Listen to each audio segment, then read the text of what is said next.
I am a retired soldier, returning home with my daughter. I thought I could live a stable life, but I unexpectedly heard my daughter's innermost thoughts. She wept bitterly, lamenting what would happen after my death. A tragic future of being sold to an old bachelor by her grandmother and uncle. What shocked me even more was that she turned out to be a prophet who had been reborn from the future. And those seemingly casual fragments of words from her mouth, it concealed a shocking secret that could allow me to defy fate and become the world's richest person. My name is Jingshan, and I am a retired soldier. In 1989, I was discharged from the military and returned to my hometown in Jingshan City, but for a time, I couldn't find a job. I could only rely on the resettlement allowance to make ends meet, feeling somewhat lost in life. That morning, as I was cooking for my 4-year-old daughter Gulinlin and calling her to wake up, she suddenly dashed towards me like a little cannonball, wrapping her arms around my thigh and bursting into loud sobs. Startled by her sudden outburst, I was about to comfort her when a young yet unfamiliar voice suddenly rang out in my mind. Dad? How is Dad appearing before me?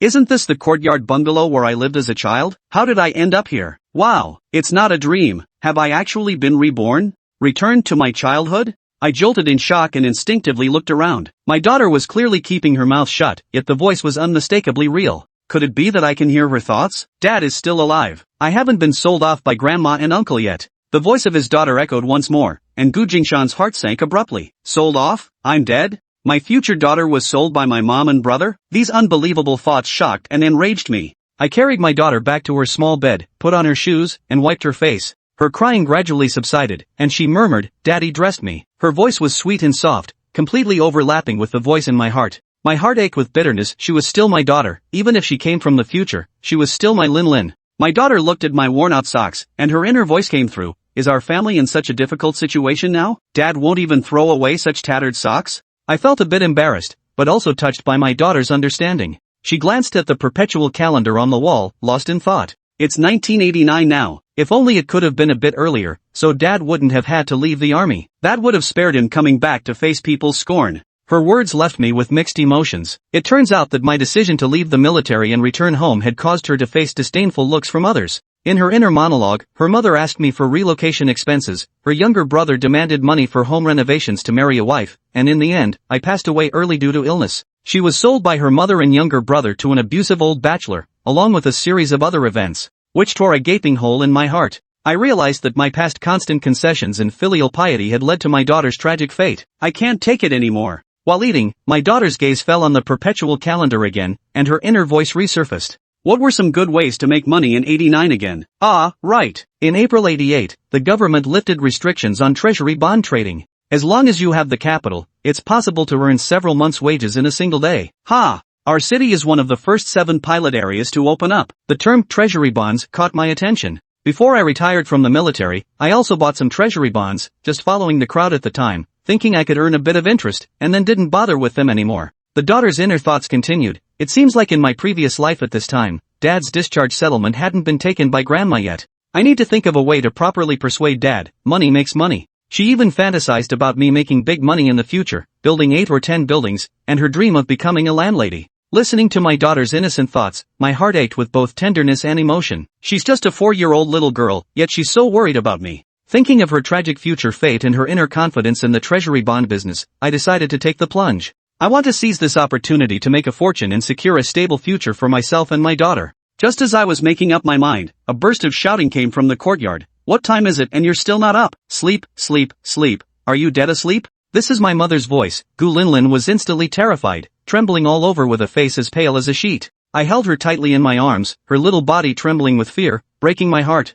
I can't let my daughter suffer like this anymore. I must get my own house as soon as possible to separate her from my mother and younger brother. I desperately need money. After my mother's scolding faded into the distance, I set my daughter down and locked the door from the inside. Then he took out a tin box from the luggage. Inside were my treasury bonds and savings from all these years. Seeing the treasury bonds, my daughter's eyes lit up, and she clapped her chubby little hands, exclaiming innocently, "Daddy, pretty. Sell for nice things to buy goodies for lure." I smiled and gently tapped her nose, feeling grateful that my daughter could express her thoughts in the way of a 4-year-old. She's very smart and knows how to protect herself. I decided to take the money out first to scout the way. After all, my mother had been eyeing this settlement fund, and it wasn't safe to leave it at home. As I stepped out of the house holding my daughter, I ran right into my mother. She was holding a fire poker, glaring at us fiercely, and her contempt for Gulinlin was especially undisguised. My heart felt as if pricked by a needle, and a surge of anger rushed to my head. I'm taking Lean out for a walk, I said, trying to stay as calm as possible. Shopping,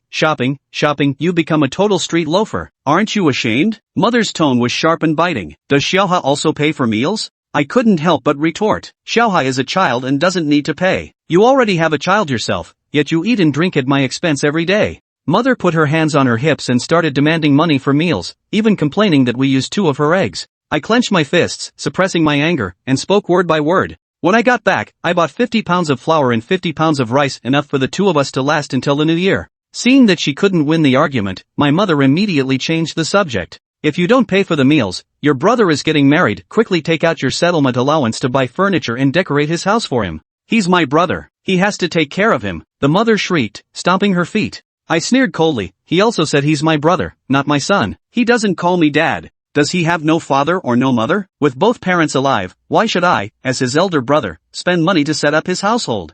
I still have a daughter to raise, I don't have the money. Their mother, left speechless, began throwing a tantrum. That bastard Jingshan is so unfilial, having money but not helping his younger brother get married, only caring about that worthless girl of his. A little bastard without even a mother. I ignored her, holding Lin as I walked around the screen wall and quickly left the courtyard. From this moment on, I will no longer back down. I will fight to reclaim everything that belongs to us, for my daughter. Chapter 4, Scouting the Terrain. Jingshan wouldn't let his mother disrupt his plans. Staying home meant enduring her endless nagging outside. Arguing face to face with someone unreasonable was a waste of time. He'd rather spend that time getting things done. He needed to scout out the deal Lin had mentioned. He was eager to make money. Jingshan knew treasury bonds could be purchased at treasury bond transfer service centers, as well as at branches of state-owned banks like the Industrial and Commercial Bank of China and the Agricultural Bank of China. All these locations handled treasury bond subscriptions. The county had bank branches.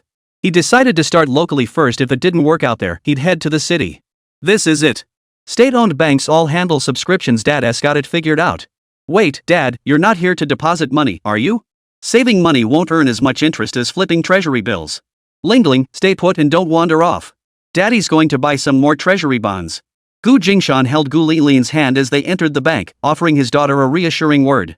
Linlin nodded repeatedly, her little pigtails bouncing as she skipped along. Just as she was about to breathe a sigh of relief, her body suddenly stiffened. No, what if Dad only buys at one branch and leaves right after? How can I get him to visit a few more branches? Holding on to treasury bonds isn't a quick way to make money. 3 years is too long. The opportunity will be gone by then. He has to discover it himself. See, the treasury bonds sell for different prices at different branches to realize the profit opportunity in between. Jingshan froze. He assumed Lin wanted to buy treasury bonds for the 10% interest over 3 years. Isn't that it? Had Lin not mentioned it, he never would have considered that prices across different outlets might not be uniform. Could this be the very essence of profiting from reselling treasury bonds? Then he really would have to shop around and compare prices before deciding where to buy. Jingshan took a deep breath. His feet, which had been heading straight for the counter, now wandered over to the bulletin board instead. His daughter wasn't chubby, but she wasn't exactly light either. After carrying her through 4 different branches, even Jingshan, hardened by military training, felt his arms ache from the weight. What a haul! It was well worth the long walk with his daughter. After carefully comparing the options, Jingshan returned to the first sales counter he had visited. Hello, I'd like to buy treasury bonds. Jingshan stated, promptly handing over the cash in his hand. How many? The clerk behind the counter didn't even look up. Treasury bonds weren't exactly popular these days. When they were first issued, most of the quotas had been distributed by forcing them on various organizations. Very few people actually came to the sales counter to buy them. Selling a few a day was considered good business. Only after the clerk had clutched all the money handed over did he sense something was off about the thickness. Buying the whole lot? How much is this? It's a thick stack. Yes, all for treasury bonds. The clerk's hand trembled slightly, and he couldn't help but lift his head to take a closer look at the person outside the counter. The customer was a young man in a green military uniform, holding a child. The clerk nodded to himself. Military personnel buying treasury bonds was quite normal. Their patriotic fervor ran deep, and they were eager to contribute more to the nation. Most of the individual sales went to those in uniform. Such a large stack, soldiers really had money. Regardless, this was the largest retail sale she'd made today. Oh, and don't take the receipt for the treasury bonds. It's best to get the actual bonds without names on them, otherwise, they're hard to sell. Linlin suddenly remembered something. Being away from home, she felt anxious inside but didn't know how to remind her dad. Treasury bond receipts are registered hard to sell. If Dad messes this up, we're in trouble. Would you like physical treasury bonds or a large denomination treasury bond receipt? Only purchases exceeding 1,000 yuan qualify for a large denomination receipt that can be registered and reported lost. For such a large amount, this option is safer. The clerk reminded them in a gentle voice. Jingshan lowered his eyelashes slightly, glancing at his daughter without showing any emotion. Ah, I'll take the physical certificates. A single receipt would be hard to divide among the group buyers. With his daughter's reminder, physical bonds were definitely the way to go. He planned to buy low and sell high for profit. A full sheet of registered treasury bond receipts would be much harder to sell. Alright, just a moment. So they're here to buy in bulk for the military leave shopping. A flicker of understanding crossed the clerk's eyes. He felt he'd guessed right again. $50 or $100 denominations? The 100 denomination ones will do. The clerk worked swiftly, completing the registration. She swiftly counted out 2,400 yuan treasury bonds and handed them over. Gu Linlin's eyes crinkled with delight. When Gu Jingshan returned home carrying his daughter and clutching a thick stack of treasury bonds, his back was drenched in sweat. It wasn't just nervousness, it was excitement too. Had he really just purchased such a large sum of treasury bonds? He and Linlin rushed home, only to nearly explode upon stepping onto the porch and seeing the devastation in the south room. The room was in utter disarray. Linlin's clothes were strewn everywhere, his belongings were scattered haphazardly, and the few medals in the tin box had vanished without a trace. Ah! Catch the thief, go report it to the police. Who broke in to steal? Gu Linlin blurted out. What thief? You're just talking nonsense, child, Gu's mother said coolly, leaning against the kitchen doorway. No thief? Then how did our room get such a mess? Did you steal it? Gu Jingshan's head buzzed. You're my son. We haven't divided the property yet, so there's no private ownership. Everything in the south room belongs to me. I'm just taking my own things, that's not stealing. You thief! You scoundrel! Gu Linlin glared angrily at her little dress, now covered in black smudges from being trampled, her fear forgotten. You little brat! Who do you think you're calling that? Show some respect. Gu's mother's eyebrows shot up as she rolled up her sleeves, ready to grab Gu Linlin's ear. Gu Jingshan stepped in to block her. Whoever steals gets called a thief. Gu Linlin glanced at her mother's expression and darted behind her father. Her stress response kicked in, and she suddenly began trembling uncontrollably. Mrs. Gu glared at the girl, then fixed her gaze on Gu Jingshan. Where's your demobilization pay? Hand it over now. Her hand was held high. It's gone. I spent it all on noodles and rice. Gu Jingshan wore an expression that was neither a smile nor a frown, neither a laugh nor a cry. The utter chaos filling the room made his last shred of hesitation vanish without a trace. Mother was no mother, home was no home. Bull. Hand over the food money now, or get the hell out of my house. It's gone. The rice and noodles were the food money. Take it or leave it. If you don't want it, we'll take it all back and eat it ourselves. His tone grew harsher. Impossible. I checked, you guys get at least 2,000 yuan when you discharge. Hand it over now. No way. The army gave us 2,000 yuan in treasury bonds. You can't spend them now, they won't be redeemable for 3 years. Who are you trying to fool? Mrs. Gu curled her lip, not believing a word. Gu Jingshan raised an eyebrow and pulled a small piece of paper from his outer pocket. Gu's mother snatched it away. A 50 yuan treasury bond, with 2.5 years left until maturity. Gu's mother was stunned. Are you stupid? Who told you to take treasury bonds? You take whatever the state gives you. How dare you be so picky? What about your salary? I don't believe you haven't saved a single penny. Gu's mother shouted, her voice harsh but trembling inside. I sent it all to you. I gave you 50 yuan a month and kept 20 for myself. After Linlin was born, I wanted to send less, but you refused. You wrote letters to our regiment complaining. If it weren't for our comrades helping us out, those 2 years nearly starved us both to death. I don't believe you've been in the military all these years and only make $70 a month. It's the mandatory allocation. These days, which month doesn't require half your pay for treasury bonds? If you wanted bonds, you should have said so earlier. I wouldn't have sent my salary back, I'd have mailed you treasury bonds instead. I don't want treasury bonds. You can't spend them right away. I want cash. Anyway, all I have are the treasury bonds the army gave me. I don't have a single penny in cash left. No money means no food. Don't touch the eggs or meat. I bought those with my own money. Fine. Then don't touch the grain I bought either. I'll move it all to the back room. Gu Jingshan wasn't about to indulge her. Is this how a son should speak? You contradict every word I say. You're not my son. My son never talks back. Gu's mother trembled with rage.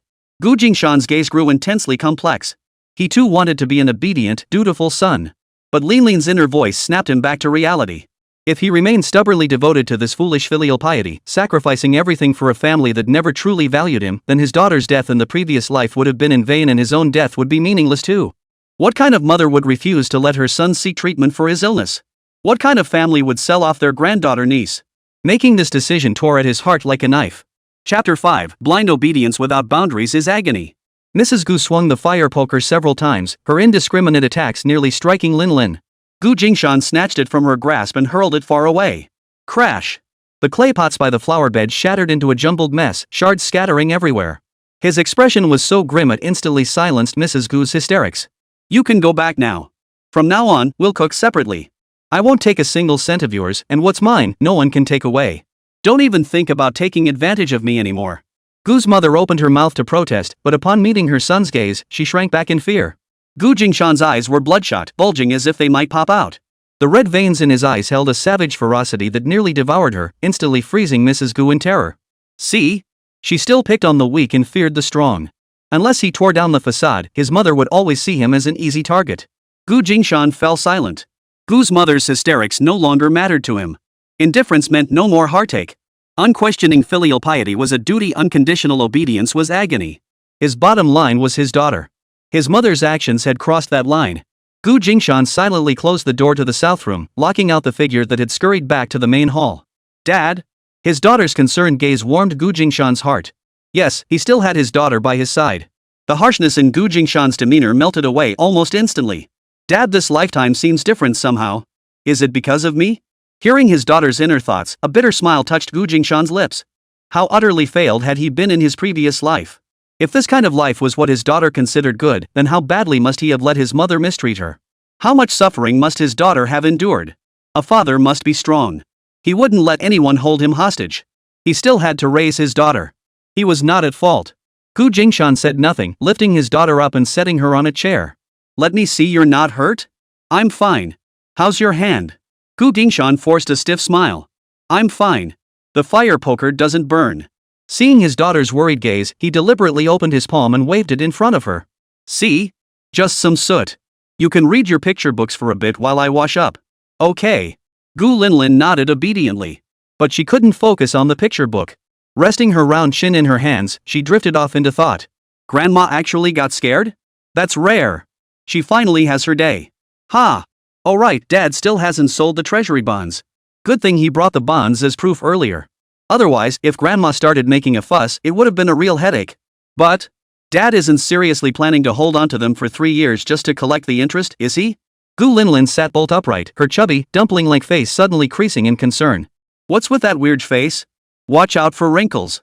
Gu Jingshan sighed. He'd been watching his daughter's reaction closely, worried that his earlier argument with her mother might affect her. Fortunately, Linlin was easygoing and hadn't taken it to heart at all. He ruffled her hair casually before heading to the outer kitchen to prepare dinner. Since they'd agreed to go their separate ways, he naturally wouldn't prepare meals for the whole family anymore. Feeding Linlin was enough.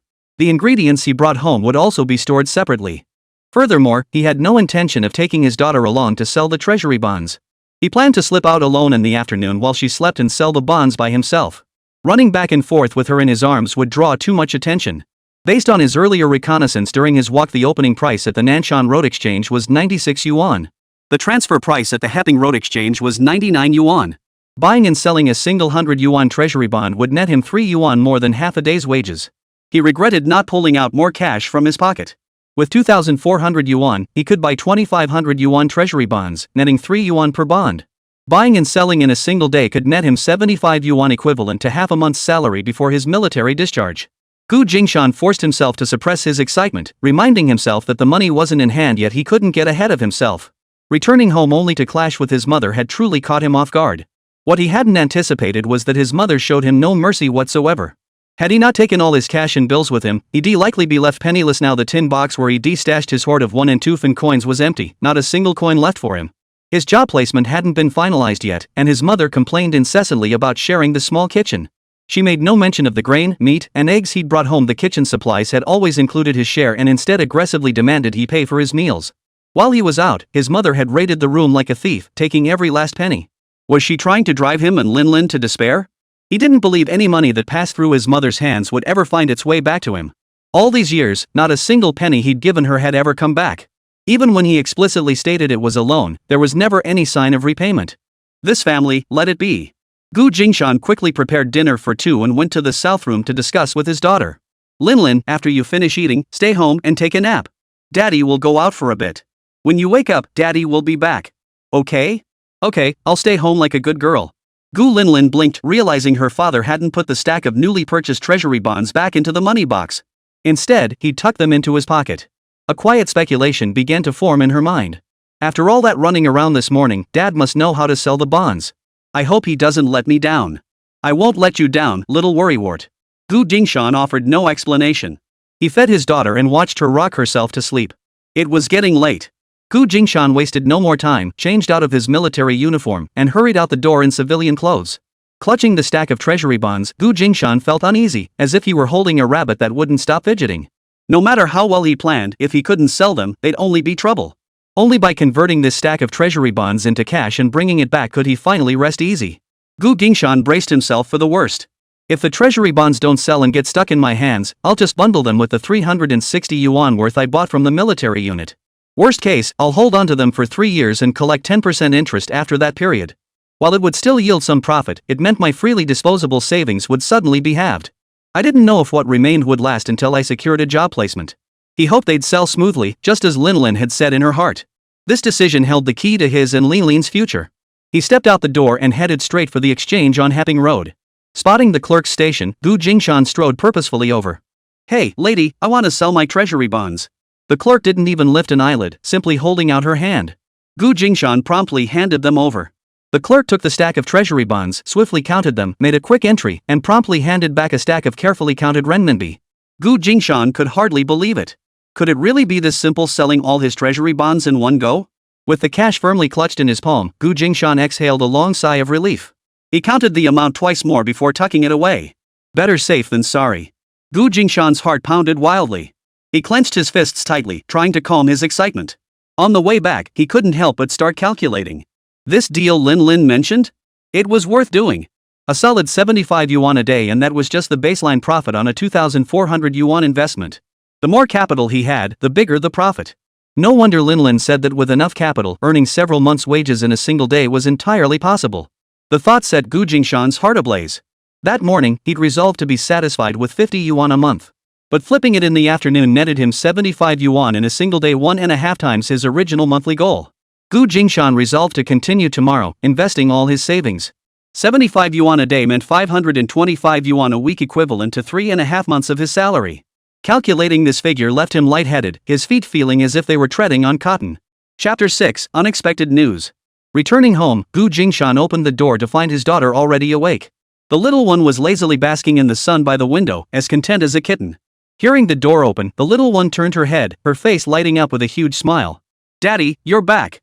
Has Dad finally gotten a taste of the sweet life? The setting sun bathed her fluffy hair in a golden glow. Look, his eyes are sparkling.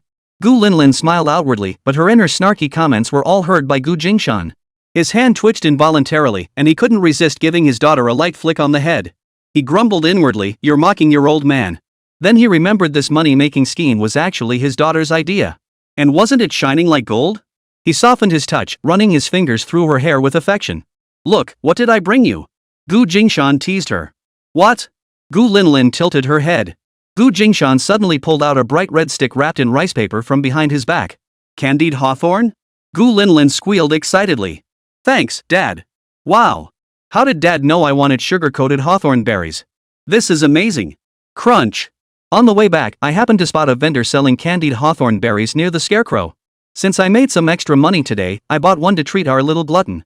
Jingshan sighed, watching his daughter eat with relish and a look of pure satisfaction. He pulled out the money he'd earned today, intending to put it in the tin box. But then he thought better of it, keeping it on him would be safer. He didn't want to constantly worry about whether the valuables in his house would be stolen again whenever he went out. Linlin chattered nonstop beside him, her inner mutterings equally relentless. Is Dad planning to make a big move? Clang. Wonder how much Dad made today. Snap. Probably a lot.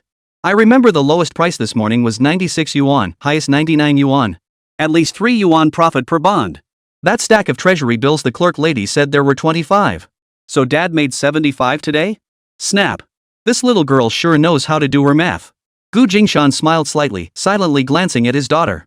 He listened to her chatter away in her mind while tidying up the room.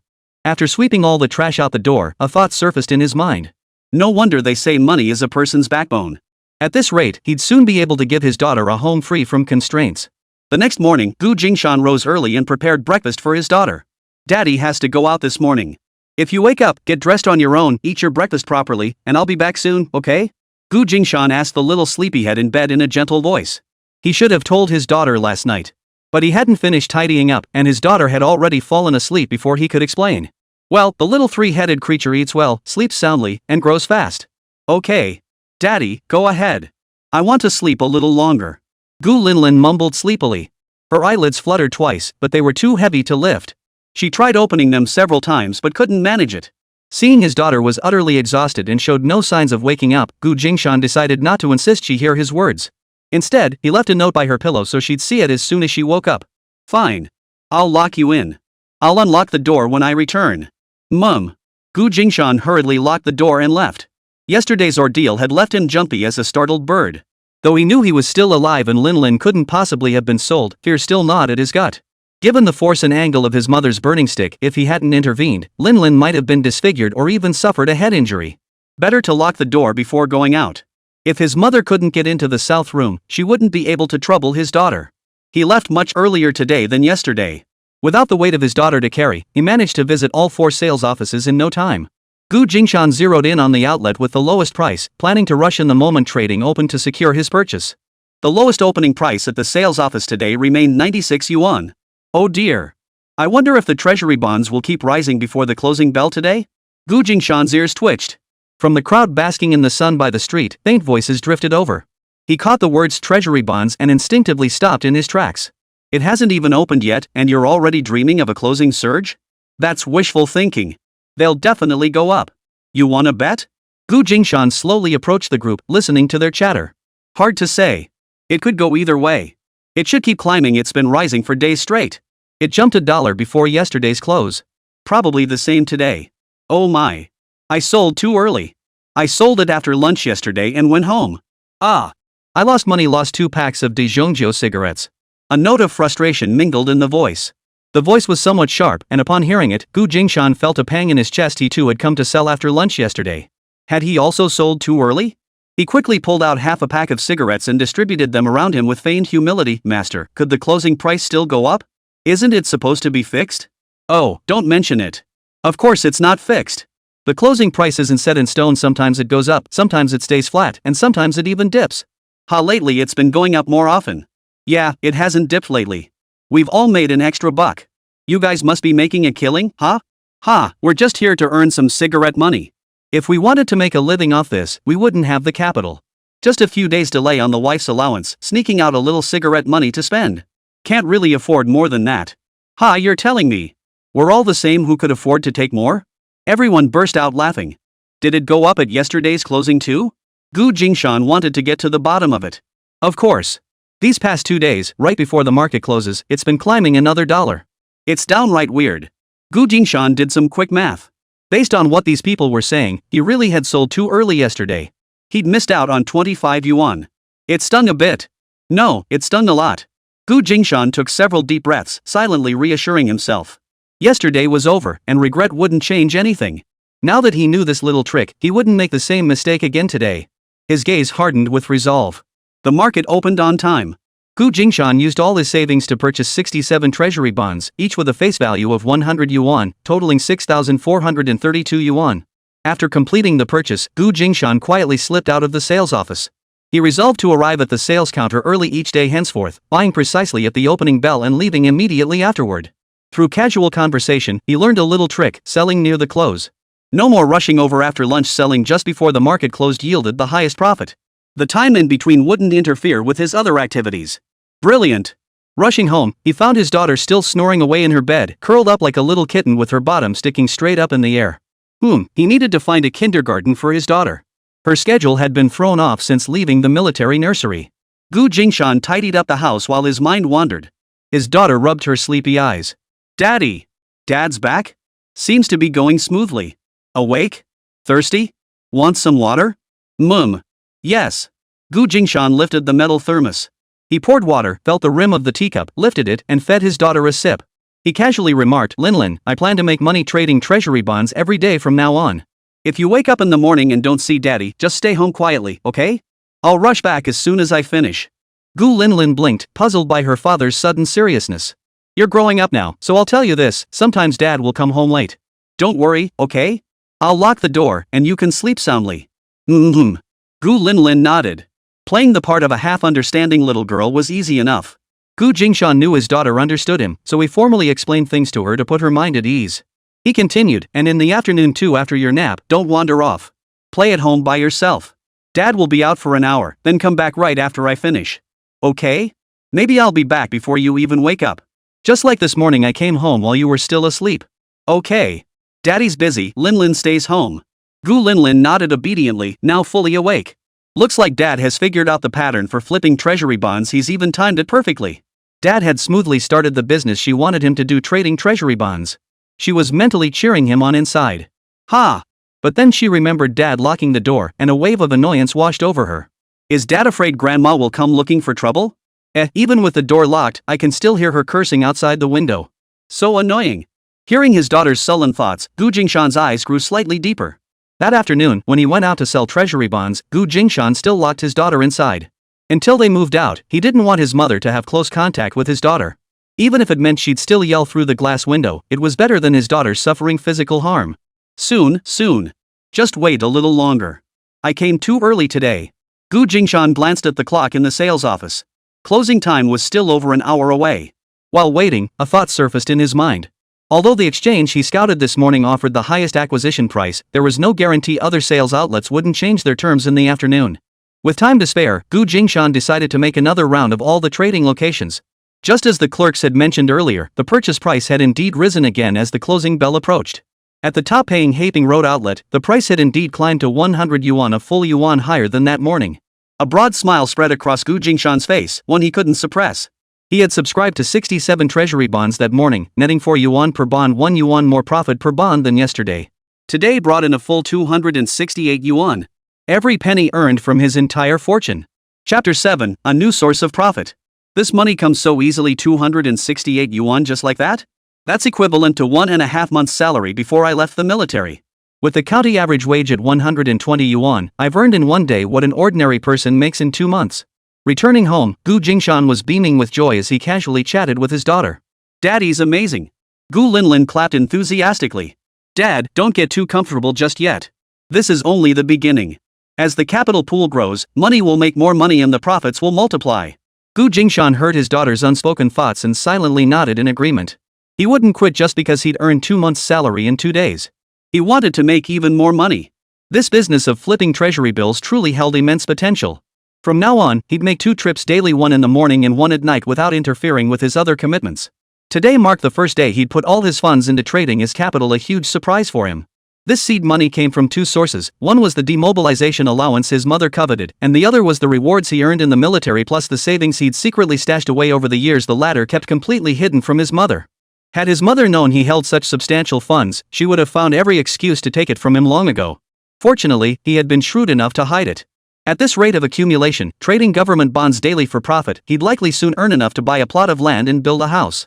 Their lives would only get better. Meanwhile, his daughter's words rolled around in Gu Jingshan's mind, leaving a faint trace. Over the next 10 days or so, Gu Jingshan would arrive at the sales location half an hour before opening, pinpointing the spot offering the lowest opening price for that day's treasury bills. He'd rush in and buy them all up. The funds in his hands visibly surged. Another Saturday arrived. Gu Jingshan sold all his treasury bills and returned home with the cash in hand. Days filled with steady income were truly wonderful. Making money was addictive. After dinner, it was time to tally his gains.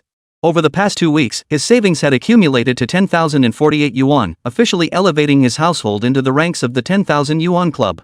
Gu Jingshan was overjoyed. The profit margins from flipping treasury bonds fluctuated daily. Sometimes it was 3 yuan, sometimes 5, but mostly around 4 yuan. He didn't complain about the small amounts, more was always better.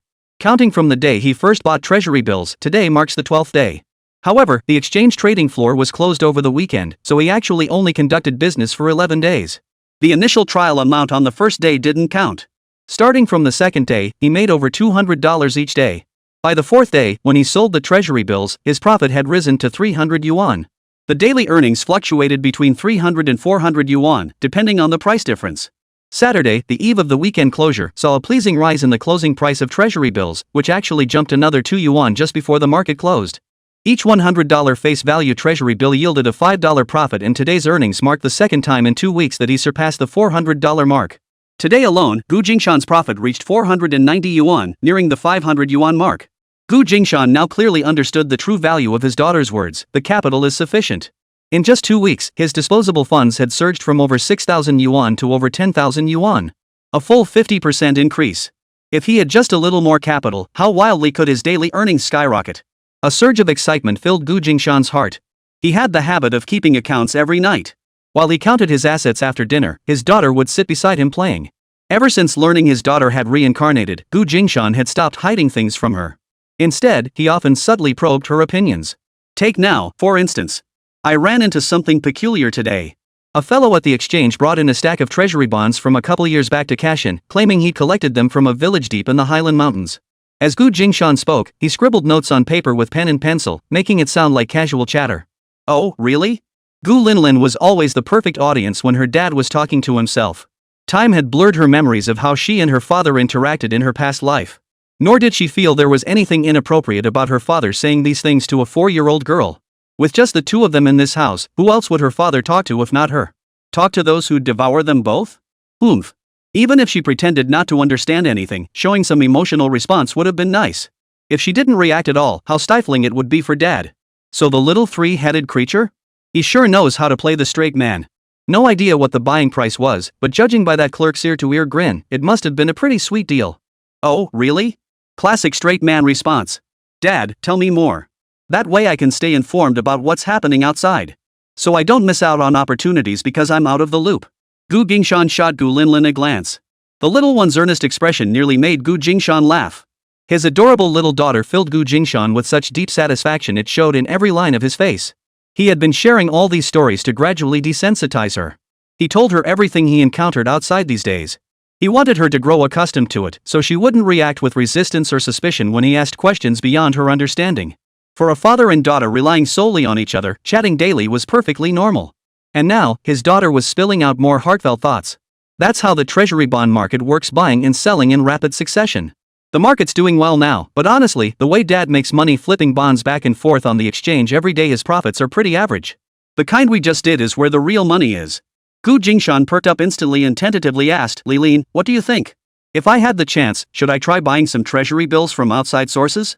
Seeing today's example, he guessed that person must have made a tidy profit. That's why he came back to sound out his daughter, to see if this method had any potential. Sure. Gu Linlin nodded eagerly. Dad's thinking is pretty up to date. Seeing others buy old treasury bonds to resell, he wants to do it too. He knows to actively seek out more profit sources. Dad's really proactive about making money. Mountain villages tend to be pretty insular. Dad isn't a traveling peddler, so this trip probably won't be worth it. Besides, Dad's miscalculating how many treasury bonds could those folks possibly hold? Compared to the treasury bonds held by working people, theirs is just a drop in the bucket. Use your connections to reach out to workers at big enterprises. These years, treasury bond quotas have mostly been forced through mandatory allocations, so factory workers have been forced to take on quite a lot. Some factories are shameless, they deduct 10 or 20 yuan from wages every month, converting the pay into treasury bonds before distributing them to workers. After all, treasury bonds typically mature in 3 years, meaning they sit idle for 3 years. With new quotas imposed monthly, the accumulated amount grows substantial over time. Distributing treasury bonds as wages has fueled immense resentment among workers. Haha, that must be why Grandma absolutely refuses to accept treasury bonds. Grandpa earned more, so his share was larger. I bet she and Grandpa have been forced to accumulate quite a stash over the years. A hint of schadenfreude flickered in Gu Linlin's eyes. Oh, if Dad could build connections with those people and buy back the treasury bonds allocated to workers at a discount, he could probably make a tidy profit. Hearing his daughter's unspoken thoughts, Gu Jingshan felt reassured. I'll visit your aunt in the next couple of days. She works at the coal mine, a big operation with substantial holdings. They must have been allocated a lot of treasury bonds. I'll see if she needs help selling them. Gu Linlin had no idea her father could hear her thoughts, but she gave him a mental thumbs up for his sharp insight. Without her saying a word, he'd found a breakthrough point on his own. Truly impressive. Let's go visit Auntie. In small towns, openly collecting treasury bonds wasn't common. It usually happened behind inconspicuous storefronts. Ordinary folks desperate for cash with no connections would sell them at half or even 2/3 off. These people were all potential customers for Dad. Ha, Dad's got a real knack for making money. He's no slouch just like me. Jingshan nearly laughed out loud upon hearing his daughter's self-congratulatory inner monologue. Chapter 8, Too Much Excitement. Jingshan knew his younger sister Jie took the bus back to their parents' place with her daughter every other week. This weekend was the day she'd return. Sure enough, she arrived right after he got up. The coal mine office staff had Sundays off, and as a typist, his sister's work wasn't strenuous. Brother, any news about the placement these past 2 weeks? Why haven't I seen Linlin today?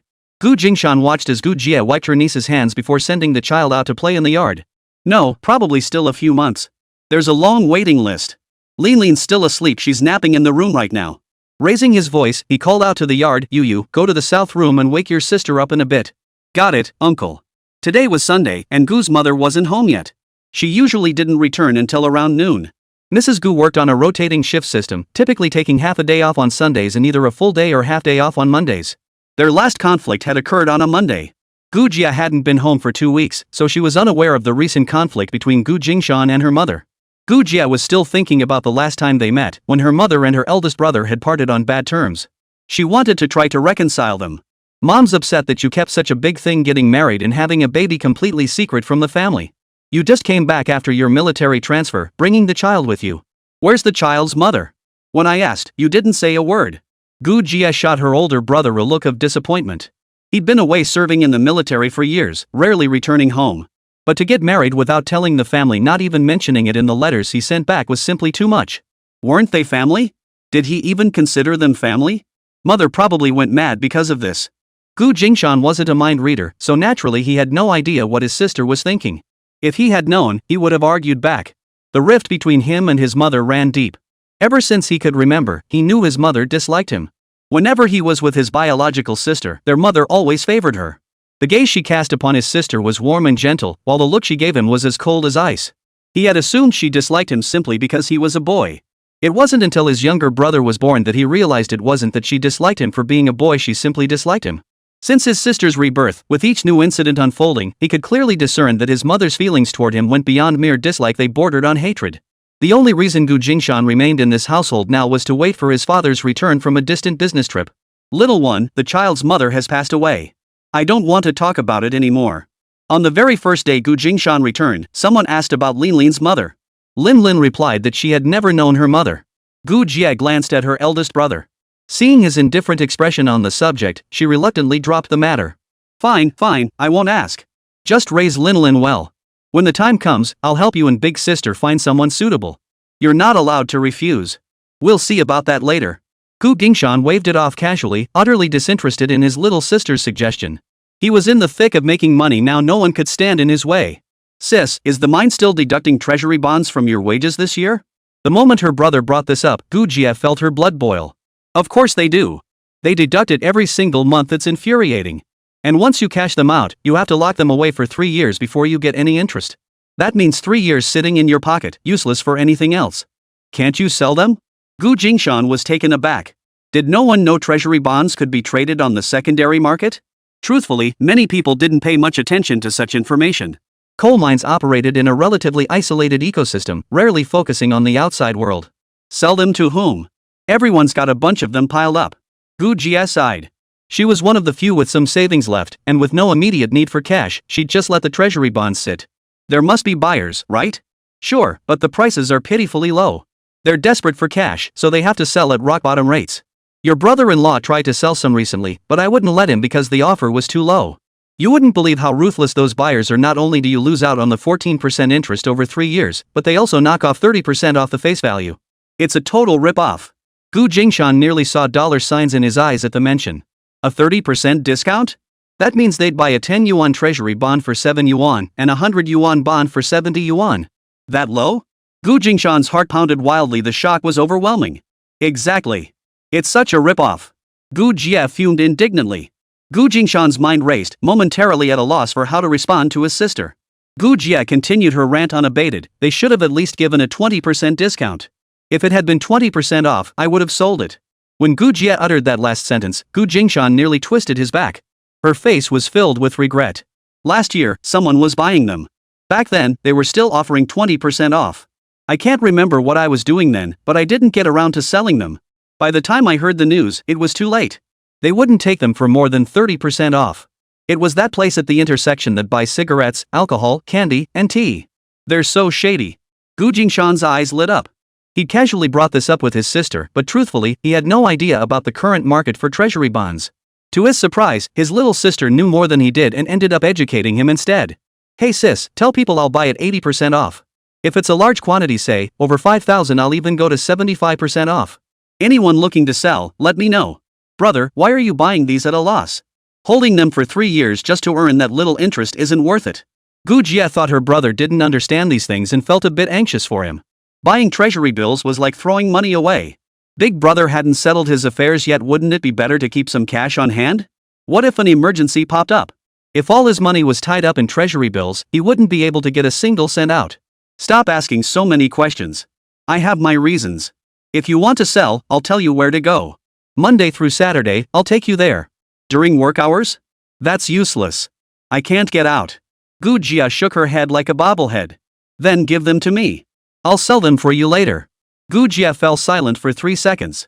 Her brother's usual charm made her believe his words. If he had a way to sell it, she wouldn't worry. Being the straightforward type, she readily agreed. If you want it, I'll give it to you at a 30% discount. You've worked hard to find ways to make money, and I can't have you losing out on profit just to help me. No. I'll pay top dollar. Just don't let it slip to anyone else. Jingshan waved his hand dismissively. How could he let his own sister take a loss? He calculated that even buying at a 10% discount, he could still turn a profit by selling them on Monday when the market opened. Sacrificing a bit of profit would attract maximum interest, drawing more people to sell their treasury bonds to him, killing 2 birds with 1 stone. My sister-in-law and I have over 300. Are you really taking it? Yes. Jingshan answered without hesitation. I'll take whatever amount. If you want them today, I can take the bus back this afternoon and bring them to you. Jingshan considered it. Next week is fine too. I'll collect every Sunday from now on. Weekdays are busy for everyone with work. Let's stick with Sundays. Suddenly, he thought he could scout the location today, just like he did on his first day at the sales counter. He could personally collect a portion and see how much profit he could make when the market opened on Monday. That way, he'd have a clear idea. How about this? After lunch today, give your mine a call and let your coworkers know. If anyone wants to sell, I'll take it all. I'll bring cash to your mine this afternoon to collect it. He happened to have the cash from Saturday's sales on hand. The more he thought about it, the better the idea seemed. Monday through Saturday, he'd make profits trading at the exchange counter. On Sundays, he'd go to the mines to collect the scattered goods from the workers. By Monday, he'd be back to sell them. Every single day was a chance to make money. Is it that urgent? All right. Jia pondered for a moment. Forget it, don't even come back for lunch. I'll wash mom's bedsheets and catch the bus out first to spread the word. You take Lin over for lunch at our place. Let Lin and Yu play all afternoon. Jingshan considered it. That worked. It worked out perfectly. He'd have time to catch up with his brother-in-law today. When he was serving in the military, all 3 sisters had already married off. He'd never had a meal alone with this younger brother-in-law. Today would be a good chance to meet him. He'd go out and buy some snacks and drinks to bring along. Alright, I'll step out for a bit and be back soon. We'll head out together shortly. Alright. I'll call the office first to let them know. We'll see how many people we can notify. That way you won't make the trip for nothing. Jia hurried off to make the call. Jingshan stepped outside. First, he bought a bag of fruit. After all, visiting his brother-in-law's house called for proper hospitality. He also packed a portion of stewed pig's trotters, a plate of yellow croaker fish, a serving of fried peanuts, and bought a pig's ear from the braised meat vendor. From the vegetable stall, he picked up 2 cucumbers. Only then did he return home to call his daughter. Lazy cat, wake up. We're having lunch at your auntie's today. In the afternoon, you can play with Sister Yu while I go to the mine to collect treasury bonds. Sister Yu is waiting for you. Get up. Jingshan moved swiftly. By the time he finished shopping, his daughter was still half asleep, not yet out of bed. His niece, Liu, obediently sat on the floor by his daughter's bed reading a picture book, not disturbing her at all. Since his daughter was still a little ball of fluff and children needed plenty of rest to grow, Jingshan didn't insist on her getting up early. He hadn't expected his little niece to be so well behaved, asking Liu to wake her sister. Seeing Yu sleeping so soundly, Liu hadn't had the heart to rouse her. Ah, Yu's sister. Why didn't you wake me up? Lin sat bolt upright. She hurriedly pulled at her clothes. She'd been cooped up for half a month. Even though her soul was mature, being locked at home constantly felt stifling. Having a cousin to play with would make her ecstatic. This was her first time seeing her little cousin since her rebirth. Daddy, are we going to Auntie's house together? Yes. Your aunt just dropped off you. Once Auntie finishes her work, we'll take the bus to her place. We'll have a nice lunch there and come back in the afternoon. Woohoo! Gu Linlin dressed herself in no time, not needing her dad to lift a finger. Gu Jingshan folded the quilt and prepared her water cup, handkerchief, and other essentials for the outing. You, hold hands with your sister. Go play by the front gate for a bit and wait for your mom together. Okay, uncle. Dad's moving way too fast, huh? Already arranged to collect treasury bonds at the coal mine? Plus a banquet at Auntie's place? Ha! Finally getting some fresh air. Sis, let's go. Gu Jingshan's lips curved into a smile as he listened contentedly to the chatter of his daughter and niece chattering away at the gate. Chapter 9, Let's all make money together. Gu's mother rushed home from work, only to find the house completely empty. The back room was locked, and the front door was bolted shut. She nearly lost her mind with frustration. The woolen mill had landed a major order these past 2 weeks, and Gu's mother had been raking in overtime pay daily, leaving her no time to deal with that good-for-nothing father and daughter. Today, with things finally settling down, she had taken advantage of her day off to come home and rest, hoping to vent her frustrations to her younger daughter and ask for her help. But to her shock, the house was completely empty. Where did she go? After her youngest daughter Gu Jia married into the coal mining family, she usually came back by bus every 2 weeks. Today was the day she returned to her parents' home. Gu Jia had once been very close to that good-for-nothing son. Gu's mother planned to wait for her daughter's return today and encourage her to visit her eldest brother to stir things up, hoping to squeeze some money and vouchers out of that good-for-nothing son. Truthfully, the thought of confronting that good-for-nothing son again made her mother a little nervous. She admitted that the last time she nearly whacked that little brat with a fire poker, she'd been intimidated by her eldest son's piercing gaze and imposing presence. Her own husband had served in the military too. Why hadn't he ever radiated such a murderous aura? What had this good-for-nothing son been doing all these years in the military? When exactly did this once obedient son start disobeying? And when did he develop such an imposing presence? Where the hell have those little brats gone to play? After searching the house twice and confirming no one was home, Mrs. Gu gave up in a huff. Meanwhile, Gu Jingshan and his sister Gu Jia brought the 2 little girls back to Tianshui coal mine on the company shuttle bus. The 2 little girls were in high spirits the entire journey. The half-hour bus ride was filled with their excited chatter. Even the bus driver chatted cheerfully with them. Seeing his daughter's innocent and carefree demeanor once more, Gu Jingshan felt a twinge of emotion. Ever since he gained the ability to hear his daughter's thoughts and learned of her rebirth, he had rarely seen her display such outward joy. When it was time to get off, Gu Jingshan held his daughter's hand and helped her hop down the tall steps. He whispered to her, "Do you like you sister very much?" "Yes. I like you sister and auntie." Gu Linlin's eyes were crystal clear as she answered loudly. Simultaneously, her inner thoughts reached Gu Jingshan's mind. In my past life, only sister you and my aunt were kindest to me. When I was sold, auntie tore down grandma's house. She wanted to take me with her later, but I was useless. I heard auntie fell out with grandma and uncle. I never heard they reconciled before I died. Those inner thoughts struck Gu Jingshan like a bolt from the blue, sending him reeling. Gu Jingshan hadn't expected to suddenly hear these things, his daughter mentioning those unbearable memories from her past life. A storm brewed in his eyes. Unfortunately, they were traveling now, not at home. He could only force himself to suppress the boundless rage. When he looked up again, his gaze toward his youngest sister and niece softened considerably. The 4 of them arrived at his youngest sister's house. As soon as they stepped into the courtyard, they heard his brother-in-law, Li Mang, talking on the phone in the living room. "Well, my brother-in-law pulled some strings for us, you see. We've been stuck with these treasury bonds we just can't offload. The old lady's been ranting and raving at home every day. My wife thought if we got her older sister involved, maybe she'd calm down for a bit. I figured since we're neighbors and get along well, and my wife mentioned how much Sister Lu and Brother Lu helped when we settled in, we should share the benefits." "Ah, your brother-in-law's connections. Taking advantage? Is that really appropriate?" "Ha, it's just that my wife gets along well with her brother." My brother-in-law will be joining us for dinner later. Why don't you 2 come over too? See what he says? No need to feel awkward. Brother and Sister Lu helped us so much. When good things come around, we should always think of everyone. Alright, I'll talk to my brother-in-law first. If he doesn't object, I'll call you. Got it. Wait for my good news." After hanging up, Li Mang, the younger brother-in-law, hurriedly pushed open the screen door to greet them, extending both hands toward Gu Jingshan for a handshake. "Big brother's here. Why didn't you say so? I could have met you at the station. The shuttle bus was convenient. No need to go to all that trouble." Gu Jingshan simply handed the fruit basket and food bags he was carrying to Li Mang. His demeanor was calm and unassuming, allowing his brother-in-law to show his hospitality while fully maintaining the air of an older brother-in-law. "No trouble at all. It's the least I can do." Li Mang scratched his head, flashing a mouthful of pearly whites. Gu Jie shot him a withering look, finding the scene unbearable to watch. Her eldest brother was a sharp one. Li Mang's feigned sincerity was transparent to him.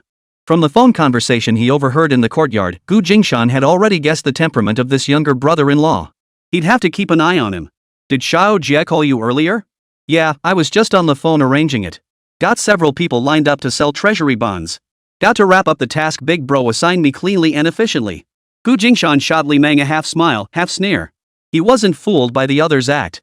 I trust you to handle things. I was still in the army when you got married and couldn't make it back for your wedding banquet. You don't hold it against me, do you? Of course not.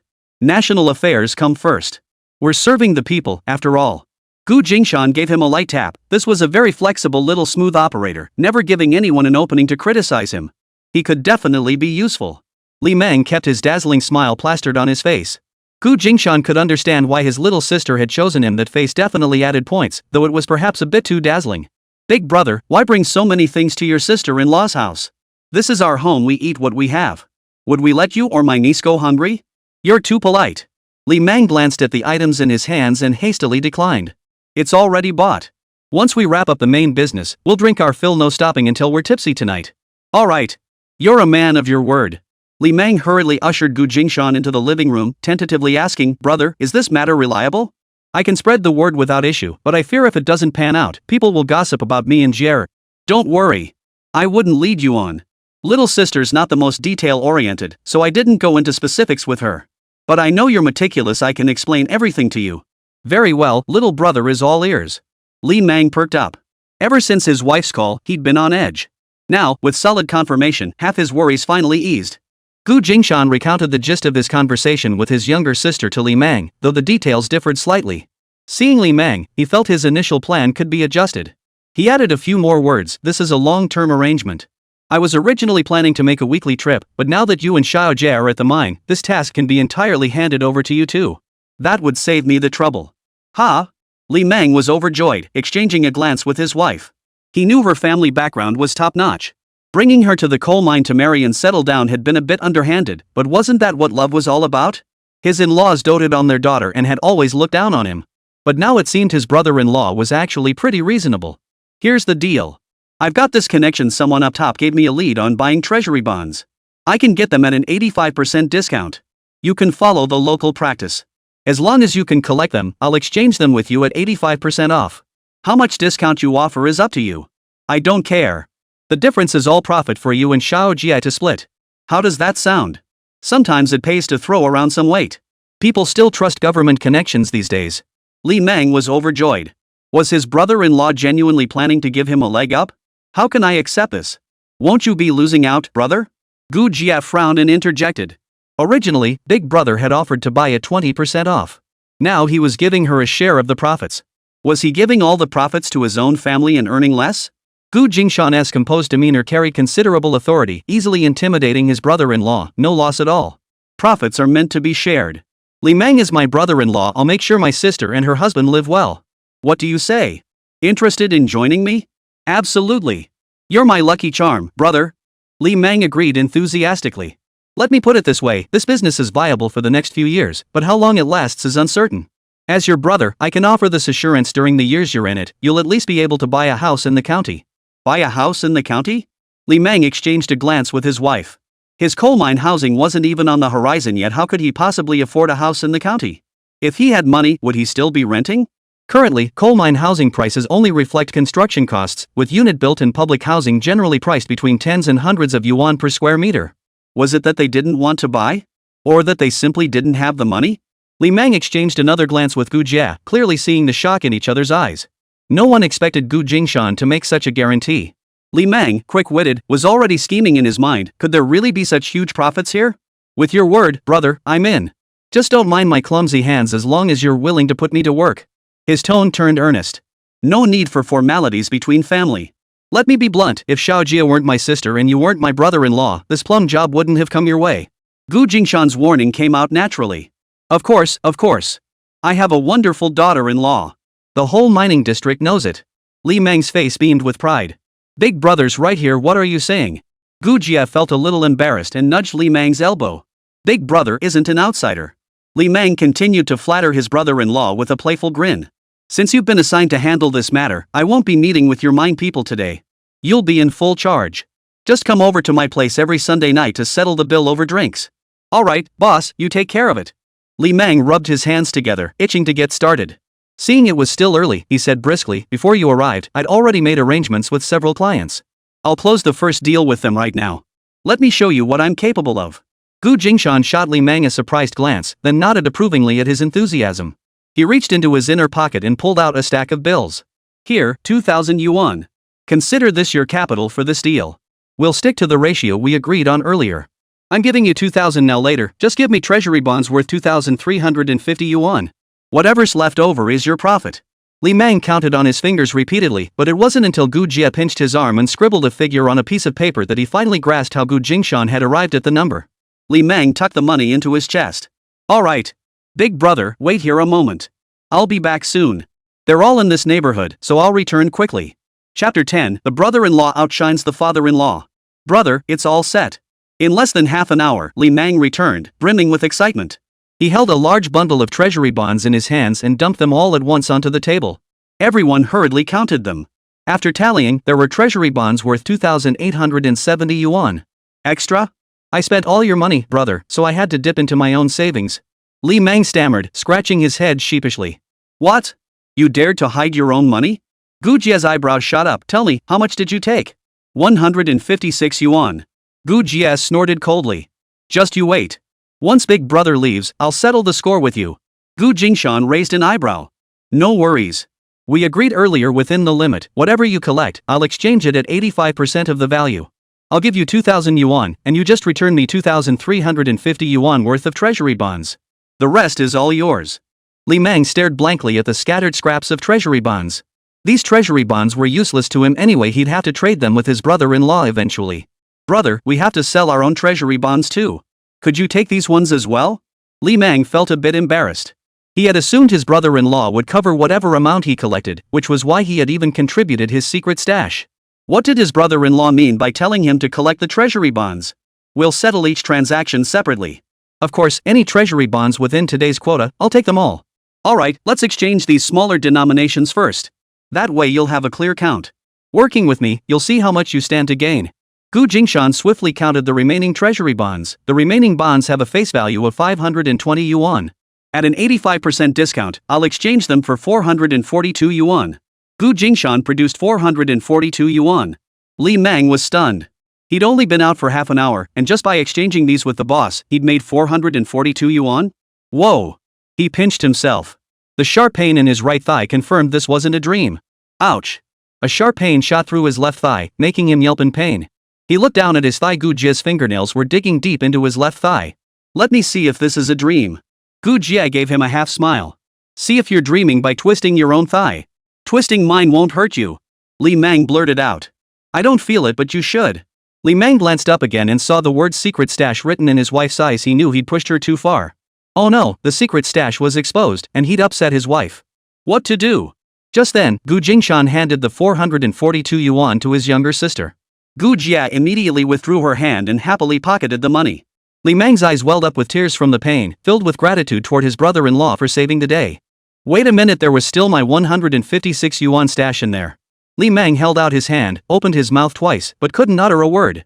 What? Gu Jie shot him a fierce glare. Li Meng instantly wilted. You keep it, you keep it. You're in charge of our household finances anyway. Isn't all the money I earn meant for you and you?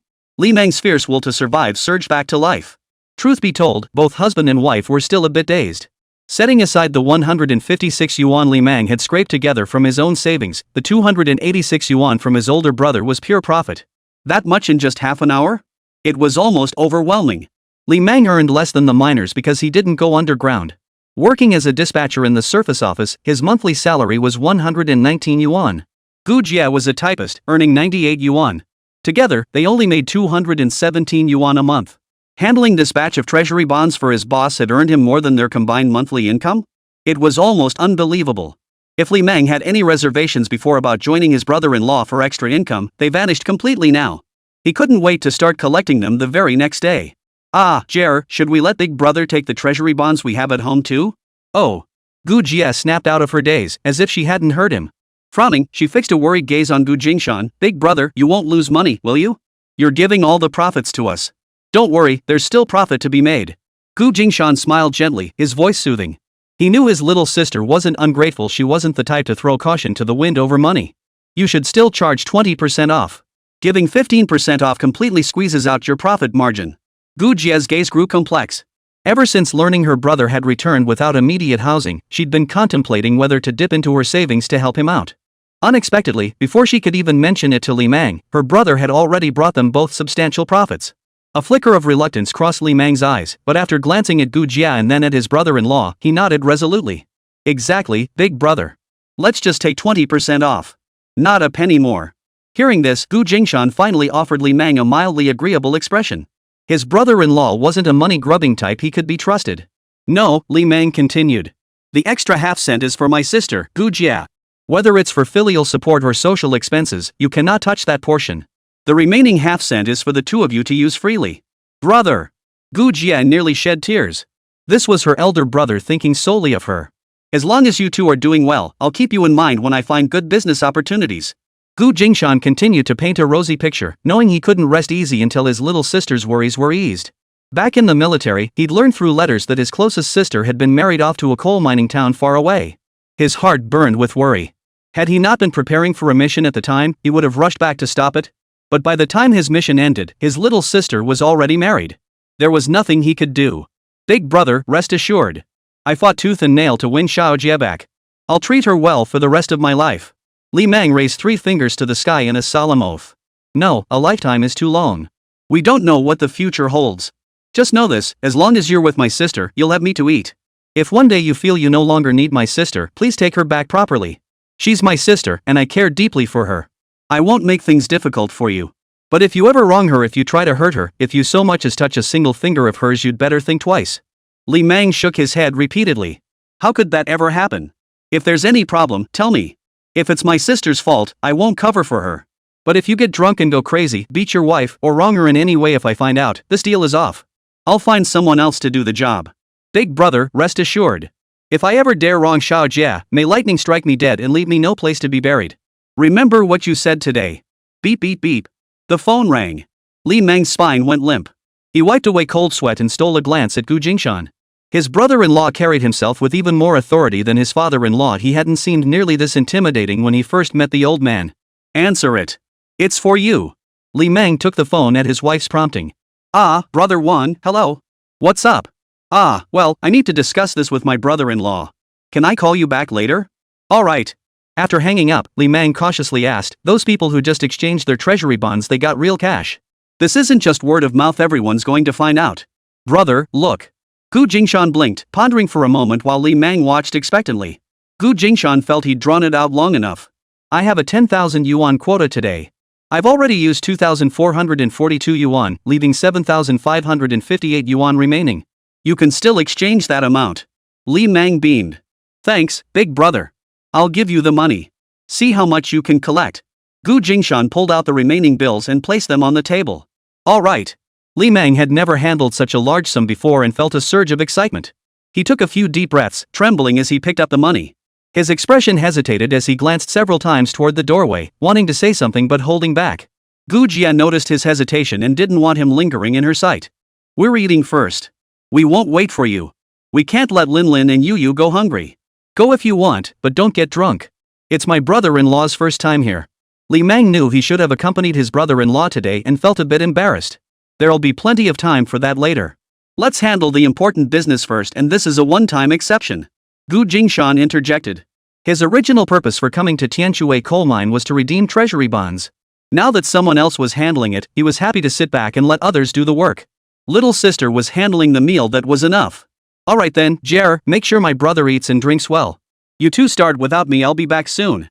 After Li Mang dashed out excitedly, Gu Jingshan and Gu Jia exchanged a knowing glance, their eyes sparkling with amusement. I was worried he might treat you badly, but it seems he's not a bad person. The person you chose is passable, at least on the surface. After observing him for half the day, Gu Jingshan had gotten a rough sense of his sister's new husband's character. Gu Jia suddenly grew bashful. Don't just say I can tell you fell for his looks. Gu Jingshan shot his younger sister a helpless glance. His second sister, born of the same mother, had never been close to him. He'd grown up alongside his little sister, spending more time with her than anyone else. How could he not know what his little sister was like? She couldn't resist a handsome face. Little did he know that years later, people would coin a term for this, face-obsessed. Yep, Auntie was a face-obsessed person. She just fell for Uncle's looks. Dad guessed it spot on. Sister Yu later mentioned that back in the day, Uncle Yu's good looks ranked among the top 3 in the mining town. Otherwise, Auntie Wung Ti had been so smitten that she skipped moving back to the county and married him right there at the coal mine. His daughter's voice suddenly echoed in his mind. She must be eavesdropping on the adults somewhere. Jingshan scanned the area but saw no sign of his daughter. Instead, Li Yu's skirt flashed briefly on the stairs. Those two little rascals. While the children played happily upstairs, Jingshan continued scolding his younger sister downstairs. He had dissected and analyzed the worst traits of men, teaching them to his sister. Li Mang is a bit of a smooth operator, but he's not a bad guy. But human nature is too unpredictable. This 10,000 yuan is a basic test for him. If he passes, I'll transfer both of you back to the county. Big brother? Gu Jia was utterly astonished. She knew job transfers weren't as easy as they had been in previous years. Otherwise, Yu wouldn't still be 4 years old and they still wouldn't have been transferred. Transferring herself alone might be manageable, but securing a position for Li Mang too? She hadn't found a way. Had Big Brother become that influential now? Big Brother has only one request for you: keep the money firmly in your hands. Men, well, some might go bad with money, others might not. But don't test human nature. Where the money is, that's where the love is. You know what will keep him in check? Yes, Big Brother. I understand. Gu Jia nodded obediently. Father was the silent type, never sharing such wisdom with her. Only this brother, 3 years her senior, had genuinely looked out for her since childhood. It was a pity he'd been called away on an urgent mission and hadn't been able to see her off on her wedding day. Lingling, Yu, come down for dinner. Not waiting for Dad? No, we won't. Got it. Dad's out drinking. Li Yu bounded down the steps with carefree abandon, and Gu Linlin copied her, bouncing down the steps with perfect ease. See? Even your daughter knows he's always out drinking. Gu Jingshan shot his younger sister a disapproving glance. Well, at least he never gets rowdy when he drinks. When he's drunk, he just sleeps. Now you're defending him? Girls always side with outsiders. Bro. Gu Jingshan could see it too. His brother-in-law had little ambition and even less ability to advance himself. He was just an ordinary, hard-working guy. He wouldn't pass up a chance to make money, but without guidance, he lacked the ability to earn big bucks. Perhaps life in the coal mines was too monotonous, but the workers here had largely lost their edge. His younger sister was a girl who married into the coal mining community from the county seat, a marriage considered beneath her station. Both her parents resented this downgrade for their daughter. Therefore, for the sake of the next generation, helping my sister return to her former life or even to a broader world was the right thing to do. Your dad's out on business this time.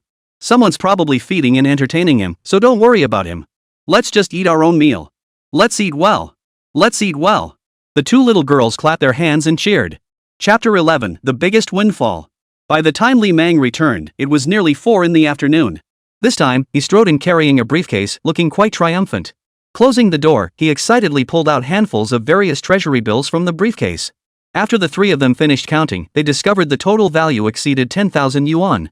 Gu Jia was stunned into silence, her anger flaring up uncontrollably. How much was this? Gu Jia remembered her brother saying he'd only been given a quota of 7,556. Where did this extra money come from? How could this guy not learn his lesson? Ignoring Li Mang's hopeful gaze, Gu Jingshan shook his head regretfully. Today I could only redeem 8,900 yuan worth of treasury bonds. I'm out of cash now, I can't cover the rest. He couldn't possibly buy up all the treasury bonds. After all, his cash reserves were limited, and he was counting on selling the bonds at the exchange tomorrow to recoup his funds. From the earlier exchange, Gu Jingshan had already seen Li Mang's reckless nature. Making money was certainly for a better life, but this wasn't the way to go about it. Gu Jingshan had emphasized earlier to exchange only within the limit, but Li Mang hadn't taken it to heart. This time, Gu had given Li a larger sum, and if Li chose to act beyond his means, he would have to bear the consequences. Gu Jingshan's expression was a mix of amusement and disapproval. Kid, this is the first lesson your brother-in-law taught you. When you exceed your limits, you'd better think carefully about whether you can actually pull it off. Guard against greed. Know your limits. Use only as much force as you can handle. How are you going to explain this? Gu Jia pinched Li Mang's arm in exasperation. Li Mang hadn't dared tell his wife he'd already paid off the extra treasury bonds in advance. He hadn't dared tell his wife that the money came partly from his own secret stash and partly from a loan he'd taken from the old lady. Li Mang's drunken haze vanished instantly. I'm sorry, brother. I got carried away. The smug satisfaction lingering on his face vanished without a trace, and he sobered up completely. Li Meng had assumed his brother-in-law would take all the treasury bonds he brought back, but his brother-in-law's words poured cold water on his hopes. Right, his brother-in-law had no money. How could he possibly redeem them? His brother-in-law had said there was only a 10,000 yuan limit and he'd said it more than once. Why hadn't he taken it to heart? Li Meng slapped himself hard across the face. He should have learned his lesson after the first over-redemption. His brother-in-law only gave him 7,556 yuan this time. The extra money he brought back was covered by dipping into his own slush fund and his grandmother's savings. What now? It's all on me? Gu Jingshan took the 8,900 yuan in treasury bonds that belonged to him from the table. On the table, 1,260 yuan worth of treasury bonds remained. At the discounted rate Li Meng had negotiated, they were worth 945 yuan. Li Meng was devastated.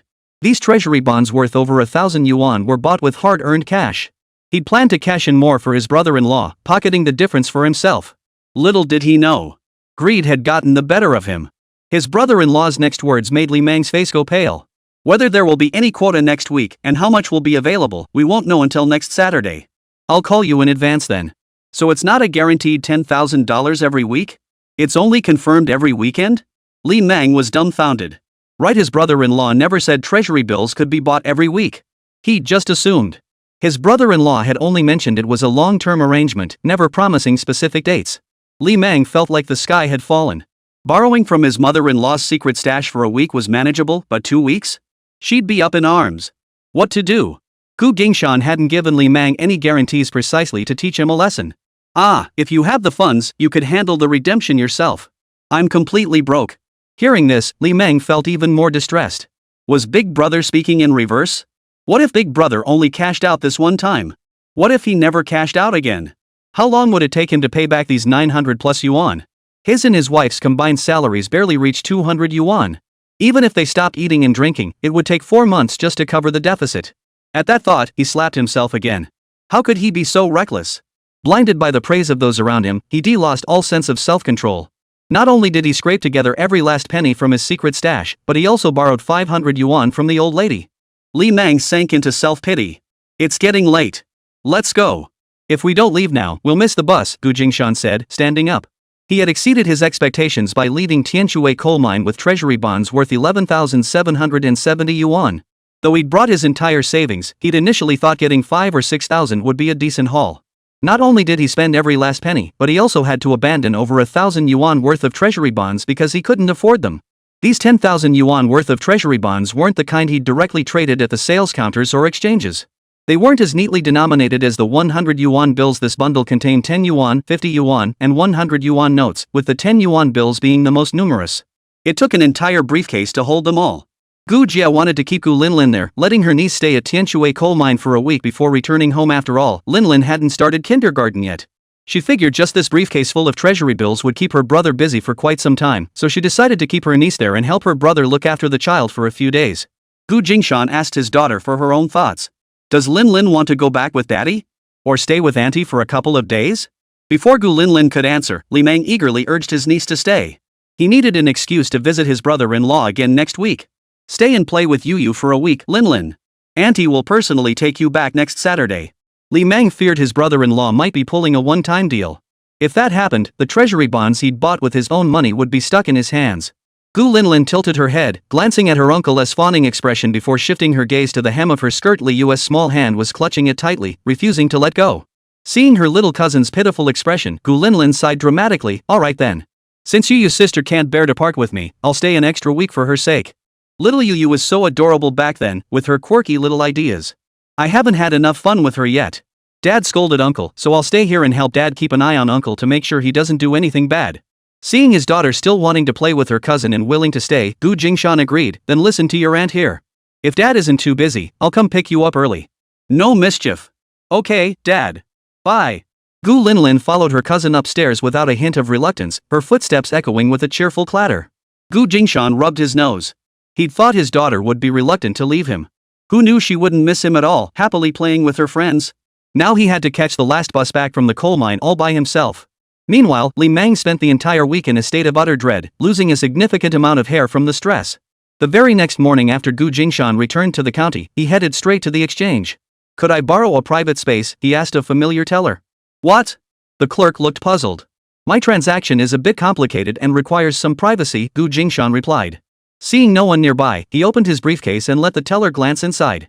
The teller froze upon seeing the bulging briefcase filled with stacks upon stacks of old bills. Ah, sure. Sure. I'll speak with the manager. Actually, everyone at the counter knew that a mysterious young man came every weekday to buy and sell treasury bills. He came every day, and everyone had grown accustomed to it. They'd also grown accustomed to his steadily increasing capital.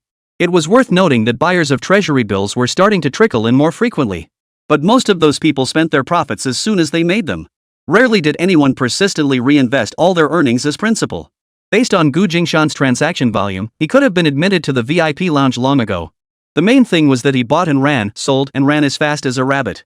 The staff never had a chance to stop him. Today, this man made a request for the first time. It was the perfect opportunity to escort him to the VIP lounge. The manager blinked, staring blankly at Gu Jingshan's movements. He was stunned by the sheer volume of physical treasury bonds Gu Jingshan pulled from his briefcase, bundles upon bundles, neatly categorized and tied. How could there be so many? Such a vast quantity and variety? Where on earth did he acquire them? Lately, more people had been coming to resell treasury bonds, mostly in bulk. Occasionally, someone would bring in small amounts collected piecemeal and sell them all at once. But no one had ever brought in such a massive amount at once. This young man in front of him had always dealt in bulk, making 2 trips a day, one early and one late. This is the first time he's brought back treasury bonds he's collected from below to sell. This quantity is truly staggering, far more than any other small-time dealer. No wonder he's making money. The manager's admiration was clearly visible on his face. Because the treasury bonds had different maturity dates and denominations, Gu Jingshan had spent half the night sorting and bundling them separately. His back still ached from the effort today. Had he not wanted to avoid drawing attention and sell them early, he wouldn't have come to the exchange so early in the morning to borrow a private room. As treasury bonds approached maturity, their market prices gradually converged toward face value. Those with longer remaining terms showed greater price deviations. Consequently, faced with this pile of diverse treasury bills, the teller had to call in a colleague. Working together, they spent over an hour calculating the exact value, finally completing the task just before 10 o'clock. Gu Jingshan received 15,617 yuan in cash. Good morning, sir. Since you have a large sum of cash, would you like to deposit it with our bank and request a cashier's check for your convenience? I'd like to buy more treasury bonds. Would a cashier's check allow for prompt payment? Certainly. If you frequently buy and sell treasury bills, a cashier's check is more convenient. What if I need to use cash every weekend? As a valued client, simply call us 1 hour in advance when you need cash. We'll prepare it for you. Additionally, when purchasing or selling treasury bonds in the future, you may conduct transactions in the VIP lounge instead of the main lobby. All right. Deposit the whole amount for me, and I'll take the change with me. Certainly. Please hold for a moment. 5,000 yuan in one go? Gu Jingshan rubbed his chin, feeling a bit of a toothache. This Sunday alone, excluding the profit share for his younger sister and her husband, he'd earned over 5,000 yuan. Based on his monthly salary of 150 yuan, that was equivalent to 33 months' pay. It would take him 2 years and 9 months to earn that amount. Based on the county's standard wage of 120 yuan, it would take 41 months, 3.5 years to earn that much. He'd originally thought making 2,000 or 3,000 yuan from this trip would be decent. Before this, his daily profits from buying and selling barely reached 400 or 500 yuan. 1 day's work equaled 10 days' worth of effort. What a windfall. He had thought making 2,000 or 3,000 yuan this trip would be pretty good.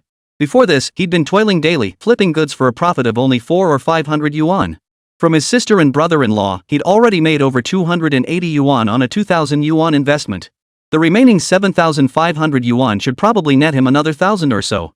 If he hadn't deliberately hit Li Mang with a stick before leaving to bring him back down to earth, who knows where his head would have gone. This money was coming in way too fast. Gu Jingshan planned to give Li Mang at least 10,000 yuan in exchange allowance each month. Handing Li Mang 10,000 yuan in cold, hard cash, he couldn't let that go without a little warning. He'd calculated that Li Mang bought from external sources at roughly a 25% discount, while he bought from Li Mang at an 85% discount. Based on this ratio, his profit margin was only 5 percentage points higher than that of the younger sister and her husband. Surprisingly, the bulk of the fluctuating profit lay on his side due to premium issues with treasury bills maturing at different times. Those treasury bills nearing maturity commanded higher prices when interest was factored in. Gu Jingshan's unflappable composure earned him the deep respect of the exchange staff.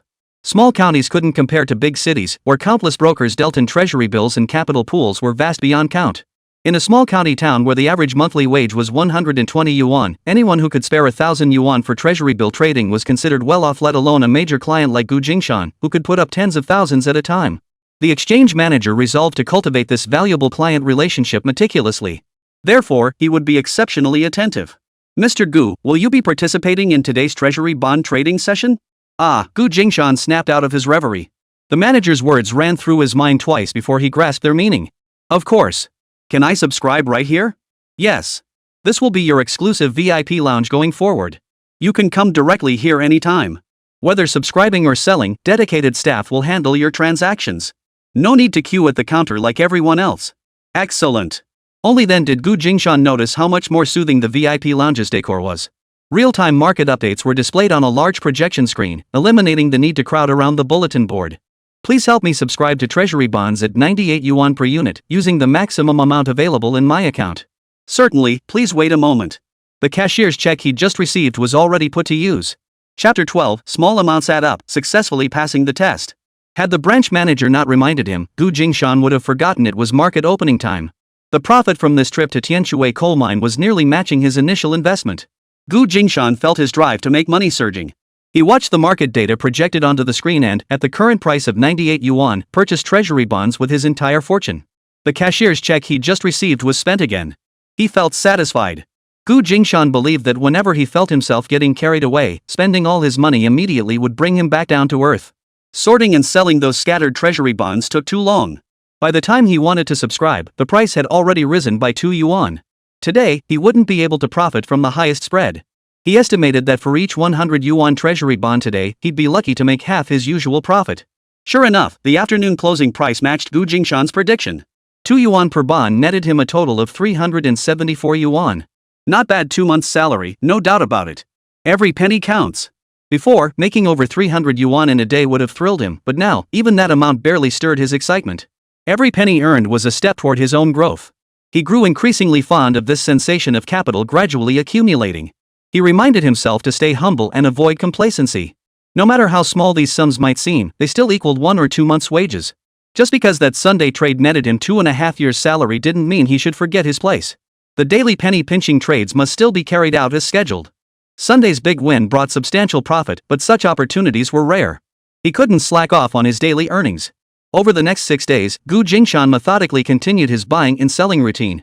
Even if each 100 yuan treasury bond only netted him 3 or 4 yuan daily, the large capital investment meant that after 6 days of constant flipping, he had accumulated over 4,000 yuan. This once again proved his daughter's words: with sufficient capital, daily earnings would only grow. Thanks to Friday's soaring closing prices, Gu Jingshan's total assets had surged to the 20,000 yuan milestone by Saturday's market close. See? Small amounts of money, when accumulated, are no less than a single large sum. Earning over 4,000 in 6 days was beyond what he'd ever imagined when he first dabbled in treasury bill arbitrage. It was Saturday now. As Gu Jingshan left the VIP lounge, he began considering how much exchange quota to give Li Meng this week. He had kept Li Meng waiting for a week, a lesson he felt was sufficiently profound. That would do. He planned to call his little sister once he got home. But as soon as he stepped into the alley, he spotted Li Meng waiting at the Gu family's gate with their 2 children. "Daddy, I missed you so much." "Did you miss me?" Gu Linlin fluttered into her father's arms like a little bird. "If you missed me, why didn't you come back sooner? Looks like you didn't miss me at all. Did you have fun these past few days?" Gu Jingshan scooped his daughter up.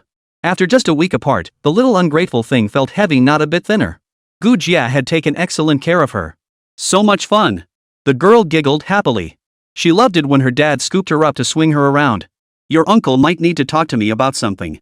Why don't you go play in the yard with Yu? Keep an eye out for us while you're at it." Gu Jingshan gave his daughter a task. "Oh, playing spy games? Cool. We'll keep watch and not let anyone near the south house." Gu Linlin, obedient and sensible, took Li Yu's hand and ran outside, giving the adult space to talk. "What's wrong? Come inside for some water." Gu Jingshan could tell Li Meng was deep in thought, as if he had a lot to say. Dad doesn't know that this past week, Uncle Li has been getting scolded to death by Auntie. Uncle kneels on the washboard every day, it's hilarious." Gu Jingshan nearly burst out laughing upon hearing his daughter's inner thoughts. "Brother, I've got 2 things I want to chat with you about." Li Meng hung his head, looking utterly dejected. "Oh?" Gu Jingshan raised an eyebrow, slightly surprised. "2 things? First, about the treasury bond scalping. I've thought it over and over. We took too much. It's not right. I want you to take it back." "Why do you feel that way? Didn't I say this portion was for Gu Jie?" Li Meng pulled a cloth pouch from his chest, taking out the cash and treasury bonds and placing them on the table. "Brother, you told me to work under you, so I'm your employee. It's not right for me to pocket the difference, especially not 10%. Even giving it to Gu Jie as a subsidy feels wrong.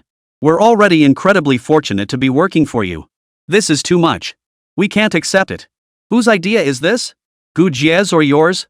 Gu Jingshan pinched a few tea leaves into a teacup, poured hot water over them, and placed it before Li Mang. It was my idea. Gu Jie doesn't know. I thought about it for a week.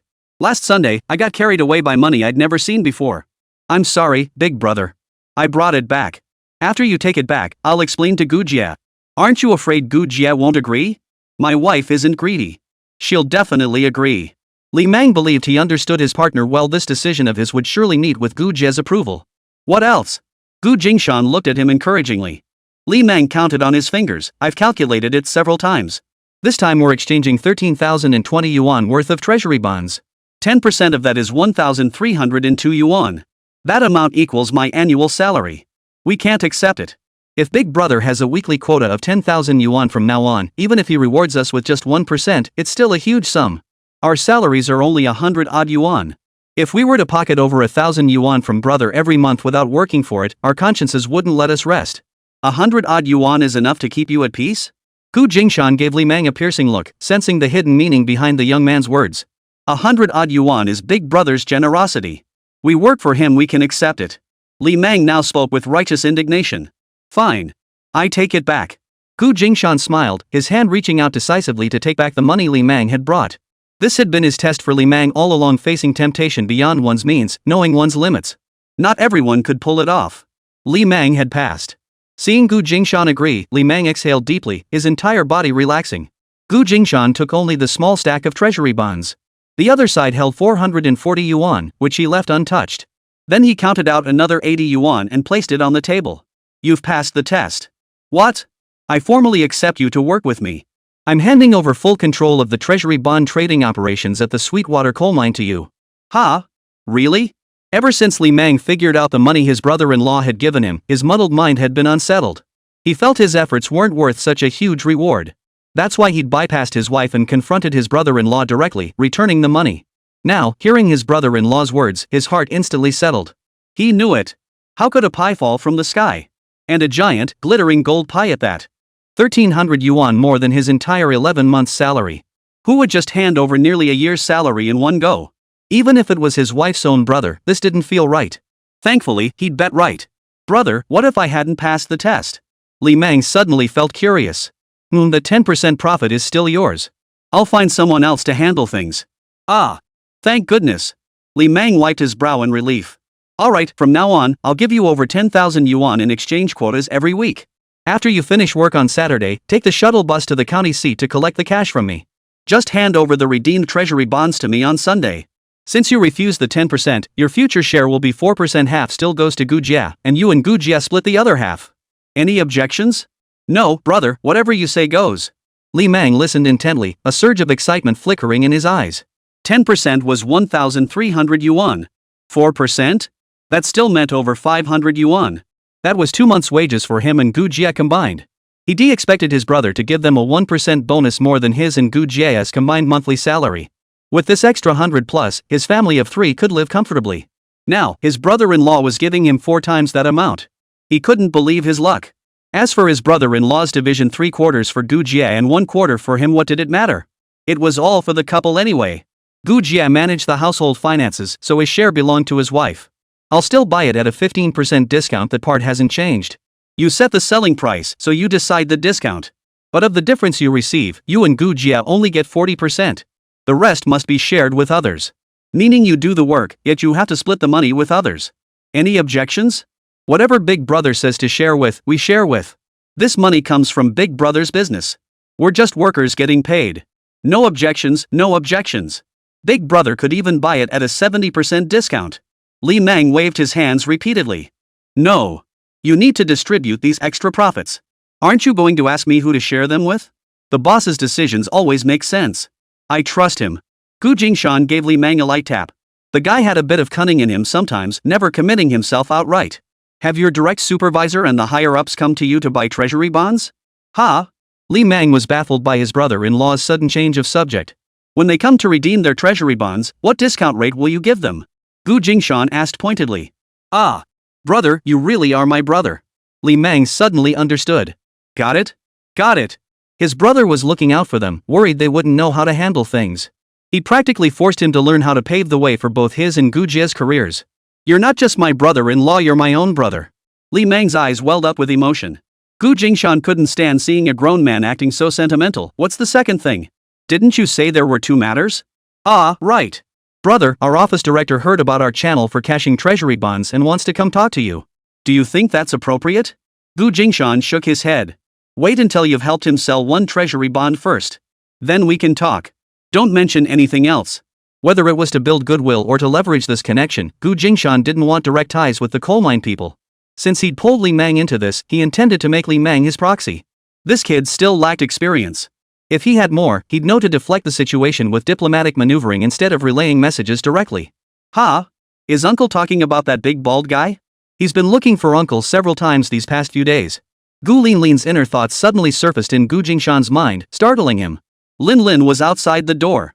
He intended to hear from his daughter about whom she'd encountered at Tianshui coal mine this week and what information she'd gathered. That big bald guy isn't a good person. I heard from the big brother in the back alley that he's competing for the deputy mine manager position and has done a lot of bad things. And I remember Addie saying in my past life that the bald guy got arrested and dragged a lot of people down with him. Uncle almost got caught up in it too. Oh, right. In my past life, my aunt mentioned this guy, the one in my uncle's office. He had connections at the mining group headquarters and was even close to the big boss.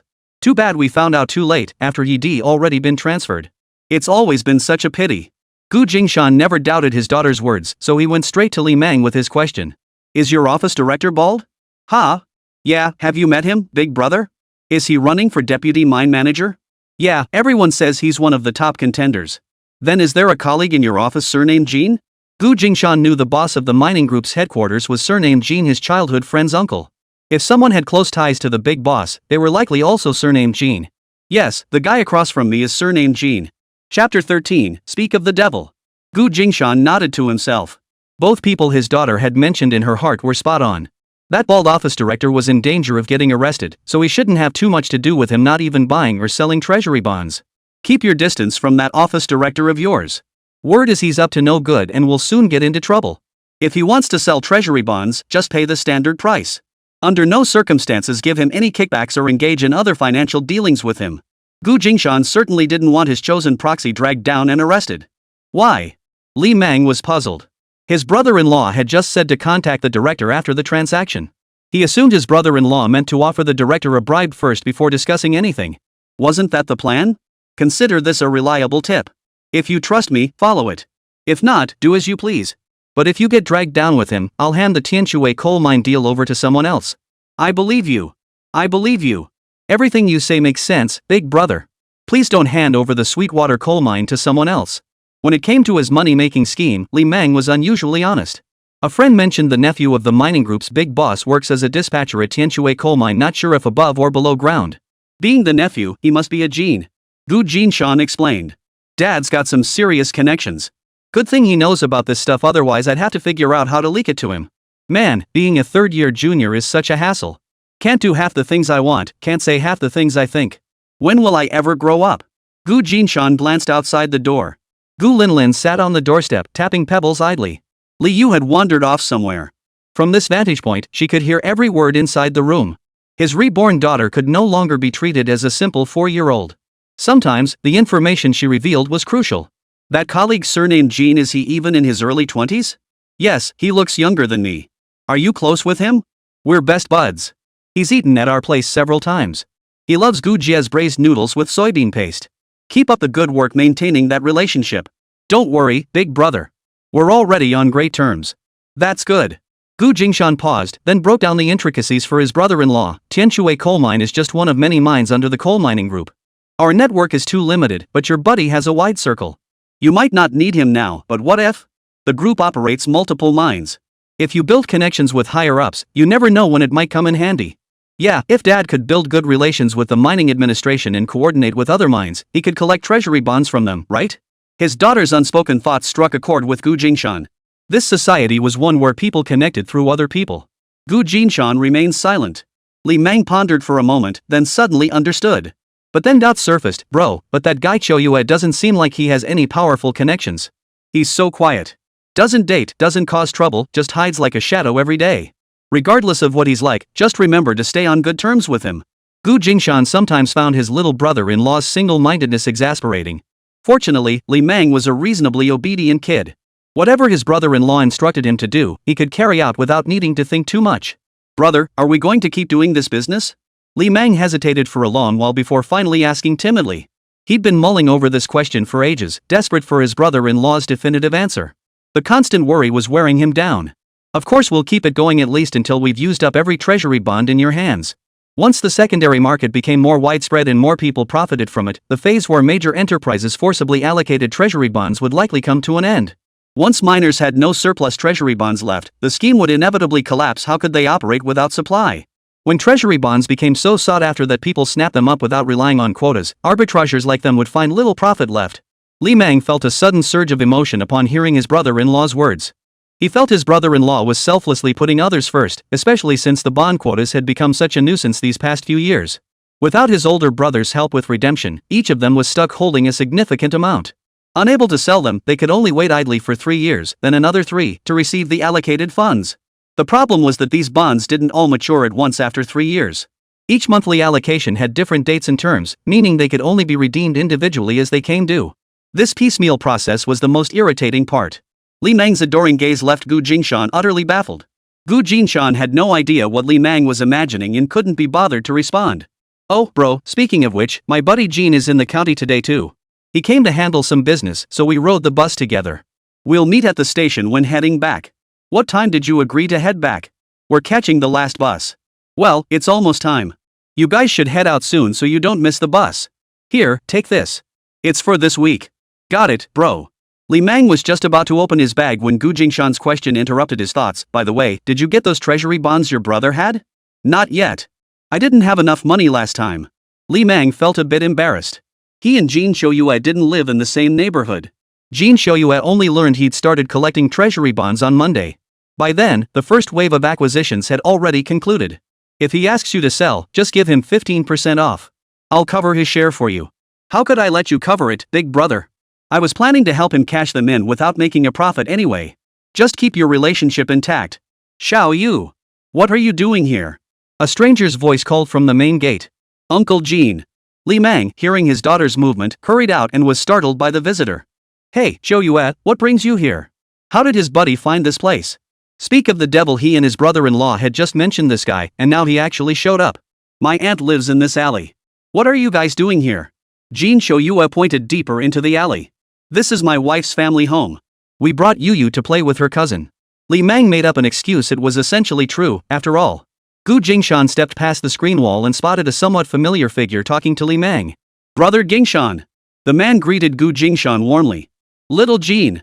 Only then did Gu Jingshan recognize that the brother his brother-in-law mentioned was Jean Shouyue, the childhood friend who used to tag along behind him.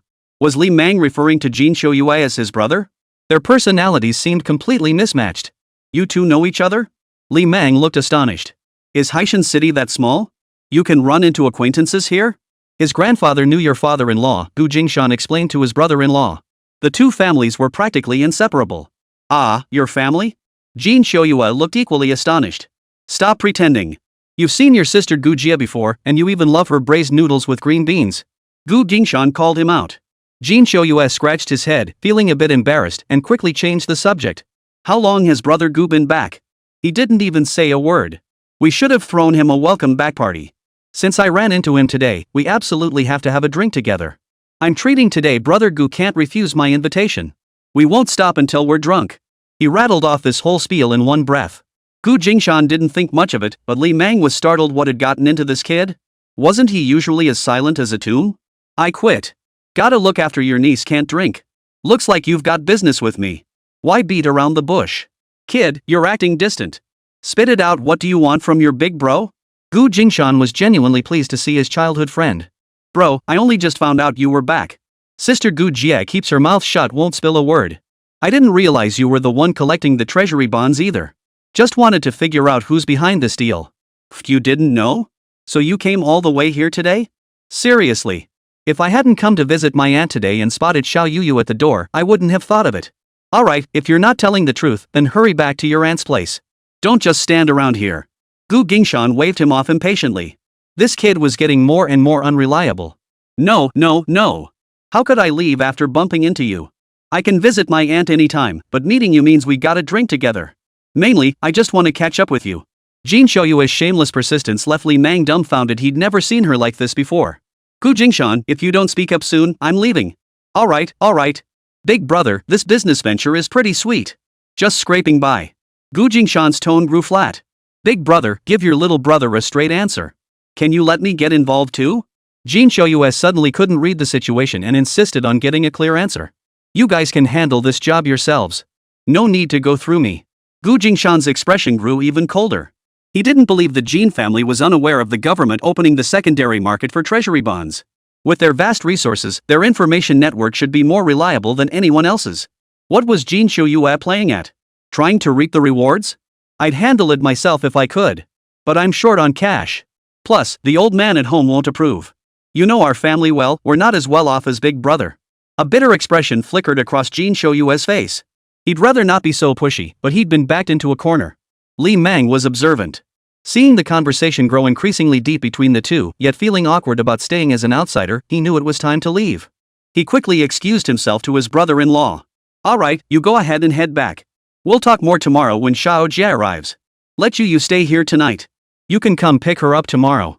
Gu Jingshan went back inside, retrieved the briefcase from earlier, and handed it to Li Mang, waving him off. Jin Shoyue also stood to see them off. Brother, you don't need to wait for me to return to the mine tonight. You guys go ahead. I'll stay at Auntie's place tonight and won't be going back to the mine. Li Mang finally understood. He'd taken this man as a brother, yet this so-called brother had hidden his true nature all along. Only when faced with a real brother did his true colors show. He felt a bit resentful for a moment. Alright, I'll head out first. Will you be staying at her grandmother's tonight? Can Mom and I come pick you up tomorrow? I'm staying with Lin Lin. Not at Grandma's. Fine, just don't cause trouble with Lin Lin. Otherwise, your uncle will send both of you to your grandmother's place. I'm heading back now. Li Mang hurried off. Brother, I'm off. Go ahead. Be careful on your way. In a moment, Li Mang stepped out of the Gu family gate. He didn't need to wait for Jin Shoyue anymore, nor did he need to take his daughter back first. He walked quickly. Before he stepped out the gate, a faint voice called after him. Big brother, please do me a favor today, let's grab a meal together. With no outsiders around, Jin Shoyue was extremely warm. Dinner is out of the question. You saw it yourself, your two nieces are home today, and it's inconvenient. You came to visit relatives today, and it wouldn't be right to change plans. How about this instead? Let's meet tomorrow at our usual spot for tea. Gu Jingshan could tell Jin Shoyue was up to something. Even after he made it clear he wasn't interested, the kid was still insisting on inviting him. Something was definitely going on. Considering their childhood bond, he decided to give him a chance to talk. Our usual spot? What usual spot? Oh, you mean that old pavilion where we used to play hide and seek as kids? Jin Shoyue pondered for a moment before recalling the location. Yeah, remember that? How could I forget? Alright, see you tomorrow without fail. With the confirmation secured, Jin Shoyue instantly perked up. Chapter 14, The Good Life is just around the corner. Li Mang was anxious about how much exchange quota his older brother would give him this weekend. His colleagues at the mine were all waiting. With guests present, his brother-in-law hadn't had time to explain, and he hadn't had time to look either. He could only take the bag back. Knowing it contained money, Li Mang felt like a startled bird on the bus ride home, his nerves stretched taut the entire journey. The moment he stepped off the bus and saw Gu Jia waiting at the stop, Li Mang instantly relaxed, letting out a deep sigh of relief. Jia, I'm back. How's my brother? He's fine, just a minor cold. He'll be better soon, he answered loudly. Ha? Why are you alone? Where's the little one? Gu Jia panicked when she saw no child trailing behind him. How could he have left their daughter behind? She got too wild to call back. I'll have her stay at her grandmother's tonight. We'll pick her up tomorrow. Gu Jia relaxed. The two walked home step by step. How much this time? Gu Jia asked in a low voice. We'll talk about it when we get back. They spoke in hushed tones, as if making contact with an underground party cell. Li Mang hadn't dared to look outside, so he didn't know. Hurrying home, Li Mang locked the door with Gu Jia before opening the bag given by his brother-in-law. He pulled out the cash, which spread across half the bed. 18,000 yuan? That was over half more than last week's amount? Li Mang shuddered. This much money? His brother-in-law trusted him enough to give him this? He was deeply moved. His brother-in-law's family was truly wealthy. He grew even more deeply impressed by his brother-in-law. With an 18,000 yuan credit limit, he could pull off a big operation at a 75% discount. 18,000 yuan could be exchanged for 24,000 yuan in treasury bonds. He could then settle the account at an 85% discount, giving his brother-in-law only 21,180 yuan worth of treasury bonds. The remaining 2,820 yuan in treasury bonds would be his pure profit. That worked out to about 2,397 yuan, and he could take 40% of that over 900 yuan. Holy crap! He thought last week as 1,300 yuan was already a fortune. After a week of anxiety, he resolutely refused his brother-in-law's proposed split. But by sheer luck, he passed the test and his brother-in-law renegotiated the 40% share with him. After the redistribution, the total he received this month plus last month exceeded what he would have gotten without any allocation at all. And there'll be steady income every week from now on? Compared to a one-time deal, Li Mang knew exactly which option to choose for long-term trading. Li Mang felt fortunate once more that he hadn't let greed cloud his judgment last week. He picked up his teacup, intending to drink some water to calm his nerves, only to find it completely empty. Gu Jia was flushed with excitement, her fist tapping Li Mang's arm several times unconsciously. The couple exchanged a look, both determined to follow their brother-in-law's lead. A life of luxury was just around the corner. With last Sunday's groundwork laid, many colleagues came to Li Mang's house that evening to sell off their treasury bonds. The sooner they sold, the sooner they could relax. They didn't want to repeat last week's experience, where by the time they heard the news, Li Mang had already announced redemption was closed and there was no money left. So before Sunday afternoon even arrived, all the cash Li Mang and Gu Jia had retrieved from their brother-in-law was fully redeemed. The couple hurriedly took the shuttle bus back to the Gu family home. Seeing his younger sister and brother-in-law arrive so quickly caught Gu Jingshan off guard. You and Lin Lin, play by the gate. Don't leave the yard. Gu's mother was home on leave this afternoon, and Gu Jingshan didn't want her to know anything about money matters. Even the few thousand yuan in relocation compensation he held, she would have taken every last cent, utterly unconcerned whether her penniless son and granddaughter had money for food. If she found out he had tens of thousands in funds, wouldn't she pester him day in and day out? Gu Jingshan's daughter always excelled at the tasks he assigned her. The two girls giggled and played house outside the south room door. Gu Linlin even kept watch for her dad. Main house of the Gu family. Seeing her daughter and son-in-law enter her eldest son's south room, Gu's mother, home on leave, scratched her head in frustration. She quietly slipped out through the side door of the kitchen, pressing her ear tightly against the back window of the south room, desperate to eavesdrop on their secret plans. Gu Jingshan said nothing, waiting quietly as Gu Jia and her husband neatly stacked the redeemed treasury bonds they'd brought back, then counted the quantity. "Grandma, what are you doing pressed against the window?" Li Yu watched her grandmother's movements with curiosity. They never played hide and seek like this. Was she learning to climb like a gecko? Getting something delicious. Gu Linlin replied casually, a mischievous glint flashing in her eyes. "Look, the bugs on the window look so tasty. Grandma's catching bugs to eat." A dead fly lay on the glass, likely killed not long ago and never cleaned away. Ugh. Even through the glass, Gu's mother was utterly disgusted by her daughter's words. Fearing her child's voice might attract her son, she hurried toward the main hall. "Grandma, why are you running? Grandma ate a bug. Go get some water to rinse it out." Ugh. Just as Gu's mother stepped onto the front porch, she actually vomited. In the south room. Just stay safe.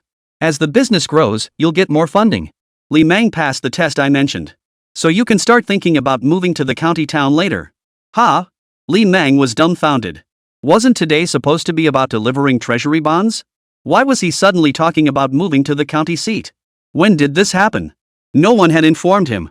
Their jobs were at the mine. How could they move to the county? Gu Jia reassured him. He didn't say we're moving now. Big brother said he'd find a way to arrange for us to transfer to the county so you can attend elementary school there. It's still a long way off.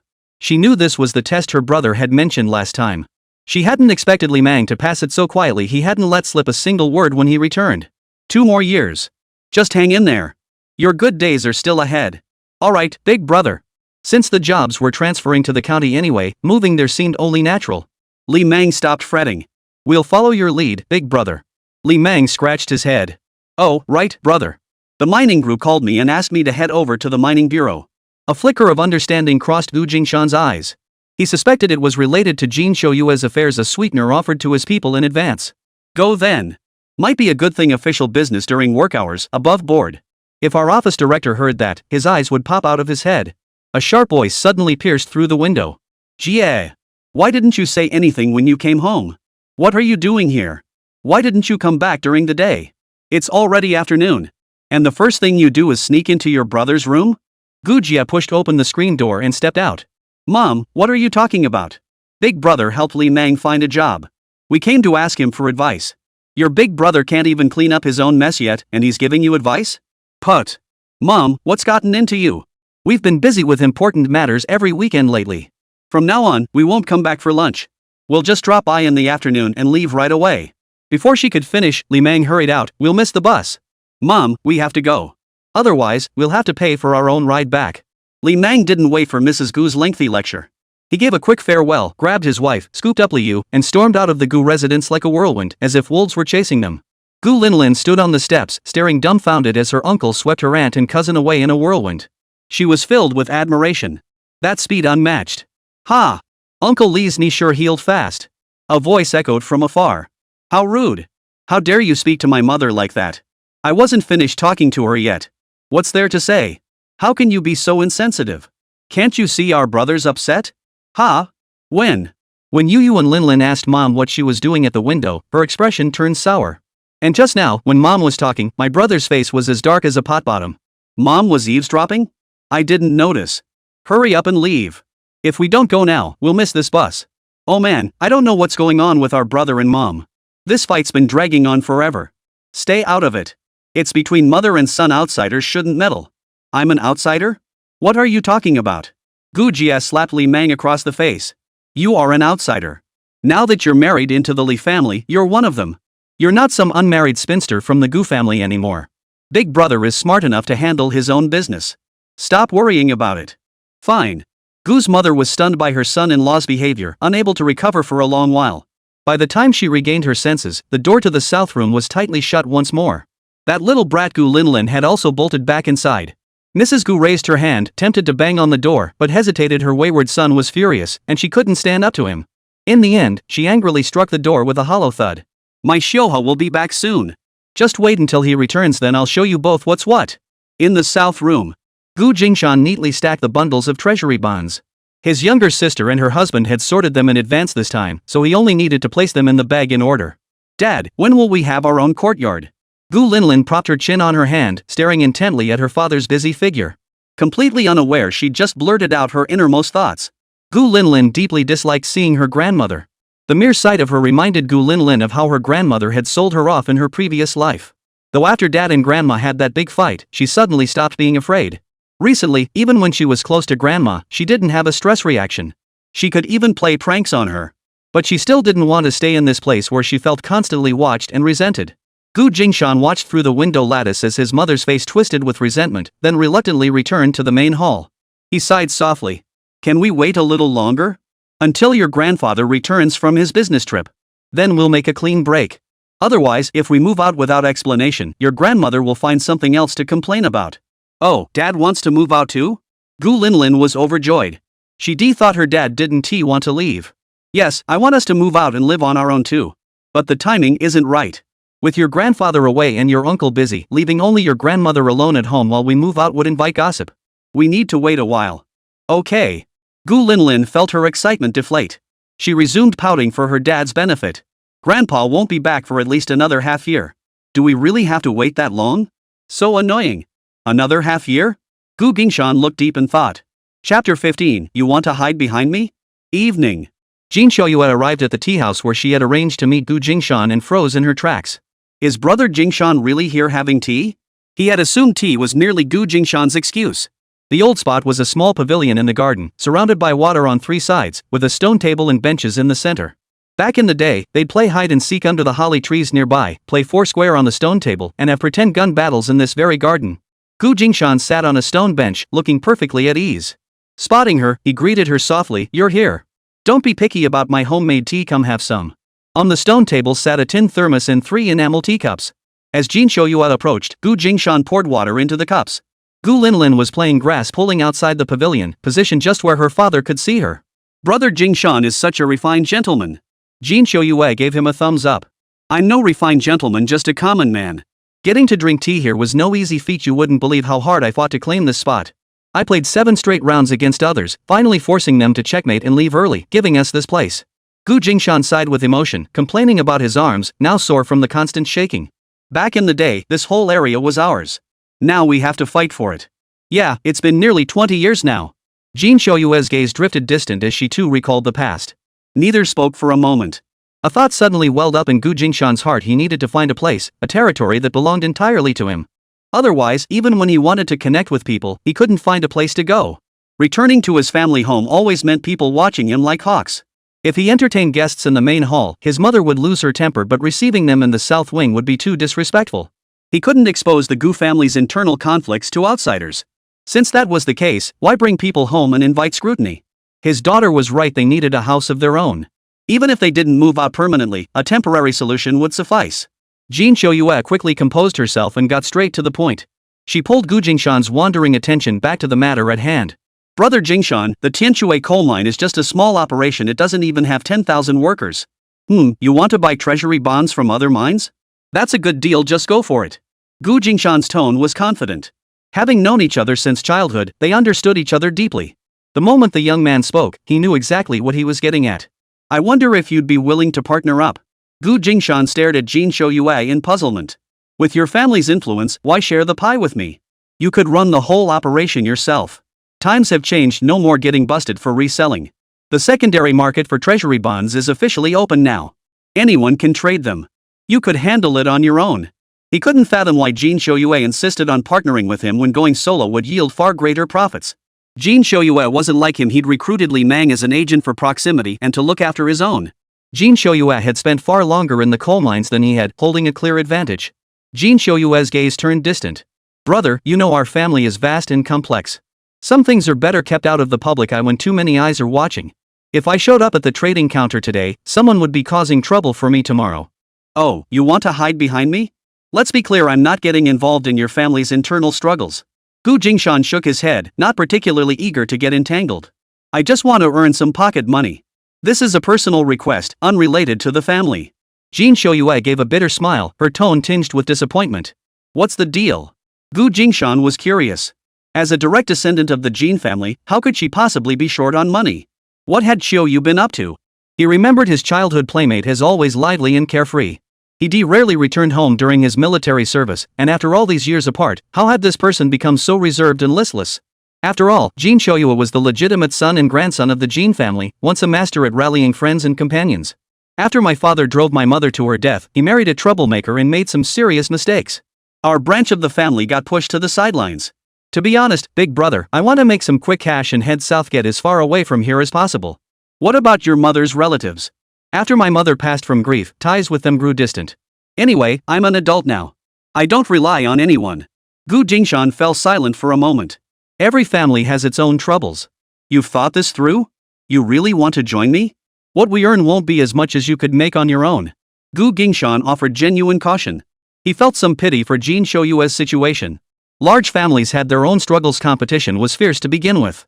Once marginalized, the resources available only dwindled further. And the mistakes were made by her parents' generation. This was an undeserved calamity for her. On the bright side, it was good that Shoyue could let go. Abandoning everything now and starting over somewhere else wasn't necessarily a bad idea. The issue circled back to money. Yeah, you've always been loyal, bro. I genuinely want to work with you. Li Mang runs the Tianshui mine, I won't compete with him there. I'll take on other mines. Even though our faction's been sidelined and my uncle's still around, I won't fight him over core interests. He won't make things hard for me and might even point me in the right direction. Alright. How do you want to partner up? I heard Li Mang buys back from miners at 75% of the price. You'd probably get it from him at 80%. Li Mang pockets the 5% spread. Just give me the same discount. I'll handle the lead, but you'll need to personally manage the transactions. This money can't be traced back to the Jin family. Jin Shoyue wasn't asking for much, just enough to earn her way out of this place. Even if he had to give Gu Jingshan a large cut, he'd accept it. At least with Gu Jingshan's cover, he could remain completely hidden and quietly accumulate wealth.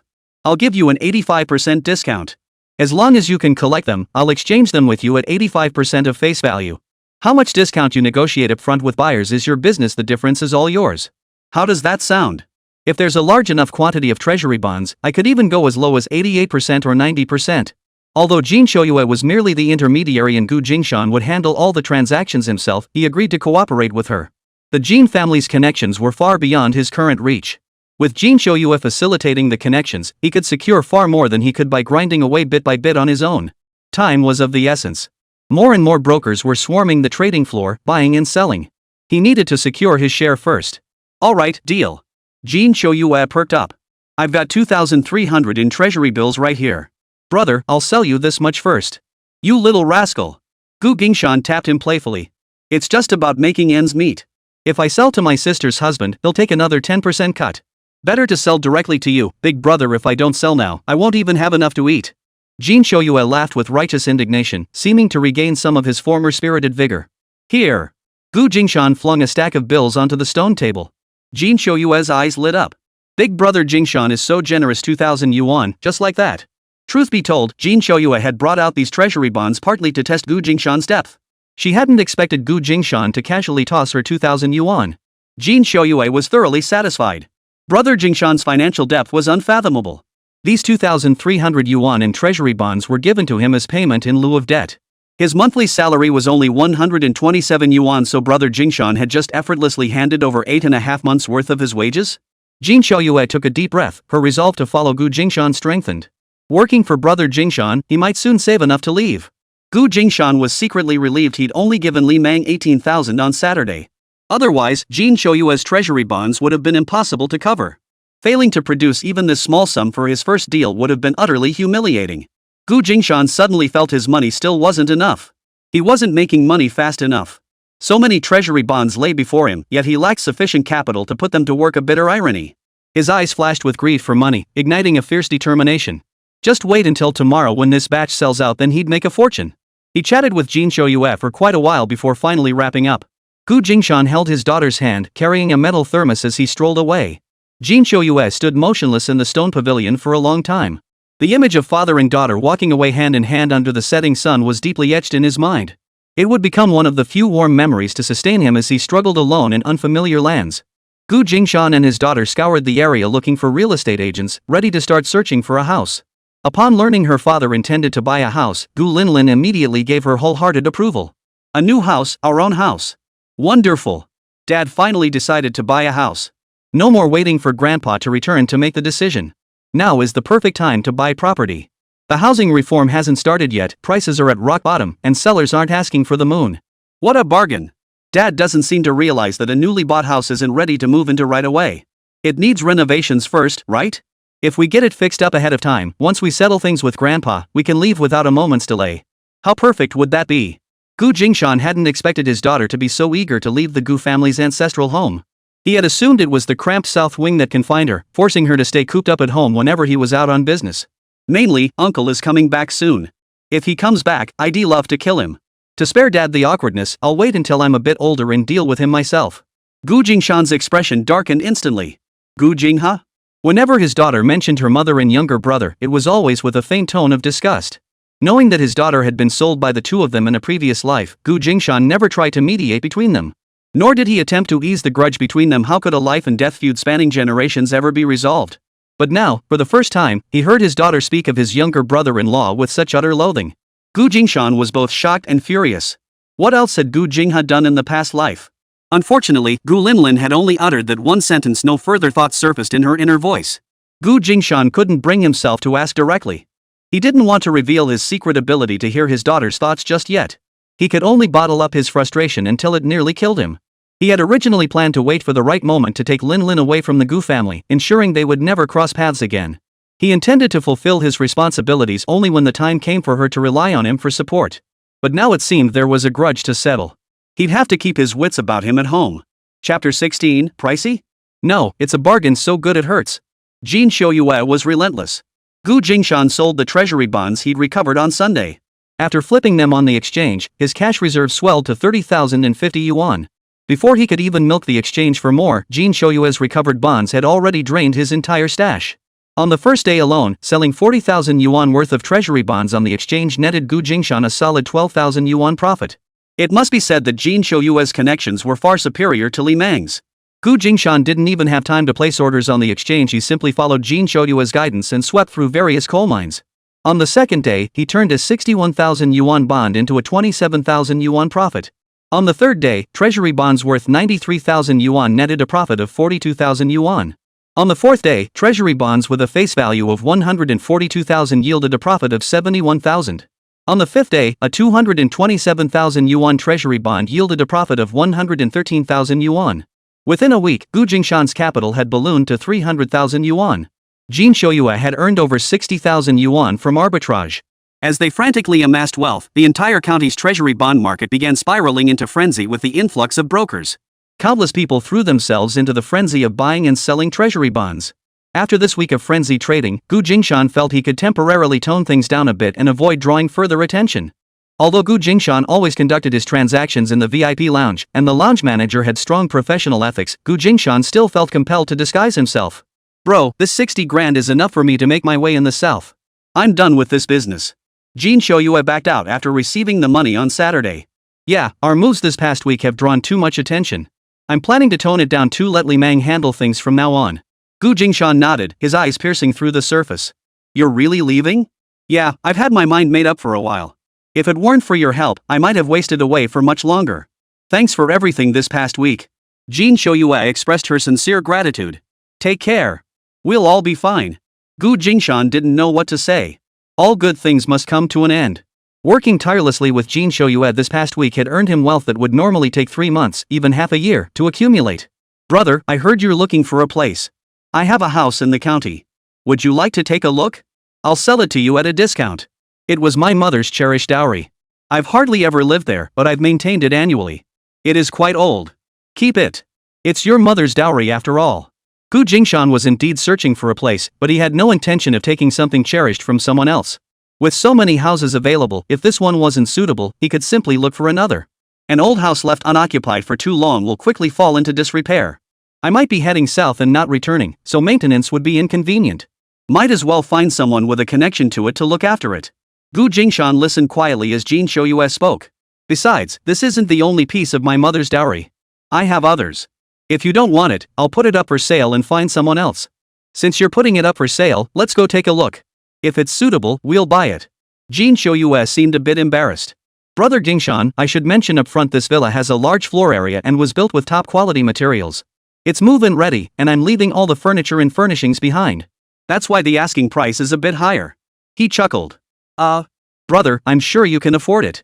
So, how much are you asking? After a week of frantic money-making, their childhood friendship had grown even stronger. Jin Shoyue's mood had lifted considerably, even regaining some of her former charm. Gu Jingshan, after hearing all this setup, suddenly had a bad feeling he was probably in for a hefty expense. 50,000. Jin Shoyue grinned widely, his pearly white teeth sparkling. Whoa! At that price, few in all of Haishan City could afford it. Since they'd been making money together, Jin Shoyue probably had a rough idea of how much Gu Jingshan had earned, which was why she'd been so quick to put this house on the market. While this price wouldn't cripple Gu Jingshan, it would certainly sting. You said it was a villa? Recently, Gu Jingshan had only been looking at single-story houses, transitional places. He hadn't even considered large villas. Before this windfall, he couldn't afford to think about big villas anyway. Yes, a small Western-style house. There's only one neighborhood in the county with old Western-style houses, that's where it is. Gu Jingshan pondered. If it was that complex, he could certainly go take a look. Nearly every prominent figure in Haishan City lived there, and even some retired bigwigs had chosen to reside in this neighborhood. That alone spoke volumes about its prestige. But 50,000 yuan? That was a painful sum. Jin Shoyue waited for Gu Jingshan's response. This house was essentially his token of appreciation. In her view, no one else deserved it. Let's go. Take our daughter to see the place. Gu Jingshan picked up Linlin. A decision as significant as buying a house couldn't be made without his daughter's input. Where is it? Gu Linlin asked curiously. They hadn't found a suitable place this past week. Though her dad had been busy, the real estate agent hadn't had many leads. The main issue was that available properties were scarce, few were being put on the market, making it a phase where prices were neither fixed nor negotiable. Uncle Jin's old family home. It's around 5 or 600,000 yuan. Gu Jingshan wanted to hear his daughter's opinion. He'd never known there were houses worth 50,000 in Haishan City before. Is this house made of gold? It's so expensive. Gu Linlin nearly lost her composure. Dad, are you out of your mind? 5 or 60,000 for a house? A duplex like Auntie's only costs 8,000, and Grandma's place is just 2,000, and that one even has a yard. Grandpa's future relocation house will cost a grand total of 30,000 yuan, and that's 10 years down the line. Gu Linlin's inner rant raged on. Gu Jingshan was stunned by his daughter's tirade. Housing reform hasn't even happened yet. Current prices are based on building materials and square footage. Even the best residential buildings in the county cost over 8,000 yuan per square meter. 50,000 to 60,000 yuan? That's ridiculously expensive. Gu Jingshan suddenly felt it was a bit pricey too. Had he really gotten carried away? Was he actually considering villas with just this much money? Though his family's assets had grown to over 300,000 yuan, spending nearly 1/6 of that on a house felt like a painful sacrifice. Right now was the stage where his money was making more money. Investing it in real estate didn't seem like a wise move. Since he'd already agreed with Xiao Jinzi to view the property, he couldn't back out now. He had no choice but to grit his teeth and bring his daughter along. He resolved that if his daughter didn't like it, he'd refuse. What do you think? Jin Xiaoyue led the father and daughter on a tour of the residential complex. Without a resident escort, their access would have been denied due to the complex's security protocols. The location and environment are great, but the price is a bit out of our league. Gu Jingshan sighed dramatically. Houses in the county rarely exceed 10,000 yuan per square meter. This one's 50,000? That's painful. But Gu Linlin, upon seeing the neighborhood's location, suddenly became excited. Dad, I love it here. Before Gu Jingshan could utter a refusal, the words caught in his throat. Dad, I really love it here. It's so beautiful. Can we buy it? Oh, Dad, you're amazing. How did you find this place? We absolutely have to buy it. Grab every single one you can. Each house here could be worth tens of millions in the future. The two biggest ones could even hit over 100 million. We absolutely must secure it. We absolutely must secure it. Properties in this complex are disappearing one by one, no time to hesitate. Buy it now. Gu Linlin's inner voice relentlessly bombarded Gu Jingshan's mind. He felt like his brain was about to explode from the noise. Lingling really has good taste. Some people just don't know what's good. Since you like it here, why don't you have your dad buy it down? Jin Xiaoyue's eyes lit up and she beamed at the girl. It doesn't matter if brother Jingshan doesn't like it, someone else does. Even if brother Jingshan thinks it's too expensive, who's to say it won't sell to someone who loves it? If little Linlin begged and cried to buy it, she was sure brother Jingshan wouldn't refuse. After spending this week together, Jin Xiaoyue had seen just how doting brother Jingshan was on this little girl. He treated her like she was made of glass, afraid she'd melt if held in his mouth, afraid she'd break if held in his palm. Is the house Uncle Jin's? Gu Linlin tilted her head, her voice sweet and adorable, making Jin Xiaoyue's tone soften involuntarily. Yes, it's an heirloom Uncle Jin's mother's dowry. It's been well maintained and hardly ever lived in.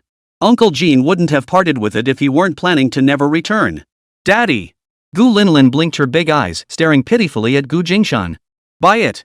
Buy it! She knew exactly how to win her dad over. Do you really like it here? Gu Jingshan sighed, feeling the money in his pocket flutter away. I do. A house with no market value. We absolutely must get it. It's from the same era as those little Western-style houses in Qing City. Its design alone is worth the price. It's just too remote in our county. If this were in a major city, it would be designated a cultural heritage site. Can you make it any cheaper? Gu Jingshan gave up resisting. Since Linlin loved it and had gone to such lengths to express her feelings, not buying it seemed like a bad move. Truth be told, he was also captivated by the interior furnishings and design. It was just the price that held him back. 50,000 yuan was simply too much. He could afford it, but it felt like ripping out his own flesh. Jin Xiaoyue thought for a moment before saying sheepishly, Brother, you know I'm leaving soon and need money. 50,000 is my absolute bottom line. How about this? I also have a small house on Wenmiao Road. For 50,000, I'll bundle both properties together for you. The smaller one won't be charged separately. Yes. Yes. Gu Linlin tugged at her dad's clothes, jumping up and down. Dad, buy it. Wenmiao Road? The properties there are prime. That area will become the city center. Buying now guarantees no loss. Only appreciation ahead. Uncle Jin is bleeding money. Hold on to these two properties for a few years, and they'll appreciate dozens of times over. Seeing his daughter rave about both properties and claim they'd multiply in value, Gu Jingshan suddenly didn't think 50,000 yuan was too much. Alright. We'll go take another look over there later. Barring any surprises, I'll take both of these. With Jin Xiaoyue having gone this far, Gu Jingshan agreed decisively. Haggling further would strain their relationship. However, he also understood that Jin Xiaoyue actually wanted to make a bit more profit. He wondered why she had abandoned her plans to continue stirring things up in the treasury bond market and instead turned to disposing of fixed assets. You don't need to rush to sell off all your properties. How much more do you need? If it's not too much, I can lend you a portion. Much of Gu Jingshan's recent profits were thanks to Jin Xiaoyue's connections. He figured that if Xiaoyu's shortfall wasn't too large, offering her a loan would easily help her establish a foothold in the south. After all, Li Mang's operations had now shifted to round-the-clock acquisitions, no longer restricted to weekends, bringing in a steady trickle of cash each week. Jin Xiaoyue paused, surprised that Gu Jingshan had seen through his plan.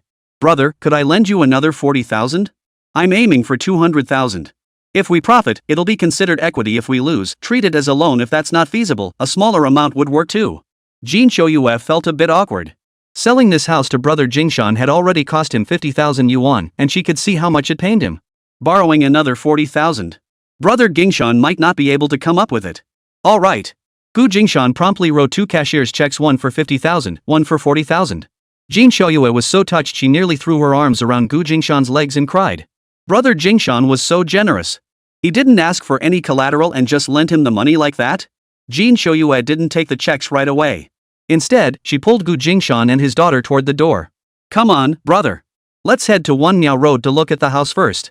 If that one works out, I'll transfer the deed to you immediately. Chapter 17, is this the little house you mentioned? Jin Shoyue led Gu Jingshan and his daughter to Wenmiao Road, where the neighborhood had a much more lively, everyday feel compared to the area around the Western-style villa. Walking along the main road into the park, they encountered a bustling crowd of people coming and going. Gu Jingshan looked around repeatedly, puzzled. He couldn't figure out what Jin Shoyue was up to. Wasn't she supposed to show us a small house? Why had they ended up in a park? Ah! Gu Linlin suddenly let out a startled cry, her mind wandering off into her own world. Hadn't Gu Jingshan been holding her hand, her distracted state might have led to a faceplant. Gu Jingshan scooped his daughter up, letting her daydream freely in his arms. Jin Shoyue felt a pang of curiosity. She wondered what had startled the little girl, and when she realized Gu Linlin seemed unsettled by the crowd, a flicker of unease washed over her. Although he'd said this apartment was part of the package deal with the small Western-style house for brother Jingshan, what if the little one didn't like this smaller place? Apart from the last unit she kept as a memento and didn't plan to sell, Jin Shoyue had no other assets left. This was a bit of a headache. Jin Shoyue's mood visibly sank. Truthfully, this particular property was something he was embarrassed to offer. Not only had it been listed for ages without a single nibble, but there was also a major issue. While the house itself wasn't small, its location was problematic. It was a house situated within a park. Its history predated the park itself. The surrounding greenery had been gradually developed around the house over time. In earlier times, the park had been a private garden.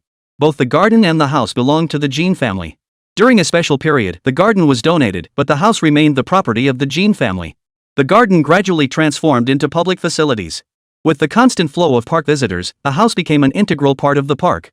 No one in the Jin family cared for this property. Beyond its sheer size, it was utterly useless, a liability that was neither here nor there. Later, when Jin Shoyue's father fell on hard times, this property was dumped onto them. By then, Jin Shoyue's father had remarried. He visited once, then passed it on to his son, effectively confirming it as Jin Shoyue's sole future inheritance. This meant Jin Shoyue would have no claim to any other portion of his father's estate. This house was the only thing he would ever receive from his father. The red house? Gu Jingshan walked to the center of the park and stared dumbfounded at the house Jin Shoyue was pointing to. This belongs to your family? His voice trembled slightly. Yes. Jin Shoyue felt utterly embarrassed. You're certain this haunted house is the little cottage you're bundling off to us? Gu Jingshan couldn't let it go, asking again, secretly hoping Jin Shoyue would deny it. Alas, Jin Shoyue flashed a sweet, ingratiating smile. Yes. Brother, just think of it as a little extra that came with the Western-style house. A tiny little extra. Would it be easier for you to accept if you didn't think of it as a house? Her fingers clenched tightly, gesturing a minuscule distance between them. She blinked her eyes pitifully, staring at Gu Jingshan. Gu Jingshan sighed again. He realized that whenever he was with Jin Shoyue, this guy always left him speechless. They had explored this haunted house more than once as children, making quite a racket inside, even setting fire to its abandoned warehouse during their mischievous years, nearly burning themselves to death. The sight of this red roof structure still sent shivers down his spine. The sharp, red-tiled roof was entirely unlike anything in the Central Plains. Back then, they'd all thought it was a church or some other religious site. Ah! No wonder no one ever came looking for them after the warehouse burned down. The root cause was right here. He never imagined it belonged to the Jin family, to a dilapidated, long-abandoned property. Originally, misled by his daughter, Gu Jingshan had expected to receive another small residence. Even a self-built house like the Gu family's would have sufficed. He'd assumed he could move in immediately, giving him another option to leave the Gu household. Now he realized that was impossible. What a headache. He never imagined that the small house Jin Shoyue mentioned referred to this haunted house in the park. This was the famous haunted house known to everyone in Yunhai County who knew about the park. After that great fire, the place had become even more deserted. It sat right in the park's center, impossible to separate from the surrounding grounds. How could anyone live there? If he dared move in, he was sure countless park visitors would parade through his home like it was some sideshow attraction. Gu Jingshan smiled bitterly. Well, so be it. That Western-style house was worth 50,000 yuan anyway. This was just a bonus. This red-roofed haunted house would remain standing quietly in the park, left to slumber in peace. Gu Linning, cradled in Gu Jingshan's arms, let out a startled ah, and then remained silent. Then, in an instant, she erupted.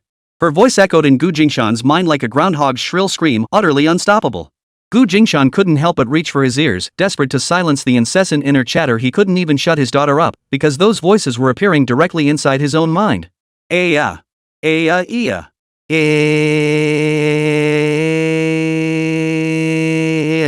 What kind of money god is Uncle Gene? He gave us the best location and the best house. I remember someone saying in a past life that the original residents at the park center got 22 storefronts and $1,000,000 during demolition. This overwhelming fortune has actually fallen upon us too? The red-roofed house. That's the one. That's the one. Such incredible luck has actually fallen on us. The area around the Western-style buildings will become a prestigious residential district with deep historical roots. It's priced beyond market value, and after 1996, there were no rumors of properties changing hands there. Wenmiao Road will become the most vital commercial hub after Haishan City's downtown relocates westward. Dad's luck is just incredible. Gu Jingshan interrupted his daughter's excitement. This apartment's location doesn't look ideal. It's right in the middle of the park. He deliberately pointed out the haunted house flaw. Parks are beautiful, Gu Linlin nodded vigorously, her head bobbing so fast it created an afterimage. Gu Jingshan nearly laughed out loud, seeing countless gold coins dancing in his daughter's eyes. This is where the Huanyu Tower will rise in the future. The developer behind this tower is incredibly wealthy. To relocate the original residents, they've offered astronomical compensation. This property's future appreciation potential is enormous. It's worth at least 22 storefronts and $1,000,000. Jin Shouyue perked up instantly upon hearing Gu Linlin's praise for the Red House. What do you think of this place, Linlin? She slyly sought the girl's opinion, hoping the child would give her a nudge. Originally, he'd intended to offload it quickly by tacking it onto the deal with brother Jingshan. Now he felt utterly despicable for trying to fob off such trashy property on his best friend. But he had no other properties to offer. Even half the money for moving south had come from brother Jingshan. He hoped his little niece would like it here. That would ease his guilt a little. It's beautiful, Gu Linlin said with a genuine smile. Linlin thinks the house looks beautiful in the park. Then this house is yours. Jin Shouyue seized the opportunity to respond. Gu Linlin's eyes darted to Jin Shouyue, her expression utterly incredulous. Is Uncle Jin a money-giving fairy? Her gaze felt tangible, almost giving Jin Shouyue goosebumps. Gu Linlin felt as if she were floating in a dream. This life is so different from the last. Ever since Dad found ways to make money, our luck has improved so much. How could we ever have stumbled upon such a bargain before? And a money god like Uncle Gene. Where was he in my past life? Gu Jingshan smiled faintly. His good fortune had only turned around after hearing his daughter's heartfelt words. She was the source of his luck. Often, her offhand complaints resonated with him or pointed him toward action. This good fortune was the result of choices made by both father and daughter. Daddy? Gu Linlin called out just once, saying nothing more. Though she desperately wanted it, as a petite little girl, she could only express liking or disliking something, not demand her dad buy it outright. 50,000 yuan was no small sum. You want it? You really like this place? Gu Jingshan asked. I like it. We rarely come to this park to play, Gu Linlin said slowly, sounding like a little adult. If we had this apartment, could we come here to play often? Alright, if Linlin wants it, she gets it. Brother, you've decided to buy it? Jin Shouyue exhaled a deep sigh of relief. In his eyes, brother Jingshan had indeed reluctantly agreed for his daughter's sake. He'd have to curry favor with Linlin more often from now on. The little one was practically his money tree. Besides, he felt a newfound dread toward this creature called daughter. She was far too expensive. Let's go. Gather the paperwork for the transfer. I want both the villa and this house. Gu Jingshan handed Jin Shouyue the 5,000 yuan cashier's check. Alright, big bro. Hold tight while I call some people. Jin Shouyue took the father and son to the park management office and borrowed their phone. Gu Jingshan suddenly realized, he'd completely forgotten today was Sunday. Government offices were closed. But after making 3 or 4 calls, Jin Shouyue quietly led them to the housing registry office. Gu Linlin's excited little song began playing in Gu Jingshan's mind, making him chuckle. By the end of the afternoon, Jin Shouyue had transferred both properties to Gu Jingshan's name, bringing all the documents and property certificates. The small Western-style house was registered under Gu Linlin's name, while he only kept the haunted house under his own name. The transfer procedures were completed in no time. Once again, Gu Jingshan deeply appreciated the Jin family's influence in Haishan City. Regarding the 40,000 yuan loan he had agreed to, Jin Shouyue drafted a shareholding contract and respectfully handed it to Gu Jingshan. Gu Jingshan accepted it without much thought. After all, it was best to keep accounts clear even among close relatives, and he knew Jin Shouyue wouldn't feel at ease if he didn't take it. Jin Shouyue was in a state of euphoria. In just 1 week, he had earned 60,000 yuan, 50,000 from selling the villa, plus the generous 40,000 loan from brother Jingshan. Combined with the small savings he'd accumulated over time, it was more than enough to leave Haishan City in the most comfortable manner possible. Chapter 18, Illusions and Change. Tianshui Coal Mine, Street Food Stall. Brother, I'm sorry for keeping this from you for so long. As his departure drew near, Jin Shoyue invited Li Meng out for drinks. Li Meng fell silent, unsure what to say. Ever since witnessing Jin Shoyue's true nature at his brother-in-law's place, something had felt off in Li Meng's heart. Later, during that week when Jin Shoyue followed her brother-in-law into the frenzied trading of treasury bonds, he felt even more uneasy watching it all. You're leaving, aren't you? Li Meng finally spoke, cutting straight to the heart of the matter. You're my brother through and through, you really can see it. Li Meng gave a bitter smile. You've been acting more and more distant. Everyone in the office can tell your heart isn't in it. Have you wanted to leave for a long time? Li Meng felt a pang of sadness. He had never once considered this before, despite considering himself Shoyu's brother for so long. Yeah, I've wanted to leave for ages. But without money, I had no choice but to wait. Jin Shoyue exhaled. If it weren't for waiting for brother Jingshan to return and make some money, I might have had to wait much longer. Jin Shoyue poured wine for both Li Meng and herself. Do you consider me a friend? Li Meng hesitated for a long moment before asking. Of course. I don't believe you. Jin Shoyue looked at Li Meng earnestly. It's true that I first befriended you because of sister Gu Jia. Seeing her felt like seeing brother Jingshan. After you married her, I had to keep an eye on you for brother Jingshan to make sure you were truly good to sister Gu Jia. Later, as we got closer, you looked out for me. There was no messy scheming or backstabbing. We opened up to each other. I truly considered you a friend, but my family situation is complicated. I couldn't bare my soul to anyone. After wearing that mask for so long, I couldn't take it off. I'm sorry. My brother-in-law, you trusted him that much? Li Meng felt a touch of envy toward his brother-in-law. We're bound by a life or death bond. Jin Shoyue lifted her cup and took a long sip. Back when we were kids, we snuck into an abandoned warehouse to play. It caught fire, and we nearly died in there. Brother Jingshan dragged us out one by one. He wasn't much older than us, but he had incredible strength. He still bears the burn scars to this day. We trust no one else, but we trust him in a heartbeat. If he ever needs us, we'd walk through fire for him. Trust shone in Jin Shoyue's eyes. Honestly, saying this makes me blush. This time, brother Jingshan helped me again, clearing my worries. That's why I could leave so quickly. Jin Shoyue lifted her cup and clinked it firmly against Li Meng's cup on the table. Brother, since brother Jingshan chose you as his proxy, it means he trusts you. Don't let him down. He's my brother-in-law. Of course I won't let him down, otherwise I'd never face my wife. Li Meng raised his glass and took a swig, his pride evident in his tone. Hey! If you ever get a chance to head south, I'll treat you. We won't stop until we're drunk. From now on, we'll be open with each other. I promise I'll never keep anything from you again. Li Meng waited quietly for Jin Shoyue to finish her outburst, then raised his glass and proactively clinked it against hers. I don't blame you, really. I know you had no choice. Jin Shoyue's gleaming white teeth made Li Meng's eyes sting with emotion. Brothers for life. Let's seal it with wine. Li Meng's lingering awkwardness finally dissolved amidst the clinking of cups and passing of wine. After seeing Jin Shoyue off, Gu Jingshan suddenly found himself with free time. Gu Jingshan handed Li Meng 50,000 yuan, instructing him to buy treasury bonds without limit. The market had already been hyped up by their actions, leaving little profit in flipping them now. Fortunately, before Jin Shoyue left, she leveraged the Jin family's connections to help Gu Jingshan avoid being so passive. Though he wasn't earning as much as when Jin Shoyue was around, he was getting by. He was confident he could recoup the money spent on the house and the loans he'd given out before long. He rarely showed up at the Gu residence during the day anymore, only returning at night to put Linlin to bed. Gu's mother tried to corner him, but she missed him several times. Gu Linlin was actually old enough for kindergarten. But after spending just one day there, she refused to go back. I don't want to be with those little brats. No way. Gu Jingshan lay awake, his mind buzzing with his daughter's nagging inner monologue. Figuring kindergarten was just childcare anyway, and since Linlin was well behaved enough for him to manage at home, he decided to let her be. The two newly purchased houses needed some tidying up, so he shuttled back and forth with Gu Linlin every day. The small Western-style house required almost no renovation, just a thorough cleaning before they could move in. The red-roofed house on Wenmiao Road, however, gave Gu Jingshan quite a headache. He didn't want to live in a haunted house, but leaving the property to decay felt like such a waste. The Jin family was wealthy and powerful. A single decaying property like this was insignificant to them. But he didn't have that kind of scale. Leaving his own property empty was a real pain in the wallet. Has Dad been here before? Gu Linlin held her father's hand as she studied the red-roofed house. We used to play hide and seek here when we were kids.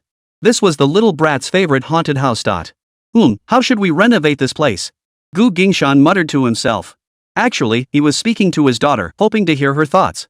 Why renovate? This place will be demolished in a few years. No matter how we remodel it, it'll still get torn down. If it has no purpose, renovating it is just a waste of money not worth the cost. But there were still several years left before demolition. It seemed a bit of a waste to just let it sit idle. Jingshan pondered for a long time but couldn't come up with a good solution for now. The next day. Brother, I want to take a leave of absence without pay. Li Meng came over alone. Why are you here? Where's Xie Jie? This is so sudden. She's at work. She doesn't know I came. I just felt stifled and wanted to come ask my big brother for some advice. Li Meng scratched his head and gave a simple, honest smile. It's not really sudden. I've been thinking about it for a while. I don't want to stay at the coal mine earning a dead-end salary anymore. I want to move on. Jingshan listened quietly to his brother-in-law's thoughts. This month's pay hasn't come through yet. Jie doesn't want me to quit the coal mine. She says working for yourself means no benefits, no insurance, no security when we're old. But if I don't do something else, I can't even afford food and drink. Last month Jie made 8 yuan, but one of our office colleagues had 3 yuan deducted to be paid back next month. The coal mining industry has been in a decade-long slump. Auntie's family must be struggling. Linlin propped her chin on her hand, listening quietly as the adults spoke. Truthfully, with the money they're making from treasury bonds now, they could easily switch industries. Even if they resold treasury bonds, the profits could easily cover the family's living expenses. Jie probably still harbored some apprehension about speculation and profiteering, fearing a return to old ways. After all, they were all people who had lived through that era. Dad, Uncle's barbecue is delicious. The two grown men simultaneously turned to Linlin, puzzled by her sudden, seemingly unrelated comment. You can grill meat in a haunted house? Jingshan was startled. The shadow of the warehouse fire still lingered in his mind, and now his daughter had such a bizarre idea. He felt like he could spit blood. The scent of charred meat seemed to waft back to his nostrils. Uncle Li's grilled meat is really delicious. Jingshan was speechless. He had been planning to gradually groom his younger sister's husband into a capable right-hand man. This sudden change of direction sending Li Meng to sell grilled meat was hard for him to accept. Uncle's chili powder is so fragrant. Linlin's mouth watered at the thought. During that month staying at her aunt's place, her uncle-in-law had grilled rabbit, fish, and made tons of delicious treats to bribe her. She remembered every single one. The haunted house site would be perfect for this, no waste at all. Linlin blinked her eyes and continued. Hot pot in winter, barbecue in summer with chili powder as freebies. That huge empty factory is practically a natural paradise for a food business. If demolition takes 3 or 5 years? Running a food business during that time would easily recoup the renovation costs. Jingshan fell deep in thought. His daughter's idea seemed wildly imaginative yet somehow feasible. Truthfully, while flipping treasury bonds for profit had been lucrative lately, Jingshan's heart felt adrift. The money earned from investments and trades always felt like a mirage. A wave came and went, and it vanished without a trace. His daughter's suggestion suddenly anchored his restless heart. He turned to his younger sister's husband. You want to take a leave of absence without pay? What do you plan to do after that? You're not opposed, big brother? It's your decision. If you've thought it through, I have no reason to object. As for the pension insurance Jie mentioned, you can find a company to temporarily enroll you. Start a company, make big money. Linlin's inner thoughts continued to echo. Dad can register his own company. A catering company, an investment firm. The government even has support programs, some offering tax exemptions. The more Jingshan thought about it, the more promising the idea seemed. I haven't really thought that far ahead. Treasury bonds make money, so I'll just keep earning from them for now. The coal mine is just too tough. You work your ass off, and they still can't pay the wages on time. Li Meng couldn't help but vent. Jingshan was pondering the use of the red-roofed house when his sister's husband also expressed his desire to leave the coal mine. With his daughter pointing him in a direction, the restaurant idea actually seemed promising. Why not bring him on board? Go buy some meat and vegetables. Cook a meal for me at lunchtime so I can taste it. Then I'll send you to a culinary school to learn. Grilling? Is that even possible? Li Meng was dumbfounded. He'd imagined he could follow his brother-in-law's path to a white-collar job in a trading hall. How did he end up in the kitchen? Oh well, if my brother-in-law says so, I'll just go with it. He wouldn't lead me astray. All right. Li Meng agreed without hesitation. Once he started thinking about the food business, Li Meng got into the groove faster. Bro, street food stalls are a goldmine. I've always wanted to do this, but I never had the cash to get started. Then let's do it. I'll put up the money, you put in the work. Oh, and if anyone comes to sell treasury bonds, just take them in as usual. That's no trouble at all. No problem. That corner shop selling cigarettes, liquor, candy, and tea also buys bonds on the side. We can do it too. After sampling Li Meng's cooking, they sealed the deal immediately. Jingshan gathered the paperwork and headed to the Industrial and Commercial Bureau to formally establish a catering company. He invested the funds, hired Li Mang, and let Li Mang handle all the preparatory work. For the initial investment, Jingshan planned to give Li Mang 50,000 yuan. From renovations, hiring staff, purchasing equipment, arranging furnishings, to even selecting ingredients, Li Mang was given free rein to handle everything. The location was set in the red-roofed house within the park. When his brother-in-law brought Li Mang to the area where the red-roofed house stood, he was utterly dumbfounded. Chapter 19, Preparatory Phase. Can I stay too? Right in the middle of the park. This entire building is for a food stall? Li Mang had assumed his brother-in-law meant starting preparations from scratch, beginning with finding a location and securing a space. He hadn't expected his brother-in-law to skip the most costly and time-consuming step of searching for a venue altogether, instead providing such a large space. This is a park, right? Li Mang felt a bit dazed. With such a beautiful setting, setting up food stalls here? That seemed like a waste of such a prime location. Isn't it too small? Jingshan didn't know much about the food service industry. It's huge. Way bigger than I ever imagined.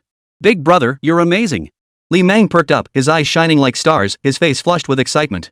He had never pursued the food business before precisely because he couldn't come up with the large sum needed to rent a storefront. Now that his brother-in-law was letting him run it, it felt like his old dream was finally coming true. Li Mang's culinary journey began purely out of necessity, or rather, out of sheer desperation. If Li Mang hadn't taught himself to cook, he'd have been stuck eating his family's culinary disasters, endless wails of agony, those days of constant vomiting and diarrhea. Just thinking about it made him wonder how he'd ever survived back then. From being forced to learn how to cook edible meals to becoming a passionate home cook, the journey was punctuated by the lesson that to win a woman's heart, you must first win her stomach. From the moment he could wield a spatula and cook a meal properly, the household's culinary reins were fully handed over to him. With dedicated practice, his skills grew increasingly refined. Yet in the years since starting a family, he'd mostly cooked only for his wife. Few outsiders knew of his talents. Given the nature of his rowdy friends, if they knew he cooked well, they'd have been camped out at his place long ago. Bro! Are you serious about running a restaurant on this huge plot? It's way too big. What a waste. Li Mang could scarcely believe his eyes and had to double-check. Do whatever you want with the cottages and warehouses, but don't touch the main house. Jingshan didn't want that iconic red-roofed house to be ruined. The other outbuildings could be whatever, since the whole place would be demolished in a few years anyway. There are rumors about future demolition here. It's not ideal for other uses, so just make do with it. Otherwise, it'll just sit empty. Jingshan opened the warehouse door, and the three of them stepped inside. It's huge in here. Linlin was amazed by the sheer size of the interior. After taking over the property, Jingshan and Linlin had only entered the main building. They'd glanced at the outbuildings and warehouse from the outside but never stepped inside. If it's just for our own use, the warehouse space is more than ample. We probably won't even need that much. Linlin couldn't stop marveling inwardly. Running it ourselves, the simplest options are hot pot and barbecue. Minimal skill required, yet high profit margins. Uncle Gu's sauces and chili powders are delicious. We can build on that. With better flavors, better service, and sufficiently fresh ingredients, we won't have to worry about customers. Jingshan silently nodded in agreement. Much of what his daughter said hit the nail on the head. If there's too much unused space, we could sublet it out. People specializing in different cuisines could set up food stalls nearby. This would complement our menu, attract more customers, and even recoup some of our investment. Linlin's ideas grew increasingly expansive. Jingshan felt her later suggestions could be applied around the park. They were worth considering, but not for his own business.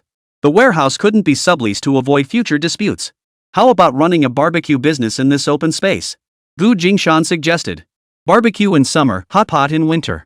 Linlin glanced up at her dad. Dad's idea is just like mine. Hot pot and barbecue? Would people actually eat that? Li Mang hesitated. Of course there will be. Keep our stall as simple as possible at first. Don't overcomplicate things. You won't be able to handle everything if you're the only chef. Li Mang had actually considered a stir-fry restaurant, but who would come to a park to eat stir-fried dishes? This wasn't a street stall. Moreover, the customer base wouldn't match. He wasn't running a high-end private kitchen, so attracting patrons would be impossible. Hearing his brother-in-law's suggestion, Li Mang nodded repeatedly. It depends on how big you want to scale the stall, Jingshan advised Li Mang. Being inside the park, you can't run a high-end operation here unless you find a chef skilled enough to do private catering. But decorating and such would require a lot of effort and money. There have been rumors about demolition here for ages. Overdoing the decor would just be wasteful. Better to focus on serving the neighborhood and tourists. What truly draws people in is the authentic flavor everyone comes to know. Yeah, unless you know some top-notch chefs. My skills alone won't cut it. Simple is best. Li Mang agreed. His brother-in-law made sense. Alright, you keep running things while I scout for suitable chefs. By the way, what do you think about recruiting some snack stall vendors? A collection of various local delicacies. Gu Jingshan rephrased his daughter's idea, seeking input from others. It depends on what you think, big brother. If we only run our own business here, it'll be fine as is. But if you want to let others share in the profits, recruiting other snack vendors could draw a crowd, though it would mean splitting the business. Li Meng's response matched his own thoughts. Exactly. The park only has so many visitors. Let's run our own place first. We'll think about the food stalls later. Gu Jingshan surveyed the warehouse layout. Designed to standard warehouse dimensions, it felt cramped with just a few tables like ants in a box. But subletting it felt like a waste. He'd have to think it over. First, level the floor and add some furniture. Gu Jingshan mentally mapped the warehouse's layout. It wasn't exactly a ruin after the collapse years ago, the owners had repaired it. They'd just erected a steel frame and left it unused. The scorch marks from the fire had long since vanished without a trace. Gu Jingshan had resisted returning to this place that had once haunted him with nightmares. Yet stepping inside, he found it bore not a single resemblance to its former self. Get people to build a few small sheds for raw materials, freezers, beverages, and tools. Everything else can just be laid out directly. Connect the electricity and water supply, fix the sink and drainage. Start with 20 sets of square tables and stools, we'll add more based on foot traffic. I'll order the tableware. I know the supply and marketing cooperative has a batch of outdated stock they're ready to retire. We can buy it at a discount. Li Meng would personally handle the grill chef and cashier duties initially.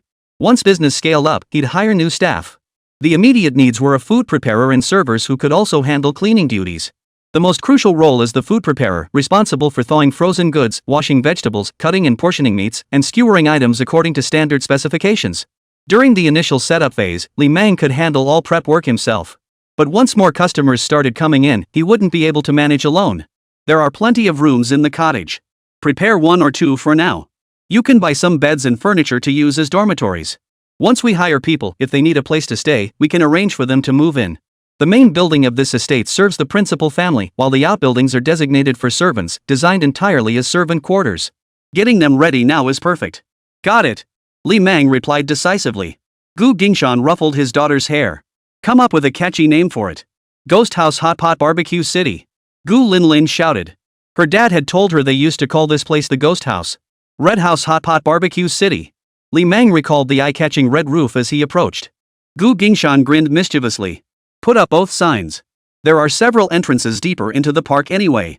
Hang different signs at different spots. We'll register the business license under Red House Hot Pot Barbecue City. I'll have someone post the job ads. If anyone applies, you screen them first. Today we'll connect the electricity and water. This afternoon I'll get someone to handle the sink, kitchen supplies, and plumbing. Got it, big bro. After making the initial arrangements, Gu Jingshan left the park with his daughter, leaving Li Meng to tidy up the place. Before opening, Gu Jingshan needed to run errands to obtain all the necessary permits and licenses. Thanks to Jin Shoyua's recent help in handling government bond quotas for others, Gu Jingshan had become somewhat familiar with certain government agencies. The current procedures were straightforward: submit the materials, and his individual business license, health permit, and wastewater discharge permit would be issued before long. Every day, Gu Jingshan brought his daughter to meet Li Meng at the red roofed house. After purchasing the bed and some basic furniture, Li Meng moved in permanently to avoid the daily commute to the coal mine, a round trip that took an hour by shuttle bus. Today was the day Li Meng would receive the dining table and other furniture, and Gu Jingshan came to see if anything else needed to be added. After breakfast, father and daughter held hands and walked into the park. Shortly after entering the park, Gu Jingshan spotted 2 figures smoking near the restroom that looked very familiar. Woody, Big Lou? The 2 plainly dressed young men sprang to their feet the moment they spotted Gu Jingshan, quickly stubbing out their cigarettes on the ground. Platoon leader. Platoon leader. What are you doing here? Gu Jingshan eyed them up and down. They looked thoroughly worn out, as if they'd been through quite an ordeal. Wood couldn't stand being cooped up at home anymore, so I dragged him out for some fresh air. Since I was bored at home anyway, I figured I'd tag along for the ride. Why didn't you come find me at home? Did you 2 sleep in the park last night? The 2 instinctively blurted out their answer. We forgot your address, platoon leader. No, we just arrived in the county town and haven't found a place to stay yet. Well, Wood's family died off from illness. Their house was taken over before he could return. The new owners are powerful, we couldn't fight them off, so we're just biding our time. Growl. The rumbling from their stomachs was unmistakable, and both men grimaced in embarrassment. Haven't eaten yet? Come on, let's grab a bite first. Gu Jingshan tapped each of them on the head with a flick, his expression unchanged. Anyway, the conversation wouldn't wrap up anytime soon. His own territory was just around the corner, so he might as well take them there first. The Gu residence was spacious. The red roofed house had plenty of room, and any of the outbuildings could easily accommodate them. I just came to try my luck, see if there's any work available in the county. Wooden still bore injuries on his face, clearly the result of a fight. How's your resettlement going? They asked as they walked. I'm not educated, and my family can't afford bribes. They said I'd have to wait a year or two. Wood looked dejected. If he could have made it work at home, he wouldn't have left. I got a placement working as a security guard at the elementary school. Big Lou said, his tone laced with disinterest. Got a job opening. Interested? Jingshan asked tentatively, knowing he was short-handed. We'd love to. Wood exclaimed, his surprise mixed with delight. Great. Woodhead, your timing is perfect. My brother-in-law's stall is hiring. Don't leave. Stay and help him out. Where is it? Forget dinner, let's go check out the stall now. Mutter perked up instantly. Eat first. Mutu rubbed his hands together. Petty officer, I'm sorry to trouble you. What trouble? This is a godsend. You think reliable hands are easy to find? I've been searching so hard lately my head's about to explode. You staying to help is a huge favor. Platoon leader, can I stay too? Big Lou stammered, looking a bit embarrassed. But you already have a place set up? Jingshan asked, surprised. Working as a security guard at the elementary school, those parents act like they own the place, always picking fights. The security chief deducts pay for the slightest disagreement. I really can't stand it anymore, only $60 a month. Working as a guard for someone else?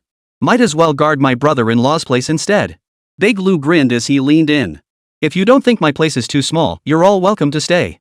During the setup phase, we'll have plenty of work and not enough hands, the more the merrier. We're not afraid of hard work, we just worry about having nothing to do and no food to eat. As long as you provide meals, that's fine. Wood scratched his head and chuckled. Meals and lodging are covered. Salaries, you'll have to negotiate yourselves. Jingshan had already delegated authority to Li Mang, so this matter was now his to handle. Food and lodging included. That's a great deal. Alright. The platoon leader's place is the best. You don't want to come even when he invites you. You're telling the truth now, aren't you? You came here just to test me. Jingshan laughed and scolded. Not exactly. We figured if we happened to run into the platoon leader, we'd stick around. Otherwise, we'd just keep wandering to the next city.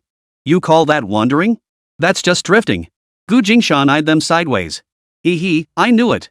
Among discharged soldiers, the platoon leader always does best. Working for him means getting fed.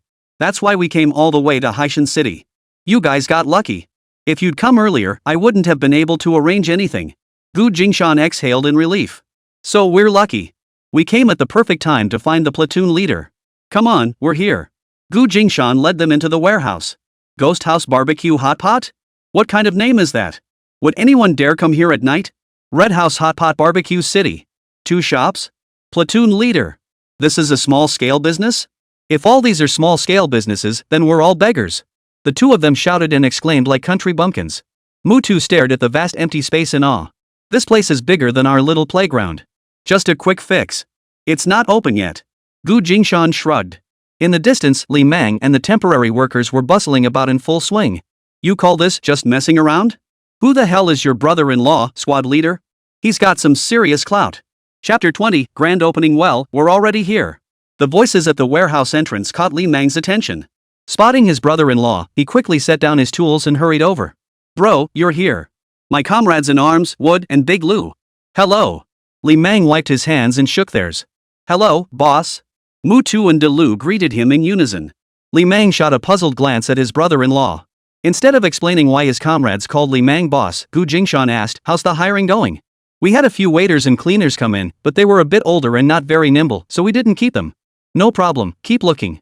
One of my comrades has kitchen experience, see if he can handle prep work. The other is quick on his feet. You figure out where to put them. Brother. You want to keep your comrades? That's so kind of you. You have no idea what kind of people have been applying these past few days. Li Mang was so moved he couldn't find the words. After being authorized by Jingshan to conduct interviews, Li Mang had screened at least 10 candidates, each one a complete disaster. If it weren't for the fact that he was the only one running the shop and couldn't handle it alone, he'd have stopped interviewing long ago. You're in charge of this place. They may be my soldiers, but you conduct the interviews. Whether they stay or go is entirely up to you. By handing the store over to his brother-in-law, Jingshan wouldn't have to micromanage. The recruitment happened to coincide with this. While he trusted his comrade in arms character, he still needed to see if they could get along with his brother-in-law. His brother-in-law was doing Li Mang a favor, and Li Mang knew his place. Brother in arms, here's the deal. 1 month probation period at 100 yuan monthly, room and board included. After probation, 120 yuan monthly. Once business picks up, raises every 3 to 6 months. See if this works. Start tomorrow if you're in, or I'll keep looking. Mutu and Delu exchanged glances, surprise lighting up in each other's eyes. It's perfect. Let's do it. They'd applied elsewhere along the way, but no job offered more than 80 yuan. Here, even the probationary wage exceeded both their expectations. Seeing both men agree, Li Mang pulled out his keys, ready to lead the new hires to the dormitory in the annex building. Come on, I'll show you the dorms. If you need anything else, I'll have them bring it over this afternoon. Delu and Muto placed their luggage in the dormitory, thoroughly impressed with the accommodations. They were assigned to a room with snow-white walls and marble floors. Though the room contained little beyond beds and wardrobes, the surroundings far exceeded their wildest expectations. They understood that earning such high wages and living in such fine quarters was entirely due to the platoon leader's favor. They immediately resolved to perform well and never disgrace their commander. The moment they returned, they dove straight into work. Taking over Li Mang's duties, they scrambled about with keen awareness. Jingshan rolled up his sleeves and took charge of the stove. While his cooking skills weren't as refined as Li Mang's, he could still manage scrambled eggs and pancakes. It's almost noon. Have some hot food to tide you over. Your boss will show off his skills at lunch to welcome you. Cut the boss talk, bro, you're embarrassing me. My name's Li Mang. At best, I'm the second in command. Our real boss is brother Jingshan. I'm just the one who follows orders.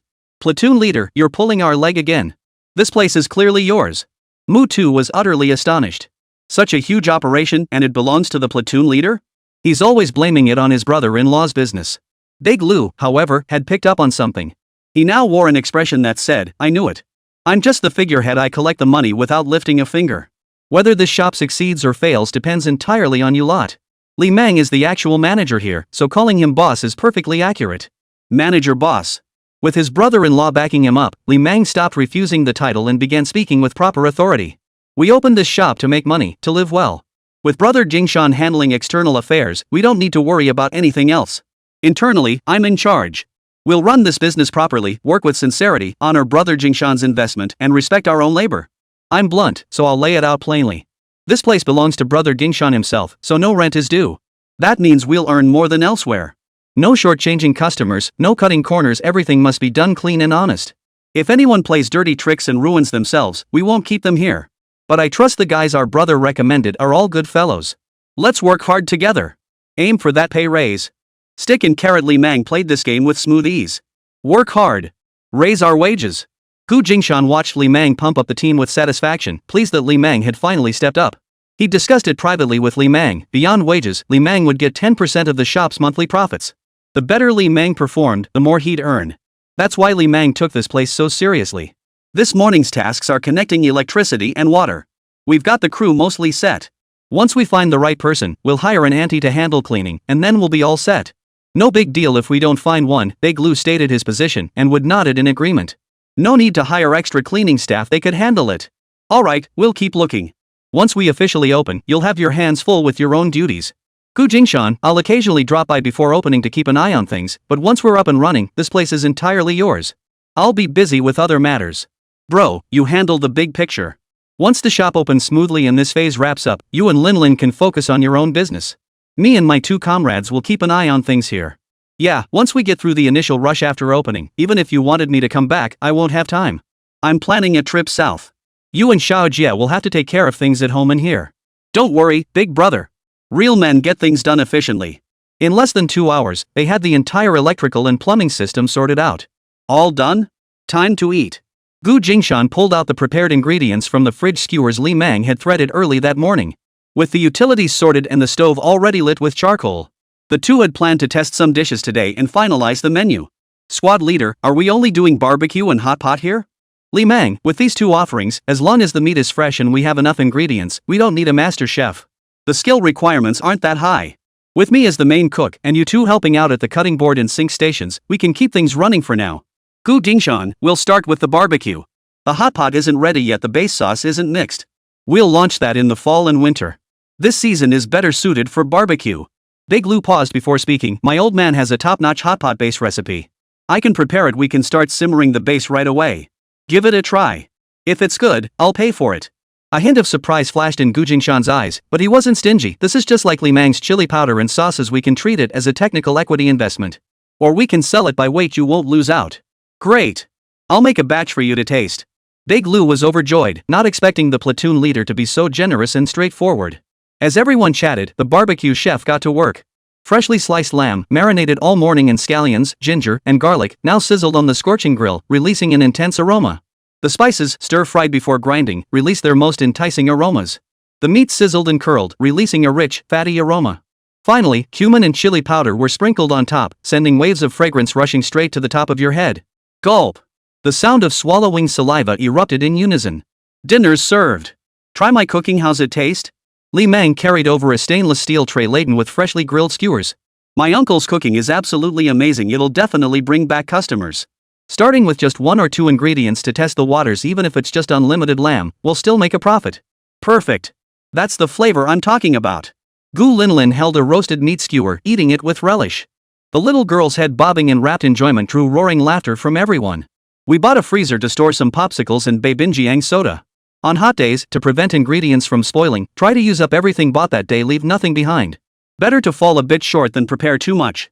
Got it, bro. Dad's so awesome he even knows about scarcity marketing. Gu Jingshan patted Gu Lilin's head with a smile. Everyone dug in heartily. In the park. Ha! What's that delicious smell? Lamb. Where's that new barbecue stall? The cooking skills are pretty good. The aroma is really strong. Wait, this is inside the park. It's way too far from the outside. How could the smell travel this far? A barbecue stall in the park? No way. Ah. How can the smell be so overpowering? It's making me drool. Hey, look. There really is a sign pointing the way. Red House Barbecue Hot Pot City. And another Ghost House Barbecue Hot Pot? 2 places? Don't scare me. What the heck is Haunted House Barbecue Hot Pot? As they looked down the path leading deeper into the complex, some began to back out, while others were utterly captivated by the overwhelming aroma, determined to investigate. That spooky name, Haunted House Barbecue Hot Pot, it's bad enough in broad daylight. Come here after dark and it'd scare the living daylights out of you. Kids used to call this place the Haunted House. Now they're actually using it as a gimmick for their sign. They've got some nerve. Just for the name alone, we've got to check it out. Let's go check it out. Red House Hot Pot Barbecue City, here it is. Found it. Ah, here it is. It really exists. Hey, are people already eating inside? Come on in. Gu Jingshan and Li Meng were a bit surprised to see these uninvited guests. The visitors arrived in small groups, sitting down casually at the randomly placed square tables. Hey, owner. Where's the owner? What's on the menu? They stared at Gu Jingshan's table, watching them eat with such gusto that they couldn't help but swallow hard. Li Meng and Gu Jingshan exchanged a glance. Customers already? What are we waiting for? Let's dig in. Li Meng immediately stood up, and Wood and Big Lou sprang to their feet like springs. We haven't officially opened yet, just testing the food ourselves. You're the owners? The newcomers hadn't expected the mouth-watering spread before them to belong to the shop owners themselves. The food smells amazing, let's just open for business. We're already here. Exactly. We're already here. It's just for us, so we don't have many ingredients. Please bear with us. Soft opening still a huge hit. In my past life, some shops would even use trial operations as an excuse to attract foot traffic, offering discounts, free meal vouchers, pulling out all the stops. Luring in customers was the name of the game. Hearing his daughter's words, Gu Jingshan's eyes lit up. Seeing Li Meng and the others struggling to attract customers, Gu Jingshan stepped in. Come on, Woodenhead, grab a pen and paper and take orders at every table. Today's a trial run. We only have lamb and pork belly, plus potatoes, eggplant, and chives for veggies. Everything's 20% off. Just tell your server what you'd like to order. Huh, Dad knows about the soft opening gimmick too? Gu Jingshan had no time to heed his daughter's inner thoughts. He focused first on handling this round of orders. 20 skewers of lamb, 20 of pork belly, and 2 servings of chives. Plus 5 skewers of steamed bun slices. Coming right up. I'll take 30 skewers of lamb, 10 skewers of pork belly, and 3 skewers of potato slices. Coming right up. A customer is a customer. Since his brother-in-law had announced the soft opening and others were attending to patrons, Li Meng hurried to the grill to start cooking the ingredients. That's the flavor. The intense heat from the grill mingled with the rich aroma of spices. Watching the owner prepare the ingredients up close, the customer took a deep breath and exclaimed, "This flavor is intense." That aroma was what drew them here. Exactly. It smells incredible. Li Meng grew more adept with each dish, steadily serving the grilled items. Gu Jingshan offered guidance. With limited ingredients, the manager should distribute each grilled portion proportionally according to orders. Don't neglect any table. You two assign table numbers and keep track of how many dishes each table receives. Got it. Got it. This meat is so fresh, boss. If you can keep this quality when we officially open, I'll be here every week. The taste exceeded expectations, and the man in the gray Jingshan suit couldn't stop praising it. The others were too busy eating to speak, taking big bites and chewing slowly, savoring the crispy, tender, and rich flavor. Later, Big Lou and Woodenhead both pitched in to slice the meat skewers. Their pace barely kept up with the customers' turnover. "Owner, we need more. Bring us another round. Sorry, we've sold out of ingredients. Come back tomorrow." Li Mang wiped his brow, finally done. Not just the meat, not even a single piece of vegetable or steamed bun remained. "Seriously? That's all you prepared?" The unsatisfied diners were a bit displeased. "My apologies, we're still in trial operation.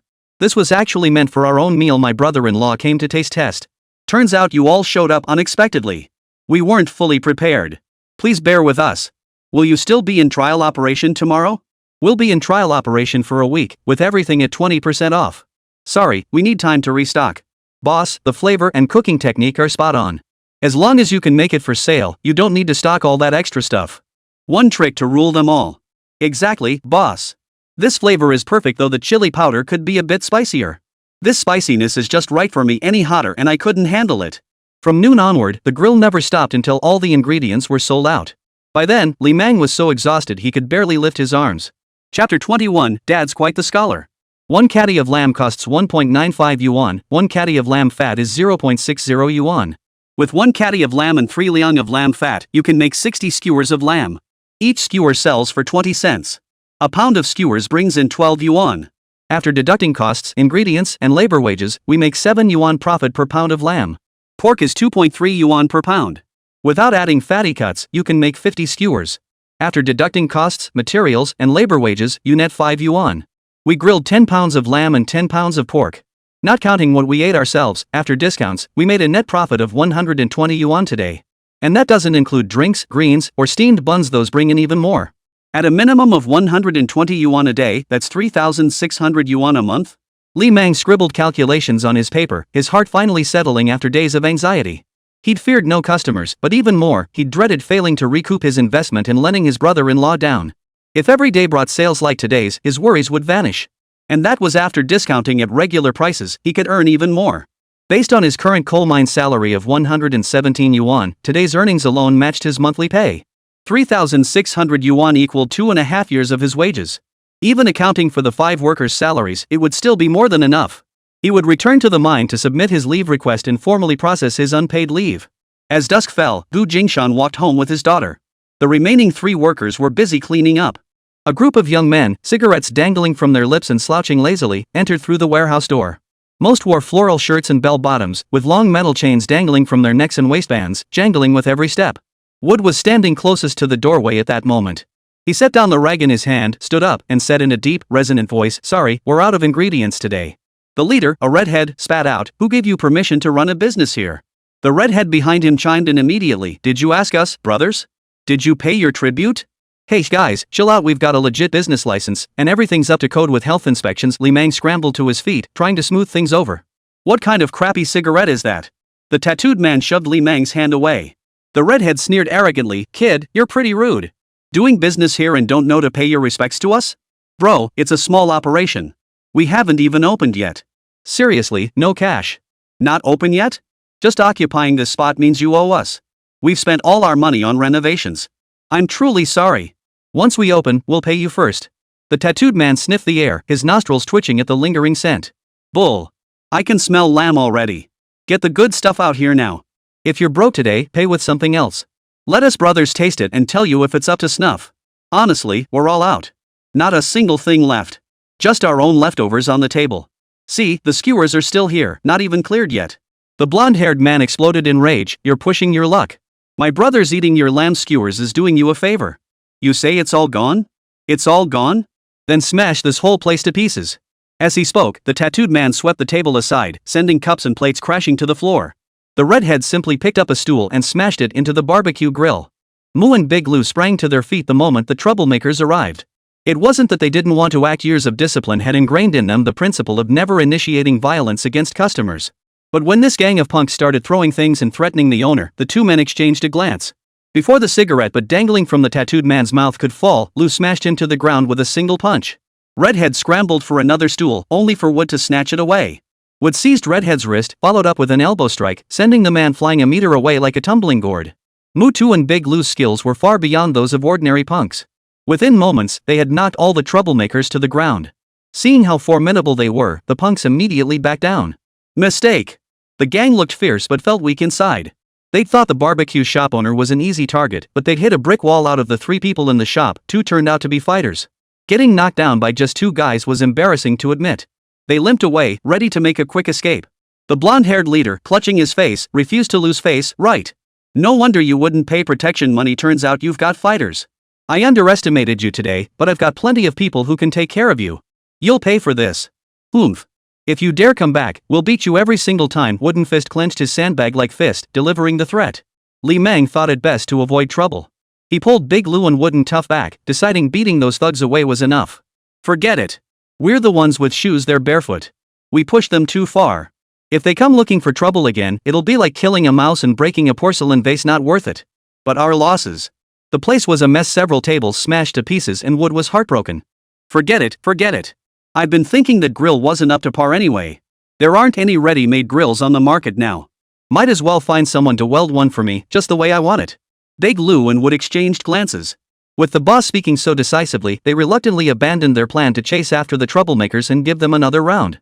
The metal barbecue grill had been smashed by a chair, tables and stools were damaged, and over a dozen sets of dishes were shattered. Before even opening, they'd already lost a significant amount of their equipment. Li Meng silently went to the market and bought a large number of square tables, stools, and tableware to replace the lost items. Mutu and De Lu pitched in, repairing all the furniture that could be fixed. Li Meng wasn't averse to retaliating. After all, business rarely runs smoothly. Thugs like these lurked everywhere, and pushing them too far could lead to dirty tricks like poisoning, which would spell real trouble. As restaurant owners, that was their worst nightmare. He'd have to find someone to mediate later.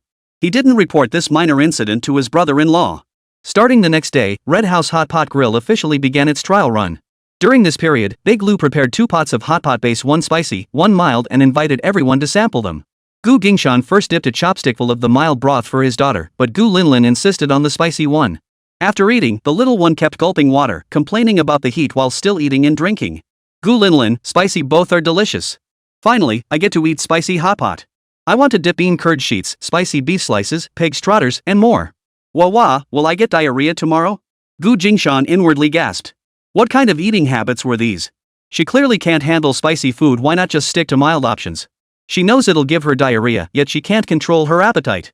He took away the bowl of spicy hot pot ingredients his daughter had been dipping and wolfed it down in a few bites. Then he picked out some mild ingredients for her. You've already had several bites of spicy food today. You're still young, you can't handle too much spice. If you eat more, you'll get diarrhea. Big Lou explained while eating. Around here, most hot pot isn't that spicy. We dip things in peanut sesame sauce to cut the heat and savor the fresh, rich flavors of the ingredients.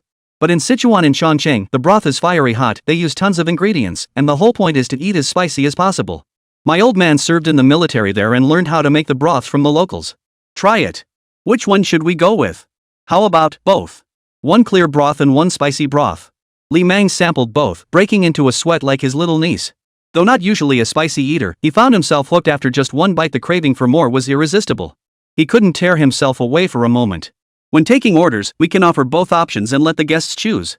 But what if guests at the same table want spicy and non-spicy? We can't serve 2 hot pots. There's no room on the table, and we don't have enough pots. A yin-yang pot. Gu Linlin whispered to herself. Separate the spicy broth and clear broth in 1 pot, divided into 2 sections with a copper plate down the middle. That way you can have 2 flavors. If you add tomato broth or mushroom broth, you can even divide the same pot into 4 sections. Jingshan overheard his daughter's inner thoughts and felt a wave of satisfaction. His daughter truly possessed the wisdom of a lifetime. Her insights often surpassed his own. Her words also reminded him of the anecdotes about hot pot he'd read in books long ago. I recall those divided cauldrons from olden times, separating different broths for cooking. We could commission custom divided hot pot pots to make it our signature. Sichuan and Chongqing have these yin-yang hot pots, but they're rarely used here.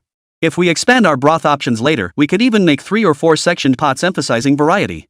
Gu Linlin looked at her dad with admiration, silently applauding him in her mind. Wow, Dad's pretty knowledgeable. He even knows about compartmentalized cauldrons. The yin-yang hot pot was probably named in Sichuan and Chongqing around 1985-86. Wonder if it's made its way to Haisheng yet. No big deal if it hasn't. We'll just call it our restaurant's innovation. Hee. Gu Jingshan glanced at his daughter, a faint smile playing on his lips. After dinner, Jingshan sketched his vision for the hot pot and sent Li Meng to have it custom made. They made two versions, a dual flavor and a triple flavor. The shop simultaneously stocked both barbecue and hot pot ingredients. Li Mang personally handled ingredient procurement, wooden skewers, and charcoal preparation. Every night after closing, Big Lu began simmering the hot pot bases, a process that required considerable time. Li Mang took Gu Jingshan's advice to focus on specialization and excellence. Hot pot was only available as set meals, priced according to the amount of fresh-cut lamb. For 2 guests, the default order includes half a pound of meat and 4 servings of vegetables, cabbage, tofu, glass noodles, plus 1 seasonal vegetable. If that's not enough, they can add 3 flavor noodles or order additional lamb. Each additional person gets 1 to 2 extra packs of fresh-cut lamb, depending on their appetite. Only 4 hot pot sides are available, no other random extras.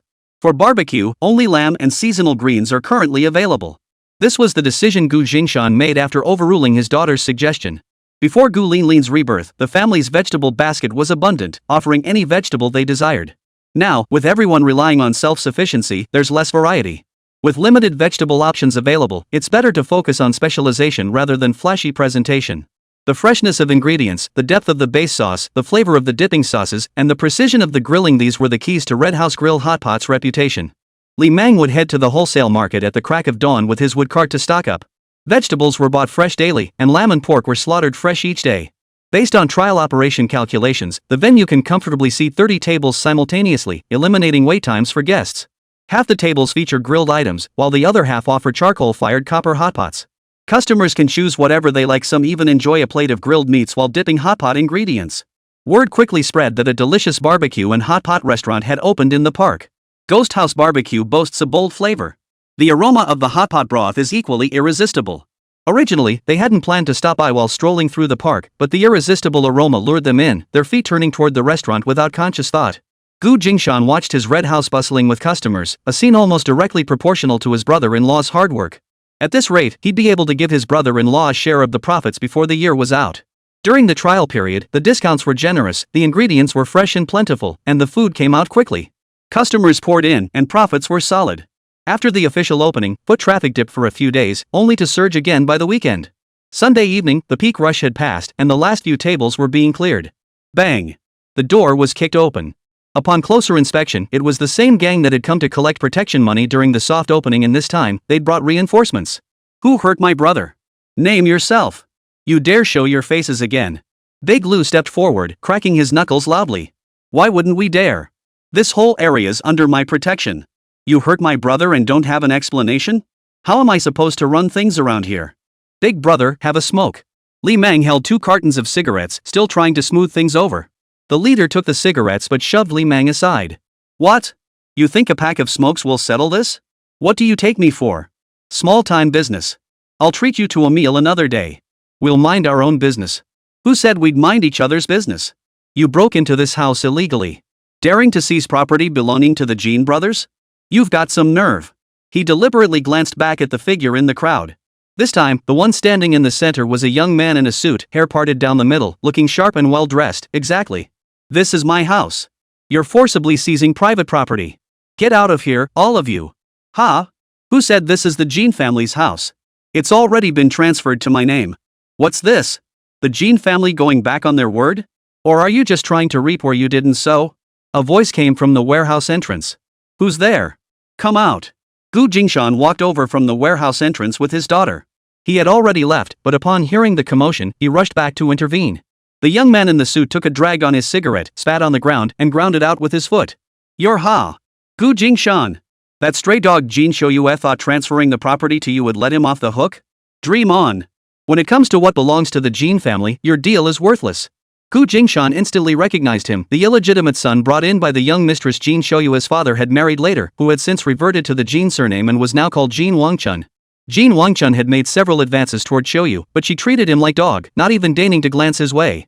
The Jean family? Gu Jingshan chuckled with amusement. He pulled out his mobile phone and dialed a number. Hello, Jean family. Someone just told me the house I bought isn't mine. What? You took the money and now want the house back? Trying to pull a fast one? Fine. I'll be waiting. Trying to scare who? Like you're the only one with a pager? Our Jean brother has one too. If you know what's good for you, get the hell out of brother Jin's house. Or we'll report you to the police for squatting. Some of the henchmen couldn't hold back and started shoving people out. Big Lou clenched his fist, as big as a wooden sandbag. The mobile phone rang. Less than 2 minutes after Gu Jingshan hung up. Gu Jingshan waited with a faint, mocking smile. Jin Wangchun answered his mobile phone with an air of bravado. Within mere seconds, his previously smug expression turned grim.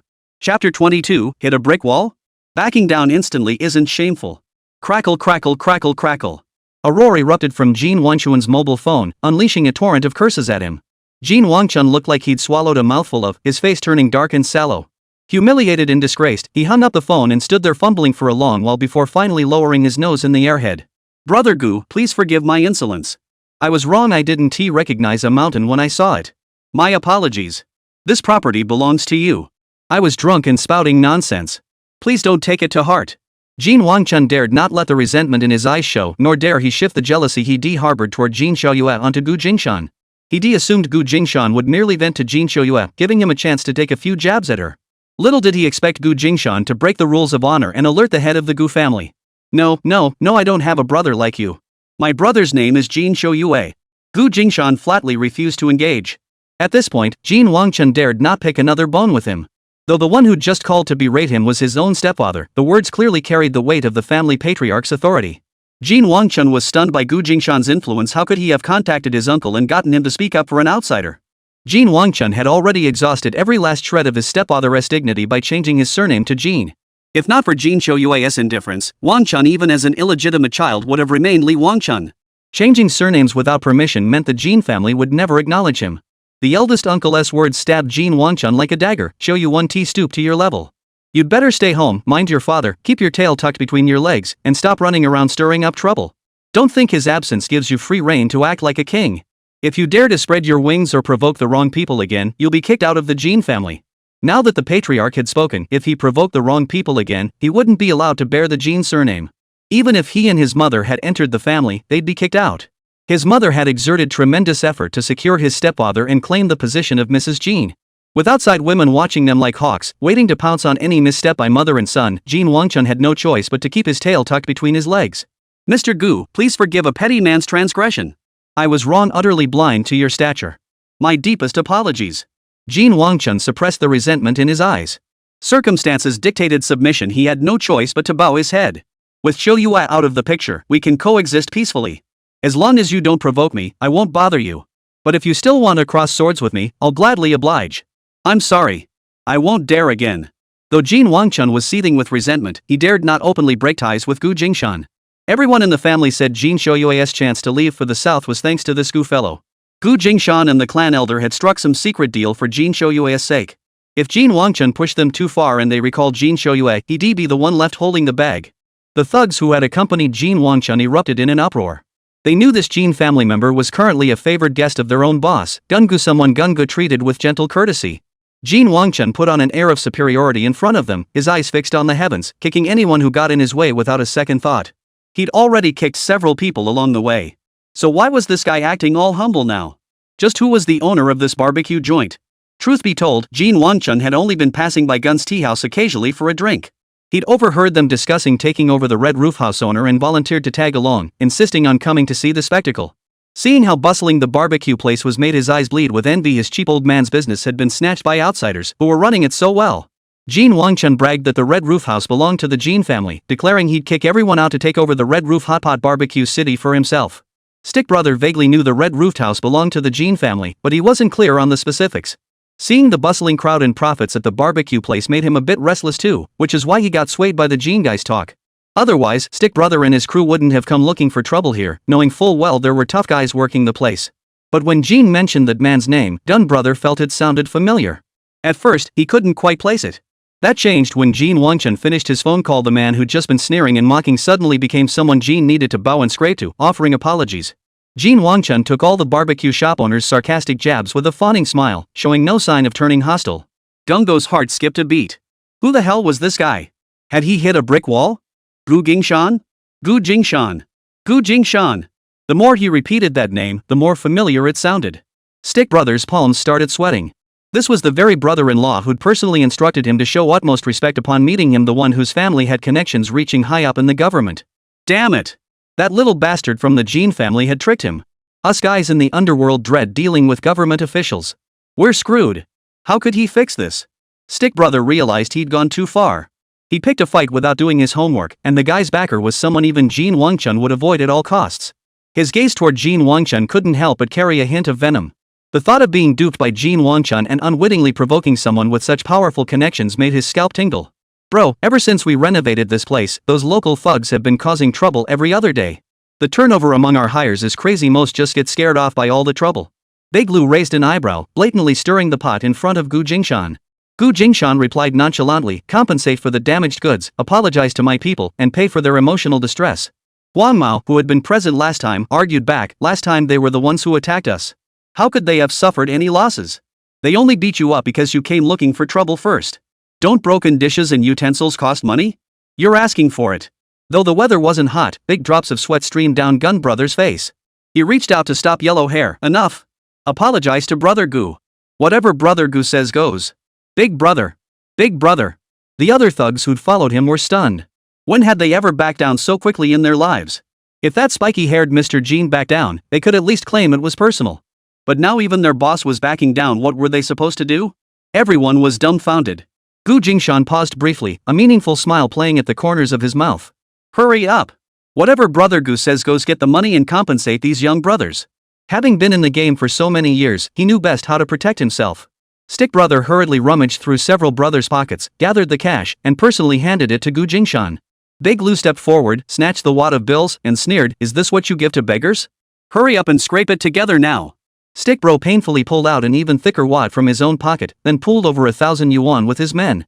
He placed it on the table. I didn't recognize a mountain when I saw it. Brother Gu, don't hold it against us. My kids are just kids, they disturbed you. From now on, you'll pay protection money at James's rate. Just kidding, just kidding. Brother Gu, just let it go like a fart in the wind. They won't dare come back. Rest assured, this whole park area is Hotpot City's turf. If anyone else tries to get out of line, you can dig their eyes out.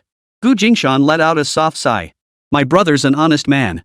If anyone tries to intimidate him again, I won't hold back. Seeing the local thugs back down, Gu Jingshan knew when to stop. He wasn't unreasonable. No way. No way. Brother Gu, rest assured. There won't be any more blind fools. A henchman beside Gun Brother piped up. It was Jean Air who egged us on this time, saying we should take over your barbecue place. You dare? Jean Wangchun was stunned, never expecting anyone would dare spill his secrets. Why wouldn't I dare? You've bullied our Brother Gu, how could I not speak up? The group began squabbling among themselves. Gu Jingshan waved his hand dismissively. Alright, let's put the past behind us today. I'll judge you by your actions going forward. Jean Wangchun glared at Gun Brother's men for a long moment. Finally, weighing his own slight frame against the other's entourage, he realized he stood no chance of winning, he might even get hurt. With a dejected look, he slunk away. After the troublemakers had all left, Gu Jingshan soothed everyone once more before departing with his daughter. By the time they returned to the Gu family compound, the moon had risen above the willow branches. He expected the house to be quiet, but instead found it bustling with neighbors chatting everywhere. Pushing through the doorway, he learned that Gu Jingha had returned in great fanfare. He had been carried back. Chapter 23, A Pair of Chilling Eyes. Originally, Gu Jingha had been selected for provincial training. Now, the training was over, and he returned as a half-crippled man. The moment his mother saw her son's pitiful state, she wailed uncontrollably, scratching the porter who brought Gu Jingha back until his face was covered in scratches, causing quite a commotion. During the day, Gu Jingshan was away, and no one had notified him. Now, Gu's mother was running around telling everyone her woes. Uncle was sent back around this time last lifetime too. Heard he got into trouble at the training base, messed with the wrong people. Gu Linlin's eyes sparkled with unabashed schadenfreude. Out of courtesy, Gu Jingshan went to visit Gu Jingha, only to be blocked at the door by his mother. Don't pretend to care. You weren't around all day, and when your brother came back, you didn't even offer to help. Now you're acting like a saint. Gu Jingshan shrugged. His mother looked like a cat whose tail had been stepped on. If she wouldn't let him see him, then he wouldn't. He wasn't about to invite bad luck. Gu Jingshan pulled his daughter and turned to leave. Look at that heartless son, doesn't even care about his own brother. Gu's mother started chattering away to the neighbors again. I wanted to see him, but you wouldn't let me. Now that I'm leaving, you're unhappy. Gu Jingshan looked utterly helpless. He decided to voice his frustration openly, laying it out for the neighbors to see. He was exhausted today and had no desire to argue with his mother, especially not in front of outsiders. Kids don't know any better. Why bother arguing with a child? Aunt Wang from next door offered a half-hearted attempt at consolation. Is he still a child? He has a daughter and his wife ran off with another man. He should know better. He loafs around all day, wandering the streets like a vagrant, never helping out at home. Gu Jingshan paused for a second, clenching his fists so tightly the veins stood out. Hearing his mother criticize him to his face, he was about to turn and confront her. Your mother's senile. Why bother arguing with an old woman? Noticing Gu Jingshan's grim expression, Auntie Li from the Li family patted his shoulder. Look, the child's so tired he can barely keep his eyes open. Go put him to bed first. Forget it. He couldn't understand why he was such a thorn in his mother's side, why she never wanted to make things easy for him. When a daughter-in-law passed away, even if they didn't rush to arrange a new marriage, they should at least help take care of the children properly. But Mrs. Gu? She just kept criticizing her own son as useless, unable to keep a wife, even going so far as to accuse him of infidelity. Forget caring for the child. Ever since they returned to the Gu household, Gu Linlin hadn't received a single kind word from Gu's mother, only constant criticism. A wave of helplessness washed over Gu Jingshan once more. He resolved that once his father returned, they would move out. Linlin had been trailing behind Gu Jingshan. She was genuinely too tired to keep her eyes open. Maintaining a three-headed body required ample sleep. The incident at the barbecue place had delayed their return. When Gu Jingshan took Gu Linlin to visit Gu Jingha, she merely followed her father's lead, her mind almost blank. In the end, they both peered through the door crack at Gu Jingha. Gu's mother wouldn't even let them inside, shooing them away immediately. Gu Linlin followed her father in a daze, instinctively glancing back. In that instant, she saw a pair of eyes so terrifying they made her skin crawl. She shuddered, all traces of sleepiness vanishing instantly. FCK. So Gu Jingha's gaze has been this disgusting since the very first time we met? His daughter's expletive startled Gu Jingshan. He hadn't understood what she meant at first. He almost opened his mouth to correct her for swearing. Could it be that from our very first meeting until I started elementary school, he always looked at me like that? I want to gouge out his eyes and kill him. His gaze is too disgusting. Gu Linlin named names, unleashing a torrent of profanities directed squarely at Gu Jingha. The sheer intensity of her outburst stunned even Gu Jingshan. Gu Jingshan instinctively turned his head toward Gu Jingha's seat. The greed and lechery in Gu Jingha's eyes hadn't had time to hide, and Gu Jingshan saw them clearly. Gu Jingshan instantly understood, and rage shot straight to his temples. So that's what his daughter meant, her past life. His daughter was only 4 now, not yet 6 and starting elementary school. How long had that beast Gu Jingha coveted her? How dare he? She was his niece. Gu Jingha, that beast. Gu Jingshan's eyes blazed with fury, barely containing the rage threatening to explode from his chest. Gu Linlin's inner thoughts kept pouring out, silencing Gu Jingshan for a moment. What he did at the training base was disgusting. No one knew at first, but he let it slip when he sold me off later. He touched people he shouldn't have at the training base, more than one, in fact. Because they were afraid of retaliation, they only broke 3 of his legs. Ha! Grandma always thought Gu Jingha lost 1 leg, but she didn't know all 3 of his legs were damaged. If the training base found out he'd targeted more than one person, they'd probably crush him completely. In those days, punishment for thuggery was extremely severe. It's just unfair to the victims. Those in the know never pursued it openly. How could one eliminate Gu Jingha without getting one's hands dirty?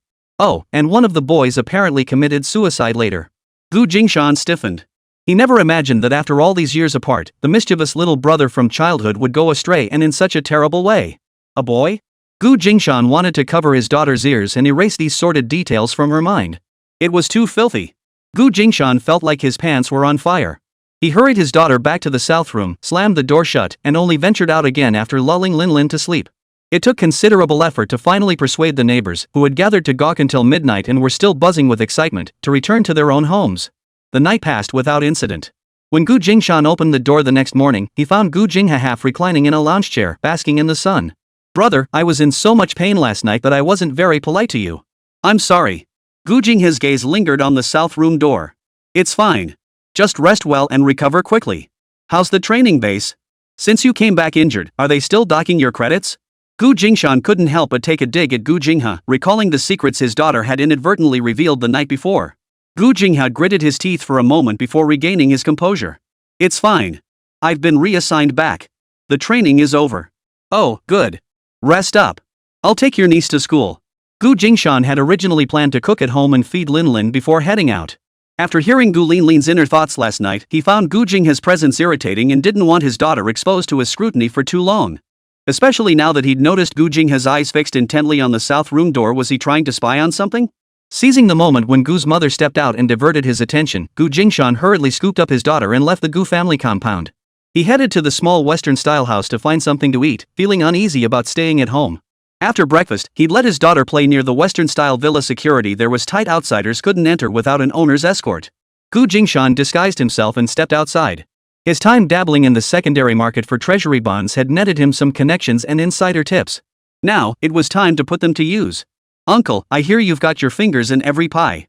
Could you hook me up with some intel? It's city level. They say something happened at a training center and a child attempted suicide. I'm trying to find out which one. Back at the barbecue joint, before any customers arrived, Jingshan quietly asked, Mangzi, could you get me some medicine used to induce heat in sows? What's up? I need it. Li Mang was pretty bold. Since his brother-in-law didn't mention it, he didn't ask, sure thing. Hey, my brother-in-law happens to be raising cattle. Would cattle manure work?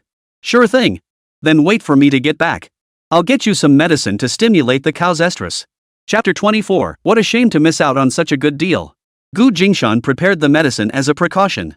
During his time in the military, he'd heard many shocking stories and knew people weren't as simple as they seemed. He didn't want to think too badly of his own little brother, but yesterday he'd noticed the look in Jing's eyes when he stared at Lin Lin. It sent a chill down Jingshan's spine, and a thread of caution rose instinctively from his heart. In his bag, Jingshan carried a potent sleeping potion, a gift from an old comrade during his military days. It was meant for subduing game during missions, and each use depleted its supply. He hoped it would never be needed. If it came to that, it might be the moment they severed ties completely. Following the heartfelt cry of Grandma and my little brother sold me out, another worry took root in Jingshan's mind. The precedent said when Big Brother used a mobile phone to contact Uncle Jean and immediately gained the upper hand in the incident where Stick Brother and his crew came looking for trouble, proved to Jingshan that he hadn't been duped into buying that mobile phone by Jean Shoyue. Once the matter was settled, Jingshan immediately called Jean Shoyue to express his gratitude. Shoyu, thank you for your help. The matter is settled. Glad I could help. It was my oversight I hadn't realized Jean Wangchun still had designs on this property. Now that we VE cleared things with my uncle, it's like after sales service for the property. With him keeping him in check, I'm sure Jean Wangchun won't bother you again. Thanks for the good wishes. Jingshan breathed a sigh of relief, feeling much more at ease now. How have you been lately? Enjoying your time down south? Like a fish in water. It's truly boundless freedom. I'm liberated. I've found a place to settle, the team is coming together smoothly, and project scouting is progressing well. Shanghai offers endless investment opportunities. You really should come see for yourself, it'll broaden your horizons. I'll definitely come when I get the chance. Once you've made it big, I'll come soak up some of your good fortune. By the way, I've heard some rumors about treasury bonds lately. A trust investment company here in Shanghai is shutting down, but they're still sitting on over 10 million yuan worth of treasury bonds. They're scrambling to find buyers. Any interest, brother Jingshan? Over 10 million yuan in treasury bonds? I'd be interested, but I don't have the capital. Jingshan sighed wistfully. His current net worth didn't even reach 100,000. How could he possibly handle something worth tens of millions? Yeah, I know. It's such a tempting opportunity, but it's a shame I can't get my hands on it. My uncle would never agree to lend me tens of millions to speculate on treasury bonds. Jean Shoyue sighed on the other end of the line. Just focus on making money first. Who knows? Next time, this kind of opportunity might land in your lap. Jingshan took it in stride. His capital wasn't enough yet, so he'd just keep pushing forward. As long as he built up enough reserves, maybe next time such a golden opportunity came around, it would be his turn. Yeah. The background noise on Jean Shoyue's end was deafening. The sound of his breathing indicated he was extremely busy, seemingly walking briskly while talking. Jingshan, you go ahead and focus on your work. We'll catch up when the time is right. Sure. Bring Lin Lin over to hang out sometime. I'll treat. Jean Shoyue was genuinely occupied. With his own brother, there was no need for formalities, so he ended the call. Alright, deal. The cost of that several-minute-long distance call stung Jingshan's wallet a bit. He couldn't afford to keep using his mobile phone like this. The landline he'd applied for at the barbecue restaurant was finally installed. The small Western-style building already had existing lines, he just needed to confirm they were reactivated. Jingshan rushed straight to the store and bought 3 new pagers, intending to give one to each person for easy communication. He slipped his old pager into a stylish pouch and hung it by Li Lin's side. This method was not only convenient but also far cheaper. Li Mang gasped, a landline is perfectly fine. Why waste money on that? Jingshan handed one to each person. The barbecue place has been raking in profits lately. These are work necessities. Pagers aren't cheap, but they're worth every penny. If you're out and something urgent comes up, it'll be easier to get in touch and avoid any mishaps. Fine, Big Brother's got deep pockets, whatever you say goes. One more snide remark, and I'm confiscating yours. Jia gets it, not you. Li Mang grinned cheekily. Bro, I'll just enjoy mine for a couple days. Mine is basically Jia's anyway. Jingshan gave him a sharp look before turning back to his tasks. He aimed to clear out a room next to Mutu and Li Mang's dormitory that same day, using it as a cover. By the time Gu Jingshan finished these minor tasks and remembered to bring his daughter back from the villa district to patrol the barbecue city, the moon had already risen above the willow branches. Bro, business was crazy busy today, almost wore me out, Wood said, wiping sweat from his brow as steam rose from his head. He'd been weaving between tables all day and was nearly dizzy from it. It's not even the weekend, why are there so many people? Gu Jingshan was puzzled. Today's crowd size was completely out of the ordinary. There haven't been any events lately. Why is the park so packed? Why didn't you call me for help when you couldn't handle it? It's that stick-wielding guy who came looking for trouble the other day. He's brought several groups to eat here these past 2 days. They've been eating since noon. Big Lou noticed that the troublemakers had been trickling in over the past few days. Whenever they showed up, he kept a close eye on the place. Li Mang shook his head. We can handle it. If we really get overwhelmed, we'll hire more people. We'll manage for now. You haven't been idle today either, running phone lines, buying equipment for the network, organizing the dorms. You rushed things too much. If you hadn't been in such a hurry, we could have helped you finish the dorms tomorrow morning. He wasn't so tactless as to interrupt his brother-in-law's important work. Their own busyness was for earning money no matter how hectic, they embraced it willingly.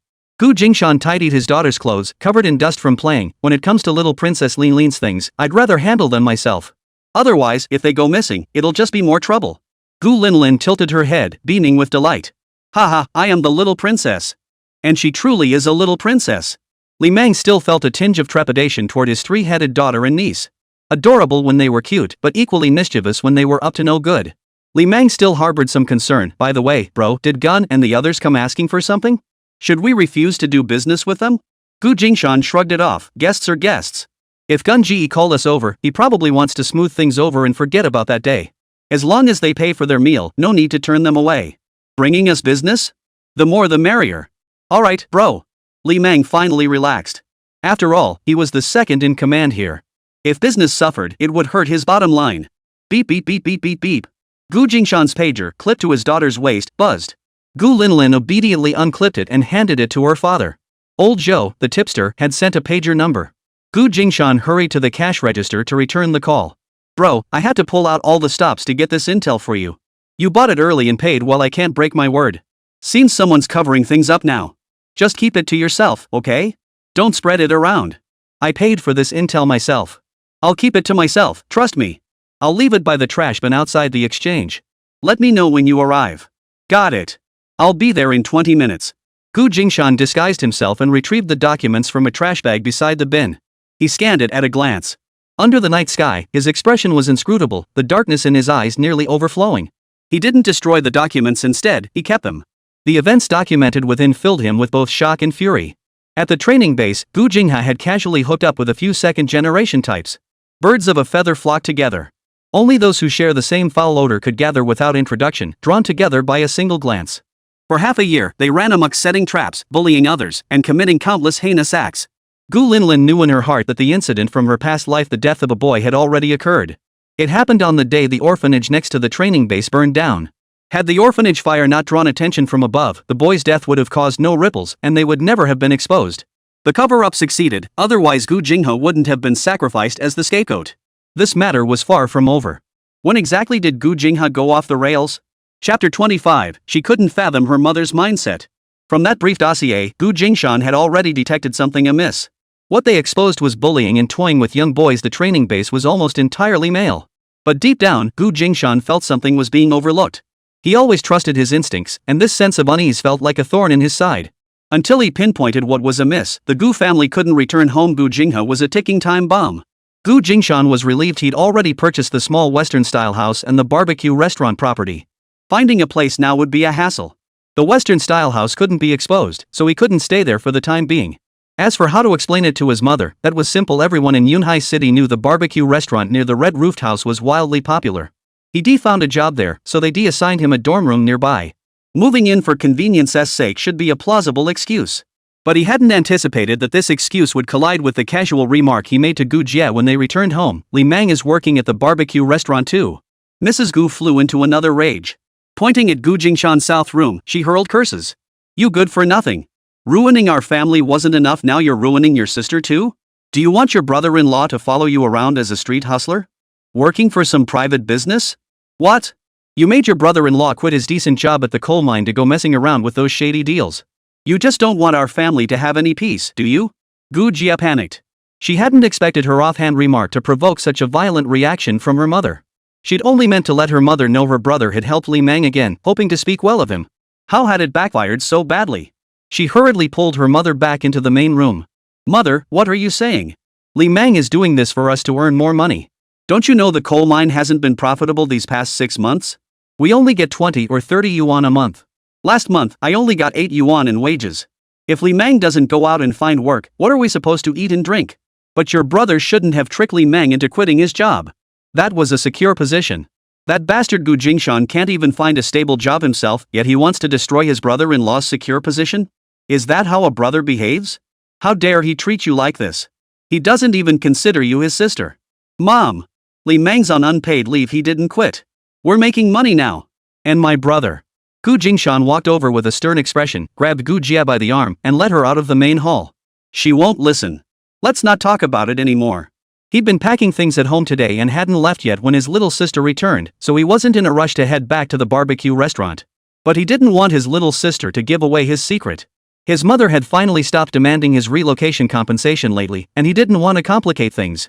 Given his current net worth, that relocation fee was a drop in the bucket, but he refused to be taken advantage of again. With Xiaohai injured and back home sponging off his parents, Gu Jingshan didn't believe his mother wasn't scheming. She was definitely plotting something big. Upon reaching his room, Gu Jingshan quietly warned his younger sister, "Don't mention the barbecue place. Don't mention making money. Don't say anything at all. Especially don't mention who owns the barbecue place. Just say we're employees." Brother, why? Tell me, how's your business really doing? Gu Jia looked worried. A few days ago, Li Meng returned to the mine and brought back 3,000 yuan, telling her to hide it well. He said he'd retrieve it at month end when the final accounts were settled, then hand it all over to her brother-in-law. It startled her. This wasn't like when they were flipping treasury bonds back then. They made a profit every week, and she knew exactly where it was going. But now? What was going on? Was Li Meng lining his own pockets? How could he do this to his older brother? Business is okay, but don't let mother hear about it. Gu Jingshan gave a bitter smile. In any other family, he'd be thrilled to let his parents know how capable he was. But he couldn't do that. If he showed even the slightest sign of wealth, Mother Gu would skin him alive. She wouldn't rest until she'd squeezed every last drop out of him. Don't you want mother to be proud of you? Gu Jia was puzzled. All along, their mother had been overly harsh with her eldest brother, resorting to every possible means of belittling and berating him. Wasn't it a good thing that her brother was making money?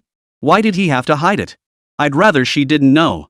It saves her from constantly draining me to support Xiaohua.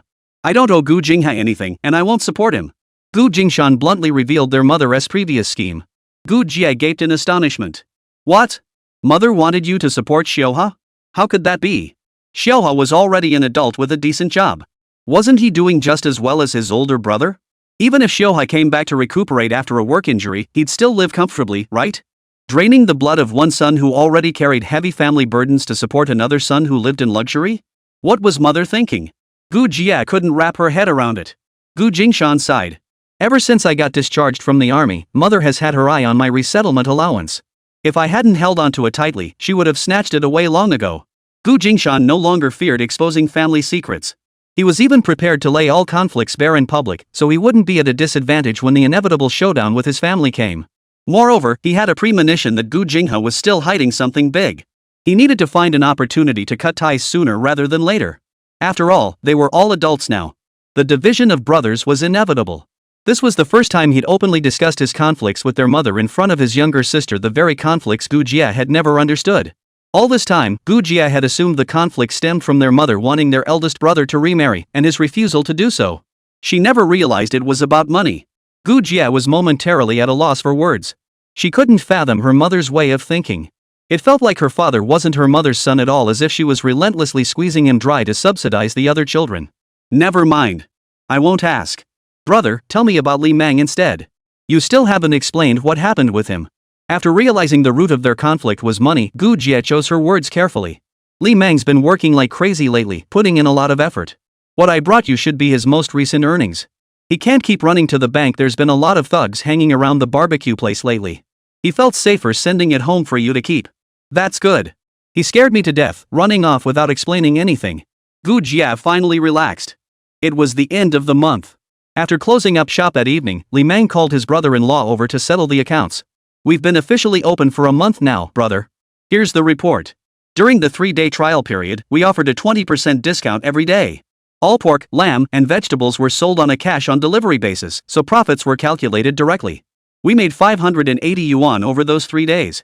After the trial period, we switched to regular operations. I decided not to cancel all discounts entirely. Regular customers get 5% off, and new customers get 2% off. Foot traffic remained relatively stable, slightly slower on weekdays but significantly busier on weekends. Over the entire month, we earned a total of 6,376 yuan. After deducting monthly labor costs and utilities, our net profit came to approximately 5,957 yuan. Roughly 1/3 of that profit came from beverages. When we first calculated profits, we only considered food items. We didn't realize beverages were the real moneymaker. Exactly. Alcohol always yields the highest profit margins. Gung's crew brought in quite a few heavy drinkers this time. They were the main contributors. From now on, give Gung a 20% discount. Agreed. Regarding the treasury bonds, Xiaojia collected a portion this month totaling 13,600 yuan worth. MHM, got it. Gu Jingshan was well aware of this portion. Xiaojia could flip them for about 2,000 yuan profit, while selling them at the counter would net him roughly 6,000 yuan. Though the total earnings from running the barbecue restaurant still don't match the profits from flipping treasury bonds, it's still nothing to sneeze at. They both valued the barbecue restaurant for its long-term, sustainable income. For Gu Jingshan, repurposing the warehouse of the red-pointed roof haunted house into a food business had truly been a masterstroke. With profits now from an unquestionable source, he no longer needed to hide anything or fear that if history were to repeat itself, someone would come to settle accounts for his past dealings. Chapter 26, Dad didn't mean for her to go to kindergarten? Carefully calculated, Gu Jingshan had roughly 400,000 yuan in his possession. During the period when Jin Shoyue was frantically flipping treasury bonds, his funds had accumulated to 300,000 yuan. He spent 50,000 on Jin Shoyue's villa and the Red Roof Manor barbecue complex, plus 40,000 he lent her, totaling 90,000 out of pocket. Later, he gave Li Meng 50,000 yuan to set up the barbecue city, with the entire establishment costing nearly 10,000 yuan. After seeing profits, Li Meng returned 40,000 yuan, with the surplus going toward operating expenses. After deducting the 20,000 yuan he sent to his younger sister each month and the scattered income from treasury bonds, this left Gu Jingshan with a fixed monthly income of around 180,000 yuan. Given the large base amount, the daily pocket money earned solely from flipping treasury bonds at the exchange counter could reach 5,000 or 6,000 yuan, sometimes even hitting 8,000 during favorable market conditions. Consequently, his capital continued to grow steadily, now approaching 450,000 yuan. Just as Gu Jingshan finished calculating his funds and was about to feel smug, a phone call from Jin Shoyue poured cold water on his enthusiasm. Yeah, that was nothing. He was still a long way off from Jin Shoyue's claim of assets that could easily leverage tens of millions in treasury bonds. Gu Jingshan's heart instantly humbled itself. The treasury bond business couldn't stop. Even though more people were entering the field now, it hadn't reached its limit yet. He could still grab a piece of the pie. Plus, since he was now a major client, he could subscribe through the VIP lounge each time, avoiding the need to jostle with small retail investors at the counters. The barbecue restaurant's steady revenue stream was like adding another income source, accelerating his capital accumulation. These thoughts energized him like a shot of adrenaline, reigniting his drive to earn more. Money knows no bounds. Keep pushing forward. As for the Gu household, Gu Jingshan was gradually moving his belongings out, piece by piece, like ants relocating. The household remained unsettled for the time being. Fortunately, Mother Gu spent her days wailing over her little river, leaving her no time to hassle Gu Jingshan. Every time Gu Jingshan returned home and encountered neighbors, he had to tread carefully. Nearly everyone complained to him about Gu's mother's daily tirades, which were severely disrupting their lives. Gu Jingshan felt powerless about it. Hadn't he himself been forced to move out? Brother, are you moving out? I haven't seen my little niece in days, Gu Jing has said, reclining in a lounge chair with an inscrutable expression. Gu Jingshan replied flatly, I found a new job recently. It's pretty busy. I get off work too late, and commuting back and forth is inconvenient. Plus, I don't want to disturb you guys anymore. The company just arranged a dorm for me, so Lin and I are staying there. She's gone to school. Gu Jing's tone suddenly grew earnest. Brother, if you're too busy, you can leave your niece here. I'll look after her. Gu Jingshan flatly refused. No need. She still has to go to school, and it's easier for me to pick her up and drop her off from work. Your injury hasn't healed yet. Just take care of yourself. Your niece is a handful. If she's at home with no one to keep her in line, she might hurt you again. How could that happen? The little thing looks perfectly well behaved. I was actually thinking she could keep me company and lift my spirits. It's so boring during the day with you and Mom both at work. Bring her back. No need. She has so much homework now. After school, I still have to supervise her studies. Shuttling her back and forth is too much hassle. Gu Jingshan's tone grew colder, a faint chill flickering in his eyes. He deeply disliked the dismissive term little thing. It's no trouble at all. I love kids. Gu Jingha sat up, his expression growing more insistent. Gu Jingshan was growing impatient. Just take care of yourself. If I leave Lin Lin at home for you to watch, mother would eat me alive. You're afraid mother won't agree? I'll talk to her. Gu Jingha suddenly understood. Just wait, I'll handle it. Gu Jingshan simply ignored the madcap Gu Jinghe and left with his bundle. I'm off then. Be careful at home. I'll close the door for you. He planned not to return for several days. Before leaving, his heart grew heavier. The records Gu Jingshan had acquired showed that the boys those scum like Gu Jinghe had molested were all teenagers. But the look Gu Jinghe couldn't hide that night when he gazed at Gu Linlin made Gu Jingshan suspect there was more to it than met the eye. Now Gu Jingha actually wanted him to leave Lin Lin at home? Not tearing him apart was the result of Gu Jingshan biting his tongue to the limit. Gu Jingshan had kept his daughter close by his side all this time, fearing the worst. Gu Linlin's words about grandma and uncle selling me off weighed heavily on Gu Jingshan's mind. Now, it wasn't just her mother the source of that just in case but also Gu Jingha, who was harboring ulterior motives. Gu Jingshan had become a bird startled by a bowstring, never daring to let his daughter out of his sight. But this wasn't a sustainable solution. He still had to visit the exchange's trading floor, or meet with certain people to handle matters. He simply couldn't keep Lin Lin by his side every single moment. So sending her to school, where she could spend a few hours in a safe, supervised environment, became the best option. He believed that with her personality, she'd fit right in at school. Lilin, how about going to school? I'll drop you off in the morning and pick you up in the evening. With uncle at home lately and the barbecue place bustling with people, I just can't feel at ease no matter where you are. I don't want it. Gu Linlin shook her dad's hand, whining, can't I just not go? I can stay home alone, you can lock me in the room. The kids and teachers at kindergarten are too childish. I don't want to go. No, staying home isn't safe either. Besides, you're old enough for school now. If you don't go, you won't have anything in common with the other kids. Why would I need to have things in common with those little brats? How about this? In a little while, we'll transfer Sister Yu to your school. Then you can go to school and come home together, okay? Then I'll only go once Sister Yu arrives. Gu Bingshan said one thing, Gu Linlin shot back another. No way. I have to go. No. I won't like you anymore. Gu Jingshan was determined to send Gu Linlin to school. Seeing she couldn't reason with her dad, Gu Linlin angrily threw her toy across the room. Clatter. Clatter. The toy hit the wall and fell to the floor. Seeing his daughter was genuinely upset, Gu Jingshan was at a loss. He lowered his head and coaxed her gently, Lingling, you're so smart. How about we skip kindergarten and start elementary school early? We'll go straight to school with the first graders, okay? This was the best solution Gu Jingshan could think of. After all, his daughter had been reborn. Rather than letting her waste 2 more years and start school at 6, it made more sense to let her skip a grade and begin compulsory education sooner. Ha! Gu Linlin froze in place. What was Dad thinking? How could he come up with such a brilliant idea? Start school early? Dad, you weren't supposed to send her to kindergarten. Chapter 27, Detective Gu Linlin arrives. Yes. Gu Linlin nearly jumped for joy. Ah. This is absolutely amazing. I'm 4 this year. If I start first grade, can I skip a grade next year? If I work really hard in elementary school, can I finish in 3 years? No, 2. I'll finish elementary school in 2 years. I'm a genius. Ha! If I skip middle school and high school too, maybe I can catch the last train before the state-assigned jobs are abolished? Snag a government job? Gu Linlin no longer resisted going to school. Even Gu Jingshan could see the eager sparkle in her eyes. Gu Jingshan listened carefully to his daughter's thoughts. Realizing she no longer resisted going to school, he couldn't help but breathe a sigh of relief. But then his daughter casually dropped a bombshell that made him freeze. University placements are being abolished? This news seemed rather ominous.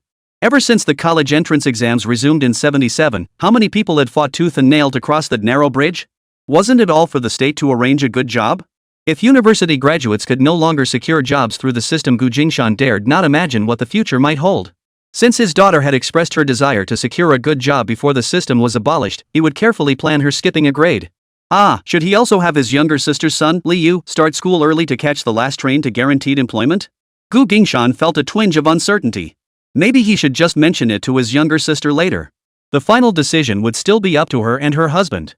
Gu Jingshan left the dormitory deep in thought. Gu Linlin, delighted by the comforting news, waited until her father locked the door and left before obediently picking up the toy she'd tossed aside. Thud! As Gu Linlin stood up, she lost her balance and accidentally bumped into the wall, making an unusual sound. That sound wasn't right. Looking closely, the color of the wall plaster seemed slightly off too. This was It seemed like when she threw her tantrum and tossed her toy earlier, she'd heard something unusual too. But then Dad told her she was going to elementary school, and in her excitement, she'd completely forgotten about it. Thud. Thump thump. Thump thump thump. Gu Linlin tapped left and right. There was definitely something wrong with the wall. She perked up instantly. Ha! Today won't be boring after all. During this time, Gu Jingshan brought his daughter dinner and even took her for a walk after eating, but Gu Linlin kept everything to herself. It wasn't until closing time, when Gu Jingshan locked the dorm door and prepared for bed, that Gu Linlin quietly shared her discovery with her father. Dad, come see. I found a treasure. What? Gu Linlin led Gu Jingshan to the spot she'd concealed with a folding chair. A hole. On the north wall of the dorm, there was a hole that was clearly dug out. Gu Linlin dug a hole in the wall? Gu Jingshan couldn't help but press his forehead. You're being mischievous today. How did you end up with a hole in the wall? Where could she get some putty tomorrow? Were there any leftover materials from the last renovation? Gu Jingshan pondered absent-mindedly. There's treasure inside. Gu Linlin blinked her big, watery eyes, staring intently at her dad as she emphasized the point emphatically. Gu Jingshan bent down to peer inside. There, tucked away, was a bundle wrapped in oil paper. Speechless. I spent ages today scraping off the cardboard stuck to the wall. There really was something inside, so Dad can't say I damaged the wall. Gu Jingshan gave his daughter a deep look, then carefully retrieved the oil paper package from the hole, coaxing her. I absolutely won't tell Dad there's money in here. Ha! Your dad already knows it's money. Gu Jingshan unwrapped the oil paper package. Inside were roughly 100 yuan and various scraps of small bills.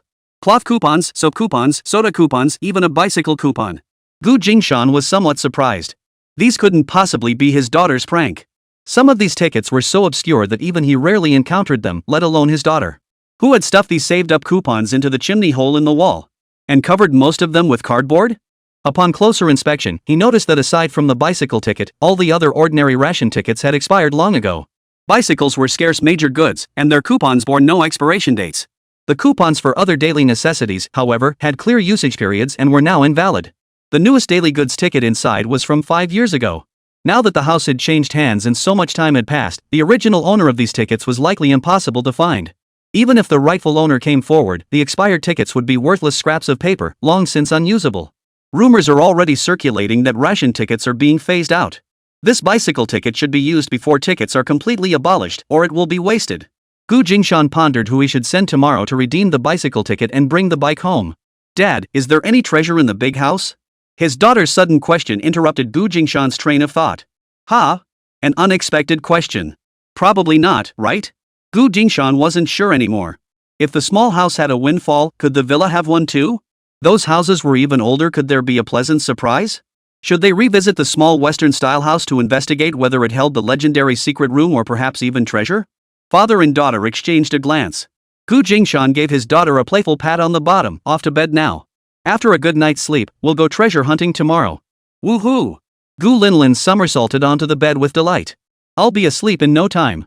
Early the next morning, father and daughter returned to the Western-style villa full of excitement. My own mansion, of course. I'll give it a thorough search. Gu Linlin solemnly perched a pair of tiny glasses on her nose. Detective Gu Linlin is here. All the treasures are mine. Can you see anything wearing sunglasses indoors? How are you supposed to find treasure with those on?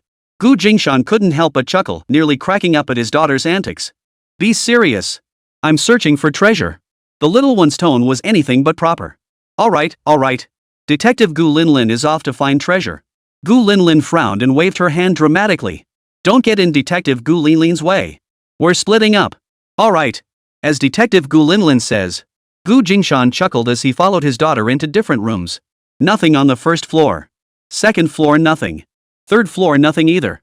There probably wasn't a secret room after all. Gu Linlin felt a bit deflated. Gu Jingshan, however, wasn't particularly bothered. He was mainly there to accompany his daughter. Seeing her so excited about the treasure hunt, as a parent, he naturally wanted to happily play along with her. This house had been in Jin Shoyue's hands for so many years. If there were any treasure, Jin Shoyue would have found it long ago. Gu Jingshan hadn't even considered it. Daddy. Daddy. What is it? This basement feels kinda weird. Did Linlin find treasure? Something's off here. What's wrong with it? Gu Jingshan didn't quite understand his daughter's meaning. Was she feeling unwell? He reached out to adjust her clothes. It's not me that feels off, it's this house. It feels too oppressive. The house doesn't look quite right. Gu Jingshan took a closer look. There was something off about the entrance to the basement and the feeling when stepping inside, a sense of unease, like something wasn't quite right. After several trips back and forth, there really seemed to be something inexplicably off. Jingshan pondered for a moment, then dashed outside again. He ran upstairs, even sprinting through the second and third floors in one breath. Finally, he slowly made his way back down to the basement. Compared to the layout above, the cramped space down here felt unnatural. Could it be a hidden room? A secret room? Chapter 28, Treasure. Treasure. Well, no. There really is treasure? Jingshan was somewhat surprised. He'd been playing along with his daughter, but now he truly sensed something was off. He dashed to the tool shed, grabbed a tape measure, and began measuring the basement wall inch by inch. 5 meters, 7 centimeters. 8 meters, 9 centimeters. One wall was indeed missing over 3 meters. The northeast corner of the room was missing an area equivalent to half a room. Truthfully, you wouldn't notice unless you looked closely. Judging by the exterior dimensions, someone insensitive to measurements would never detect it, assuming it was simply a design flaw. Had their daughter not insisted on playing a treasure hunt game with him, they would never have come here to search inch by inch. They searched every inch of the room but found no trace of a hidden entrance. Thump. Tap tap. Jingshan tapped along the wall inch by inch, listening for echoes.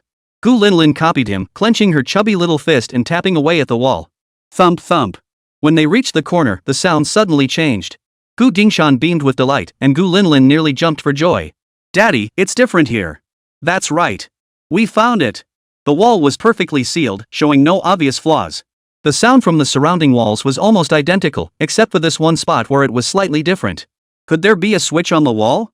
Linlin's small hand felt around the spot where the sound differed. In truth, Jingshan still doubted whether a secret room existed. After all, this was Jin Shoyue's mother's dowry, wouldn't they have known? Given his relationship with Shoyue, if there really was a hidden chamber underground, wouldn't she have hinted at it? Jingshan overlooked the possibility that Jin Shoyue herself might not know the location of this hidden room. Since Shoyu hadn't mentioned anything, Jingshan now felt even more awkward about asking her directly. He couldn't very well say, I suspect the house you sold me has a secret room and so on. That would be ridiculous, wouldn't it? There's no switch, right? Maybe the sound difference is just due to the building materials. Jingshan tried to reassure his daughter, afraid she'd be crushed when her high hopes were dashed. The girl traced the wall inch by inch, refusing to listen to her father's discouraging words. Weird, why isn't there one? She muttered, turning and sprinting upstairs. Where are you going, Linlin? Linlin answered with righteous indignation, to see if there's a secret mechanism upstairs. Jingshan rubbed his temples and called out to her, the mechanism couldn't possibly be that far from the basement. How big is this house anyway? In a house this small, there was no way a massive mechanism requiring access upstairs could exist. A mechanism that required such extensive reach would demand much more from the building structure. The brick walls here didn't look like they could conceal anything inside. It had to be something nearby. There isn't a single working mechanism, Linlin pouted, feeling a bit discouraged. They show it on TV all the time, walls, lamps, anything could be a switch mechanism. Jingshan hadn't intended to take Linlin's thoughts seriously, but suddenly an image flashed through his mind. When they'd first entered the basement, the light at the far end of the corridor had seemed slightly different. His daughter's idea sparked a thought: buttons and handles. Most mechanisms opened in one of those two ways. That light fixture, it seemed, could also serve as a trigger. He'd been puzzled at the time why was there a single, solitary light fixture on the wall when all the others came in pairs. Now he realized it might have been suspicious. Jingshan hurriedly turned and went back out, gripping the inconspicuous light fixture in the hallway and trying to twist it. Click! The lamp shifted slightly. When Jingshan twisted it to 90 degrees. Snap! Linlin exclaimed in delight, Dad, the secret room's open. A crack appeared on the wall. Jingshan returned to the basement and fished out his flashlight to illuminate the interior. The passageway was cramped, and it was unclear how long it had been without ventilation. Jingshan didn't rush inside. He took the opportunity to instruct Linlin, with spaces like this, you never know how long it's been since they were last ventilated. It's best not to go in immediately. Let's wait a little longer. Okay. Just as Linlin's patience was nearly exhausted, Jingshan stepped inside, holding the flashlight aloft. His first step nearly sent him tumbling. It was a staircase. Steps. Watch your step. Jingshan took his daughter's hand and descended cautiously. After descending about a dozen steps, the space seemed to open up. The diffused light from the flashlight was swallowed by the darkness, leaving only a long beam. He scanned the surroundings. The light revealed what appeared to be a pull cord on the nearby wall. Jingshan followed the cord to a light bulb on the ceiling and tentatively tugged it. Snap! The sound of the light switching on. A string of bulbs flickered on. The entire room was now fully illuminated. The presence of electric lights and light bulbs meant this place couldn't be too ancient, it had definitely been in regular use. The empty space had circular marks on the floor, with a broom and dustpan by the doorway. Inside stood a wooden shelf holding a few coarse earthenware jars scattered about. Beside the shelf sat a water jar capable of holding 100 pounds of water. Clearly, these were leftover items from a move. A finger wiped across the wood, gathering a thick layer of dust. No one had been inside for a very long time. The air inside didn't feel stuffy, suggesting there was a properly functioning ventilation opening. This cool sensation felt familiar. This might have been a wine cellar, Gu Jingshan mused, studying the circular indentations on the floor that looked like they were left by barrels. Gu Linlin hung her head in disappointment, grumbling irritably, so it was a wine cellar. But why make the switch so hidden? What a waste of emotion. Come on, there's nothing down here. Nothing worth seeing. Gu Jingshan took his daughter's hand and led her back up the stairs, exiting the basement. As they walked, Gu Linlin seemed to remember something and perked up. The study. They showed it on TV, the mechanisms behind the bookshelf in the study. Right. It must be upstairs. Gu Linlin tugged her dad up the stairs toward the study. Didn't we already check the second floor? There's no hidden room. Why don't we take a break? Aren't you tired? Gu Jingshan was utterly defeated by his daughter's persistence. Was she still not giving up? That's because we didn't look behind the bookshelf. Gu Linlin declared, her cheeks puffed out in indignation. If they still couldn't find it, she was going to get really upset. The roller coaster of excitement and disappointment had been exhausting. As soon as her dad mentioned it, a wave of fatigue washed over her. Exhausted, she felt like going back to bed. But the stubborn streak in her heart hadn't completely faded. While she still had the energy, Gu Linlin charged straight toward the bookcase. Who knew if rich people had some obsession with hiding things in their bookcases? After pulling out no fewer than 20 books. Click-clack. The sound of a mechanism activating. Gu Jingshan was stunned by his daughter's resourcefulness. How did she even find this mechanism? He stepped forward to shield his daughter as the bookshelf slowly slid apart. Chapter 29, The Money-Bringing Boy. No way. Ah. A tone of utter disappointment. What a waste of emotion. Who put the bedroom inside the study? And with such a hidden switch mechanism. His daughter's rant nearly made Gu Jingshan laugh out loud. Inside the bookshelf appeared an unremarkable rest area. Only a black wooden bed and various black cabinets of different sizes lined the walls. No glittering treasures, nor the overflowing wooden crates she'd imagined. Gu Linlin was on the verge of collapse. Her treasure-hunting spirit was completely crushed. So exhausting. Thud. She flopped onto the bed, refusing to get up. It's dirty, don't lie there. Who knows how long it's been since this was changed. Get up. Gu Jingshan reached out and pulled his daughter up. Seeing her daughter's utterly disheartened expression, he quickly tried to cheer her up. This is a treasure too. If it weren't for our Linlin, I wouldn't even know there was another bedroom here. Look, we've gained another room to use, we've actually made a profit. Fine. Gu Linlin reluctantly sat up. Her dad had a point. Still, it was hard to accept that her treasure hunt had ended up like this. After soothing his daughter, Gu Jingshan turned his attention to the room. The entire villa's furnishings shared a harmonious style, warm and inviting. But this room was completely different from the rest. Gu Jingshan paced to the wall. The furniture here consisted of square, unadorned rectangular cabinets with brass knobs embedded in the fronts. If opened, they could hold 2 adults inside. Typically, such pieces were used by wealthy families to store dowry items, serving as part of the bride's trousseau. On top of the largest chest sat several worn, black wooden boxes of varying sizes. Identical in design to the chest, they were stacked one atop the other. Gu Jingshan reached out and opened the top wooden box. Empty. Gu Linlin hurried over to look, a disappointed sigh escaping her lips. Gu Jingshan, however, showed little disappointment. He had already braced himself for this outcome and casually opened each box to take a look. The third box was also empty. Just as he was about to close it, a flash of light caught his eye. He paused. In the corner of the half-sized wooden crate, something sparkled. Under the light, it revealed a dazzling brilliance. Gu Jingshan quickly reached in to grab them. The ones on the outer layer were a bit stuck, requiring a little force to pry them out one by one. There was a hole there, through which a few tiny stones had slipped inside. They must have been left behind by the previous owner. Gu Linlin gasped involuntarily when she saw the red crystals in her father's hand. Ah! What's wrong? Gu Linlin bit her fingernail hard, trying to suppress the overwhelming excitement. Her inner thoughts kept flooding into Gu Jingshan's mind. Oh my gosh, I remember a rumor from my past life. When a mansion changed hands, the previous owner left behind several rubies and the new owner struck it rich. Could this be about Uncle Jean selling this very mansion? Gu Jingshan silently nodded in agreement. I heard one was a 32-carat star ruby. Its dazzling star effect and beautiful purple hue made it a sensation at a Hong Kong auction back then. Gu Jingshan fingered the red gem in his hand. How heavy was 32 carats? He couldn't gauge it. The largest one, however, did indeed show a star effect when held to the light. Gu Jingshan felt his excitement rising. If this was that ruby, then all the money he'd spent on the Western-style house would be back in one go. The gem is beautiful. Gu Linlin said cautiously. If you like it, I'll give you one. The rest will be part of your dowry someday. Oh, that's not what I meant. Gu Jingshan placed the smallest one in Gu Linlin's hand for her to play with. Gu Linlin clutched it tightly. His daughter's adorable expression made Gu Jingshan smile warmly. Since their treasure hunt had yielded results, it was only fair to share the spoils. Girls couldn't resist such sparkling things. Gu Linlin held the sparkling stone between her two little fingers, closing one eye and peering through it with the other. When she looked at the large black box, she suddenly froze. Wait, I remember the rumors said they also found a set of 1,000-year-old dark golden thread Nanmu wooden chests. That final set of 7 chests was donated to the museum, becoming Haishan City's prized treasure. Millennial dark golden thread Nanmu? 7? Gu Jingshan shone his flashlight on the wooden boxes. He didn't recognize the wood species and couldn't tell them apart from ordinary timber. All he could see was that they were all pitch black, with faint, beautiful patterns on their surfaces. If these were museum-level treasures, he'd hit the jackpot. Gu Jingshan counted the boxes present, only 4. They couldn't be the legendary 1,000-year-old sunken wood crates. What a pity. Lingling, do you like shiny stones? Yes. Then let's keep it a secret, okay? Don't tell anyone. This is our treasure, our secret. We won't tell a soul. Okay. It's our secret, and we won't tell anyone. Duh. Of course we can't tell anyone. Does Dad think I'm a 3-year-old? You're not 3, but you are 4. Gu Jingshan silently rolled his eyes, ruffling his daughter's hair playfully.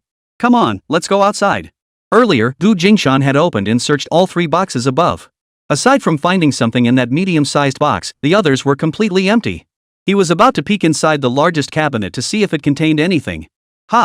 After moving the 3 small boxes off the cabinet, he realized they were incredibly heavy, much heavier than he'd expected. Could this not be wood? They looked like wood. But they felt like iron blocks, dead heavy and solid. He forced open the largest cabinet, only to find another large box inside, just one size smaller than the outer one. Gu Jingshan wasn't giving up. He opened the inner box again and found a 3rd layer? Surely there couldn't be another one inside? One nested inside another. Russian nesting dolls? His daughter's astonished voice echoed in Gu Jingshan's mind.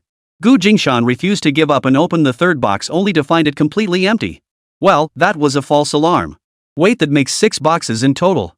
If these were the legendary dark golden thread Nanmu boxes, one was still missing. Daddy, can I have a little box to hold my treasures? Gu Linlin's voice rang in his ears. Gu Jingshan turned to see his daughter clutching a palm-sized box. Its design matched the other 6 cabinets exactly, differing only in size. A sudden sense of finality settled over him. The 1,000-year-old dark golden thread Nanmu chest, it was still his. Of course you can. Gu Jingshan replied without hesitation. He tried fitting the other 3 boxes back into the large one in sequence. One nested inside the other, fitting perfectly. The smallest one fit perfectly at the very bottom. Gu Jingshan held the palm-sized wooden box in his hand, ready to take it out. Even if it was a legendary treasure of immense value, if his daughter wanted it, he would bring it out for her use. Before Gu Jingshan could figure out how to use them, the others would remain stored here for now. After all, the fact that no one had ever found it before proved this hiding place was secure. Closing the outer bookcase, Gu Jingshan called Jin Shoyue, intending to probe her about the origins of the dark wood box. I found a set of black wooden boxes in the study. Do you still want them? Bro, you're my own brother, what kind of joke is that? I'm giving you the entire house's furniture.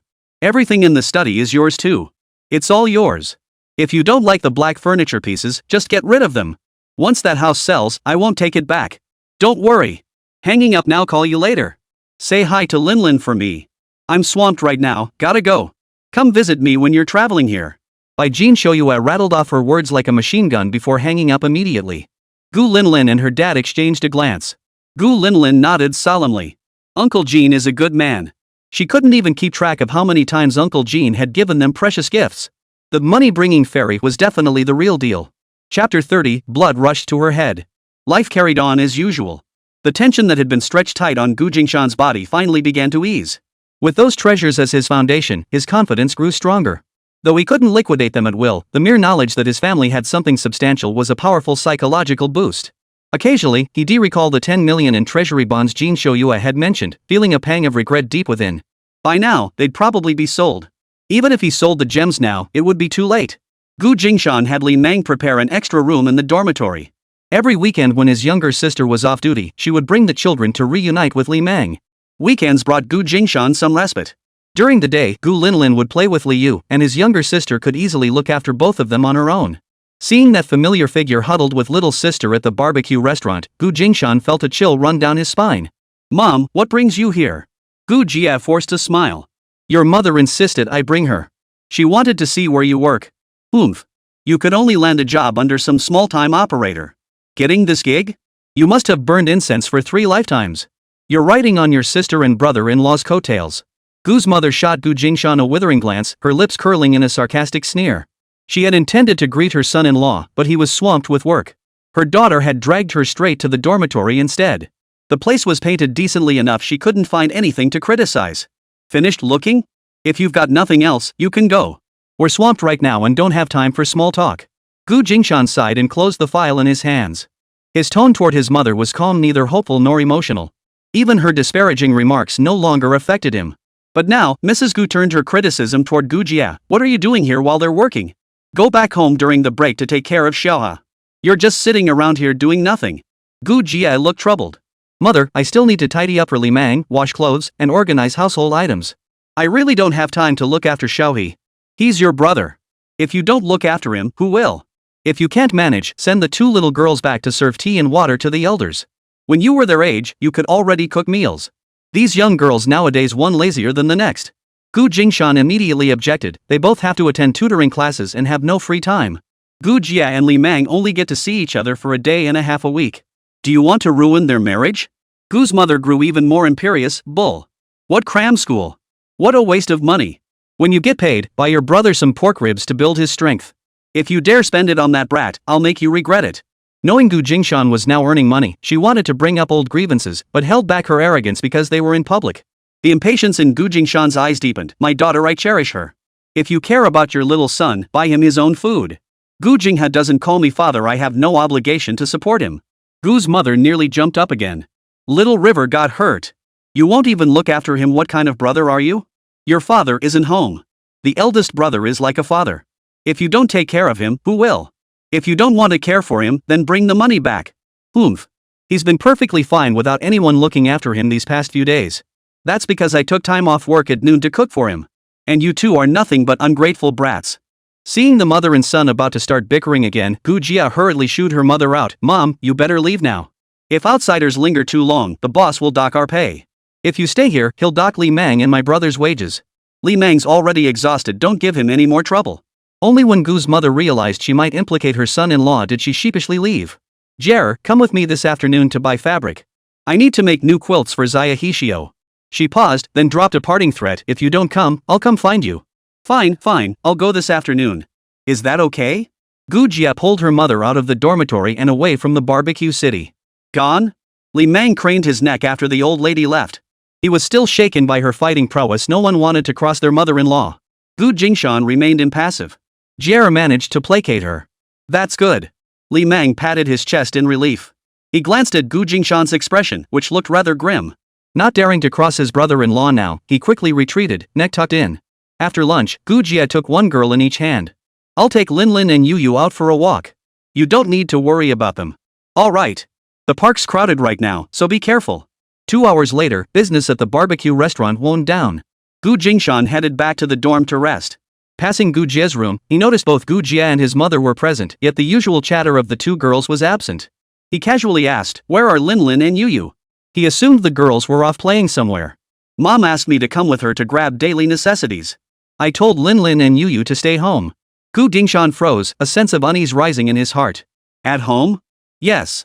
We grabbed a bunch of cheap stuff that doesn't require ration tickets. We delivered a load of supplies back home, then brought another load over here. There are lots of kids in the compound, so Yu and Linlin are playing with them in the courtyard. Gu Jingshan's expression darkened. Didn't I tell you to lock them in the dorm when you're too busy, or at least tell me? Why did you bring them home? Gu Jia was puzzled, unable to fathom why her brother's face had suddenly turned ashen. I just figured it's more convenient at home than out here. Xiaoha is still recuperating at home. With him watching over them, they'll be safe. Hearing this, Gu Jingshan's voice trembled. How long have you been at home? About an hour. I'll go check. Gu Jingshan dashed out of the dorm like the wind, hopped on his bike, and raced frantically toward the Gu residence. Gu Jia looked utterly bewildered. Take me with you, Gu's mother called after him, but Gu Jingshan didn't even acknowledge her as he sped away. That little rascal. I'll give you a ride back later. My brother has something to do. Gu's mother pursed her lips, sat back down, and continued complaining to her younger daughter. Gu Jingshan was burning with anxiety. These past few weeks, Gu Jia had only stopped by the Gu residence briefly before leaving, or come straight to the dorm to reunite with Li Mang. Gu Jingshan hadn't mentioned those unspeakable matters concerning Gu Jingha to her. And just his luck, someone had managed to get ahead of him. He thought it was just the older and younger kids going shopping together.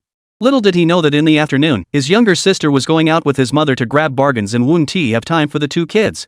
No matter what, Gu Jingshan wouldn't he let her take both children out. Gu Jingshan only hoped that with both children together, Gu Jingha, a wounded patient, wouldn't be able to handle two kids at once and wouldn't lay a hand on either of them. His stirrups were practically sparking from the force of his pedaling. Sweat poured down his face as he rode, and upon reaching the gate, he abandoned his bike and charged into the courtyard. He pushed hard, but the gate wouldn't budge. The gate was locked, bolted from the inside. Gu Jingshan's eyes widened in fury, his heart leaping into his throat. His fist slammed hard against the stone wall outside the threshold, blood seeping out instantly. He dared not shout inside, unsure what had happened. He glanced back at the roof ridge, braced himself with both hands, and gritted his teeth as he climbed up the large tree behind the house. "Hey, Sean, what's up?" an old man strolling down the alley asked as he passed by. Gu Jingshan blurted out an excuse, "There's a bird's nest up there. I'm just checking if any birds are back this year." A grown man still playing with birds. The man shook his head and walked away, hands behind his back. Gu Jingshan was sweating buckets with anxiety. He both hoped they were inside the house and dreaded they were inside the house. He leaped from the tree onto the flat-roofed house in one bound, then slid down the eaves. He dashed toward the west room where Gu Jingha lived, pushed open the door, only to find it empty. He breathed a slight sigh of relief. He hurried to search the other rooms. The children couldn't have left. The Gu family's main gate was locked from the inside. All he could hear was his own heavy breathing and the pounding of his heart echoing in his ears. He felt like he would explode if he couldn't find them. Swish! The crack of a whip. Gu Jingshan shuddered as a chill washed over him. Chapter 31, Playing the Punish the Bad Guys game. He followed the sound. Both girls stood beneath the chandelier in the main hall, their backs to the doorway. Half of Gu Jingshan's heart instantly eased. Swish! The sound of the whip continued. Only then did he notice the whip's handle was gripped in his niece's hand. Gu Jingshan's eyebrows twitched violently. His legs felt weak as he stumbled step by step to the doorway. Staring intently, he saw Liu happily whipping a motionless figure lying on the ground. A 5-year-old could only muster a faint crack, more sound than force. He opened his mouth to intervene, but the words died in his throat when his gaze fell upon his niece and daughter. Instead, they transformed into a raging fire of fury. His niece, Liu, bore a red, swollen whip mark on her face. The dress she'd worn when leaving that afternoon was now wrinkled and stained with mud. Her daughter, Gu Linlin, had a button torn off her clothes and was missing one shoe. Both girls' hair was as messy as a bird's nest. Blood rushed to Gu Jingshan's head, his eyes turning red as he kicked the door open. His voice cracked and changed, "Linlin Yu. Ah, Daddy. Uncle." Gu Linlin and Liu exchanged glances, their eyes flickering with guilt. "Are you both okay?" He pulled both girls into his arms at once, overcome with the thrill of finding them after losing them. Gu Linlin stammered, "We're fine. As long as you're both okay. That's all that matters." He didn't dare ask how his daughter and niece had gotten so filthy. Liu said with a straight face, "We were punishing the little ghost. It possessed Uncle, and we had to pull it out of him." Linlin said, "We were playing a game where we punish bad guys." Gu Jingshan didn't understand his niece's explanation and immediately turned to his daughter. A game to entertain children." Gu Linlin blinked innocently, but Gu Jingshan saw right through her act. "Lilin, what did your sister mean just now?" Gu Jingshan adopted a determined stance, intent on getting to the bottom of things. He realized his daughter was stirring the pot in this situation. Liu raised her hand high, "Let me tell you. Let me tell you. Uncle, my grandma said there's a kind of bad person who absolutely needs to have the evil spirits whipped out of them. Not even a little bit less, they need 99 lashes. Just 20 more to go. Wait for me to finish whipping." Liu spoke with utmost seriousness, even delivering another whip crack as she spoke. Gu Jingha, lying unconscious on the ground, twitched slightly. "Oh?" Gu Jingshan grew even more puzzled. Gu Linlin whispered an explanation, "Cousin Yu believes that people who do bad things are possessed by evil spirits. You have to whip the spirit out of them until it dies, so the person can turn over a new leaf. That's the gist of it, I think."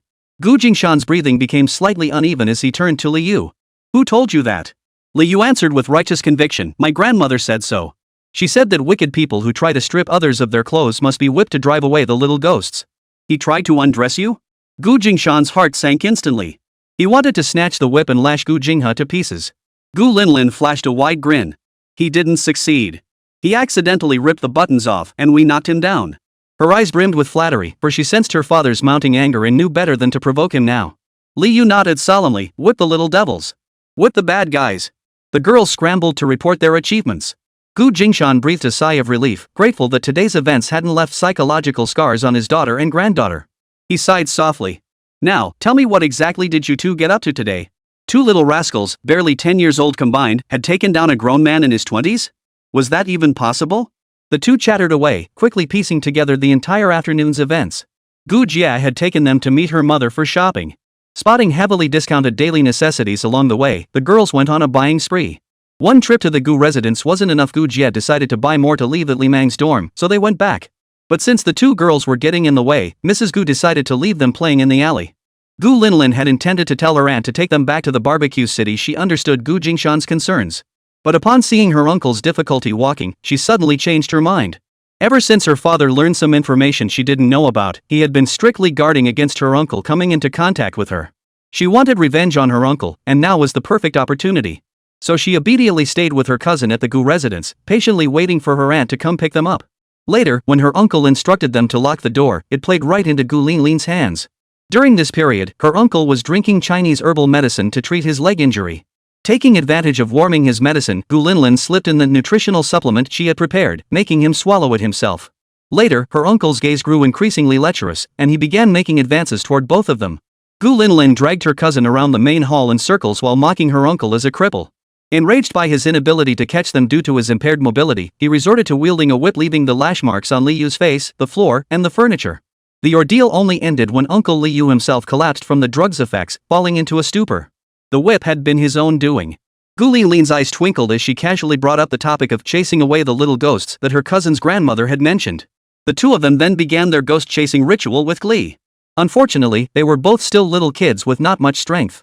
Even taking turns, they didn't leave many marks on Uncle.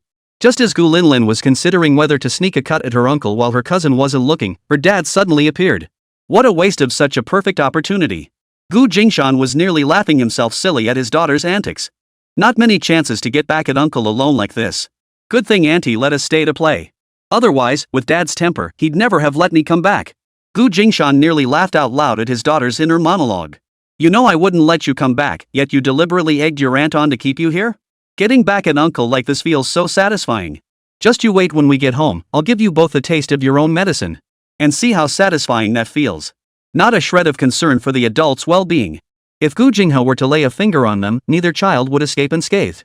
This setback in the gutter was partly due to Xiuhua breaking his leg, partly because he underestimated the two kids, and partly because Linlin was prepared while he was caught off guard. Had Xiuhua been just a bit more cautious, who knows how things might have turned out. It's fine. He won't succeed. I slipped sleeping medicine into his herbal tea and tricked him into drinking it. Gu Linlin's fingers fidgeted nervously. Sleeping medicine? No wonder there was such a commotion. Xiuhua still hasn't woken up. Gu Jingshan had been puzzled earlier. How had the two kids knocked Xiuhua unconscious? Turns out it was the drugs. Gu Jingshan's eyes widened instantly. Wait, where did you get the drugs? How did the little one even have access to sleeping pills? It's in that little box in your bag, the round ones, the white ones, and that yellow one. Gu Linlin wasn't stupid. If she was going to seek revenge, she'd naturally prepared everything like those 3 types of pills from her father's bag. She'd secretly taken a little while ago and kept them on her person just in case. And now, they had finally come in handy. Which one did you take? Gu Jingshan felt sweat trickling down his back. I crushed all 3 types, mixed them together, and made him drink it. Gu Jingshan panicked. The powder was the knockout drug he'd saved from before, the white pills were sleeping pills he'd gotten from the infirmary, and the yellow tablets were the cataluse aphrodisiac Li Mang had procured for him. Chapter 32. The moment desire is fulfilled is the moment of reckoning. 1. Gu Jingshan muttered, you mixed them all together and made him drink it? Yep. I ground them into powder and mixed it in. Uncle didn't notice a thing, not a single crumb left. Gu Linlin puffed out her little chest, beaming with pride. Uncle asked us to warm up the medicine and bring it to him. We poured it for him, and he drank it all. Li Yu chimed in, eager to share in the credit. After all, this was a joint effort by the two sisters. Gu Jingshan didn't know whether to pity his younger brother or think he deserved it. You're a grown man, yet you let 2 5-year-olds heat up medicine? Didn't you fear they might scald themselves? Granted, you're disabled and injured, but how did you take your medicine when the kids weren't home? If you make others do your bidding, you must be prepared to face the consequences. My cousin is innocent, she didn't know I laced it. Ha! When Uncle drank it, he even complained that today's medicine tasted awful. He didn't suspect anything? Not at all. He drank every last drop. Gu Jingshan overheard every smug thought in Gu Linlin's head. He didn't know what to say at that moment. Should he be pleased that his daughter had stolen the medicine without him knowing, or should he scold her? A sleeping potion, a sedative, and a drug used to induce estrus in cattle ha. Gu Jingshan suddenly snapped to attention. Forgetting the conversation, he hurriedly pulled his daughter and granddaughter outside. I'll tidy up. You two stay put and play in the yard. Don't come inside. Gu Jingshan wiped his face hard. He intended to deal with Xiuha. Preparing the drugs beforehand was merely a precaution. He feared Xiuha might harm Linlin, whether it was his daughter's heartfelt plea or Xiuha's lecherous gaze. Both made Gu Jingshan extra vigilant. Considering they were family, Gu Jingshan adopted a passive defense. As long as Xiuha didn't make a move, Gu Jingshan had no intention of attacking him. Little did he expect the 3-inch-tall brat to act so swiftly. Xiuha's face was flushed crimson now, his sleep restless. Tormented, he began tearing at his clothes. Gu Jingshan had no intention of letting his daughter and niece witness such a sight. He scooped up Xiuha and tossed him back onto the bed in the west room. He then cleaned up the mess Xiuha and the two girls had left in the main hall. Before long, he was drenched in sweat from the effort. Gu Jingshan hurriedly led the two children out of the Gu residence. As they neared the door, a thought struck him. Letting Xiuha off so easily felt far too lenient. Just for his genuine intent to harm today, Xiuha deserved to have his hands chopped off. That Xiuha had been overpowered by his niece and grandniece was a testament to his own incompetence, not some sudden pang of conscience that stopped him from committing a crime. How many lashes are left? Gu Jingshan asked the girls, looking down. 19 lashes. Li Yu hadn't processed it yet, but Gu Linlin reacted quickly, immediately answering her father's question. Gu Linlin wore an eager expression, clearly looking forward to the show. Was Dad going to punish Uncle? She and her cousin were small and weak. The many lashes they'd given their uncle hadn't even stung. He was still fast asleep. But that lash on her cousin's cheek was so swollen it nearly broke the skin. The more she thought about it, the angrier she got. Only if Dad took action would Uncle finally learn his lesson. Shoo! Gu Jingha hissed, and Gu Linlin and Li Yu's laughter died down. Gu Jingshan returned home and lashed Gu Jingha 19 times with the whip. He tossed the whip aside before strolling out of the Gu residence with the two children. On the way back, Gu Jingshan lectured the two girls sitting together on the 3-barred bench. We helped Uncle Gu beat the ghost today. We won't tell him, and we won't tell anyone else, okay? Why? Your uncle would be scared. What if those 81 lashes didn't drive the little ghost away? If others asked and found out, wouldn't that harm your uncle? Gu Jingshan made up an excuse on the spot, and Gu Linlin beamed like a cat that had stolen milk. But we whipped him 99 times 81 times. Li Yu asked earnestly. Even Uncle whipped him 19 times. How could that not drive the little ghost away? You're just kids. What if your strength wasn't enough to drive it out? Gu Jingshan teased his niece. Oh dear, then we should have had granduncle whip him 81 times. Li Yu looked regretful. That's why you can't tell anyone else. Okay. I won't. But then Uncle must check if the little ghost is gone from Uncle's body. If it's still there, he has to whip Uncle 81 more times. Li Yu demonstrated the whipping motion with her hands. Alright. Gu Linlin couldn't hold back any longer and burst into laughter, covering her mouth. Gu Jingshan had spun this whole tale mainly to placate his niece. Hearing Li Yu agree put his mind at ease. His daughter would handle things perfectly without needing reminders. Sister Yu is so funny. She genuinely believes Uncle is possessed by a spirit. Come to think of it, that makes sense. Uncle isn't possessed by evil, he is evil. Gu Jingshan exhaled softly. He heard his daughter's inner thoughts. His niece's anti-feudal education was problematic. He need to have a talk with his younger sister. Let's make a promise. No one tells anyone. Gu Linlin cleared her throat, adding an extra safeguard. Finger crossed. Cross my heart and hope to die. I swear I won't tell, not even to Mom. Your mom can tell, but no outsiders. Gu Jingshan interjected, resolving to speak with Gu Jie as soon as he got home. Fine then. I hope Mom won't be scared. Li Yu frowned with concern for her mother, her earnest expression making Gu Jingshan chuckle. Li Yu sensed vaguely that today's encounter wasn't a good thing, but at her age, she couldn't grasp much of it. She simply did whatever Linlin told her to do. Gu Jingshan brought the children home and immediately recounted their ordeal. He couldn't keep it to himself. Their clothes were filthy and torn, and Li Yu's face bore such obvious whip marks. Gu Jingshan had no intention of shielding Gu Jingha from the truth. He had to let his little sister know what kind of person Xiuha had become. He couldn't foolishly leave his daughter in the Gu household. Xiuha had gone off the rails. Families with girls needed to be wary. Sure enough. What? Gu Jie's voice was so shrill it nearly shattered the glass. Honey, what's wrong? Li Mang jumped in fright, rushing over to push open the door and ask. Huff. Huff puff. Gu Jie gasped for breath, still processing her brother's words. You go back to work. I'll tell you once I figure this out. She pushed Li Mang out the door, not wanting him to complicate things further. The kitchen was already bustling with activity. Gu Jingshan knew this matter was testing Gu Jie's nerves. I'm telling you what happened to them today so you'll be aware and can be more cautious in the future. If you don't believe me, have Lin Lin and Yu Yu tell you again. Gu Jie turned to her daughter, Li Yu, then glanced at her niece, Lin Lin. Both girls looked like they'd been in a fight. Uncle Li whipped me and ripped our clothes. Li Yu said, unconsciously touching her face where the stinging pain lingered.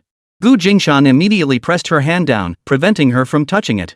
The wound on her face had just been treated and shouldn't be disturbed. Gu Jie's expression darkened mid-sentence. She turned to rush out. Gu Jingshan stepped in front of her. Where are you going? Gu Jie screamed, I'm going to tear him apart. How could he? That's his own niece. Gu Jingshan gripped his younger sister's shoulders. Breathe. Breathe. Sweetheart, we can't let the child face criticism. At the very least, we can't openly use this as a reason to confront him. But, Gu Jie was on the verge of tears. It was all her fault. If she hadn't kept the child, they wouldn't have been frightened. Thank goodness Big Brother got back in time. If something had happened, she couldn't go on living. A fleeting, sinister gleam flashed in Gu Jingshan's eyes. Don't worry. He'll be punished. Question mark. Gu Jie lifted her head at his words, tears welling in her eyes as she looked at her eldest brother. Chapter 33, The moment of satisfaction is the moment of reckoning too. Ever since learning about the incident at the training center, Gu Jingshan had contacted those second-generation heirs under the guise of Gu Jinghe, inviting them to gather in Yunhai County. Having been confined for a long time due to past incidents, he had only recently been released from house arrest. The invited second-generation heirs, bored out of their minds, made plans to visit Yunhai County. They intended to pay a visit to the man who had taken the fall for them, and at the same time, issue a warning to keep Gu Jinghe from speaking out of turn. But when they arrived in the county town, they couldn't find him. No one had ever dared stand them up before. Furious, the group decided to head straight to the Gu family's doorstep. As luck would have it, they chose the exact same day. Gu Jingshan had just left the Gu residence with his daughter and niece when they arrived. The door stood ajar, yet intermittent moans seeped through. These guys were seasoned players. They knew exactly what those sounds meant. They figured Gu Jinghe had stood them up because he was too busy chasing women. Exchanging glances, they pushed the door open, expecting to witness a scandalous scene and seize some leverage. Instead, the sight that met their eyes was unexpected. One of their own, who had once joined them in bullying others, now drugged and writhing on the bed with a peculiar allure. Gu Jinghe, handsome and half undressed, bore whip marks across his body, clear evidence of intense play. Though they were normally uninhibited, having abstained for so long after the incident, the sight before them stirred their desires, and they lost all restraint. Gu Jingshan drove his daughter and niece back to the barbecue city. Gu's mother bid farewell to her daughter and walked home. They didn't cross paths. Upon returning to the courtyard, Gu's mother didn't head straight home. Instead, she chatted with neighbors, boasting about her triumphant haul of daily necessities from the bargain day and basking in their flattery. Only when the stars had come out did she leisurely make her way back. Ah, who are you? Why are you in my house? You perverts! Mrs. Gu's terrified scream pierced the tranquil night sky. Catch the thugs? Where? Who called? Catch the thugs. The Gu family. Neighbors, hearing the commotion, rushed into the Gu residence armed with brooms and rolling pins. The west room door swung wide open. Two disheveled figures stood by the bed, a shirtless man clutching his groin, locked in a standoff with Mrs. Gu. Neighbors craned their necks like spectators at a sideshow. Sharp-eyed onlookers took in the entire scene. Buried beneath the pile was none other than Gu Jinghe. The room was in utter disarray. A thick, nauseating odor wafted from the doorway. Gu Jinghe seemed still half-conscious, while the others scrambled to get dressed. He lay there motionless for a long while. What a shameless! They really went all out. No wonder his legs broken playing so hard. When Mrs. Gu recognized the man at the bottom as her youngest son, her face turned ashen. She spun around and shooed the neighbors away. Who let you in here? All of you, get out! Get out!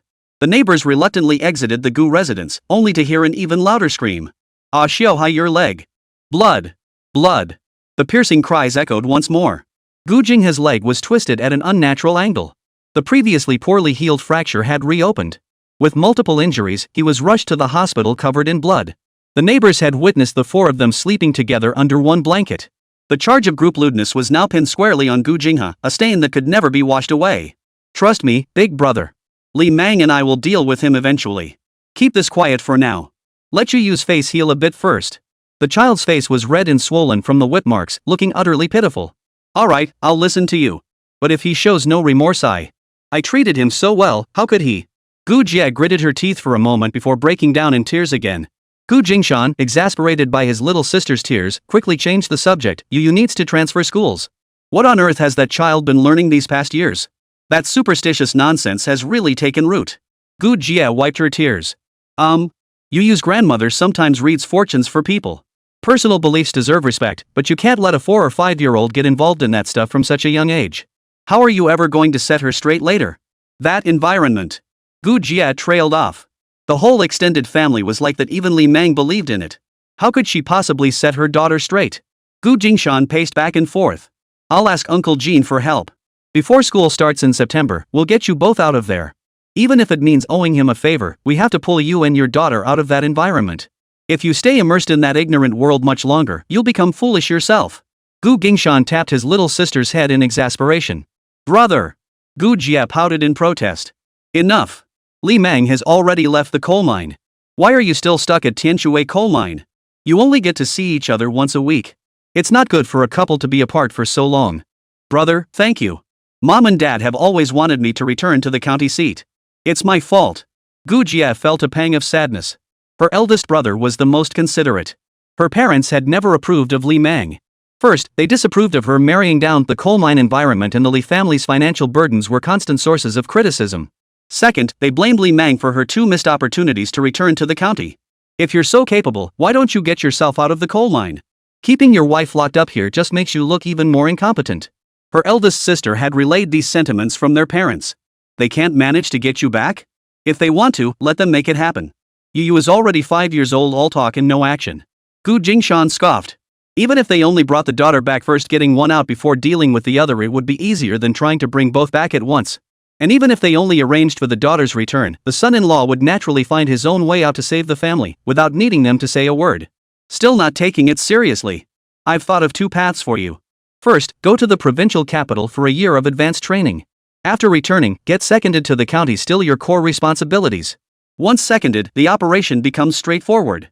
The second is to start from scratch. The Foreign Cultural Bureau has established a new department that can't find staff. If you're willing to abandon your past achievements and start as a clerk, then go there. Can I even get in? Gu Jia doubted. How could the county office not be able to recruit people? Yes. Gu Jingshan replied decisively. This connection stemmed from his days flipping treasury bonds. The Foreign Cultural Bureau was now a dead-end department. People came and went in waves, with no one staying long. Since Gu Jia already had a permanent position, getting her in would be straightforward. Go to the Foreign Cultural Bureau. Yu Yu is so young. If I go back to the province for another year of training, there'll be no one to take care of her. Gu Jingshan felt a pang of regret for his sister's position. You can't just think about the child. You need to consider your own career prospects too. I'm not particularly fond of my current job. Joining the security department was just a fluke. Now that I have the chance to switch places, it couldn't be better. Since you've made up your mind, I'll handle it. Alright, thanks, brother. Gu Jia rushed back to the mining town with Li Yu, catching the last bus of the day. Work still awaited her every morning. Nighttime, Barbecue City. Gu Jingshan received a call, his face darkening to a frightening degree. Li Lin, pack your bags. One call secured a car. Another call went to Gu Jia's home. We're heading south for procurement. Pack your bags, we're leaving immediately. Call your boss and request 2 weeks leave. Gu Jia was dumbfounded. Why am I going on a procurement trip? Didn't you just mention a transfer? How did it suddenly turn into heading south? Gu Jia was completely baffled. She had only just returned home on the shuttle bus with Yu Yu. The barbecue restaurant procurement had nothing to do with her. Why was she being asked to come along? Leave the house to Muto and Delu for now. Li Mang will come along too. Gu Jingshan took a deep breath. This sudden development had thrown his entire plan into disarray. Brother, what's wrong?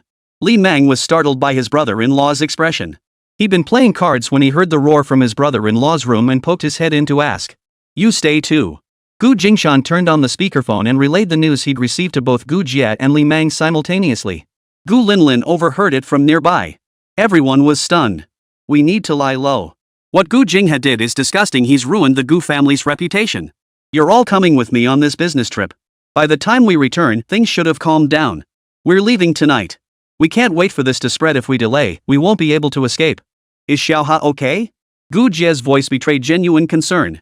Even though she wanted to beat the kid senseless, when trouble struck, he was still her little brother, and she couldn't help but worry. Those people. They've been arrested. Gu Jingha was injured and is now at the county hospital. It wouldn't be right for us not to show up, otherwise, mother would eat us alive. But if we do appear, the things Gu Jingha did will be used to stab us in the back until we're finished. It has nothing to do with us anyway. We should keep our distance. We have to leave now. But mother. We can't afford to think about that. Think about Lin, think about Yu. If we don't leave now, how will they ever hold their heads up again? Gu Jia's voice changed abruptly. Alright. I'll go with you. Pack your bags first. I'll find a car to pick you up. Gu Jingshan's decision was final. No, brother, I have to stay here. You go. I want to see his comeuppance. Li Meng suddenly spoke up. After his wife left, his brother-in-law recounted the afternoon's events to him. He was itching to grab a knife and hack his younger brother-in-law to pieces. It was his brother-in-law who talked him out of it. The younger brother-in-law could get into trouble, but it couldn't be linked to the reputation of their own children. And he'd already fallen before the night was over? What a satisfying turn of events. Gu Jingshan's expression remained inscrutable. If you stay, the mud might splash onto you. No problem. I'm the son-in-law, an outsider. Besides, the barbecue place can't run without staff. They can't drag me in to help no matter how they spin it. They won't be able to pin any blame on me, and I might even get some sympathy. Think it through. It's your call. Bro, let me stay and watch the place for you. With me here, I'll keep you updated anytime. Just come back once things settle down. Alright. Gu Jingshan hurriedly packed his bags and stepped out into the night with Gu Lin. Chapter 34, Fainting from Anger. Brother, how could Xiuhua do this? After reuniting with her eldest brother, Gu Jia remained in a daze, utterly stunned by the sordid details of Xiuhua's escapades. Group sex? And he ended up in the hospital because of it? Gu Jingshan remained silent. He left Gu Jingha at the Gu residence that afternoon, counting on the combined effects of the drugged wine and sleeping pills to make Xiuhua suffer through a night of desire-driven agony, a painful lesson meant to teach him a lasting lesson. He hadn't anticipated Xiuhua's friends showing up at that very moment, brazenly taking advantage of him in the Gu residence. While their arrival was partly Gu Jingshan's doing, his intended punishment for Xiuhua was nothing like this. Gu Jingshan wanted to send this entire group to prison and see them brought to justice. It all came down to a twist of fate. Those who toy with others will find themselves toyed with in return. The mistakes others made now came back to haunt Gu Jingha like a boomerang. Word had it that the three bullies who had tormented Xiuhua had been caught by the neighborhood aunties and uncles, who had shoved them into the police station. Gu Jingshan suspected they'd be released soon, likely without charges. They might even continue smearing Gu Jingha after framing him for the broken leg incident. How hard would it be to sling another load of mud at him? Ultimately, it was Gu Jingha who hadn't understood his own place. Comparing backgrounds with these second-generation rich kids? Don't be ridiculous. At worst, they'd be branded adulterers. Being men, they could still eat, drink, play, marry, and have children. This incident wouldn't affect them much. But Gu Jingha was different. He was caught in the act by neighbors who'd watched him grow up. They saw him pinned beneath, utterly ravaged so badly he ended up in the hospital fighting for his life. Forget how Gu Jingha carries himself. If the Gu family doesn't move out, the rest of them probably won't even dare leave their homes. Who knows how their elderly father will face those longtime neighbors after returning from half a year of business trips. Pure, undeserved disaster. Gu Jingshan felt fortunate once more that he'd left quickly. Since Gu Jingha returned home, he'd barely set foot in the Gu residence. Now that this scandal had erupted, it offered some distance. He'd abandoned the luggage left behind. He could afford new things anyway. The thought of returning to Pak and encountering the neighbors again filled him with shame. Taking a deep breath, Gu Jingshan pushed those sordid details from his mind. Leaving Haishan City tonight felt somewhat unfair to his mother, who remained behind in the house. He refused to stand by Gu Jingha's side as the victim. That would be too humiliating. Nor did he want his mother to morally blackmail him into defending Gu Jingha again. Gu Jingha wasn't worth it. The moment he reached out to Lin and Yu, they ceased to be brothers. Out of respect for their parents, he wouldn't kick Gu Jingha while he was down this time. But if Gu Jingha crossed him again, he'd crush him. The car Gu Jingshan had arranged quickly delivered the four of them to the train station. It was too late today. If plane tickets weren't so hard to come by, Gu Jingshan would have preferred to fly. Sleeper tickets were impossible to get. Gu Jingshan didn't insist on a specific destination. He bought the fastest train available, even if it meant enduring hard seats. 20 minutes later, Gu Jingshan and Gu Jia, accompanied by the two girls, boarded the train bound for Guangdong province. They weren't picky about the destination, they just wanted to leave. The fastest ticket they could get was this one. Since it was the weekend, most of Gu Jingshan's money was in his passbook, which he carried with him. He had 1,000 or so yuan in pocket money, enough to cover their expenses along the way. Brother, what are we going there for? Gu Jia felt uneasy in this unfamiliar place. We'll see where the train takes us. Far away, so we don't get splattered with filth. In truth, Gu Jingshan had no specific destination either. They'd take things one step at a time.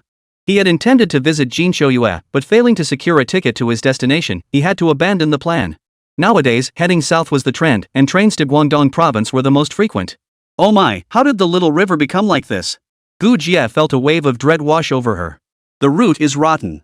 Beyond saving. Gu Jingshan felt no brotherly affection left for Gu Jingha. This time, it was only because his daughter was quick-witted, possessing a mature soul within her body, that she managed to escape unscathed from Gu Jingha's grasp. In her previous life, had Gu Jingha ever mistreated her when she wasn't looking? These questions he dared not dwell upon. Once we get back, I want to divide the family estate. Father should be returning soon, Gu Jingshan murmured softly. While our parents are still alive, we shouldn't divide the family. Gu Jie felt uneasy. The scorn in Gu Jingshan's eyes deepened. Ha! If father knew what Xiaohua has done these past 6 months, he might just kick him out of the family outright. Brother, tell me honestly, just how many heinous things has Xiaohua done? Gu Jie shuddered at the bitterness in her elder brother's voice. Only then did she realize, ever since their younger brother was sent back, Gu Jingshan had been distant and cold toward him. Recently, he'd even moved out, choosing to live in the dormitory rather than at home. What had Big Brother known all along? I won't go into specifics, it's too sordid for your ears. Just know that if it ever came out, Xiaohua would be shot dead. What? Gu Jie couldn't believe her ears, her eyes wide with disbelief. You're lying to me, right? I'm not. Just like this time, if not for Lin Lin and Yu Yu's quick thinking, who knows what would have happened to them. He's so skilled. Do you know how many times he's done this before? Do you know how many people he's harmed out there? Gu Jie shuddered involuntarily. At this point, Gu Jie could no longer muster any pity for her brother. Her face turned icy cold. I don't care anymore. He has his own way of living. If he really did something illegal, he deserves to rot in prison. A sister's love for her daughter overrode sibling affection. Gu Jie knew her limits. Not slapping Gu Jingha across the face today was already a concession made for her eldest brother's sake. Seeing his little sister's change of heart, Gu Jingshan breathed a silent sigh of relief. Before leaving, he had already explained the situation to Li Mang. Though the girls remained unharmed, the perpetrator had initiated the attack. The fault lay squarely with him. Gu Jingha's defeat stemmed from his own inadequacy. The girl's skill was no excuse for his malicious intent. Therefore, Gu Jingshan waited to see how Li Mang, as her brother-in-law, would repay Gu Jingha. Moreover, Gu Jingshan had made it crystal clear to Li Mang, let him vent his anger first. Once he returned, he would deal with Gu Jingha decisively. At home. When Gu's mother finally came to her senses, she couldn't find anyone. Her eldest daughter was stationed with the military, her second daughter was away on advanced studies and couldn't be called back immediately. Her youngest daughter, Gu Jie, couldn't be reached at the family home in the mining town no matter how many times she called. Gu's mother had no choice but to call the barbecue restaurant. The first time, Big Lu answered. Hello, Auntie. Mang is exhausted. He just fell asleep. He got up at 3 in the morning and's been working non-stop. He really needs to rest. In 3 hours, it'll be time to get up and work again. What's up? Is something wrong? With her son-in-law's colleague speaking so earnestly, Mrs. Gu felt it would be unreasonable to insist on waking him. Nothing serious. I just wanted to ask where Li Mang's wife is. She's not here. Sister Gu Jie went back this afternoon. She said she was exhausted today and probably went to sleep with the child. Gu's mother had no choice. Her tone suddenly hardened. Then where's Gu Jingshan? Wake him up for me. Big Lu glanced at the wooden-faced man beside him, his tone turning slightly cold. Ha? You mean Brother Jingshan? He's accompanying the boss on a business trip today. The boss called urgently, so they're taking the overnight train. They've probably already left Haishan City. He should have his pager with him. Why don't you leave a message for Brother Jingshan? Why did he have to go on a business trip with the boss today of all days? Why did he have to be gone when we need him here? Can't find him. That good for nothing. Mrs. Gu ranted, slamming the phone down before Lu could say another word. De Lu and Muto exchanged another glance, both instinctively shaking their heads. They felt an intense, shared disgust at the platoon leader's mother's blatant double standards. Gu's mother favored her daughter over her son, relentlessly exploiting the eldest son and cursing him at the slightest provocation. They were both under the platoon leader's care, and having the old lady curse him right in front of them was infuriating. Honestly, a mother like that was better off not having a child at all. The next day, right at work time, Gu's mother called again. Li Mang had no choice but to answer. Ah, mother. I fell asleep last night. Gu Jie? Jie went on a business trip with her husband. Our boss's wife needs someone to accompany her to save face. The others aren't up to par. But our Jie has class. Since Gu Jie is back at the mine, our boss even sent a car to pick her up. Yeah, she brought the kids too. Said they wanted to see the world together. Li Mang made up a story on the spot, then bragged proudly for a while. Right. Probably at least 10 days or so. What's up, Mom? Why 2 calls in a row? He took a subtle jab at his mother-in-law. Oh, glad nothing's wrong. Call me if you need anything.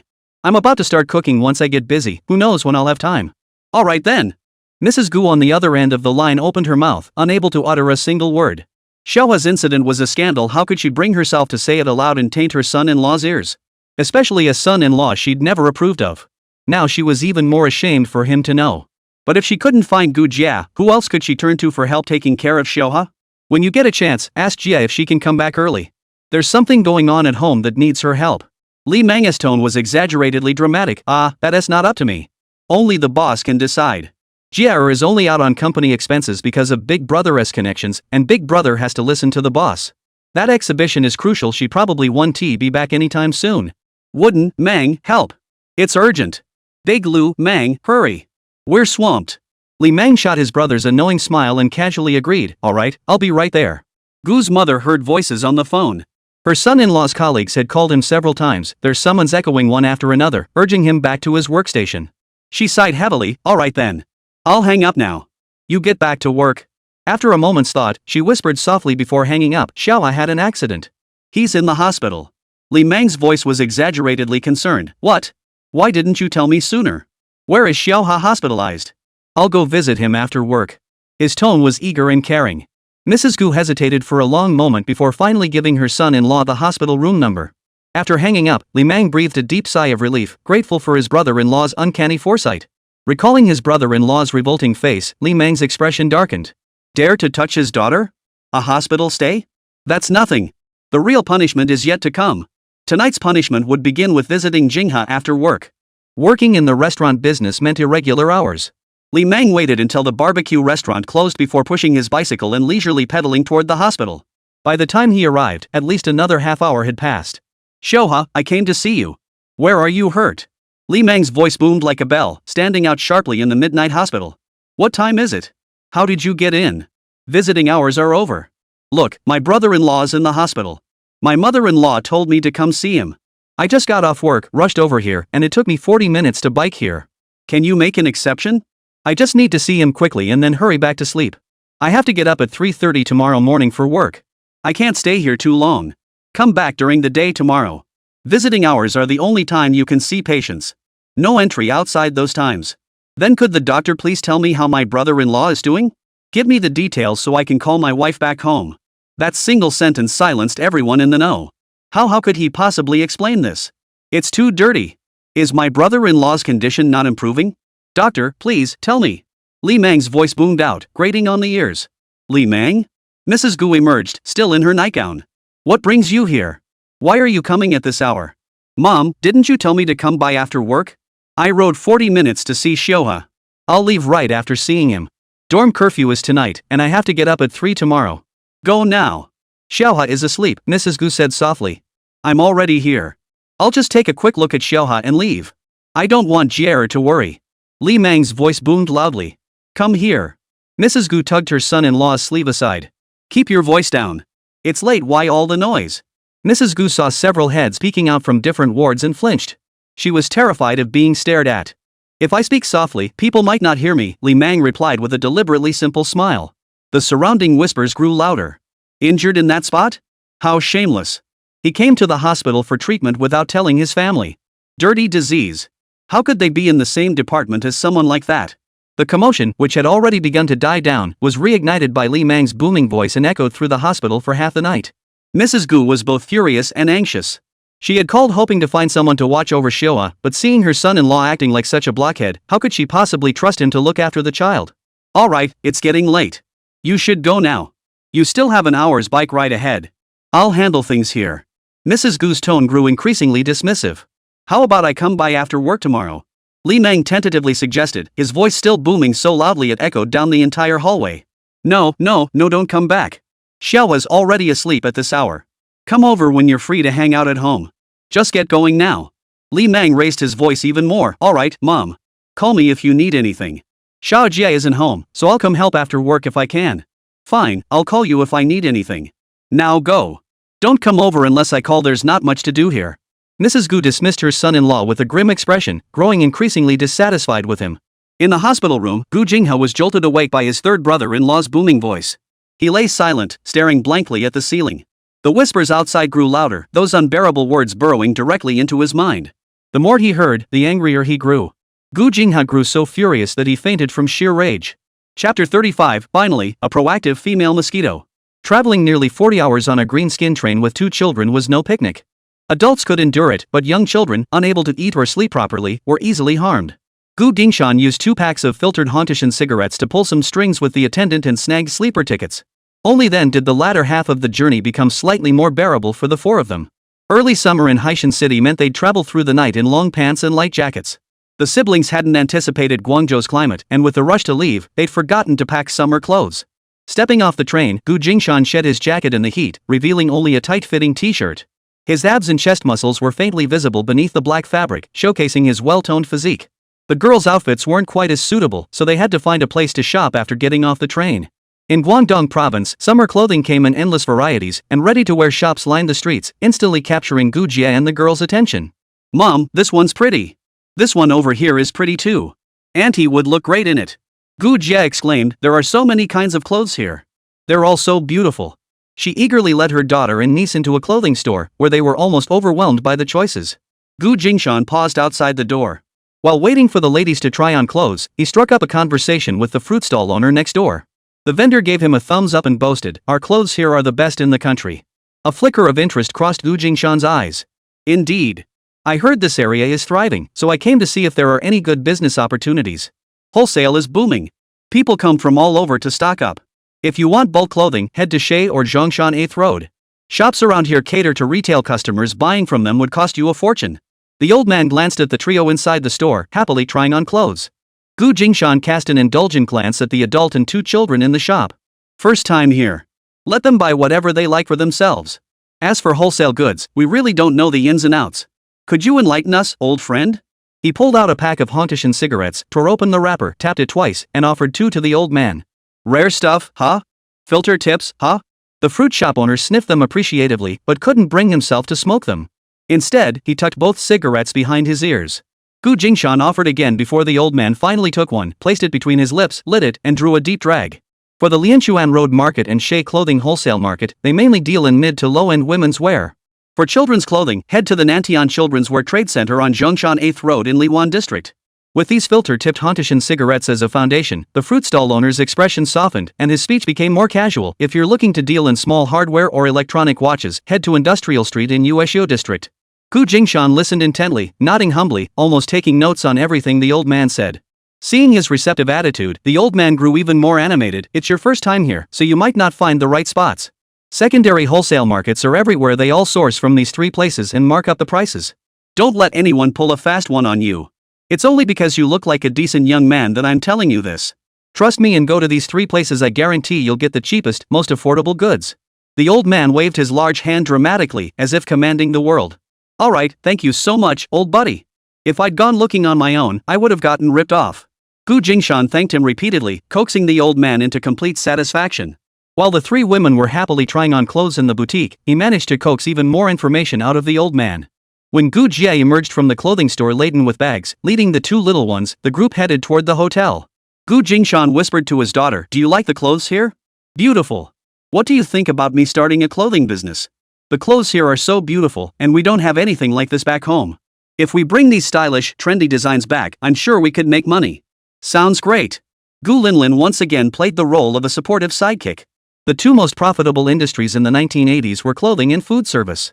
Dad's got sharp eyes. Our barbecue restaurant's already up and running, and on his first day away, he's already spotted an opportunity in the clothing industry.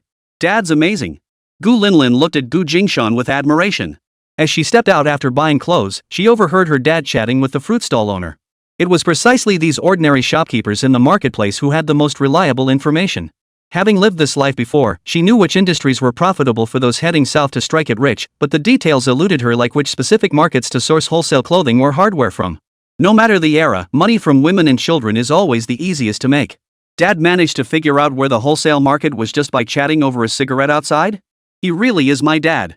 His daughter's flattery pleased Jingshan, a hint of pride flickering in his eyes. He resolved to test the waters by placing an initial order. Before they even exited the train station, they saw waves of small vendors carrying goods coming and going. Forget Haishan City for now. In Yunhai County, few vendors brought goods in, as evident from everyone's attire. Gu Jie nearly went wild at the sight of those exquisitely beautiful clothes, convinced this market held immense potential. So he genuinely considered getting into the clothing business. Even if he only sold within the coal mining area, he could make a decent profit. His mind raced with possibilities in that brief moment. Ignoring whether it was appropriate to do so on the busy street, he opened his mouth to gauge his daughter's thoughts. Honestly, he sensed this industry would thrive in the coming years. The development gap between inland and coastal regions meant the interior remained relatively isolated and less fashion-forward. Bringing trendy clothes from here to the hinterlands would likely yield substantial profits in the early stages. No need to overextend. If it's purely about making money, become a wholesaler. Sell one deal at a time, no tying up capital, no tying up inventory. Gu Jie, eavesdropping on their enthusiastic conversation, nearly rolled her eyes. Bro, what does Lin know? You chatted with a fruit shop owner and suddenly decided on the clothing business? Ever since her eldest brother left for military service, Gu Jie hadn't spent this much time with him. For the first time, she discovered that her usually steady older brother had this hidden side acting on impulse. And he was actually asking this little three-headed loli about business matters, expecting Lin to give him advice? Gu Jie's expression was beyond words. Coupled with her niece's surprisingly articulate responses, it left her both amused and exasperated.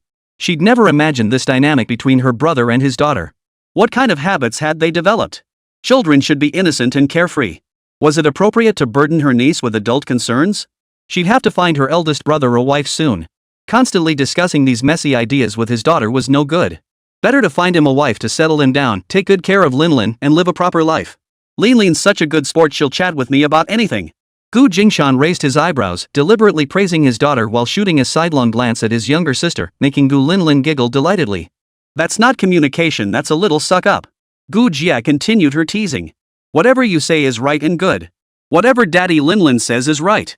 Father and daughter exchanged a knowing glance before retorting in perfect unison, you just don't get it. Gu Jie rolled her eyes. Fine, I don't get it, but you two do. I'm not getting involved in your father-daughter communication anymore. Do whatever you want. It's okay, Mom. I get you, Liu said sweetly, hugging her mother's arm and smiling innocently. Gu Jie's heart instantly melted. You is just so considerate. Leaving the clothing store, Gu Jie pulled both girls along while Gu Jingshan shouldered all the bags of outfits and accessories. The muscles on Gu Jingshan's shoulders bulged, his lines taut and fluid, yet he carried the load with effortless ease. Just as they turned a corner, a stylishly dressed, graceful woman reached out from behind to link her arm through Gu Jingshan's. Excuse me, could you help me? Gu Jingshan was highly alert. As the woman drew near, he sidestepped swiftly, leaving her arm to grasp thin air. Sorry, I'm afraid I can't. Without even asking what the favor was, Gu Jingshan flatly refused and immediately sprinted 8 jump away from her. I'll give you 1,000 yuan. No. 2,000. Really not. 5,000. The woman stamped her foot and pouted. 5,000 yuan was enough for an ordinary worker to earn in 3.5 years. All right. Gu Jie gasped, agreeing on the spot. She casually hooked the woman's arm through her brother's, agreeing on his behalf. Jie. Gu Jingshan's face darkened with disapproval. You're selling me off for 5,000 yuan? Brother, Li Mang would have to work 3 years to earn 5,000. You don't know the cost of living unless you're the breadwinner. Let's split it 50-50. Gu Jingshan firmly released the woman's arm. If you must help, no, you can't help. We've got 2 kids to raise. His guard shot up to maximum alert. A woman who could casually produce 5,000 yuan, could the trouble she'd caused possibly be minor? If it were just Gu Jingshan alone, he'd have gladly lent a hand. But now, with 3 girls in tow, safety demanded they avoid any interaction with this woman. Gu Jie blinked her eyes. Bro, I'll watch over you and Lin. Please be kind and help this lady. The 5,000 yuan reward she'd offered the woman was certainly tempting. But that was only part of it. Her intuition was always sharp. This woman had been following them for a while. Her brother was chatting happily with his niece and might not have noticed. The woman possessed bright eyes, a radiant smile, and an exceptional aura, clearly no ordinary person. She couldn't be some kind of scam artist. Though she claimed to need help, her demeanor showed little panic and her emotions remained steady, clear signs the trouble wasn't severe. Gu Jie trusted her brother's abilities, no trouble could hold him back. Last but most crucially, the way this woman looked at her brother was, well, rather intense. It felt even hotter than the way Li Mang looked at her. She suspected the small favor was merely an excuse to strike up a conversation. Big brother wasn't looking for a wife, nor did he chase after women. He spent all his time doting on his daughter. Even Gu Jie was getting impatient watching him. Here was a female mosquito taking the initiative, why not seize the chance? Chapter 36, My man, my daughter, do I need your approval? This woman, she looks familiar, where have I seen her before? Just as Gu Jingshan was about to firmly refuse, he overheard Lin's frantic inner monologue as she struggled to recall. He paused, forgetting his intended action. The graceful woman immediately wrapped herself around him, clutching Gu Jingshan's arm tightly. She agreed. The woman opened her clutch bag, intending to pull out a stack of bills. But her eyes darted around and she shoved the entire bag into Gu Jie's hands instead. I'm even giving you the purse. Since I've taken the money, there's no backing out now. Gu Jie was speechless. This woman's actions were truly magnanimous, even giving up her purse. She was truly going all out for her big brother. Gu Jie grew even more impressed with her, thinking she'd make a fine sister-in-law. Gu Linlin finally recalled who this woman was. I remember now. I saw her on TV. This woman is the future official heir to a major Hong Kong conglomerate. Her name is Wei Yunlan. After rising to power in her middle age, she controls half of Hong Kong's economy. She's incredibly formidable. Hearing this identity, Gu Jingshan paused slightly. Truthfully, Gu Jingshan wasn't particularly fond of second-generation heirs. The ones who'd previously associated with Gu Jinghe were all scum. Freeloading second-generation bums and corporate heirs were two entirely different concepts. In a place like Hong Kong, where class status and gender were so heavily emphasized, a middle-aged woman who had risen to power as an heir. A flicker of interest suddenly stirred within Gu Jingshan, and he couldn't help but glance at the woman beside him. Her beautiful, large eyes were fixed intently on him, her pupils filled with apprehension, as if she feared his rejection. Not a shred of the aura befitting a future conglomerate tycoon. Gu Jingshan's brow furrowed slightly. She was just a pretty young girl. He tugged at his tightly restrained arm, but failed to break free. Instead, the grip tightened. Wrong. This was a pretty girl with thick skin. Back home, even married couples wouldn't get this close in public. Was it that open here? Gu Jingshan stopped resisting and politely declined. Could you let go of me? He gestured toward Gu Jie. She already agreed. I won't back out. Alright, better to help her out and get this over with. He lifted his arm again, gesturing for the girl to release him. The girl pouted, slowly releasing Gu Jingshan's arm, her cheeks flushing slightly. Sorry. My name is Wei Yunlan. I've run into a little trouble and need your and your family's help. The money in this bag is payment for hiring your family. She glanced down at Gu Linlin and forced a bright smile. Gu Linlin froze, feeling baffled by the sudden overture. Was this really the formidable person she remembered? Had she misremembered? You don't bite the hand that feeds you. Since her aunt and dad had both agreed, she had no room to object. She'd see what kind of help the other person needed, though she had a nagging feeling something wasn't quite right. Could I hold your hand? Wei Yunlan asked Gu Linlin in a subdued tone. Dad forbade her from holding his hand, yet she was asking to hold hers? Gu Linlin was both amused and exasperated. She shot her father a half smile, but Gu Jingshan remained expressionless, offering no response. Alright. Gu Linlin took the initiative, reaching out to take Wei Yunlan's hand. Wei Yunlan beamed like she'd won the lottery, making Gu Linlin feel even more awkward. She hooked her other arm through her father's sleeve, and the three walked side by side. Gu Jie held Liu's hand as they trailed behind. The more she watched the trio ahead, the more uneasy she felt. Linlin walked in the middle, with her eldest brother and that Miss Wei holding their niece on either side. The atmosphere was harmonious, looking very much like a family. She stole a glance at the contents of the bejeweled clutch stuffed into her hand and gasped in astonishment, a thick stack of cash, easily over 10,000 yuan. Had the young lady really traded this purse for their help? A faint sense of foreboding began to stir in her heart. Had she gotten her older brother into serious trouble? It was too late to back out now. She could only follow behind, her mind elsewhere, walking slowly. Over there. Hurry. I saw her heading this way. The five hadn't gone far before they were surrounded by a group of pursuers. Wei Yunlan. So you are here. You stood us up, refused my marriage proposal, and made us look like fools all because of this pretty boy? Kid, do you even know who you're standing next to? If you don't have the guts, stay out of this mess. Get lost. The leader's face darkened, his glare practically burning holes into Gu Jingshan's face. You shameless hypocrite. Lianen, show some respect. This is my man, not some pretty boy. Who do you think you are, meddling in the affairs of the Wei family? Gu Jingshan noticed the girl suddenly projecting an imposing aura, her tone hardening completely, a stark contrast to her earlier self. This is your man? You've got to be kidding me. Can't you see he's got a wife and kids right there? At least put some effort into your lies. The man in the suit beside Lianen frowned and immediately shot her down. Judging by their outfits, the four of them did look similar. The two girls wore the same pattern as Gu Jie, they had just bought matching family outfits. Gu Jingshan looked equally casual in his black fitted t-shirt, while only Miss Wei stood out in her well-tailored, semi-formal skirt suit. Her style completely clashed with the others. Standing together, she looked like a complete oddball, totally out of place. Wei Yunlan gave a faint, mocking smile. My man, my daughter, do I need to notify you? What are you, anyway? My sister-in-law and niece. What's wrong with a family wearing matching outfits? I just haven't had time to change yet. Sis Yunlan, you secretly had a baby in the mainland? A girl shrieked, her voice piercing. The crowd that had surrounded them erupted in commotion. The girl who bore a striking resemblance to Wei Yunlan stepped forward. You always claimed to be devoted to the family. Grandfather even arranged your marriage to the Li family. Now you renege, abandoning a family alliance for some wild man? Grandfather won't tolerate you trampling the Wei family's reputation.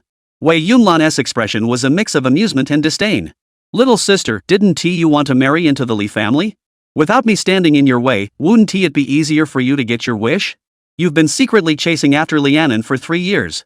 If I don't marry into the Li family, wouldn't it be better for you to fill that gap? Today's date is perfect engagement and wedding all in one go. What's the point of deliberately using me as a shield? Why didn't you just say you fancied him earlier? As your elder sister, I'd gladly step aside for such trash. But why make a spectacle of us all? What? Or is the Li family trying to have their cake and eat it too, toying with us sisters? With just a few words, Wei Yunlan turned the tide. Those who came to confront Wei Yunlan all belonged to the same social circle. When the two families verbally agreed to the marriage alliance, it was understood to involve their eldest son and daughter. Miss Wei was constantly traveling abroad and rarely stayed in Hong Kong for long. Everyone knew the truth about the younger Wei sister chasing after Lianen, but no one had ever called it out. It seemed they were just waiting to see the pride of the heavens, Wei Yunlan, make a fool of herself, waiting to see when she'd finally catch on to the shady dealings between her fiancé and her younger sister.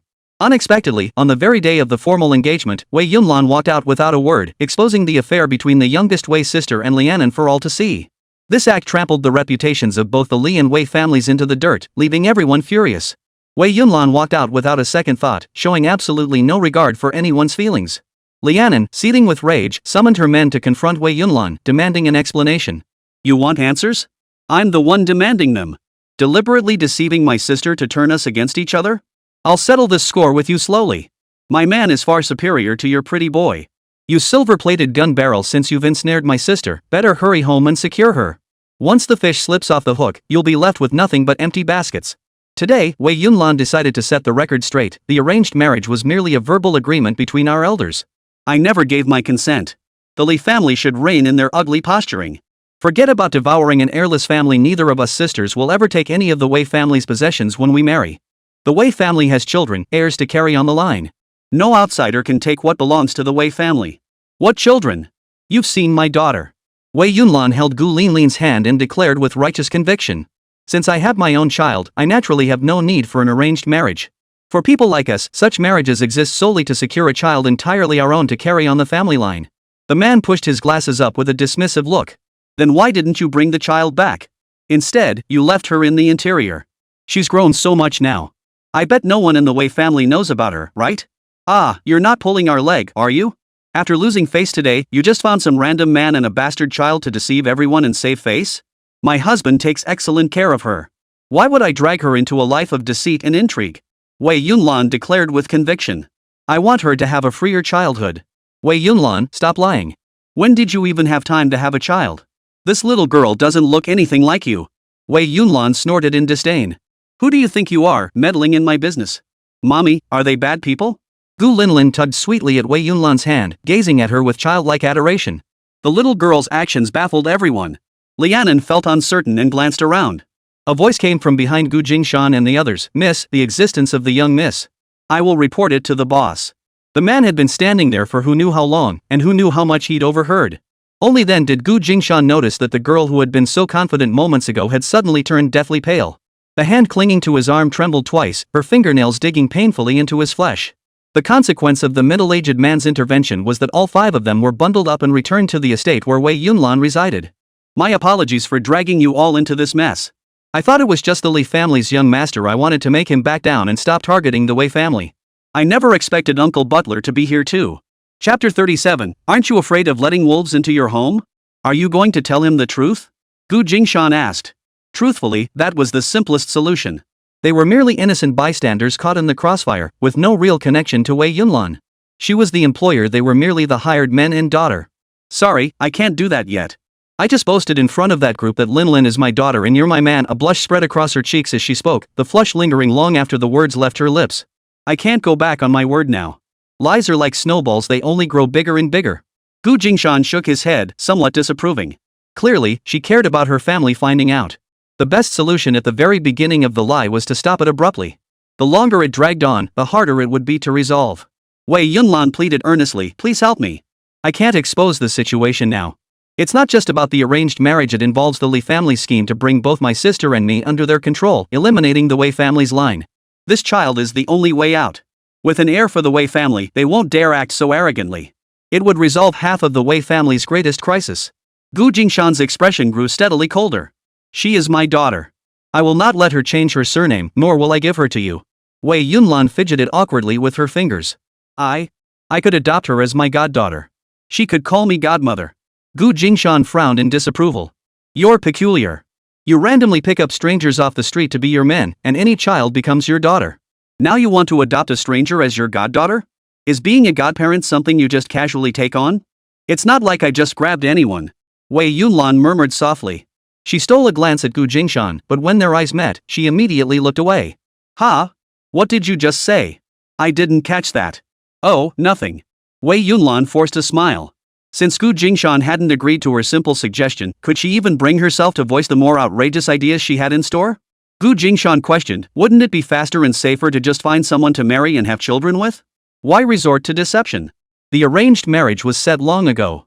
There is no reason, no way to just call it off. Wei Yunlan stole another glance at Gu Jingshan. His bringing up marriage and children made her breathe a little easier. Besides, I never found that person I wanted to have children with. Gu Jingshan rebuked, that is precisely why your choice on the street is absurd. Miss Wei appeared to be around the same age as his younger sister.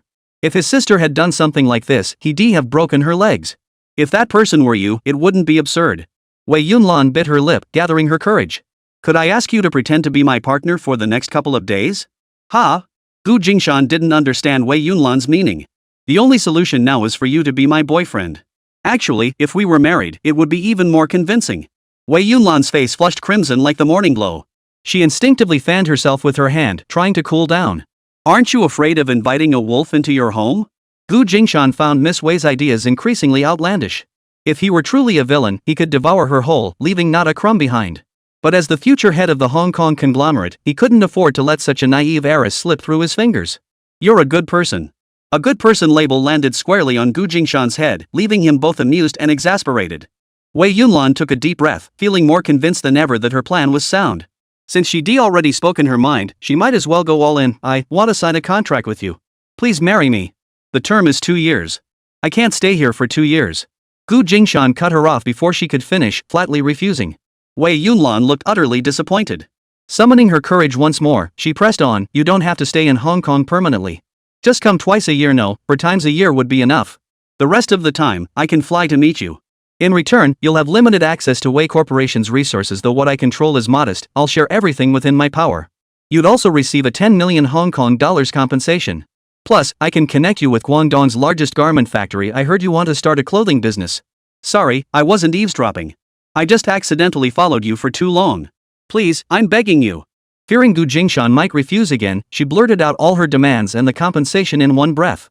Gu Jingshan fell deep in thought. The sheer generosity of the reward offered by Miss Wei left him speechless. A woman who could casually offer 10 million was someone he could never hope to match in his lifetime. But if he could earn $500,000 in just 3 months after leaving the military, then accumulating his assets would inevitably lead to millions someday. There was no need to feel guilty. Wading into the murky waters of a major conglomerate in exchange for his marriage and the right to be called his daughter's mother.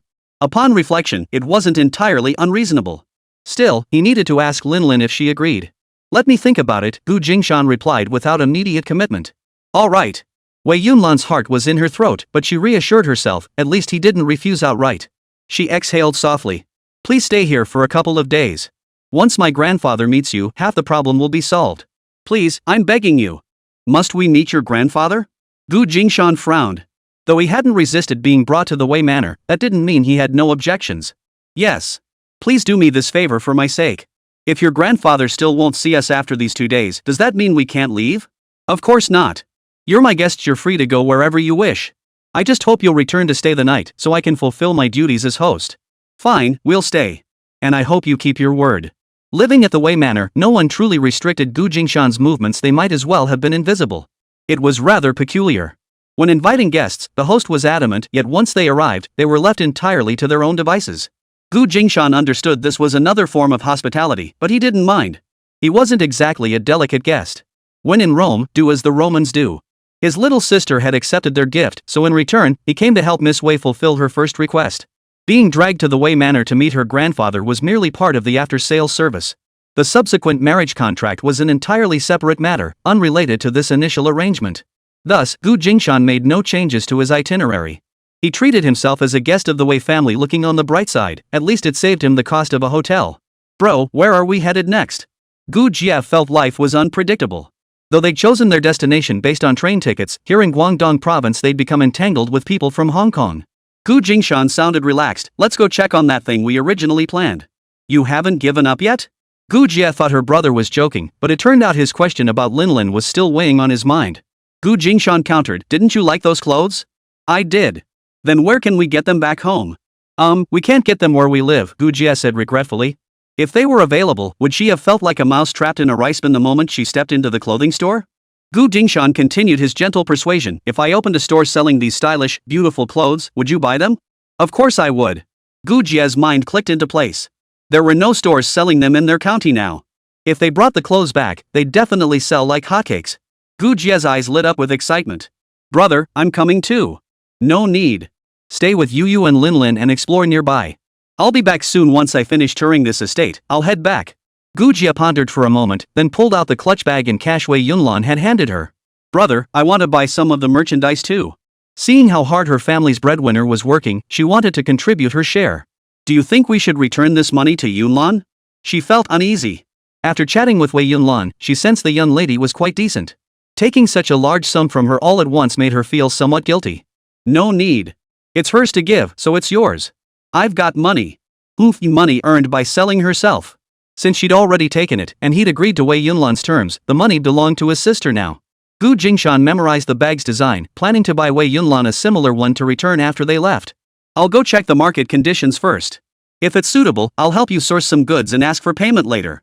If not, then forget it. Alright, brother. I'll take care of Linlin and Yu at home. You can rest easy. Just play with Yu. I'll take Linlin out. You and Yu rest at home. If you get bored, take a stroll in the garden. Don't hold back. Here, the more generous and gracious you are, the more appropriate it is. If you act petty, the servants will look down on you. Feel free to command them boldly. All right. Gu Jia rolled her eyes at her eldest brother. Daughters were dear to him, but his little sister wasn't. He'd take his daughter out but not her. Oof. But since he still bothered to lecture her on social etiquette, she'd forgive him.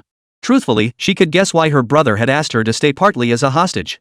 If the entire family left, the Wei family might cause trouble. It was better to split up. She could act as a guest at the estate while her brother attended to his own affairs. That way, neither would be hindered.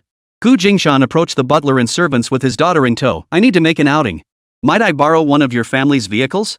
If that's not possible, could you provide me with the phone number for a nearby taxi service so I can hire one myself? The butler responded with proper decorum. As the young lady's honored guest, you may certainly use the car. Please follow me. He dispatched a relatively low-key vehicle for the trip. Upon reaching the market area pointed out by the fruit stall owner, Gu Jingshan hailed the car to stop from a distance. Stop here. If I need the car, I'll call you. Understood. The driver's response was perfectly measured, neither servile nor arrogant. Gu Jingshan marveled at the Wei family's immense wealth. Even a driver was equipped with a portable mobile phone for convenient contact with his employer. Back when he'd acquired his own, it had cost nearly 20,000 yuan. He'd always assumed Jin Shoyue had ripped him off. Little did he know this was merely standard equipment for wealthy families. The chasm between him and the Wei family was laid bare before him for the first time. He stepped out of the car with his daughter. Lingling, today you're coming with Daddy to buy wholesale clothes. I don't know much about styles, so could you help Daddy look? Sure. Chapter 38, is that the businessman with the child? After getting into the car, Gu Linlin remained silent, afraid to speak lest she say something wrong. Once they got out, she finally felt free to speak her mind. Cute clothes? Let's go. Picking out styles? Ha! That's my specialty. I know exactly which designs will sell best in the future. Gu Linlin bounced along cheerfully. Leggings, sailor tops, bell-bottoms. Gu Linlin rattled off the list like she owned the place. Gu Jingshan held his daughter's hand, listening quietly as he took mental notes. He quickly put this knowledge to practical use. Following the fruit shop owner's advice, Gu Jingshan chose a low-key store. Owner, how much for these leggings? The most distinctive feature of such shops was that almost no individual items were displayed outside. Instead, huge packages ready for shipment filled the space. They either owned their own factories or had direct connections with manufacturers, making them source stores that could typically secure the lowest prices. Mr. Sun sat with his shirt open, half reclining in a lounge chair, fanning himself to stay cool. Hearing Gu Jingshan's inquiry, he gave him a quick once-over without even bothering to rise, then shook his head. No retail sales. What's the price for a full truckload? Mr. Sun sat up abruptly. Mixed shipment or single variety? What's mixed goods? What's single variety? What's the price for mixed cargo? What's the price for a single product? Gu Jingshan and his daughter spoke almost simultaneously. Mixed cargo means I'll directly assemble a variety of goods for you based on price you can't pick and choose. Single item cargo means the entire carload is just one type. The boss lay back down. Poof. Anyone asking such questions must be an amateur.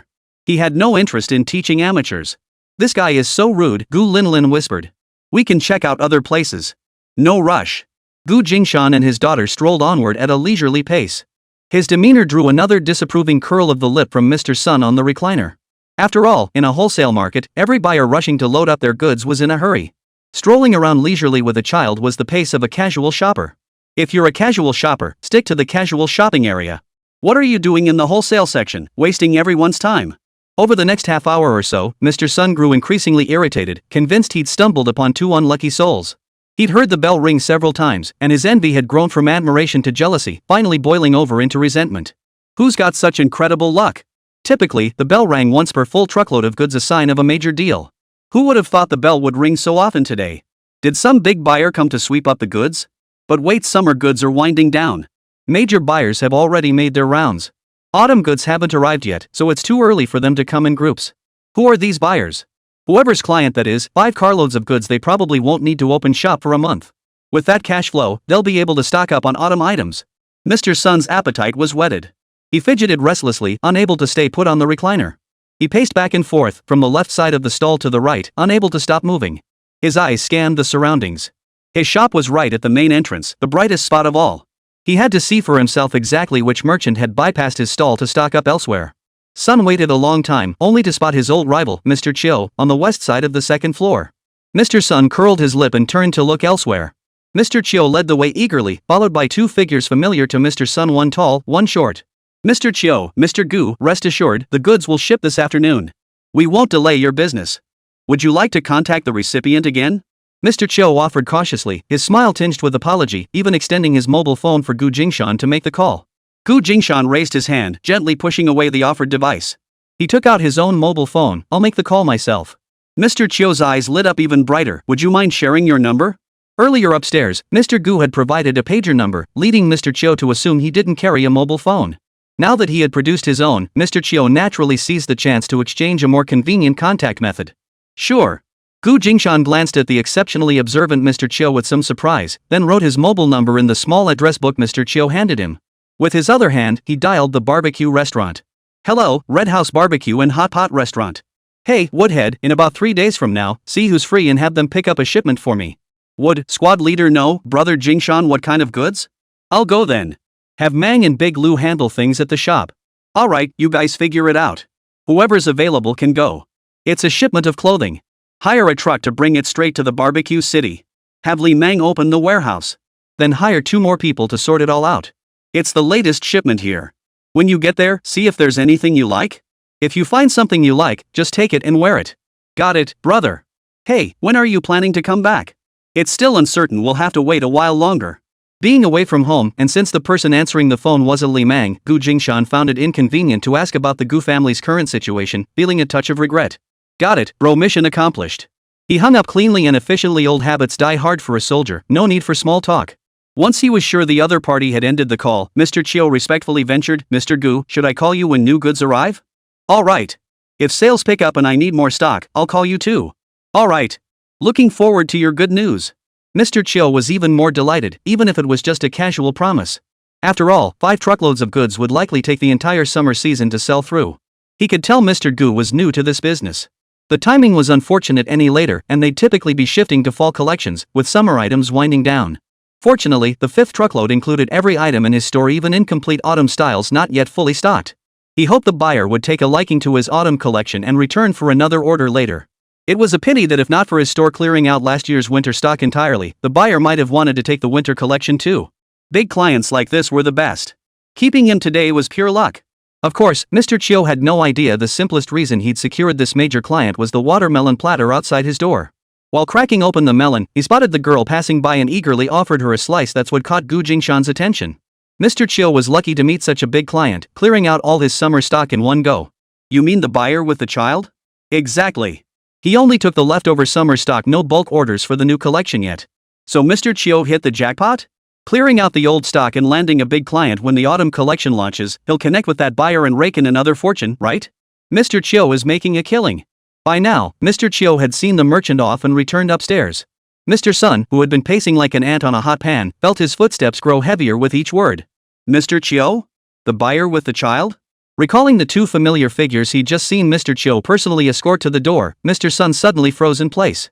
He stood motionless on the floor, his face slowly flushing crimson, his neck bulging, and his nose snorting with heavy breaths. After a long moment, he fell straight backward. Hey, what's wrong with Mr. Sun? Why did he fall? Quick, call his family. Get him to the hospital. 3 days later, Mutu stared at the unloaded cargo, feeling utterly helpless. Why was he so unlucky? He should have asked one more question. He hadn't asked his boss how much cargo was being shipped back, and now he was here alone with empty hands. He rented a small tricycle. 5 truckloads of goods. Where was he supposed to unload them? He couldn't possibly handle this alone. Mutu had no choice but to rush off, heading out to find a larger truck. As he left, whispers filled the air. How much cargo did they bring? 2 rail cars? I heard it's clothing? No, they say 5 or 6 carloads. Who's making such a big move? Shipping by rail car? Looks like there's profit to be made. Otherwise, they wouldn't be spending so much. The first ones get the meat, but we should at least get some broth, right? A crowd gathered around. Zhang Jiangguo was the most eager. He'd made a few trips south, bringing back small shipments that sold well, and was planning another run. But just as he was about to leave, he heard someone had shipped back 5 whole railcars. Damn. Why hadn't he thought of that? But he was still worried about taking on the risk. After all, the goods were diverse and untested. No one could guarantee that whatever he hauled back would actually sell. Such a large-scale shipment must mean they'd already scouted the market and knew exactly what goods were worth stocking. I'm not greedy, just a middleman. Skip the trip south to pick goods, pocket the markup. Surrounded by layers upon layers of people, Mutuo couldn't help but smile bitterly to himself. He quickly called Big Lu and Li Mang, urging them to come immediately. He couldn't handle this alone. We can't make that call. You'll need to speak with our boss. Li Mang and Big Lu had no choice but to temporarily halt their barbecue stall business. They'd contacted Gu Jingshan beforehand and learned about the mess Mutu had created. Where's your boss? He's still down south negotiating a deal. A big-time businessman, personally heading south for deals. The crowd gathered around him, their eyes burning with intensity. Zhang Jiangguo, alright, check with your boss and see if you can get his phone number. I'll speak with him right here in front of you. Sure, just give me a moment. Seeing the man's earnest demeanor, Li Mang believed he was a genuine buyer. He went to the landline and called Gu Jingshan to relay the situation. The crowd followed him. Gu Jingshan considered briefly. He couldn't return immediately, and holding onto the goods too long would make them harder to sell. Better to release a portion at wholesale price to recoup some losses. He decided it was worth discussing and instructed Li Mang to hand the phone to Zhang Jiangguo, the group's leader, laying all the cards on the table. This shipment includes body-shaping pants, batwing tops, bell-bottom pants, and polyester sailor shirts, 1 truckload of each. How much do you want? The 5th truckload had other arrangements, so it wouldn't be wholesaled for now. Big spender, Mr. Gu. You get the meat, and we'll just sip your broth, how about that? No problem sharing profits, but it depends on your sincerity. Also, I require cash payment upfront, no credit. Cash is no problem. We sell these fitness pants for 35 yuan each. How about I take this whole batch from you for 18 yuan each? No way. 20 yuan wouldn't even cover shipping costs. This batch is top-tier quality, nothing like those retail items selling for 30-something. It could easily fetch 40-50 yuan retail. Here's what I'll offer, 25 yuan per piece if you take the entire lot. If not, it's 28 yuan each. Zhang Jiangguo scratched his head, feeling a bit stumped. Let me think. It's our first deal together, so we should both give a little. If they hauled it themselves, it would indeed cost just over 20 yuan. The other party was shipping by rail, so the freight would definitely be a bit more expensive than if they hauled it themselves. Adding the freight, 25 yuan was actually pretty reasonable. If they hauled it themselves, factoring in transportation and labor, their cost would still be around 22 or 23 yuan. The big boss asking for 25 yuan was actually fair. Gu Jingshan showed no urgency. This shipment was merely a trial run. Honestly, I'm not worried about selling it. Even if you don't take the whole lot, I have other buyers. No need to make things difficult. We can collaborate again later. Zhang Jiangguo gritted his teeth. No. First time's a stranger, second time's a friend. Since this is our first deal, I want half up front. Fine. At 28 yuan per piece, splitting evenly gives you 10,000 pieces. Are you really sure you can handle that volume? 10,000 pieces? Mr. John's jaw dropped. He hadn't realized the entire shipment contained 20,000 pieces per railcar. Glancing at the competitors eyeing him greedily, he gritted his teeth. Of course. Rest assured, I can move that volume. He usually shipped to the 3 black soil provinces, so this volume was no problem at all. Other small vendors now banded together to negotiate with Li Mang and his group. Following the price set by Gu Jingshan and Boss Jiang, Li Mang paid cash on the spot as instructed by Gu Jingshan, and the goods were hauled away immediately. Thus, before even leaving the station, Gu Jingshan had already sold off the bulk of his cargo. It was only because Gu Jingshan's shipment was so large this time. Had it been any smaller, these middlemen could have snapped up the entire lot themselves. The remaining items were what Li Mang and his crew hauled back to the barbecue market. Gu Jingshan meticulously explained to Li Mang how to handle the remaining garments. Chapter 39, The entire market boils over. Here's a list. Deliver these to them as gifts, 1 set per household. If they ask, tell them these are fresh goods I've sent back from the south. If they don't ask, just hand them over and leave. Got it, bro. Li Mang agreed readily. He'd deliver them first thing tomorrow morning, so it wouldn't interfere with opening the shop at noon or in the afternoon. Gu Jingshan was laying the groundwork for his return. Going south to source goods sounded far better than fleeing home after a major scandal. To deliver the gifts, Li Mang rented a Santana. Money wasn't tight now, and he was determined to make a big deal out of this trip to the south for his brother-in-law and wife. He hoped his wife and daughter would return soon. He hadn't missed home much during weekdays before, but now that his wife and daughter were away, he missed them terribly. Little did he know that this trip would end up stirring up a hornet's nest for his brother-in-law. Gu Jingshan's mobile phone hadn't stopped buzzing since that day. The family supply isn't enough. The stuff I buy from outside isn't as good as what you send. You, little Gu, are nothing but trouble. It's my fault. All my fault. Rest assured, the next shipment will arrive soon. I'll have little Li deliver it personally. Women are such a hassle. They see others have something and just have to have it too. I heard this batch was yours. What? You look down on me? Not at all. I just didn't want to impose in case you weren't interested. It's already been arranged, rest assured, it'll be delivered shortly. Don't say that. Haven't you gone home yet? Didn't Aunt Lin show off to you? Ha, well done, little Gu. You've got potential. I'm rooting for you. The first railcar shipment Gu Jingshan transported back sold out completely in less than a week. The final shipment, with its diverse assortment and limited quantities, was practically given away. Surprisingly, the profit margin on these last items ended up exceeding that of the earlier wholesale batches. A pair of fitness pants retailed for 45 yuan, but his purchase price was only 6 yuan clearance stock from Mr. Chiu, 2 yuan cheaper than normal wholesale prices. Profiting from both ends meant a net gain of 35 yuan per pair after deducting shipping costs. With 4,000 pairs sold, that totaled 140,000 yuan. The 16,000 pairs sold wholesale earned roughly 20 yuan per pair, adding up to 280,000 yuan. He handled 4 types of goods, each averaging over 300,000 yuan in profit. These 5 truckloads of clothing netted him at least 1.4 million yuan. Moreover, this entire shipment was paid for in cash. Funds circulated rapidly with no bad debts, resulting in a huge windfall. Li Mang deposited all the money into Gu Jingshan's account, instantly boosting his available funds. Gu Jingshan didn't stop there. Within 3 days of receiving the goods, Zhang Jiangguo tracked down the barbecue restaurant and pestered Li Mang to contact Gu Jingshan. After Li Mang got the go-ahead, he gave Zhang Jiangguo Gu Jingshan's number, and Zhang called immediately. Mr. Gu, the quality of that last shipment was excellent. Interested in continuing our partnership? Gu Jingshan had braced himself when Boss Jiang asked Li Mang for his number. Boss Jiang, did that shipment sell out so quickly? Your eye for quality is truly exceptional, Mr. Gu. Everyone went crazy for it. Based on the quality of the last batch, if you have more, I could easily take 3 truckloads. Rest assured, I won't distribute locally. My mother-in-law took the entire shipment back to her hometown to show off. So heading north, I won't be encroaching on your territory. Gu Jingshan paused thoughtfully. Give me some time to coordinate. I'll let you know how much stock I can secure. His own first batch hadn't sold out yet, and he didn't want to tie up capital so quickly. But as a middleman profiting from the spread, it was feasible a quick flip could net him a profit. He recalled Mr. Chiu claiming he'd cleared all his stock to him. While he couldn't gauge how much padding was involved, he needed to give the other party some preparation time. After hanging up, Gu Jingshan immediately contacted Mr. Chiu, a previous business partner. Mr. Chiu, hello. Do you still have any leftover summer clothing from the last clearance sale? If the quality is assured, I could take several more truckloads. What? Sold out already? Mr. Chiu couldn't hide his surprise, quickly covering his mouth with a light slap. My apologies. If you need it, Mr. Gu, I'll go through fire and water to get it for you. Should we proceed with a deposit first, or? First confirm the quantity and quality. If the price is right and quality is assured, I'll pay 80% upfront. The remaining balance will be settled upon delivery, just like last time. Mr. Chiu beamed. Alright then. You're always so straightforward, Mr. Gu. I'll keep you posted. A joke had been circulating lately in the wholesale market. Heard the latest? Mr. Chiu on the second floor is scrambling to source summer stock everywhere. Has he lost his mind?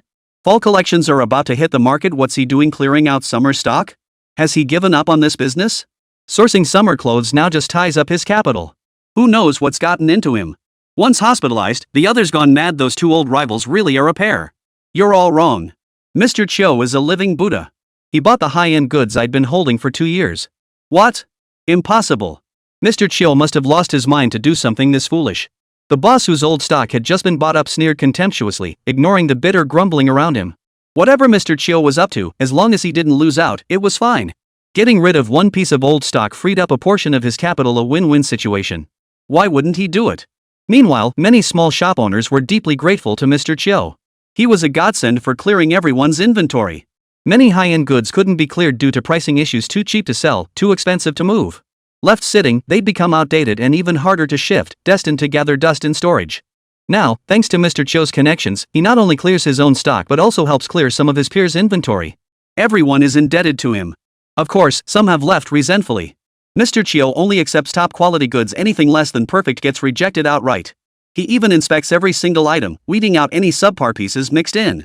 He might overlook minor flaws the first time, but if inferior goods appear again, the entire shipment gets rejected. Mr. Chiu worked feverishly for 3 full days and nights. On the 4th day, the market bell rang once more. This time, it rang 11 times. The entire market erupted. Everyone gathered around Mr. Chiu's shop, eager to find out who he had connected with. How could he have shipped 16 truckloads of goods in less than half a month? That was more than half a year's profit for Mr. Chiu. Everyone was green with envy. Mr. Sun, hospitalized and about to be discharged, heard the news and was so enraged he convulsed again in his hospital bed. The one who had stirred up the wholesale market's calm waters hadn't even shown his face, hiding behind the scenes with a leisurely smile. How could Gu Jingshan not be thrilled? The goods he'd received from Mr. Chiu were averaging several yuan cheaper per unit than his last shipment. And these 11 truckloads, no, 12. Mr. Chiu had slipped in an extra truckload of high-end sample goods bottom of the box items without charging for the full load. Gu Jingshan didn't take a cut from this truck, considering it a gesture of goodwill toward Mr. Jiang. Mr. Chiu quietly made a killing, and Mr. Jiang agreed to take the goods, even expressing deep admiration for Gu Jingshan's discerning eye. Though the price was significantly higher than the standard goods, the quality and styles were simply outstanding. Gu Jingshan didn't pay freight for any of these 12 truckloads, nor did they require his labor. Upon arrival in Haishan City, Boss Jiang immediately took 11 truckloads. Only 1 truckload of new autumn collections remained, which Gu Jingshan kept to sell himself. Previously, each truckload averaged around 300,000 yuan in sales. This time, with wholesale pricing and no freight costs, each truck netted him roughly 200,000 yuan. While the profit per truckload was smaller, the sheer volume of shipments made up for it. With 11 truckloads of clothing in high demand, this single transaction netted him a solid 2 million yuan. His total capital had now accumulated to 4 million yuan. From the moment the first shipment arrived in Haishan, Gu Jingshan had instructed Li Mang to select a wall facing the park in the annex building, open a doorway there, and convert 3 rooms into a storefront. He then stocked the shelves with all the clothing brought back from the south. Once the paperwork was finalized, sales officially commenced. Li Mang complained with a frown, "Bro, we're short-handed. We still have to sell barbecue, handle paperwork, and sell clothes. We're swamped. I'll raise your wages when I get back. Hang in there a few more days. Post job ads, and we'll officially open once the storefront renovation is done." "Bro, it's impossible. The customers are already here looking for clothes. We can't just not sell them." Li Mang continued his lament, then turned to see Big Lu staring longingly at the phone nearby. Realizing Big Lu wanted to talk to his brother-in-law, Li Mang handed him the receiver. "Big Lu wants to talk to you." "All right." De Lu took the phone sheepishly. "Platoon leader, I was wondering if I could bring my sister to help out. Would that be okay? Tell me about your sister first." Gu Jingshan knew the clothing store under preparation needed staff, but unreliable workers couldn't be kept. "De Lu, she's my cousin from my aunt's family, An Lu. She just graduated high school this year and didn't get into college. My uncle-in-law took a huge dowry and wants to force her to marry a widower in his 40s. My sister almost killed herself recently, so my aunt sent her away. I figured we could use the help. Could she come try out? She's used to farm work and is a hard-working kid. Just give her a meal and a place to stay. Have Li Mang interview her. If her character is sound, she can stay for a 1-month trial period. I'll be heading back around then. If she needs lodging, have Li Mang arrange it." "Alright, thanks, bro." Big Lu was overjoyed and thanked him repeatedly. After hanging up, Gu Jingshan breathed a sigh of relief. His family business was growing rapidly in his absence, and constantly managing things remotely weighed heavily on his mind. Thankfully, the reliable staff at home were holding things together. Nearly half a month had passed. Surely the Gu family's affairs had died down a bit by now? But Lu Da's interruption had cut him off before he could ask Li Mang about the Gu family situation. Only after hanging up did he remember. Should he call back now to ask, or wait until his next call? Chapter 40, Miss, are you bluffing me? Gu Jingshan didn't get a chance to call back because his daughter and younger sister's niece had returned. Gu Linlin threw herself into his arms, laughing. Dad, done with work for the day? Yep, all done. Did you have fun? Gu Jingshan tucked away his mobile phone and focused his attention on his daughter. So much fun. And Wei took us to Ocean Park today. Glad you enjoyed yourselves. They had been staying at the Wei family estate for 10 days now, yet the patriarch of the Wei family had kept them waiting without meeting them. Contrary to Wei Yunlan's claim, the head of the Wei family would not be summoning Gu Jingshan for an audience until 2 days later. Gu Jingshan remained remarkably composed, as he was swamped with his own affairs, spinning like a top from one place to the next every day. In the days that followed, Gu Linlin obediently stayed at the estate with her aunt and cousin, no longer tagging along with her father. Wei Yunlan took the three of them sightseeing everywhere, and they were almost so engrossed in their fun that they forgot about home. How much longer do we have to stay here? Gu Linlin sat beside her father, leaning against him as she asked. The relentless pace of sightseeing was exhausting. Gu Jingshan smoothed his daughter's clothes, considering how to phrase it. Linlin, Miss Wei has 2 requests. I'd like to hear your thoughts. Since that day Wei Yunlan had spoken with him, they hadn't had another chance to talk alone. He still hadn't given Wei Yunlan an answer. Gu Linlin blinked her eyes and listened quietly as her father spoke. Miss Wei wants to adopt you as her goddaughter. Would you agree? She mentioned today that she wants me to call her godmother. Auntie said to come back and ask you. Actually, having a big shot as your godmother is pretty awesome. She's going to be really powerful someday. Gu Linlin was actually quite happy about the idea of adopting a godmother. Wei Yunlan was, after all, the future big shot of Hong Kong. So do you like her? I guess so. I don't remember what my mother looked like, but if anyone wanted to be my stepmother, she'd be first in line. The way she looks at you isn't innocent at all. Gu Jingshan couldn't help but smile, thoroughly amused by Gu Linlin's inner monologue. Seeing her father just staring at her with a smile and saying nothing, Gu Linlin had to ask herself, what about the other request? Miss Wei wants to marry me. We'll maintain the marriage for at least 2 years, and you'll be her biological daughter. 2 years? Gu Linlin was puzzled. How could a marriage have a predetermined time limit? Why maintain a marriage for at least 2 years? Ah! Could this be a contract marriage? Gu Linlin nearly gasped aloud. Oh my god! The husband chasing crematorium. The billionaire tycoon and her little darling husband? Huh? Does this mean Dad's going to get his kidneys harvested next? Scene after scene of melodramatic plot twists flashed through Gu Linlin's mind, accompanied by a rapid-fire barrage of dialogue that left Gu Jingshan reeling. Stop imagining things. This is too noisy. Gu Jingshan tapped his daughter's head, trying to stop her wild thoughts, almost blurting out the words. The unfamiliar words tumbling through his daughter's mind were growing more frequent, and he sensed something wasn't quite right. Her emotional shifts were palpable. Gu Linlin's mood had shifted from excitement to growing unease. The future big shot accepting her as her goddaughter was incredibly thrilling. But the idea of her marrying her own father? That sounded downright surreal. Would she really harvest Dad's kidneys? Gu Linlin couldn't recall if Wei Yunlan had ever married in her previous life. She only knew Wei Yunlan as a famous entrepreneur because she'd appeared on TV. They weren't from the same world. Why would Gu Linlin pay special attention to her? If Wei Yunlan did marry, it would either be a power play alliance or she'd have to take a son-in-law. Compared to Wei Yunlan's fortune, her father's wealth was like a mere pea in a field. He'd likely only be good enough to be a son-in-law. After running through this mental scenario, Gu Linlin felt a bit dumbfounded. She stood frozen in silence for a long moment. Gu Jie slowly approached from behind with Li Yu in tow. Linlin had dashed ahead earlier, spotting Gu Jingshan's figure and rushing over first. Just as her aunt approached, Gu Linlin deliberately spoke up. Is Daddy going to marry Aunt Wei? Is Daddy going to be a son-in-law? Gu Jie only caught the last few words and nearly burst out laughing. You little beansprout. Do you even know what a son-in-law is? Spouting nonsense like this. Gu Linlin looked utterly innocent. I know, Auntie. If he becomes a son-in-law, Daddy will take the Wei surname and I'll have to take it too. Gu Jie flew into a rage at this, flatly refusing. Absolutely not. Your father is a Gu by blood. Your uncle is already ruined. If your father takes the Wei surname too, what will become of the Gu family? A wave of regret washed over Gu Jie. She shouldn't have let a pretty woman who was flirting with her brother pursue him. Who could have imagined Miss Wei's family background was so prominent? Even if they married her, would her eldest brother still be seen as a son-in-law? Seeing his younger sister flushed and flustered, Jingshan reassured her, I haven't considered marrying her. Don't worry. After spending over a week with Miss Wei, Jia had pieced together what she and her brother were discussing. She just didn't know the specifics. Today, when Miss Wei suggested adopting Lin as her goddaughter, Jia brushed it off, telling Miss Wei to discuss it with her brother. Jia found it unbelievable. Marriage? Two people who'd only met once were already discussing marriage? Nowadays, blind dates were all the rage, one meeting to confirm mutual attraction, then swiftly arranging the wedding. But Miss Wei had just turned down a marriage to a wealthy family, and now she was considering marrying her eldest brother after their very first meeting? Could Big Brother's charm be so irresistible that Miss Wei fell head over heels at first sight? But she hadn't seen any interaction between Miss Wei and Big Brother lately. Miss Wei spent more time hanging out with them every day than she did with Big Brother. What's really going on here? The relationship between you two. I didn't agree to her proposal, Jingshan stated slowly. I'll allow Lin to adopt her as her godmother to help her through her current crisis. But agreeing to marriage under these circumstances would be taking advantage of someone in distress. I won't do it. Becoming a son-in-law of the Wei family would essentially be no different from being a son-in-law by marriage. Jingshan knew himself well. I don't want to shortchange Lin. And he certainly didn't want to shortchange himself.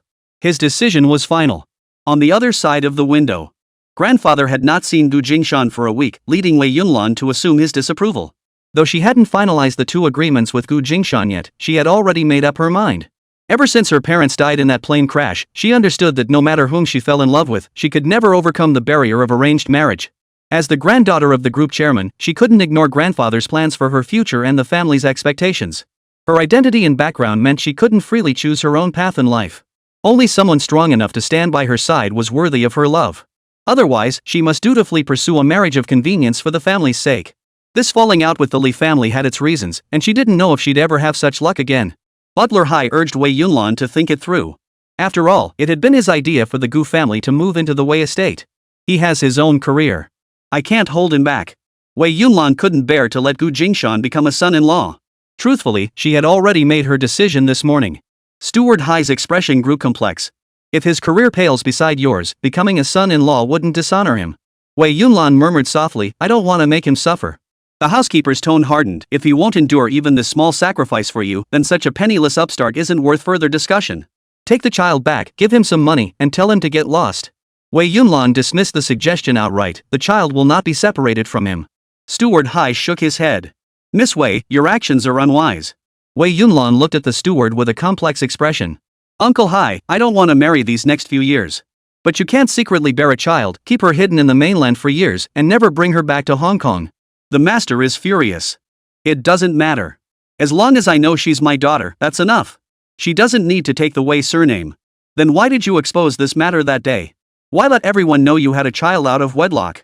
Head Steward Hai recalled the day he learned the news. His world had felt like it was collapsing. He nearly lost his composure. Wei Yunlan's expression darkened. The Li family has gone too far. They're trying to wipe out the family line, and they've got the nerve to do it right to my face. Steward Hai remained unconvinced. The Li family wouldn't be that foolish. A faint, enigmatic smile touched Wei Yunlan's lips. He pulled a tape recorder from the drawer and played the tape for Hai. Once I've secured Wei Yunlan, I'll cast her aside. Turn Wei Yunmei against Wei Yunlan, and the Wei family will be ours sooner or later. Hearing this, Steward Hai was filled with righteous indignation. He reached out, turned off the tape recorder, pulled out the tape midway, and made to leave. I'll report this to the master. Wei Yunlan remained unmoved. It's fine. Grandfather already knows I sent him a copy. Uncle Hai gasped in shock. When did the master find out? Wei Yunlan traced her fingernail. Not too early, nor too late. Only a few days after me. Mr. Hai frowned in disapproval. The master is unwell. Miss, how could you? Wei Yunlan cut him off. Uncle Hai, you grew up with my father. Why are you siding with outsiders? Hai's eyebrows didn't even twitch. Miss, what are you talking about? I don't understand. Give me back the tape. Miss's hand remained tucked in his pocket. Wei Yunlan beckoned, and an unfamiliar male servant stepped forward, forcibly retrieving the tape from Steward Hai's person. In that brief moment, the tape base in Uncle Hai's pocket had been torn and crumpled beyond playback. Wei Yunlan held the tape between two fingers. Didn't you say you were taking it back for grandfather? Why is it torn like this? How are we supposed to listen to the recording? There was no recording. The young lady made a mistake. Hurry back and apologize to the Li family. Compensate them properly for the embarrassment caused during the engagement ceremony. Caught red-handed, Head Steward Hai still tried to talk his way out of it. Don't you know I can make countless copies of this tape? Wei Yunlan casually tossed the tape aside, pulled another one from her handbag and inserted it. The same voice blared from the tape recorder once more. Head Steward Hai's expression darkened. Miss, you're bluffing me? Grandfather trusted you so deeply, trusted Grandfather Hai so completely. It was you who betrayed that trust. Wei Yunlan had already contacted her grandfather, who knew nothing about the existence of the Gu family of four. Head Steward Hai had failed to report back. Moreover, she had confirmed one thing from the ancestral home: Head Steward Hai hadn't been assigned to the Wei estate. He had taken a month's leave to handle personal matters, and no one knew he had come to Guangdong province. The steward remained silent for a long while. When he lifted his head, his eyes were bloodshot. No. This is what the master owes me. Miss Aixin was driven to her death by the master. I must avenge Miss Aixin. Auntie? Wei Yunlan pondered thoughtfully. You liked Auntie? Oomph. Uncle Hai, you're over 50 and never married. Grandfather Hai has been urging you for years, yet you've never budged. Wei Yunlan's words hit the mark with certainty. No one knew you actually loved little aunt. There's a difference of over 10 years between you. Wei Yunlan had assumed the head steward's 40 years of celibacy stemmed from chasing trends or indulging in brotherly bonds. Little did she expect his affection was directed toward her aunt, who had passed away a decade ago. Age has never been an issue. Was it you who secretly arranged Wei Yunmei and Lianen's match? The youngest daughter of the Wei family could have secured a far more suitable marriage partner. It was your selfishness that led to this embarrassing situation for everyone. I didn't want to attend the engagement banquet. I was prepared to step aside and let Yunmei marry Lianen in my place. It was you who dragged those unsavory pieces of evidence into the open. Wei Yunlan's conviction only deepened. What's wrong with second young Miss and young Master Li truly loving each other? You clearly dislike young Master Li, so why did you monopolize him? Second young Miss is young Master Li's true love. You're cold-hearted and unworthy of the Wei family. But your actions haven't been for the second Miss's benefit either. You've dragged their shame into the open for all to see. You're not helping Wei Yunmei, you're trying to destroy the Wei family. Head Steward Hai looked utterly devastated, his eyes filled with sorrow. Miss Aixin had clearly promised me that upon her return from her studies abroad, she would tell the master about our relationship and marry me. It was the master who intercepted Miss Aixin midway and sent her to the Su family. My Miss Aixin fell to her death. It was all Master Wei's fault. The Wei family owes me for this. Alas, I failed to bring utter ruin upon them. Wei Yunlan ordered in a low voice, take him to the police station. Our family does not condone vigilantism, nor will we spare a single villain, especially a worm within our own ranks. All of your criminal records, Head Steward Hai, will be submitted to the police. Let the court decide his final sentence. That day she deliberately seduced Gu Jingshan. The very day she confronted Lianen was indeed meant to lure out the traitor. But she never imagined the one exposed would be a member of the Hai family, who had served the Wei household for generations. Hai Zhushang was the third-generation steward serving the Wei family, his lineage having stood by the Wei household for generations. She had investigated numerous potential traitors, but never once suspected Hai Zhushang. That was why her face had turned ashen and she had been utterly shocked when she saw Hai Zhushang. All this time, she had been openly taking the Gu family out sightseeing, seemingly neglecting her duties. But behind the scenes, with Gu Jingshan's help, she had been secretly making preparations. Today, she finally had all the traitors and their incriminating evidence in her hands. With grandfather taking action against the Hai family's chief steward, she formally confronted Hai Zhushang. Finally, she had them all in her grasp. Chapter 41, Little Devil, your tongue is truly poisonous. Hai Zhushang had no intention of confessing. The evidence Wei Yunlan held wasn't enough to nail him. It was his own carelessness that allowed Miss Yunlan to break through his defenses and reveal Miss Aixin's name. Miss Yunlan, sharp as ice, instantly pieced together the entire chain of events. Hearing Miss Yunlan intended to send him to the police station, refusing even to let him face the Wei family's private punishment in the cellar. This meant he was being completely expelled from the Wei family. After all his scheming, he had been expelled from the Wei family. This meant he would never again have any connection to Miss Aixin. Hai Zhushang's face turned ashen. Miss Yunlan, I beg you please treat my father kindly. This was all my idea, my father had nothing to do with it. Wei Yunlan shook her head. Regarding grandfather Hai, that is naturally for grandfather to decide. If grandfather Hai has done nothing wrong, the Wei family will provide for his old age and see him through to the end. Every elder of the Wei family deserves such kindness. Her unspoken implication was clear: should grandfather Hai have committed any crimes, the Wei family would show him no mercy. Hai Zhushang was led away, head bowed in defeat. Gu Jingshan observed the events unfolding within the Wei family. Wei Yunlan, have you made your decision? Yes. Miss Wei is so intelligent, she must have guessed. Indeed. You wouldn't agree to a contractual marriage with me. Because you see it as taking advantage of someone in distress. Wei Yunlan sighed softly. Though she had made her own decision, the other party's decisive rejection still left her with a lingering sense of defeat, as if her charm had been severely diminished. Gu Jingshan smiled gently. Someone raised from childhood as an heir, how could they be so weak, so naive, so ignorant of the ways of the world? Miss Wei, you're putting on too much of an act. Wei Yunlan was intrigued. Why don't you think it's because I like you that I'm acting so out of character? When you like someone, the warmth in your eyes is different. Though I haven't often liked anyone myself, I've seen how my little sister and brother-in-law interact. Affection can't be hidden. Even if Miss Wei showed something extraordinary toward me, it still wouldn't be enough. Your acting class isn't quite passing. Is it really that bad? Wei Yunlan sighed, her expression growing desolate. Gu Jingshan offered reassurance, of course not. It's precisely because Miss Wei carries herself with such dignity and grace that she can't pull off the innocent damsel act. That's how I spotted the cracks. What he didn't voice was his sense that Wei Yunlan did harbor some affection for him. Yet compared to romantic entanglements, their respective careers held greater importance. He couldn't abandon his own life to be by her side, and she couldn't discard her responsibilities to act irrationally. Wei Yunlan's desire to marry him had been genuine at the time. But once that momentary impulse passed, the realities of weighing pros and cons set in. For instance, securing the Wei family's stability for 2 decades by ensuring an heir, eliminating potential turmoil over succession and ownership. This approach was far more legitimate than forming alliances with those harboring ulterior motives or using a son-in-law as a pawn to divert attention. Wei Yunlan quickly perked up. My first proposal was genuine. I want to formally adopt Linlin as my goddaughter. That second suggestion, made in that very moment, had also been sincere. Gu Jingshan nodded. I can see you genuinely care for Linlin. If she agrees, she can call you godmother. After all, if I raise her alone, certain subjects will become awkward to teach her as she grows older. Having a godmother will make her life easier when she's a bit older. Wei Yunlan was both amused and exasperated. So that was the reason Gu Jingshan had agreed to let her adopt a goddaughter. Didn't he know what the Wei family name meant in Hong Kong? Didn't he realize that any connection to the Wei family, even just through a goddaughter title, would make Gu Linlin's worth skyrocket overnight? She'd be courted by Hong Kong's elite and gentry. This was the first time Wei Yunlan had encountered a man like this one who simply cared for his daughter without weighing the pros and cons, without any thought of exploiting the goddaughter relationship for personal gain. If it was merely about guiding her through adolescence, there was no need to adopt her as a godmother. Any biology teacher could have handled the job perfectly well. Wei Yunlan sighed again. Gu Jingshan hadn't changed at all. After all these years, his character remained the same. The more he remained this way, the harder it became for her to let go. Indeed, she had nearly forgotten that by abandoning their contractual marriage, Gu Jingshan had relinquished so much 10 million Hong Kong dollars, the Wei family's network of connections, and her promise to facilitate opportunities. At this point, whatever reason he agreed to her request would ultimately benefit her. Wei Yunlan followed her instincts, letting go of her inner turmoil. She gathered her focus, determined to maximize her advantage. I apologize for keeping you waiting these past 2 weeks.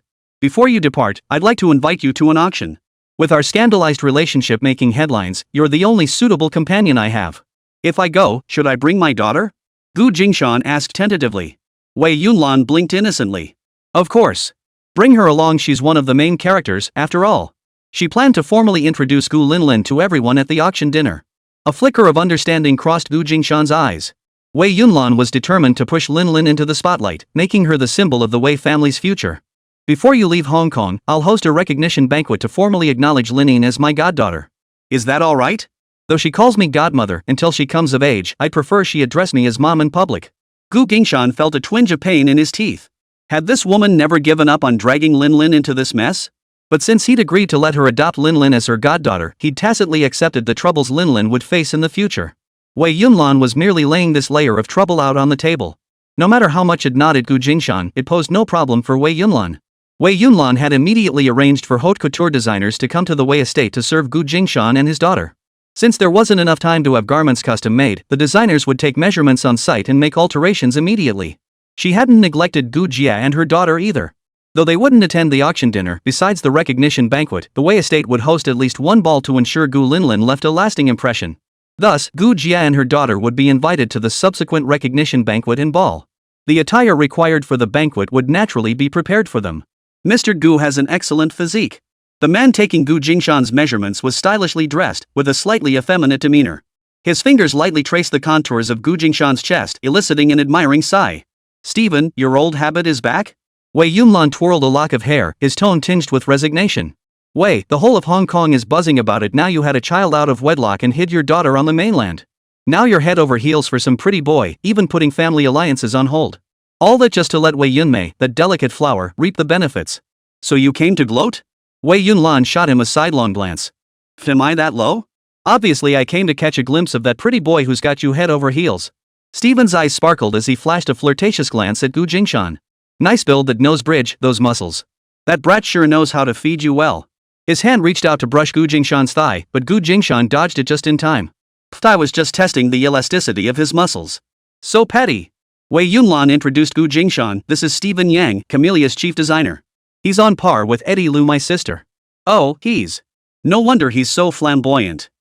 Dad almost got hit on by him. Stephen Yang? Lead designer? That name sounds familiar. When did I hear it? Gu Linlin, propped up on her elbow and sitting to the side, was lost in her own thoughts. Gu Jingshan listened to his daughter's thoughts while exchanging pleasantries with Mr. Yang, multitasking effortlessly. Hello, Mr. Yang. Oh my, what a lovely voice. That tone must be utterly mesmerizing when you breathe. Stephen deliberately glanced at Wei Yunlan. Cut it out, Stephen. Keep this up and you'll scare her away. Any man who pairs up with a witch like you wouldn't be scared off by me. Everyone knows Wei Yunlan has the nickname the Chameleon Witch. Stephen casually jotted down a string of numbers in his little notebook, never forgetting the main task amidst his banter. I know it's yours, so I won't touch it, okay? He turned, crouched down to take Gu Linlin's measurements, and called out, Sweetie, stand up. He patted her shoulder. Is this little one really your daughter? She doesn't seem very bright to me. Gu Jingshan's eyebrows furrowed slightly, about to speak. Gu Linlin flashed her deep dimples. Jealous? Too much brain power makes you go bald, you know. This is strategic hair preservation. Wei Yunlan. Does everyone in your family bully people like this? Stephen's fists trembled as he twisted his waist to complain. Kid, you've got a sharp tongue. No doubt about it, this is your seed. Wei Yunlan immediately burst out laughing. Stephen took a deep breath, suppressing the irritation bubbling up inside him. Alright, I guess I've been worrying for nothing. With a mouth that's sharp, the little one won't get bullied. As long as she doesn't bully others, that's good enough. Wei Yunlan finally managed to stop laughing. My little treasure who dares bully her? Alright, I've got it all noted. We'll go with the 3 outfits you picked out. We'll make matching family outfits for you all. They'll be altered and delivered tomorrow. Stephen shot Gu Linlin a glare, only to find the little girl blinking her big, sparkling eyes innocently. His frustration flared. Humph, you little brat. Stephen strutted away from the Wei residence in a model's walk. Wei Yunlan burst out laughing again. First time someone's ever made Stephen look bad on first meeting. You're amazing, sweetie. Gu Linlin was completely baffled. Gu Jingshan, however, had a vague suspicion. Stephen's hairline is receding rapidly. He's actually wearing a wig now. Gu Linlin finally caught on and joined in the uproarious laughter. Chapter 42, What a Powerful Man. Soon it was time to board the ship. Yes, the auction was being held on a cruise ship. At 8 o'clock in the evening, the driver brought Wei Yunlan and Gu Jingshan, father and daughter, to the pier. Looking up from below, the cruise ship's deck stood about 10 meters above the waterline. The superstructure comprised 5 levels, and gazing upward from the pier created a dizzying sensation. Wei Yunlan held Gu Linlin's hand as they climbed the gangway stairs. Beyond the gangway lay their destination, the Oriental Princess. The Oriental Princess is 150 meters long, 21 meters wide, with a displacement of 10,000 tons and 8 decks. Care to see the highest point? Wei Yunlan explained the ship to the adults and child beside him. Deck A above the waterline and Decks B to D below house guest rooms and entertainment venues. This vessel can accommodate 350 passengers. Is this a gambling ship? Gu Jingshan peered through the deck porthole, catching glimpses of the ship's opulent interior. Yes, the auction will take place aboard this gambling ship. We depart at 9, reach international waters an hour later, and the auction begins there. We won't disembark tonight, we'll remain at sea until around 7 tomorrow morning before returning to Hong Kong. The high seas. Gu Linlin exclaimed. Wei Yunlan reached out to Gu Linlin again. Yes. We could head to our cabin first and come out once we're on the high seas. Apologies, but the Oriental Princess has limited luxury accommodations. You'll be sharing a room with me on board. Rest assured, I reserved a suite. If you're hungry, Linlin, there's a buffet area on the ship. Gu Linlin obediently placed her hand in Wei Yunlan's. The mother and daughter continued walking hand in hand. Under the night sky, Gu Jingshan appeared much more relaxed. No need to be so cautious. We understand. Judging by appearances, you're the one who should be worried. Wei Yunlan smiled faintly, pleased by Gu Jingshan's compliment. Then our family will enjoy a wonderful evening aboard the ship. Gu Linlin suddenly remembered something and turned to ask her father, do we have any auction houses back home? Gu Jingshan shook his head. There used to be auction houses inland. Not anymore. Under the planned economy, the auction industry was gradually phased out, with foreign-funded auction houses being the first to go. Wei Yunlan nodded in agreement. That's right. Even the original black market wouldn't dare operate openly now. Foreign auction houses certainly couldn't establish a foothold inland. Gu Linlin felt utterly disappointed. She remembered that the Starlight Ruby had fetched a high price at the auction house back then. She had forgotten it was only 1989. Domestic auction houses had been banned. To sell such luxury items now, one either had to find middlemen or brokers selling when clients sought goods or arrange shipments to Hong Kong or overseas. The ruby she held remained in Haishan City, never brought out. It was a bit of a regret. Wei Yunlan blinked, revealing a subtle expression. Actually, holding the auction on the high seas today was also because some of the auctioned goods are contraband. Oh? What kind of items? Both Gu Jingshan and Gu Linlin's curiosity was piqued. Detailed descriptions of the auction items are in the room. Let's go take a look. If Linlin finds something she likes, I can bid for her. Gu Linlin's eyes lit up, her earlier disappointment instantly vanishing. Being in Hong Kong and participating in an international auction like this was an absolutely unique experience. If it weren't for her godmother, they would never have had the opportunity to be part of it. Even if we can't sell it, we can still look. Gu Linlin tugged Gu Jingshan down and whispered, "Dad, could our ruby be auctioned off here too?" Gu Jingshan made a shushing gesture, silencing her. The three changed the subject and walked a few more steps forward. "Hello, young lady. I hear you have rubies? Would you be willing to sell?" A smartly dressed waiter followed quietly behind them, asking eagerly. "Ha?" Gu Linlin hadn't expected that even her whisper with her dad could be overheard by someone else. Gu Linlin quickly replied, "No, I was just asking for fun." The waiter gave her a long, lingering look. "My apologies, madam. I must have misheard." Gu Linlin felt a pang of regret, annoyed at her own careless words that had drawn unwanted attention. Wei Yunlan lowered his head and gently instructed her, "Look up. Relax. Don't worry. If anyone asks again, just say we have plenty of rubies, but we don't sell them casually in places like this." As his goddaughter, Gu Yunlan had much to learn, starting with maintaining an unassuming yet dignified demeanor. Gu Jingshan followed behind them. Seeing Wei Yunlan holding her daughter's hand, he knew she wouldn't easily let go. His expression shifted. "Go ahead without me. I'll be right back." With that, he slipped away. Wei Yunlan gave a slight nod. She continued strolling with Gu Linlin along the deck, taking in the views of Victoria Harbor while waiting for Gu Jingshan. "Well, look who it is. Isn't this Miss Wei, whose arranged marriage partner was stolen by her own sister?" A group of well-dressed, jewel-adorned individuals surrounded her. "Bringing your illegitimate daughter to the auction? Where's your pretty boy? Didn't he have the nerve to tag along? Has the Wei family run out of people? Not even enough to save face? Sister, how could you bring your illegitimate daughter out? Did grandfather approve?" Wei Yunlan's younger sister, Wei Yunmei, stood on the periphery of the group, merely an inconspicuous member among them. Wei Yunlan wore a faint, ambiguous smile. The center stage belonged to that group, but Wei Yunmei lacked even a shred of self-awareness. Would those who casually mocked her with remarks like "your little sister stole the arranged marriage," showing her no basic respect, even notice her? These petty actions revealed Wei Yunmei held little weight among them. Wei Yunlan could brush off others' words as idle chatter, but she absolutely could not tolerate her own sister undermining her. Sisterly discord played out in public was a grave taboo. With the mask already torn, if Wei Yunlan didn't crush Wei Yunmei, she herself would be looked down upon within the group. "Originally, grandfather wanted me to seek an alliance marriage while you stayed home to find a husband. But you were so unambitious, insisting on getting involved with my fiancé. A man who has been sullied, I don't want him. So I'm giving your fiancé to you. The unloved one is the mistress." The moment these words left her lips, her own supporters snickered in derision. Wei Yunlan issued a formal ultimatum: "I will safeguard the Wei family. From now on, the daughter preparing to marry out needn't concern herself with family affairs. Linlin has secured grandfather's approval. The Wei lineage has a successor. You need only rejoice for your sister." Wei Yunmei curled her lip. "Sister, you're just sweet-talking us. Whether that girl is your blood is still up in the air, isn't it?" Wei Yunlan's expression was a mix of amusement and disdain. "Didn't they just confirm she's my illegitimate daughter? What? Now you dare contradict them and claim Linlin isn't mine?" Wei Yunmei's expression flickered with unease, yet she stubbornly argued, "She doesn't bear the Wei surname.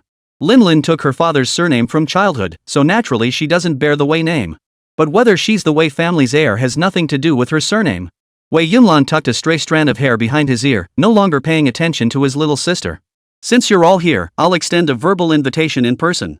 In 2 days, the Wei family will host a reunion banquet. I invite you all to spare the time and attend."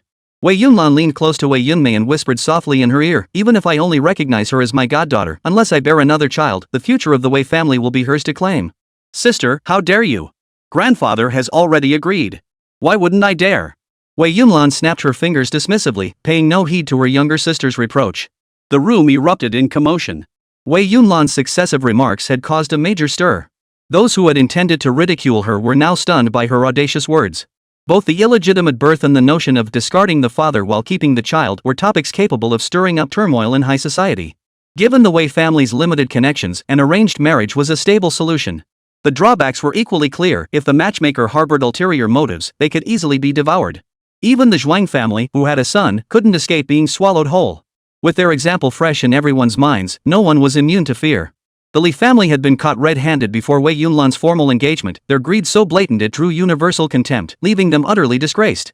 Had Wei Yunmei shown sense and severed ties with Lianan early on, claiming she'd been seduced, then leaving the country for 2 years until the scandal faded, no one could have faulted her. Alas, Wei Yunmei was love-struck, blinded by a man's sweet talk, trailing after Lianan without any status or recognition, only inviting further contempt. What Wei Yunlan said today, however, offered a clear path forward for families with only daughters. The idea of keeping the child but not the father made a profound impression on everyone present for the first time. Truthfully, many preferred the arrangement where the main wife at home bore no heir, while the mistress outside produced one, simply adopting the illegitimate child to carry on the family line. The Wei family had no choice. Their sole male heir for 3 generations had perished in a plane crash, leaving only 2 daughters. Not only was the elder Wei advanced in years, but he had also suffered severe injuries in middle age, rendering him unable to produce any more offspring. The family estate could only be passed down to his granddaughter. The atmosphere grew tense. Jingshan, calm and composed, weaved through the crowd and approached Wei Yunlan, taking her other hand. His arrival shattered the tense stalemate everyone had been frozen in by Wei Yunlan's presence. That pretty boy, how dare he piggyback on your ticket to get on board? Is he planning to marry into the family? The crowd united in their resentment, as if this could somehow reclaim the ground lost to Wei Yunlan's imposing presence. Oh no, he's just my man, Wei Yunlan said, her gaze drifting toward Jingshan with a glance so captivating it was breathtaking. Marry into my family? I don't have that kind of influence to let him marry into mine. Those around them were instantly mesmerized. Wei Yunlan's smile alone could outshine all the common beauties in the room. Wei Yunlan had always been cold toward suitors her own age, yet now she beamed at this pretty boy with a radiant smile. Those who had once harbored feelings for her couldn't help but feel a twinge of resentment deep within. Those who caught Wei Yunlan's implied meaning exchanged glances, their suspicions about Jingshan's background growing. Not that influential? The Wei family that once ruled over 3/4 of Hong Kong. Even if they were now in decline, how could they speak so disparagingly of themselves? What was this kid's background, anyway? You brat, come on. Let's settle this. If you beat me, I'll cover your expenses tonight, and I'll give up on Wei Yunlan for good. If you're all flash and no substance, then get the hell back where you came from. This isn't a place for pretty boys like you to show off. Then there were those reckless souls driven purely by the need to vent who Jian had once pursued Wei Yunlan with the most fervor, refusing to back down even when she had a nominal fiancé. The woman he worshipped had suddenly produced an illegitimate child with another man. The news struck him like a bolt from the blue. Normally, Hu Jian didn't mix in the playboy circles. He was an heir who'd already secured his position of power, swamped with work day in and day out. Had he not heard that his goddess, Wei Yunlan, would attend today's auction, he would never have been seen at such an event. Who's fair-skinned? Jingshan countered with a faint smile, his 2 words delivering a sharp retort. Jingshan's complexion was a healthy tan, a shade darker than the other young masters present. If anyone fit the pale-faced pretty boy description, it was Hu Jian. Hu Jian remained composed, care to come? Why not? Jingshan shrugged it off, utterly unfazed. When he was licensed to kill, the kids here were still playing with mud. Today was the perfect moment to establish his authority and build momentum for his daughter. The space cleared, and everyone gathered around the 2 men. A master's skill reveals itself in a single move. Before Wei Yunlan's worried gaze could settle, the outcome was already decided. No one expected that in less than 3 breaths, Hu Jian was flung aside by Jingshan, crashing to the ground and lying motionless for a long while. Hu Jian's skills were unmatched among his peers, a reputation he'd earned through hard-fought battles. Yet he'd been defeated in fewer than 3 moves by this pretty boy upstart? It stung. Everyone watching felt as if their own faces had been slapped. Admit defeat? One more time. Jingshan rubbed his body and advanced once more. Whoosh. This time it lasted even less. Hu Jian, with a hand blade pressed against his throat, looked absolutely livid. That's it? Brother Jian, how many women did you hook up with last night? How come your legs are so weak? Only Shermu, who had grown up with Hu Jian like 2 peas in a pod, dared to tease him like this. You try it if you think you can. Hu Jian frowned. He knew his own limits better than anyone. If the first time had been carelessness, the second time he'd held nothing back. The killing intent radiating from that man was palpable. He had more than one life on his hands. His killing intent stopped at the right moment, his actions halted just in time. This man was terrifyingly strong. A hint of schadenfreude flickered in Hu Jian's eyes. They'd hit a brick wall. The man before them was a tough nut to crack, definitely not some simple pretty boy. Wei Yunlan's gaze was always so piercing. Hu Jian glanced at Wei Yunlan again. The goddess's gaze was entirely fixed on Gu Jingshan, not a shred of it spared for him something unheard of before. Wei Yunlan had always treated everyone equally. He accepted his fate. He was out. Others, unwilling to concede defeat, stepped forward one after another. In the next 3 matches, Gu Jingshan defeated his opponents with a single strike each time, showing them no mercy whatsoever. Watching this, Hu Jian realized his opponent was actually showing him mercy, at least he hadn't been knocked back before even landing a single blow. Should we keep going? No way. He's got connections with the mainland military. We're just street fighters, no match for that. This was a slightly more savvy playboy. Military personnel? How did they end up in Hong Kong? The others remained skeptical. It's just military level skill. Maybe his sparring partner was military. We're just scaring ourselves. The playboy who'd spoken earlier backtracked. The boat stopped. Let's head to the auction. The group, feeling rather deflated, scrambled to save face. We're civilized people. We won't settle this with fists. We'll decide the winner at the auction. The group exchanged glances and issued another threat. Chapter 43, The Redneck Has No Morals. They reasoned that Wei Yunlan, being so shrewd, couldn't possibly have granted the pretty boy much influence. As civilized people, they preferred to crush him financially, a spectacle everyone would relish. Wei Yunlan was reputed to be the most coveted socialite in all of Hong Kong, a woman everyone pursued relentlessly. Suitors swarmed around her like bees and butterflies. She possessed both beauty and capability. Had it not been for an arranged marriage set by the older generation, suitors would have filled Victoria Harbour. Then one day, a bolt from the blue struck everyone. She'd been taken off the market years ago, and now she had a child this big. It felt like a collective cuckoldry. How had no one noticed before? Everyone should get their eyes checked. Thus, the assembled crowd acted in unison, determined to teach the man who had plucked this unattainable flower a lesson. Even Lianan, Wei Yunlan's nominal fiancée back in the day, hadn't received such high-profile treatment. Amidst the crowd of onlookers, Wei Yunlan didn't have time to take the Gu family to the guest room to review the auction catalog. Instead, he was ushered directly to the auction hall. "Are you okay?"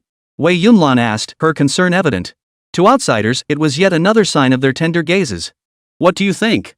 Gu Jingshan shoved his hands in his pockets, looking relaxed and carefree. Apart from the first guy who went up, who had some decent skills, the rest weren't even warm-up material. His specialty was military combat techniques, not something these flashy, superficial fighters could shake. "Looks pretty easy." Wei Yunlan's eyes sparkled with amusement. Her man had to crush everyone else. "Of course. Your man wouldn't dare embarrass you, right?" Gu Jingshan teased. Gu Linlin beamed with pride. "Daddy's the best. Let's go." Gu Jingshan raised his arm, inviting Wei Yunlan to link hers through his, while his other hand held his daughter's small hand. From behind, they looked like the picture of a happy family of 3. This public display of affection left the assembled crowd feeling rather sour. Upon entering the auction hall, everyone dispersed to their seats. The host took the stage. "Welcome to the Oriental Princess Auction. I'm truly honored you've gathered here tonight to see me. Cut the crap and get to the point. I see some of you precious ones can't wait for me to get to the point. But no, we have the entire night ahead of us, a long, long night.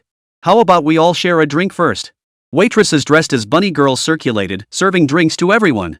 Each person received a stemmed glass, including Gu Linlin. But the underage folks held milky white liquids instead. "Coconut milk?" Gu Linlin sniffed and named the scent. She wanted to taste it but dared not. Wei Yunlan whispered reassuringly, "Sweetheart, drink up. They wouldn't dare mess with the drinks here." "Alright, the warm-up is over. Now we move on to the main event. The Oriental Princess Auction is now open. Please welcome Ah Xiang." Lights flashed as the auctioneer, gavel in hand, cleared his throat with feigned solemnity. "Good evening, dear wallet challengers and impulse buying artists. Welcome to the Buy Now, Regret Later auction. I'm your auctioneer for the day, Ah Xiang.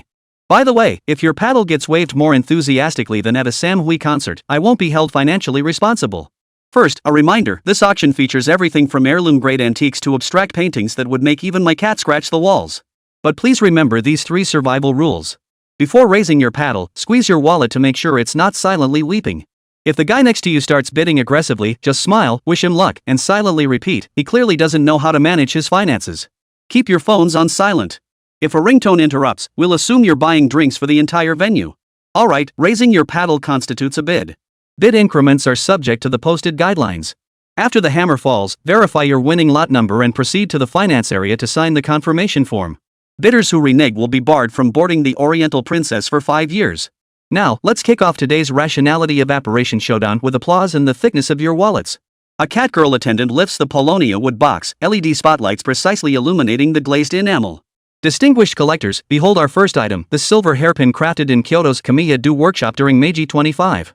Carbon-14 testing by Tokyo University of the Arts confirms 95.3% silver purity, with cloisonné enamel containing imported Persian lapis lazuli powder from Nagasaki.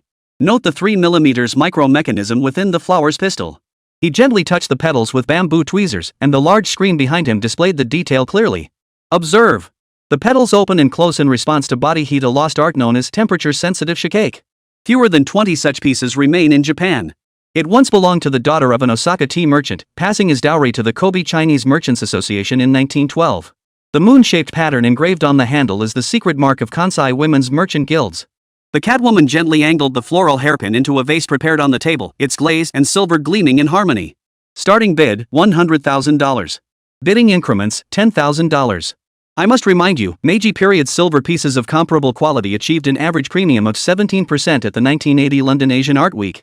This hairpin comes with its original box and early Showa era maintenance records. Lady 17 in the hall bids $120,000. Please note that bidder 29 has placed a bid of $180,000. Buyer 55 at $250,000. Bidder 132, $300,000. Bidder 78 at $500,000. Bidder 126 at $800,000. Bidder 80 at $810,000. Bidder 126, $900,000. Bidder 78, $920,000. Thank you, bidder 126, $950,000. As soon as the $950,000 bid was announced, bidder 78 lowered their paddle, relinquishing the bidding. Xiang stirred the crowd again. Any further bids? The room fell silent. Auctioneer Xiang scanned the room. No new bidders emerged. He raised his hand and waved. 950,000 yuan, going once. 950,000 yuan, going once. Final opportunity. When the echoes fade, you won't just be missing out on an antique, you'll be missing out on the right to lock away a piece of Taisho-era romance in your safe. 950,000 yuan, going once. Sold. Congratulations to bidder 126, you have acquired the Ginza Moonlight, a treasure spanning 3 centuries. Next lot, Changhua Dotsai porcelain. A bunny girl attendant carried a silver storage box to the podium, placed it on the table, and opened it. A Zhuge-Liang-style wine cup, adorned with an utterly adorable little chick. Real chicks, not little dicks. Alright, whatever. Since it's a 6-piece set, the average price per piece isn't steep. Starting bid, $600,000. Featuring a chicken motif, this piece resembles a jar. The exterior is painted with 2 sets of chicken patterns, separated by oddly shaped stones and flowers. Detail images are already printed in the catalogs you hold. Guests wishing to examine it up close may proceed to the front desk. 5 minutes for appraisal. Before Xiang could finish, murmurs of discontent rose from the crowd. If you're not serious, move along. What's there to see in these fakes? Who could possibly have 6 Ming Dynasty porcelain cups just lying around? Come on, these are mass-produced trinkets. Don't try to fool anyone. 60 million for 6 cups? That's 100,000 per cup? That's not how you spend money. Xiang tried to ignore the clamor below the podium. He too felt this lot was outrageous, but since it was already listed in the catalog, he had to proceed with the auction. Alright, starting bid, $600,000. Any bidders? The room fell silent. No one wanted to be the sucker. Xiang looked utterly dejected. A failed sale, a tragedy happening under his watch? What a disgrace. Gu Linlin stared at the screen for a long time before suddenly turning to Gu Jingshan. I want those little chicken cups. Are they really the chicken cup? I once saw a segment about strange people and events, mentioning a bizarre auction in Hong Kong. They actually auctioned off a complete 6-piece set of chicken-patterned wine cups. Everyone assumed they were fakes, and they ended up unsold. Later, the owner used the set to settle a debt. The new owner had it jointly authenticated by multiple experts, confirming one piece was genuine. The 6-piece set of chicken cup wine vessels, this must be that bizarre auction, right? Gu Linlin's expression betrayed a hint of excitement. Gu Jingshan's mind raced. In 1980, the Changhua chicken pattern cup first appeared at a Hong Kong auction, selling for 5.28 million Hong Kong dollars, setting a record for Chinese porcelain at the time. His roommate, a porcelain enthusiast, had raved about that news to him countless times, so he remembered it vividly to this day. $600,000 for an authentic piece at the current exchange rate of roughly 3.76, that equates to 2.256 million renminbi, or approximately 2.01 million Hong Kong dollars. That was half the price of the one sold at auction in 1980. Do you want it? Gu Linlin seized the moment and blurted out, yeah, Dad, I want it for playing house. A set of 6 little cups? What's so special about them? Think they're Ming Changhua chicken patterned cups? Trying to snag a bargain here? Country bumpkin. The person sitting beside them immediately sneered, a member of the Dex nitpicking brigade. Gu Jingshan ignored the irrelevant comment. Do you really like it, Lin Lin? The little chickens are so cute. 600,000. Gu Jingshan raised his paddle. Ah. Bidder 98 has offered 600,000. Ah Xiang perked up as if he'd spotted a life-saving elixir. Though it was the reserve price, any bid meant the auction wouldn't go unsold. Any other bids, he asked as a matter of routine. This is obviously fake. Why bother with a fake? The kid likes it. If he doesn't buy it, he'll lose face. If Wei Yunlan makes a move, he'll lose all face. A booming voice rang out from the southeast corner. 700,000. Are you out of your mind? Wei Yunlan's already been snatched up. You wanna be the stepdad? What are you talking about? I'm not buying it for the kid. You just said it's fake, so why buy it?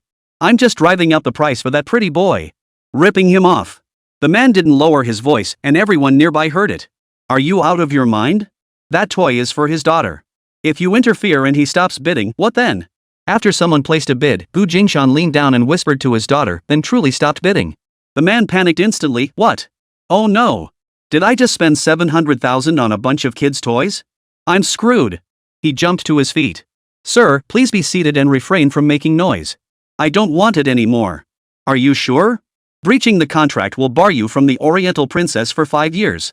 The man swallowed hard and stubbornly declared, I can't afford $700,000.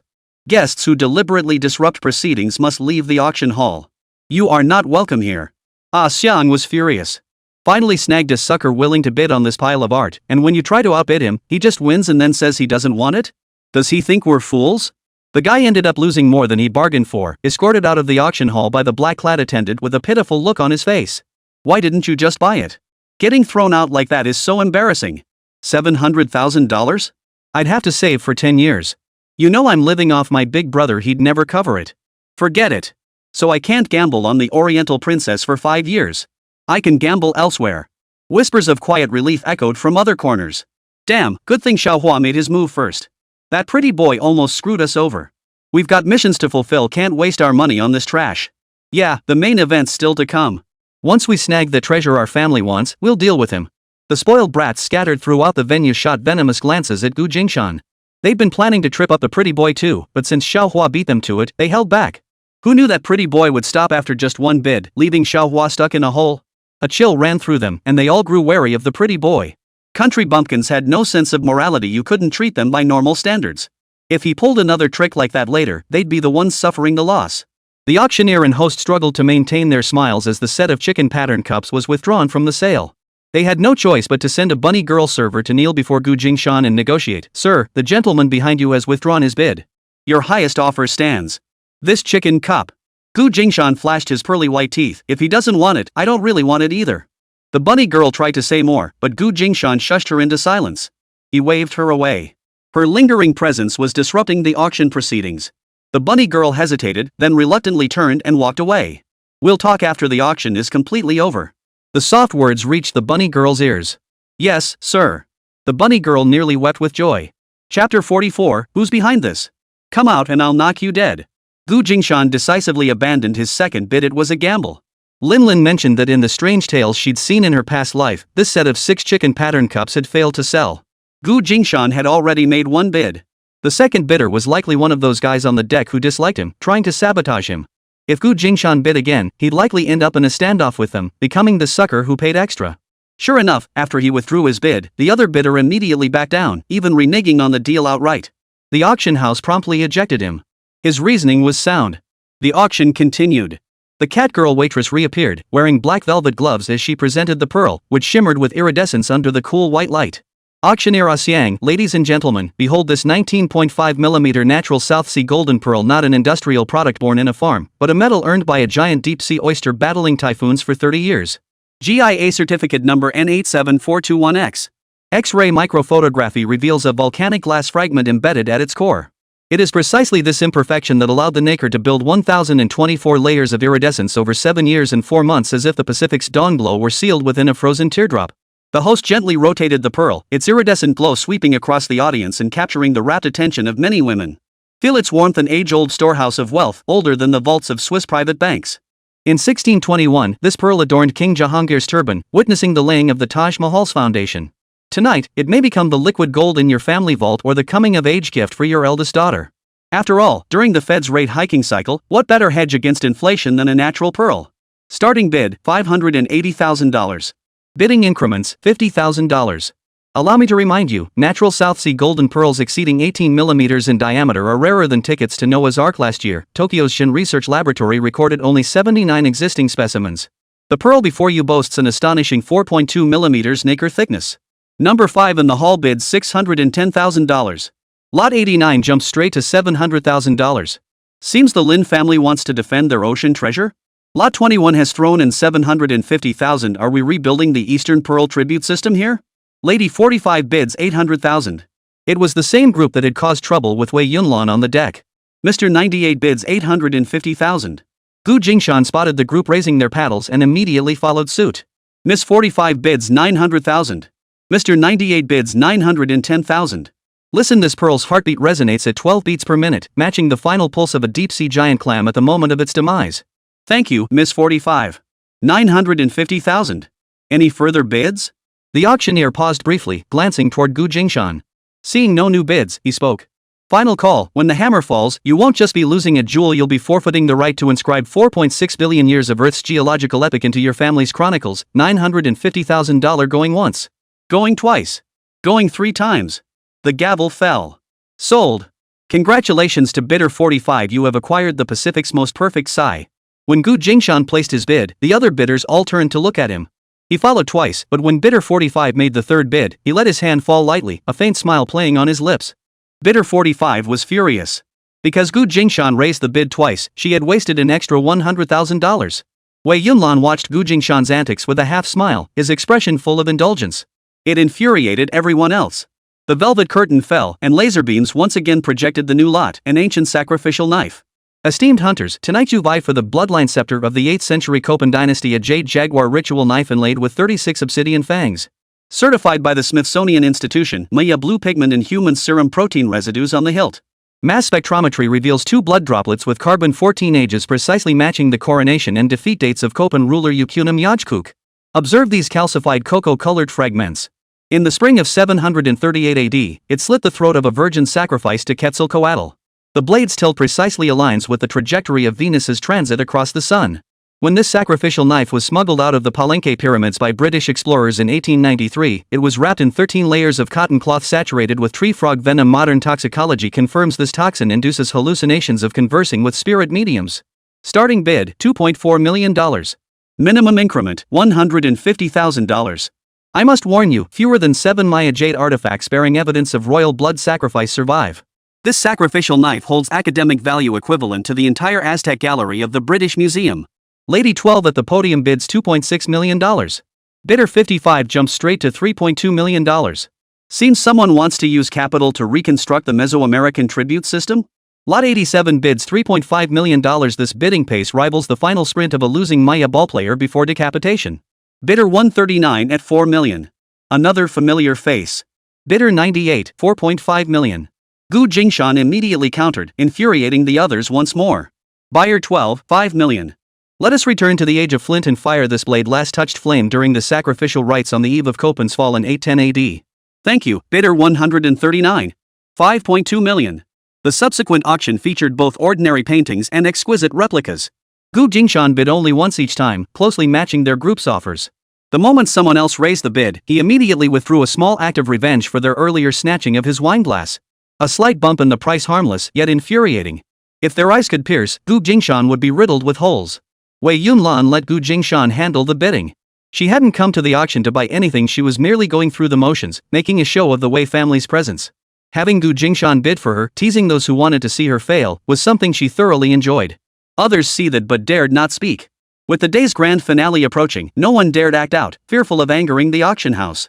After all, Xiaohua's expulsion served as a cautionary precedent.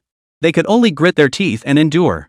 Esteemed collectors and investors, we now unveil the most primal, most pristine gift from nature, a pair of heart-of-the-earth Burmese untreated pigeon's blood ruby rough stones. Ha! This wasn't on the catalog. Whispers rippled through the audience.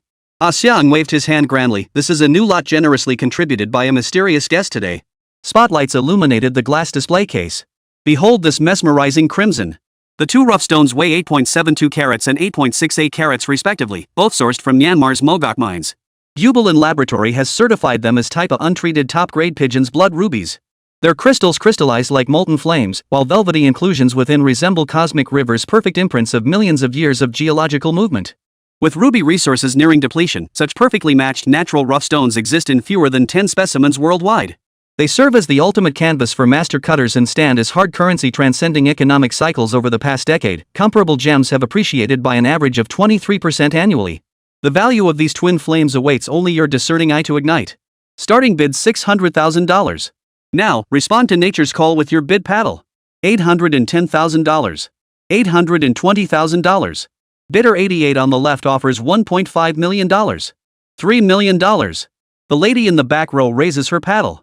$3.1 million. $3.2 million. Bidder 139 offers $3.3 million. Mr. 98 bids $3.5 million. Gentlemen, take note, last year, similarly graded rubies surpassed $320,000 per carat. Every second of hesitation now is like letting a small diamond mine slip through your fingers. Oh? Bidder 126 up front is calling out $4 million. Any higher? Looks like someone's trying to crush the suspense with sheer price power. Just as the gavel was about to fall, he abruptly raised his hand. Hold on. Bidder 139 offers $5 million. $5 million going once, $5 million going twice. Xiong Xiang surveyed the room, pausing for a long moment. Final opportunity, $5 million, going once. The hammer struck. Let us all feel this moment of silence, just like the pressure at the Earth's core when this ruby crystallized in magma. Thank you, Bidder 139. $5 million. Congratulations to Bidder 139. You have added this eternal twin stars to your treasured collection. In the future, they will become the origin of legendary jewels. Thank you all for witnessing history in the making.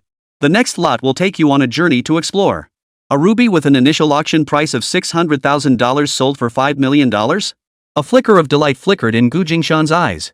He'd scored big by trading a bargain basement gem for 18.8 million yuan. Besides, he still had a larger, more beautiful ruby at home. Combined with the smaller one Lin possessed, it would be more than enough for her jewelry. Once he earned more money in the future, he could buy even more exquisite gems. For him, actively growing his business now, recouping capital was more important.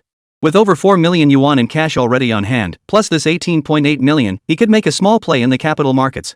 The grand finale is Van Gogh's Sunflowers. Xian's voice suddenly grew loud, snapping his attention back to the auction hall.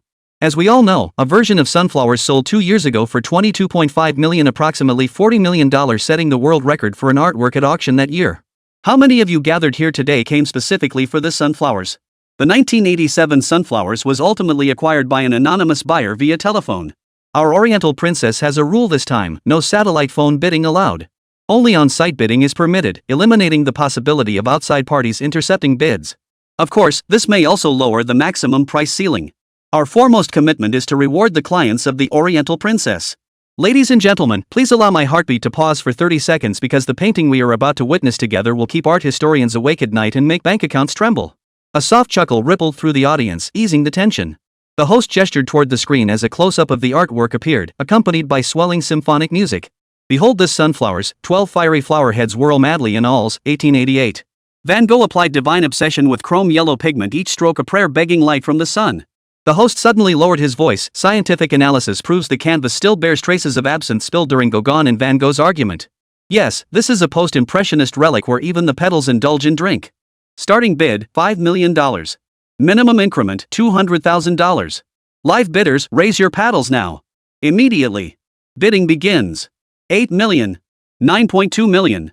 Thank you, Lady Bidder 3, $10 million. Oh, Mr. Bidder 5 jumped straight to $15 million. Mr. 16 at $26 million, a jump of $11 million in one go. Lady 129, $40 million. 40 million. That's equivalent to burning through the maintenance costs of a Versailles fountain every minute. Did you hear that? The sunflowers in the frame are screaming, "Let me go see Monet." 55 million. 70 million. Warning, further bidding may downgrade your yacht to a kayak, but history will remember this moment. 70 million, going once. Hold on. Lot 207 just jumped to a 9-digit figure. Oh no, did some collector's trembling finger accidentally trigger the nuclear launch code? The entire room erupted in laughter. Just kidding, 90 million. Will you challenge this insane figure? Add 1 million and have the sunflowers in your living room make the Monet water lilies next door green with envy. 91 million. 91 million, going once. 91 million, going once. A long pause. 91 million, going once. The hammer falls. $91 million. Congratulations to bidder number 12, you've just acquired the most expensive botanical garden in art history. Friendly reminder, please ensure your bank balance is more stable than Van Gogh's mental state. Auctioneer Ah Xiang stepped aside to wipe his brow as the host reappeared. Distinguished guests, with the final hammer fall on this last treasure, the artistic feast we've collectively created draws to a close. Tonight, we witnessed the collision of history and future, the fusion of wisdom and passion. Every raised paddle pays homage to art, every hammer strike perpetuates civilization. Allow me, on behalf of the auction house, to express our deepest gratitude to every bidder. It is your passion and trust that have found new homes for these treasures, ensuring the enduring vitality of our cultural heritage. A special reminder to successful bidders, our expert team will assist you with the transaction in the VIP lounge within 30 minutes. For those who did not secure their desired pieces tonight, there is no need for regret. Look forward to our upcoming auction, where we will present a century-old royal collection. We look forward to welcoming you all to continue the legend. Please proceed to the banquet hall, where champagne and string music await.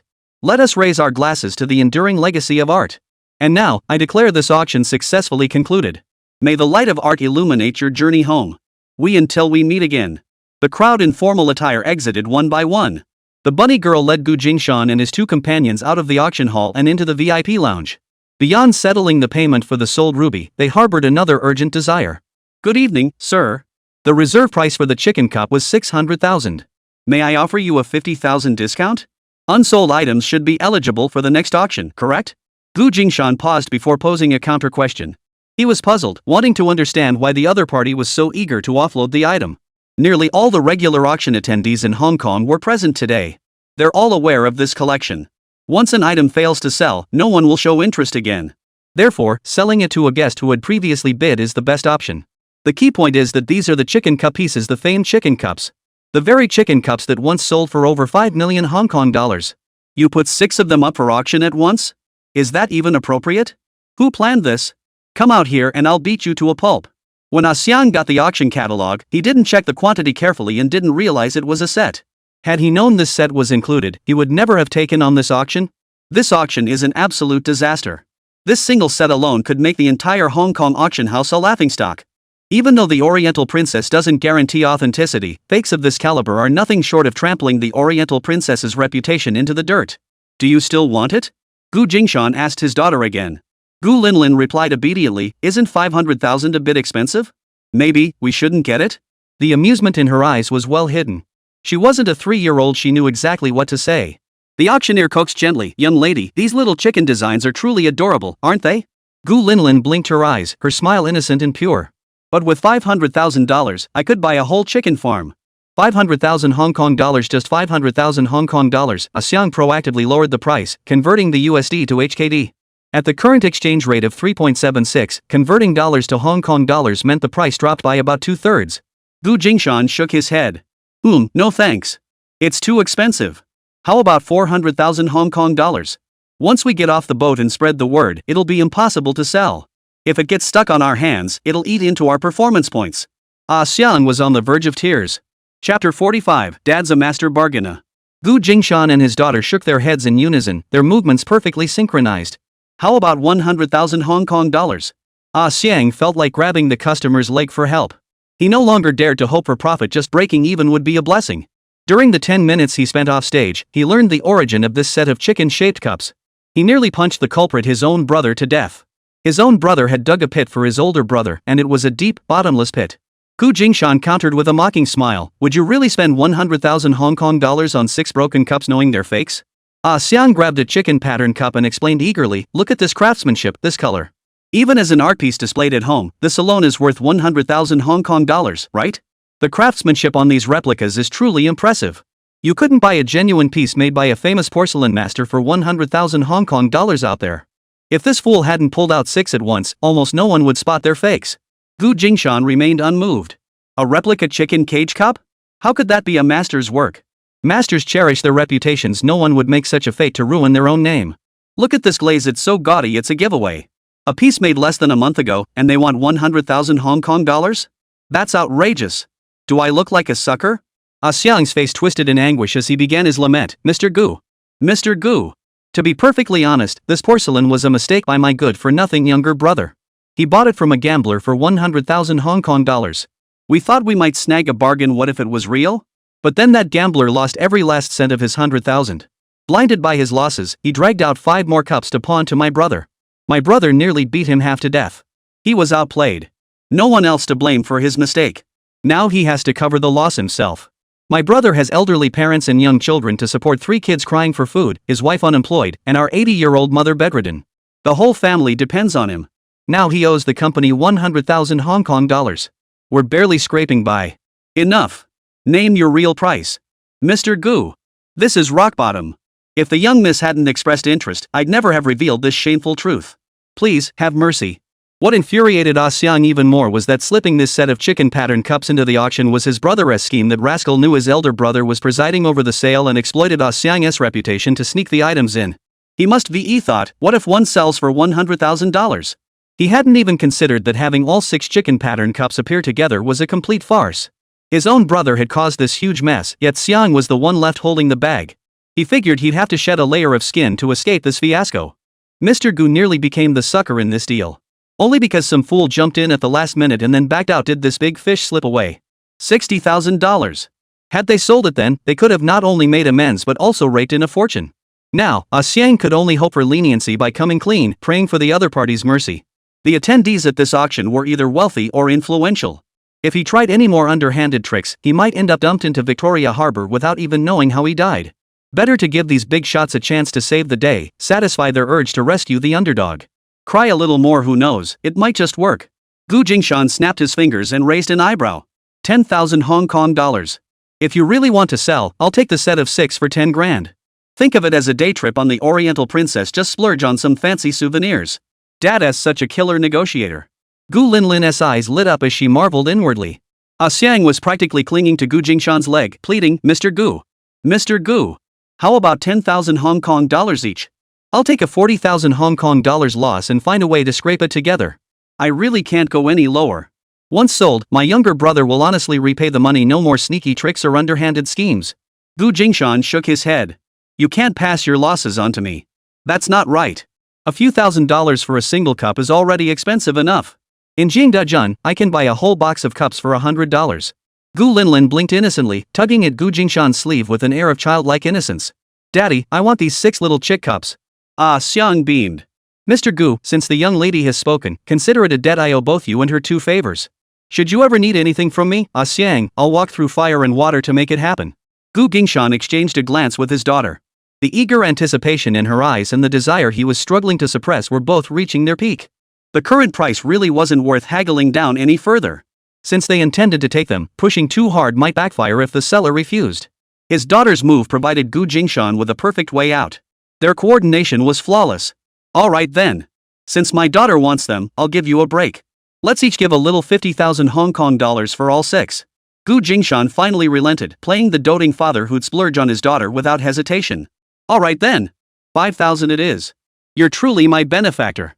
Ah Xiang was overjoyed. Mr. Gu is so generous. No wonder Miss Wei. He immediately gave himself a light slap on the mouth. Forget I said that. Please don't take offense. The debt gossip had spread throughout most of the auction. With Miss Wei silent, Ah Xiang dared not wish them happily ever after. That would be slapping her in the face. With an apologetic smile, he pulled a business card from his breast pocket and presented it formally with both hands to Gu Jingshan. If there's anything you need me to handle, please don't hesitate to ask. Of course, you have plenty of staff for the important matters. But for those minor, troublesome tasks I can take care of them. His vague wording prompted Gu Jingshan to nod in understanding. Taking the card, Gu Jingshan said, all right, prepare the contract. Deduct the 60,000 Hong Kong dollars from the ruby auction proceeds. Got it. Ah Xiang's shoulders relaxed. He stood up straight and exhaled deeply. Somewhere inland, in a bustling alleyway thick with the scent of everyday life. The old man, with a pipe tucked into his waistband, carried a bowl of clay braised pork into the hall, bouncing along with nimble steps, thoroughly pleased with himself. He took a deep breath, gazing at the bowl in his hands. The Fuyang native pork, wrapped in clay and slow roasted, had absorbed the tea aroma into its tender, succulent meat. The fragrance alone was worth pairing with a fine cup of Fuyang tea. Ha! Where's my cup? Where's my drinking cup gone? The old man spun around twice, unable to find his drinking cup. Clang! The door slammed open, bouncing back against the stone steps. Master, we sold all 6 of those chicken pattern cups, 5,000 each. I sold every last one, the dim-witted fellow bounced in, head bobbing proudly. Not bad at all. We can make a living selling replicas from now on. The old man's chopsticks, poised to pick up meat, froze mid-air. 6? I only managed 5 in this firing. The rest were scrapped. Where did these 6 come from? The one you left on the table while drinking. I brushed it up, packed it in a box, and sold it along with the others. The old man slammed his chopsticks down on the table, furious. That one was the family heirloom. The genuine article I used as my template. His hands began shaking like a sieve as he pointed at the simpleton. Where did you sell it? To some sucker from Hong Kong. $5,000 apiece. Said he was heading back to Hong Kong that night. He's long gone. It's been nearly a month. I just remembered to tell you. I slipped 30 grand into your pocket. The old man trembled violently. Did you get the buyer's contact info? Nope. Didn't you say in our line of work, you can't leave any traces? We both wore hoods during the deal, covered up tight. Neither of us saw the other. The old man slumped down. It's over. Everything's over. Chapter 46, Dad, save her.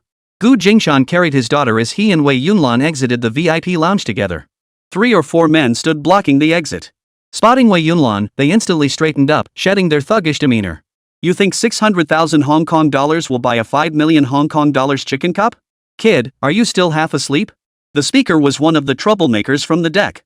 Seeing Gu Jingshan emerge, they snickered with mocking eyes. They had planned to ambush the pretty boy as soon as they left the auction hall, only to watch helplessly as the Catwoman led him into the VIP lounge. Recalling the auction scene, they all wore expressions of contempt. This was greed run amok, chasing after a failed bid like a beggar? What a disgrace. Gu Jingshan's gaze swept over the crowd to buyer number 139, Shermu. His expression remained relatively cordial toward this sucker who'd bought the ruby earrings. A cash cow like that deserved a friendly face. Exchanging pleasantries wasn't a big deal as long as the guy didn't cause any more trouble. The one who spoke earlier wasn't Shermu, but one of his entourage. Gu Jingshan was referring to the chicken cup he'd just bid on during the auction. Throughout the entire auction, many attendees hadn't actually secured any items. Their purpose in participating wasn't to win anything. They viewed the auction as a stage to flex their muscles. Just as Wei Yunlan remained silent, letting Gu Jingshan spar with them. Gu Jingshan had mastered the art of provocation enough to discuss the insolent bidders while simultaneously demonstrating the Wei Corporation's robust cash flow. Even if Gu Jingshan had made a mistake and actually won an item, Wei Yunlan possessed ample backing to cover the cost. Since the rumors about the illegitimate daughter surfaced, Weisher's stock had already climbed over 10 percentage points. Gu Jingshan, however, didn't see it that way. His later bidding was purely to provoke others, while he genuinely wanted those first 6 chicken pattern cups and he would pay for them himself, of course. His relationship with Wei Yunlan was purely transactional. As for his triumph snagging one genuine piece for 50,000 Hong Kong dollars after the original $600,000 lot went unsold, plus 5 high-quality replicas, Gu Jingshan had no intention of sharing it just yet. He planned to savor the satisfaction in private for a while longer. Thus, the smile playing at the corners of his mouth was nearly impossible to suppress. To outsiders, that smile was particularly jarring, ignoring the provocation, treating the other party as if they weren't there, and laughing with such utter arrogance. The man across from him was nearly boiling with rage. The only one who remained composed was Shermu. He avoided looking at the delicate fingers wrapped around Gu Jingshan's arm. His clear, youthful voice spoke, "Sister Wei, please accept this gift. I bid on this pair of rubies to give to you." Shermu stepped directly in front of Wei Yunlan, opening the jewelry box and presenting it to her. Wei Yunlan raised an eyebrow. "Little stone, aren't you usually glued to Hu Jian? What's this about today? Trying to poach someone?" Shermu replied earnestly, "A friend's wife is off limits. Hu Jian said he's given up on them, so now I can make my move." His gaze fixed intently on Wei Yunlan, burning with focus. "Take your things back. Sorry, but I'm perfectly satisfied with my current partner and have no plans to switch men anytime soon." Wei Yunlan remained motionless, her arm locked around Gu Jingshan's. Her free hand gently patted his upper arm, as if soothing him, showing no intention of letting go. Shermu caught Wei Yunlan's subtle gesture and instantly lost his composure. "He couldn't even spare a piece of jewelry to bid on for you." Wei Yunlan smiled faintly, speaking to herself, best to avoid events like this in the future. No wonder Hu Jian vanished so quickly. What jewels could we possibly want that we couldn't have? Why should you bother fawning over us? Your petty jealousy games are utterly tiresome. Compared to Hu Jian, Shermu was still green. Wei Yunlan's words left him speechless, his face alternating between crimson and ashen. "Let's return to our room." Wei Yunlan gently smoothed a stray lock of hair that had blown across Gu Linlin's cheek. "All right." Gu Jingshan, cradling his drowsy daughter, walked side by side with Wei Yunlan, their bodies mere inches apart. They conversed as if no one else existed, treating those around them as invisible. As Wei Yunlan passed Shermu, she paused. A whisper carried on the breeze, "Those gems were auctioned off by my dearest. Do you understand?" Shermu whipped his head around, his mouth opening but no words coming out. His fingers clenched so tightly they nearly crushed the jewelry box. Finally, he watched helplessly as the family of 3 vanished at the staircase's end. Wei Yunlan had always been cold and unyielding toward her suitors. The more aloof she appeared, the more men were drawn to her like bees to honey. Countless suitors sought to pluck this high mountain flower from its stem. Even her explicit declaration of having a partner couldn't deter the relentless pursuit of these amorous admirers.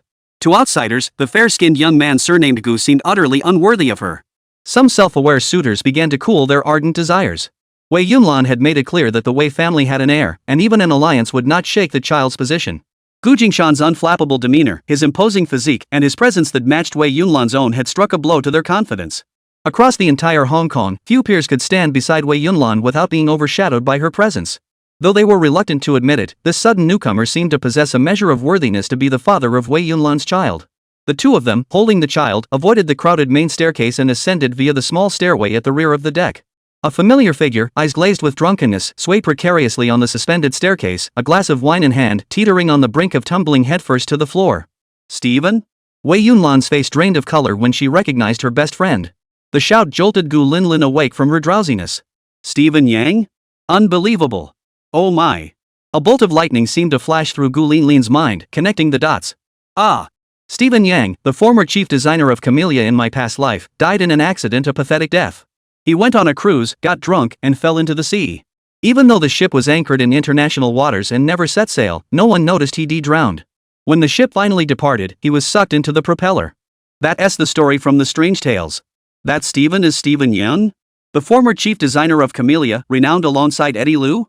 Gu Linlin had always been fascinated by the bizarre rumors in those oddball stories, which is why she remembered it so clearly. Now she discovered it was connected to someone right beside her. Dad, save him. Gu Linlin squirmed frantically in her father's arms, nearly breaking free. Gu Jingshan had already grasped everything from his daughter's unspoken plea. Even though her cry for help seemed random, he understood exactly what she meant. Gu Jingshan thrust his daughter into Wei Yunlan's arms, locked his gaze firmly on Stephen, and lunged forward in long strides. In that brief instant, Stephen's wine glass suddenly swayed violently. Clutching the glass, he toppled headfirst to the floor. Chapter 47, You're hurt, let me apply medicine. Had no one noticed, Stephen would have fallen straight into the sea, grazing the ship's rail. Gu Jingshan leaned halfway over the rail to intercept him, hooked his foot around the railing, and grabbed Stephen by the collar just in time, preventing him from plunging headfirst. Stephen spun halfway through the air, his leg slamming against the gunwale. The searing pain in his leg and the near-suffocating grip around his neck instantly sobered him up. Help! His hand flailed wildly, the other reaching for the collar of his shirt. Veins bulged in his temples, his eyes nearly popping out of their sockets, and he began kicking helplessly. Don't struggle. Gu Jingshan barked. Stephen's struggle made Gu's rescue attempt more difficult. Stretch out your arm. SSSSHHH. Snap. 2 buttons popped off the top of Stephen's shirt.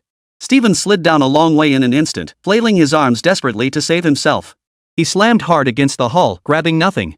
Gu Jingshan seized the moment and grabbed Stephen's arm. Their arms couldn't lock together, leaving only Gu Jingshan exerting force. I'll go get help. Wei Yunlan wanted to find help, but the situation was urgent, there was no time. Gu Jingshan knew the longer they waited, the worse it would get. While he still had strength, he took a deep breath and pulled with all his might. With a low growl, the sound of fabric tearing echoed. Stephen was yanked upward several dozen centimeters, flung over the ship's rail, and slammed hard against the outer side of the railing. There was something to grab onto. Still reeling from the shock, Stephen clutched the lowest rail with all his might, using it to support his weight as he gasped for breath. Wei Yunlan quickly crouched down, reaching out to assist Gu Jingshan as they pulled and dragged Stephen, helping him crawl back onto the deck using both hands and feet. Gu Jingshan released his grip on Stephen's arm. The moment Stephen touched down, he plopped down onto the deck. What happened? Cold sweat dripped heavily from Stephen's forehead, his wig askew. His entire body shook uncontrollably, his eyes brimming with terror. It's okay, it's okay. Wei Yunlan crouched down to comfort Stephen. Gu Jingshan took several deep breaths to steady his racing heart. The adrenaline surge had hit him like a wave, leaving him slightly drained now that it was receding. If not for his excellent stamina and explosive strength, he wouldn't have been able to hold Stephen back. He flexed his wrist and arm again, furrowing his brow slightly. His upper arm felt like it might be strained. Dad, you're so awesome.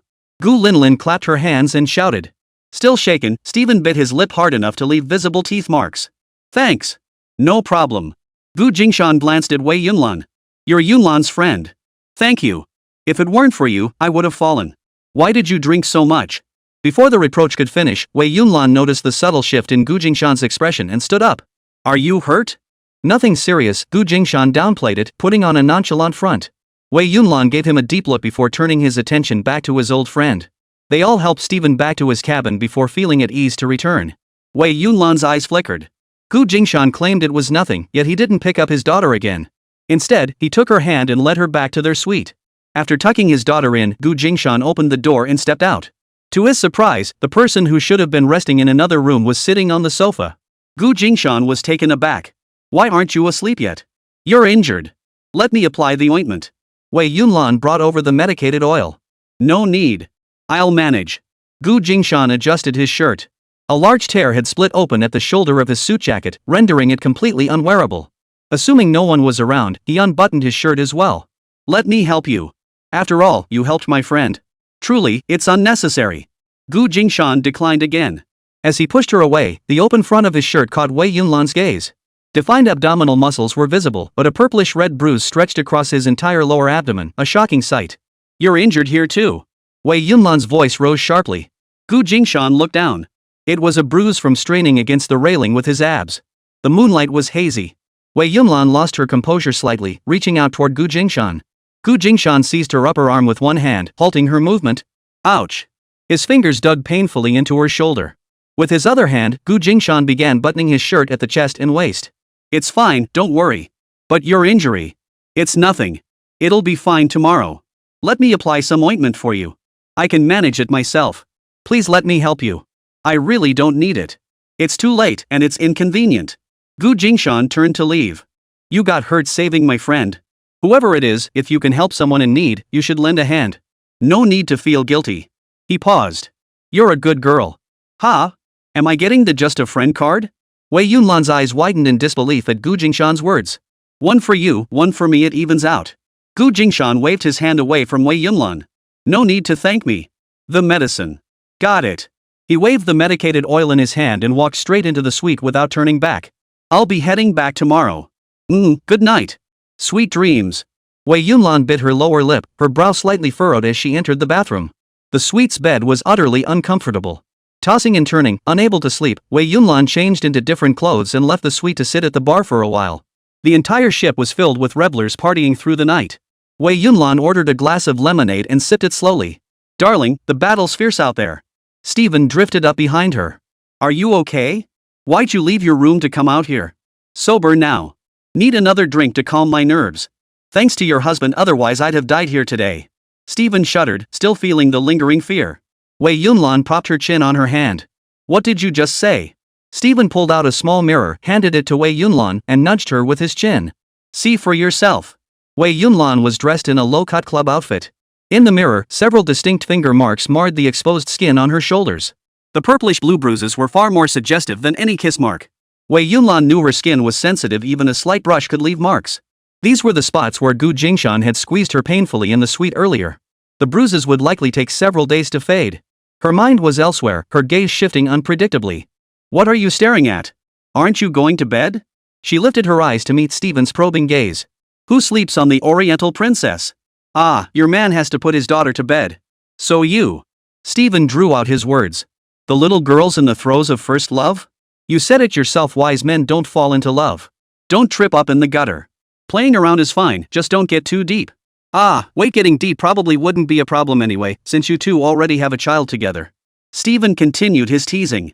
She's a stick in the mud. Wei Yunlan wrinkled his nose, letting his guard down around his best friend. That's some serious resentment. Fine. I'll tolerate it as long as they still have some use to me. Wei Yunlan's contradictory tone made Stephen chuckle. He teased deliberately, you really don't like him? If not, you can pass him on to me. With that high nose bridge, he must. Shut your mouth.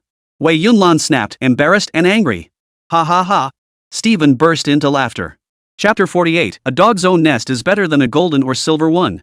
News of Wei Yunlan's appearance at the bar drew everyone's attention. Puzzled glances swirled around him. Why would he leave his luxury suite so late at night to go drinking? Everyone aboard the Oriental Princess was here to gamble, and rebel staying up all night was par for the course. But Wei Yunlan wasn't one of them.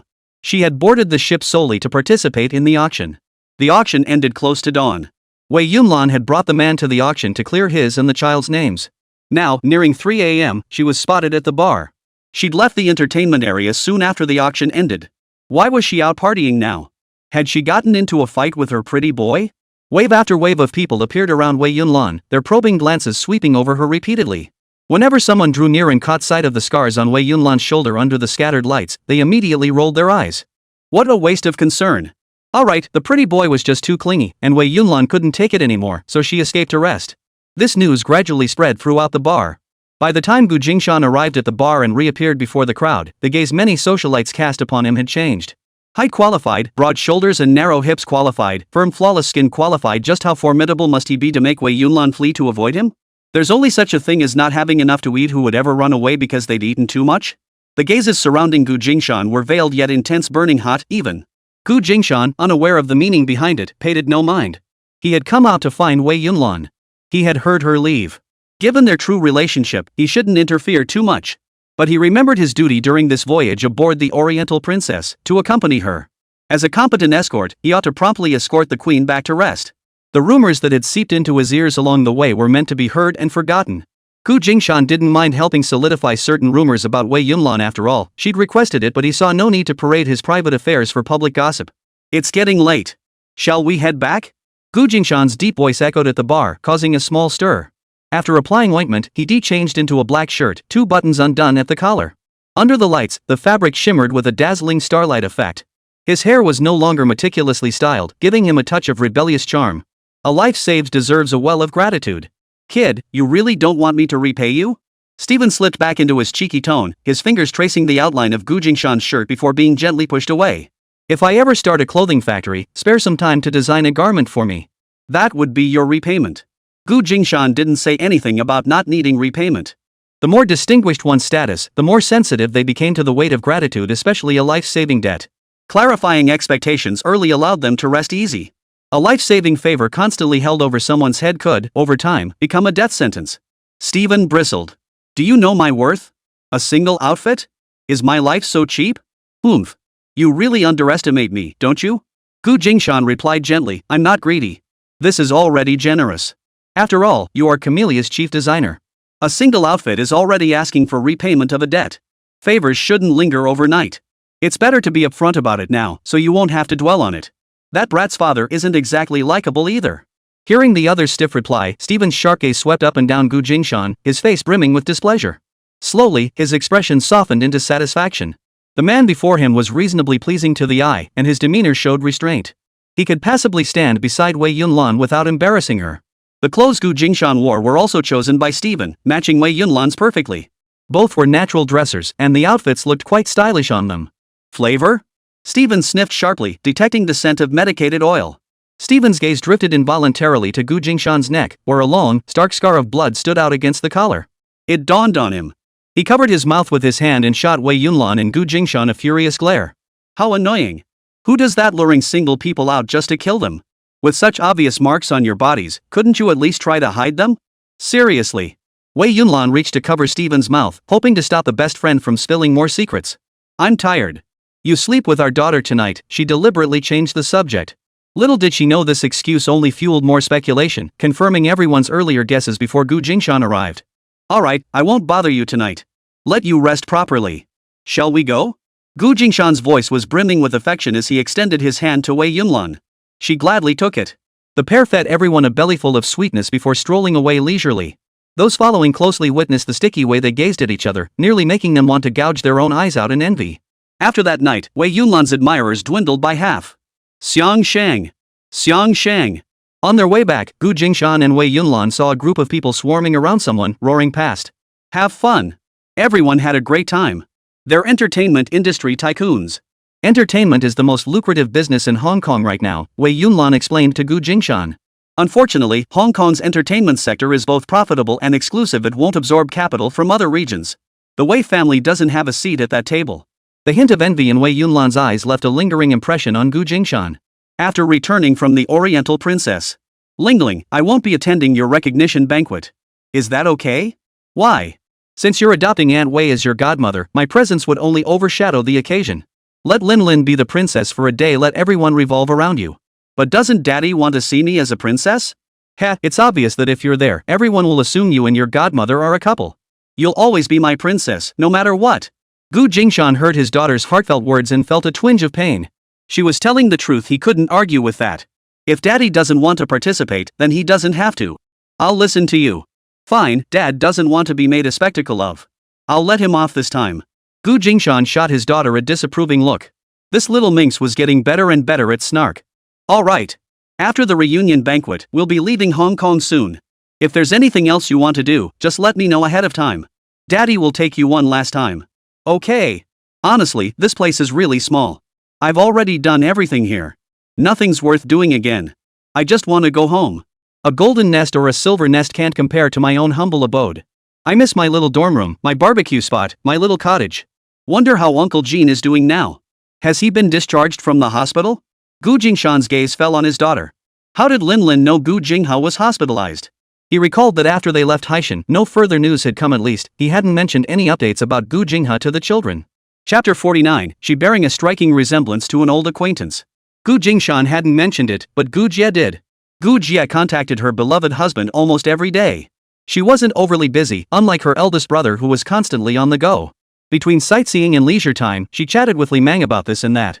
After Gu Jingshan opened up the clothing market in the following days, Li Mang's calls grew more frequent. While Gu Jingshan personally handled the initial 2 large shipments, Gu Jie took charge of the subsequent smaller deliveries. She made several extra trips to the wholesale market for children's clothing, using her brother's sale proceeds to buy a batch of kids' outfits. They sold quite well. Over the phone, Li Mang briefed Gu Jie on the situation with Gu Jingha. After visiting his brother-in-law the first night, Li Mang continued to visit every 3 days, always choosing late evenings after work to shout greetings loudly. The method wasn't new, but it worked. Each time he did this, his mother-in-law would stop nagging for 3 days, wondering why Jer hadn't come home. On the 10th day, her father returned home from his business trip. That same day, he picked up Gu Jingha from the People's Hospital and transferred him to the Military Region Hospital. Gu's mother accompanied him to provide care. Only father-in-law Gu Yuanji remained at home. Since they were all nearby in the same county, Li Mang, wanting to help Gu Jie fulfill her filial duties, brought food and drink to attend to his father-in-law every day. Yet he found that seeing him even once out of 3 visits was already fortunate. Word spread that the father-in-law had achieved great success on this business trip, making waves at his workplace. The rumors in the alley had almost completely died down. Learning that their father's business trip had ended and he was returning home, both Gu Jingshan and Gu Jie breathed a sigh of relief. With the family's pillar back, preparations for their return could begin. Learning of the Gu family's eagerness to reunite, Wei Yunlan expedited preparations for the banquet. 2 days later, Gu Linlin's recognition banquet concluded successfully. Gu Jingshan did not attend. Wei Yunlan felt disappointed, yet also breathed a sigh of relief. Events were unfolding exactly as she had anticipated. At the reunion banquet, Wei Yunlan formally adopted the girl named Gu Linlin as her goddaughter. The crowd was stunned. Everyone had assumed Gu Linlin was Wei Yunlan's illegitimate daughter, yet now she was being adopted as a goddaughter? What was the logic behind this? Moreover, there was no change of surname, no formal ceremony to acknowledge ancestral ties. Wei Yunlan explicitly stated that Gu Linlin's existence signified the continuation of the Wei family line. However, until she reached adulthood, Gu Linlin would continue living with her father in the mainland, not remain with the Wei family. Her return was set for the day she came of age. Upon hearing this, the outsiders observing the ceremony began speculating wildly about the unseen, fair-haired young man. What was this pretty boy's true identity? That he could persuade Wei Yunlan to keep his daughter by his side without even changing her surname? Wei Yunlan had gone to extraordinary lengths to bind this man to her. The announcement that Gu Linlin would not remain in Hong Kong but instead return to the mainland caused distant branches of the Wei family to exchange glances, their eyes flickering with a hint of intrigue. The waters had been muddied. Wei Yunlan had anticipated this. From the day I formally introduced you to everyone, I brought danger upon you. From now on, Aunt Wei will always be by your side to protect you. Wei Yunlan brought a woman of icy demeanor before Gu Linlin. If Wei Yunlan was a cold, lofty peak, this Aunt Wei was a 1,000-year-old ice block. Auntie Wei is a bodyguard? Gu Linlin tilted her head in question. Yes. She's your bodyguard now and will become your personal housekeeper in the future. She's incredibly skilled. And she graduated at the top of her class from the housekeeping academy. Wei Yunlan elaborated painstakingly to help her goddaughter accept the arrangement. Gu Linlin blinked her eyes. I'll have to ask Daddy. The Wei family had someone tailing them, father and daughter, and it always had to be with Dad's approval. I'll speak with your father. Gu Jingshan didn't attend the reunion banquet. He had another matter to attend to. He was racing to understand the investment world here in Hong Kong known as the stock market. While investigating whether Hong Kong had a treasury bond market, others introduced him to something else. It turned out that here, besides treasury bonds, there was also something called stocks, which could also generate substantial profits. As he delved deeper, he also uncovered numerous reports about stock market crashes. Investing in stocks, he learned, could not only yield profits but also lead to total financial ruin. British financial conglomerates inflated stock prices before withdrawing capital, triggering violent fluctuations in Hong Kong's stock market and siphoning wealth back to Britain. The October 1987 U.S. stock market crash sent the Hang Seng Index plummeting. Retail investors shouldered hundreds of billions of Hong Kong dollars in losses during the crash, with countless retail traders suffering margin calls and losing their entire capital. Chinese capital groups have been gradually expanding in Hong Kong, having already dominated the local real estate and infrastructure markets last year, steadily replacing the position of British-funded enterprises. These were all developments he had never encountered before. As an outsider who wouldn't be staying long, he knew better than to venture into unfamiliar territory. So while he had visited the Hong Kong Stock Exchange, he hadn't invested any money to test the waters. His journey to Hong Kong had opened a new world, dramatically broadening his horizons. After receiving the auction proceeds for the ruby, he contacted Jingshan. He tactfully inquired about the large order of 10 million treasury bonds mentioned during their previous conversation.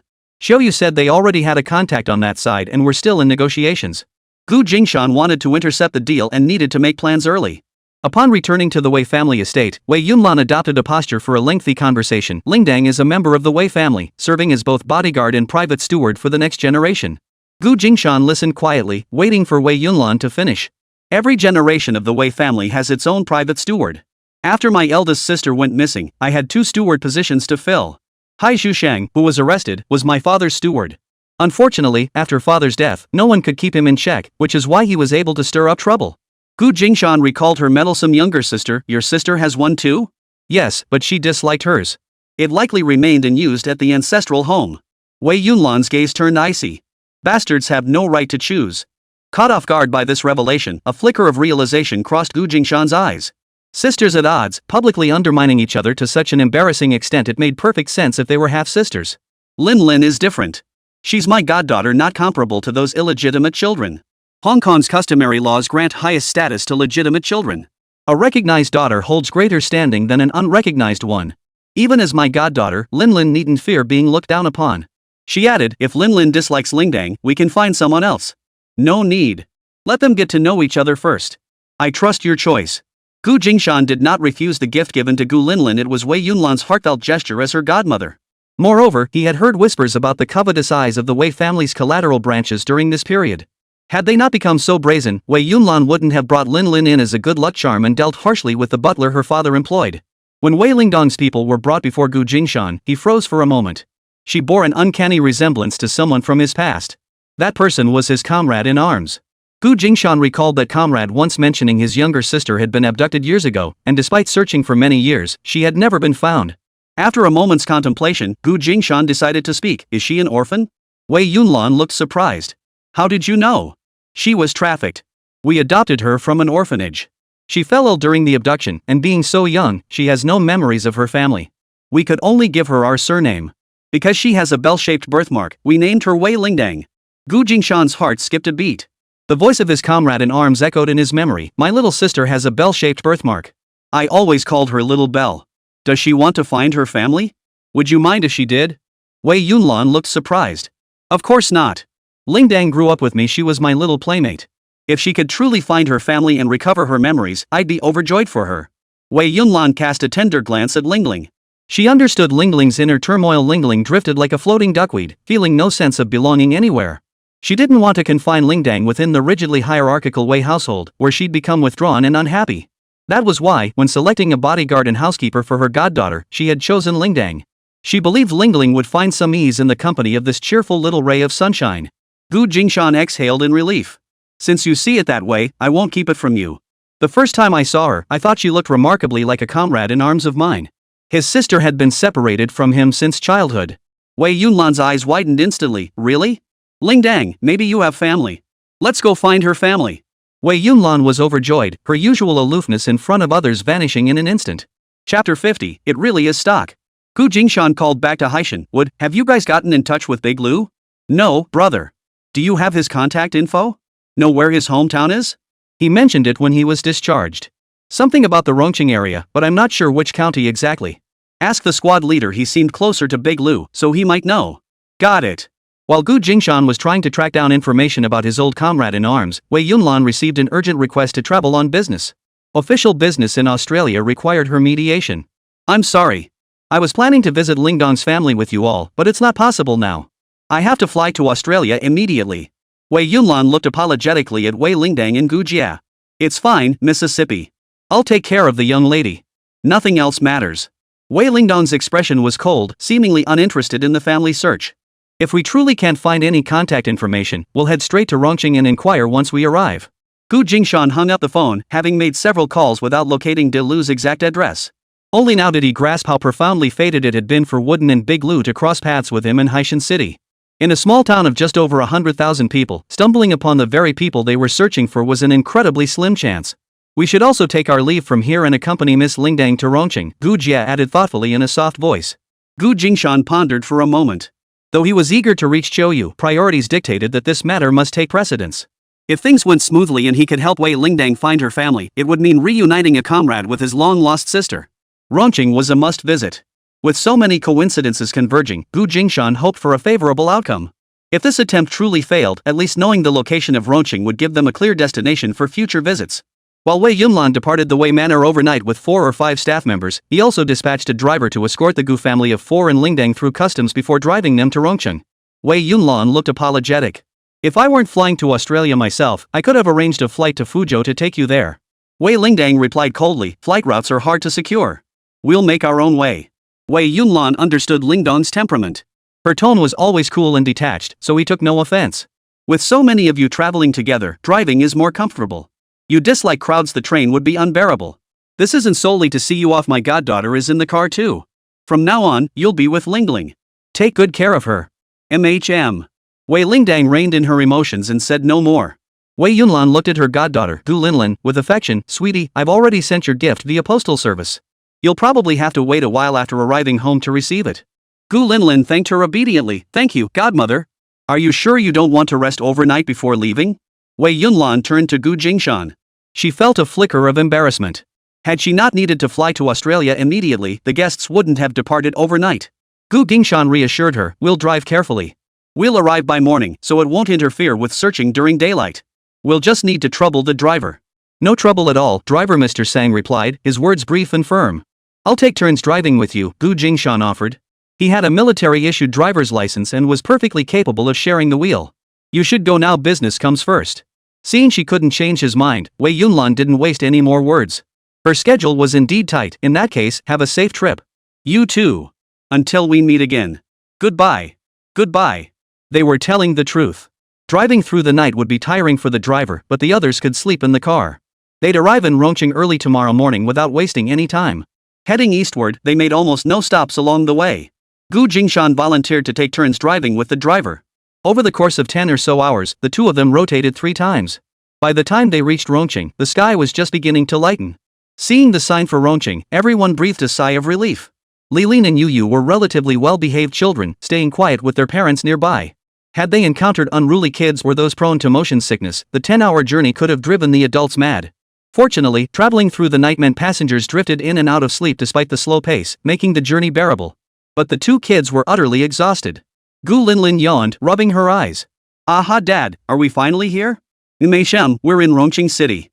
Let's find a hotel to settle in first. You two grab something to eat and catch some more sleep. I'll go check out places with good connections for information. All right. Miss Wei, please look after Linlin. It's my duty. Don't call me Miss Wei, call me Lingdang. All right, Lingdang. Gu Jingshan readily agreed. When I step out, my sister and the 2 children are in your care. All right. No sooner had he left the hotel than Gu Jingshan was stopped in his tracks. Sir, would you buy my stocks? Asked a distressed-looking elderly woman. My child is sick and I need money urgently. My husband was an employee of Fuyao Glass when he was alive. These stocks are real, I'm not lying. I'll sell them at a 70% discount. Ha! Gu Jingshan stopped in his tracks. Stocks? Get out of here. Stop bothering my guests. The hotel security guard jogged out to scold her. What's going on? Gu Jingshan asked, turning back. Old Aunt Yang lives nearby. She needs money urgently and wants to sell her stocks to pay for her child's medical treatment. The guard didn't really want to get involved, but he was afraid the guest would get annoyed. Fortunately, today's guest was easygoing and asked one more question. Stocks? Really? Gu Jingshan came to a complete halt.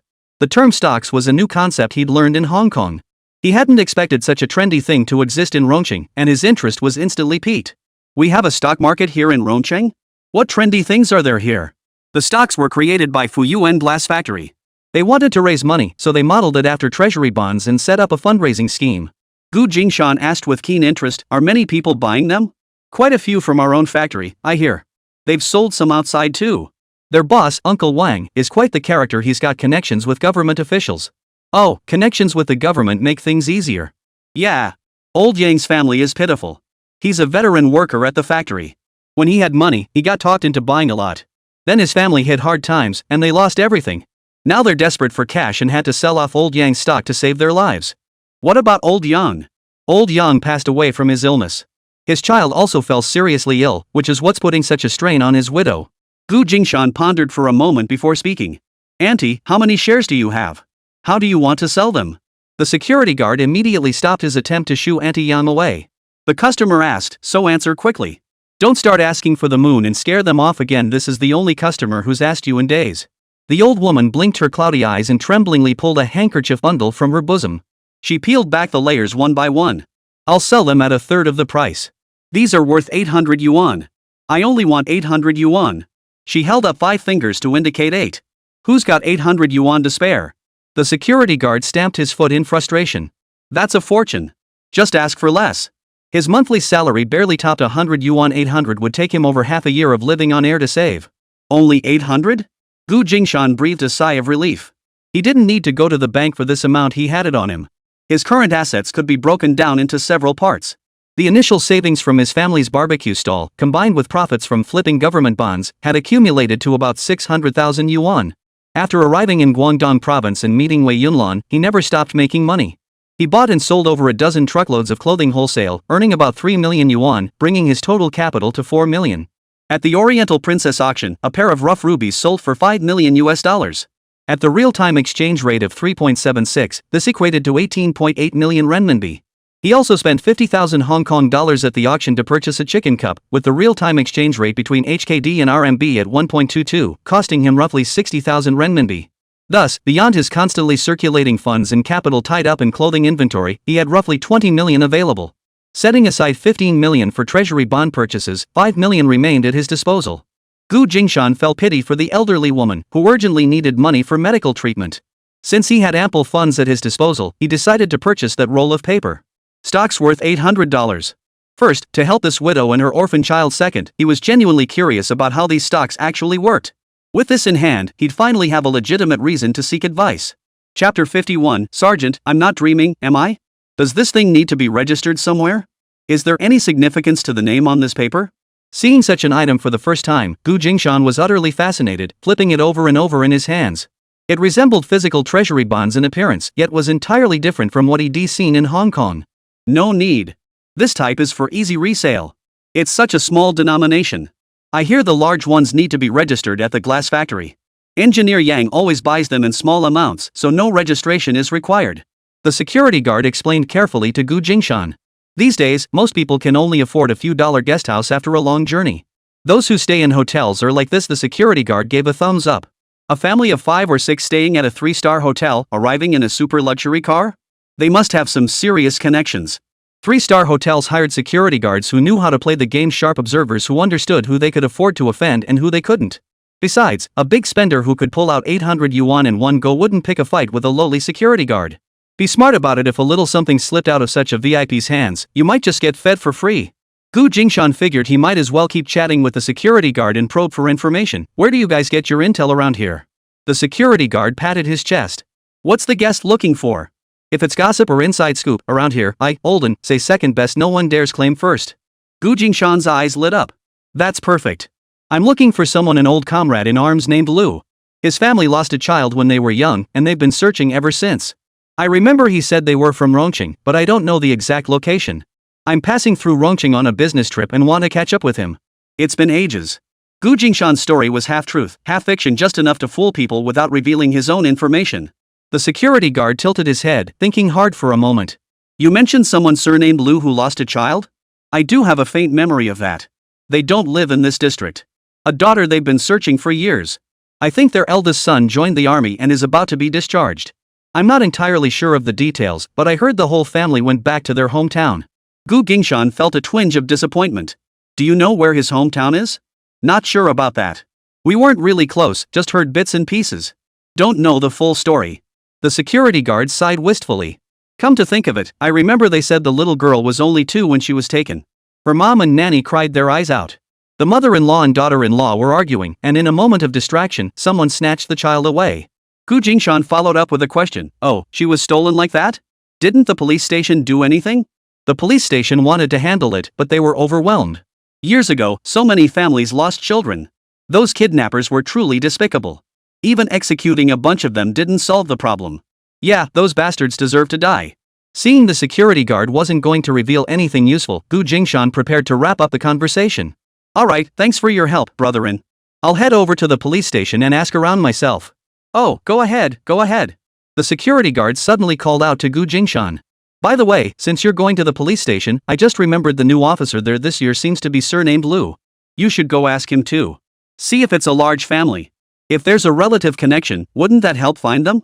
Alright, thanks, uncle. A faint smile touched Jingshan's face. This information came at just the right moment. Following the security guard's advice, Jingshan stepped lightly through the police station's threshold. Half an hour later, Jingshan returned to the hotel to find everyone sitting in the lobby, waiting idly. Only the 2 children were whispering to each other, while Wei Lingdang and Jie sat facing each other in silence. He was bursting with energy. Why didn't you rest a bit longer? What are you all doing sitting here in the lobby? Jie shrugged. We figured the driver hadn't eaten yet, so we brought him some food. Linlin and Yu had a little something, and now they're wide awake. We'll just have them sleep together tonight. They caught up on sleep during the day, so we don't want to mess up their nighttime rest. You 2 should go rest too. I'll watch the kids. Brother, weren't you out gathering information? You're back already? I found a local contact to help dig around.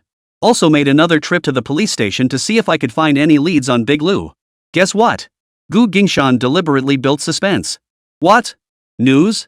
Jie perked up, and Wei Lingdang pricked up her ears to listen intently. Big Liu works at the police station. Ha!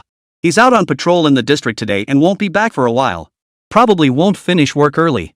Jingshan was practically clapping his hands in delight. I left the hotel address and asked one of his colleagues to tell him to come find us after work. We'll all go out for dinner tonight. I came back first to tell you this news, so you wouldn't worry. Just wanted to give you a heads up. Really? Wei Lingdang frowned at the news, her fingers twisting unconsciously as she felt a bit at a loss.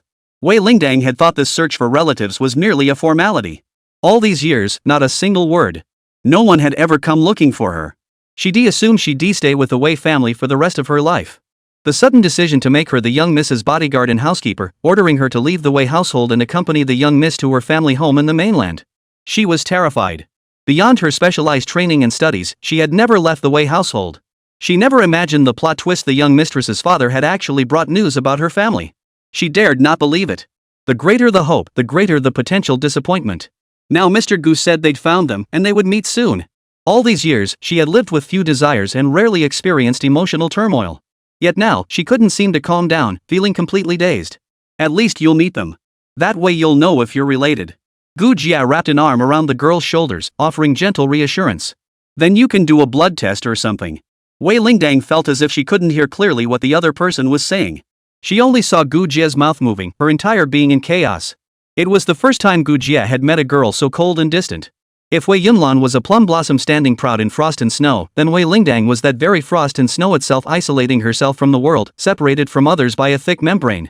The moment she heard the news brought back by her eldest brother, it was as if the thick shell of ice and snow cracked open, letting a faint glimmer of light escape. The girl was a completely different person.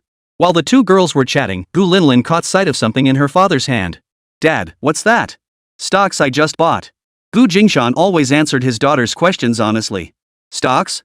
Gu Linlin's eyes widened as she unfolded the paper roll from her father's hand. Fuyao Glass Factory? Is this the Fuyao Glass Factory I imagined? Gu Linlin's eyes were filled with question marks. Jingshan paused. Was this Fuyao Glass Factory that impressive? Yes, this is Rongqing. It is. Gu Linlin's eyes lit up. Fuyao Glass Factory was among the earliest private enterprises to issue stocks. No one could have imagined that those who bought its initial shares during the fundraising period would see a 30-fold return on the very first day of its IPO. But the factory's greatest asset was its founder, a man of extraordinary vision. The factory thrived long after my passing, its business booming with products capturing 1/3 of the global market share. There was scarcely any sign of decline. It was perfect for long-term investment. It's worth noting that this factory would later become a model for expanding beyond China, successfully establishing operations in the United States. It attracted investment from numerous international groups. If only Dad had invested in this company. Dad sold a pair of rubies for $5 million. Investing that in this glass factory, which is still relatively small now, should be a breeze. The question is whether we could get involved. Jingshan froze. A single stock could yield 30 times the profit? This factory was definitely worth investing in. His daughter said that once the stock went public, each share would rise 30-fold in value. With the 2,400 shares he just bought, he could potentially earn over $10,000 by the time it listed? Jingshan's heart began to stir with excitement. Apart from the 15 million yuan earmarked for treasury bonds that couldn't be touched, he could still free up 5 million yuan from his liquid assets. He would continue buying up shares of Fuyao Glass. Platoon leader? A loud shout interrupted Jingshan's thoughts. A guy wearing a peaked cap charged in like a rhinoceros. You came looking for me? His white teeth made his dark, ruddy face stand out. Big Lu possessed a delicate face paired with a Terminator-like physique, creating a striking contrast. It was precisely this delicate face that allowed Jingshan to spot the common thread between the two the moment he laid eyes on Wei Lingdang. Wei Lingdang was practically the embodiment of De Lu's face placed on a woman's body. Back in the barracks, they'd always tease him, saying that De Lu's face belonged on a woman. I was born with this face just so you'd recognize it. If you ever see a woman who looks like this, you must tell me she might be my sister. Those words proved prophetic. Jingshan had indeed seen this face on a woman. Jingshan gave his comrade a hearty hug, slapping his shoulder. You're doing great, kid. I brought you a little surprise. Squad leader, just showing up is surprise enough. Why bring anything else? Big Lu slapped the squad leader's shoulder hard in return, his excitement palpable. After leaving the military, seeing an old comrade in arms again stirred up such excitement. When he returned from patrol and heard his colleagues say an old comrade had come looking for him, he was overjoyed. He ditched his shift and dashed straight to the address the platoon leader had given him. Miss Bell. Jingshan called out over his shoulder. Lingdang? De Lu's mouth fell open. He didn't know who the platoon leader was calling, but the name sounded strangely familiar. A girl rose from behind the sofa and turned her head. The moment their eyes met, De Lu's entire body trembled, his pupils dilating violently. The same contours, the identical eyes. This was the person from De Lu's dreams, standing right before him. De Lu rubbed his eyes hard, convinced he was dreaming. Jingshan laughed heartily. Surprised? Unexpected? Platoon leader, I'm not dreaming, am I? De Lu's voice choked on the last syllable. A big man crying was even more heartbreaking to witness. Wei Lingdang stood up when Mr. Gu called her name. The moment she looked up, her mind went blank. The person standing before her truly bore the same face as her own. The same eyebrows and eyes, the same facial contours, only De Lu's face held a touch more resolve, while Wei Lingdang's was slightly softer. No wonder Mr. Gu had said seeing her was like seeing his comrade in arms. Wei Lingdang clenched her fists tightly, her heart tangled like a wild, unruly knot of emotions, a feeling she couldn't quite name. Your name is Lingdang? De Lu strode toward the girl. Wei Lingdang answered involuntarily, yes. I have a birthmark shaped like a bell. I had a fever when I was little that damaged my brain, and I lost all my memories. I don't remember. Wah. It's okay, as long as we remember. Wah. Wei Lingdang stared helplessly at the grown man crying like a child before her. How could a man who looked like Schwarzenegger cry so heartbreakingly? All the worries and troubles in her heart vanished without a trace in that moment, leaving only a tangled knot of emotions. She decided he was crying for her. She shivered involuntarily, touching her own face and telling herself she must never cry so pitifully again. Her nose stung unbearably, and tears welled up uncontrollably. Others watching the two strangers weeping together needed no confirmation they were family. Their identical dimples when they cried proved it. I've finally found you, little sister. I've searched for you for 20 years. Mother and grandma cried their eyes out. Chapter 52, If only investors would hand me a stack like yours. The subsequent family reunion proceeded smoothly. Grandma Lu had already passed away, and Lu Song's parents received the news and rushed to the hotel that afternoon. They were prepared to hear their daughter had lost all her memories due to illness. After all, she'd been abducted by traffickers at just 2 years old. Any memories would have faded over the years. What they hadn't anticipated was that their child had remained in Hong Kong all this time, a possibility they'd never even considered. The circumstances of her recovery were even more coincidental and dramatic. No one could have predicted that it was through the face of Big Lu, a face mocked for over 20 years, that his comrade recognized the long-lost little sister. The Lu family expressed their deepest gratitude to Jingshan. Lu's mother's health had been failing for years. Lu De had always feared that if they didn't find the little sister before his mother passed away, it would leave an eternal regret. Jingshan had helped the Lu family reunite with their little sister, making him their eternal benefactor. Though his purpose in coming to Rongcheng had been fulfilled, Jingshan did not leave immediately. First, he wanted to give Lingdang and her family more time together. Lingdang was steadfast in her duty and unwilling to leave Gu Linlin. If they were to depart Rongqing, Lingdang would inevitably follow. Second, since he was already here and his daughter mentioned factories worth investing in, Gu Jingshan wanted to investigate further, exploring potential opportunities to get involved. Rumors began swirling near Fuyao Glass Factory. Word is some sucker from out of town showed up and bought up a bunch of people's Fuyao Glass investment shares. Fuyao Glass's owner sure knows how to spin a yarn, peddling those investment shares like pie in the sky. Now he's even lured in some sucker from out of town? That recent out-of-towner staying at the 3-star hotel, right? Hotel lobby. Lu Song and his sister Wei Lingdang sat in the hotel lobby, waiting to pick up the Gu family of 4 for an outing. With his comrade visiting Fuzhou, Lu Song felt compelled to play host. His family reunion earlier had left him no time for this. Today, Lu's mother had urged him to use his vacation time to take his sister sightseeing and enjoy some leisure. Only then did Lu Song realize he'd completely neglected his comrade's family. With his own family still adjusting to each other, if he failed to properly host his old comrade in arms visiting his city, he'd be the subject of gossip for years to come. So today, he decided to pick up the Gu family of 4 and take them to Sanfang Qisheng for a stroll. Before the Gu family had even come downstairs, Lu Song spotted someone entering the doorway and was taken aback. Uncle Wang? What brings you here? Xiao Song, aren't you working today? Took the day off. My comrades are visiting, so I'm taking them out. Oh, go ahead and take your time. Uncle Wang came here to pick someone up? Lu Song looked genuinely surprised. Anyone important enough to warrant Uncle Wang, a man who worked his fingers to the bone at the glass factory, coming personally to the hotel, must be quite the figure. Uncle Wang was the head of the glass factory, always swamped with work. Picking people up was usually handled by his subordinates. Gu Jingshan led his group into the lobby, where both Lu Song and Uncle Wang stood up. Mr. Gu. Platoon leader. Ha? You two know each other? Both men looked at each other in surprise. Lu Song spoke first. This is my old comrade in arms, and also a great benefactor to our family. Uncle Wang inquired curiously, how so? My little sister, Little Belle, is back. My comrade played a huge part in that. Uncle Wang genuinely rejoiced for Lu Song. Really? That's wonderful news. I'll go find your father tonight for a proper drink. This is my sister, Lingdang. He's a family friend we've known for generations, just call him Uncle Wang. Lingdang obediently called out, Uncle Wang. Lu Song's face lit up with gratitude. Lingdang was found by my comrade in arms.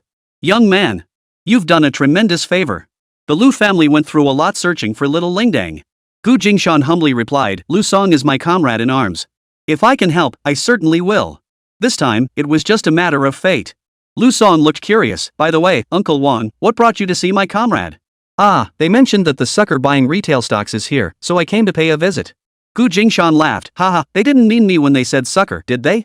Ah, brother, it really is you. What a promising young talent. Uncle Wang, I'm not worthy of such praise. Let's stick to our own terms, call me Brother Wang. I'll respect your wishes, Brother Wang. Just call me Jingshan. Platoon leader, you've suddenly become a whole generation older than me. Lu Song feigned utter devastation. Call me uncle. Get lost. What were you thinking, shorting our Fuyao stock? Uncle Wang came today specifically to meet this mysterious figure who had swept up the scattered shares. Ever since he took over the factory, many had doubted him. Raising funds was a last resort.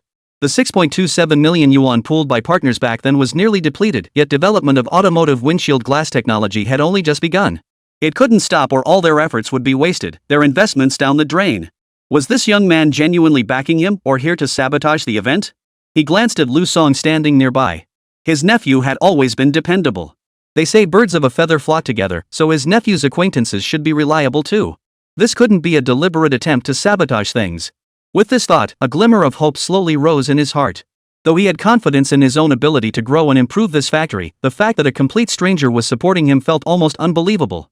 As Uncle Wang spoke, a bolt of lightning seemed to strike Gu Jingshan's mind. Right. Why bother collecting retail investors' stocks? If he wanted to invest in Fuyao, he could just approach the factory director directly. A habit formed from flipping treasury bills had now turned everything upside down. How narrow-minded. How narrow-minded. Gu Jingshan eagerly said, I've heard Brother Wang has both the drive and the vision. I want to partner with you. Brother, you really believe in me that much? Uncle Wang looked genuinely touched. The factory had cost so much, yet the returns hadn't met expectations. He himself occasionally doubted his own abilities, so he never imagined someone would believe in him this much. I see you as a generous and dedicated person. You'll surely lead Fuyao to greater heights, Gu Jingshan said sincerely. After all, his daughter had described this factory director as a remarkable figure who had stood the test of time for decades. He cut straight to the point. Does your factory still need investment? Could I purchase a stake in it? He didn't fully grasp how joint stock companies operated, so he simply voiced his thoughts. You want to invest in Fuya? Uncle Wang had anticipated the investor's interest in the glass factory, but not such directness. The Chinese style had always been to take subtlety to the extreme. Seeing such a straightforward person, Uncle Wang was a bit taken aback. Yes, I see great potential in your factory's growth. Wang was delighted. If I invest my capital, business will need to discuss the share allocation properly. Since you hold Fuyo in such high regard and believe in us, I sincerely invite you to join Fuyo and become part of our team. Great. Since you're so straightforward, I won't beat around the bush. I have about 4 million on hand. If I invest it all, how much equity would I get in your factory? How much? 4 million. Wang Gu could scarcely believe his ears. What a promising young man to command such a massive sum at his age. Wang Ji's shock turned to elation. You're willing to invest all 4 million in us? Of course. I can put up 4 million now, and if the factory can secure further financing later, I'll continue to invest. The smile on Brother Wang's face gradually faded. This factory is my life's work. I have no intention of selling it. He didn't want to invite a wolf into his home, opening the door to someone who would just come in to pick the fruit. I never intended to buy it outright. It's you I see potential in. So as long as you remain at the helm of this ship, I'll stand behind you. Should you decide to step away from the factory later, I'll consider withdrawing my investment. You? Wang Gu was stunned by Gu Jingshan's words, suddenly feeling a crushing weight on his shoulders. His expression flickered with confusion. This young man knew him? Why did he hold such high regard for him? Don't you have confidence in growing this into something big? Gu Jingshan seemed to read the question in Uncle Wang's expression. Of course I have confidence. Then consider me a pure profit-seeking investor. You need money, I want profits. It's that simple. Wang paused for a moment, glancing at Lu Song and then at Gu Jingshan before finally making up his mind. Fine. We established the joint investment in 1987 with 6.27 million yuan. You can arrange for an appraisal now, and then we'll discuss the share dilution. Valued at 10 million yuan, reflecting a 3.7 million yuan appreciation. Gu Jingshan stated the price directly. You really believe in me that much? A sudden appreciation of 3.7 million? That's half the value from the founding days? He himself wasn't confident enough to guarantee the factory had doubled in value. I invested 4 million yuan. Based on a market value of 10 million, that gives me over a quarter stake. I want 28% of the shares. How about the remaining 72% distributed according to your original proportions? Gu Linlin, standing quietly by as a wallflower, overheard their exchange and let her thoughts wander. Too bad many rules aren't fully developed yet. After reform and opening up, Dad could totally set up a foundation. Investing through an organization instead of personally would be so much better. If Dad becomes a 28% shareholder, he should sign several agreements with them. He definitely won't want to keep traveling to Rongqing just to handle share-related matters. Signing agreements would solve the problem once and for all.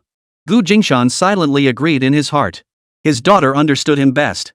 For such distant investments, convenience and peace of mind were paramount. A shareholder partnership agreement should specify each shareholder's capital contribution and profit distribution share. It must also outline loss-sharing mechanisms and dividend payout schedules to prevent shareholders from abandoning ship during losses, failing to inject capital or contribute effort while demanding dividends. A concerted action agreement clarifies matters requiring shareholder unanimity. Signatories guarantee the founder's absolute control, preventing other shareholders from banding together to oust him. The third document outlines shareholder entry and exit mechanisms, primarily to prevent two scenarios. First, if someone seeks to withdraw capital before the company turns a profit, the agreement can stipulate that shares cannot be redeemed until profitability is achieved. Second, if a shareholder fails to fulfill responsibilities or becomes a liability, their equity can be reclaimed, preventing free riding without contributing. Gu Linlin's rapid-fire explanation sent Gu Jingshan's brain into overdrive. I'll draw up 2 contracts and 3 agreements for you. Gu Jingshan organized the details his daughter had rattled off. These 3 agreements will clearly define the rights, responsibilities, and interests among shareholders. They'll also standardize company operations, institutionalize management, and safeguard actual control. Uncle Wang was overjoyed. Brother, you've done me a huge favor. To be honest, the original shareholders who co-founded this company now have conflicting opinions. Besides focusing on production matters, I spend my days mediating shareholder conflicts. It's exhausting. If I'd grasped these concepts sooner, I wouldn't have had this headache for so long. These should have been established right from the start of the factory. Unfortunately, we were all feeling our way in the dark and couldn't think that far ahead. If any shareholders genuinely wish to exit, let them leave. I can acquire all their shares. Gu Jingshan waved his hand decisively. As we grow stronger and expand, perhaps even go public, we'll inevitably need to bring in external resources. We must establish this right of first refusal. Brother, you're thinking farther ahead than I ever did. Uncle Wang exclaimed. Under Uncle Wang's worried gaze, fearing he might be left holding the bag, Gu Jingshan offered reassurance. I genuinely believe in this factory and trust your integrity, Brother Wang. Investing is a gamble, and I'm betting on your ability to build something great. If you still worry I'll seize control, I can sign a full power of attorney. After all, I won't be involved in day-to-day operations, I'm just here to make a profit. Besides, my family lives inland. I have no plans to relocate here. Even if I wanted to manage this factory, I'd be too far away to do anything about it. Alright. I'll take the gamble too, I believe in you. If all investors were like you, bring me a dozen more. Uncle Wang said sincerely. Chapter 53, Inspiration and Conclusions, Unspoken Shared Vision. Gu Jingshan and Uncle Wang conversed at length. Both men possessed bold and generous personalities, so their rapport deepened with every word. They were practically sworn brothers. Uncle Wang suddenly realized he'd been so engrossed in his lively chat with Brother Gu that he'd wasted a lot of time. Xiao Song and the others were waiting impatiently nearby. He felt quite guilty for holding everyone else up. Learning they were sightseeing in Rongqing, he promptly arranged an Iveco van to transport the entire group. The spacious ride allowed everyone to continue their journey without delay while Gu could keep the conversation flowing. Uncle Wang planned the itinerary, including the glass factory as a stop. He wanted this young man, who was considering investing in Fuya Glass Factory, to gain a deeper understanding of Fuya. His conversation with Uncle Wang provided Gu Jingshan with valuable insights. Since returning from military service, his sole focus had been on making money. He started accumulating wealth by flipping treasury bonds, later leveraging Qiu Yu's connections to take some shortcuts. If he had stuck to conventional reselling, it would have taken him over a year and a half to earn $1 million. His collaboration with Qiu Yu for over half a month significantly accelerated his wealth accumulation. And when Qiu Yu handled his assets before leaving, she essentially drained her own resources to prop him up. Looking back now, it's just as my daughter said, Uncle Jean was a money-making angel. The existence of that red-roofed building in the park, complete with an annex and storage area, gave Gu Jingshan the idea for a food stall and the perfect location to run it. With his vision, his brother-in-law's involvement as a catalyst, and the partnership of his comrades in arms De Lu and Mutu, the barbecue city was officially established. Operations gradually got on track, and monthly net profits exceeding 10,000 yuan were no problem. The barbecue restaurant was Gu Jingshan's first venture to generate stable income. The second property Qiu Yu sold to Gu Jingshan, a small Western-style house, brought him unimaginable wealth. Beyond the property itself, its intangible added value represented another form of wealth. Later, Gu Jingshan and his daughter played a treasure hunt game in the house. They stumbled upon another treasure. A 1,000-year-old set of dark-hued golden thread Nanmu wooden chests. Its significance was evident as the prized exhibit of Haishan City Museum and his daughter's past life memories. Unfortunately, it could only be stored away for now, untouchable and impossible to liquidate. While selling such an item might be easy, buying it back later would be difficult. Gu Jingshan planned to give this treasure set to his daughter as her dowry in the future. Chests were essential furniture pieces for brides in those days. Leaving this antique set as her dowry was his way of blessing her. The second treasure he found while hunting for bargains was 4 rubies that had gotten stuck in the corner of a wooden box and been left behind. At the Oriental Princess cruise ship auction in Hong Kong, Gu Jingshan sold 2 of the 4 rubies. This pair directly helped him secure assets worth tens of millions, officially elevating him into the ranks of millionaires. Gu Jingshan still held onto 2 more gems, one large and one small, which he hadn't sold. The 32-carat ruby left a deep impression on his daughter's memory, and its future auction value was exceptionally high, truly extraordinary. But these gains were fortuitous and irreproducible. To make money, one must keep their feet firmly on the ground. He still needed to engage in buying and selling treasury bonds when he had time, but with his increasingly busy schedule, he rarely had the opportunity to treat it as his main occupation. By the time Gu Jingshan and Gu Jie returned to Haishan, the matter of Gu Jie's transfer should be settled the day before yesterday. Uncle Jean had called Gu Jingshan, saying that once Gu Jie returned, she could join the newly established department in the county and proceed with the formal transfer. This meant both my younger sister and her husband would leave Tianshui coal mine to live in the county. This meant the workforce collecting treasury bonds sporadically from the mine would face another gap. He'd have to find a day when he was free to make a dedicated trip to the mine to collect them all at once, unable to stay on site for sustained operations. Fortunately, he now knew there were quite a few people collecting treasury bonds there. Gathering them all and notifying them via a landline call would be relatively convenient. Gu Jingshan planned to head straight to Choyua's city after leaving Rongqing, hoping to negotiate that multi-million yuan treasury bond deal. Xiu had mentioned in her last call that the other party's sales proposal hadn't been finalized and negotiations had stalled. If he could intercept it, this would be the largest treasury bond deal he'd ever handled. The lucrative route of wholesaling clothing from Guangdong province and reselling it inland must not be disrupted.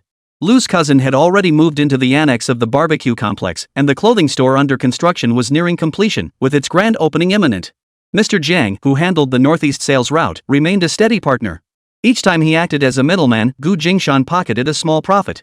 In the clothing business, Gu Jingshan could last at least 10 years. After that decade, perhaps the industry would undergo changes. As a middleman, the money comes in fast, but there's little resilience against risks. For instance, if a truckload of his goods were lost to floods, fires, natural disasters, or human-caused incidents during transport, everything would be gone. He'd already paid up front for these goods, meaning any losses along the way fell squarely on his shoulders. From his very first shipment, Gu Jingshan opted to lease entire railcars, unlike small vendors who carried goods themselves or hired porters. He deterred train thieves, and even violent robbers were rampant these days. Fortunately, his shipments traveled in dedicated railcars, not mixed with passengers, sparing him such dangers. The government bond arbitrage business was still viable now, but the question was how many more years it could last. No industry lasts forever. With more and more people becoming scalpers, competition would only intensify as resources remained limited. Beyond reselling clothes and treasury bonds, he must cultivate a mindset of preparing for danger in times of peace. Relying solely on finance to build strength felt a bit hollow. It lacked resilience against risks and didn't feel entirely secure. Uncle Wang's perspective might be sound. True strength lies in tangible assets. Uncle Wang aspired to become the largest automotive glass manufacturer, developing flagship products that would make his factory irreplaceable in the industry. Gu Jingshan's ability to secure a share in Uncle Wang's factory during its early development was purely due to the blessing of his daughter living another lifetime. Lin, if I were to start a factory, what do you think I should make? After much contemplation, he decided to ask his daughter. Whatever daddy does will be great. Gu Lin blurted out. She was careful to restrain herself now, never revealing wisdom beyond a 5-year-old in front of outsiders. But her mind had already raced through countless possibilities after her father's question. Did Dad gain new insights after talking with the glass factory director? He actually wants to start his own factory? Who knew Dad could be so decisive about investing in the glass factory? Putting in 4 million all at once, that's half their total construction funds. Dad has got real guts. So Dad didn't invest all the funds into the glass factory, was it to start his own? Then I need to think carefully and give Dad some hints later. I can't let him lose money. Gu Jingshan shared everything with his daughter precisely to hear her inner thoughts. He sought breakthrough ideas from her candid words. He wanted her to care deeply about the family business and understand its inner workings. Uncle's chili powder and sauces and Uncle Lou's hot pot bases are all fantastic. Standardized production and sales of condiments could truly become a massive, thriving business in the future. Just look at Haitian soy sauce, they're worth 60 billion yuan. Snow salt's edible salt is worth over 10 billion. Vinegar companies making aromatic vinegar and cooking wine hit 8 billion. With so many people in our family, this market is worth tapping into. Whether now or in the future, China's profitable industries revolve around clothing, food, housing, and transportation. Any project closely tied to these 4 essentials can generate income. Gu Jingshan's question prompted his daughter to quickly develop an idea. Her vision perfectly aligned with Gu Jingshan's own plans. Li Mang's chili powder and sauces, combined with Big Lou's hot pot base, formed the 3 key strengths of Red Roof Barbecue City. For them, the Barbecue City currently provides a steady income enough to make ends meet. But scaling up and growing stronger was difficult. Grilling didn't require much technical skill. As long as the ingredients were fresh and affordable, and the chefs were competent enough to pass muster, they could run a stall. The only difference was the scale. If Gu Lin knew her father's thoughts, she would surely agree. In the future world, barbecue stalls were the most commonplace eateries, found in every corner of nearly every city. Even with a secret weapon, how many customers in the entire county or city would actually come for barbecue or hot pot? Could they produce chili powder, barbecue sauces, and hot pot bases, package them for easy transport and storage, and sell them? They could deeply develop these 3 key products, packaging them conveniently like soy sauce, vinegar, and sweet bean paste, making them accessible for every household. The more Gu Jingshan thought about it, the more promising it seemed. Food is the people's heaven. With so many families in Zhonghua, even if each household bought these products just once every 6 months, the sales volume would be staggering. Since these 3 products fall under condiments, establishing production would require registering a company specializing in food seasonings. Chapter 54, I don't want to be apart from you. Gu Jingshan called back to ask the agency to start preparing the documents for establishing the seasoning company and clarify what materials were needed. By getting everything ready in advance, he could dive straight into the paperwork upon his return. The idea had just taken shape, offering complimentary samples of chili powder, hot pot bases, and barbecue sauces to customers visiting the Barbecue City, inviting them to review the products. A call came in from the Barbecue City, reporting this month's business performance. Bro, this month's revenue kept climbing. With the weather warming up, more street vendors popped up around the park. While some of our business got split off, we also gained new customers. Overall, things are trending upward. That's good. Have those street vendors really increased? Yeah, loads. Factories can't afford wages anymore, so more people are setting up stalls. Breakfast stalls, candied hawthorn stalls, all kinds of snack stalls. Lately, surveyors have been spotted around the park. Rumor has it they plan to sell it off, tear it down, and build a big shopping mall. Hearing this rumor, Li Meng felt a pang of worry. They were just getting into the swing of running their barbecue spot here. If a bolt from the blue hit and they were told to vacate, what would become of their business? Jingshan recalled his daughter mentioning that this park area would eventually be demolished, but he thought that was 4 or 5 years down the line. He hadn't expected rumors to surface so soon. Keep your ears open for news. It won't happen anytime soon. Got it, bro. By the way, how often do you make your chili powder and sauces? How long do they last each time? Li Meng was a bit surprised that Jingshan was inquiring about the specifics of the barbecue stand for the first time. He answered honestly, the chili powder gets made once a week. As long as it's sealed well and stored in the fridge, just take it out to warm up when needed. No problem there. The sauce is different though, it's made every 3 days and has to be used within that time. If it's not finished in 3 days, we toss it and make a fresh batch. That's our special secret recipe. It's never let us down. Jingshan pondered for a few seconds. Alright, next time you make them, double the batches of both. Go to the market and buy the smallest plastic bags and resealable pouches. Give every table of customers a packet of chili powder and a packet of barbecue sauce to take home. Li Meng suddenly understood, bro, is this a promotion? Street vendors were poaching their customers, and his brother-in-law wanted to retain patrons with small perks? Jingshan laid his intentions bare. No, I want to test the waters, see if we can branch into the seasoning business. He wouldn't elaborate further. Li Meng wasn't one to pry. He agreed immediately, sure, I'll make it this afternoon. It's no trouble. Oh, and what about Big Lou's hot pot base? Should we give extra portions of that too? Have many people been coming for hot pot lately? It's hot out, so more people are eating barbecue. Hot pot's a bit slower. Have Big Lou make a batch too. The hot pot base needs to be in glass bottles. Check with the glass factory if they have small capacity bottles, the kind that hold 2.5 liang. If they don't have them in stock, order a custom batch. Start with small scale giveaways. You guys decide the specifics, like how much a customer needs to spend in one go to get it, or how many visits it takes. Brainstorm it out and discuss it with Big Lou and Wood. Got it, I understand. After speaking, Li Meng didn't hang up for a while. Bro, when are you guys coming back? After I wrap up business in Rongqing, I still need to visit Zhou. Since I'm making the trip, I'll see everything through. Jia, is she coming with you too? Yeah, why? Missing your wife? Of course I am. Since we got married, this is the first time Jia and you have been away from me for so long. If I weren't tied up here, I'd be chasing after you guys. Li Meng was a bit excited and didn't hide his feelings from his brother-in-law. Jingshan teased, you're the one who didn't want to come with us back then. Too late for regrets now. Big bro. Jia is bringing you and Lin back in a couple days. Someone will accompany them home first, they won't be joining me to visit Zhou. I don't know when I'll finish here, and they're missing home too. Alright, bro. Li Meng suddenly perked up. News of his wife's return. Oh, and give everything a good cleaning. Prepare an extra dorm room, we've got one more person joining us. First, clear out Wei Lingdong's quarters in the annex. If they return to the villa, there's plenty of space. It wasn't clear yet whether they'd be stationed permanently at the villa or the barbecue restaurant. When would the Gu family's affairs ever come to an end? Got it, bro. I'll get right on it. After relaying the news of Jia and the others returned to Li Meng, Jingshan finally discussed it with them. It was actually a case of one thing leading to another. He had originally planned to take them on a tour of Shanghai, but their homesickness was palpable. With the troublemakers gone and most matters settled, he decided to abandon the Shanghai trip and let them return home first. After such a long journey, they must be exhausted. There would be plenty of opportunities to travel later, there was no need to rush at this time. You've been away for so long, I'm sure you miss home. I won't be taking you with me to Shanghai. Why? Jia asked, puzzled. That kid Li Meng has been dropping hints repeatedly, he must miss you. If I were going alone, I'd definitely take you with me, but I can't feel at ease letting you travel with 2 children. With Miss Wei accompanying you back, I'll be much more reassured. Jingshan knew better. Even without facing Lingdang directly, he assumed anyone serving as bodyguard to the Wei family's main branch couldn't be weak. Jia was taken aback. Brother, you're not coming with us? I don't know how long it'll take to finalize the contracts here. Since you've had your fill of Fuzhou, you might as well head back. Mainly, I still need to visit Zhou for some business matters. You wouldn't get to enjoy yourselves properly if you tagged along, so it's better you return early.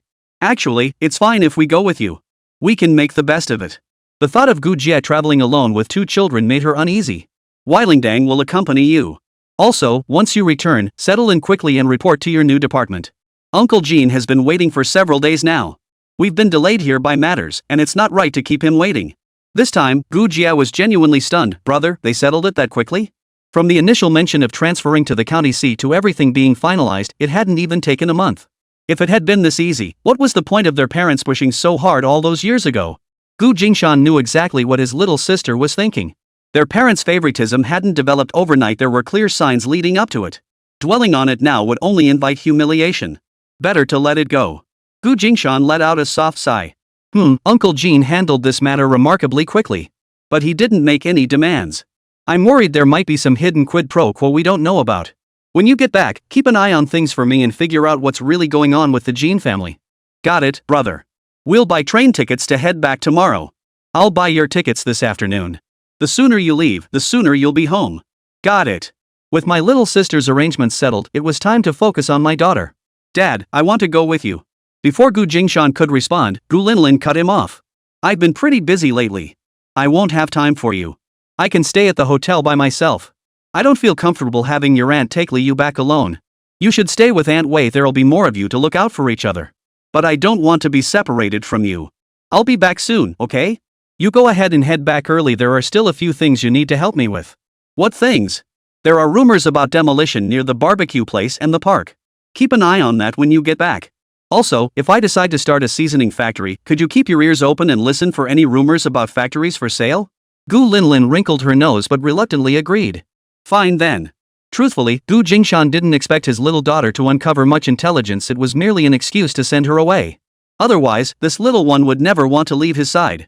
Only by assigning her a pile of tasks, making her feel indispensable, might she be willing to head back sooner to keep herself occupied. He just hoped she wouldn't go back and cause trouble for Li Meng and the others. Chapter 55, Brother, look at the surprise I prepared for you. After sending little sister and her group to the train station with driver Master Sang, Jingshan instructed him to head straight back to Shangjiang. The rest of the journey didn't require Master Sang's further assistance. Having delivered them to Rongqing, Master Sang had fulfilled Wei Yunlan's request. Master Sang had stayed in Rongqing all this time without leaving because he felt the matter wasn't entirely settled, and also because he wanted to see how Wei Lingdang was getting along with her family. After all, he had watched her grow up, and later they had all worked together at the Wei Corporation for many years. Now that Wei Lingdang had reunited with her family and had a promising future ahead, he felt at ease. He would return and report back to his young mistress. Lu Song and his family truly didn't want Lingdang to leave. She had just been reunited with her daughter, and now she was going to work in Haishan City, thousands of miles away? And it was a job serving others with no set end date. But they had no right to stand in Lingdang's way. When they learned Wei Lingdang had accepted the role of bodyguard and housekeeper for Gu Linlin, the Lu family felt deeply troubled. Bodyguards and housekeepers were rarely hired domestically, and the fact that their daughter would serve the very person who had helped them find her made their feelings even more complicated. But to Lingdang, this was simply an assignment from her young mistress. Even if she found her own family, she would never deny her past life. Miss Yunlan had instructed her to take good care of the young miss, so Lingdang would prioritize Miss Linlin above all else. Lingdang was deeply grateful to Mr. Gu for staying in Rongqing so long, allowing her extra time with her family. Had Lingdang not overheard Mr. Gu's phone call, she would never have known that her extended stay in Rongqing had disrupted both Miss Gu Jie's new job arrangements and Mr. Gu's planned trip to Shanghai. Therefore, she proactively requested to bring Miss Gu Jie and the two children back to Haishan, allowing everyone's schedules to return to normal. Now, in Rongqing, only Jingshan remained to fight the battle alone. As Jingshan had anticipated, the investment in Fuyao Glass Factory was not proceeding smoothly. After Jingshan had seen his younger sister and the others off, discouraging news arrived from Fuyao Glass Factory. First, the original shareholders were unwilling to see their stakes diluted, feeling it unnecessary to shrink their interests merely to raise capital. Second, they believed the factory's valuation could be higher, allowing them to secure a larger share. They deemed it unreasonable for investor Jingshan to take a 28% stake, considering it far too high. They rejected this allocation, questioning whether even a powerful outsider like Jingshan could truly dominate them, the local players. After receiving the news, Jingshan stood by the window deep and thought for a long time. He realized he'd made a mistake. He shouldn't have let his daughter's perspective influence his actions so heavily. Investing in Fuyao was a business transaction, personal feelings had no place in it. Even if he and Xiao Wang had hit it off during their discussions, he couldn't overlook the fact that Xiao Wang was the factory director of the glass factory. Revealing his trump card 4 million so early on was profoundly unwise. Now he wondered how the other party would interpret his decision to send his family away. Would he assume I was desperate to secure shares in the glass factory, willing to accept any terms? Or that he'd stay in Rongqing alone to fight them to the bitter end? Did he think Fuyao had him completely in her grasp? Had he made his offer so generous that the other party felt he was indispensable? No deal is worth chasing. Business is business. Now Gu Jingshan felt it was better to go to Shanghai to find Xiaoyue than to waste time haggling here. The glass factory investment wasn't urgent. Xiaoyue's 10 million yuan treasury bonds, however, were pressing. She desperately needed buyers. Had the previous buyer's terms not fallen through, he wouldn't have been involved at all. Once he came to this realization, Gu Jingshan immediately bought a flight ticket to Shanghai from the hotel's ticket counter. Only after packing his things and settling into a taxi did he call Chao Wang, the glass factory director. "Sorry, Brother Wang, I have urgent business in Shanghai and need to head there today." Chao Wang, expecting a confrontation, was surprised by the sudden departure, so abrupt. Chao Wang didn't bring up the 4 million yuan investment, especially since the shareholders' meeting had just rejected it. "Yeah, there's a multi-million investment deal over there. Gotta get moving." A hint of sarcasm flickered at the corner of Gu Jingshan's lips. "You guys shouldn't be in a rush to secure investment right now. I heard the first round was rejected. Just give me a call once you've reached a conclusion. You have my number, right? We'll stay in touch." "Brother Gu, I'm truly sorry. I didn't anticipate the shareholders' demands would be so unreasonable. Please give me a little time to persuade them. As for the 4 million. Wang, I know you're in a tough spot. That's why I'm giving you time. I genuinely believe in you. But too many cooks spoil the broth. Let's wait until you've reached a consensus before we discuss the capital injection. Honestly, I've got too much on my plate right now and can't stay here long. The 4 million depends on the situation. If the Shanghai business requires significant investment, we might need to redirect some funds here. It all hinges on the final negotiations. Brother Gu, please trust me." Chao Wang was startled and tried to explain further. "Brother Wang, I trust you. I'm about to board my flight. Let's leave it at that for now. We'll reconnect later." Gu Jingshan didn't want to hear any assurances or explanations. He only wanted to see the final outcome. Since the glass factory investment wasn't urgent, he'd keep both sides at arm's length for now. Stretching things out might yield better results. Chao Wang heard the click as the other end hung up. He panicked. He immediately drove to the Samsung Hotel. Upon arrival, he was informed that Mr. Gu's family had already purchased train tickets and departed that morning. That afternoon, Mr. Gu bought a plane ticket, checked out of the hotel, and left by taxi. Mr. Gu's original plan to extend his hotel stay for 3 more days had changed after receiving a phone call. He should be boarding the plane by now. Is Brother Gu telling the truth? This isn't just posturing to pressure the glass factory. Their business is so vast, with tens of millions of deals waiting in Shanghai. How could my measly 4 million investment possibly trouble them just because shareholders couldn't agree? Chao Wang walked out in a gloomy mood. Changed his mind after receiving a phone call. Was it a call from himself, making him feel he was being brushed off? Or was there genuinely business to negotiate in Shanghai? Chao Wang couldn't figure it out. "Why are you all here?" Chao Wang was stunned to see shareholders who should have been at the factory had all come to the hotel. "You're allowed to come, but we're not? Did you want to build relationships with the investors on your own? That's not how it's done, is it? The investors have already left." Chao Wang sighed. "Who are you trying to fool? You're the one hiding the investors, aren't you? I don't believe you can find the investors when we can't. We'll see about that." They all spoke at once before rushing into the lobby to confront the front desk. Upon learning that Mr. Gu had indeed left long ago, disappointment washed over their faces. Staying here was pointless, so they left with frowns on their faces. Chao Wang sighed softly. In their joint venture, he held the largest stake. Now that things were finally showing a glimmer of progress, these minority shareholders were already demanding dividends and withdrawing their funds. But with RD at a critical juncture, how could he possibly distribute funds? Now, just as a new investor was ready to inject capital, they were trying to mess things up. After years of partnership, he had come to understand their true colors. He always thought everyone could get along, but in reality, even if he wanted things to work out, they wouldn't let it happen. "Oh, Mr. Chao, before Mr. Gu left, he left you a note. I almost forgot. Here you go." The receptionist called out to Chao Wang. Chao Wang turned and took the note. 8 words were written on it. "Hesitation in decisive moments invites chaos." No wonder Brother Gu proposed 2 contracts and 3 agreements.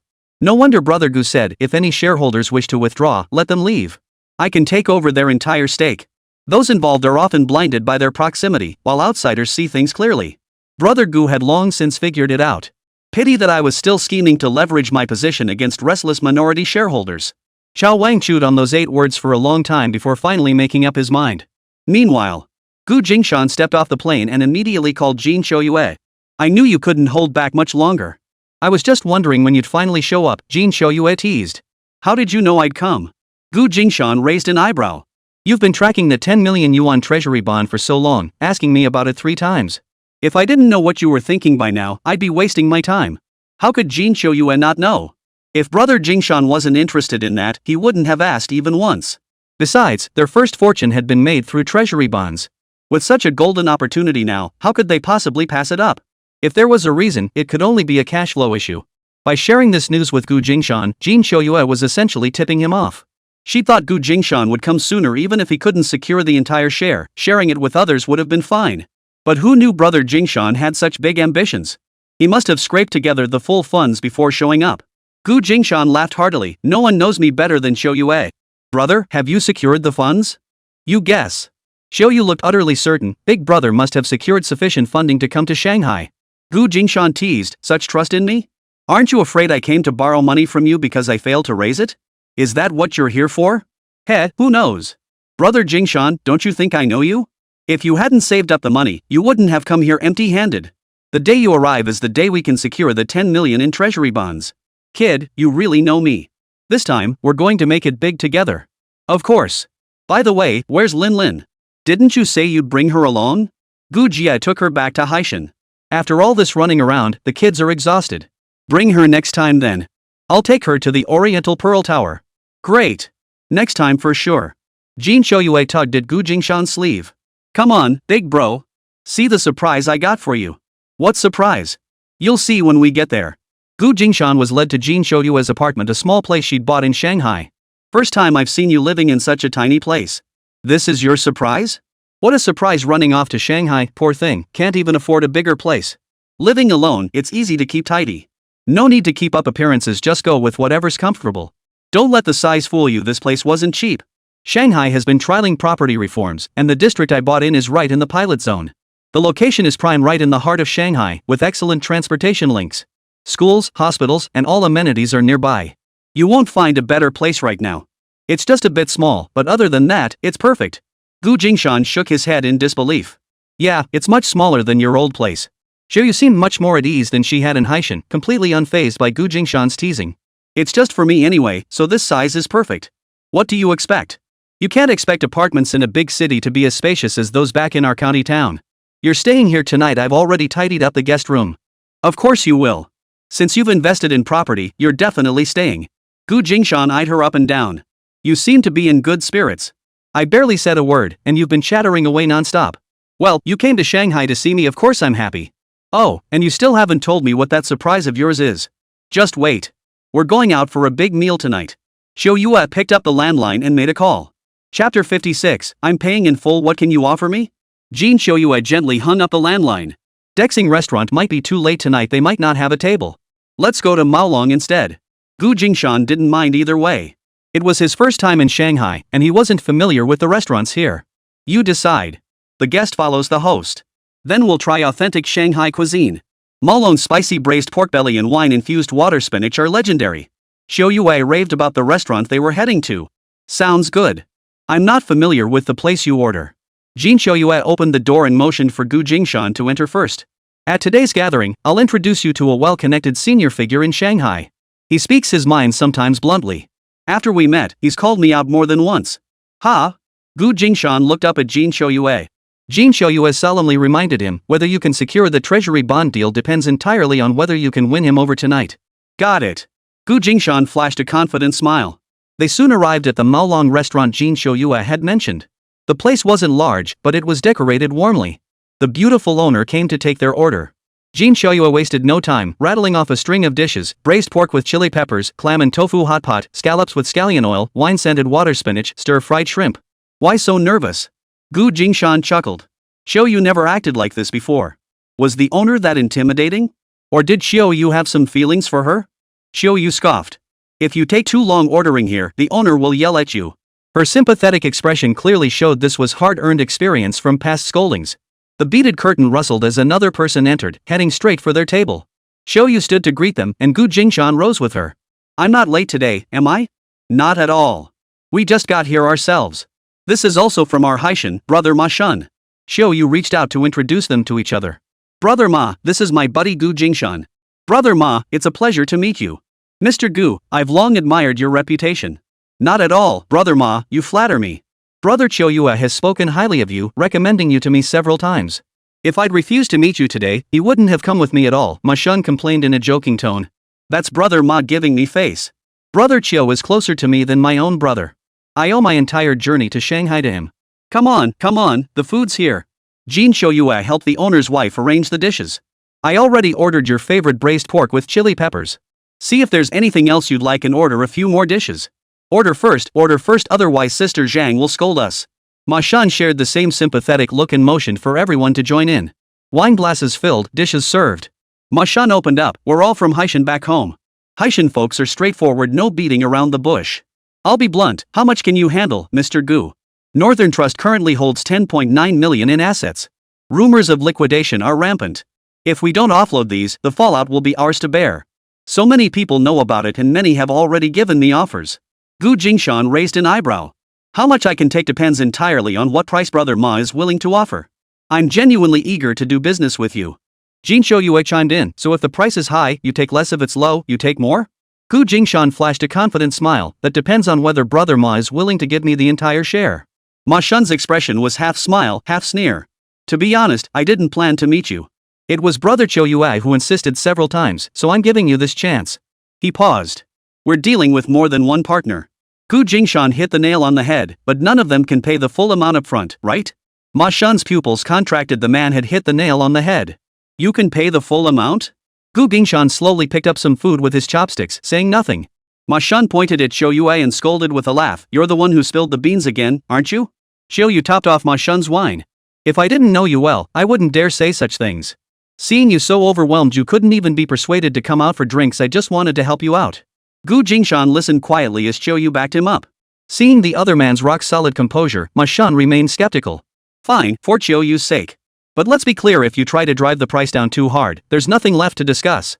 10 million yuan. Could this pretty boy in front of him really come up with the full amount? Gu Jingshan replied calmly, negotiating price is standard practice, starting high and settling low. We need to discuss thoroughly to see if we can reach an agreement. Ma Shan nodded. Fair enough. Let me be clear, I've had many people contact me about this. Right now, everyone's stuck on the installment payments. Our paperwork is complicated. If you can pay over 70% upfront, I can authorize giving you half outright. Gu Jingshan topped up Ma Shan's tea. What if I could pay in full? Cash on delivery. What's your lowest price? What share could you give me? Big talk. Could you even handle it all? We've contacted one public entity, and even with them, the paperwork takes 3 months. We can't afford delays. Which company are you representing? Ma Shan's suspicious gaze swept over Gu Jingshan. I represent myself. Business to private. No official formalities involved. Gu Jingshan sat as steady as a mountain, his words causing Ma Shan's pupils to contract sharply. Ma Shan sucked in a sharp breath, chewing on his cigarette, but as he pondered for a long moment. Could this guy really cough up several million in one go? Salaries in Shanghai were significantly higher than in Haishan, but still less than 200,000 a month. Was this guy really that loaded? Ma Shan took a deep drag, the flame burning the cigarette but to the end. He stubbed it out in the ashtray. If you can pay the full amount up front, I can personally approve a 25% discount. That's the lowest I can offer. It's also the lowest discount our branch can grant. Any lower and headquarters won't approve it. As for the shares, it's the entire lot. If you can take it, I'll give you everything. A 35% discount should be manageable, Gu Jingshan replied nonchalantly. 65% is truly impossible. My people need to eat, you understand? Ma Shan shook his head, a shrewd gleam flashing in his eyes. Seeing Gu Jingshan remained unmoved, Ma Shan gritted his teeth. Alright, let's both compromise. I'll give you a 35% discount. Gu Jingshan stroked the watch on his wrist, pondering for a long moment. Alright. I'll take Brother Ma's word for it. Consider it a gesture of friendship. After all, someone introduced by Choyue wouldn't screw me over. All because of Choyu's favor? All thanks to Choyu's favor. The two clinked glasses. Brother Ma was overjoyed. When should we go handle the paperwork? No rush on the paperwork. I need to pick up a car from the dealership first. It's a long drive back, I can't exactly carry it on my back. 10 million in physical treasury bonds? That's over 10 boxes. Ma Shan's words made his heart leap, then sink. He waved his hand dismissively. I can arrange for an escort to transport it for you. No, thanks. An escort would draw too much attention. It's better to slip them into the car unnoticed. Gu Jingshan shook his head in refusal. Ma Shan couldn't help but laugh, raising his wineglass toward Jin Shoyue. Your brother's got guts. With skills like that, if he stayed in Shanghai, his future would be limitless. Shoyu shot Gu Jingshan a look. He'll come eventually. Right now, I doubt he's even thinking about it. After 3 rounds of wine, the mood warmed. Brother, what kind of car are you looking for? I know the dealerships in Shanghai. Tomorrow, I'll take you around. Sounds great. Something reliable for long drives, with solid performance. Jeep, SUV, pickup, anything works. Jingshan, warmed by the drink, shed his jacket and unbuttoned his shirt collar. Ma Shun shook his head. If it's a sedan, I can take you to the dealership. But if you want an off-roader, those aren't too common in Shanghai either. He squinted thoughtfully for a moment. A buddy of mine recently put his Wrangler up for sale. If you don't mind a used car, we could go check it out tonight. Sounds good. As long as it runs, I don't mind. I'm used to driving big trucks from my military days. Want something with some kick? All right. After dinner, follow me to a great spot. After dinner, Ma Shun led Xiaoyu and Jingshan to a modest-sized storefront. The deafening thump-thump-thump of music blared from outside. What was this? A disco? Chapter 57, Double Standards. Just you wait until I tell your sister. Ma Shun led Jingshan and Jin Xiaoyu straight inside, heading toward the area where the speakers were set up. What brings Brother Ma here? Someone near the sound system platform stood up and waved at them. A head of flamboyant red hair shone brightly under the kaleidoscopic disco ball lights. Ma Shun's eyes lit up. He'd found the right person. Your sister mentioned your Wrangler needs a new owner. My buddy here wants a car with some real kick. I brought him along to take a look. Ma Shun clapped hands with the redhead and they settled down nearby. With people coming and going, everyone dancing, finding a spot to sit made it easier to talk. But the music blared so loudly they had to shout to be heard. Jingshan, Han Xiao. Ma Shun introduced them. I'm just the guide. You two talk it out yourselves. Let the buyer and seller work out the details on their own. Ma Shun was in high spirits at Maolong. Finding a willing buyer for the treasury bonds had instantly relieved his pressure. He'd accidentally drunk too much and needed to sit and rest. Bro, help yourself to the liquor on the shelf. Han Zhao's expression turned complicated upon hearing Brother Ma had brought a buyer interested in the Wrangler. He wasn't really keen on selling it, but he couldn't resist his recent infatuation with a more powerful car. His sister had suggested the family freeze his car to stop him from splurging on cars. Dad actually did freeze it, leaving him strapped for cash lately. A few days ago, in a moment of careless talk with his sister, he mentioned selling the Wrangler. Little did he know she took it seriously and started spreading the word. Several potential buyers had come by, but he turned them all away. Today, Brother Ma even joined the fray, bringing a potential buyer to the disco to corner him. Han Xiao couldn't outright refuse Brother Ma's face, so he just gave some vague answers. Love how you play along, kid, Ma Shun bellowed with mock scolding.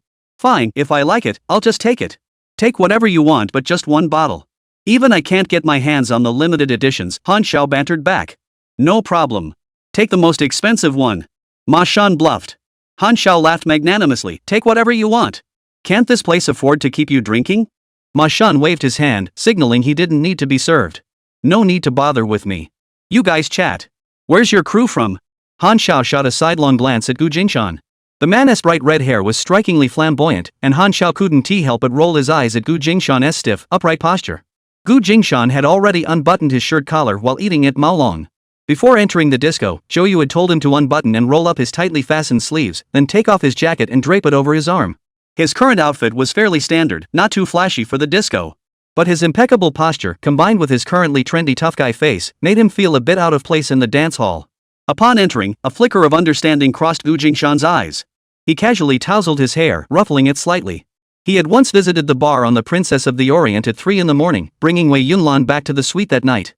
He had witnessed the bar's atmosphere and retained some impression of such places. Compared to the cruise ship's bar, this disco hall was like a mere trifle. That was the real den of iniquity. This place was just child's play. To Han Xiao, anyone who dared to try and buy his precious treasure was simply unbearable. He thought Jingshan was putting on airs, showing up at the disco dressed so stiffly formal. He hadn't seen Jingshan's demeanor aboard the Oriental Princess. Back then, Jingshan could have easily been mistaken for a seductive demon, drawing the covetous gazes of countless wealthy young ladies. Jingshan sensed Redhead's lukewarm reception and grew disinterested himself. Just back from Hong Kong, passing through Shanghai to catch up with some buddies. Heard your city has a wider selection of rides than most places. Could you show us around, Ma? What kind of car are you looking for? Han Xiao asked casually, his tone lacking enthusiasm. He doubted someone as prim and proper as this would have any interest in his modified goods. Guys like this, who've been in the military for ages, always go for sedate models like the Hongqi, just like the beasts of burden back at their homesteads. Jingshan saw the look on the other guy's face and knew the kid was already mentally complaining about him. He casually brushed it off, something more exciting. Off-roaders, SUVs, pickups, whatever you've got here? He'd nearly given up hope, secretly wondering if Ma Shun had gotten drunk, picked the wrong guy, and brought him to the wrong place. Hearing Jingshan list those 3 types, Han Xiao's eyes softened instantly. You really want something exciting? Then you've come to the right place. He didn't beat around the bush. Come on, check out my stash. All the good stuff here is seriously cool. If my dad hadn't cut my allowance, I wouldn't be thinking about selling. A customer nearby chimed in, then why not just say you're bored with the old ones and want to try something new? Get lost. Go dance your dance. Trying to expose my secrets. Han Xiao scolded with a laugh. Once I'm done playing with them, of course I'll share them with everyone. Then I'll get a new one and start conditioning it from scratch. At that, the guys in the surrounding booths all chuckled meaningfully. Ma Shun laughed and scolded, bull. If Sister Shuang heard you spouting this nonsense, she'd beat you to a pulp. Han Xiao flashed a sycophantic grin. Head, my sister's off in Australia now, right? Exactly. Exactly. Brother Ma, don't scare us like that. Sister Shuang's not home, what's wrong with us bragging a little? You lot, when the tiger's away, the monkeys will play. Han Xiao, now a bit more animated, stretched his arm around Gu Jingshan's shoulder and pulled him back. Come on, bro, ignore him. Brother Ma always picks on me. Let me show you my treasure. He led Gu Jingshan down the hallway to the back door, arriving at the rear of the venue. Stepping outside and descending 5 or 6 steps led to a courtyard. The courtyard was pitch black and nothing could be seen. It's been raining these past 2 days, so only this one car is parked in the yard, my fully customized treasure. Take a look first. If you like it, take it for a spin around the back. The space there is huge. The voice came from the side as Han Xiao flipped the switch, and the lights came on with a sharp click. Whoosh! A row of floodlights illuminated the area, bathing it in bright light. At the center of the spotlight stood a rugged-looking vehicle. Gu Jingshan's eyes lit up. The rugged style of a World War II-era Willis MB square body, round headlights, 7-slot grille, and a sturdy bumper guard made it instantly recognizable. The front grille and headlights are integrated, the doors are removable, and it has a soft top. The overall lines are clean and rugged. It's powered by a 4.2L inline-6 engine paired with a manual transmission. The body-on-frame construction features a part-time 4WD system with a mechanical transfer case and solid axles front and rear, offering exceptional off-road capability. Before Han Xiao could finish his introduction, Gu Jingshan jumped in. Han Xiao's eyes lit up as he continued, its high ground clearance and short wheelbase design provide outstanding off-road capability, even on rocky terrain or muddy paths. Remember that trip to Tibet? If it weren't for this beast of a vehicle, we never would have made it back. From the moment Gu Jingshan spoke, Han Xiao's face lit up with genuine enthusiasm. The base model lacks electronic aids, just mechanical gauges and manual AC. But mine's been upgraded, ABS, electronic vacuum brake booster, electronic ignition, part-time 4WD control, cruise control, pretty much every top-tier system available today. Han Xiao was positively glowing with excitement, as if he'd found a kindred spirit. Anyone who could talk about these things with such authority clearly knew their Jeep Wranglers inside out. To him, Gu Jingshan had done his homework far more reliable than those random folks who just showed up to buy his cars. I usually don't show it to anyone unless Brother Ma brings people, he said. The number of people he'd turned away lately was probably close to a whole platoon. So, does it have the M2? Gu Jingshan's gaze lingered on a spot inside the car before he suddenly asked. Ha? Ah bro, you've got sharp eyes. I did install it, but my sister had it removed later. Han Xiao's gaze toward Gu Jingshan grew even more intense. The mounting brackets aren't even completely removed yet. For your keen eye alone, I'll knock another 50,000 off. A good car deserves someone who appreciates it. They just don't get it no matter how much I show off, they can't understand. What a drag. How much is this car? Gu Jingshan asked casually. Han Xiao ran his hand over the roof. This came all the way from Hong Kong. Cost me 80 grand. The mods in the back? Total price could buy you 2 more cars. Though I've driven it for a year and a half, it's been maintained flawlessly. Gu Jingshan didn't respond, waiting patiently for Han Xiao to continue his pitch. If they wanted to buy it, I wouldn't go below 500,000. But for you, 250,000. It deserves someone like you, otherwise it'd be a waste. Gu Jingshan remained silent, scrutinizing the car under the bright lights. Perhaps his expressionless, non-committal demeanor provoked Han Xiao. Han Xiao gritted his teeth. 20,000. If you want it, I'll give it to you for 20,000. Any lower than that is impossible. I'm still over 20,000 in the red. If it goes any lower, I won't be able to cover my costs. As the courtyard lights came on, Ma Shun arrived with Jin Shouyue in tow. Hearing this, Ma Shun, who had followed them out, lost his composure. You little brat. If you were going to sell this for 200,000, you should have said so earlier. I would have driven it away long ago. Han Xiao rolled his eyes and scoffed. Brother Ma, you wouldn't get that price. This is a special deal for Brother Gu. Only someone who truly appreciates cars deserves to drive my Wrangler. You'd be better off sticking to your sedan. Ma Shun looked heartbroken. Discriminatory treatment. Total discrimination. Just wait till I tell your sister. You spendthrift. Gu Jingshan was somewhat surprised.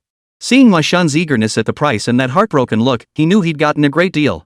He was the one who usually snatched deals from others. Someone snatching one from him? Impossible. I'll take it. Come with me to the bank tomorrow to transfer the money. Gu Jingshan sealed the deal immediately. So readily? Han Xiao was taken aback. Though he'd quoted a price, he hadn't expected the buyer to agree without even haggling. Aren't you going to take it for a test drive? I trust you. Han Xiao's face lit up like a flower. From now on, if you modify cars, I'll design them for you free of charge.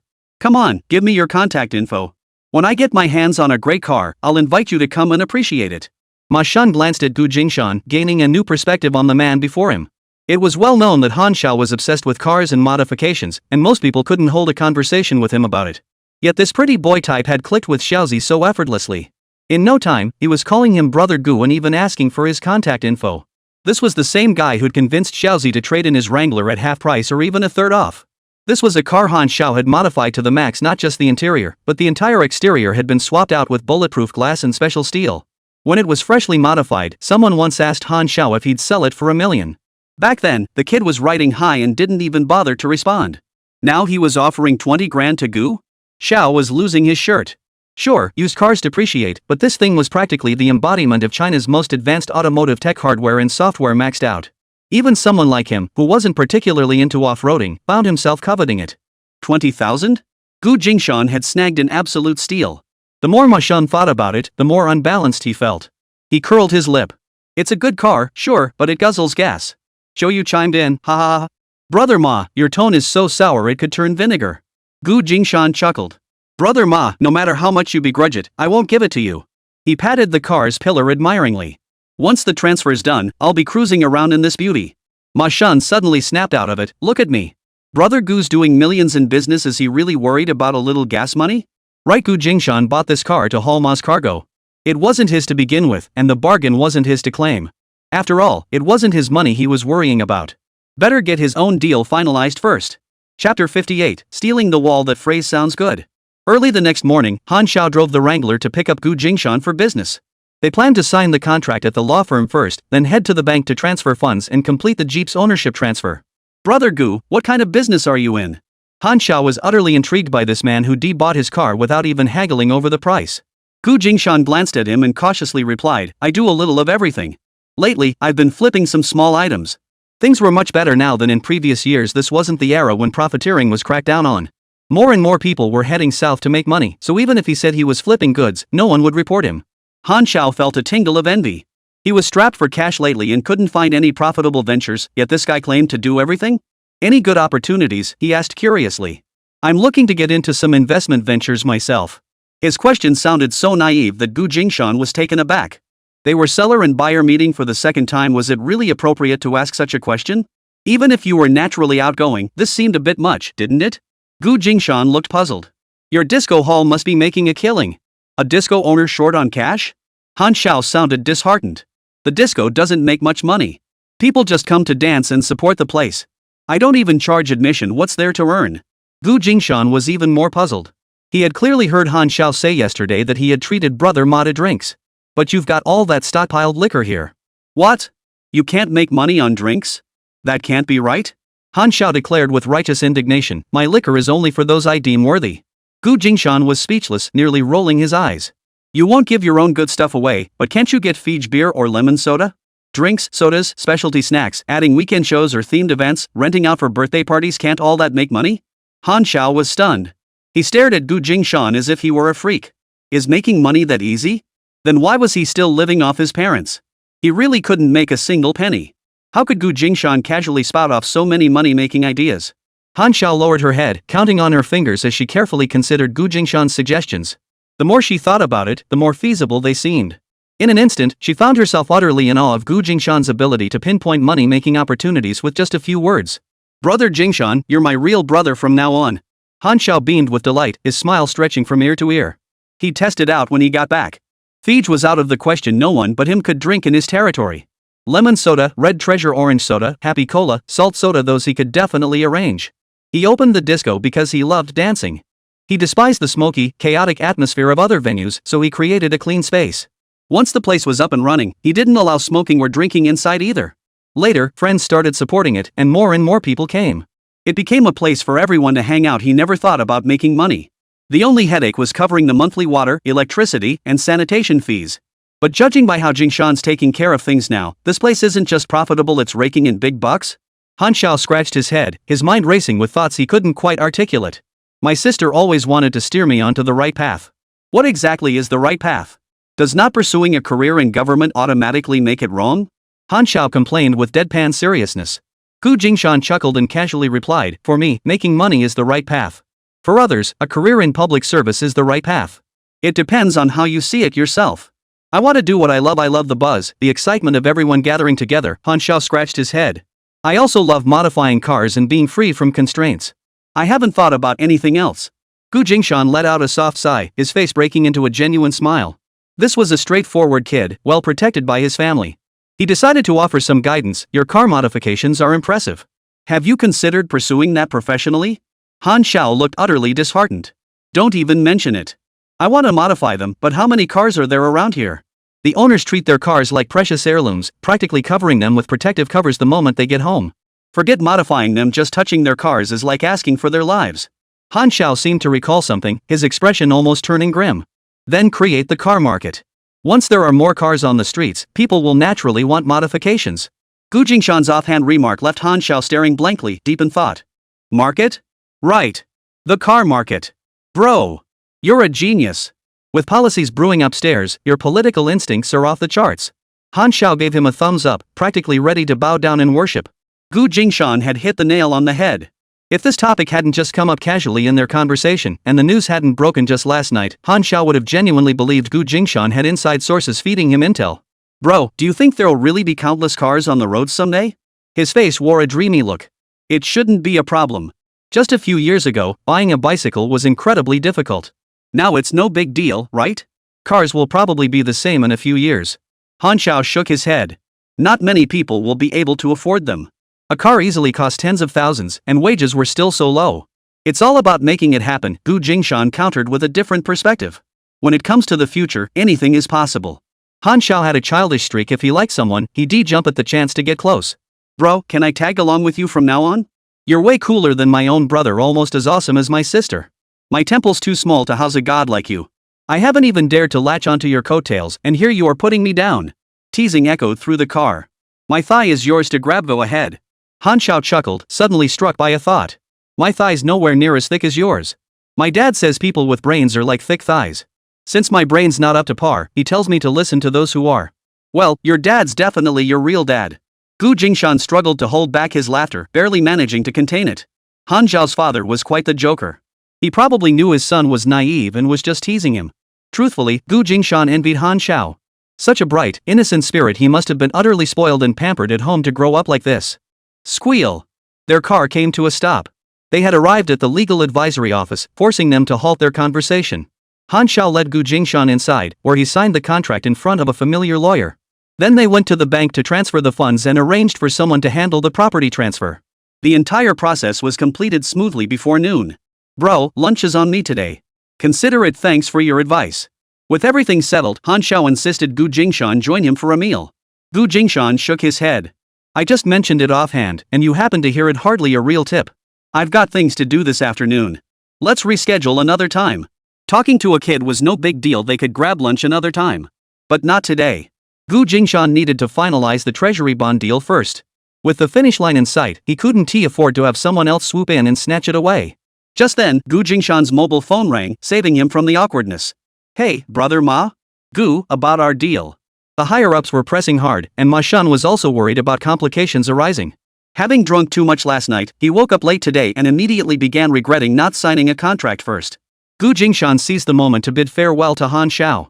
Seeing Gu Jingshan was genuinely busy, and his childhood friend had just arrived to pick him up, Han Xiao reluctantly got into the car and drove away. Who's that? You look like you're waiting for your husband. What's up?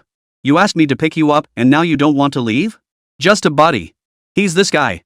Han Xiao gave a half-hearted thumbs up, not really wanting to talk. I tried to grab lunch with him, but he didn't respond. Oh, really? Is there anyone Han Xiao you can't get to meet? Ah, he already had plans with Ma Shun. Ha? Who's this upstart who's even hooked up with Big Ma? Cut the hooking up nonsense. That sounds awful. Han Xiao's frustration came and went quickly. Yesterday, brother Ma brought him to see my car. I sold it to him. Han Zhao's mind raced.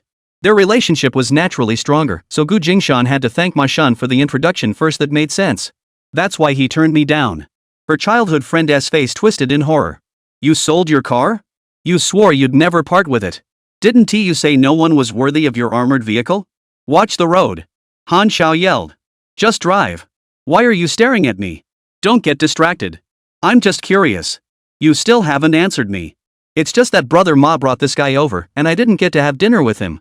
Is that clear enough? Xiaozi, you look like someone just stole your girlfriend. Did a donkey kick you in the head? Shut up, you're the one who got kicked in the head. Han Xiao winked. Stealing someone's lover, that's a nice way to put it. He was just trying to steal Ma Shun's girlfriend. Anyway, they exchanged contacts. Once you know someone, you're friends. Hang out more, and you naturally get closer. Once they're close, he'll get this guy to hook him up with some money-making tips. Problem solved. Chapter 59, whatever I tell her to do, she'll do. Gu Jingshan had just finished transferring the Jeep Wrangler's ownership that morning when Ma Shun got word immediately. Sure enough, the call came in. Let's wrap up the treasury bond transaction this afternoon. The trust company's urgency to close the deal played right into Gu Jingshan's hands. Gu Jingshan feared delays would invite complications. He might intercept others, but others could also intercept him. Why the rush to buy the car? He'd agreed with Han Xiao yesterday that they'd sign the contract, transfer the funds, and complete the vehicle transfer today, all to expedite the treasury bond transaction so he could leave with the goods. Fortunately, Han Xiao knew many people. Otherwise, just the transfer of ownership would have taken 3 days of paperwork instead of being completed in a single morning. After the handover, Gu Jingshan loaded all the boxes into the car. Ma Shun voiced his concern. Are you sure you don't need the trust company's help with the transport? No need. I hired a transport company, everything's taken care of. Gu Jingshan bluffed his way through the details. He couldn't afford to be honest now. You never know what might happen on the road. To put it bluntly, some ruthless individuals might sell him a shipment one moment and then kill him to steal it the next. It wasn't unheard of. This was 1989. Back before the 1983 crackdown, he wouldn't have dared transport 10 million yuan without a squad of soldiers. People were ruthless then, unafraid to get their hands bloody. Ma Shun waved goodbye. Alright then, we'll meet again someday. Next time you come to Shanghai, I'll treat you.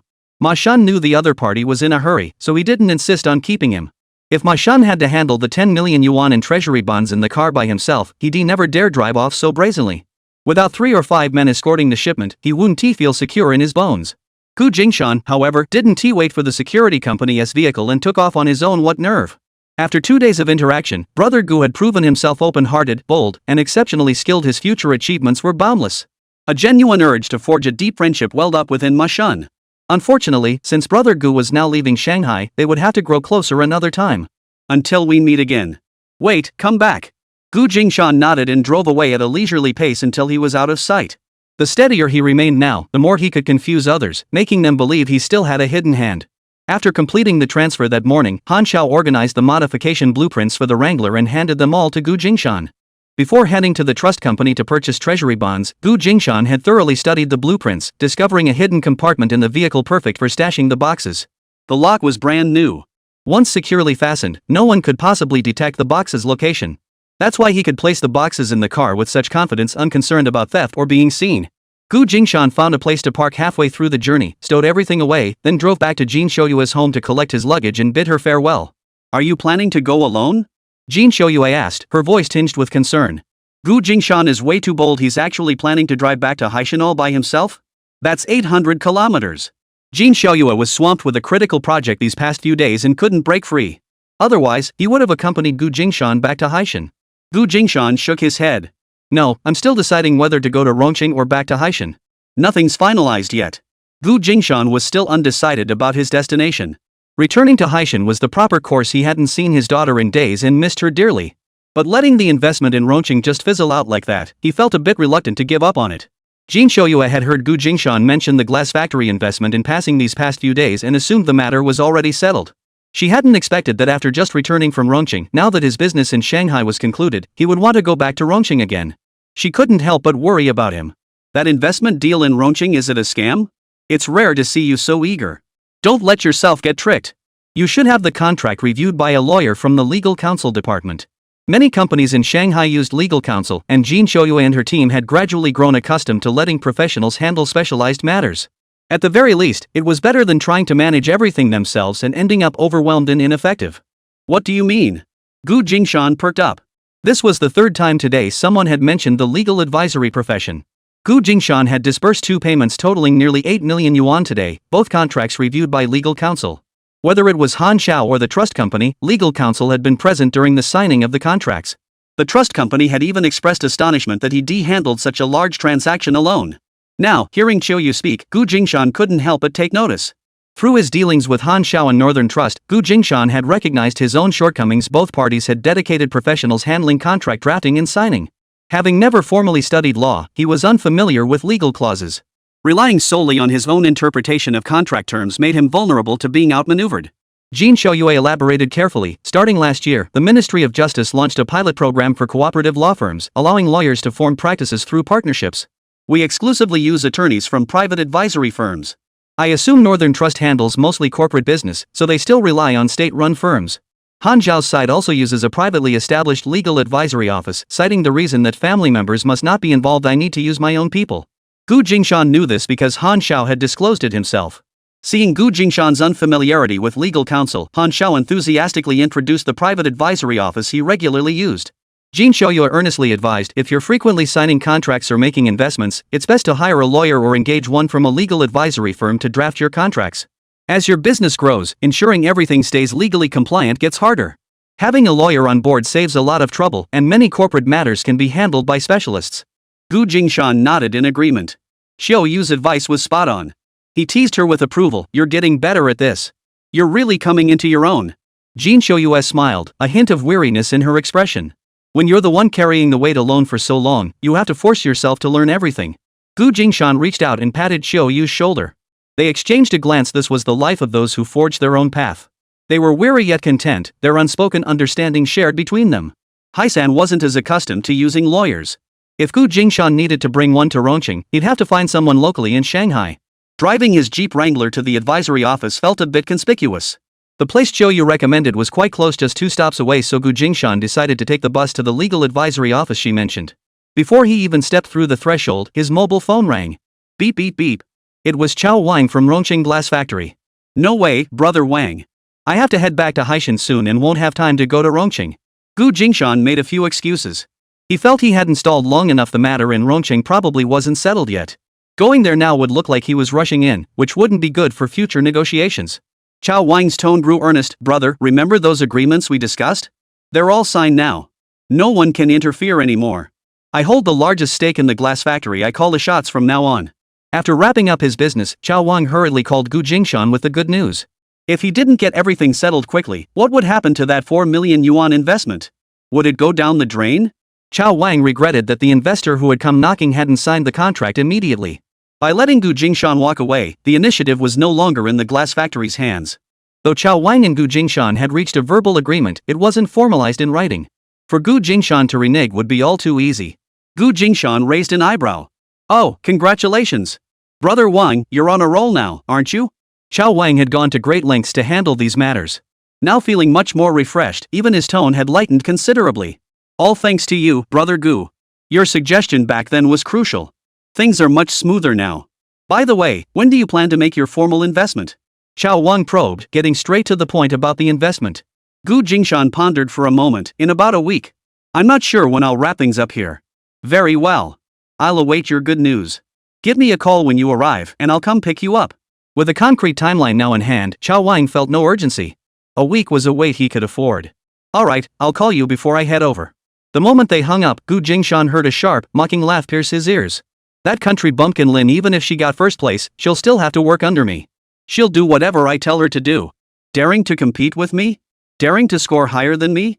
She must have grown a pair. The voice was arrogant and venomous. A timid voice piped up, Sis Lin already has her license. She's passed her probation. We can't stop her from taking on cases. Making her do menial work now, that's not right, is it? You know nothing. Even if her probation's over, I'll block her from taking cases and make her waste time on trivial matters. She'll just have to put up with it. The first year of practice is the most critical period. I won't let her get a single case. Once she's endured a year, she'll be half ruined. Sisterly, you're ruthless. Oomph. She dares to challenge me? No one's ever dared cross me, Li. And this country bumpkin has the nerve to try and save face with me. She brought it on herself. Serves her right. The loaded conversation didn't require Gu Jingshan to eavesdrop, it practically jumped into his ears. Mainly because these two were utterly brazen, speaking at a deafening volume. They didn't seem the least bit concerned about anyone overhearing them. They walked past Gu Jingshan and entered the legal consultancy office he had intended to visit. Gu Jingshan glanced up at the sign, hesitating for a moment, considering whether to find another advisory office. If this firm was staffed by people like them, he doubted the quality of their services. Chapter 60. I don't like her tone. Send someone else. Hello, how may I assist you? Just as Gu Jingshan was about to turn and leave, the front desk staff at the legal consultancy approached him. Gu Jingshan curved his lips slightly. Walking away without a word wasn't his style, so he spoke up. Hello, I'd like to ask what services you offer? The receptionist had actually noticed Gu Jingshan earlier. This client had come from the bus stop sign. Just as he was about to enter, he received a phone call and spent a long time talking outside. Judging by his unfamiliarity with the firm's services as evidenced by his basic question and his modest attire, he didn't appear to be wealthy. After a moment's thought, she directed him to a less prominent attorney. If you'd like to discuss our services, please proceed to the last desk and speak with Attorney Lin. But the receptionist unconsciously overlooked one crucial detail. This client was the kind who carried a mobile phone and made calls on the go. Gu Jingshan narrowed his eyes. Since he was already here, he might as well step inside and take a look. The entire office was visible from the doorway. The front desks gleamed with immaculate order, while the desk in the far corner, the one the receptionist mentioned, was buried under towering stacks of documents. A female lawyer with thick black-rimmed glasses and a ponytail was buried in case files. Attorney Lin. Good day, sir. Please have a seat. May I ask your name? Lin Miao promptly stood up, setting aside her papers and pen with a gentle, courteous demeanor. My name is Gu. Hello, Mr. Gu. How may I assist you? Gu Jingshan felt Attorney Lin's demeanor was acceptable and decided to give her a chance. If I need a commercial contract drafted and reviewed, do you offer that service? Certainly. Could you elaborate? Lin Miao's eyes lit up. Would you also require assistance with commercial negotiations? Commercial cases were lucrative. She hadn't expected the front desk to miss this client and send him her way, a rare opportunity. Ignoring her counter-question, Gu Jingshan proceeded at his own pace. What are your fee structures? Contract review is charged per document, based on complexity. Simple contracts range from 60 to 200 yuan each, while highly specialized contracts start at 300 yuan. Gu Jingshan pondered for a moment. What if I need to travel out of town to sign a contract and want to hire a lawyer to accompany me? Travel expenses would be entirely your responsibility. For non-litigation negotiations, we charge by the hour 200 to 2000 per session, typically lasting 10 to 20 hours. For a single case, this pricing isn't expensive. But for a company requiring frequent legal assistance, the annual costs would add up significantly. Gu Jingshan inwardly gasped. Do you have a contract that needs reviewing? Lin Miao asked curiously.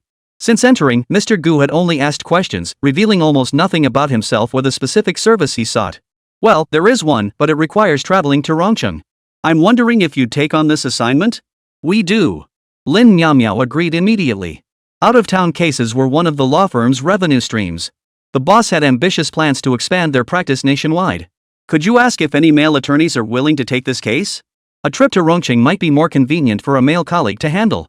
Gu Jingshan made the request. Lin Miao felt a pang of disappointment upon hearing this. She had hoped to take on the case herself. At the very least, it would have been her first commercial case since obtaining her license.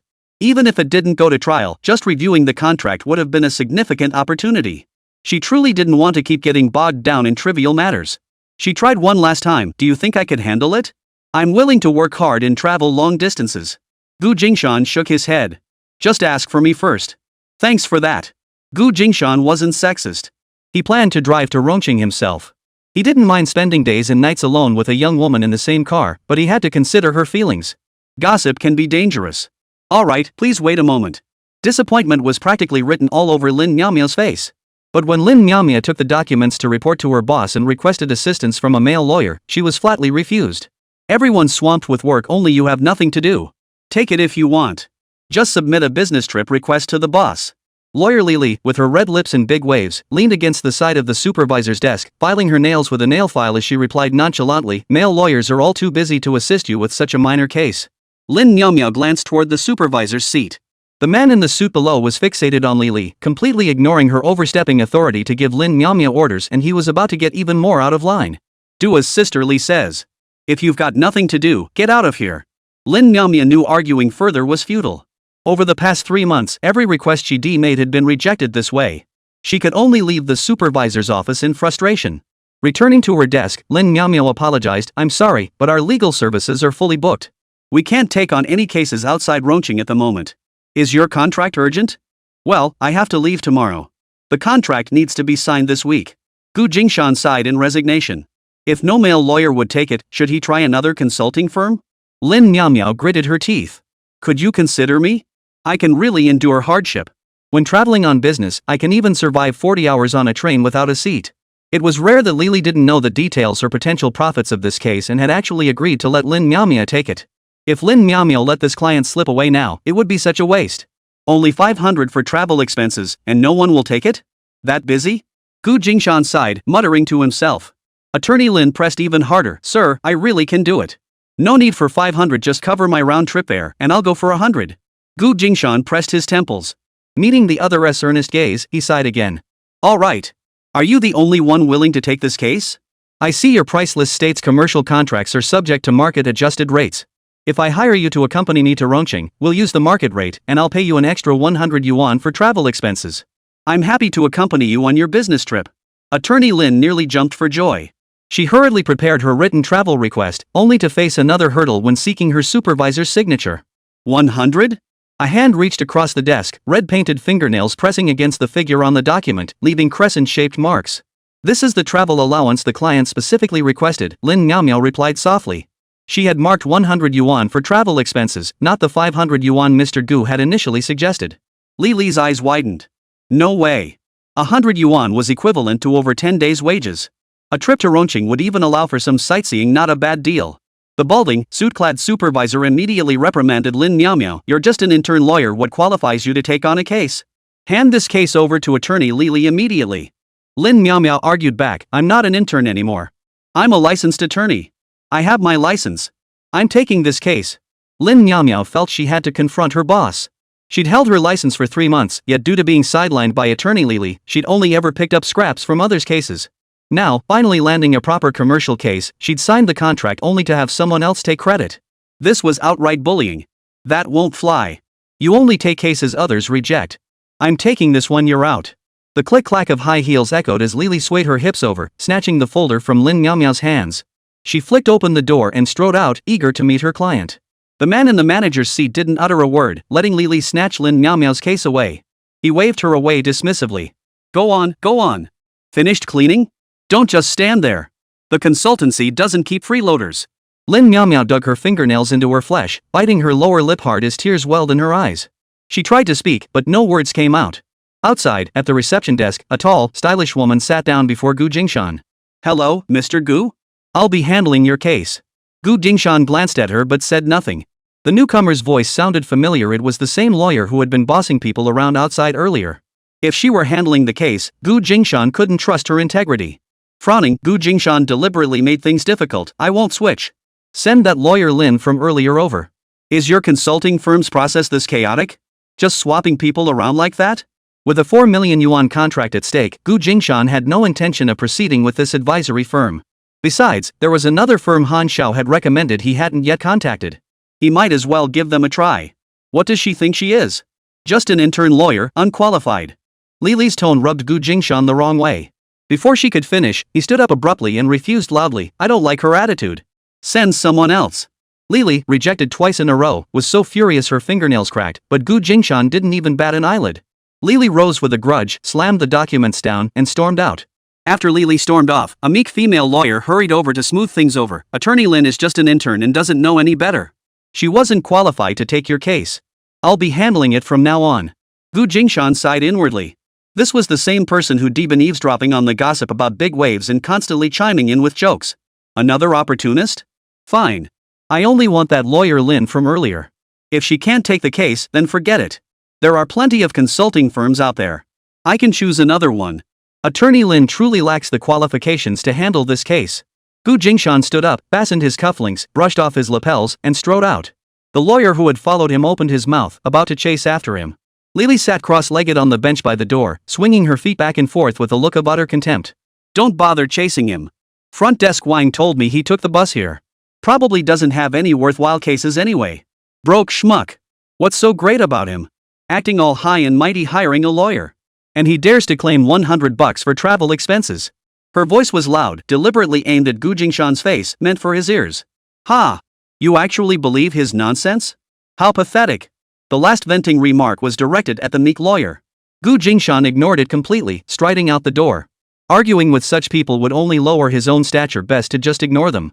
If every employee at this legal consultancy was like this, bankruptcy was inevitable.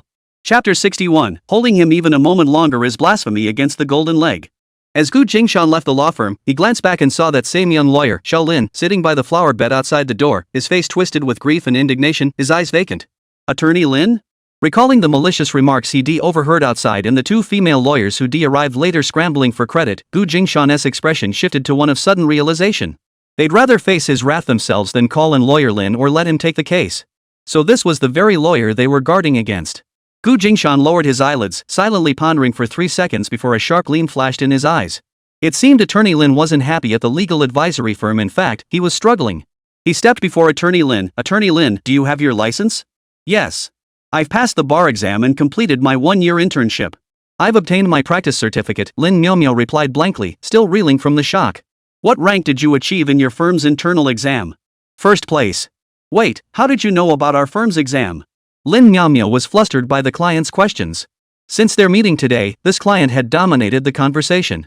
She was now almost incapable of thinking for herself, only able to follow Gu Jingshan's lead and answer truthfully. It was her. A faint smile touched Gu Jingshan's lips.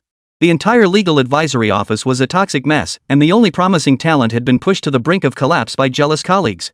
You don't value talent yourself, so you can't blame others for poaching your people. A bunch of clowns. Without anyone willing to roll up their sleeves and work hard, let's see how long you can keep up the charade. Gu Jingshan made up his mind and deliberately asked, why are you still here? Weren't you supposed to be preparing to accompany me on a business trip to file the application? Lin Miao shook her head, her face saddened. My application was rejected. I probably won't be able to accompany you to Rongcheng. They still treat me like an intern lawyer, and even the cases I secured myself were snatched away. The intensity in Gu Jingshan's eyes deepened. Do you have to work at this legal advisory office? If you're unhappy, can't you find another job? Attorney Lin's voice grew low. Where else could I work? This is where I started my internship. Who else would hire me? Besides being a lawyer, I don't know how to do anything else. Gu Jingshan fired off questions in rapid succession, leaving Lin Miao no time to process them. How much do you earn monthly now? My salary is 102 a month. It just got raised. Gu Jingshan's lips curved into a wider smile. Earlier you said I'd have to pay the firm 60 to 200 per case. If I paid them 200, how much commission would you get? I should get about 20 yuan, Lin Miao murmured so softly that Gu Jingshan would have missed it entirely if not for his keen hearing. Gu Jingshan shot her a surprised look. That little? Are they shortchanging you? Her salary didn't even match what Li Mang and the others earned at the mine, and this was Shanghai. My connections aren't strong enough. I don't have many contacts. The girl felt deeply ashamed. She didn't realize that she was actually entitled to much more than she was getting, but someone was sabotaging her and skimming off the top. Here's what we'll do. This business in Rongcheng is urgent and requires a trip. If you take time off to accompany me, I'll give you 200 yuan personally as compensation. We won't run it through the consultancy's accounts, I'll pay you directly. Gu Jingshan paused, then offered a more favorable condition. After you return, consider whether you'd like to join me as a full-time lawyer. A base salary of 200 yuan per month, plus additional fees for each contract requiring review. What do you think? Attorney Lin was utterly astonished. You can afford a full-time lawyer? Your workload. Gu Jingshan felt like some creepy uncle trying to lure a child, but if he didn't flex a little muscle, how else was he going to reel in this simple-minded fellow? I'm currently setting up a company that needs staff. Plus, the contracts we reviewed in Rongcheng are worth about 4 million yuan. My business is just starting up, and I'll need lawyers for many things down the road. I can't say for sure if I'll build a legal team, but opportunities to hire lawyers will only increase. It's perfectly normal to want to hire one. But don't people usually just go to law firms? Lin Miao was stunned by Mr. Gu's thinking. Only major conglomerates would need their own legal teams, right? Just how deep were this Mr. Gu's pockets? She just received her license. Could someone genuinely hire her at a seasoned professional rate? Weren't the ones getting hired always top-tier lawyers? Rookies like them were lucky to be cogs in advisory firms or law offices. Consider me a fool with money to burn, Gu Jingshan shrugged. I'll be upfront, Shanghai isn't my primary base. If you're willing to be my full-time lawyer, you'll likely need to relocate from Shanghai to work in Haishan. Most of my business is centered there now. Accommodation and meals provided, base salary starting at 200, plus commissions on individual cases. Interested? The Haishan relocation was a deal-breaker. He wasn't sure if the other party would be willing to leave the big city and struggle in a completely unfamiliar small town. But he had grand ambitions. In the future, he was certain he could establish himself in a big city. He would never spend his entire life stuck in one place. Lin Miao listened blankly to Gu Jingshan's pitch, her mind a bit foggy. But what about Rongcheng? Weren't you going there to sign a contract? Lin Miao looked utterly surprised. Why was Haishan suddenly in the picture? She recalled the records and the power of attorney. Mr. Gu had stated he was going to Rongcheng to negotiate a business deal, where contracts required review and signing. Rongcheng, Shanghai, Haishan. These three cities were thousands of miles apart. How were they connected? Noticing the undisguised astonishment in Lin Miao's eyes, Gu Jingshan offered a brief explanation. The Rongcheng partnership is just one investment among many. In the future, these kinds of nationwide trips might still happen or even become very frequent. Gu Jingshan silently wiped away a bead of sweat. Since he intended to rely on her, he felt it was only fair to lay out all the advantages and disadvantages. Business trips would be a recurring necessity. At the very least, if the Rongcheng investment deal closed, he'd need to visit periodically. Better to prepare her for that possibility now. Truthfully, Gu Jingshan worried this clause might scare potential candidates away. People from Haishan generally disliked business trips, preferring to stay put at home. In fact, the prevailing mindset across the entire province leaned toward staying put. If you could work locally, you absolutely wouldn't leave home for a job elsewhere. Nationwide travel? The girl's eyes lit up instantly, her spirits soaring. Mr. Gu, wait for me. I'll quit my job right now. I accept your offer. You must wait for me. This reaction completely caught Gu Jingshan off guard.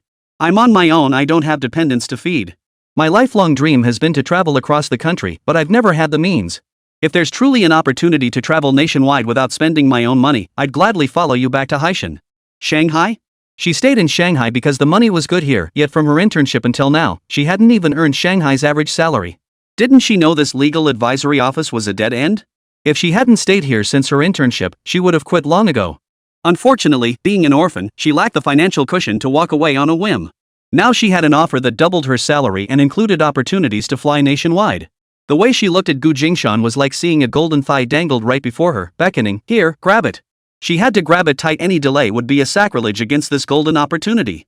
Her lifelong dream had always been the freedom to take spontaneous trips whenever she wanted. All those years trapped in Shanghai, working diligently, enduring isolation and bullying, it was all to save money, to one day seize the freedom she longed for. Now, suddenly, someone appeared before her and said, "Come work for me. Your job will be flying all over the country." Lin Miao was so overjoyed she wanted to scream. A huge piece of pie had fallen from the sky, nearly knocking her out. Lin Miao, the life you've always dreamed of is finally within reach. Little did the girl know that she would regret this impulsive decision countless times in the future. After each bout of regret, she'd curse under her breath and keep working. "You liar. I'm never traveling nationwide again. How could you possibly have investment projects in so many places across the country? I'm taking a vacation. No more trains or planes. I miss my big bed, I miss my bathtub, I miss sleeping soundly through the night." The girl, her face ashen, dragged her suitcase, on the verge of tears.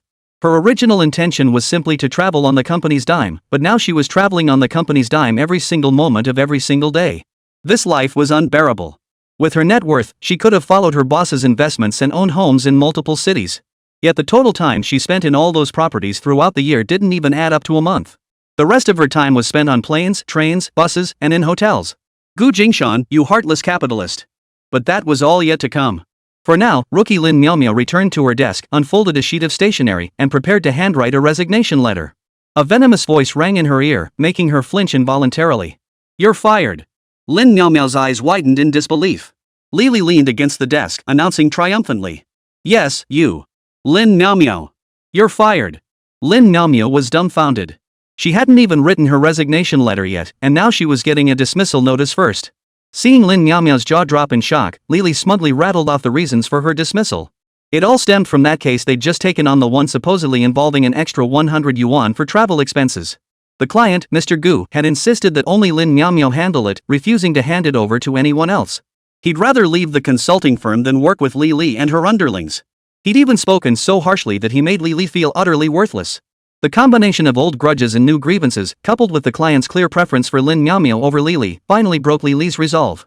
Furious, Lily went straight to the supervisor and reported Lin Miao.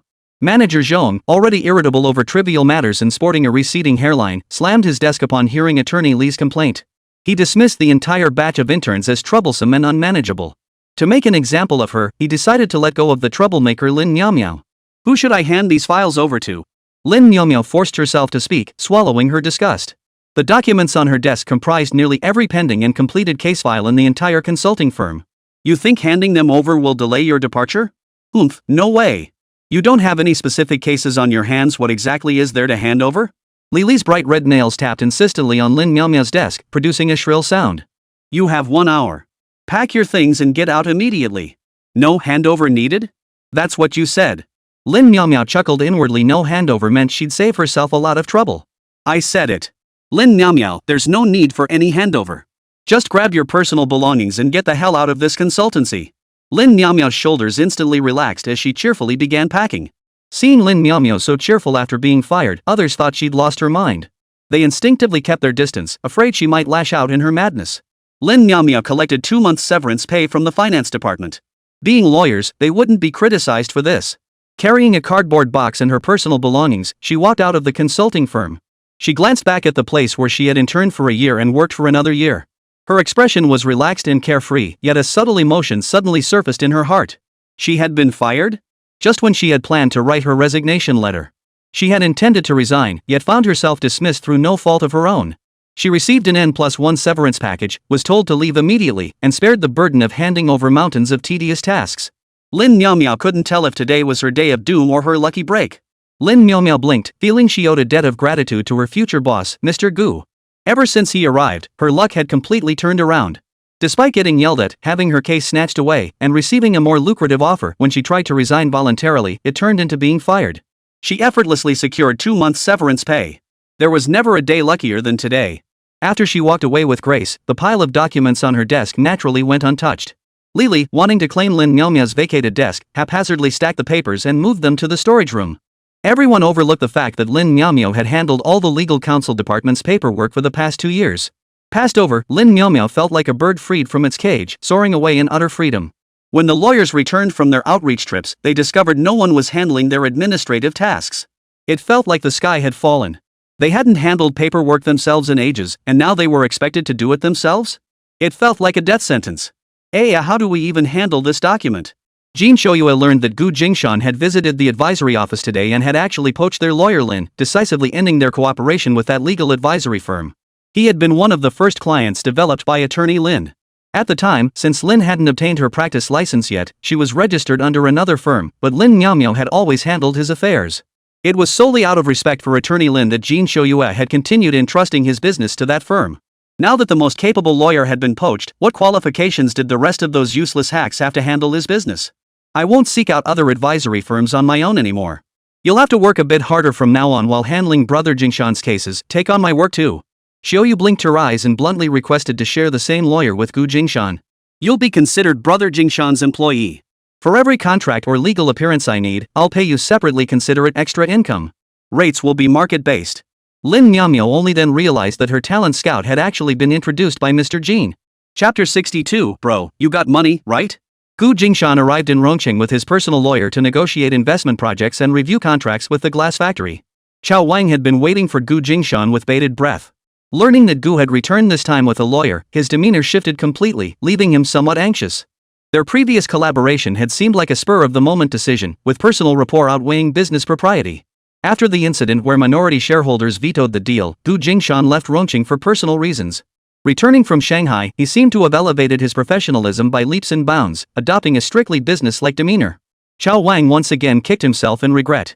His previous ploy of playing along had cost him the amenable brother Gu. Now, dealing purely as an investor discussing equity stakes, the relationship felt much more distant. Many clauses in the contract drafted by the glass factory were deemed unsound by the opposing lawyer, who thoroughly criticized it as worthless. Chao Wang desperately needed this investment. The contract was indeed drafted by non-professionals, and he knew he was in the wrong. He had no choice but to grit his teeth and rewrite it clause by clause. Watching the opposing lawyer dominate the proceedings, Chao Wang felt utterly helpless. After lengthy negotiations, both sides reached a preliminary agreement on the investment, though the details still needed refinement. It was getting late, so they decided to continue the talks the next day. Gu Jingshan hadn't expected Lin Miao to be so formidable. Within her own professional domain, she was as sharp as a dagger, utterly dismantling the opposing side. Leave professional matters to professionals. Xiaoyu's words echoed in Gu Jingshan's mind once more, and this time he felt a deep resonance with them. Gu Jingshan had driven his wrangler to the meeting. Instead of returning to the 3-star hotel they'd stayed at previously, they chose a different one. Gu Jingshan politely declined their dinner invitation. Chao Wang and the glass factory representatives were eager to personally escort Gu Jingshan back to the hotel, but he politely declined that as well. Chao Wang could only see them off at the factory gate, watching their car drive away. Beep beep beep beep. Brother Gu. Just as Gu Jingshan stepped out and was about to speed away, he heard the honking and shouts from the roadside. He had no choice but to slow down, because he spotted a face that shouldn't have been here, appearing in Rongcheng. Han Xiao? Gu Jingshan was taken aback. What are you doing here? Business? My Wrangler's got some serious power, huh? But the guy chasing it sure doesn't, Han Xiao complained with a pout. Hearing this, Gu Jingshan was even more astonished. You followed us here? Yep. Han Xiao nodded. Gu Jingshan furrowed his brow slightly. How did you know I was coming here? Shanghai was nearly 800 kilometers from Rongcheng. I contacted Jin Shouyue. He said this was the most likely place for you to be, and I also heard from other sources that there's a fairly important investment project here. So I came. Gu Jingshan's frown deepened. You know Shouyue? Jin Shouyue never casually gave out his contact information. How could he have revealed his destination to Han Xiao this time? What was going on? Ah, he's my sister's classmate. Gu Jingshan couldn't help but press his hand to his forehead. What a small world. They say any 2 people can be connected through a maximum of 6 individuals. They didn't even need 6, just 3 people linked them together. What do you want with me? Han Xiao declared with righteous indignation. Didn't you say you'd help me find investment projects? Gu Jingshan almost sighed. When did I ever agree to help you find investment projects? Han Xiao grinned, hooking her arm through Gu Jingshan's and playing the innocent. You could give me tips on profitable nightclub ventures with just 1 sentence. I'm sure you can find me a lucrative car-related project too. Gu Jingshan chuckled at Han Xiao's twisted logic. The disco thing was just off the cuff. If you thought it was viable, go for it. I genuinely don't have any automotive projects for you. Then what about your investment in Rongcheng? It's a glass factory. Gu Jingshan was thoroughly defeated by Han Xiao's unabashed familiarity. Anyone around the glass factory could easily find out about it, nothing to hide. Han Xiao declared with righteous indignation. I checked, they make auto glass. If you're considering investing in this project, Jingshan, I want in too. Gu Jingshan was nearly driven to laughter by this little rascal. He'd bought a cheap car from you below market price, only to find himself stuck with a clingy glue that wouldn't budge. You got the cash, little Master Han?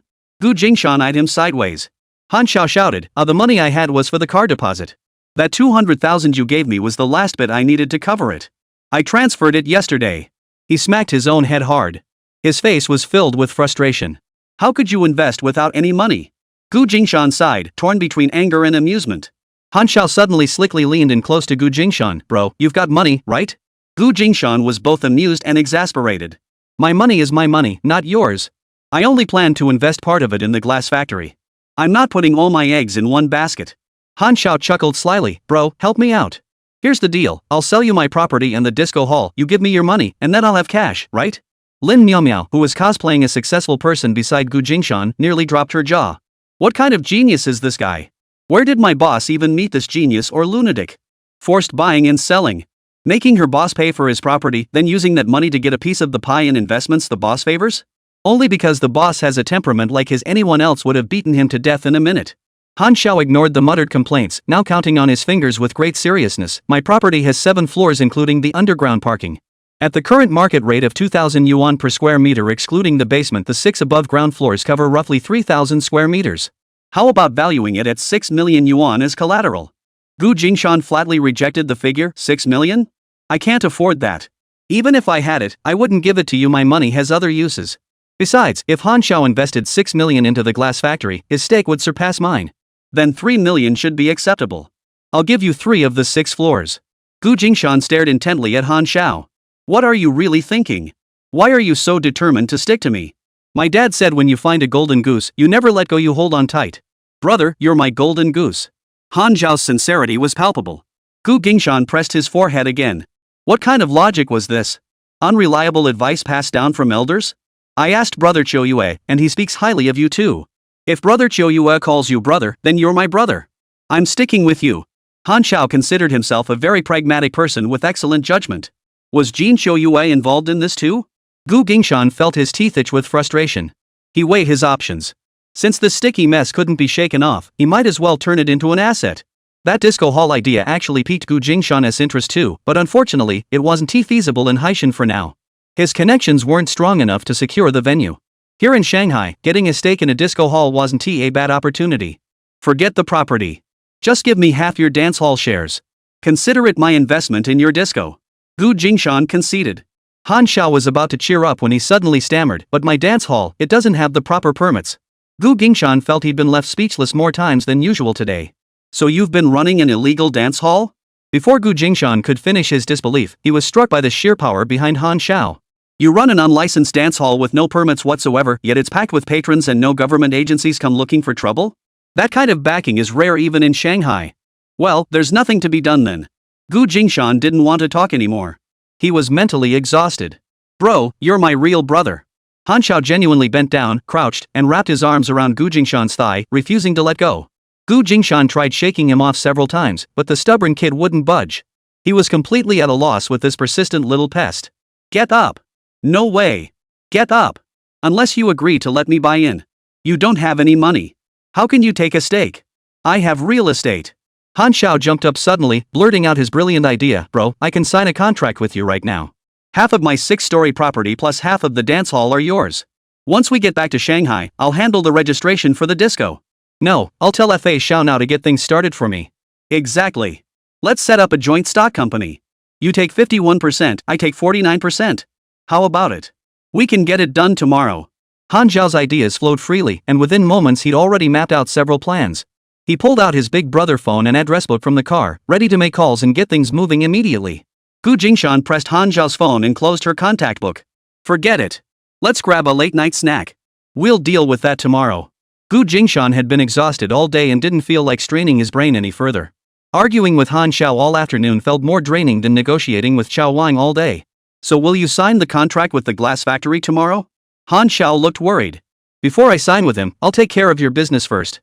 Seeing Han Xiao's skeptical expression, Gu Jingshan held up 2 fingers. I promise. Alrighty then, big bro. You promised. No backing out. Let's make a pinky promise. Pinky swear, no changing your mind for 100 years. Fine, pinky swear, no backing out. Lin Miao Miao, who had been standing by like a wallflower, stared in disbelief. 2 grown men, easily in their 50s combined, were making a big deal out of a finger-crossing promise right there on the street. Lin Miao Miao was utterly dumbfounded, her jaw dropping so wide she couldn't close it. Chapter 63, A Bargain to the Grandma's House. Jin Xiaoyue answered Gu Jingshan's call instantly, backing down immediately. Bro, I was wrong. Gu Jingshan laughed through gritted teeth. You know you're wrong? What exactly did you do wrong? Xiaoyu's voice over the phone was utterly fawning. I didn't mean to tell that kid Han Xiao your destination. I swear, I really didn't mean to say it. But you did, Gu Jingshan said coldly. That kid was clinging to me like glue. I had super important stuff to do these past couple days, seriously no time to deal with him. I just casually mentioned he wouldn't catch up to you, that you were heading to Rongqing. He. Xiaoyu tried to gloss over it, but by the end, she was laughing herself. Then how did he end up ambushing me right at the glass factory entrance? Gu Jingshan sensed something was off. If Xiaoyu had only mentioned Rongqing, Han Xiao wouldn't have been able to pinpoint him so precisely at the glass factory entrance. Xiaoyu's voice grew even weaker. Brother, I was wrong. I really was wrong when I was drinking and chatting with Brother Ma. I mentioned that you were eyeing a glass factory. Alright. Forget it. Gu Jingshan scolded with a laugh. Just you wait till I get back, I'll deal with you then. Xiaoyu's survival instinct kicked in. Bro, I thought about it later. Han Xiao coming to see you isn't such a bad thing. His family has connections everywhere, and he's got serious clout. You'd definitely benefit from befriending him. He. Speak properly. What's with that weird grin? Xiaoyu's smile grew even more mischievous. If you can steer him onto the right path, his family will throw a banquet to properly thank you. His sister is a real beauty, you know. Gu Jingshan's voice carried a hint of resignation. Off you go, get back to work. You're hopelessly irresponsible. Alright, bro. Once I'm done with this, I'll come find you for drinks. Seeing the matter settled, Jin Xiaoyu quickly ended the call, afraid Gu Jingshan might bring up past grievances. Knowing Xiaoyu had accidentally let slip about his trip to Rongqing, Gu Jingshan chose not to dwell on it. After all, his investment in Rongqing wasn't something he'd kept secret from anyone. With the whole story finally clear, he could now sleep soundly. The next day, Gu Jingshan opened the door. Whoa! What are you doing here? Gu Jingshan nearly stepped on Han Xiao as he stepped out. When did you get here? Early, bro, breakfast. Han Xiao flaunted the insulated container in his hand. He'd been waiting at Gu Jingshan's door since dawn and even brought him breakfast. You don't have to suck up like this. Gu Jingshan was a bit speechless. I promised you, and I won't go back on my word. The hotel restaurant clearly served breakfast. Bringing a thermos up here was completely unnecessary. Come in. Gu Jingshan stepped aside, gesturing for Han Xiao to enter. Since he'd gone to the trouble of bringing it, he couldn't let the gesture go to waste. Gu Jingshan sent a message to Lin Miao's pager, inviting her to join them for breakfast in the guest room. My entire 3-story building is yours, and half of my disco hall is yours too. My word is my bond. Han Xiao emphasized last night's discussion as she stepped inside. Gu Jingshan nodded.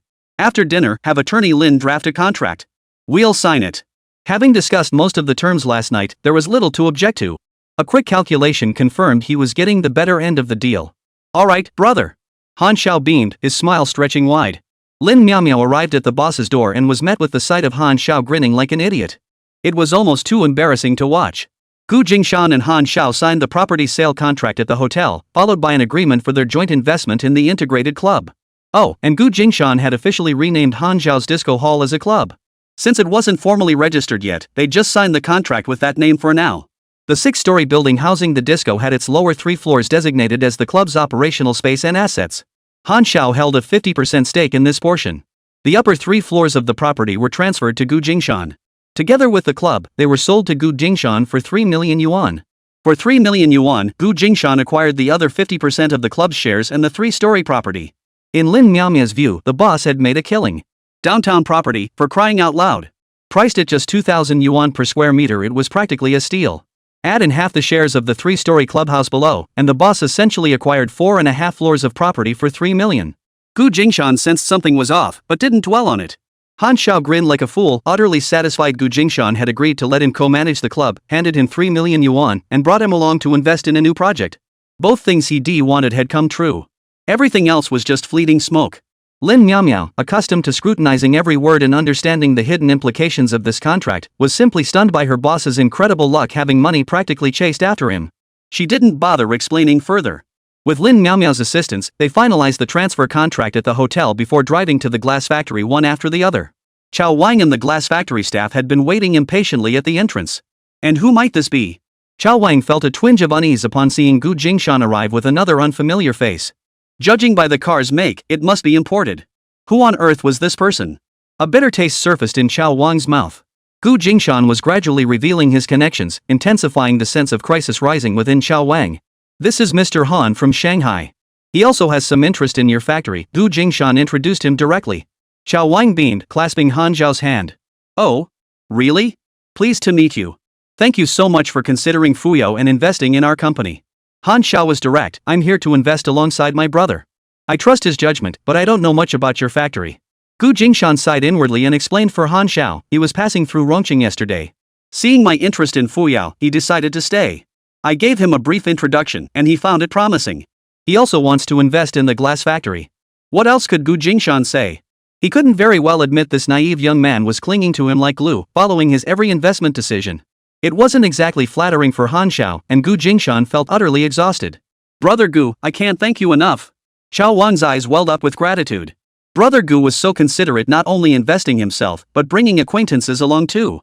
Seeing everyone place such unwavering faith in Fuyao, Chao Wang felt energized as if injected with adrenaline. His blood boiled with enthusiasm, and his body brimmed with drive. He couldn't wait to get to the workshop and get to work.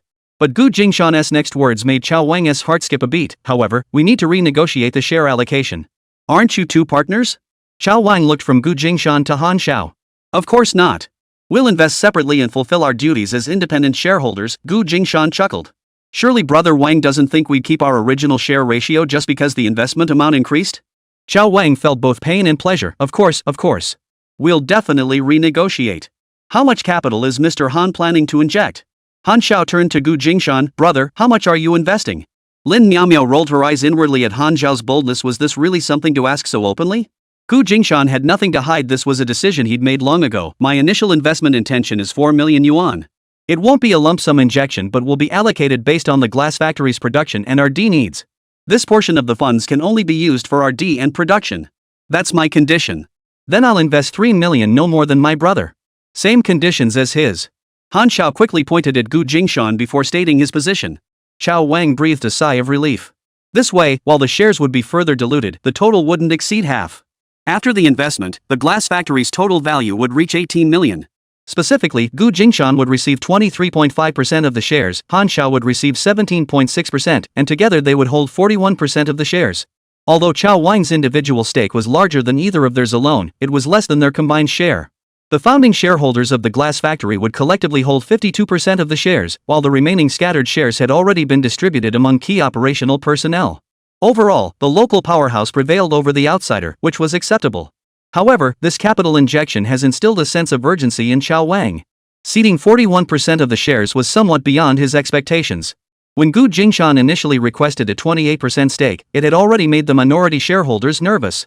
Now, with another shareholder brought in, the two together would take 41% of the shares. The pressure on him was immense. He's just like me. He signed a contract with you to avoid operational responsibilities, Gu Jingshan added, aiming to reassure Chao Wang. Investing is about making money, not running yourself ragged. Neither of us can be based in Rongqing full-time, so you'll have a heavy burden, Gu Jingshan quipped. I couldn't ask for more. Chao Wang breathed a silent sigh of relief. Two investors who only put up the money and didn't meddle in day-to-day operations? They were practically angels. Gu Jingshan laid out the terms up front to avoid future disputes, but we have conditions. Go ahead. Keep the books crystal clear. My lawyer drafted the contract, and professional accountants and auditors will audit the books in Rongqing annually. No problem. Fuyao's accounts have always been handled by dedicated personnel. There won't be any messy books. Hearing Gu Jingshan's demands, Chao Wang breathed a sigh of relief. He could confidently guarantee that the factory's financial health had remained sound throughout its years of operation. As long as you lead our factory forward diligently, no one will hinder you. We will remain your strongest backing. Gu Jingshan smiled faintly. Should any conflicts arise, you can count our shareholding as yours. It will be sufficient to overpower others. Gu Jingshan offered him reassurance once more. Chao Wang sighed. I hope you can keep your word. As long as you focus on your automotive glass business and avoid getting involved in other messy ventures, we will never go back on our word. You can rest assured on that point. Mr. Chao, are you really making automotive windshields? Han Xiao had seen the glass factory's promotional brochure and was now completely distracted. Chao Wang was dumbfounded. This new investor didn't even know the core product of his own glass factory, yet he was willing to invest 3 million yuan outright. Was he some rich fool with money to burn? Before Chao Wang could respond, the shareholder surnamed Han nearly fainted with excitement. I knew you were my golden leg. You really kept your word. Now I get to invest in an auto-related industry. Didn't you find out yesterday? Why all the sudden fuss now? Gu Jingshan was taken aback that Han Xiao was acting up even after the contract was signed. Bro, I'm so happy. Han Xiao grinned from ear to ear. He deliberately bluffed Gu Jingshan yesterday to get him to bring him along on the investment. Who knew one sentence would hit the mark? Alright, fine. Once the fleet grows, you'll have plenty of automotive ancillary industries to invest in: tires, paint, interiors, parts. Anything goes. If you can't wait that long, just invest directly in the automotive sector. Han Zhao's eyes lit up like they were on fire. Got it. What exactly did you remember? Lin Miao rolled her eyes inwardly. The boss just casually sweet-talked you, and you believed it? Didn't you see he didn't even bat an eyelid? Lin Miao was nearly defeated by this naive sweetheart. Gu Jingshan had only said it offhand, never expecting Han Xiao to remember it for long. The most crucial goal had been achieved. The glass factory shares were now firmly in his grasp. After all the twists and turns, the trials and tribulations of good things come to those who wait were finally over. Chapter 64. What's there to talk about with these lowlifes? The trip to Rongqing to sign the contract was urgent. The boxes containing the treasury bonds were still hidden in the car, and Gu Jingshan didn't have time to sell them. Now that the glass factory contract was signed, on the return trip, he could find opportunities to gradually dispose of the treasury bonds in his possession. But how to distract Lin Miao was giving Gu Jingshan a headache. Boss, I need to handle some matters regarding my rented apartment, terminating the lease and moving out. I might need to take 3 days off.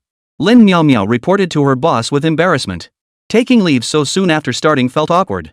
Her words sounded like music to Gu Jingshan's ears. I'll give you a week off. Just get settled in during that time. You won't need to rent a place in Haishan. We provide room and board, and there are employee dorms. What? That good? Lin Miao cheered. No rental meant one less expense, and with meals covered too, she could save every penny. The boss was truly the best boss in the world. Gu Jingshan glanced at the guy who was clinging to him, reluctant to leave, and assigned him a task. Han Xiao, when you head back to Shanghai, bring attorney Lin back with you. I won't be going to Shanghai. I'm heading straight to Haishan. Attorney Lin needs to handle some matters in Shanghai first. Sure, boss. Are you really not coming with us to Shanghai? Han Xiao sounded reluctant. Yeah, I need to go home. I haven't seen my daughter in ages. I bet she misses me too. Gu Jingshan was now eager to return home. He'd never been separated from his daughter for this long before. With all his official business concluded, the longing for her surged up all at once. All right, brother. I'll bring the finalized property deed and company paperwork to meet you later. Han Xiao nodded. Brother Jingshan's daughter was important too. Gu Jingshan shook his head. Just stay in Shanghai for now. Don't come looking for me. He really didn't want to run into that persistent guy, Han Xiao, back in Haishan. But I'll have nothing to do. Gu Jingshan glanced at the composed Lin Miao beside him, then refocused on Han Xiao. No, you have plenty to do. The disco hall needs to be renovated into a club, and the style of the lower 3 floors must be unified. Don't you want to make money? If you want to make money, then do exactly as I say and finish everything first. I'll fax you instructions anytime, telling you what to do next. Oh, okay. Originally reluctant, Han Xiao perked up like a child once his tasks were meticulously laid out. Gu Jingshan paused, then decided to add a backup plan. Attorney Lin, you don't need to go to Haishan just yet. Stay in Shanghai for a while longer and help me oversee the club project. Han Xiao can't handle it alone. I can't make it to Shanghai right away. You stay there and oversee the clubhouse renovation, assisting Han Xiao with the paperwork. If I need you here to review contracts or handle other business, you can come over, then I'll cover your travel expenses. I'll also keep a room ready for you here when you arrive. Ha! Lin Miao had been enjoying the drama, but now the fire had turned on her. Boss, you mentioned a company is being set up. Since I'm an employee you hired back, shouldn't I be involved in the preparations? Lin Miao asked cautiously. Shanghai operations are crucial too. You'll stay here for now. Mr. Jean needs you to handle contract reviews by month end anyway. Finish those tasks before heading over. The Haishan company setup isn't urgent. Take things one step at a time. First, handle the club partnership matters with Han Xiao, then come to Haishan. There are plenty of people there, others can keep an eye on things first. Lin Miao was a bit dumbfounded. She'd already mentally prepared for the Haishan assignment and fantasized about it endlessly. Yet now, at the last minute, she wasn't going? Instead, she was being ordered to stay in Shanghai and babysit this naive little thing? Alright, boss. Free dormitory, free lunch and dinner gone. She could just bite the person who ruined her plans to death. Lin Miao shot Han Xiao a fierce glare. Then she remembered she'd have to ride back in his car. She'd just have to grit her teeth and endure it. The trip back went smoothly, even more comfortably than when she'd been with the boss. After all, Han Xiao was a rich kid, he wouldn't make things hard for himself. The food and lodging were naturally better than when she was with the boss. The only downside was that it took much longer than traveling with the boss. When the boss drove, they essentially ate, drank, and rested on the road even with Lin Miao along. When young Master Han grew tired of driving, he'd find places to rest, insisting on exiting the highway to dine at restaurants. As for Lin Miao, the mere appendage, she had no say in the matter, she just obediently tagged along and enjoyed the ride. The 10-hour drive on the way there took 2 days on the return trip. Lin Miao mused, a boss who's grinding it out versus one who's dabbling, what a difference. After successfully wrapping up this case, Lin Miao returned triumphantly to her rented apartment. Having been away for several days, he needed to tidy up a bit. She turned on her Walkman and explosive music instantly filled the entire space. Lin Miao danced to the beat while packing her luggage. Although the boss had said she didn't need to go to Haishan for the time being, she still wanted to be prepared. At the boss's command, she would immediately grab her luggage and rush to Haishan. She'd heard the accommodations there were single-occupancy dorm rooms. With the current staff shortage, she could have a room to herself for now. Only when the place got crowded would she have to share with other employees. For Lin Miao, having free lodging was more than she could ask for. Money in hand meant peace of mind. For accompanying the boss on this business trip to Rongqing, he gave her 100 yuan as compensation and even advanced her this month's salary to help her get by in Shanghai. The boss was truly a great person. Beep beep beep. Beep beep beep. The beeper's sound was drowned out by the music blaring from Lin Miao's Walkman. A moment passed. Lin Miao. Lin Miao. Come out. The door to the rented room was pounded on with a loud thud-thud. Who was it? Such a lack of public decency? Lin Miao frowned as she opened the door. It was Fong, the assistant to Li, her former colleague from the consulting firm. Little Lin, we've been looking everywhere for you. You haven't started your new job yet, right? I specifically went to the supervisor and had him withdraw your resignation letter. Come with me right now, you're going back to work. And Fong's smug, self-congratulatory tone made Lin Miao feel sick to her stomach. Lin Miao scoffed. Are you out of your mind? How did you even find this place? And Fong fawned over Li every day and couldn't stand her. Finding her at home to tell her to go back to work? What was she thinking? Lin Miao couldn't recall mentioning her address to anyone at the consultancy. Standing in the doorway, she had no intention of inviting the other person inside. And Fong stood on tiptoe, her gaze fixed on the door. Your onboarding report has your home address in it. How could you see my onboarding information? Lin Miao panicked, her mind buzzing. Onboarding details were with HR, how could anyone just look at them? How else were we supposed to find you? You never replied to our messages. We went out of our way to bring you back, and instead of being grateful, you're complaining about us? And Fong Fong retorted with righteous indignation, taking a step forward, ready to step into Lin Miaomiao's home and take a good look around. She didn't realize anything was wrong with her attitude. Lin Miaomiao blocked her path. You're not welcome in my home. Do you think I want to be here? If it weren't for Attorney Li. Lin Miaomiao's anger flared. What? Haven't you bullied me enough? You fire me and now you come looking for trouble? Attorney Li, huh? Goddamn Attorney Li. Who's picking a fight?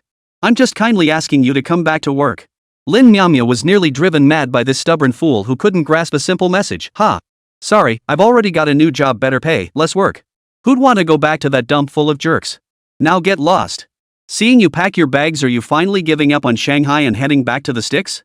A voice dripping with sarcasm echoed from outside, accompanied by the sharp click-clack of high heels drawing nearer. Li was here too. She must have been lurking nearby, only emerging when Fong Fong couldn't handle the situation. You're crazy. Are we even that close? Stay away from my house, you're not welcome here. Lin Miaomiao shot the two a disgusted look, shoved Fong Fong away forcefully, then slammed the door shut. Slam! What's wrong with you? No matter how much they pounded on the door afterward, Lin Miaomiao refused to respond. Li was furious. And Fong Fong could at least exchange a few words with Lin Miaomiao, but the moment she showed up, she got shut out? She pounded on the door while cursing under her breath. Knock knock. Knock you to hell. The neighbor, unable to bear the disturbance any longer, opened the door and unleashed a torrent of curses. A torrent of profanities poured out, drenching Li and Fong Fong in insults until they slunk away in defeat. Inside, Lin Miaomiao chuckled triumphantly. Shut the door and let the dogs out, mission accomplished. Sometimes, having a nasty neighbor can be surprisingly useful. After a day of rest, Lin Miaomiao made arrangements to visit Han Zhao's place to monitor the progress of the clubhouse registration and renovation. Just as she stepped downstairs, she was blocked again. This time it was 4 people, 2 men and 2 women. Besides Li and Fong Fong, there were 2 male lawyers with sharp, critical expressions, cut from the same cloth as Li. Li crossed her arms, her face brimming with impatience. You don't have a job. Just go back to work like a good employee. Why do we have to chase you around? Are you guys crazy? I got fired a week ago and already found a better job. No way am I going back to that dump. Ha! Can't handle it anymore? Come back and pick on me, the fired one. Lin Miaomiao hadn't confronted Li directly yesterday because she was still haunted by psychological scars. After a night of mental preparation, she realized there was nothing left to fear. No need to worry about failing her internship, no need to panic about being jobless and homeless. Alright, time to confront her head on. Li, flustered and angry, you're asking for trouble. You didn't hand over your work, get over there and clean up the mess you left behind. You people are seriously messed up. I asked the supervisor who to hand over the files to, and you were the ones who said no handover was needed. Lin Miaomiao was so angry she almost laughed. How long ago was that? Now she was digging up old dirt. No one ever said that. Li argued stubbornly, flatly denying it. Leaving without handing over is your dereliction of duty. If you don't go back and fix this mess, we'll blacklist you in the industry, declared a male lawyer. Lin Miaomiao was so furious she could barely contain her laughter. Let's hear what you said back then. Lin Miaomiao was glad she'd brought her portable recorder and that box of tapes as evidence. Ever since Li and Fong Fong had come looking for her, she'd been keeping her wits about her. She always carried her trump card with her. Hiss hiss. Who are you handing over the files to? You think you can stall your departure with a handover? Oomph. You don't even have a case on your hands, what exactly is there to hand over? Just pack your things and leave. No handover needed? That's what you said. I said it. Lin Miaomiao has nothing to hand over. Just get the hell out of the advisory office already. Lin Miaomiao shot back with icy sarcasm. Some people better not be the ones who got duped into being used as pawns. After hearing the tape, the 2 men who had followed Li to confront her instantly lost their minds. Originally, it was Li who had shifted the blame, claiming Lin Miaomiao had messed up the documents and failed to hand over her work. That's why they came to demand Lin Miaomiao return and clean up the mess. But now, hearing the recording, it was a completely different story. Turns out you kicked her out, refused to let her hand over the work, then when you couldn't handle it yourself, you tried to shift the blame. How despicable. And now she was blatantly using them as pawns. Their expressions were as grim as could be. Got it? Now get lost as far as you can, and don't ever come near my place again. Lin Miaomiao looked utterly disgusted. I'm never going back to that hellhole. I make a solid 200 yuan base salary now, plus hefty commissions on cases. Who'd want to work at your dump? You're daydreaming. You're just a rookie fresh out of your internship. Who'd hire you? Li scoffed at Lin Miaomiao's delusions. Oh, but Mr. Gu hired me. Thanks for firing me, otherwise I'd still be writing my resignation letter. That severance pay is sweet. Lin Miaomiao knew exactly how to rub salt in the wound. Lily's eyes turned bloodshot, bulging with rage. She pointed at Lin Miao Miao, unable to utter a word for a long moment. Ah! Mr. Gu is my boss now. I went on a business trip with him and made $300. Ha! Lin Miao Miao held up 3 fingers. She knew exactly how those folks at the consulting firm operated and what would drive them up a wall. Everyone was completely flustered. 300 yuan. Even their best lawyers didn't get commissions that high on cases. How could Lin Miao Miao be so lucky? She was preparing to resign, but Li Li's backstabbing got her fired. Not only did she receive an N+1 severance package, but she seamlessly landed a better job. 300 yuan. 300 yuan. They've been bogged down in tedious paperwork lately, with no time to find cases. Next month's income is predictably dismal. How could a guy who got fired be doing better than them? Lin Miao Miao rubbed salt in the wound. Don't blame me for the paperwork, I'm not responsible. Go find the one who started this mess. Lily snatched Lin Miao Miao's Walkman in a rage, yanked out the cassette tape, and violently ripped at the tape base. You didn't think this was my only backup, did you? Lin Miao Miao sneered. Destroy my tape? Pay up. Or I'll send a cease and desist letter to the advisory office. Ha! A lawyer getting a cease and desist letter sounds perfect. Now that she had no weaknesses, she wasn't afraid of these jerks. Get in the car, Attorney Lin. What's there to talk about with these lowlifes? A super flashy sports car pulled up abruptly in front of Lin Miao Miao. Just kicking someone when they're down. She ruined my tape, she's paying for it. The others' expressions changed when they saw the sports car's emblem. Lin Miao Miao was really showing off now, cozying up to someone driving a luxury car. Anyone who could afford such a vehicle was either rich or powerful, far beyond what ordinary folks like them could handle. Lily grumbled reluctantly, but her hand moved quickly and sensibly, pulling out 20 yuan and shoving it into Lin Miao Miao's palm, her heart twisting with pain. The others fell silent, too afraid to provoke her further. Attorney Lin, aren't you leaving? Let's go. Have you figured out how to handle the arrangements Mr. Gu made for today? Lin Miao Miao settled into the car and drove off leisurely. Start from the first floor. Brother Jingshan has it all set up. I'll have them renovate all 6 floors at once, no need to skimp on my expenses. Exhaust fumes blew into the faces of the defeated dogs left behind. The damp squibs left behind exchanged bewildered glances, their minds racing with speculation. Who exactly had Lin Miao Miao hooked up with, that she could get someone driving a luxury car to act as her driver? Judging by the commotion, it wasn't about romantic entanglements, it was about her legitimate work as a lawyer. The once meek and easily bullied Lin Miao Miao had transformed completely, now daring to talk back to them. A wave of regret welled up inside them. If they'd only known Lin Miao Miao had such connections, they wouldn't have bullied her so relentlessly. Now, all they could do was hope she wouldn't pursue the matter. Regret nearly drowned Li Li. Mr. Gu? Mr. Gu? The man she had looked down upon, the man she had mocked and sneered at. With your connections, why are you taking the bus to the consultancy? If you'd driven, she wouldn't have been so rude. She was furious with the receptionist giving her the wrong information had cost her a golden chance to connect with the big shot. Chapter 65, Pushing Away Such a Promising Leader? Gu Jingshan sent Lin Miao Miao and Han Xiao away, and he felt much freer traveling alone. Whenever he arrived in a new city, he'd make the rounds at their sales points, glancing around and comparing prices. If the price was right, he'd take some treasury bonds from the car and sell them undercover. He traveled and sold along the way, offering more in places with higher prices and less in those with lower ones. In the city with the highest prices, Gu Jingshan sold nearly half his stock at 109 yuan per bond. After selling everything, he calculated the average selling price was around 106 yuan. By the end of the journey, Gu Jingshan had earned a net profit of 3 to 4 million yuan on top of his initial investment.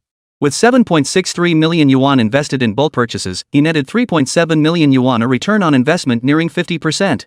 He invested 4 million yuan in a glass factory, allocated 3 million yuan to Shanghai real estate and club shares, and spent 200,000 yuan on a car.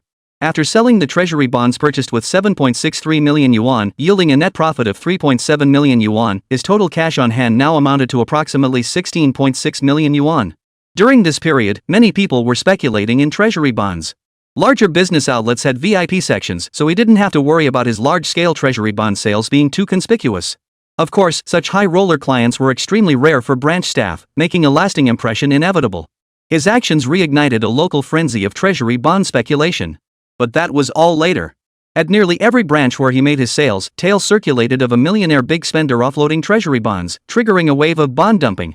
Gu Jingshan's net worth was substantial, shares in a glass factory valued at 4 million yuan, real estate and clubhouse shares worth 3 million yuan, a Jeep Wrangler bought for 200,000 yuan that later sold for 600,000 yuan, plus 16.67 million yuan in cash. Other assets currently unquantifiable included a seaside villa in Haishan City projected to exceed 10 million yuan in value, a barbecue restaurant generating monthly income of over 1,000 yuan with potential post-demolition worth reaching hundreds of millions, a set of dark wood dowry chests, and 2 rubies appraised at 10 million yuan. Gu Jingshan returned to Yunhai County with his car loaded to the brim, enduring the elements on the drive back. He drove all the way to the park, intending to enter the barbecue city, but was blocked halfway. As he maneuvered around the obstruction, his driving was observed by neighbors out for a stroll. Isn't that the Gu family's eldest son? That car is so flashy, never seen anything like it before. When that Gu kid got into trouble, I heard the eldest was doing business out of town. Looks like he made a killing and came back. The Gu family's really made it now. Old Gu got promoted, and the eldest son struck it rich. Word is their daughter just moved out of the coal mining town to get a job in the county seat. Of course she'd come to the county seat. Her son-in-law's raking it in now, can't keep an eye on him from afar. The chatterbox winked and nodded, spinning the gossip with relish. Even when things go well, there's always someone who disappoints. A voice chimed in with schadenfreude. You bet. The youngest son's a disappointment. Hey, getting knocked up is one thing, but trying to hide it?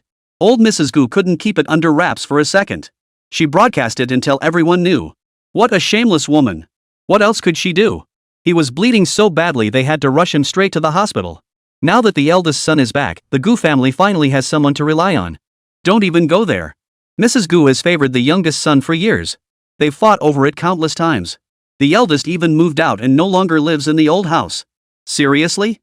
They pushed out the eldest son who's been so promising? You bet. Who knows what that Gu family sister-in-law is thinking? If I had a son that accomplished, I'd be smiling in my sleep. The whispers that began near the park gradually spread outward. The paths originally meant for cars were now completely blocked by row upon row of stalls, making it impossible for his vehicle to enter. With no other choice, he parked on the main road outside the park and walked in. Gu Sheng. Wei Lingdang was the first to spot Gu Jingshan's return. Her awareness was the sharpest. Daddy! Gu Linlin sensed Aunt Wei's state shift from tense alertness to sudden relaxation and turned to see the familiar figure. Like a little cannonball, Gu Linlin launched herself into her father's arms. Did you miss me? Of course I did. Gu Jingshan scooped his daughter up, cradling her in his arms. He scanned her from head to toe, then gave her a little lift to gauge her weight. You haven't lost weight. You've even gained a little. Gu Linlin's face darkened at this typically male comment, and she scolded playfully, Dad. Aunt Wei's cooking is just too delicious. I accidentally ate too much. How could you call a girl fat? You're so clueless, you'll never find a wife. Gu Jingshan couldn't help but chuckle.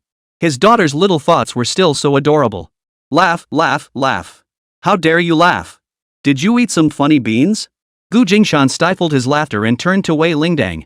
Thank you for looking after Linlin these past few days, Gu Jingshan said gratefully. He felt reassured letting his daughter return alone this time, thanks entirely to her. You're welcome. It's my duty, Wei Lingdang replied modestly, deeply committed to her responsibilities. After spending time with Gu Linlin, she had grown genuinely fond of the girl. Linlin is such a joy to be around, she's as angelic as can be. She had returned with Gu Jia and her daughter. Li Yu was also a good child, occasionally throwing minor tantrums at her mother, but Linlin never did. Without a mother to lean on, the girl had suppressed even her natural tendency to act spoiled or throw tantrums. Wei Lingdang felt a pang of empathy, recalling her own childhood, and couldn't help but feel deep pity for this child who had lost her mother. Come on, let's head back first. Gu Jingshan carried his daughter back to the dormitory to drop off their luggage. After a quick tidy up, Gu Jingshan headed to the storage room at the barbecue city. Bro, barbecue sales have been pretty slow lately, Li Mang said, his face flushed with embarrassment. What's the problem? Gu Jingshan had noticed too the number of customers hadn't decreased much, but most who came opted for hot pot, ordering only a small handful of grilled items on the side. No wonder Li Mang, the head chef, had time to chat with him now. The hot pot side dishes could be handled by Lu and Mutu, and if they got too busy, there were assistants to help. No need for Li Mang to lift a finger. Several new barbecue stalls have opened around us. They're not as big as ours, but their prices are cheaper, and they've taken a lot of our business. Yeah, I can see that. Hot pot business has picked up lately. Several groups have come wanting to buy our hot pot base in bulk. Huh? Gu Jingshan was a bit surprised. Agree to it. Franchising is the most profitable model for the future. As long as you control the source of the base sauce, charging franchise fees will make you rich beyond your wildest dreams. Gu Linlin's eyes widened. She hadn't heard a word about this. Her uncle had kept it incredibly secret. I wonder how to break this to Dad. Since the hot pot business is booming, we absolutely must register the trademark. We need to make sure everyone knows we're the authentic ones. And any new branches should operate under our leadership. Gu Jingshan was multitasking, listening to his daughter's thoughts while formulating his own strategy. His original plan was to launch chili powder and barbecue dipping sauces first, testing the waters in the sauce industry. Who would have guessed the hot pot base would be the first to break through? Chapter 66, Is this step too big? Jingshan pondered for a moment. I'd been considering deepening our development of chili powder and sauces. When I was in Shenzhen, I had you make extra batches to give away to customers. Did that yield any results? Bro, you're amazing. With those freebies, our business barely broke even with the competition. Unfortunately, they played dirty later and slashed prices too aggressively. If we'd followed suit, we wouldn't have covered our costs. So I decided to stop the price war. Anyway, even without the barbecue, we still have hot pot to rely on. Occasionally, when someone misses our signature flavor, they'll order some barbecue alongside their hot pot. The restaurant business is getting fiercer and fiercer. Hot pot's holding up. While our profit margins aren't what they used to be, we're still making money. I've looked into it, they're skimping on portions and using subpar ingredients. We shouldn't compete on price, we need to focus on quality. Sooner or later, people who can taste the difference will come back to us. This barbecue and hot pot restaurant is the fruit of everyone's labor. When business is slow, everyone feels anxious. But you can't lose your conscience. Selling skewers made from cat meat, duck meat, box meat, and who knows what else mixed with medicinal powder and mutton beef fat. That's downright unethical. Jingshan made the final call. Since grilling is losing steam, let's make hot pot our signature dish and develop its unique appeal. Let's run promotions. Lin whispered. We could do buy 10 get 1 free, or offer free drinks or something. Jingshan heard his daughter anxiously offering solutions for everyone, but her age made it awkward to elaborate. Her flushed face betrayed her urgency. He patted her head a few times to calm her. How about we pull off a major event? He was the perfect mouthpiece for his daughter. What kind of event? Like a grand opening? Li Mang pondered. Jingshan pondered for a moment, then sketched out his ideas roughly on paper. Twice weekly event days. Super Tuesday, buy 5 skewers, get 1 free on all grilled items. Friday special, half-price beer, unlimited refills. Saturday Sunday, regular free barbecue sauce and chili sauce. What do you think? Li Mang lowered his head and pondered for a moment. Buy 5 skewers, get 1 free, it just meant less profit, not a loss. The store's beer was already priced high, so at half price, the loss would be minimal, it could be covered by the barbecue or other items. He nodded excitedly, let's give it a shot. Dad's thoughts perfectly matched mine, he really is my dad. Lin gazed at her dad with satisfaction, proud of his sharp insight. All the promotional methods I know have been time-tested in later generations. Dad just casually mentioned a great idea. His mind really works wonders. Jingshan took his daughter's compliments in stride, secretly pleased with himself. Regarding the franchise idea his daughter mentioned, he had some thoughts of his own. If anyone else comes looking to buy large quantities of our base sauce, don't turn them away right away. Have them come in for a chat when you have time. They can buy our sauce, but if we're talking franchising, they must use our store name and list their branch under our name in sequential order.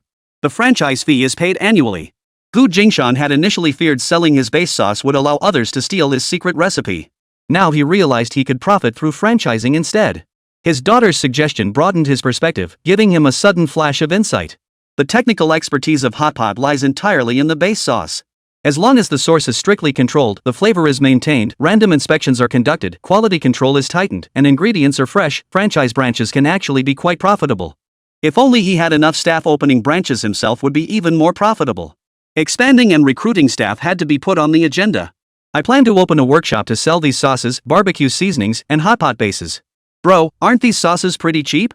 Won't they be hard to sell? Li Mang was worried. They hadn't even figured out their barbecue business yet, and now his brother-in-law wanted to branch out into something else? Wasn't that taking too big a step? Have you considered this? Even if we perfect our barbecue business over a lifetime, we'd only double our current scale. The chef's skills limit the stall's growth. You used to spend all day grilling non-stop at the barbecue stand. Now the place across the street is waging a price war against us. Without the hot pot project, we'd be at a disadvantage. We need to develop more signature products to make ourselves irreplaceable and stay ahead. Sauce production can't stop. I'll look into getting more professional equipment to scale up production and lighten your workload. We can continue giving out trial samples. If the hot pot franchise succeeds, we can provide samples to every franchise location for testing. Lin's eyes widened as she stared intently at her father. Isn't this exactly the model Heideleo uses? Dad's sauce factory is thinking a bit ahead. Haixia built their hot pot brand first before entering the sauce business. Our shop isn't well known yet, an unknown sauce might be hard to sell. Hope this doesn't discourage Dad. But once the hot pot chain grows big and successful, with enough franchise locations, we could sell our hot pot bases and barbecue sauces nationwide. Jingshan realized his plan, when combined with his daughter's ideas, flowed more smoothly than his own solitary efforts. There's actually a more appealing approach to giving out trial samples. Gu Jingshan listened quietly. Attach a laminated card to each sample. Each card displays a different character. When all characters are collected, customers receive a free soup base or other complimentary gift. Gu Jingshan's eyes lit up. This customer attraction tactic was unprecedented. In truth, Gu Linlin hadn't dared to elaborate further. In China, both adults and children share a strong collecting habit. Methods like gathering cards to redeem goods would become commonplace in the future. In the 1990s, when Tongx instant noodles hit the market, the craze among elementary school kids to collect raccoon cards swept the nation. In an even more distant future, the craze to collect little Marco cards would be truly sensational. A rare card could fetch over 100,000 yuan. Gu Jingshan was enlightened by his daughter's idea, becoming wildly excited and even successfully applying the concept to other scenarios.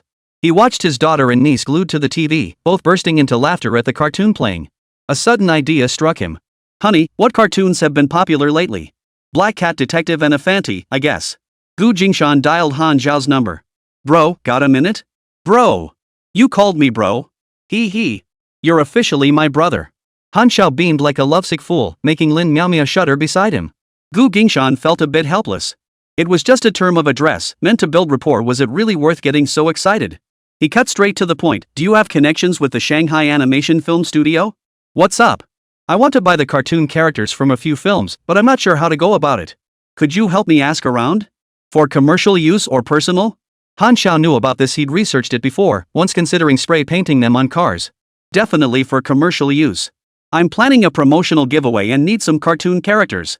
You'll need to purchase the licensing rights from the copyright holders at the studio. But if they're recent works, it might not be cheap. No problem. As long as the images are high quality and benefit our business, it's worth it. Bro, which licenses are you targeting? Start with a Fanty and Black Cat Police Chief. Your niece said those two are the most popular. We'll tackle the others later. Got it. I'll handle the negotiations. Don't forget to bring Attorney Lin along. Got it. I'll go scout things out. Attorney Lin can stay home and work. Han Zhao happily set off alone to handle the new task assigned by Gu Jingshan, neglecting his own pending work entirely. Left high and dry, Lin Miao stomped her feet in frustration. But with the boss gone, she couldn't leave either. Stuck at the club, she kept working, silently adding a debt to Han Zhao's ledger in her mind. Chapter 67, You Madman. Devil. After work, Gu Jia returned to the dormitory in the annex building. She saw her older brother's door wide open, with shadowy figures inside. Brother, you're back? Gu Jia beamed. Yeah, I got back this afternoon. Finished work? How's the job? Gu Jingshan turned around, tossing a dirty shirt into the laundry basin. I've been transferred to the Cultural Bureau. I reported for duty the day after returning. The director looks somewhat familiar, Gu Jia said, her excitement still palpable. Gu Jingshan nodded. Uncle Jean mentioned it was Uncle Tian. He used to live 2 doors down from us. Oh, that explains why he looked so familiar. Haven't seen him in years, so I didn't recognize him. Back when we all lived in the big courtyard, you were just a little girl. Brother. Did you go back home? Gu Jingshan took a deep breath and broached the subject both siblings had been avoiding. Yeah, I went back once. Gu Jia lowered her head, her mood growing somber. What's wrong? Only then did Gu Jingshan notice the bruise on his younger sister's cheek. Did Li Mang hit you? Gu Jingshan stood up angrily. I'll deal with him. No, it wasn't Li Mang. It was Mom. Gu Jia whispered. What? Gu Jingshan froze. He hadn't expected the wound to be caused by their mother. For a moment, he didn't know what to say. What happened? Why would mother hit you? She blamed me for leaving to go far away while Xiuhua was hospitalized, instead of staying home to take care of him. Didn't Li Mang explain to her? He did. She wouldn't listen. She said I should have dropped everything and rushed back to take care of Xiuhua. Not coming back meant I deserved to be hit. I'll go confront her. How could she hurt a girl's face like that? Why didn't you dodge? You're so clueless. It's fine, brother. Li Mang took me to cause a scene. We've fallen out with mother. Gu Jia's eyes brimmed with hurt. Gu Jingshan frowned. Didn't Dad intervene? Dad's on another business trip. This one's short, he might be back in half a month. Gu Jingshan pressed his temples. Though the matter with Xiuhua had finally been suppressed thanks to their father's promotion, their mother remained as arrogant and domineering as ever, never ceasing to torment her children. The siblings exchanged a speechless glance. The weight of filial piety crushed them. They couldn't openly accuse their mother, it would invite gossip behind their backs. Xiaohua's account hadn't been settled yet. With their mother shielding him, they couldn't lay a finger on Gu Jinghe. The siblings were momentarily at a loss. It wasn't worth breaking the vase to catch the rat, but unless they taught Gu Jinghe a lesson, their resentment would never be appeased. They needed to make Gu Jinghe truly afraid. A man like him wouldn't know remorse until he was scared. But with their mother standing in the way, it wasn't easy. Before they could figure out how to confront Gu's mother, she had already come knocking. The old lady commanded imperiously, "Hand over your car to Xiaohe."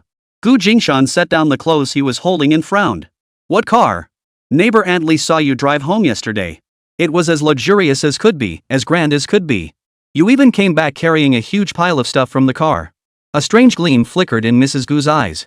"Since you have a car, hand it over to Xiaohe immediately." "Why should I?" Gu Jingshan flatly refused. "Xiaohe is your brother. This car will make him look good and help him find a wife." Gu's mother raged like a demon. "Transfer the ownership now." Gu Jingshan couldn't hold back. "You want my car? Fine. Give me 800,000 yuan. Once that money hits my account, I'll transfer it to him immediately. Think you can get my car for free? Dream on." Gu's mother exploded in rage. "You bastard. You have money but won't give it to your brother? You buy some crappy 800,000 yuan car to show off? Show off your mother's ass."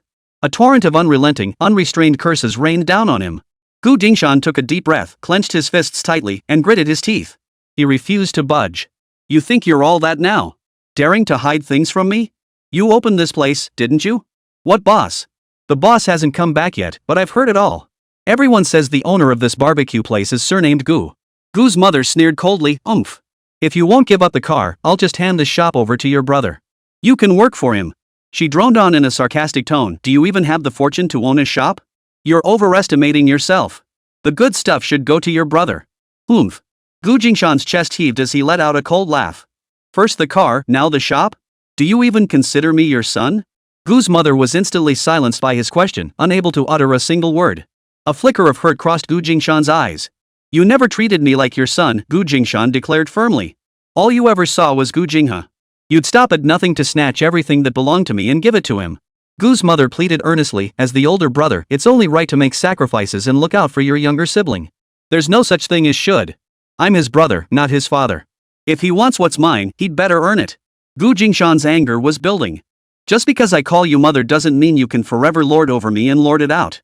Gu's mother shouted, heedless of the consequences. "I am your mother. What is yours is mine. Whatever I want, you must give me. Otherwise, you are unfilial. Then I'll give you my life. Return my life to me, and I'll owe you nothing." A faint trace of blood seeped from the corner of Gu Jingshan's mouth. "Everything I own belongs to my daughter.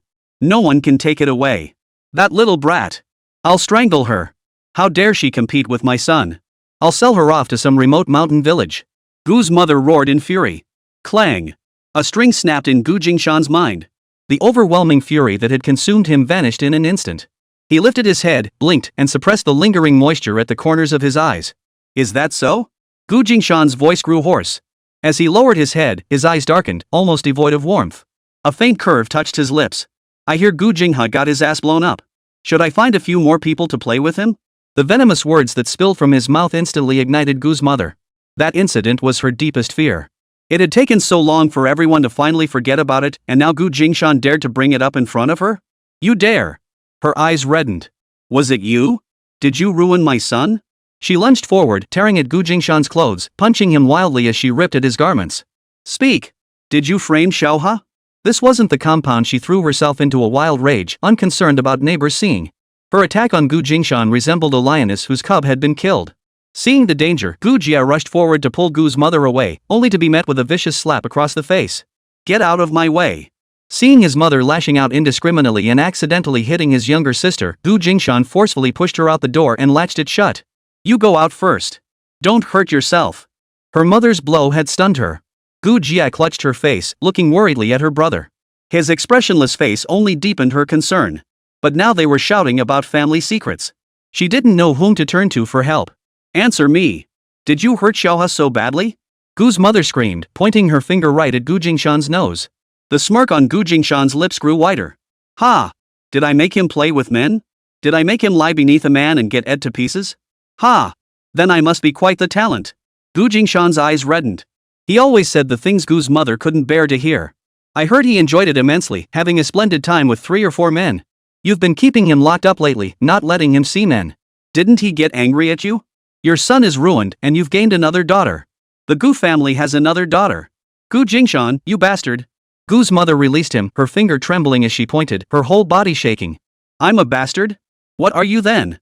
If you provoke me again, I'll show you what a real bastard looks like.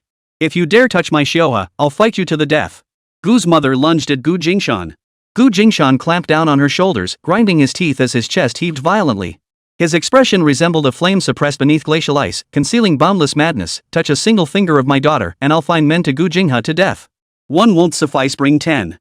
He already played with 4 men last time. Find him a few more, and he'll thank me. You lunatic. You're insane, you lunatic.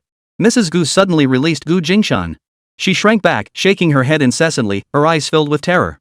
Stay away from me and Lin Lin. Otherwise, I don't know what I might do. Gu Jingshan's voice grew soft, devoid of any warmth. Xiaoha is your brother. Gu's mother met his gaze and shuddered involuntarily. Does he even consider me his brother? I doubt it. Gu Jingshan gently smoothed his mother's clothes. If he did see me as his brother, how could he have laid a hand on Lin Lin? Gu Jingshan's fist clenched tightly. If Gu Jingha appeared before him now, he could torture him to death, one slow, agonizing blow at a time. Swear to me you won't harm Xiaoha. Gu's mother clung to him, her expression wretched. I don't want your money. I don't want your car. I don't want your shop. Just spare Xiaoha. That depends on you. Your actions will decide Gu Jingha's fate. The sorrow in Gu Jingshan's eyes deepened, a bitter smile curling his lips. This was his mother, Gu Jingha's mother alone. She had never cared about anyone else, not even his sisters. Her sole concern was her son, Gu Jingha. I'm your mother. How dare you threaten me? Not at all. I'm just telling the truth. He's so into men as his older brother, if I send him a few more, he'd be over the moon. May the heavens strike you dead. You madman. Devil. Gu's mother screamed. Keep this up, and tonight I'll find someone to slip into Gu Jingha's bed. Gu Jingshan's laughter grew even more boisterous. Gu's mother froze in her tracks, clapping her hand over her mouth, unable to utter another sound. Gu Jingshan's expression was resolute, his tone cold and sharp, not at all like he was joking. She stared at Gu Jingshan for a long moment, the fury on her face morphing back into terror. Trembling, she opened the door and stumbled away, muttering under her breath. You're a madman, you lunatic. Chapter 68, Those who do wrong must be punished. After Mrs. Gu left, Gu Jingshan stood motionless in the room for a long time. So long that the sun sank below the western mountains, barely moving. Brother. Brother. Gu Jia noticed their mother had been gone for a long time, yet her older brother remained motionless inside. As night deepened, the room's lamp remained dim. Growing anxious, she made her way over to check on him. In the darkness, a faint figure sat motionless by the table. Click. The light switched on. The sudden brightness made Gu Jingshan raise his hand to shield his eyes. Seeing it was Gu Jia, who was looking at him with concern, Gu Jingshan's heart softened. Little sister, am I useless? Do I have to threaten my own child to get through to my mother? Gu Jingshan's voice was filled with despair. Brother, if you need to cry, just cry. Gu Jia clutched Gu Jingshan's hand tightly, trying to comfort him. His entire being radiated exhaustion from the core, like the near exhaustion after walking 50 kilometers. Gu Jia's own tears streamed down her face. For her brother, for herself. She didn't treat me like a human being. She didn't treat me like her son. Gu Jingshan murmured, his eyes vacant. I thought Gu Jingha was finished. She should at least think about me, her eldest son. Gu Jingshan's expression was neither a smile nor tears. She hasn't. She's never changed. She still picks my pockets and steals from me to raise her little son. No concern, no care, every word out of her mouth is about money. I won't give her any. My money is for raising my daughter. Did you hear that? She wants to kill my daughter. She wants to sell my daughter. Gu Jingshan's gaze locked with Gu Jia's, his eyes bloodshot. A grandmother who constantly talks about killing her granddaughter, selling her granddaughter. Mother was just joking. She didn't mean it. Gu Jia tried to defend her mother, but her words sounded hollow and feeble, even to herself. Because she had been there, listening with her own ears, when Gu's mother had shouted those words. They sold my daughter to steal my pension? His voice was barely audible. Gu Jia could only make out his muttering, but couldn't discern the words. My daughter suffered so terribly because of money. In Gu Jingshan's mind, the events of Lin Lin's past life intertwined with the current character's conduct, leading him to an undeniable conclusion. If he followed the path of his past life, he would return from military service, take odd jobs to support his family, and endure until he was assigned a position through the resettlement office. If he had died violently, the unit would have compensated his family with a sum of money. That money might have been one reason his mother and younger brother sold his daughter. I wish I could. Gu Jingshan roared, and only then did tears begin to fall in heavy drops. Brother! Gu Jia trembled as she wiped his tears. I know you never meant to threaten mother with Xiaoha.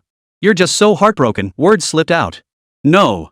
Emotions churned in Gu Jingshan's eyes like a volcano suppressed beneath the ocean's depths. Gritting his teeth, he growled, if she dares lay a finger on Lin Lin, I'll go mad. I'll show her my madness. I'll chop Gu Jingha into pieces, inch by inch, and feed him to the dogs. She's the eldest, she's our mother. I can't harm her, but I'll destroy what she cherishes most, the person she loves most. Brother, don't hurt yourself with these threats. Don't stain your hands with filthy blood. They don't deserve it. Gu Jingha doesn't deserve it, and neither does our mother. Gu Jia wept uncontrollably. The last fight with Mother Gu had left her reeling for days, and now this unprovoked slap. Let's go. Let's leave Haishan. Far away from here, far away from that beast. We'll go to Shanghai, we'll go to Hong Kong. We'll go far, far away. No one can hurt us anymore. Gu Jingshan's chest heaved violently. His clenched fist slowly relaxed as he gently patted Gu Jia's shoulder. Little sister, why should we be the ones to leave? Why should we be the ones to avoid them? They're the ones who did wrong. Gu Jingshan closed his eyes and took several deep breaths. That suffocating sensation returned, forcing him to fight for every breath. Those who do wrong must be punished. No one is exempt. Gu Jingshan's eyes regained their clarity as his turbulent emotions finally settled. Self-pity was useless. Since he no longer craved recognition or maternal love, nothing could hurt him anymore. The clamor outside grew louder in waves. Earlier, the siblings had been too unsettled to pay attention, but now they took in the commotion outside. As footsteps drew nearer, Gu Jia wiped her tears, and Gu Jingshan rubbed his face with his hands. What's going on? Let's go check. The voice that answered was Mutu's. Brother Jingshan, we caught a poisoner. While Gu's mother was causing a scene in the annex building, faint commotion could be heard from the barbecue stall. As everyone was distracted, someone had sneaked into the room where the ingredients were stored. Wood's skills were second only to the squad leader under Gu Jingshan. Highly alert, he immediately secured the entrance upon sensing something amiss. Teaming up with Big Lu, they caught the person who had been lacing the meat with poison. The tampered meat was isolated for storage. Big Lu recognized the man. He's from that rival barbecue stall. I've seen him hanging around there. He's pretty close with that boss who. Mutu tied up the thief, locked him inside, secured the door, and only then came to report the news. What's he after? Mutu grumbled. He's confined to a wheelchair and still scheming to do harm? Trying to pull off such a big operation in a wheelchair? He must think we're idiots. Gu Jia and Gu Jingshan exchanged a glance. A name they'd rather not mention slowly surfaced in their minds. Gu Jingshan lowered his eyelids, his face turning ashen. Gu Jia opened her mouth, hesitating to speak. They quietly approached the room where the person was being held. Gu Jingshan peered through the window crack, searching for a figure inside. Sure enough, a wheelchair stood beside the desk. The captured person lay bound and gagged on the floor beside it, half-curled and unable to move. Mu had deliberately removed the person from the wheelchair to prevent them from using its momentum to break through the door. Once dislodged, the man truly resembled a hunted dog stripped of its claws and fangs, utterly helpless. Both legs crippled, he could muster no strength and could only shift his upper body. Gu Jia also edged closer to the door crack. She glanced just once. She immediately covered her mouth, stifling any sound. Though she had her suspicions, Gu Jia had walked over hoping against hope that it wasn't him. But that face? She'd recognize it even if it were turned to ashes. Why you? Gu Jingha. Gu Jingshan had once agonized over whether to spare Gu Jingha. Out of brotherly loyalty, he deconsidered not letting Gu Jingha meet his end. As long as no one pursued the matter, he hadn't decided whether to expose the evil deeds committed by Gu Jingha's gang. Gu Jingha's designs on Lin Lin and Yu Yu were a separate matter entirely. All these conditions hinged on Gu Jingha ceasing his wicked ways. Only then would he turn a blind eye. But what was the result? Gu Jingha didn't treat his own brother with any respect. Not only did he collaborate with the rival barbecue stall, but he also poisoned his own brother's food cart? He's rotten to the core. Hand him over to the police. Gu Jingshan had no intention of showing mercy, nor was there any left to give. First he'd just finished arguing with their mother, and now he was sending his own brother to the police station. This was one bad move after another. Bro, are you really sending him to the police? Li Mang rushed over upon hearing the news, weapon in hand, ready to teach the poisoner a lesson. But when he caught sight of the bound figure inside, his hand dropped the weapon and hesitation washed over him. It felt like the sky had fallen. One was his brother-in-law, the other his younger brother-in-law. The younger brother-in-law poisoned the older brother-in-law's stall, and now the older brother-in-law was about to send the younger one to jail. If word got out, the Gu family would become a laughingstock once more. Li Mang looked at his brother-in-law with sympathy. Today was the first day his eldest brother had returned home. What kind of mess was this? Gu Jingshan's tone was utterly calm. Take the meat and the man straight to the police. Tell them we caught a poisoner and need them to test what toxin was laced in that batch of meat. Stick strictly to the facts, don't omit a single word. But if we hand him over to the police, Xiaohua will. Li Mang hesitated. If his brother-in-law was handed over to the police and convicted of poisoning, his life would be ruined forever. Mutu finally sensed something was off and started shooing the others away. Ha? This guy's the boss's brother? He doesn't look anything like the boss. That traitor deserves to rot in prison. Big Lu seethed with righteous indignation. Mutual pulled him back, silencing him. They prepared to leave, giving the space to the Gu family. No need to leave. I'll personally take him to the station. Seeing no one move, Gu Jingshan prepared to open the door and handle it himself. No. Lu and Mudo, you two, don't leave. Li Meng hurriedly stopped his brother-in-law. Brother. Let Wood and Big Lu take him to the police. Neither of us should get involved. Otherwise, we won't be able to face Grandma. Li Meng pleaded earnestly. Anyone could handle this, but it wouldn't be right for just the two of them to do it.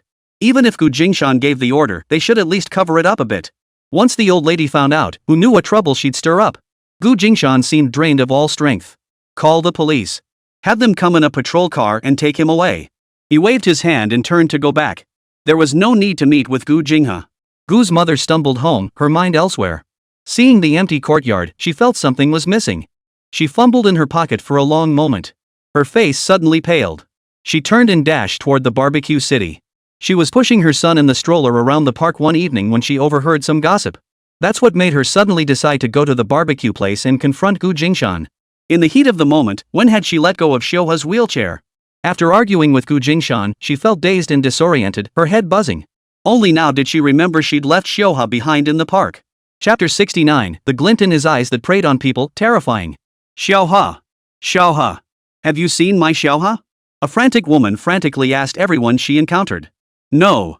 Passers-by hurriedly avoided her. Didn't see it. My Xiuha is in a wheelchair.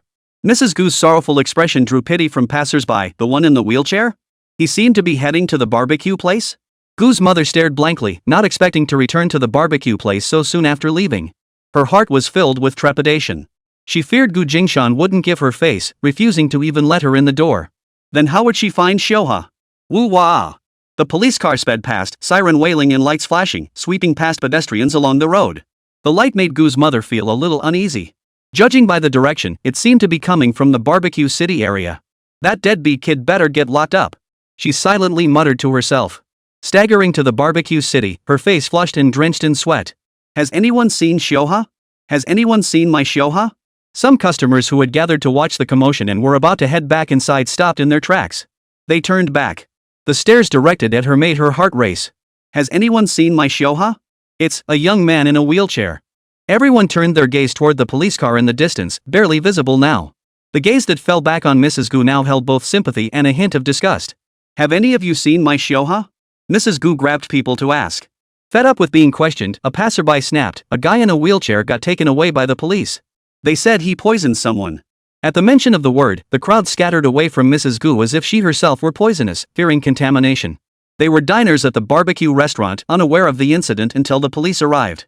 Word spread that a mentally unstable disabled person had been caught poisoning the food here. If the restaurant staff hadn't been vigilant, it could have been disastrous. The contaminated meat was confiscated by the police for toxic substance analysis. Several slabs of pork and an entire lamb shank. If those contaminated meats had been served, who knows how many people would have been poisoned. Everyone knows the barbecue place has more than one ex-soldier with solid skills, so petty thieves like this usually don't get away with it. Customers who felt unlucky wanted to pay up and leave immediately. But the owner, who had just returned from a business trip, announced half-price drinks on the spot to calm everyone down. Well, let's have another round then. At least we'll get our money's worth back. Gu's mother seemed to grasp something from the stares of the crowd. She immediately followed the direction the police car had taken and gave chase. Midnight, just before dawn. Gu Jingshan, come out. A piercing scream shattered the dawn's tranquility.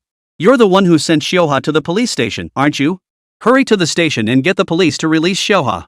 Gu's mother found the barbecue restaurant before daybreak. Everyone had only rested for a few hours before being roused by the shrill noise. Recognizing the shouts as coming from the boss's mother, Big Lu, Woodhead, and the others wisely stayed holed up in their dorm, not daring to show their faces. Mom, why are you here so early in the morning instead of sleeping at home? Li Meng, still in his pajamas and frowning, was the first to come out. Gu Jie was still tending to their daughter, so he stepped out first to placate the old lady. Come on, let's talk inside. Li Meng ushered his mother-in-law into an empty room where they could talk. Gu Jingshan, having calmed his daughter, followed suit. What are you causing trouble for now? Gu Jingshan frowned, his expression sour. Gu's mother's face was deathly pale. How did Xiuha get arrested by the police? Tell me. What did the police tell you? I don't know. I couldn't get inside. Gu's mother stammered, her face unnatural. You don't know, yet you come causing trouble? Gu Jingshan shot his mother a look of impatience. Everyone had been roused from sleep. It was no wonder tempers were frayed. "I'm just worried," came the hesitant reply. "And you, his older brother, aren't worried? He's your brother. The police took him away, and you slept like a log. Have you no conscience?" The reproachful voice suddenly regained its righteous tone. Jingshan was speechless. "Keep making a fuss, and I'll have someone deal with him inside." He had no energy to argue with the old woman. Now every extra word was wasted. "Don't hurt him." I'll leave. Gu's mother panicked. The scene of her sharp confrontation with Jingshan yesterday flashed back into her mind. She feared provoking her eldest son again, reminding him of her wild words from yesterday. Li Mang guided Gu's mother toward the gate. "Mother, I'll walk you out." "Where's Xiao Jie?" She had something to do and went to work early. Li Mang blurted out. He wasn't about to let his mad mother-in-law take her anger out on his precious wife. Once he got her out of the house, he could come back and snuggle up with his wife for a nap. Jingshan pressed hard on his temples. He'd been working non-stop for days. His first day back brought so many issues, and he hadn't even had a chance to rest at night before being woken up again at dawn. Li Mang had wisely sent his mother-in-law away, allowing him to catch up on sleep. By noon, Jingshan was summoned to the police station by phone. The officers briefed him on the progress of the poisoning case. "Mr. Gu, if you agree to a settlement, the other party can walk free." Jingshan shook his head firmly. "No settlement." The officer explained, since they were caught before causing serious harm, the charges are for attempted crime. The sentence will be relatively light. Attempted assault carries a short prison term. Seeing Jingshan's unwavering stance, the officer understood. His own brother sabotaging their family business by poisoning it was infuriating. No one was foolish enough to advise Jingshan to settle. What if this was malicious competition, deliberate poisoning? Jingshan offered another angle. He refused to let the matter be dismissed lightly. At the very least, the mastermind behind it must be exposed. The officer paused. "If it was intentional poisoning with laxatives, that warrants harsher punishment." "Are you certain it was malicious competition?" "He has financial dealings with our competitors," Jingshan stated with certainty. "Understood. Thank you for the intelligence. We'll assign personnel to investigate." The officer jotted down the details with pen and paper. Whispers filled the air. The meat was laced with powdered phenolphthalein tablets, not highly toxic, just a laxative. Laxative sprinkled on meat? Who's that vicious? That's a barbecue restaurant. If they contaminate the meat and it ends up on customers' plates after grilling, that place is finished. They'd have to shut down for good. Is this just jealousy over their success? The real evil lies ahead. Do you know who the poisoner was targeting? Who? His own brother. His own flesh and blood younger brother. Did they have a falling out? I've never heard of any conflicts. Then how could? Must be jealous of his older brother's success. What a pair of brothers. You know what? That poisoner brother is the one who ended up in the hospital recently. The speaker winked and gave a knowing look. Ha? Oh, a voice of sudden realization.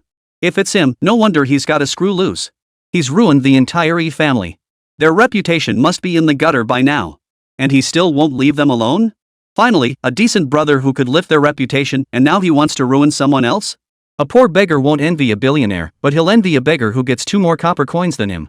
Probably because his brother made money, and he got criticized. He's just bitter. If that were my kid, I'd have broken his legs with a stick long ago. His legs were already broken. Probably his brother did it? Ha! Still causing trouble with a broken leg? You bet. Heard he rolled his wheelchair to poison someone. Everyone was speechless in the face of such a relentless villain, undaunted by his disability. After hearing the announcement and completing their statements, Jingshan and the others left the police station. Jingshan was somewhat satisfied. No one had come to play the Good Samaritan and urge reconciliation.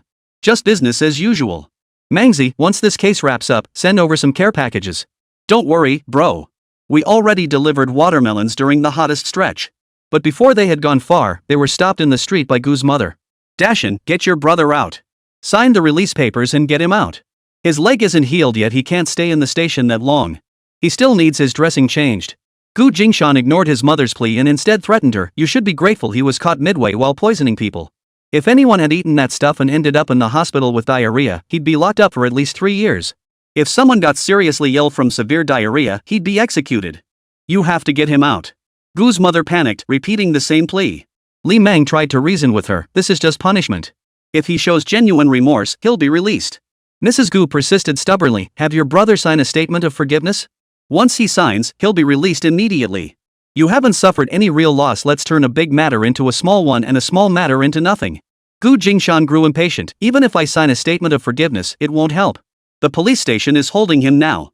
It would work if you signed it. Tell the police to release him. Mrs. Gu lost her composure and shouted. By the way, has Gu Jingha ever done anything wrong? If the police uncover any misdeeds, it could make his sentence worse. I need to think about this. Gu Jingshan's tone was soft and gentle, but the predatory glint in his eyes startled his mother into silence. She fell silent, like a chicken with its throat squeezed shut. Seeing his mother subdued, Gu Jingshan lost interest. He turned and strode away with his men. Xiaohai is such a good boy. He's honest and hasn't done anything wrong. You can't frame him. Gu's mother watched her eldest son's retreating figure, his back never turning, with sorrowful eyes, murmuring softly. Yet she dared not chase after him to plead her case. The fear rising from the depths of her heart grew ever more intense. The impatience in her eldest son's eyes and his increasingly cold tone and demeanor gave her a terrible foreboding. A shiver ran down her spine. Chapter 70. Who knew there were even more foolish people? With Gu Jingha locked up at the police station for the foreseeable future, Gu Jingshan refocused his energy on his own affairs. Two projects demanded his attention: preparing for the weekly event day at the barbecue city and inspecting the nearly finished renovation of the clothing store. The barbecue shop that considered itself Red Top's direct competitor discovered Red Top's business hadn't suffered at all. In fact, thanks to the recent high profile of catching the poisoner themselves, they'd seen a wave of returning customers. This nearly drove them mad with impotent rage. How useless can this guy be? Poisoning someone and then getting himself arrested? Hua Fei paced restlessly in his shop, his expression shifting between anger and frustration. Old man who stroked his long beard. Stay calm. He's not exactly nimble on his feet. He clearly picked the busiest time, and that damn fool just happened to run into someone. That kid Gu Jingha is unreliable. We can't count on him. We need to find another way. Once I take over the shop, I'm firing them all. Hua Fei continued ranting furiously. Old man who sighed at his son's explosive temper. Enough with the empty threats. Their business has picked up lately, while ours has dried up. We need to take them out fast. Only then will our business pick up. I wonder what's gotten into the Jin family. I've funneled so much money their way, yet not a single one has come forward to speak up. Old man who mused thoughtfully. If we could get the Jin family to kick them all out, that would be ideal. They didn't know the red roofed house had changed hands, still believing the barbecue city owner was renting the Jin family's mansion for business. Hua Fei had initially opposed his father's plan to curry favor with the Jins. He believed the Jins were far beyond their family's reach. Haven't you heard? Even the Jin family's own sons and nephews got the short end of the stick dealing with him. Good. If they've been wronged, we could pay that wronged fellow a special visit. Sounds good. Let's pay him a visit. Hua Fei and his son soon tracked down Jin Wangchun. Upon learning their purpose, Jin Wangchun smiled enigmatically. Last time, Gu Jingshan had humiliated him in front of everyone, and he'd been scolded mercilessly by his uncle. He was still seething inside. But circumstances dictated his actions. That Gu fellow was close to his uncle and practically brothers with Jin Shouyue. He dared not provoke a tiger by pulling its whiskers, so he kept his head down, staying well clear of the barbecue city. Now that someone wanted to take down Gu Jingshan, he was more than happy to see it happen. Want to take him down? Be discreet about it, he's got a good relationship with my uncle. Jin Wangchun nodded, ostensibly giving them his blessing by openly acknowledging their plan to target Gu Jingshan. Just two greenhorns not worth worrying about. True, the enemy of my enemy is my friend, but these fools had played their hand before even figuring out Jin Wangchun's intentions. Jin Wangchun knew his uncle considered him foolish, but he hadn't expected even more foolish individuals to appear. How delightful. I wonder if he has any weaknesses. Hua Fei fidgeted with eagerness. They say the enemy of my enemy is my friend. They could exchange intelligence and share information about their common foe. Weaknesses? Hard to say. Seems he's pretty attached to that little brat of his, Jin Wangchun remarked instinctively, recalling the girl Gu Jingshan always brought along wherever he went. A sharp gleam flashed in old man whose eyes. His hand, which had been stroking his beard, paused. He shook his head. We're law-abiding citizens. We wouldn't lay a finger on a child. Oh, really? Jin Wangchun didn't even lift an eyelid, clearly skeptical. He occasionally kept tabs on Red Top Barbecue City. He'd heard that recently, due to a price war, several new barbecue stalls had stolen a significant chunk of their business. The pair before him were the most aggressive competitors. Their methods were downright dirty, and Jin Wangchun couldn't quite stomach it. Manipulating his own brother into poisoning someone? That was downright ruthless. The first poisoning attempt failed. The target's probably on high alert now, Hua Fei blurted out casually in front of Jin Wangchun, before old man who could cover his mouth. But we can stir up infighting among their own people. Money moves hearts. With enough chips on the table, who wouldn't be tempted? Persuading Gu Jingshan's own brother to act had inflated Hua Fei's ego, making him believe he could continue bribing others. Hu Laoyi couldn't bear to watch his son spout such reckless boasts. This was their first meeting with Jin Wangchun. They hadn't even formally sealed their alliance, yet he was already treating them like his own people? Old man who was utterly speechless. Let's give it a shot. Jin Wangchun agreed casually. Jin Wangchun's agreement eased Old Man Who's mind. If one scrutinized Jin Wangchun's words, they'd find he hadn't uttered a single statement of commitment. Nor had he made any promises. Unfortunately, the Hu father and son lacked the discernment to see this. Hearing Jin Wangchun mention Gu Jingshan's weakness, they smugly assumed he was also Gu Jingshan's enemy, believing an alliance had been formed. Gu Jingshan finally enjoyed a rare moment of peace. The Barbecue City's promotional event proved highly successful. Capitalizing on the food safety issue being resolved internally, it attracted many returning customers. After all, many patrons had witnessed the meat samples sent to the police station for inspection. It was undeniably fresh and of superior quality. With the Barbecue City back on track, Gu Jingshan no longer needed to oversee it personally. Li Mang, Wooden Lu, and the other staff were more than sufficient. Meanwhile, the newly renovated clothing store in the annex building was nearing completion, and his clothing shop would soon be ready for business. Over the past period, with the arrival of the autumn collection, Boss Chiu had already shipped 2 truckloads of new autumn styles to Haishan. Their partnership was going smoothly, so Mr. Chiu had left an opening for Gu Jingshan. Any unsold merchandise could be returned for redistribution. That was the privilege of a major client. To this day, Gu Jingshan had never exercised that privilege. After all, the new arrivals had always been in such high demand that there hadn't been a single item that didn't sell. When new merchandise arrives, they first give away a batch. Once it sparks imitation, it sells incredibly fast. It's ugly, Gu Linlin declared, pointing at the nearly finished storefront.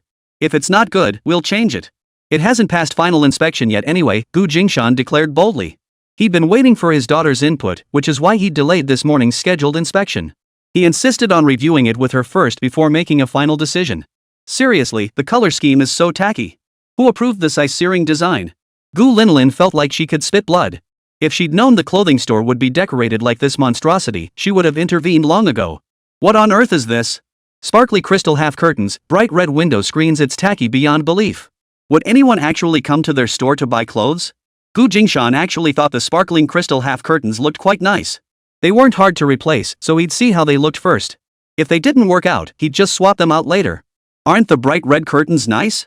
They're pretty fresh looking. But if my daughter says they're ugly, then I'll swap them out too. No full-length mirror? Bad review. I'll get a slimming, tall mirror for the doorway. Mirrors make you look tall and slim, making clothes look better. Full-length mirror. Gu Jingshan made a mental note. How many clothes can you hang on a flat rack? Replace it with a multi-tiered rack that holds more. The hangers need replacing. No dressing room? Bad review. Only with elegant changing rooms and attentive service can we attract more high-end customers and repeat business. Fitting rooms? That was something Gu Jingshan hadn't considered at all. Back when they were at the wholesale market in Guangdong province, they hadn't noticed that most shops just used a curtain for a makeshift changing area. Gu Jingshan suddenly realized they absolutely had to set up fitting rooms.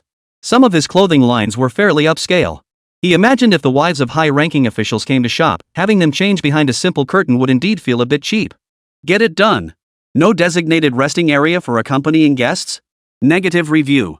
Gu Jingshan recalled how his younger sister had dragged him around for half an afternoon with her daughter and niece. On their first day in Guangdong province, the 3 women had been happily trying on clothes while he was left baking in the sun. If he hadn't borrowed an umbrella from a neighboring stall, he might have gotten sunburned to the bone. Get it together, get it together. Sigh, looks like the renovation will drag on forever. Gotta keep at it. At least the property was his own. If space ran out, he could just open another shop. Renting someone else's place would mean shelling out a hefty sum just for the lease. Actually, quite a few small clothing shops had opened in Yunhai County recently. They were all tiny little storefronts. Setting up a marketplace this large, like Gu Jingshan was doing, seemed to be a first. We need to properly train the new staff. Ideally, one person should be responsible for one shelf. With so many clothes and not enough staff, it's impossible to keep an eye on everything. Once the reputation builds, remember that the store sells not just clothes, but also service. Gu Jingshan quietly committed these points to memory, intending to ponder them carefully when he had a moment alone. The garments sent by Boss Chiu were already sorted and stored in 2 warehouses, and Lu Jia, Lu Da's cousin, had also started work. Though sales hadn't begun yet, the warehouse was already organized and tidy, ready for opening day. Whenever Li Mang came in requesting specific styles as gifts, Lu Jia could locate them swiftly. Gu Jingshan was very satisfied with this salesperson. You're doing great. You've passed your probation early. From now on, you'll be the store manager. Once we hire more staff, you'll start training them. Thank you, Brother Gu. Thank you, boss. Recently, most of the restocking tasks had been handled by Gu Jia. Whenever new merchandise arrived, it was always delivered by Li Mang and Gu Jia. Now Gu Jia was swamped at the cultural bureau, and the barbecue restaurant was booming again. The couple might not have time to manage this side of the business. They still needed to put up a help wanted sign and train more staff to free up Gu Jia and Li Meng. Wow! Gu Linlin's gaze was drawn to the other half of the store, decorated with cartoon patterns. Wow, Dad's clothing store is huge. Half and half, why are the styles so different? This height, these paintings, could there be a kids section? Gu Jingshan chuckled upon hearing his daughter's silent musings. He recalled a street in Guangdong province where two adjacent shops, one women's wear, one children's wear, had captivated his younger sister and her two kids for hours. He thought this idea was worth borrowing. Moms bringing kids to shop for clothes might spot something they like and try it on themselves. Women shopping for themselves might spot something adorable and pick one up for their little ones at home. Of course, the two sections would remain clearly separated. This would accommodate customers who only wanted one type of merchandise. Chapter 71. Was the Jean family really going to make them move out? The clothing store's renovation would continue. After Gu Jingshan and his daughter finalized the modification plan, they waited for the renovation crew to make the adjustments. Meanwhile, the barbecue city faced new troubles. More and more people were coming to the barbecue city for hot pot. Even though Big Lou had gradually increased the amount of base sauce prepared the previous day, it still sometimes ran out by evening. It wasn't that he was unwilling to stock more, it was simply that production was limited. Lou spent longer and longer hours hunched over in the sauce-making room, barely finding time to rest. If he took a break, half the hot pot restaurant would shut down immediately, as there would be no sauce left to serve. Seeing this situation, Gu Jingshan decided it was time to put his plan into action. The warehouse area was already fully utilized, leaving no spare rooms for a larger seasoning kitchen. The only options were to move everyone into the main house and fully utilize the annex rooms, or find a new location. Gu Jingshan was still weighing his options. But customers wouldn't wait. Reluctantly, Gu Jingshan arranged for some larger capacity equipment to be set up in the annex first. Frankly, the pungent aroma of fried spices and chili oil was far too overpowering to mix with living quarters. Otherwise, forget about sleeping at night. Who could endure the choking fumes and fiery heat of those chili bombs? The assistant had already completed the paperwork for Gu Jingshan's seasoning workshop. Yes, a seasoning workshop, not a company. Better to play it safe at first. Without experience, going all out could easily backfire. The custom-ordered equipment, ingredient blending units, heating and stir-frying apparatus, grinding and portioning systems, and sealing machines had been delivered in stages. But the exact location for installation still hadn't been finalized. The ingredient mixing stage has always been handled personally by Big Lou. For now, precise ingredient measurement can only be done by him. This is the core of what makes the hot pot base delicious. Only by keeping it secret long enough without being cracked can the barbecue city sustain its business and avoid being copied. Subsequent processes, crushing, mixing, and stir-frying, can be partially mechanized. The ingredient mixing equipment includes a crusher and a mixer. The crusher pulverizes large ingredients like dried chilies and bones, enhancing the base paste's smoothness. Mixers ensure even blending of chili peppers, spices, oils, and other ingredients, guaranteeing consistent texture and flavor across all batches. Steaming equipment is also upgraded to larger units, high-temperature steaming bone broth and specific ingredients to extract umami compounds for the base soup. The heating and stir-frying equipment consists of specially designed woks that simulate manual stir-frying techniques, equipped with thermometers. Temperature can be monitored at any time for precise control. Currently semi-automated, temperature adjustment still requires manual oversight. Stir-frying fully integrates spices to unleash distinctive flavors. This manual process relies entirely on the cook's experience and precise heat control. This is the most challenging aspect to mechanize. Finally, the packaging equipment sterilizes the prepared soup base with ultraviolet light before vacuum sealing it. Some of these details were decisions made after discussions between Gu Jingshan and Big Lou, with contributions from Gu Linlin. During their discussions, she casually mentioned the term standardized production. Lou didn't take it seriously, but Gu Jingshan recognized the key insight in his daughter's words, breaking down the process step by step to reduce Lou's workload. During the stir-frying process for hot pot base paste, the most critical aspects were ingredient ratios and cooking temperature control. The ingredient ratios must be handled exclusively by Lou, as the hot pot base recipe is a family secret passed down through generations. Profits from its production and sales are distributed to him according to a predetermined proportion. Other less critical tasks, such as simmering the broth base and grinding and mixing ingredients, could easily be delegated to other employees, at least freeing up a significant portion of Lou's energy. The preceding steps proceeded smoothly. Until it came to the stir-frying stage. Due to the large production volume, semi-automated equipment naturally couldn't replicate the flavor achieved by Lou's large wok. They tasted it, the flavor difference was stark. It was unfit for sale and would ruin their reputation. They had no choice but to repeatedly adjust the machine settings through trial and error. Quick, quick, quick! Stir faster. It won't stir. The bottom's burning. One batch ruined. This batch isn't blended well, the heating temperature was uneven. Some parts are undercooked, others are just right. Is this usable? Not up to standard. Can it be salvaged? The fire kept roaring while they spoke, and Big Lou scrambled to salvage the situation. Lou wiped sweat from his brow and abruptly shut off the flame. His face fell. It's basically ruined. The undercooked parts are now overcooked, while the already cooked sections are burnt. Another batch ruined. Bro, let's move. The automated production experiment for hot pot base paste hadn't succeeded yet, and everyone was already fed up. Though the production room was quite far away, it couldn't stop Jingshan from buying more and more machines. They'd already taken over half the annex building.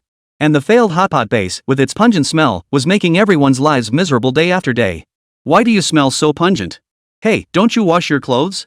Why does it still smell like that? Does your family have a beef with chili peppers? Gu Jia, who commutes to work every day, returns home feeling like crying. She was practically pickled in it. Anyone who's eaten hot pot or barbecue knows that after a meal, your clothes are practically unwearable, the smell just won't budge. Now, constantly exposed to hot pot seasoning, they couldn't stand it themselves. Even with the range hood, the smell couldn't be completely vented outside. The main building is in such disrepair it's uninhabitable. We need to find a way to rent or buy some land outside. This complication was something Gu Jingshan hadn't anticipated. He had always assumed the red-roofed building would suffice, overlooking the fact that if they were to expand into workshop scale or even industrial production, this location would become unsuitable. After much deliberation, Gu Jingshan concluded renovating the main building for relocation wasn't worth it. The repair costs were too high, making it a poor investment. Rumors of the park's demolition persisted relentlessly. Though circulating for ages, no construction activity ever materialized, leading many to dismiss them as hoaxes. Gu Jingshan was different. He knew the truth through his daughter, that ultimate cheat code. He learned the relocation was inevitable. It just wouldn't happen anytime soon. Why repair a building destined for demolition? Even with his wealth, such waste was unthinkable. He'd assessed the repair costs. Fixing the entire place would likely rival the price of renting a large factory space. The annex building was also increasingly unsuitable for large machinery to operate in. None of the machinery he'd purchased could be placed together, each piece was stored in separate rooms. The production flow was far from efficient. After all, the annex was originally built as cramped quarters for the Jin family's servants, not as factory space. He had to find another plot of land, either build a factory himself or relocate to an existing, established facility. Finding suitable factory space proved no easy task, and production of hot pot base paste once again hit a dead end. The Hu family, who had been tailing Gu Jingshan for days, were thoroughly baffled. Why was this guy suddenly taking his child to the renovation site one day, then holed up in the annex the next? Then suddenly he was out every day, scouring the city for real estate agents, preparing to rent a new place? Could it be that the Jin family is forcing them to move? The Hu family felt uneasy. Business at the barbecue restaurant was steadily picking up, making the Hu family's place look even more deserted by comparison. Originally, they planned to steal all the business from the barbecue place, forcing it to shut down, then take over the red-roofed building themselves.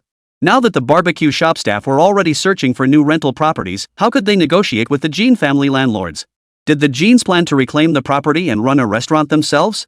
Chapter 72, Uncle, do you think I'm a sucker? The Jin family wasn't asking them to move out, they were begging them to buy their goods. Not long after Gu Jingshan suggested looking for a factory space to rent, Uncle Jin invited him out for tea. Have a seat. Uncle Liang's tea here is quite good. When Gu Jingshan arrived, Uncle Jin was already sipping his tea. The tea master poured Gu Jingshan a cup. The shop owner chatting with Uncle Jin spotted Gu Jingshan's arrival and showed good sense. Together with the tea master, he stood up, gave a slight bow, and left, clearing space for their conversation. Jingshan, I hear you've been searching for vacant factory space lately? Uncle Jin got straight to the point. Their relationship had been sustained by Choyu in earlier years, and even after Choyu moved south, Gu Jingshan hadn't grown distant. After breaking into the clothing market, he often sent fashionable garments to the women of the Jin household. The ladies were even more delighted by his visits than Uncle Jin himself. Uncle Jin now regarded Gu Jingshan as one of his own nephews. Indeed, Uncle, your information is still as reliable as ever. Gu Jingshan openly admitted that word of his efforts to secure an empty factory had likely spread far and wide. As Yunhai County's most powerful local family, how could they not know? Haha, among Choyu's friends, you're truly exceptional. I have high hopes for you, Uncle Jin offered a small compliment. Gu Jingshan took a sip of tea and paused. Unwarranted flattery usually hides ulterior motives. He deliberately asked, Uncle, have you come bearing good news? He owed the Jin family a favor for Gu Jie's transfer last time, and that debt would have to be repaid sooner or later. Uncle Jin wouldn't have invited him for tea out of the blue. Now that the Jin family needed him, he'd reciprocate a simple exchange of courtesies. You're just like Choyu, sharp as a tack. Not so easy to fool. Uncle Jin sighed inwardly. Since you call me uncle, I won't beat around the bush. I have an abandoned factory in the east part of town that I've been trying to offload, but no one's taken it. Surprise genuinely washed over Gu Jingshan's face this time. It wasn't an act. East City isn't like the development zone. Land there's always in short supply. How could anything be abandoned? Yunhai County had always seen faster development in the east than the west. Land in the east had long been sold out completely. How could the Jean family still hold on to an abandoned factory? He'd never heard of it. Uncle Jean nodded at Gu Jingshan, deciding not to hide anything. That factory has a catch. Whoever takes the land has to take on the old employees inside. Veteran employees?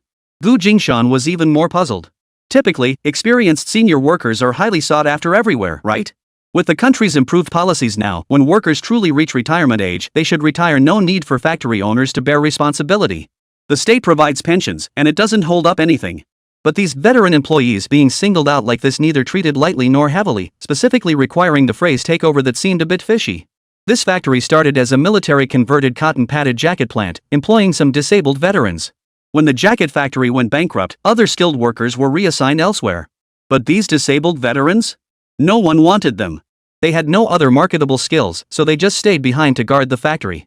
Whenever Uncle Jean mentioned this abandoned factory, he'd get a headache.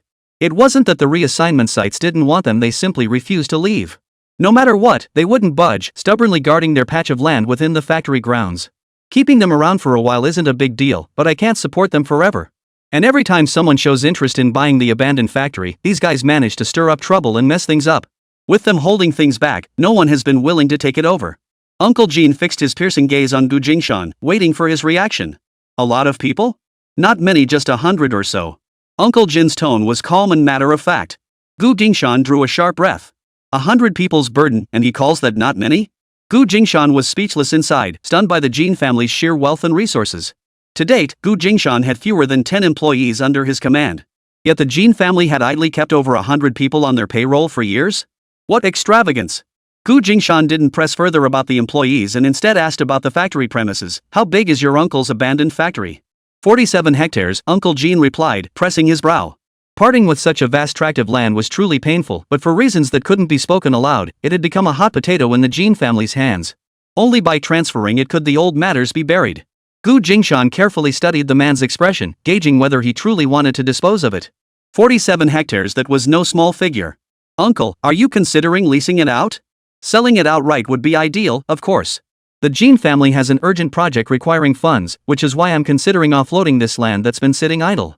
What price are you looking for, Uncle? This factory was originally given to me as collateral. If someone takes it over, we'll go with the collateral price 280,000 yuan per hectare. The factory covers a total area of 47 hectares, totaling 13.16 million yuan.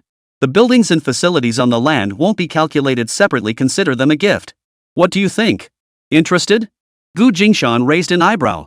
Uncle, are you trying to rip me off? Uncle Jean coaxed earnestly, this price is already very reasonable. Getting government approval for industrial land is tough these days. New plots start at 100 yuan per square meter. My land is practically a 60% discount. How could you say I'm ripping you off? Gu Jingshan argued back, but uncle, you have to consider that if the existing structures are unusable, I'll have to demolish and rebuild at extra cost. Plus, the burden of those 100+ people living there, that's a huge hassle. The Jean family was wealthy and powerful. Such a large plot of land had lain idle for years without development. There must be undisclosed issues Gu Jingshan was unaware of. How about this, I'll knock another 30,000 off per hectare. 47 hectares total, priced at 11 million yuan. What do you say? Over 10 million? Uncle, you're really overestimating me. How do you know they won't interfere and ruin things if I decide to take it on this time? Gu Jingshan remained unyielding. The more Uncle Jean pressed to sell, the more wary Gu Jingshan grew. Though the price was indeed remarkably low for such a large plot of land, Gu Jingshan couldn't agree immediately without an on-site inspection. He didn't know if there were hidden pitfalls. Uncle Jean pondered for a moment. I see you won't commit until you're absolutely sure. Alright, I'll give you 2 days. Go to the east side of town and meet with the people left behind from the factory. See if they take a liking to you. They're the old guard. If they don't approve, this deal will definitely fall through. I remember Chiu you mentioning you're a veteran. That's why I thought there might be a chance. If by some stroke of luck you hit it off with those veterans and they accept you, give me a definite answer. If I haven't heard back by the 3rd day, I'll look for other buyers. Gu Jingshan blinked, mimicking Chiu Yu's pitiful expression. Uncle, I really can't come up with 10 million all at once. If I truly take over the factory, I'll need to save some for renovations. Uncle Jean shot Gu Jingshan a withering look. Here's the deal, if you're willing to take it over after your inspection, I'll let you pay in 3 installments. The first down payment must be no less than 5 million, and the entire amount must be paid off within 3 years. With such favorable terms offered, Jingshan understood the situation clearly. Although the Jin family claimed urgent need for funds when selling that plot, they weren't truly desperate for cash. Otherwise, they wouldn't have allowed 3 years for repayment. Their primary goal was to offload the factory. There was definitely something fishy about that plot of land. 100 or so people, all veteran soldiers. This warmed Jingshan's heart. His factory desperately needed workers, but the recent applicants had been a mixed bag, and he hadn't made a final decision yet. But if they were veterans, he could certainly put them to work. He wasn't afraid of dealing with troublemakers as long as his fists were stronger. No one could overpower him. But first, he needed to uncover what else was going on there. Otherwise, taking them in would just mean bringing home a hot potato. After leaving the tea house, Jingshan headed straight to the county library. "Hello, may I borrow the geographical records of Yunhai County?" The librarian looked surprised. Few people ever borrowed the geographical records. They were practically just decorations on the shelves. Geographical records of Yunhai County? We do have them, but our collection is limited. You'll need to go to the archives in the government compound. That's where the complete set is kept. I'll check the materials here first. If they're not available, I'll go to the archives in the government compound. Alright, it's on shelf number 9. You can look for it yourself, but handle it gently, don't damage the book. Alright, thank you. He sought the Yunhai County geography to research the factory's origins. Unfortunately, the records only stated that the factory was established after the founding of New China, not a single word more. Jingshan hurried to the archives room in the government compound, but found little of value there either. Alright, he'd drive there himself and investigate the actual situation on the ground. Just as Jingshan was about to leave, Linlin tackled him, clinging to his leg and refusing to let go. Jingshan coaxed his daughter gently to let go. "Stay home and play nicely with Aunt Wei. Daddy's just heading to the east side of town. I'll be back soon." "I'm coming too." Linlin was adamant, refusing to let go. "Ever since Aunt Wei came, Daddy never takes me with him when he goes out." The little girl's resentment was palpable. Only then did Jingshan realize how busy he'd been since returning. He'd truly neglected his daughter. Seeing her daughter's pouting expression, his heart softened. He figured it was just a trip to the east side of town anyway, with no major agenda. Why not take his daughter along for a drive? Once they arrived, Aunt Wei Lingdang could watch the child without disrupting his business. "Alright then, I'll take you and Aunt Wei with me. But you must behave. If I tell you not to get out, you stay in the car with Aunt Wei, no getting out. Promise me, and I'll take you." "Yay, woohoo, we're going out to play." Seeing his daughter's excited expression, Jingshan suddenly realized he should start the enrollment process for her. Staying cooped up at home all day, she really was getting bored. Besides, if he didn't hurry, elementary school would start soon. Wei Lingdang had no objection to accompanying Linlin out. She silently followed the girl to the back seat. Jingshan glanced at the girls in the rearview mirror, turned the key, and started the Wrangler. Chapter 73, The Past of Tree Burial. "Platoon leader bro, we're coming too." Big Lu and Wood unexpectedly appeared in front of the car. Jingshan rolled down his window. "Where are you headed?" "We'll come with you to look for the factory building." "No need. I'll just take a look around the eastern part of town. There's an abandoned factory belonging to the Jin family over there." Mang also said the factory might be promising, but that location is too remote. We're worried it might be risky. "We can't feel at ease with you going alone. We're with Miss Wei." The rear window slid down, revealing Linlin and Wei Lingdang in the back seat. Linlin waved at them, her smile as bright as a flower. "Brother, with Linlin here, Miss Wei will surely prioritize her. Let us accompany you?" Mutu pleaded earnestly. They usually didn't tag along with the boss. Today, after finishing all the work at the barbecue place, they heard Mang mention the boss was heading to check out an abandoned factory. Worried the location was too remote, the two exchanged glances and impulsively decided to accompany him. Jingshan considered it. Since Uncle Jean had mentioned the other party was a veteran, bringing along 2 more veterans himself seemed appropriate. He'd see if they could negotiate things smoothly. "Get in the car." Jingshan opened the door and stepped out, gesturing for them to get in the front while he took the back seat. Big Lu drove, with Jingshan giving directions along the way. They finally stopped at the gate of the factory Uncle Jean had mentioned. The weathered blue bricks and dull metal gate revealed a vast expanse of overgrown weeds through the cracks, utterly desolate. "Hey! Who are you people? What are you doing here?" a booming voice demanded. Slam! The gate opened a crack, revealing a pair of eyes. Mutu spoke up. "Uncle, we heard there's a factory here up for sale. We came to check things out." "Young man, you've been misled. No one around here has heard of any factory being sold." Jingshan remained composed. "Huh? Really? Isn't this the Jin family's cotton jacket factory? The cotton coat factory?" "Yes, it's the Jin family's cotton coat factory." The old man nodded. Finding conversation through the iron gate cumbersome, the old man simply opened the small door and leaned his head out. He scrutinized Jingshan and mutter from head to toe. Their upright posture and humble tone evoked a familiar feeling. The old man couldn't help but feel a hint of goodwill toward them. Then it must be the right place. Could I take a look from the entrance? What's your name, uncle? Jingshan didn't ask to go inside. As newcomers, they didn't want to provoke any resentment. Young man, what's your connection to the Jin family? A sharp gleam flashed in the old man's cloudy eyes. Few people knew the old cotton-padded jacket factory belonged to the Jins. I'm childhood friends with the younger generation of the Jin family. I'm planning to start a seasoning factory soon and need a factory building. Uncle Jin mentioned he has an abandoned factory in the east part of town he wants to sell, so we came to take a look together. Big Lou parked the car and followed them over. The old man's gaze circled around the three of them several times. One person's bearing might be hard to judge, but three walking together? It was obvious. 3 soldiers? Led by the tall one in the middle. The old man ignored their questions. You served in the military? How did you know, uncle? Lou struck up a friendly conversation. We're all veterans. If our platoon leader hadn't taken us in, we'd have starved to death wandering around Haishan. The old man seemed genuinely interested in their story, firing off more questions. What are you doing now? No job placements after discharge? Since the downsizing started in '85, there's been no jobs to go around. If you don't get one, you still gotta live, right? If you don't find something to do, you'll starve. Now we're running a little business. We opened a barbecue and hot pot stall with the boss. The old man's expression changed. The two men's stories didn't match, but he just said he wanted to start a seasoning factory? Big Lou quickly explained, Uncle, you asked what we're doing now. We're just working for someone else. He's the boss. He's planning to start a seasoning factory later. It's not contradictory. We're accompanying him to scout locations suitable for a seasoning factory. We rarely come to this area and are afraid we might get lost again. Jingshan chimed in, yeah, we're running out of space. We're out here scouting empty factory buildings to relocate our operations.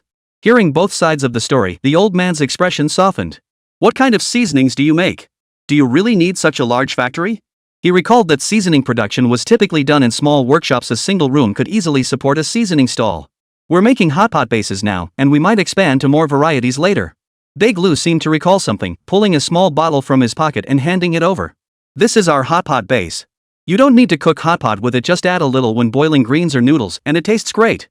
The old man squinted, taking it with a hint of skepticism. It was a transparent glass bottle half filled with red oil and paste. He unscrewed the cap and took a sniff. A complex, spicy aroma hit him like a punch to the nose.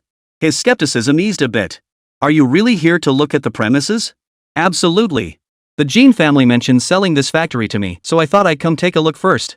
So what was your unit designation before you got discharged? The three exchanged glances. The other's wildly unexpected question nearly caught them off guard, but it also brought a look of regret to their eyes. Our unit was disbanded and merged into other military districts. We no longer have a designation. Jingshan shook his head regretfully, unwilling to elaborate. No unit designation, disbanded. The old man mumbled to himself, chewing on the words. He glanced at the three young men's wistful expressions, his own face deep in thought. Are you genuinely interested in buying this plot of land? Yes, we have to provide for our brothers somehow. The old man pondered for a long moment. Then what do you plan to do with us old folks? Ha? I don't believe that Jean didn't mention it, that taking over this factory means taking us old folks along with it. Uncle Jean did mention it. How many of you are there? Jingshan perked up. Was the old man hinting they might be taken in, sparing them from trouble? The old man's expression turned somber. There are 35 of us left. But wasn't it over 100 people? Jingshan blurted out. What was the story with the 100+ people Uncle Jean had mentioned? Had the number suddenly dropped by more than half? The old man's expression grew grave. Would you like to see them? Is that possible? Jingshan was taken aback. Come in. The old man opened the gate and let them through. The old man walked silently ahead, paying no heed to whether the three of them could keep up. Where are they? After walking for a long time without seeing anyone, Big Lou couldn't help asking. This is the place. Jingshan and the others were led to a clearing. Only a few dozen saplings grew here. The ground was surprisingly clean, not even a weed in sight. It stood in stark contrast to the overgrown, weed-choked areas elsewhere, the difference striking. Mutu gasped, tree burial? Funeral customs varied in his hometown, so the association made sense. Jingshan stared intently at the dozens of trees, each growing at its own pace, as if struck by a sledgehammer. The old man nodded approvingly. You're sharp. Jingshan sighed involuntarily.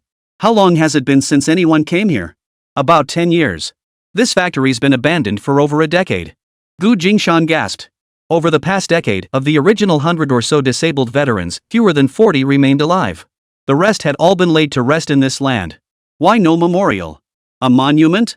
How could we? We're all sinners. Didn't the Jean family take care of you? They did. They gave money to the manager. But that guy took the money and ran. The old man's face was expressionless. If not for the few who occasionally went out to do odd jobs to help each other out, they would have starved to death long ago. Even so, over the past decade or so, most of them have passed away. Since 1976, Haishan City had entered a prolonged period of low rainfall. Except for 1978 and 1984-1985, which saw precipitation close to normal levels, all other years recorded below average rainfall. There was plenty of land here, but the crops yielded poorly, and they had little money to spare. Seek help? They dared not. The guards who managed them had constantly drilled into their heads that if they left, they would be arrested. Because they were deserters from the Siren Bang era and had even helped those people secretly manufacture contraband. After hearing the old man's account of the problems, Jingshan couldn't help but sigh. Ignorance had ruined them. This land was a historical legacy issue. The Jean family's generation bought this bankrupt cotton jacket factory in 1976. Ironically, they bought it to curry favor with certain individuals, helping them offload their stagnant assets. But a political storm swept through, and they were swiftly targeted as remnants of the old regime. No one dared touch the factory again, and it lay abandoned for over a decade. It was a money-losing venture and a shameful reminder of how the Jean family nearly backed the wrong side. Fortunately, the Jean family member in charge at the time died when the incident occurred. With the death came the erasure of debt, whether suicide or homicide. It was buried. With no witnesses left, the Jean family had to give away the vast majority of their assets just to survive. Uncle Jean had nearly forgotten about this place entirely, had he not needed to raise funds for a new venture. Now that he remembered it, and since he didn't need the land anyway, keeping it around wouldn't benefit anyone. He decided to sell it outright. Hearing that the Gu family's young master was searching everywhere for factory space struck him as perfect timing. Thus unfolded the scene this morning where Uncle Jean met Gu Jingshan at the tea house. As for those veterans, they were a group who'd been swindled. They were serving in the military just fine when one day, out of the blue, they got a notice. A group of them were being drafted to support local industries. They came along, naive and unsuspecting. Only upon arrival did they realize they'd been swindled. They were forced into clandestine production of contraband goods, yet they couldn't return to the military. Their service records had been revoked, and the authorities held fabricated evidence against them. And so they muddled through, stuck in this mess. From inside the car, Gu Linlin watched her father negotiating with someone at the entrance, her mind racing. Cotton jacket factory? Cotton jacket factory? Why does that name sound familiar? She pondered for a long time before a faint memory surfaced. No, it's a munitions factory inside. She was about to call her father back when she snapped to attention and realized the doorway was already empty. Where did they go? Gu Linlin asked Aunt Wei anxiously. The old man guarding the gate invited them inside for a tour. Let's go see too. We can't. The boss said you're not allowed to get out of the car. But? Gu Linlin was nearly boiling over with frustration. Call my dad. I have an emergency. I only brought my pager. Wei Lingdang sighed helplessly. Why hadn't she thought to bring her mobile phone? Chapter 74, I have a secret. Gu Linlin blinked her big, beautiful eyes pleadingly. Aunt Wei, I have a secret to tell Dad. Can you take me to see him now? Please? Gu Jingshan and the others had gone in a while ago. Should she go find them now? Wei Lingdong's face clouded with concern. Her top priority was ensuring Gu Linlin's safety. Mr. Gu will be back soon. Wait until he returns, then tell him, okay? But then it'll be too late. Gu Linlin was sweating profusely, her panic unmistakable. My father is in danger in there. With Mutu and Delu by her side, Wei Lingdang didn't believe Mr. Gu could be in any real danger. She'd sparred with both of them before. While they couldn't match her in lethal combat skills, their physical prowess was impressive in a straightforward fight. Moreover, they both agreed that Mr. Gu's skills were leagues above theirs, even surpassing her in lethal combat techniques. Though she'd never found an opportunity to spar with Mr. Gu himself, she trusted Mutu and Delu's words. Their admiration for Gu Jingshan felt genuine, their praise of his skills sincere. But Gu Linlin's persistent fussing about leaving the car made Wei Lingdang uncertain. How about I make the trip for you? Wei Lingdang deliberated for a moment. You promise not to leave the car. I promise to stay put in the car, not going anywhere. Gu Linlin stopped trying to open the door, a sly gleam flashing in her eyes. Then, pinky swear? Wei Lingdang gave the little girl a long look before tentatively extending her pinky finger. She'd seen Gu Linlin and Li Yu do the pinky promise, but she herself had never played it before. During the time Wei Lingdang had looked after Gu Linlin, she knew the little girl took pinky promises very seriously. She'd never once broken one. Okay. Pinky swear. Pinky swear, hang by 100 years, never change. A flicker of surprise crossed Gu Linlin's face. For the first time, she discovered that Aunt Wei could have such an innocent side. Wei Lingdong's expression was slightly strange. She unconsciously wiggled her little finger a few times, trying to shake off that odd feeling. Go ahead. What secret do you want me to pass on? There's a weapons factory underground beneath the cotton jacket factory. Gu Linlin's eyes were filled with confusion, yet her expression was utterly serious. Ha? Wei Linlin looked at the little guy suspiciously. Weapon factory? Had the little guy seen some picture book and imagined a weapons factory? But Little Bean's expression was far too serious, not at all like he was joking or making things up. Private weapon workshops did exist in Hong Kong, and the Wei family even had people specifically handling that line of business. But here in the mainland? Probably. The mainland is countless times larger than Hong Kong. Private weapon workshops should exist here too. Wei Lingdang scanned the surroundings. Given the desolate landscape, it offered natural concealment. If there was an underground factory nearby, it seemed plausible. Wei Lingdang gritted her teeth, deciding to trust Gu Linlin this once. What if? No matter how formidable mortal flesh might be, it couldn't match the power of firearms. If Lining was telling the truth, she had to relay this information to Gu Sheng immediately. Wei Lingdang stepped away from the wrangler, watching as Gu Linlin slammed the door shut before darting toward the factory. She pushed the door, but it wouldn't budge. The iron gate was bolted shut. She looked up at the wall, found a foothold, and deftly scaled it. Gu Jingshan and Big Lu listened to the old man's tale with sympathetic expressions. 13 years. Gu Jingshan and the others patiently explained to the old man the circumstances of everyone in the factory and the misconceptions about society that had developed over the years. Halfway through, tears streamed down the old man Gonbo's cheeks as he wept uncontrollably. Had they imprisoned themselves for 13 years, only to suffer needlessly? They'd been deceived by the administrator, living in constant fear, too terrified to step outside. Each person taking turns to go out for odd jobs carried an immense psychological burden, terrified they might be arrested on their return. Living in constant dread, most of their illnesses were actually stress-induced mental disorders. A few had even died from excessive fright. Over 60 lives. Had the Jean family paid them a little more attention, perhaps the outcome would have been different. But it wasn't solely the Jean family's fault. The Jeans made a foolish mistake buying this abandoned factory, yet they remained excluded from the inner circle of their own people. They didn't even know the factory's true nature. They had no idea the cotton jacket factory was merely a front, and what mattered was what lay beneath that facade. Nor did they know what secrets the people who insisted on staying here were hiding. How tragic. If these 100 or so people had dared to reach out and engage more deeply with the outside world, perhaps the outcome would have been different. Gonbo didn't even know whom to blame for these 13 years of suffering. Gu Jingshan assured them, regardless of why you've stayed here, if I can secure this deal with Uncle Jean, I'll take on all of you remaining workers. Gonbo forced back the tears streaming down his face, lowering his eyelids to hide the emotion in his eyes. What if we still want an old house to live in? He voiced a request on behalf of the others, a request that held the lives of everyone in the balance. Though the young man before him seemed upright, Gonbo didn't fully trust him. Today was their first meeting. The future held many days yet. Gu Jingshan agreed immediately, of course. There are 47 hectares here, plenty of space to build our own factory. You can have exclusive use of one house, but it's only for use, not ownership. Gu Jingshan shrugged. He didn't mind offering a little incentive, but rights and obligations had to be clearly defined up front.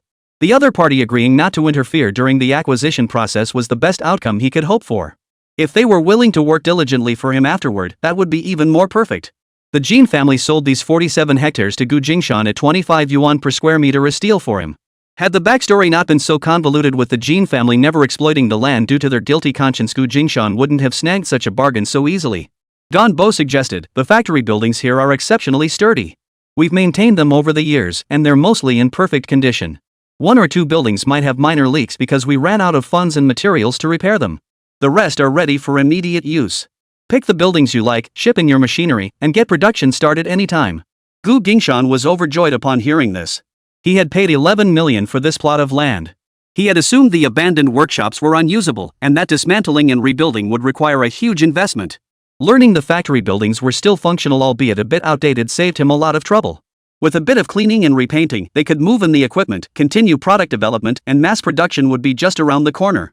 Gu Jingshan suddenly remembered he needed to settle them in and understand their current situations. How was everyone's health? How many can still participate in the work?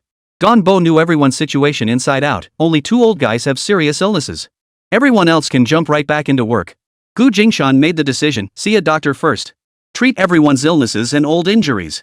They'll probably need time to settle their emotions too. He exchanged a glance with Gonbo, both men feeling a deep sense of melancholy. Gonbo's swift acceptance of reality stemmed from his sense of duty, driving him to find a way forward for everyone as quickly as possible. If the others learned this news, it might send them into a deep depression. Gu Jingshan patted Ganbo on the shoulder. Our research and development will continue here. Full-scale production won't begin for some time yet. That gives everyone ample time to recover. Ganbo was both surprised and touched. All right. He hesitated, then added, I won't bring them out to see you today. We'll tidy up before meeting anyone, to avoid any embarrassment. Next time you come, I promise you'll see everyone. All right. I'll leave you my number. Call us if anything comes up. Ganbo nodded excitedly. Ganbo escorted them out. As they neared the gate, they spotted a familiar figure sprinting toward the entrance from the factory building. How did you get in? Where's Lin Lin? Gu Jingshan exclaimed in surprise. Wei Lingdang turned and saw the three of them unharmed, letting out a sigh of relief. By the time Wei Lingdang arrived, they had already gone far ahead. Wei Lingdang hadn't encountered them because the area was vast. The tree burial site they were heading to was practically at the northernmost tip of the factory grounds, diagonally opposite the main gate. While searching for them, Wei Lingdang noticed a building heavily guarded by several people. Recalling the secret Gu Linlin had mentioned, Wei Lingdang hesitated briefly before sneaking inside to investigate. Fortunately, though the people inside were on guard, their advanced age and waning energy allowed her to find an opening and slip inside. Inside, she discovered something extraordinary. Only after everyone returned to the barbecue restaurant did Wei Lingdang present it privately to Gu Jingshan. I found this at the factory. A Type 51 pistol. Gu Jingshan was speechless. He fetched a pair of gloves, slipped them on, and picked it up for inspection. The disassembly process was smooth. The gun was produced using standard molds. He examined the rifling brand new, never fired. No serial numbers marked the frame. There are so many boxes in the basement. I wonder if they're all filled with this stuff. Wei Lingdang had been lucky when she reached the fourth box. She found it wasn't completely nailed shut and managed to pull out a single pistol. Only then did Gu Jingshan realize this cotton jacket factory operated under a dual management system, publicly a garment factory, but secretly a private weapons workshop. No wonder. With both pieces of evidence confirmed, the vague references Ganbo had made now made perfect sense. The contraband they'd been hinting at all along, it was actually weapons? Gu Jingshan was suddenly at a loss. Secretly manufacturing weapons in this private arms factory had existed since before 1976. After the tumultuous events of 76, they'd been hiding for 13 years. Gu Jingshan was at a loss. This wasn't like other matters. No matter how many years passed, discovery would inevitably drag him into trouble. Chapter 75. This discount must be bone deep, right? Gu Jingshan carefully dialed a number he knew by heart. Commissioner. HM? Well done, lad.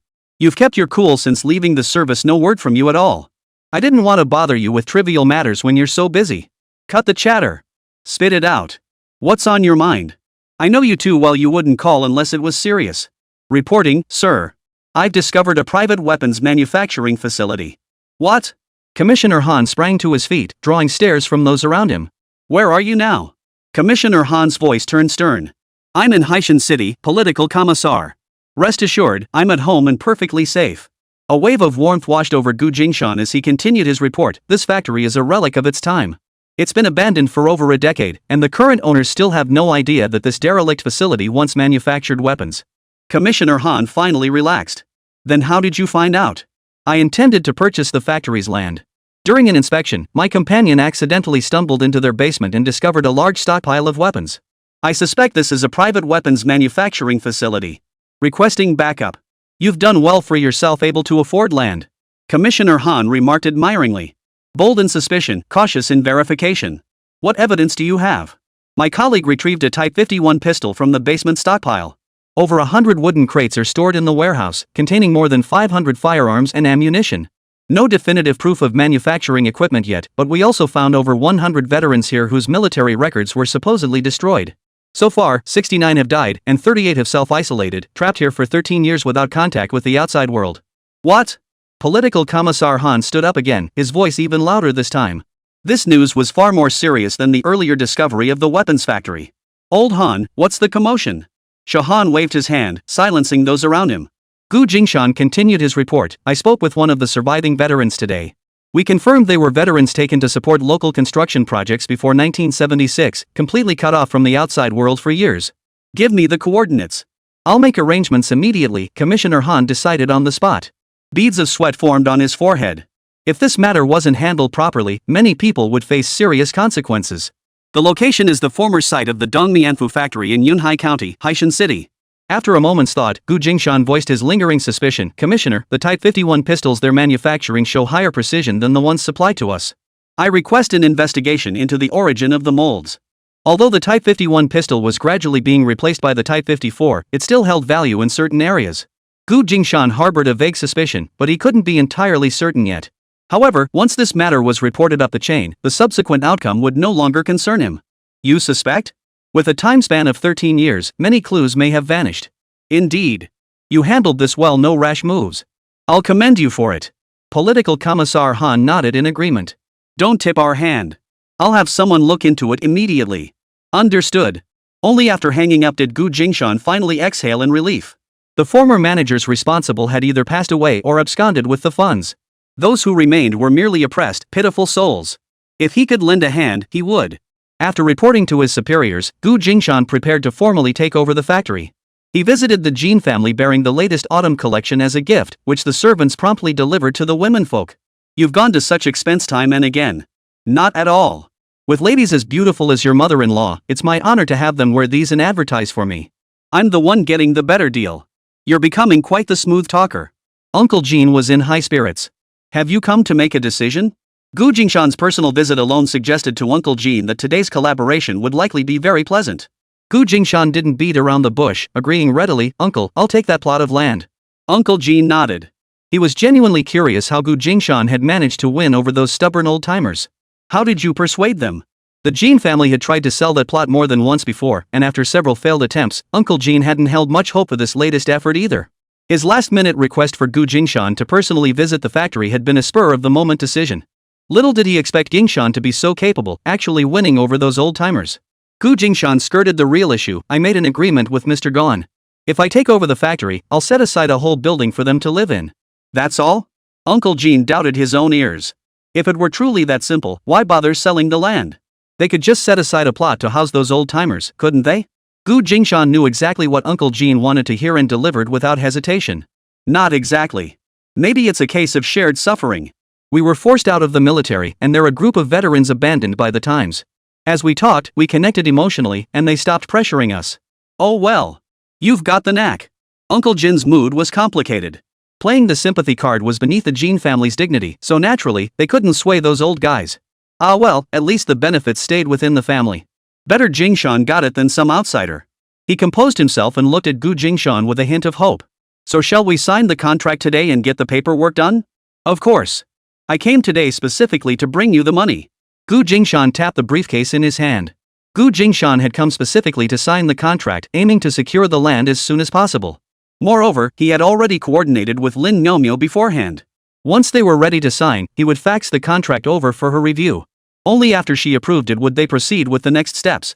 When Lin Miao received the contract, she could hardly believe her eyes. Boss, is there a mistake in the figures?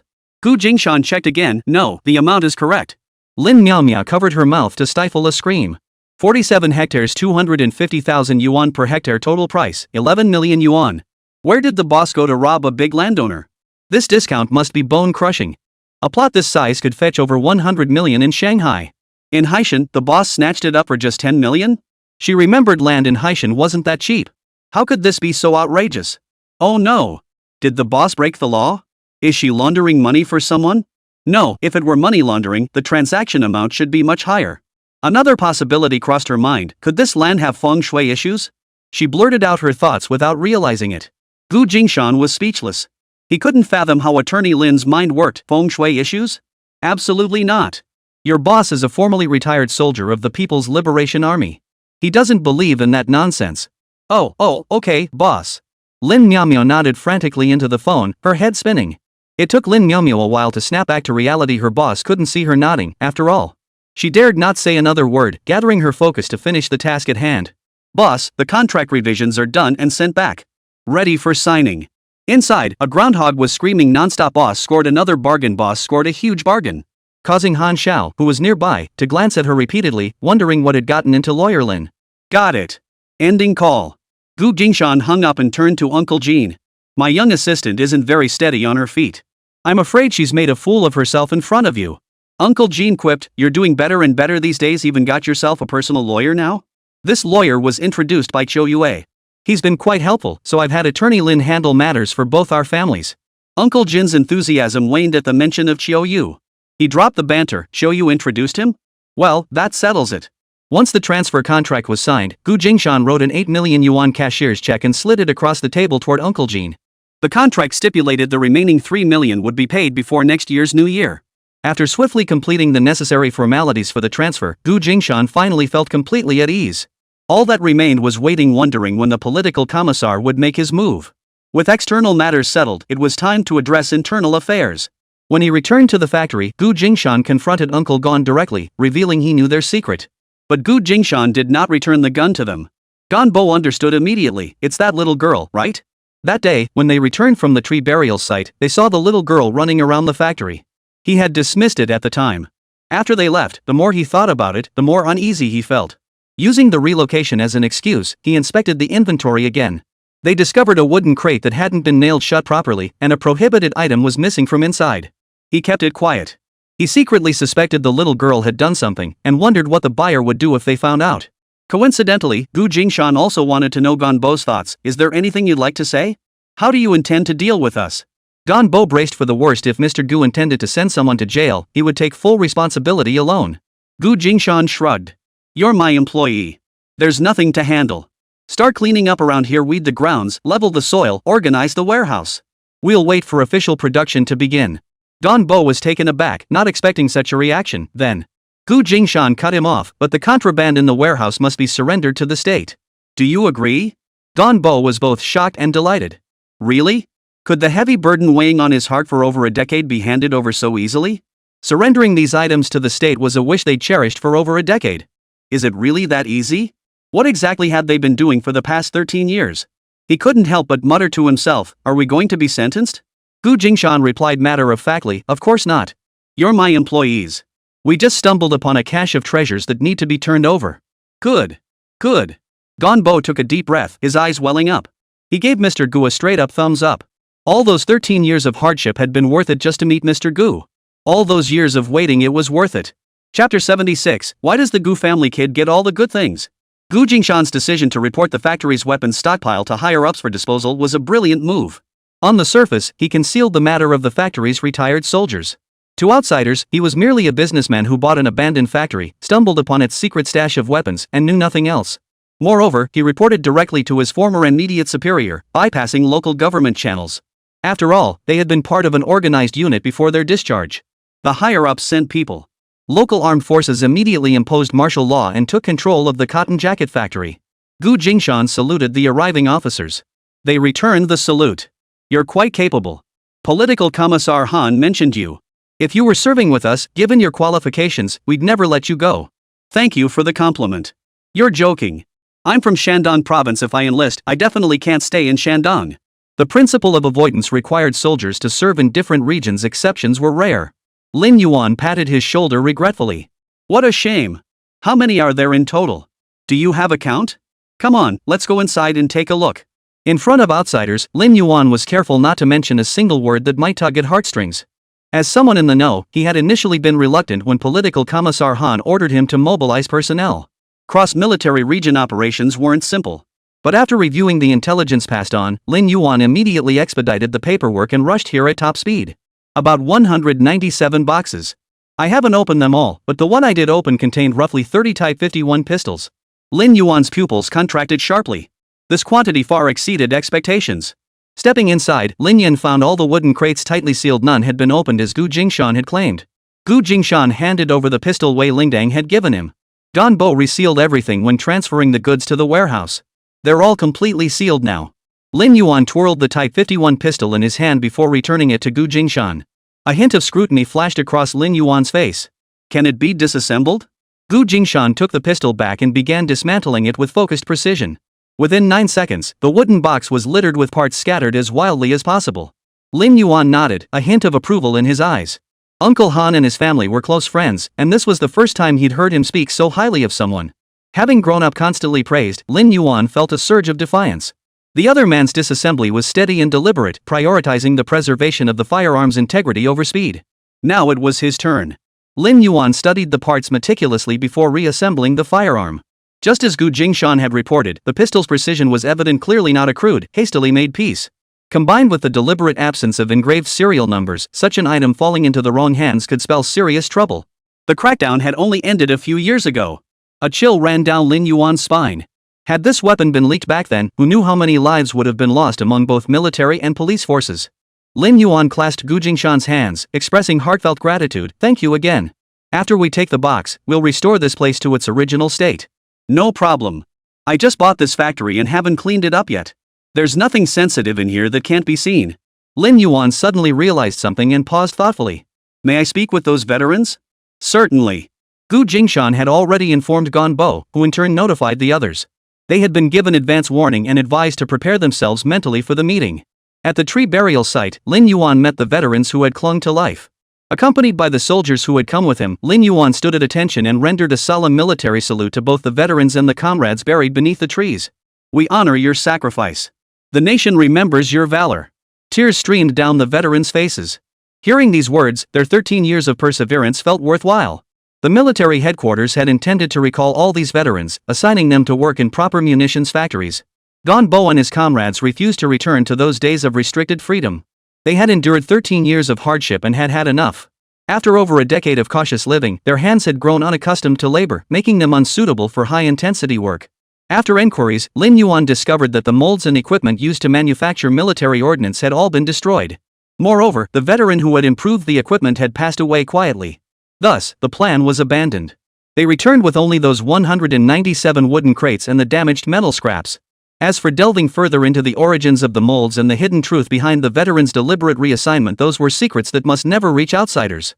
The military command did not take them away, and Gu Jingshan, as agreed, hired Ganbo and the entire team.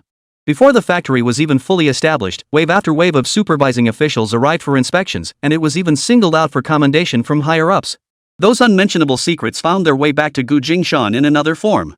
The local government offered substantial support, tax exemptions for the factory, interest-free loans, and industry development assistance. Since Gu Jingshan employed disabled veterans, securing tax reductions proved particularly straightforward. Enterprises employing disabled individuals could receive VAT refunds based on the actual number of disabled workers placed. The refund amount is calculated as 4 times the monthly minimum wage standard of the district or county where the enterprise is located. For each disabled person, the maximum monthly refund is 4 times the local minimum wage standard. For example, if a company employs 12 disabled individuals and the local minimum wage is 200 yuan per month, the monthly VAT refund would be 9,600 yuan, 200 yuan for 12 people. Wages paid to persons with disabilities are fully deductible at 100% of the actual amount when calculating corporate income tax. Employers also qualify for over-quota employment incentives. Shandong sets the quota at 1.5%. For each additional disabled employee beyond the quota, employers receive an annual incentive of 100 yuan per person. Beyond these incentives, various support programs are available. For instance, specialized support for centralized employment units. Entities concentrating disabled workers qualify for immediate VAT refunds upon collection.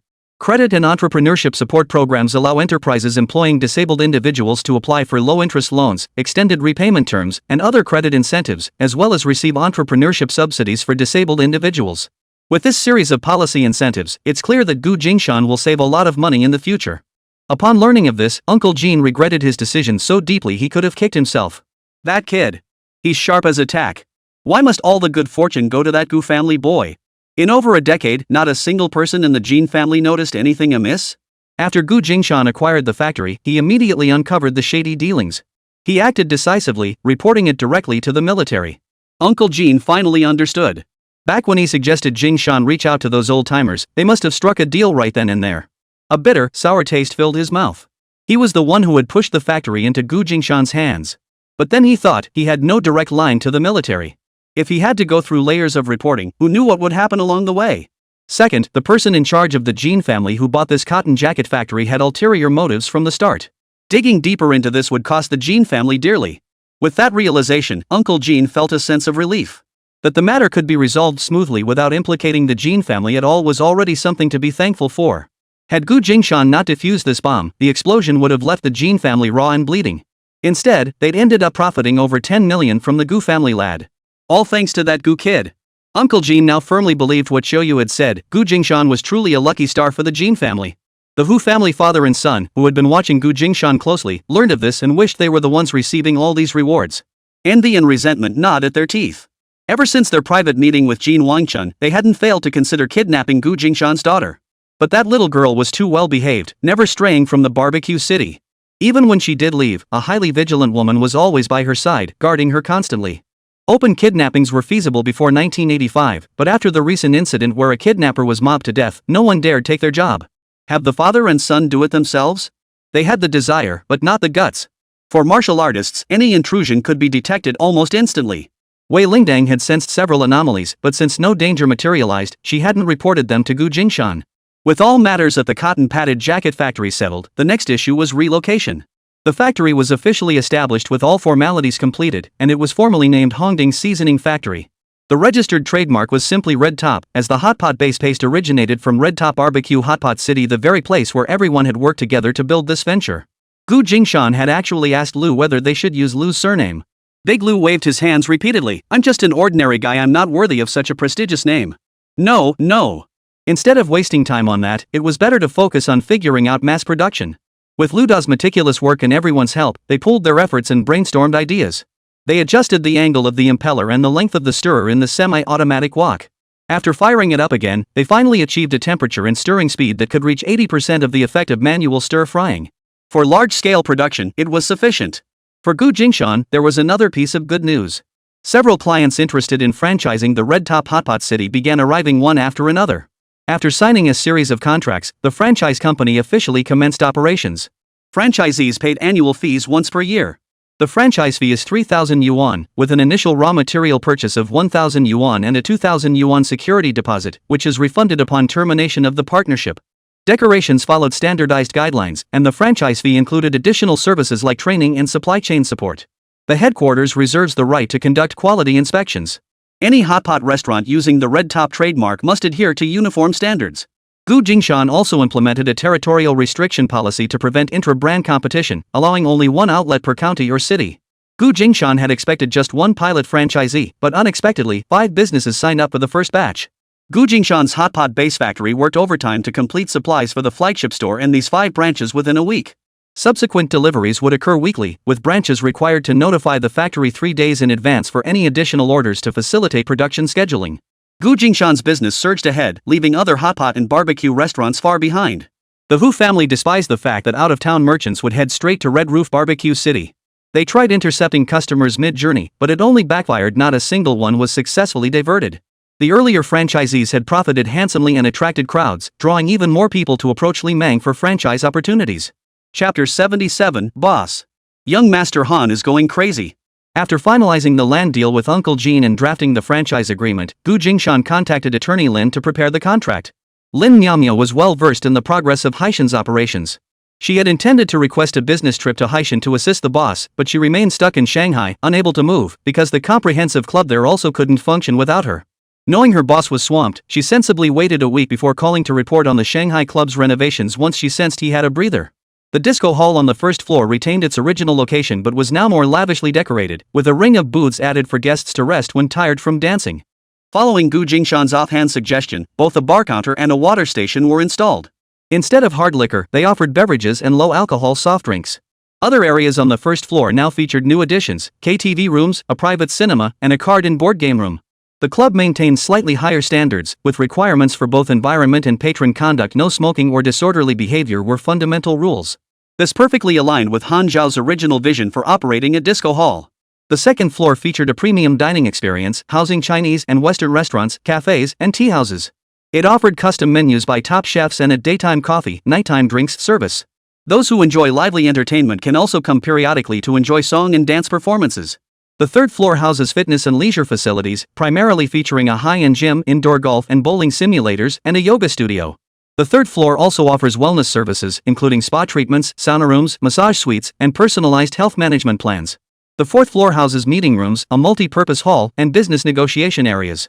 Customizable services include private butler assistance, legal consultation, and exclusive event planning for business activities such as cocktail receptions and signing ceremonies. The fifth floor integrates boutique guest rooms and service departments, ensuring guests experience a home away from home ambience.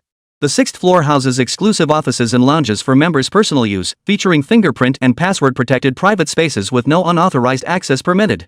The highest level features scenic spaces including a stargazing terrace and an aerial lounge. The entire renovation project required a substantial investment. To expedite completion, Han Zhao mobilized 6 renovation teams to work simultaneously. Lin Miao was utterly stunned. Boss, you're so bold, aren't you worried young Master Han will bankrupt the club? Lin Miao couldn't help but tease. Jingshan remained completely unperturbed. Han Xiao knows his limits. Boss. Young Master Han is going crazy, his spending is absolutely insane. He's paying out every last cent in the account? No, he said he'll settle everything after the official opening in 3 months. Lin Miao found this utterly baffling. Logically, hiring all these people and paying them upfront should have drained the account dry. Yet none of the teams young Master Han had contacted demanded advance payment. Not only that, they rolled up their sleeves and got to work the moment they arrived, as if racing against the clock. Jingshan's lips curved slightly, gaining deeper insight into the young master's ways. It's fine. Just keep accurate records. He knows what he's doing. Boss. He's confident he can earn it back. Are you not? Jingshan countered. I have confidence. Lin Miao rolled her eyes inwardly. Fine, she was just an employee, no need to meddle in matters not her concern. Jingshan didn't let Lin Miao pursue the matter because he knew Han Xiao had his own calculations. If Han Xiao could assemble 6 construction crews, and those crews agreed to his demanding payment terms, it meant they fully recognized his capabilities. The fact that the Han family hadn't stepped in to stop Han Xiao's actions or called Jingshan to cause trouble meant they were watching and waiting, perhaps even backing Han Xiao up. Therefore, there was absolutely no need to rush.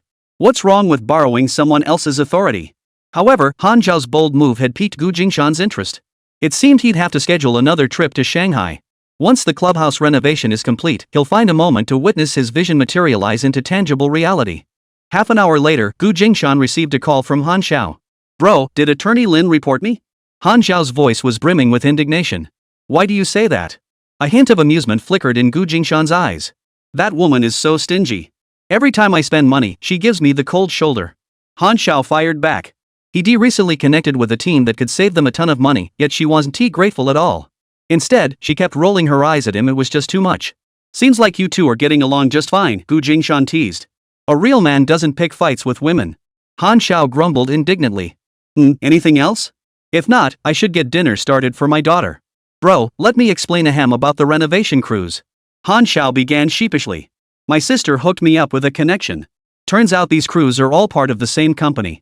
They're currently competing internally for a project, so I offered them a platform to bid. They ended up accepting the job at a 10% discount. Figured why pass up a bargain? So I agreed.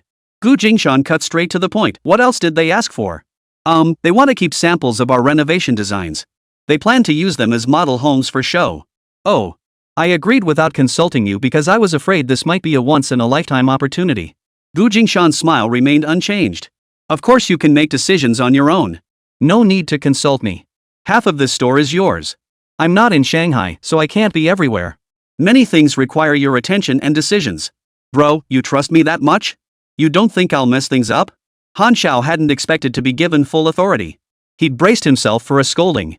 But brother Jingshan didn't even bring it up. Of course you won't mess things up. This club is the fruit of both our labors. Everything is under our control now. You're growing, and I'm relieved. Once you've mastered every aspect of this club, the renovations are complete, and we officially open. Everyone will see how much you've grown and look at you with new respect. But my sister and brother both think I'm naive. Naivety has its own merits. A blank canvas is easier to paint with colors that suit you. Jingshan noticed a hint of self-doubt in this young man. Have more confidence. My only requirement is that you keep a firm grasp on costs. Don't let anyone pull the wool over your eyes. Attorney Lin might be a bit chatty sometimes, but she is incredibly capable. Every bit you learn from her is pure profit. Plus, she is meticulous. If anything comes up, communicate with her promptly. During work hours, don't see her as a woman, just your lawyer. You'll have far fewer headaches. Fine. For your sake, big bro, I won't bother arguing with her. Han Xiao instantly lost interest. This kid is easy to placate. Jingshan hung up first. A slender figure had abruptly appeared in his line of sight. Mom! Gu's mother appeared before him, carrying a plastic bag. They stared at each other for a long time. Jingshan remained silent, and his mother refused to utter a word. They stood there in an awkward standoff. Finally, unable to bear it any longer, Gu's mother slowly spoke. I bought some fruit for you and the little one. She placed the peaches she was carrying onto the table. Jingshan raised an eyebrow. This had never happened before. Unprovoked kindness?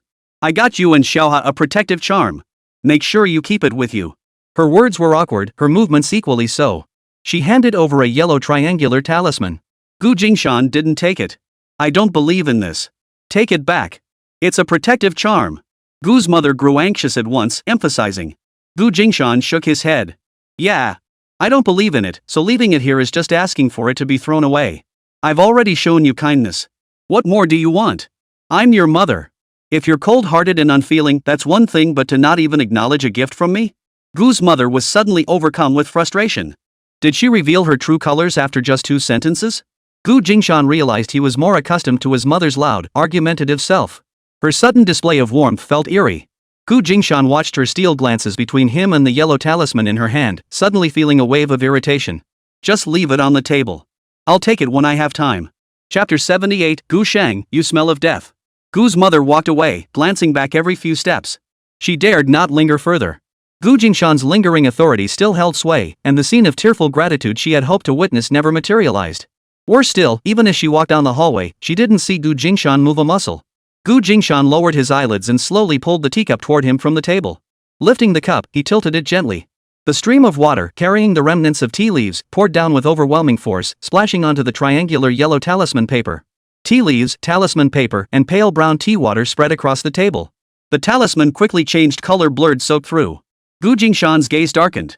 He sensed something peculiar about his mother's visit today. Not only had his men already sent Gu Jingha to the station, but even before Gu Jingha's return, the old lady had never been this kind, buying fruit for him and the child to eat. Was the sun rising in the west today? Just 2 days ago, she was nearly beside herself over Gu Jingha's arrest, and now she was shamelessly fawning over him? Impossible. And then there were those talisman papers. Ha! She wasn't that kind-hearted. Whatever her schemes, Gu Jingshan didn't believe these talismans, soaked in overnight tea, could still hold any power. Its final resting place was destined for the trash bin alongside the rag. Exhaustion clouded his eyes as he stood up, keeping his distance from his mother to observe what mischief she was up to. With Gu Jingshan's skills, his mother wouldn't notice his tail even if he broke through the sky. Not long after leaving the park, Gu's mother turned a corner and headed left. This direction was directly opposite the way back to the Gu residence. Whose barbecue shop? Did you succeed?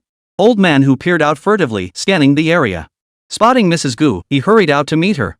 Mrs. Gu glanced back nervously, waving him away repeatedly to keep him hidden. Not sure. He didn't take the bait. I just left the talisman on the table and left. Didn't see if he put it on. No problem. Just leaving it behind counts as long as he touched it. Old man who straightened up and exhaled deeply. Unbeknownst to them, not far away, Gu Jingshan's figure flashed past the wall. He had witnessed every detail of their meeting. Gu's mother remained skeptical. Will it really work? Old master who stroked his beard, looking supremely confident. I've performed over 100 rituals. No one has ever come back to tell me it didn't work. Rest assured, once you place the talisman in his hands, half the battle is already won. Mrs. Gu's worries melted away, and her face lit up with joy. When will it take effect? She asked, her face full of anticipation. Seeing Mrs. Gu enter the Hu family's shop, Gu Jingshan halted his steps and turned toward the back door of the Hu family's shop. Had Mrs. Gu mingled with the Hu family's people? A flicker of disbelief crossed Gu Jingshan's eyes. He knew it. Someone who never bothered with ghosts and gods before suddenly bringing up this peace amulet meant something was up. Father Gu was a Red Army veteran. The Gu family never worshipped random gods or Buddhas except during ancestral rites on holidays, and certainly didn't have any superstitious habits like this. With old man Gu away, Mother Gu must have been duped. The talisman paper handed to Gu Jingshan was promptly destroyed by him. Through this series of events, he had become utterly disillusioned. He didn't believe his mother was being genuinely kind, that giving him the talisman was meant to wish him well or ensure his safety. A safety talisman? More like a death warrant, right? Ha! The old woman would love to see him dead already, so he could hand over the family fortune he'd built to Gu Jingha. Why on earth would she send him a safety charm? Watching Mrs. Gu and the old man from the Hu family converse warmly inside the house, a cold, mocking smile curled the corners of Gu Jingshan's mouth. Once Gu's mother left the Hu family's territory, Gu Jingshan stepped forward, his eyes fixed intently on the window, revealing his presence without concealment. Old master who suddenly shivered in his shop. He looked up and caught sight of those icy, frost-like eyes peering in through his back window. He sprang to his feet. When had Gu Jingshan slipped into his backyard? What sent a chill down old master whose spine was that Gu Jingshan showed no intention of avoiding him. Instead, after being spotted, Gu strode forward unabashedly, his approach unmistakable. Old man who instinctively took a step back, his hand stroking his long beard trembling uncontrollably. How had he drawn this demon here? When had Gu Jingshan slipped into his backyard? Old man who silently cursed Gu's mother for her unreliability, convinced she must have drawn the man's attention and led him here by the scent. What a useless, good-for-nothing woman. Since Gu Jingshan had come looking, the talisman sent by Gu's mother was bound to meet an unfortunate end. Old man who furrowed his brow tightly, then suddenly relaxed as a plan formed. His face lit up with eager hospitality, as if the visitor were a distinguished guest dining at the front door. What brings you here? Young Master Gu runs such a grand establishment, how did you even notice my little shop? Gu Jingshan's expression hovered between a smile and a frown. What's on your conscience? What do you mean, something shady? Old man who feigned ignorance.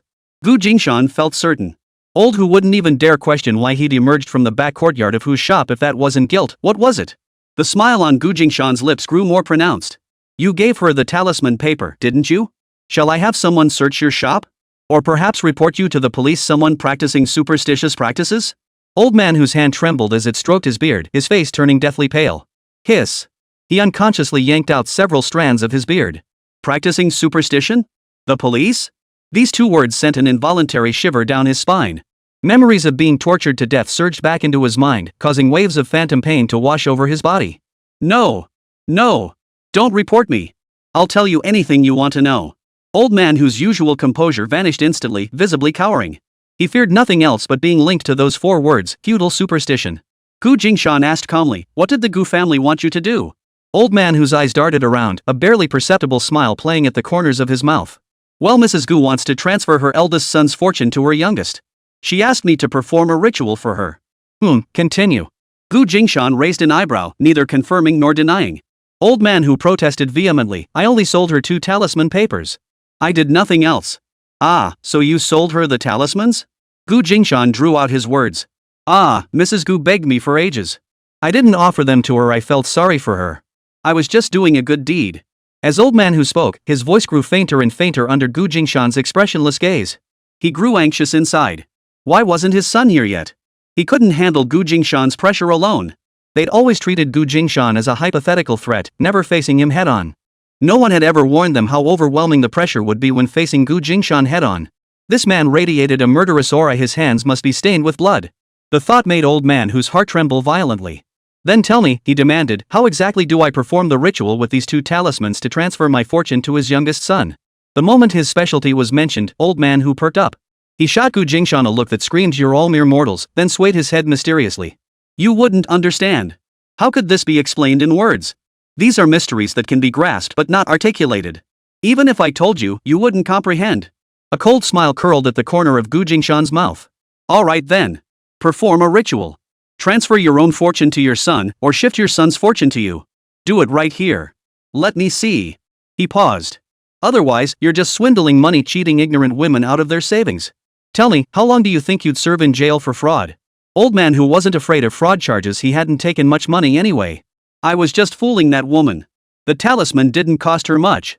Even if you report me to the police, I'm not afraid. He steeled his resolve and chuckled, I just wanted Sister Gu to give you a hard time, no other ulterior motives. Gu Jingshan was speechless upon hearing old man whose blunt admission that he intended to cause trouble. Seeing that old man who was a slippery character, he realized there was nothing more to be squeezed out of him. His mere presence had clearly stressed the old man out, he'd even yanked out a handful of his own beard. Such a coward, yet still trying to make his life miserable. Gu Jingshan was momentarily speechless. He could only scold him harshly, if you ever try to pull any more tricks on people, I'll make you pay. I won't. I won't. Gu Jingshan shot old man who a fierce glare before striding away. The Hu family's shop was insignificant. Gu Jingshan quickly pulled his thoughts back. The peace talisman was just his mother being tricked. Did she want to transfer the eldest son's fortune to the younger one? If talismans could do that, the world's wealth would have been redistributed countless times over. Couldn't his mother focus on something worthwhile for once? If she's so capable, why doesn't she start by getting her younger son out of jail? Engaging in feudal superstitions? Gu Jingshan found today's events left him utterly speechless. His thoughts turned back to the Hu family. With Hu Fa absent, only old Hu remained in the shop. You're in the food business, yet you don't focus your energy on making good food or keeping your customers happy. Instead, you're messing with these shady practices. No wonder you can't get anything right.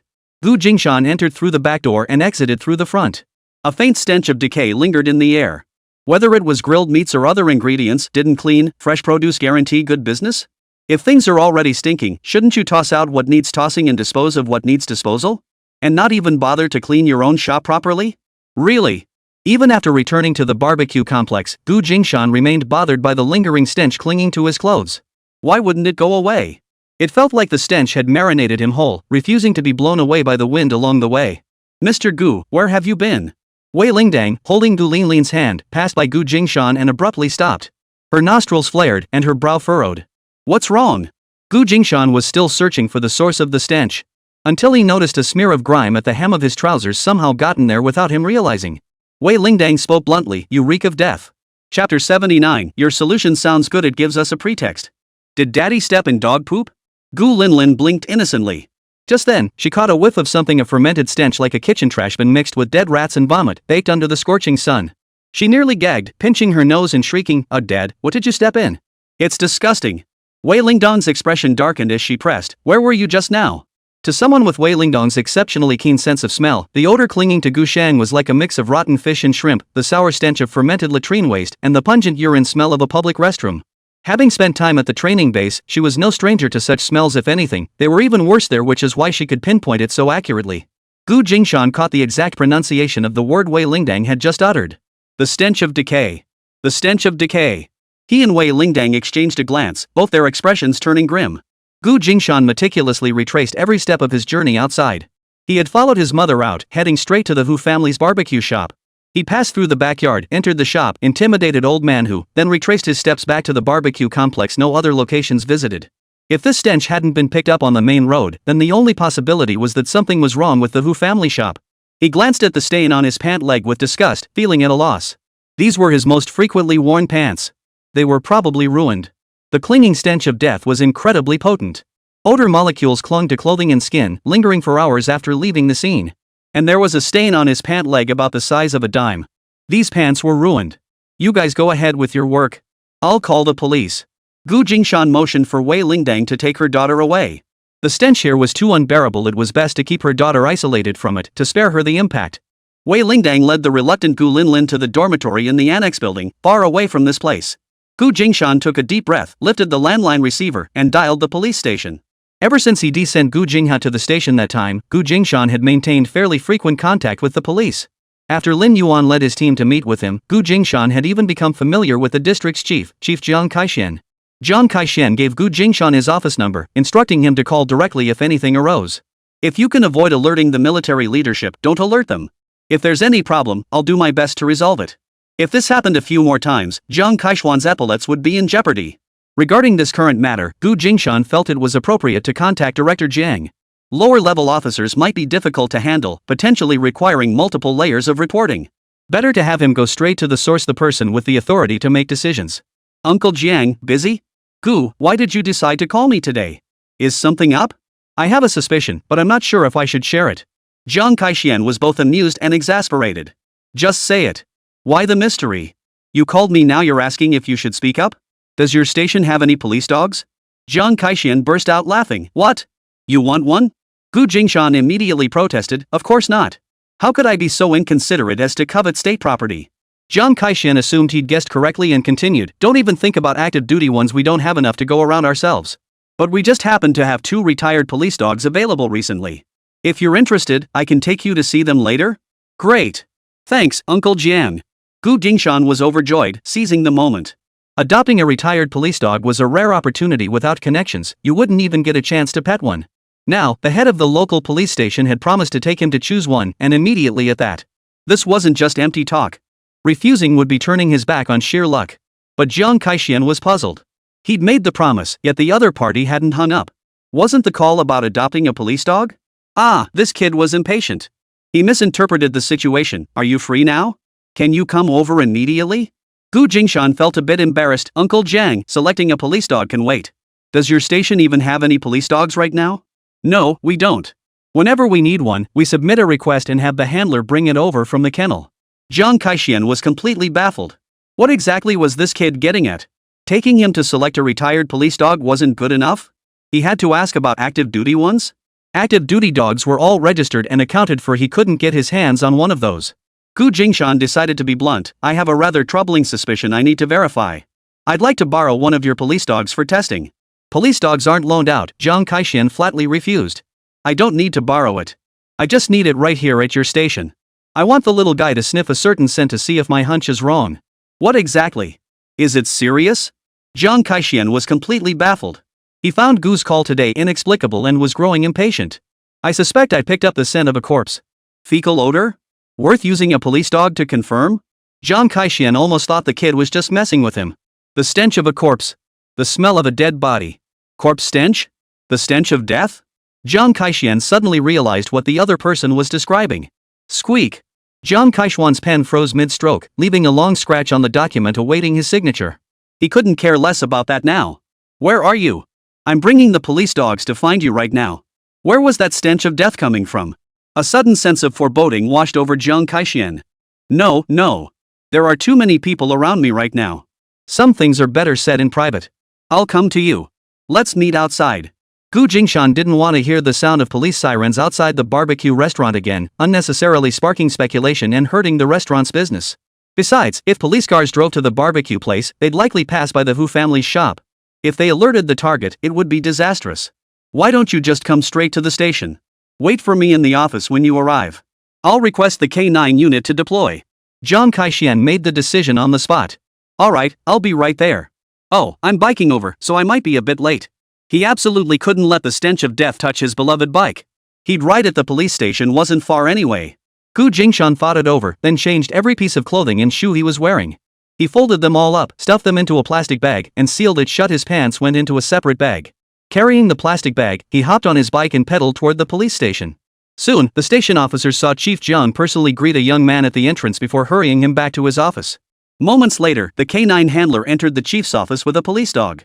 The police dog soon began barking in the chief's office. The officers not on duty exchanged glances, then gathered outside the chief's office, unsure whether they should enter or not. After the dog entered the room, Gu Jingshan opened the plastic bag containing the pants. Sure enough, the dog's nostrils flared a few times before it began barking fiercely at the pair of pants Gu Jingshan had changed out of. It was practically lunging toward the plastic bag. This confirmed Gu Jingshan's suspicion. Jiang Kaishuan picked up the phone and dialed 2 digits, likely an internal line. Dr. Tsun, are you available? Could you come to our station? We've got a bit of a problem here. Not long after Gu Jingshan spoke with Director Jiang, Dr. Tsun arrived and took all of Gu Jingshan's clothes and shoes for examination. With Gu Jingshan's detailed guidance on the locations, the report came back quickly. The traces on your pant legs have been confirmed as cadaveric fluid. Where did you pick that up? Gu Jingshan recounted the places he'd just been and where he'd smelled the stench. Your nose is remarkably sensitive. How did you know it was the smell of a corpse? Dr. Tsun glanced at the folder in his hand and eyed Gu Jingshan suspiciously. Most people would assume a foul odor came from rotting filth. With the current heat, decay was commonplace. Few would immediately think of corpse stench. Gu Jingshan shrugged nonchalantly. I encountered it before in the military. If that smell hadn't lingered so long, I almost missed it. It took me a while to recognize it. Gu Jingshan made no mention of Wei Lingdong's initial discovery. Better safe than sorry. Lingdong's identity and past experiences were not for public disclosure. Gu Jingshan casually suggested, by the way, you could find an excuse to take the old man to the police station first, then conduct the investigation there. That way, you won't alert the suspect prematurely. This presumptuous suggestion drew a sideways glance from forensic Dr. Tsun, who felt pity for the young man daring to speak so boldly in front of Chief Jiang. Chief Jiang loathed people spouting nonsense. Forensic Dr. Tsun braced himself, ready to cover his ears and retreat to avoid the chief's roar and flying spittle. I could report him for practicing superstition. Gu Jingshan handed the recorder to Chief Jiang, playing the conversation between old Hu and himself. You gave her those talisman papers, didn't you? Want me to send someone to search your shop? Or report you to the police, someone practicing superstitious practices? Whoa. No. Don't report me. I'll tell you everything you want to know. What did the Gu family want you to do? Well, Mrs. Gu wants to transfer her eldest son's fortune to her youngest son. She asked me to perform a ritual for her. Continue. I just sold her 2 talisman papers, nothing else. Ah, so you sold her the talismans? Ah, Mrs. Gu begged me for a long time. I didn't offer them to her. I felt sorry for her. I just wanted to do a good deed. Ever since Lin Miaomia was falsely accused in Shanghai, she'd been searching everywhere for a convenient, easy-to-use recording device. A Walkman was too bulky and inconvenient to carry. After Han Xiao learned of this, he recalled hearing about a device called a voice recorder launched by Xiao Rizi last year. It could store audio using magnetic particles on tape and was only the size of a pen, making it highly portable. She had someone specially purchase several units from Japan and airship them back, including 2 she sent to Gu Jingshan. After receiving them, Gu Jingshan played with them for a while before tucking one into his pocket. Today, it came in handy. What is this? A pen that records? That's incredibly handy. Jiang Kaishuan's eyes lit up. Ah, that's a brilliant idea. Thank you so much. Without a search warrant, they couldn't just barge into a shop. With Gu Jingshan's excuse, they finally had a legitimate reason. At Chief Jiang's command, the officers mobilized with police dogs. Chapter 80, Gu Jingshan, you have no honor. Forensic Dr. was astonished that Chief Jiang had actually adopted the young man's suggestion. After all, Chief Jiang was notoriously stubborn and rarely took others' suggestions seriously. Yet this young man's casual remark had not only convinced the chief to accept his reasoning but also prompted immediate action? That damn recording shouldn't even count as evidence. Who exactly was this guy? What was his background? Forensic Dr. pondered for a long time but couldn't make heads or tails of it. Unfathomable, truly unfathomable. Dr. shook his head and returned to prepare. If this operation yielded results, there would be plenty of follow-up work requiring his involvement. He could already imagine that the stench worse than the one clinging to his pant legs would linger in the morgue for a very long time. He needed to rest first to gather his strength. Dr. wore an expression of complex emotion. The police officers dispatched to whose barbecue shop arrived only to find it deserted. At this hour, the shop should have been preparing ingredients and waiting for customers, yet it was completely empty. The door was unlocked and not a soul was inside. Plainclothes officers not in uniform went around asking questions. You want to eat at his place? There are so many good restaurants around, why would you choose that one? His barbecue isn't good. The meat isn't fresh. That's why nobody's been coming lately. Old who stopped serving lunch ages ago. Nobody goes there for meals. He mainly counts on the evening crowd, blind customers who can't see to bring in a little business. So do you know where the father and son went? They should be at the shop, I guess. Unless they went to get their hair washed or a foot massage. The neighbor winked and grinned. The police officer's eyes flashed with a hint of disgust as he realized. Thankfully, he was in plain clothes, allowing the neighbors to speak freely without any reservations. After meticulously noting the places the Hu family frequented, he set out to apprehend them, and sure enough, in one of the hidden back alleys pointed out by the neighbors, he found old man Hu getting his feet washed. They also managed to add a bust to their anti-pornography and illegal publications record. Hu Jinbao, you've been reported for spreading superstitious practices. We need your cooperation with the investigation. Now we're adding soliciting prostitution to the charges. Come with us. The search warrant, which had been delayed, arrived just in time. Here's the search warrant. Go to his place and seize all his talismans and contraband. Several uniformed officers suddenly appeared, surrounding old man Hu. He was instantly dumbfounded. Once he processed what the officers had said, he was utterly dumbfounded. Gu Jingshan. You're breaking the rules. Old man Hu realized suddenly and shouted, he promised not to report me. As old man Hu frantically searched for Gu Jingshan, the officers interpreted his actions as resisting arrest. They immediately pinned him down and dragged him out of the foot massage parlor. The foot massage parlor owner was even more frustrated. Because one customer committed a crime, the entire shop got shut down. What had he ever done to deserve this? Gu Jingshan never showed up at the scene. He was sipping tea with Jiang Kaixian in the station chief's office, waiting for the investigation results. The police loaded Hu Jinbao into a patrol car. At the Hu family barbecue shop, police tape was stretched across the entrance, barring anyone from entering or leaving. Neighbors gathered outside the tape, murmuring among themselves. Suspected of spreading superstition? Old Hu's a charlatan. How'd he make a living if he didn't peddle superstition? Who did he step on this time? Why else would he get reported out of the blue? Old Hu got what he deserved. He was always spouting nonsense. He got caught for his foul mouth. Remember old Wan's granddaughter? If it weren't for his big mouth, that kid wouldn't have lost her mind. Exactly.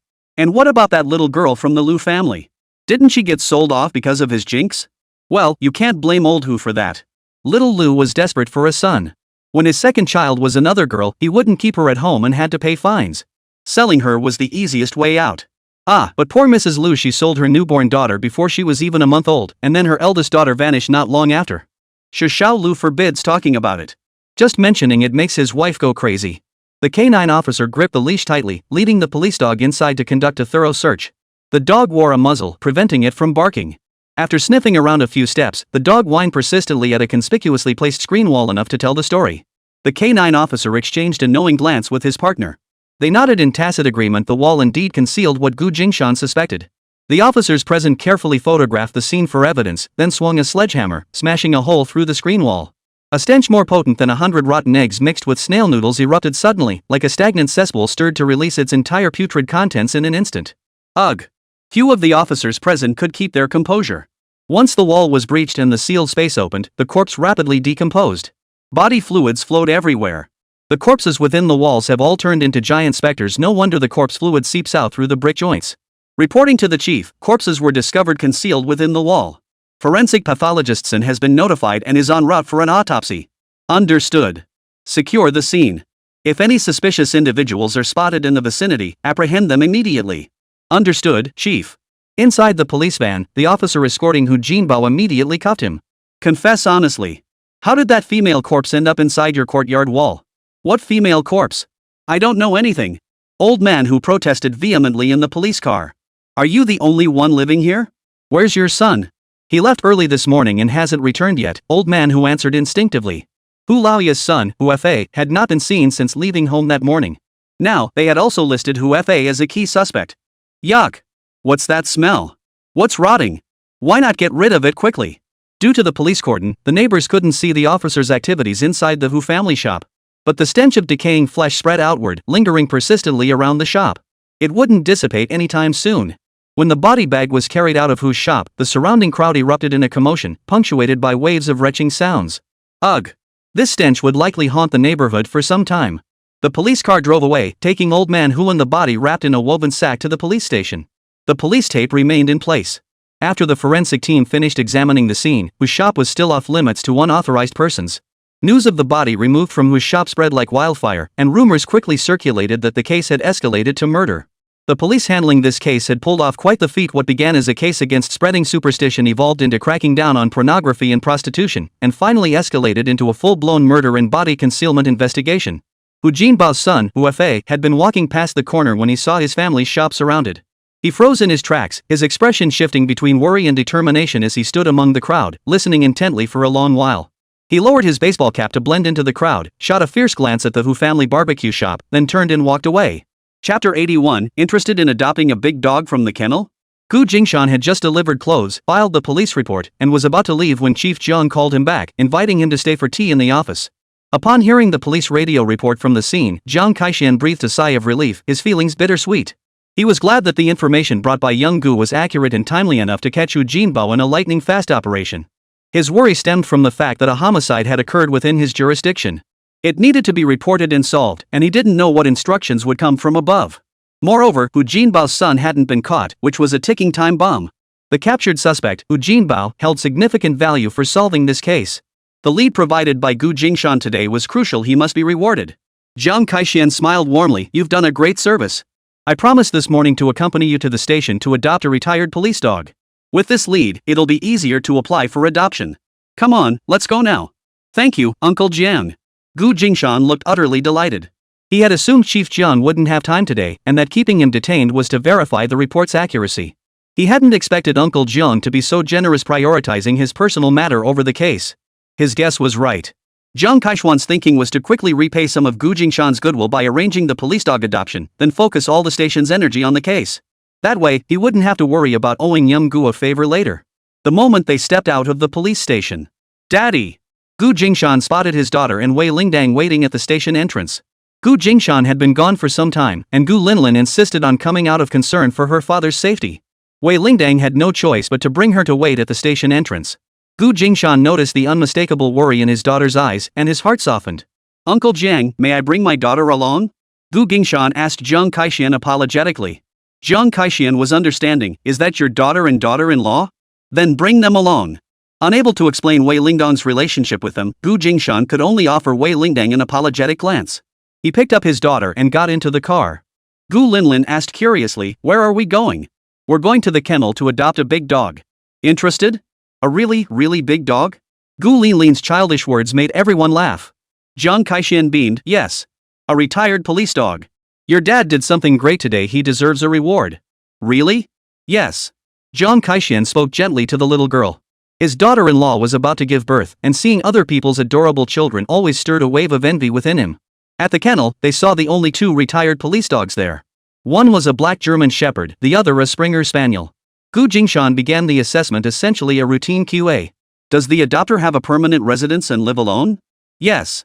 Does the adopter possess full legal capacity? Yes. Can the adopter guarantee they possess compassion and responsibility, will not abuse or abandon the dog, and will not use the police dog for commercial purposes, resell it, or give it to others after adoption? Will they ensure the dog's medical care? Yes. Once you've selected a dog, please come over to sign the dog adoption agreement. Understood. The moment Gu Jingshan saw that black-backed dog, he fell for it.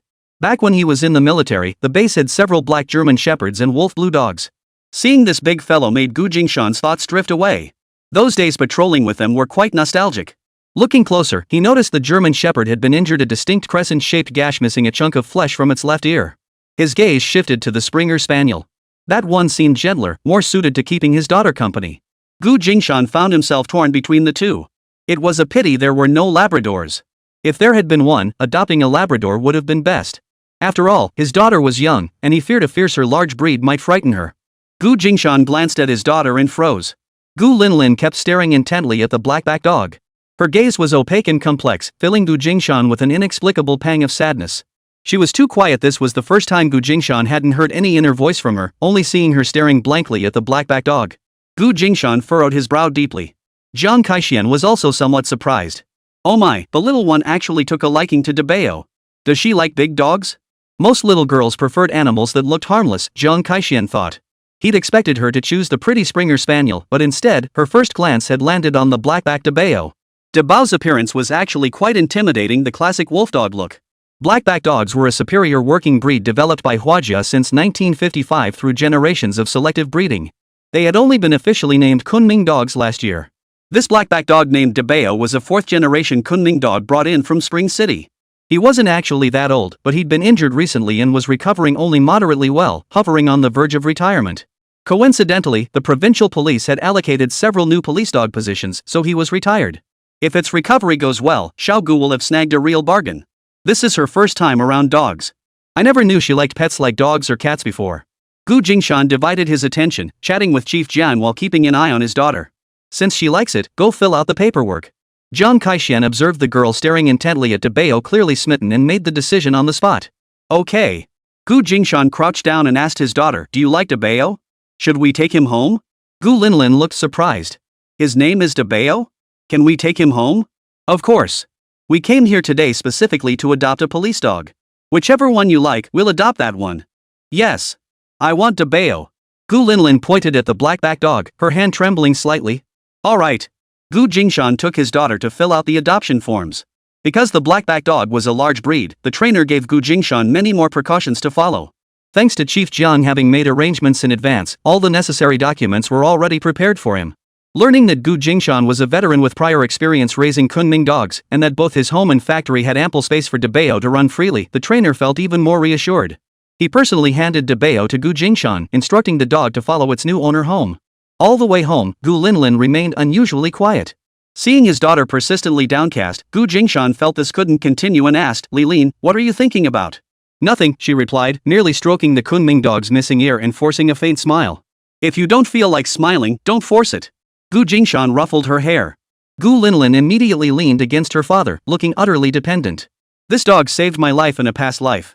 It was already very, very old at the time, abandoned by its owner and living as a stray. I fed it a few times. When my uncle tried to assault me, it rescued me from him and bit him so badly he was left unable to have children. Sadly, my uncle ended up killing it. What? Gu Jingshan's entire body stiffened. Chapter 82, Karma Strikes Back, the patriarch paints over the truth. All along, Gu Jingshan had harbored a lingering doubt. His daughter had only mentioned that she was later sold by her mother and younger brother in her previous life. The events that unfolded before the family of four was forced to relocate south revealed that Gu Jingha was not one to restrain his desires. Even with 3 of his legs injured, and Linlin and Yu only 4 or 5 years old, he still sought to abuse them. Gu Jingshan dared to entertain the worst possible thoughts about Gu Jingha's depravity. At the same time, he pondered a question. In his previous life, how had Gu Jingha managed to restrain himself from harming his daughter after recovering from his injuries, ultimately settling for selling her instead? His daughter's heartfelt words today provided the answer to all his questions. It wasn't that Gu Jingha hadn't acted later, he had tried, but failed. When Gu Jingha made his move, fate intervened. Debao, ridding the world of a menace, physically castrated him. What a satisfying outcome. Gu Jingshan's gaze toward the black-backed Debao grew even more tender. How wonderful. Gu Jingshan gave Debao a hearty scratch on the head. Debao deserves a special treat. A big meaty bone tonight. Debao's method was quite effective, worth considering for future reference. Whether it's physics or chemistry, sooner or later, I'll arrange it for Gu Jingha too. Gu Jingshan glanced at his silent daughter and sighed deeply. What happened in the past can't be undone. People have to look forward. Lingling, shall we give Debao a bath first? Let him feel comfortable staying with us. Gu Jingshan wanted to help his daughter shake off her gloom, to prevent her from dwelling on the sorrows of the past life. The best way was to keep her busy. Okay.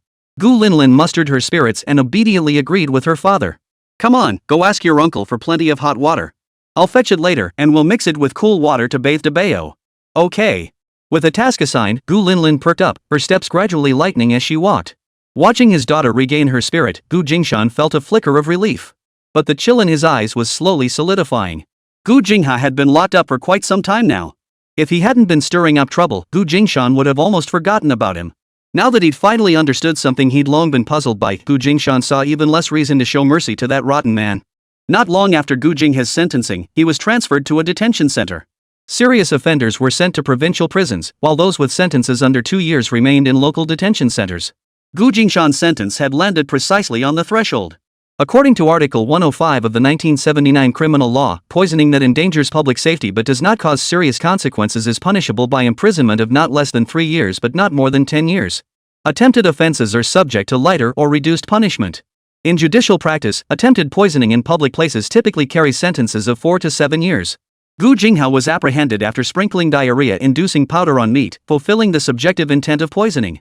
However, the meat was centrally destroyed by the barbecue restaurant, preventing harm. This reduced the base sentence by 20% to 40%. Gu Jingha received a relatively light sentence of only 2 years imprisonment.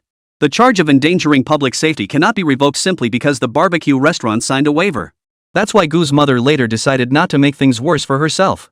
Gu Jingshan didn't tell his daughter outright that he had already used connections to arrange things for Gu Jingha in the detention center, like having him placed in a cell with certain individuals.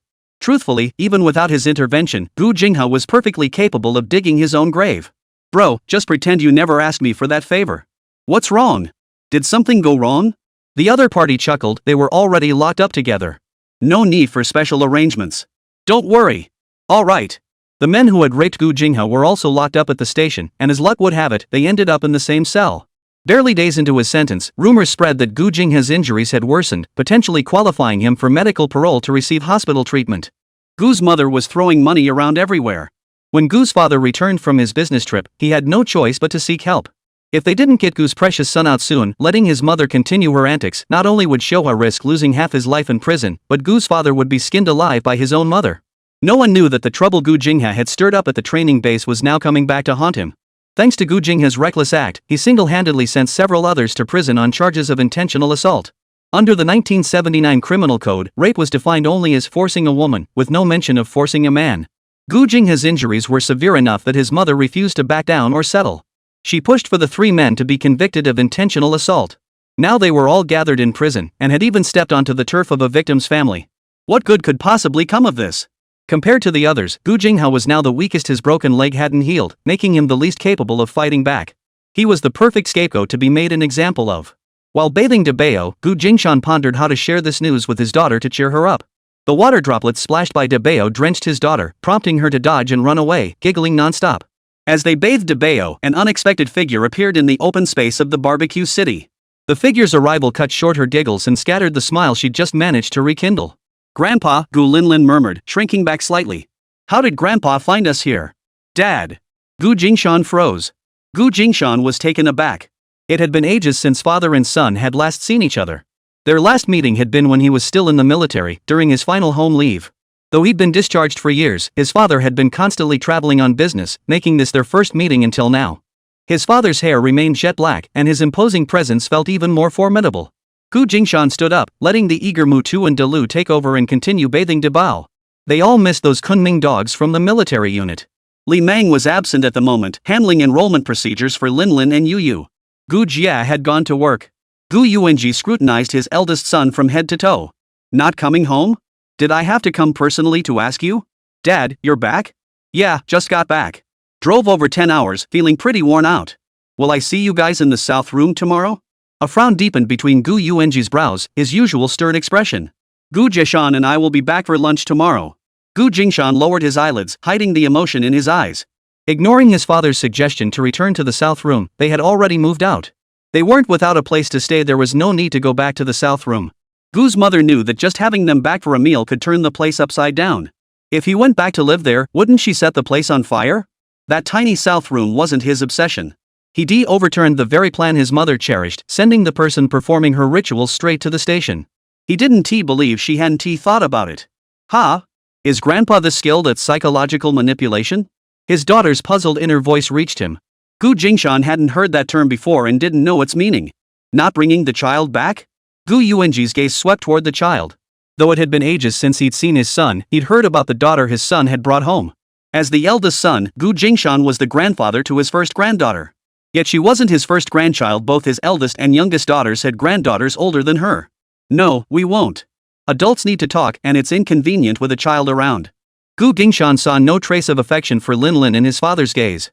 The look his father gave his daughter was purely scrutinizing. Why bring her back to suffer? And seeing his daughter shrink back at their first meeting only reinforced Gu Jingshan's resolve not to bring her home to face disapproving stares. His mother would surely pick at her, if not him, then certainly his daughter. His daughter was someone he cherished above all else. Why should he subject her to others' criticism? Not even her own grandparents were allowed to do so. Gu Yuanji's eyebrows twitched. Do you resent Jingha taking over the East Wing? Not at all. You dare not, but that doesn't mean you don't resent it. Gu Yuanji shook his head. Housing is tight for everyone now. Xiaohai is growing up, he needs his own room. Bringing this up now, does it even matter? Gu Jingshan didn't want to dwell on the topic. This is the most difficult time for the Gu family. I hope all 5 of you siblings can unite as one. Gu Jingshan cut him off.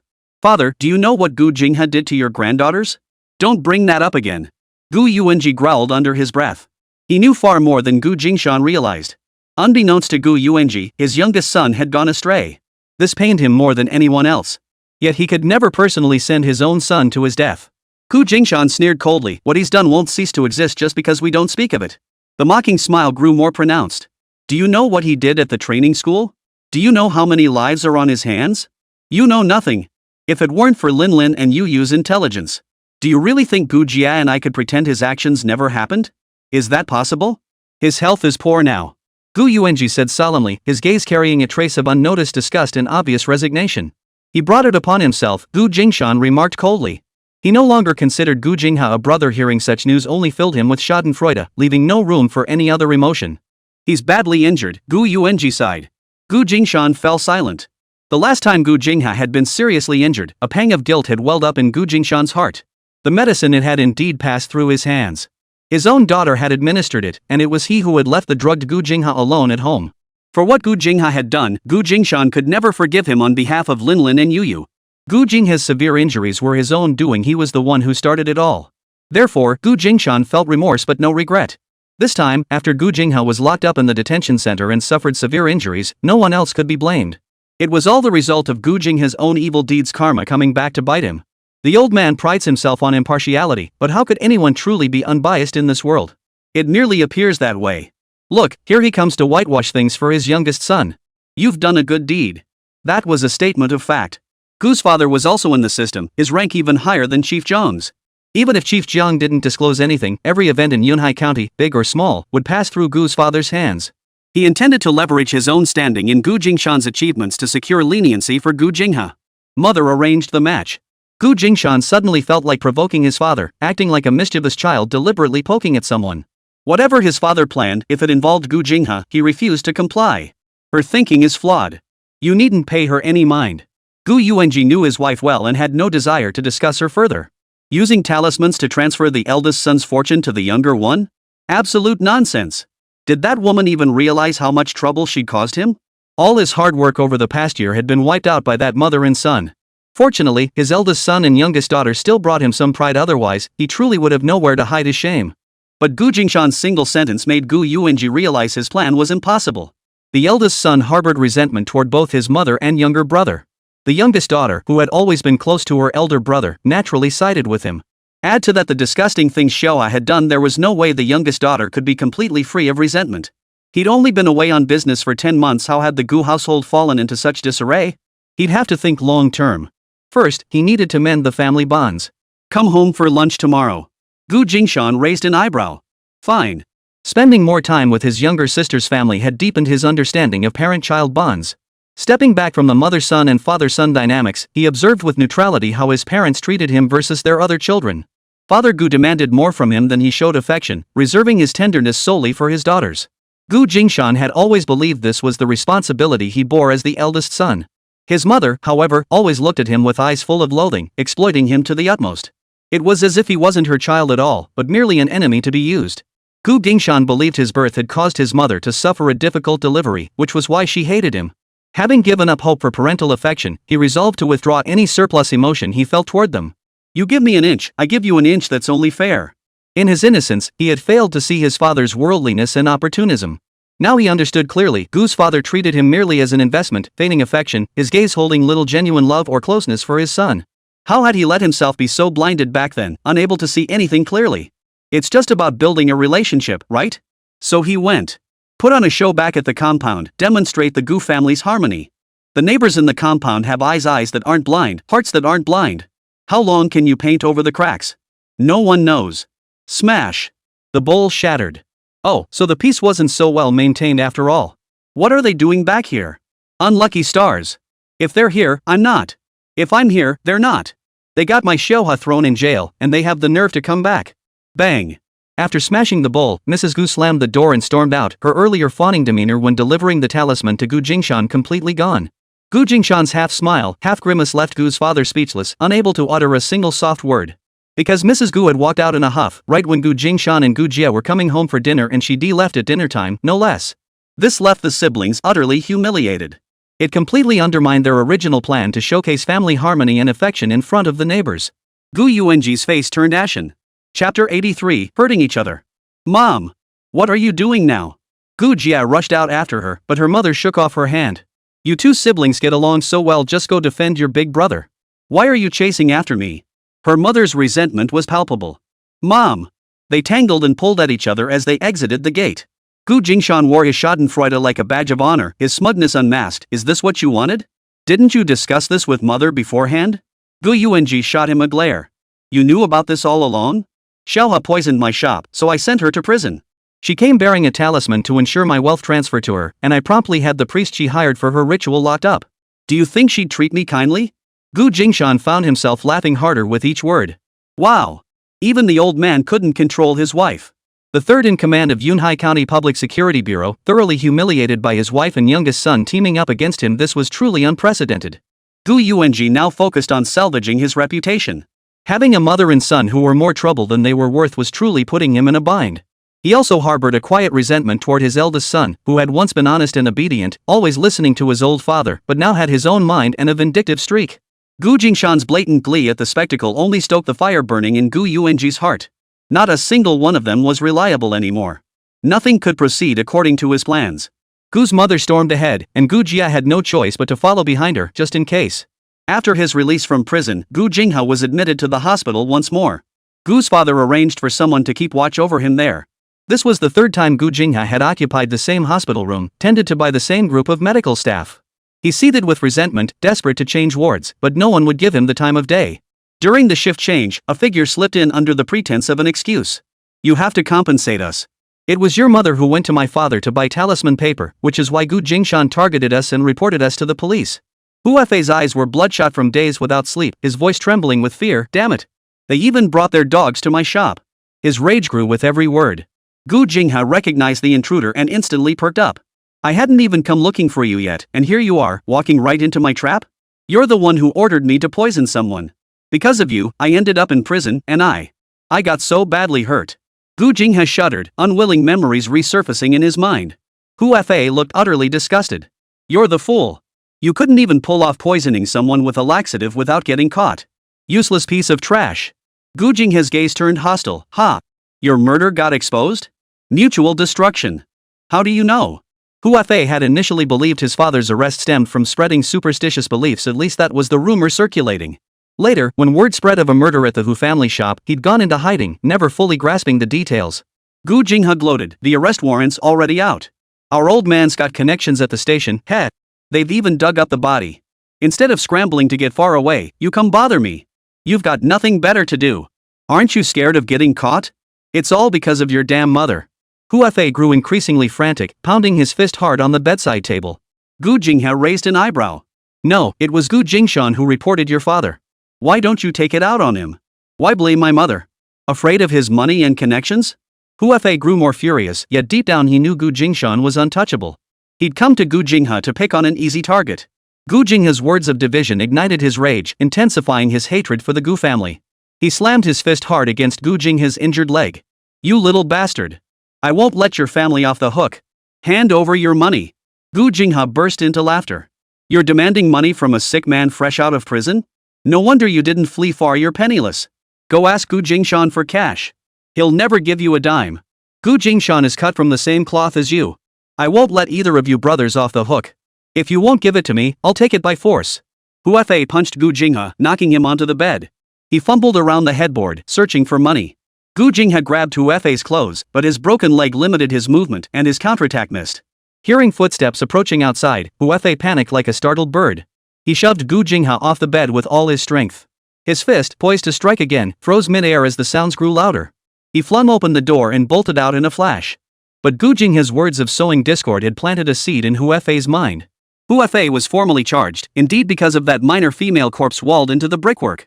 The body retrieved from whose shop showed fractures in the hyoid bone and thyroid cartilage. Preliminary findings confirmed she had died from a broken neck before being walled in. Trapped within the wall, the corpse had developed a grotesque, swollen appearance. Under pressure, bodily fluids seeped through the brick joints. When Gu Jingshan passed by, his trouser leg brushed against the wall, transferring the fluid to his clothing, an incident that set off a chain of subsequent events. This is what finally brought the body to light. By cross-referencing recent missing persons reports, forensic chemists applied newly acquired DNA testing techniques to verify that the wall-encased corpse was the eldest daughter missing from the Liu family. Semen components were detected on the girl's clothing. DNA analysis revealed only partial matches with Hu Jinbao's DNA, confirming the sample came from someone with a paternal relationship to him. Even if Hu Jinbao clenched his teeth and refused to speak, not uttering a single word, Hu Jinbao's son, Huafei, would still be the prime suspect.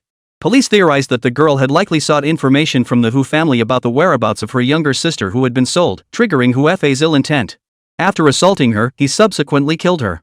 Hu Jinbao was detained on suspicion of harboring a criminal, awaiting trial alongside Huafei once he was apprehended. Gu's mother brought Gu Jia to the hospital. It was the same hospital, the same ward. As they approached the ward entrance, a figure brushed past them. Gu's mother pointed to the ward window, urging Gu Jia to look. See how your brother is now? All because of that unlucky bastard Gu Jingshan. Mom! He got what he deserved. Do you know how big a mistake he made? He poisoned the meat. If not for Muto being quick-witted in stopping that poisoned meat from being served as barbecue to customers, the barbecue place would have shut down. Why didn't it poison those people to death? If it had, the place would have shut down, then Gu Jingshan wouldn't be so arrogant. Gu's mother raged, seemingly beside herself. Gu Jia watched her mother, who was completely out of her mind, and felt like she was about to break down. She deliberately threatened her mother. If that poisoned meat had actually been served to customers, Gu Jingha wouldn't have gotten just 2 years. If someone ended up hospitalized, it would be 4 years minimum. If someone died, it would be 9 or 10 years. What? Gu's mother reluctantly stopped insisting on why those people hadn't died. If Xiaohua got 10 years, it would delay her having grandchildren. They went in to talk to Xiaohua for a while, but were soon ushered out by people arranged by Gu Yuanji. I'm his mother. I'll stay here and watch over him. You can go now. No, we've been ordered not to allow visitors. We made an exception for you because we know you're his mother, letting you stay for a while. Time's up. You have to leave now. Gu's mother tried to argue, but Gu Jia pulled her away forcefully. Let's go. Gu Jia forcibly led her mother out of the hospital. She recognized the man keeping watch here as her father's trusted aide. He was cold and inflexible, showing no room for compromise. Don't waste your breath. Just listen to them and leave. Otherwise, you'll get scolded when you get back. Mrs. Gu exhaled. She recognized him too. If they weren't allowed to stay, then they'd leave. The old man was back, and she needed to tread carefully now. The moment they stepped outside, a knife pressed against her side. Stay put. Hand over the money. Chapter 84, an explanation for all these years of strangeness. Gu Jia regretted it bitterly. Why had she followed her mother through the back door? This area was deserted. Even if they wanted to call for help, there was no one around. I'll give you money, just don't hurt anyone, Gu Jia agreed repeatedly, opening her handbag to hand over the cash. Hurry up. Hand it over. The man couldn't wait for Gu Jia to fumble with her bag. He snatched it away in one swift motion. Then he pointed the knife at Gu's mother. Hurry up. Now it's your turn. I don't have any money. Gu's mother looked gloomy, trembling with fear. When preparing dinner at home, Gu's mother saw Gu Jia and Gu Jingshan return. Suddenly overcome by frustration, she flew into a rage and stormed out, never thinking to bring money. Feeling uneasy and worried about Xiaohua, she brought Gu Jia to the hospital to see him. The small amount of change tucked in her pocket handkerchief had been spent on buying things for Xiaohua. Not a single penny remained. Earlier, when she fell short, she'd even had Gu Jia cover a yuan for her. No money? Then I'll take your life. Hurry up. The robber had intended to scare her and then let her go, but suddenly he saw Gu's mother's face. The words had barely left his mouth when his hand moved without hesitation, plunging the knife into Mrs. Gu's abdomen. Blood gushed out. Mrs. Gu collapsed limply to the ground. The robber's face flashed into her mind, instantly reminding her who he was, Huafe. Seeing she recognized him, the robber abandoned all pretense. Unsatisfied with the first stab, he pulled the knife out and plunged it into her again. Ah! Gujia finally snapped out of her shock, covering her mouth with a muffled scream of terror. The robber's eyes blazed with savagery. He hadn't intended trouble with the woman, since she'd been cooperative enough to hand over the money willingly. But now that the old woman had blurted out his name, he had to kill both of them to cover his tracks. He lunged toward Gujia when sudden, clattering footsteps echoed closer and closer, seemingly a crowd rushing this way. Hurry and check. He can't have gone far. Catching him would be a major achievement. The Gu kid said he couldn't have gone far. Let's catch him and claim the bounty. Huafe felt as if cold water had been poured over his head, finally realizing what he had done. He glanced at the blood on his hands and frowned. His gaze toward Gu Jie wavered with hesitation. The second stab he delivered had lodged in Gu's mother. The knife hadn't been pulled out, and now there was no time to retrieve it. Making a split-second decision, he grabbed the snatched bag and bolted away in a few frantic strides. Gu Jie collapsed to the ground, still reeling from the shock, her face etched with terror. Seeing the knife still lodged in her mother's body and the wound gushing blood, she screamed. Help! Someone help! Is anyone there? Someone's hurt here. Summoning her last ounce of strength, she crawled to her mother's side. Screaming, she pressed her hands against the wound, trying desperately to stem the relentless flow of blood. Help! Someone, help! Gu Jie's voice trembled with tears. The group who had just been there heard the cries for help and hurried over to investigate. The sight of the blood-soaked ground, an old woman lying and a young girl kneeling, made them gasp in horror. What happened? A robber just tried to steal our money.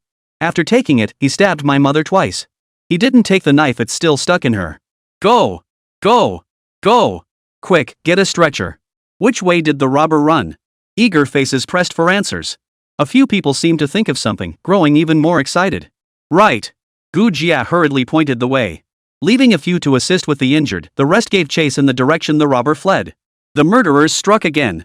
Catch him, and we'll get a bigger reward. He doesn't have a knife anymore. Charge. Fortunately, this was a hospital, with the emergency center just a short distance away. Mrs. Gu was rushed over with minimal delay and immediately wheeled into the operating room for emergency surgery. The operating room doors slammed shut and the red light illuminated. Only then did Gu Jia remember to borrow the landline at the nurse's station to call home. Her voice choked with emotion. Brother, Mom's in the hospital. Gu Jia? Why are you crying? What happened? Hearing his younger sister's sobs over the phone, Gu Jingshan was startled. At home, Gu Jingshan and their father were staring at each other, waiting for Gu Jia and their mother to return. We got mugged. At the small entrance of the hospital we were stabbed by the muggers. Who got stabbed?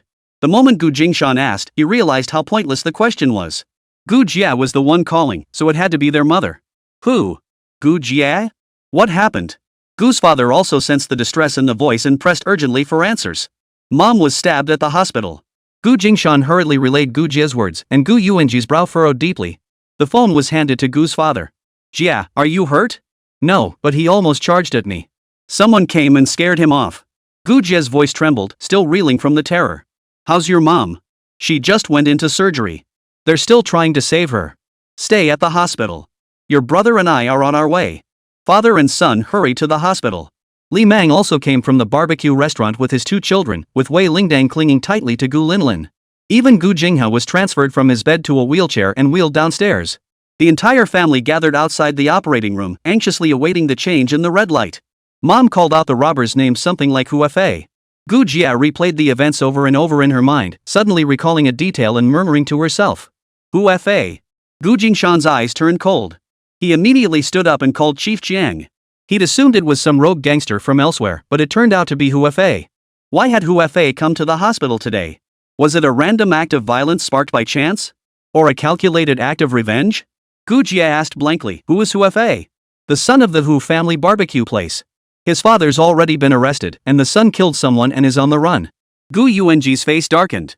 A robbery and assault had occurred under his jurisdiction, and the victim was his own daughter-in-law. This was... He's a murderer? Li Mang rubbed Gu Jia's shoulder, his heart racing with fear. Yeah, full-service murder and hiding the body. My mom used to know them. Gu Jingshan finished reporting the situation to Chief Jiang and hung up. He hadn't revealed himself as the informant. Whether others knew or not was irrelevant, knowing would only cause unnecessary worry. Chief Jiang said he received the report and will send someone over shortly. Gu Jingshan glanced at his father, who winced at the thought. Since Gu Jingshan had already contacted Chief Jiang, Gu Yuanji felt it would be inappropriate to overstep his bounds.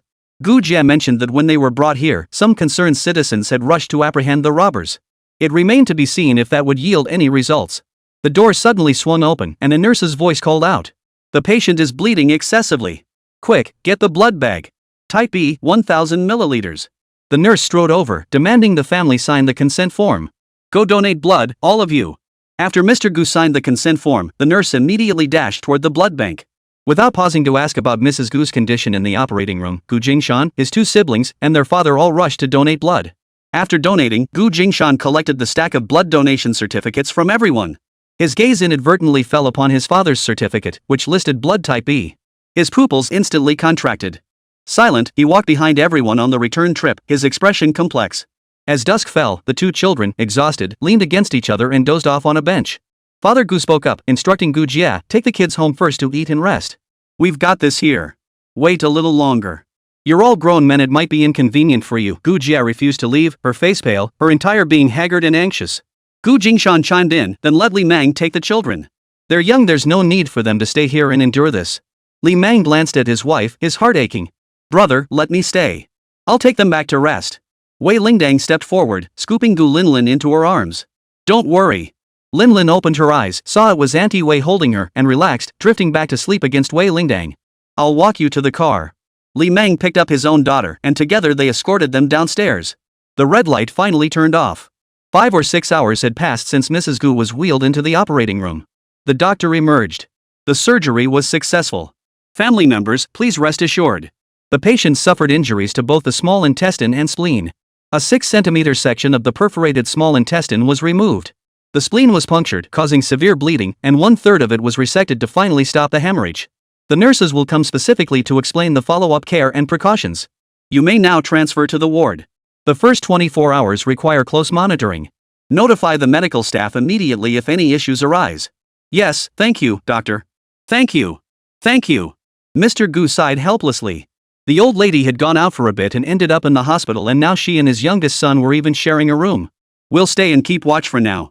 Li Mang piped up, I'll go get some food. Everyone had been up all night without dinner. Gu Jie hadn't eaten in 2 meals. Someone had to stay on watch during the first night. Gu Jingshan spoke first, it was his duty as the eldest son. You all go back first. I'll stay at the hospital and keep watch tonight. The first night was the most dangerous. Gu Yuanji nodded. Big brother and I will stay here. You all go home first, there are children at home. Come back tomorrow during the day to take over. Brother, you take the first night. I'll take leave tomorrow and come over. Linlin will sleep with us tonight, so don't worry. Gu Jie was utterly exhausted. She'd been frightened too, and now that things had settled, the weariness hit her full force. She truly couldn't hold on any longer. Gu Jingshan nodded. This would have to do for now. With Gu Jie and Wei Lingdang at home, Linlin was temporarily out of concern. Gu's mother woke up at 5 the next morning, jolted awake by pain as the anesthesia wore off. When she came to, she discovered Gu Jingshan keeping vigil. She nearly lost her temper. Why are you here? Where's Gu Jie? The first night is the most critical. Dad and I stayed together. He's in the bathroom now. Gu Jie will come during the day. Gu Jingshan's tone was calm, without a hint of emotion. The guarded look in Gu's mother's eyes stabbed Gu Jingshan like a knife. Was he really that unwelcome? Then again, his identity was questionable. No one knew for certain whether he was Gu's mother's illegitimate child or Gu's father's. Seeing him first thing upon waking must have been quite unpleasant for her. Both Gu father and Gu mother had blood type E, while his was AB. All the anomalies over the years finally had an explanation. Chapter 85. Who doesn't say the Gu family's eldest son and youngest daughter are dutiful? Learning that Gu father was also in the hospital, though temporarily absent from the ward, eased Gu mother's constant anxiety. But she didn't want to exchange a single word with Gu Jingshan. Gu Jingshan glanced at her, hesitating to speak. He wanted to ask about his origins, but knew his mother's fragile state meant she couldn't handle the emotional strain. If he pressed her and caused her distress, tearing open old wounds, it would be his fault. Never mind. There was no rush. Gu Jingshan also remained expressionless and silent, and the hospital room fell quiet for a moment. You're awake? Gu Yuanji returned, his face still bearing traces of having washed. He seemed oblivious to the awkward tension between mother and son. He continued unprompted, the doctor said you can't eat until you pass gas. Just hold on a bit longer. I had Gu Jie cook you some millet porridge. You can eat it once the doctor gives the okay. After such severe injuries, I haven't eaten since yesterday afternoon, and you give me millet porridge? Mrs. Gu's voice was sharp and piercing as she began her tirade again. Gu Jingshan silently left the ward, closing the door behind him to give the elderly couple their space. Shun's expression grew increasingly distant. Since the porridge Gu Jia had spent an hour preparing wasn't appreciated, it was pointless to go to all that trouble for no thanks. Wasn't it exhausting for Gu Jia to get up early to cook porridge? She still had to go to work. Gu Jingshan approached the nurse's station and inquired politely, "Excuse me, do you know where we can order patient meals around here?"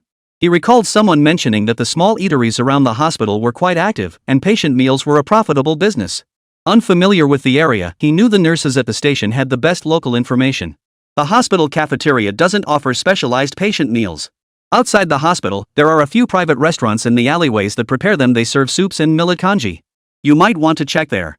Would you happen to have their phone numbers? The nurse gave Gu Jingshan a curious look. Aren't you going to check them out in person before ordering? She found him a bit odd. His expression was calm, but his emotions seemed suppressed. Gu Jingshan gave a faint smile, though it didn't reach his eyes. Your recommendation must be spot on. I'm pressed for time, so I won't be stopping by. Just place the order for me. Anything money can buy is a minor matter. Whether it tastes good or not doesn't matter. These three are all options. You choose. Another nurse handed over 3 business cards. Gu Jingshan picked one at random, borrowed the phone from the nurse's station, and dialed the number. He ordered meals for 2, 1 patient meal and 1 companion meal, covering all 3 daily meals for the first week. So flush with cash? Ordering 3 meals a day from a medicinal cuisine restaurant? The nurses at the station gasped after Gu Jingshan left. You don't know they're not exactly pushovers. That injured guy upstairs, he's the son of Chrysanthemum Blossom.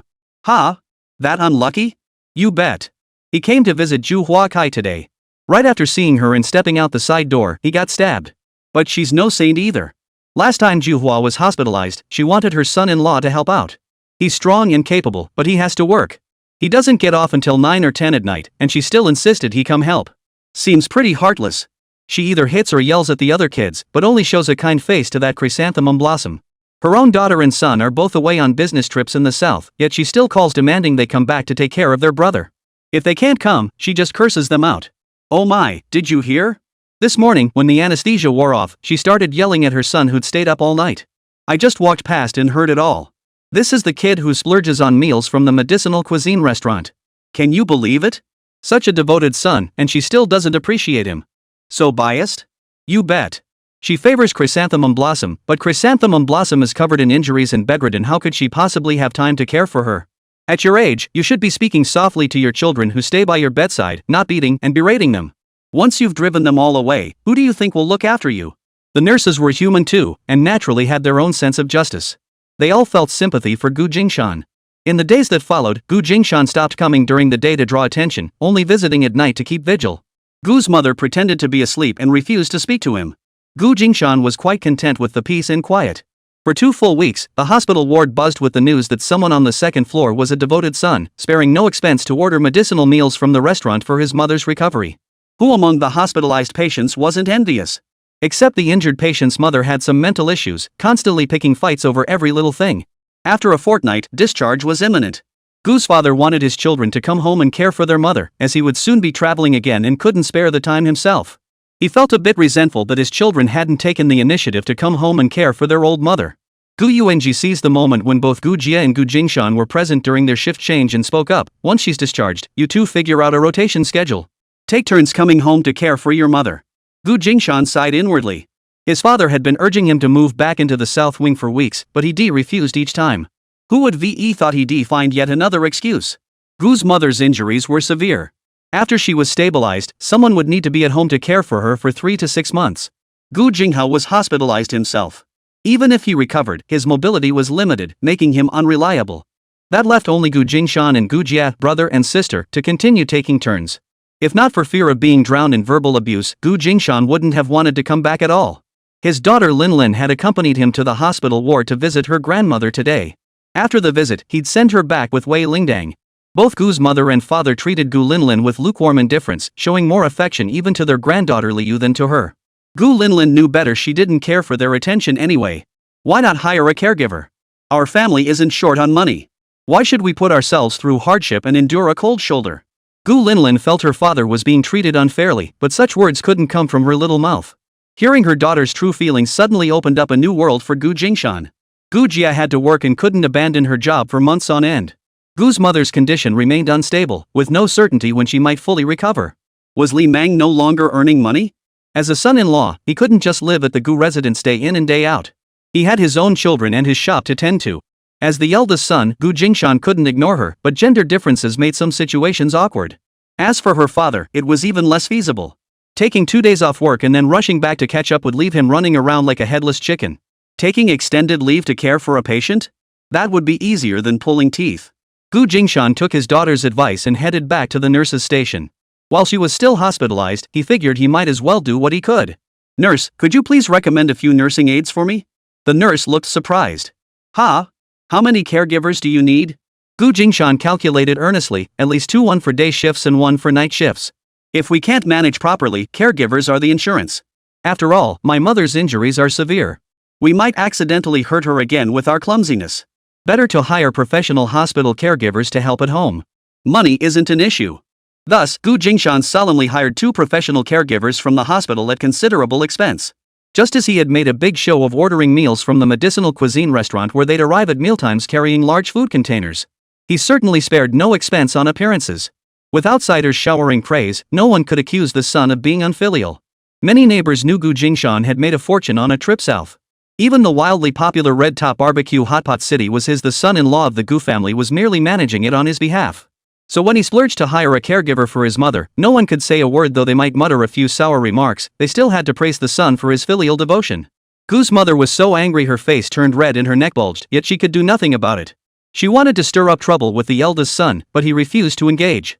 By making such a grand gesture of hiring a caregiver, he silenced all the gossiping tongues. After Gu Jinghe was discharged from the hospital, he was also sent back to the Gu family home. But Gu Jingshan had no say in Gu Jinghe's affairs. With both parents at home, what business did this half-brother or half-sibling have? He ignored Gu Jinghe completely.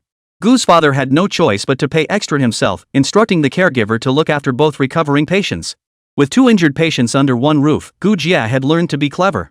Every day after work, she'd bring home groceries and have the caregiver prepare the meals. That way, the neighbors couldn't say anything. Who wouldn't praise the filial devotion of the Gu family's eldest son and youngest daughter? The family harmony Gu father had sought was achieved in a different way. It ultimately earned Gu Jingshan and Gu Jia a good reputation, while also quietly spreading rumors about Mrs. Gu's stinginess. When Mrs. Gu learned of these 2 things, she flew into another rage. Hua Fei had slipped through their fingers again that day.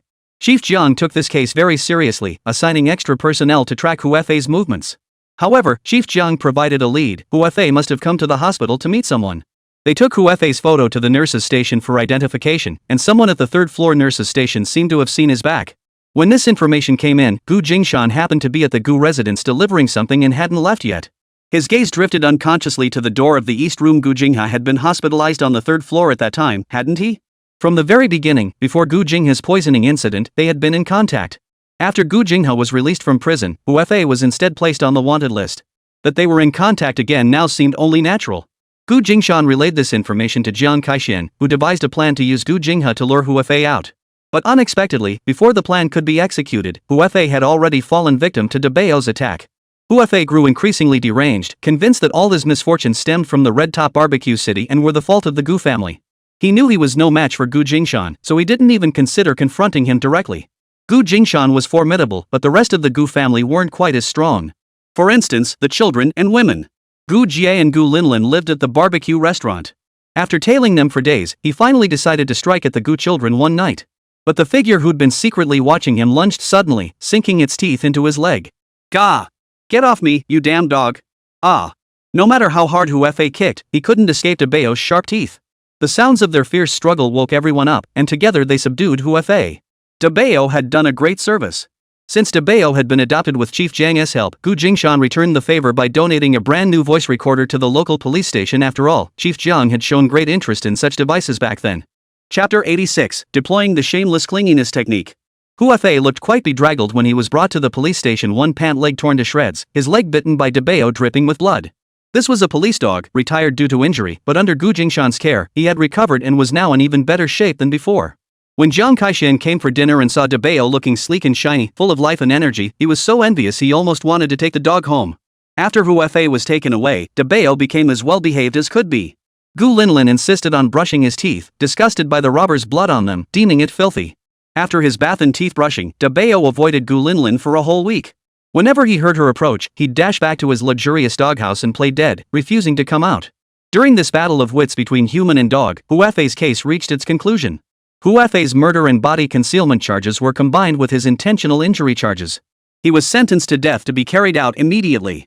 His father, Hu Jinbao, was sentenced to 3 years in prison for harboring a criminal. During the trial, Gu Jingshan brought the barbecue restaurant crew to observe. After all, Huafei had ultimately been caught by Dabeo, and they were entitled to a share of the reward money. Seeing Jin Wangchun seated beside Gu Jingshan, Huafei's eyes turned red. You colluded with that bastard Gu Jingshan to deceive us? Huafei ultimately decided to target Gu Jingshan's daughter as revenge against Gu Jingshan, both to pick on the weakest link and to recall the words Jin Wangchun had spoken when they had sought him out years ago. Jin Wangchun had said Gu Jingshan's weakness was his daughter. Jin Wangchun raised an eyebrow, his tone deliberately infuriating. I didn't lie to you, did I?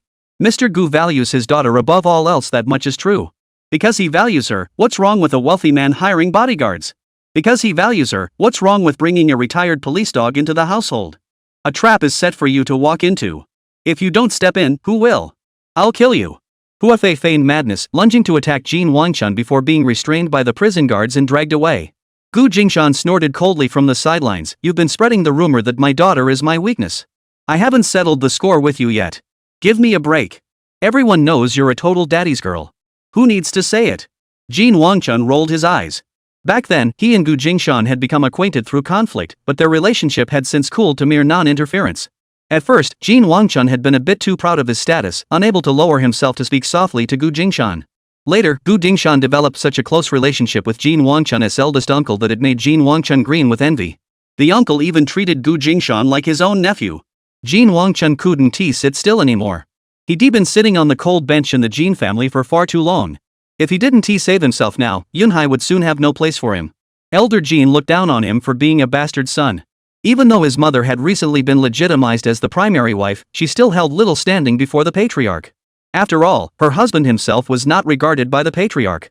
Jin Wangchun suddenly realized, no matter what he did within the Jin family, he could never earn his uncle's favor. Taking a roundabout approach, even if only to secure a better future for himself, he had to cultivate a relationship with Gu Jingshan. Jin Wangchun was a master at reading the wind. Seeing Gu Jingshan's unstoppable rise, continuing to oppose him would be like an old man hanging himself, a clear case of courting death. He'd been seeking an opening to befriend Gu Jingshan, but none presented itself until the Hu family's visit. With such foolish fools as the Hu family to serve as stepping stones and excuses, Jin Wangchun would surely seize the opportunity. After the Hu family left, Jin Wangchun immediately took the evidence to defect. These days, who didn't own a tape recorder? Gu Jingshan had been preoccupied with domestic matters lately and hadn't bothered to deal with the Hus himself. He accepted Jin Wangchun's defection without comment. To Gu Jingshan, anyone who dared to harm his daughter would have to break through an impenetrable wall. He simply waited for them to dig their own graves. Sure enough, once Gu's domestic troubles were resolved, the Hu family father and son had sealed their own fate. Prison food wasn't exactly a feast. One met a bullet, the other faced jail time. The barbecue stalls of Yunhai County were now completely intimidated into submission, daring no one to cross Gu Jingshan. Jin Wangchun knew Gu Jingshan was hard to please.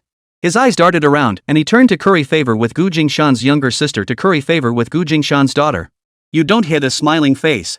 Though Gu Jie and his wife still harbored resentment over Jin Wangchun's earlier provocation, the guy's shameless daily presence at the barbecue complex eventually wore them down.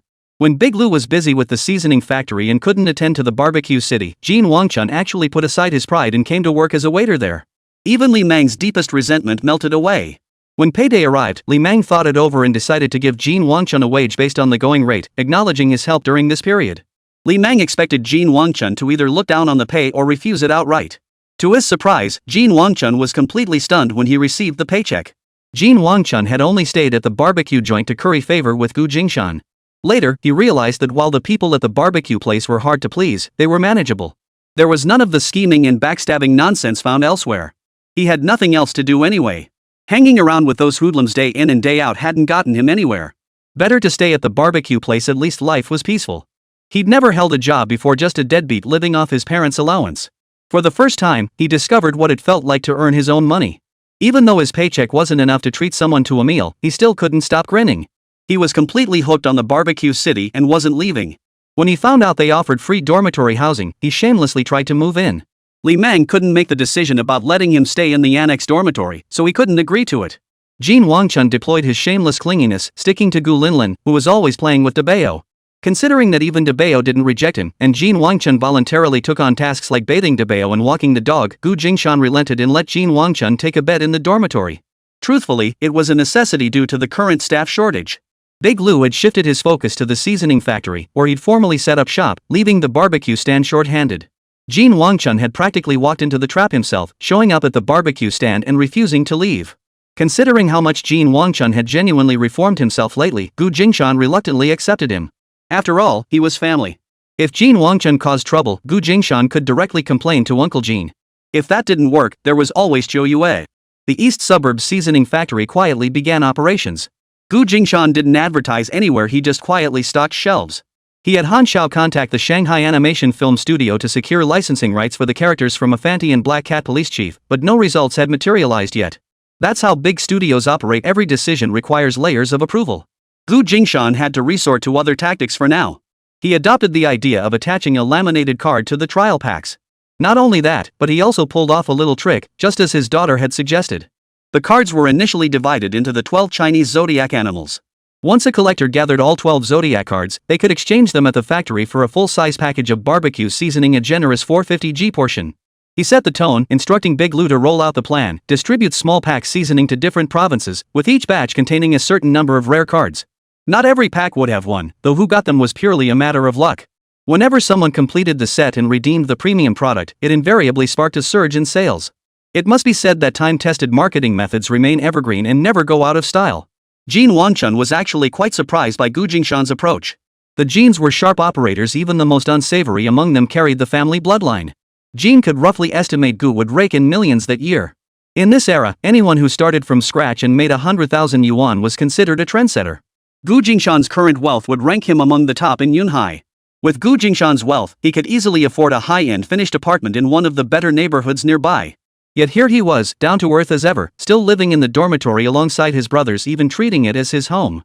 Jin Wangchun didn't know that Gu Jingshan had also taken over the dowry apartment that Zhou Yu cherished most, otherwise, he would have been even more stunned. Not living in a villa but choosing to stay in a dormitory, was this some rich person's quirk? Whether it was a rich person's quirk or not, it certainly wasn't Gu Jingshan's. Having served in the military for so long, he saw nothing shameful about dormitory living. Here, he shared space with his brothers, ate and drank together, and had open grounds for Debao to run free. He'd grown quite accustomed to it. When he got busy, no prompting was needed. Li Lin was always looked after by others, freeing him to focus on other tasks. Now that the kids were in elementary school, Gu Linlin and Li Yugo from Gu Jia's family had both started first grade early this year. Whoever had time would pick up the kids, conveniently bringing Linlin along too. Gu Jingshan didn't have to lift a finger. This was only possible because Gu Linlin was an adult reborn in a child's body. If she were a real child, such neglect would have surely led to tears and tantrums. The clothing store's renovation was complete. Gu Jingshan took his daughter to inspect it. The results were passable, at least she didn't pick out any problems this time. The children's clothing Gu Jia had selected might sell well as a novelty, but it wouldn't hold up for sustained sales. Her positioning was off. Although people's lives had improved, they still didn't have much spare cash to frequently buy clothes for their children.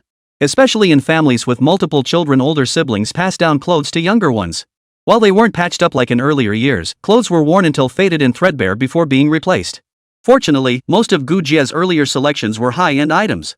Wealthier families, unafraid of spending, would buy these beautiful clothes for their children when they saw them. Overall, the profits were slightly lower than those from women's clothing. Autumn was approaching, and the apparel industry was gearing up for winter collections. Gu Jingshan suggested focusing on festive New Year outfits for winter, something celebratory and eye-catching, perfect for the holiday season and beyond. At the very least, this would keep business steady until the new year. The winter of 1989 arrived in a flash. It was time to settle the accounts. This year marked Gu Jingshan's rapid ascent. He had gone from having nothing to where he stood today. While it couldn't be called smooth sailing, the experiences of this year were more eventful than what others might encounter in 3 to 5 years. He started by flipping treasury bills. Aside from the windfalls from Qiuyu, the little fortune deliverer, his biggest profits came from government bonds. From the initial few hundred yuan to the over 3 million yuan in Northern Trust, it all came from there. Now, his fixed assets included a barbecue and hotpot restaurant, a seasoning factory, a clothing boutique, a 1/3 stake in a glass factory, and a 2/3 stake in a comprehensive club. The cash he held in hand exceeded 20 million yuan, while his total assets including vehicles, real estate, and personal wealth surpassed 30 million yuan. The plan for his daughter and niece to start elementary school early was proceeding smoothly. Half a year had passed and his daughter was about to begin winter break. Gu Jingshan pondered how to spend this winter break. As for his parents, the caregiver had been staying at the Gu residence for several months. In truth, Mrs. Gu had long since recovered, but she persistently pretended to be unwell, using this as a daily means to manipulate others. First, with the caregiver present, she could take it easy, no need to cook or tend to her youngest son, whose legs still weren't fully recovered. Second, with her poor health as an excuse, her father was less likely to criticize her. Truthfully, as long as she didn't cause trouble or at least caused less trouble, it wouldn't be unreasonable for Gu Jingshan to hire a couple more people to look after her. Unfortunately, the moment her health improved enough for her to run and jump again, she promptly drove away the last caregiver. The entire hospital knew what she was like, and no one was willing to volunteer to be her caregiver and suffer the consequences. Gu Jingshan certainly wasn't going to be the sucker who paid extra for a caregiver or hired a maid. Now that she was fully recovered, she could manage without a caregiver. Chapter 87. With the chef gone, it's time to take annual leave early. No business remains unchanged forever. Gu Jingshan's bulk clothing business had suddenly cooled off before the new year. First, on the supplier side, Mr. Chiu closed his stall due to family matters and prepared to go to Hong Kong to care for his newborn triplet grandchildren. Gu Jingshan had no choice but to seek out new suppliers. Then, Mr. Jiang also reduced the volume of goods he was sourcing from Gu Jingshan. Such a drastic reduction clearly indicated that Mr. Jiang had found a new supplier. More likely, after making a profit, Mr. Jiang personally traveled to Guangdong's garment wholesale markets to source goods directly from the source. Losing control of the sales channels left him at a disadvantage. It meant losing the profit margin he previously earned from reselling. After raking in easy money for half a year, Li Mang felt a pang of regret when it suddenly dried up. After all, Yunhai was a small county town. Relying solely on his local clothing store, sales volumes were nowhere near what they had been before. After the pre-New Year restocking, he hadn't placed another large order. With many people buying new clothes for the holiday, he hadn't accumulated much excess inventory. Just then, Lu's cousin, Anil, came knocking. "Boss, I want to go to Guangdong province myself to find suppliers," she volunteered, her eyes brimming with eagerness. Gu Jingshan raised an eyebrow. Ever since Anil started working for him, she had quietly handled sales so quietly she seemed to have no opinions of her own. Even the store's layout and decorations had been decided by him and his daughter. This was the first time she had ever voiced her own opinion. Anil felt a bit uneasy, her face flushing red. "A lot of our merchandise comes directly from the source, so many of the clothes are just the same styles over and over. They overlap too much with the small shops outside, lacking our own unique character." Gu Jingshan nodded. "Yes, that's true. Continue." He encouraged her to continue, eager to see what insights this employee who had worked quietly under him for over half a year might offer within her scope of work. "I'd like to see if there are any new styles in Guangdong. If not, maybe we should go to Shanghai or Beijing to check out their designs. People's expectations for clothing have risen sharply. In just half a year, everyone's sense of style has elevated significantly. It's no longer like the old days when a sailor shirt and a pair of sweatpants could suffice." Anil lowered her head in embarrassment. She had once been one of those people who could be thrilled for ages just owning a pair of leggings. But by her current standards, the store's styles were starting to feel outdated. Those well-traveled customers certainly wouldn't appreciate the shop's stagnant offerings either. Sales had clearly dropped recently. "Your thoughts are excellent. It's truly commendable that you're considering so many things." Gu Jingshan paused before offering encouragement. "I recall Big Lu mentioning you graduated from high school. If you get the chance, you should continue your studies and learn more about the subjects you're passionate about." "Boss, I'd like to ask Sister Gu Jie to accompany me on a trip to Guangdong province." And Lu scratched her head, twisting her fingers into a knot. Although she'd volunteered to source goods in Guangdong province, the thought of going alone still made her uneasy. She'd considered asking her cousin to accompany her, but he was too busy. She'd barely seen him in the past 6 months. Gu Jingshan pondered for a long moment. "First, ask Sister Gu Jie. If she's willing to accompany you, let her take you to Guangdong. If she's unavailable, I'll see if I can find someone else to go with you." After all, in this society, it was still somewhat dangerous for a young woman to travel alone. "All right." Anil agreed promptly, already pondering how she would broach the subject with her cousin Gu Jie after work. Gu Jingshan knew Gu Jie was bored stiff at the Cultural Bureau, far less content than she'd been at the Tianshui coal mine. Occasionally after work, he'd see her lingering in clothing stores, radiating joy, a stark contrast to her daily demeanor at the bureau, where she seemed distant and melancholy. Gu Jingshan kept watching, waiting for the day his little sister would finally steel her resolve and forge her own path. Deep down, he understood her hesitation stemmed from the immense debt of gratitude she felt toward him for securing her transfer from the coal mine to the county office. She couldn't let her big brother down. Persuading her to resign outright might prove difficult. But arranging for her to take leave and travel south was certainly feasible. It would give her a chance to clear her head, sparing her from being constantly called back by their mother to be nagged at. Now that the old lady was feeling better, she reverted to her old, irritating ways. No, now there was an added rule: whenever she went out, Gujia had to accompany her. Back when Gujia was married to the mine, she could only return home for a day or two each week, so it was unavoidable. Now that Gujia had been transferred back to the county seat, she had to be available at a moment's notice. Gujia couldn't refuse her own mother, though she occasionally asked to reschedule when overwhelmed. Each time she did, Mrs. Gu would respond with sarcastic remarks that left one utterly speechless.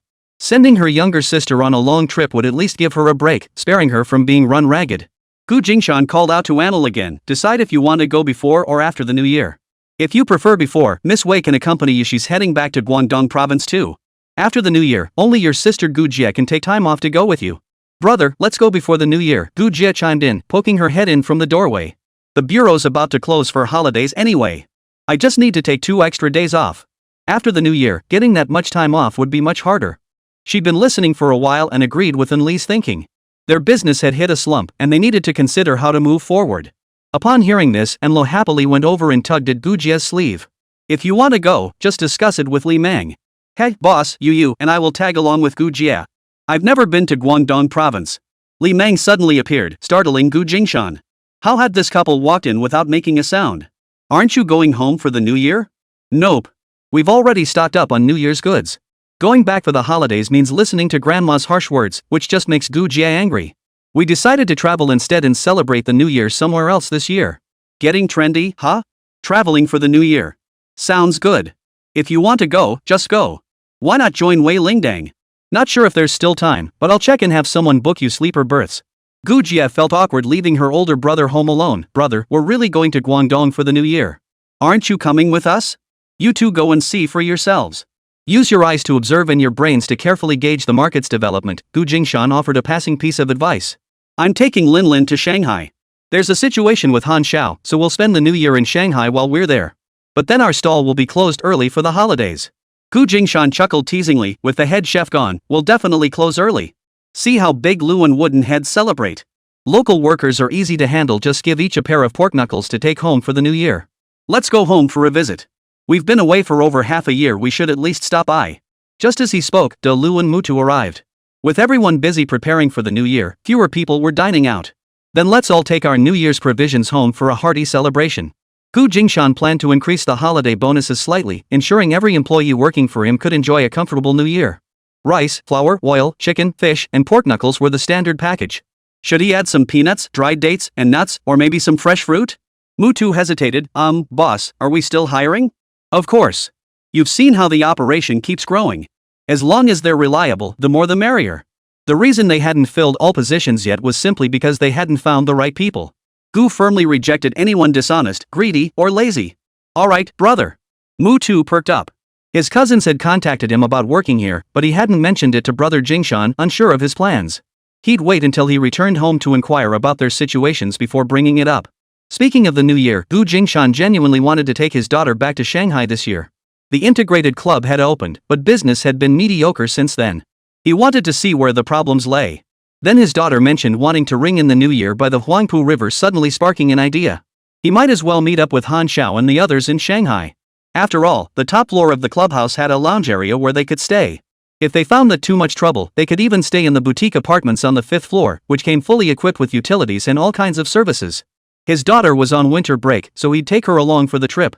They wouldn't return for the new year, sparing themselves the awkwardness of facing his parents. He assumed Li Mang would definitely take his wife and daughter back to Tianshui coal mine for the new year. His in-laws were still alive, he couldn't very well skip the holiday. But unexpectedly, Li Mang was even more open-minded than he was. Since Gu Jia was heading to Guangdong province anyway, Li Mang decided to take his daughter along too, treating it as a family trip.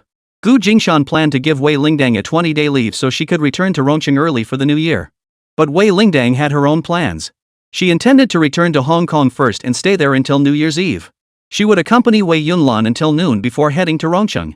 Although her parents had officially recognized her, the young lady was someone she had cared for over 20 years. She couldn't just abandon her. Now, she could travel together with Gu Jia's family and Anil. With a day and a night of travel ahead, having company to talk to along the way would at least keep things from getting dull. Chapter 88. Grandfather's Guilty Conscience. Sleeper berths bound for Guangdong province were hard to come by at this time of year. After all, everyone was heading home for the new year. This nationwide migration centered on family reunions required planning tickets and itineraries half a month, even a full month in advance. The most frustrating part of a spur-of-the-moment trip was the ticket shortage. Just because Gu Jingshan couldn't get tickets didn't mean Gu Yuanji couldn't. Having operated in Yunhai County for over 30 years, it would be laughable if he couldn't handle such a minor matter. Gu Jingshan bluntly relayed to his father that Gu Jia's family needed tickets for their long journey, demanding he purchase them for his daughter's household and their companions. What choice did Father Gu have? His own children were traveling far. Should they be forced to squeeze into crowded train cars with strangers? Feeling needed, Gu Yuanji didn't find it troublesome at all. Instead, he was delighted.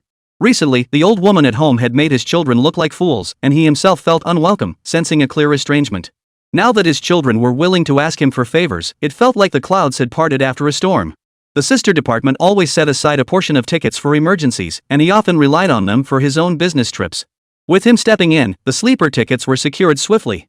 The children shared a compartment with the adults, a soft sleeper for 4, which worked out perfectly. After seeing everyone off in a taxi, Gu Jingshan returned to pack their own luggage. Li Lin, they're taking the train. How about us? Would you prefer the train or the bus? We have another option. We could also fly. Money wasn't an issue now, and they could make the journey more comfortable. They could have left much earlier, but Gu Linlin didn't want to depart too soon. She hadn't caught the finale of the Dinosaur Express Kesai reruns despite multiple broadcasts and wanted to finish watching it before leaving. Gu Jingshan reluctantly agreed to delay their departure by a day. Gu Linlin's eyes were glued to the TV. If we take the bus, are we driving ourselves? If you're not too tired, we can drive to Shanghai ourselves. We could stop overnight in Haizhou or Dengying along the way. There's no rush to get there right now. Gu Linlin stroked Debao, who was watching TV with her, with a hint of reluctance. If we both leave, who's going to take care of Debao? Gu Jingshan froze. Right, he'd completely overlooked Debao. If they didn't entrust Debao to Gu's parents, they'd have to find a place to board him. Boarding wasn't exactly convenient either. With everyone preparing for the new year, who knew if anyone would even take him? It might be better to bring Debao along, but traveling with him would complicate their hotel stays. Driving from Haishan to Shanghai would take 16 or 17 hours if traffic was good, and they'd inevitably need to stop somewhere to rest. It was a bit of a catch-22. If it weren't for the New Year holidays when Li Mang and De Lu were all away, any one of them could have helped feed him. But since everyone's heading home, it seems the only option is to have Debao go with them to Shanghai. If only we had an RV, we could bring Debao and sleep in the car. Gu Linlin propped her chin on her hand, her eyes fixed on the TV while her mind wandered elsewhere. An RV? What kind of vehicle is that? A car that could be a house? Gu Jingshan silently noted the idea, planning to look into it later. Let it follow me. I'll feed it during the new year. A familiar voice called from outside the door. Gu Yuanji had once again arrived uninvited. This was his second visit to the barbecue city. Grandpa, Gu Linlin greeted him politely. Forget it. I'm afraid Gu Jinghe would poison me to death. Gu Jingshan shook his head in refusal, nearly rolling his eyes. Gu Jinghe was absolutely capable of such a thing. Father Gu had intended to ask his son about his holiday plans. But seeing his son packing luggage, he understood everything. This father and daughter wouldn't be staying home for the new year either. A pang of disappointment washed over Gu's father. During the holiday season, neighbors' homes were bustling with the lively chatter of adults and children. The whole extended family gathered together. Not only was his granddaughter's family not coming back this year, but his eldest son wouldn't be home for the new year either. His eldest daughter was stationed with the military on an island, and his second daughter was in a 2-year intensive training program with no early release. Their absence was understandable. His youngest daughter claimed she was traveling for work, taking her son-in-law and granddaughter along for a vacation. He assumed his eldest son would stay home for the holidays since he hadn't bought him a ticket.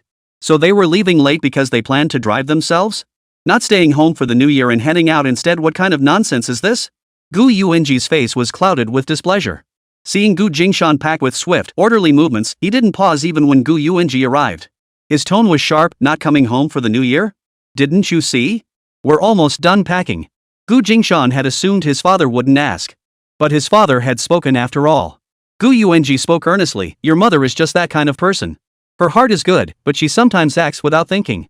These past few years, influenced by your younger brother, she's become even more stubborn. Gu Jingshan fell silent, unsure how to respond.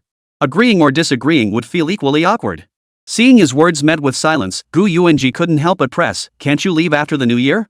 Gu Jingshan glanced up at his father. I want to spend a quiet, comfortable new year with Lin Lin. A tense standoff lingered between father and son for a long while. Gu Jingshan refused to budge an inch. In the end, Gu Yuanji conceded defeat. He knew he was in the wrong.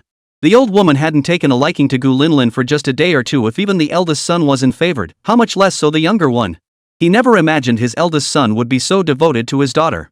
It doesn't matter if you dislike me, he thought, but if you show my daughter disrespect and refuse to treat her kindly, don't expect me to treat you kindly either.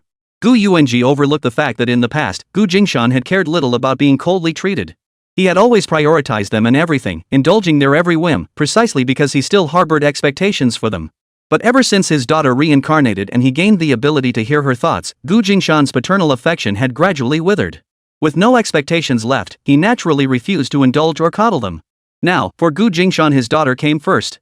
No one could bully his daughter. Send Debao to the police dog base. Boarding him there for the spring festival shouldn't be a problem. The base has staff on duty. I'll drop by to feed him whenever I have time. Gu Yuanji offered the suggestion sincerely.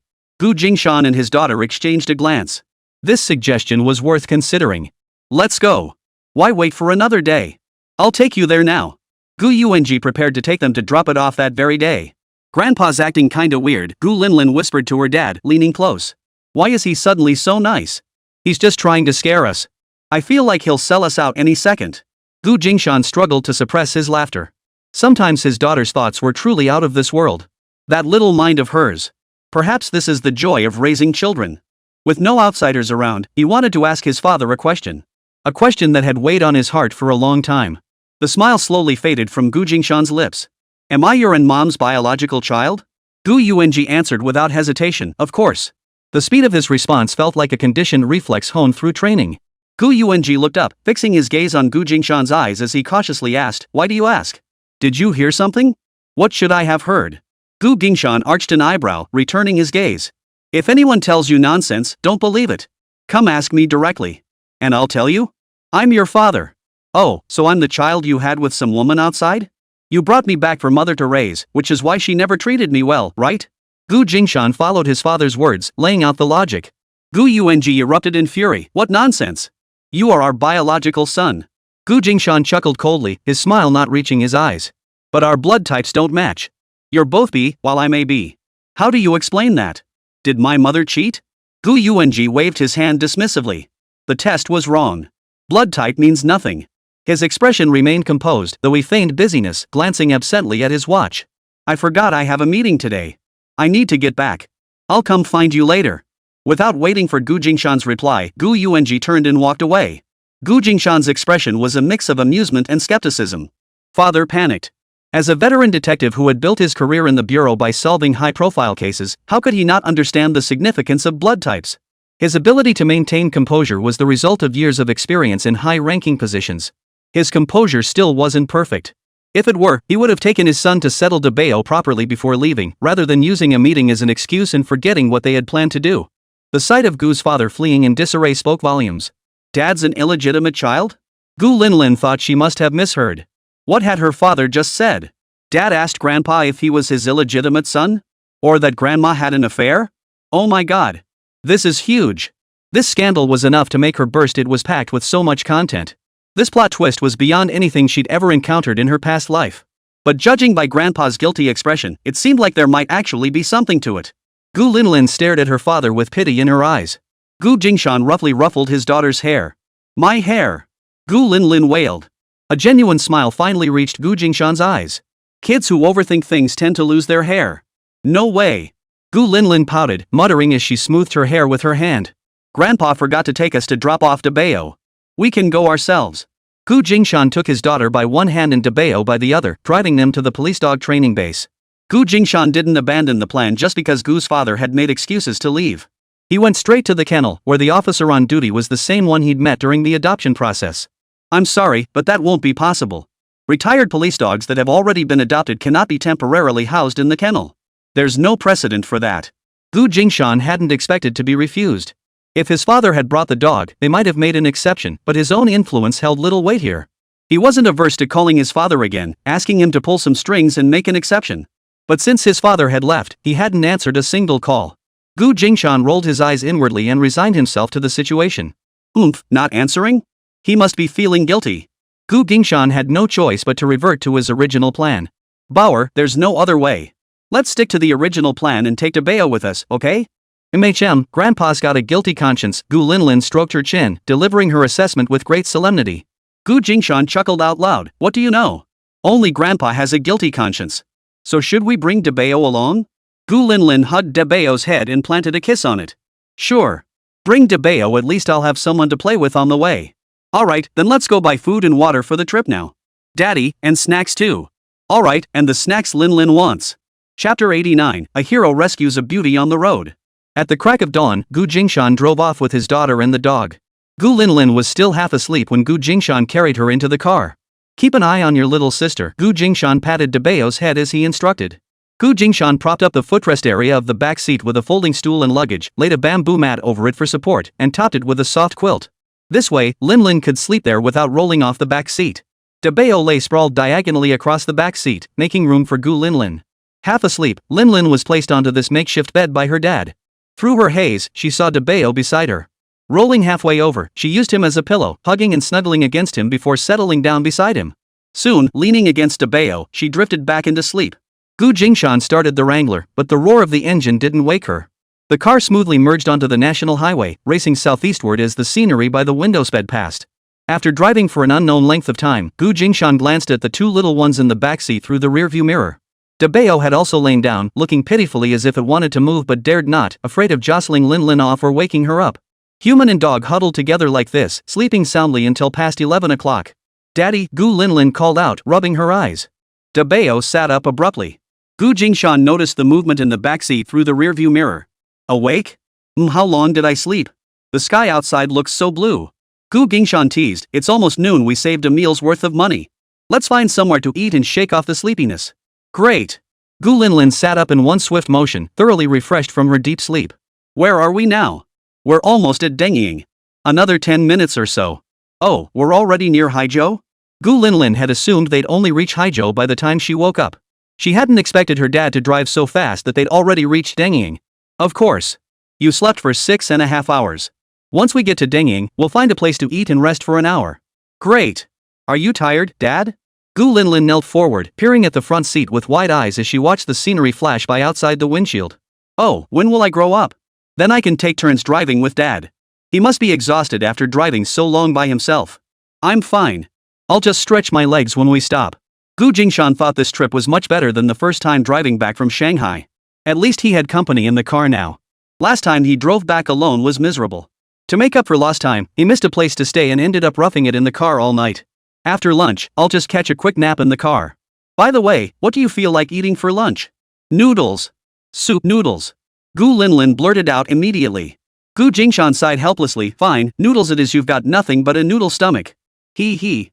Gu Jingshan glanced at his daughter's triumphant grin in the rearview mirror and asked with a smile, I heard Dengying's fish soup noodles are amazing. Want to try them? Yes.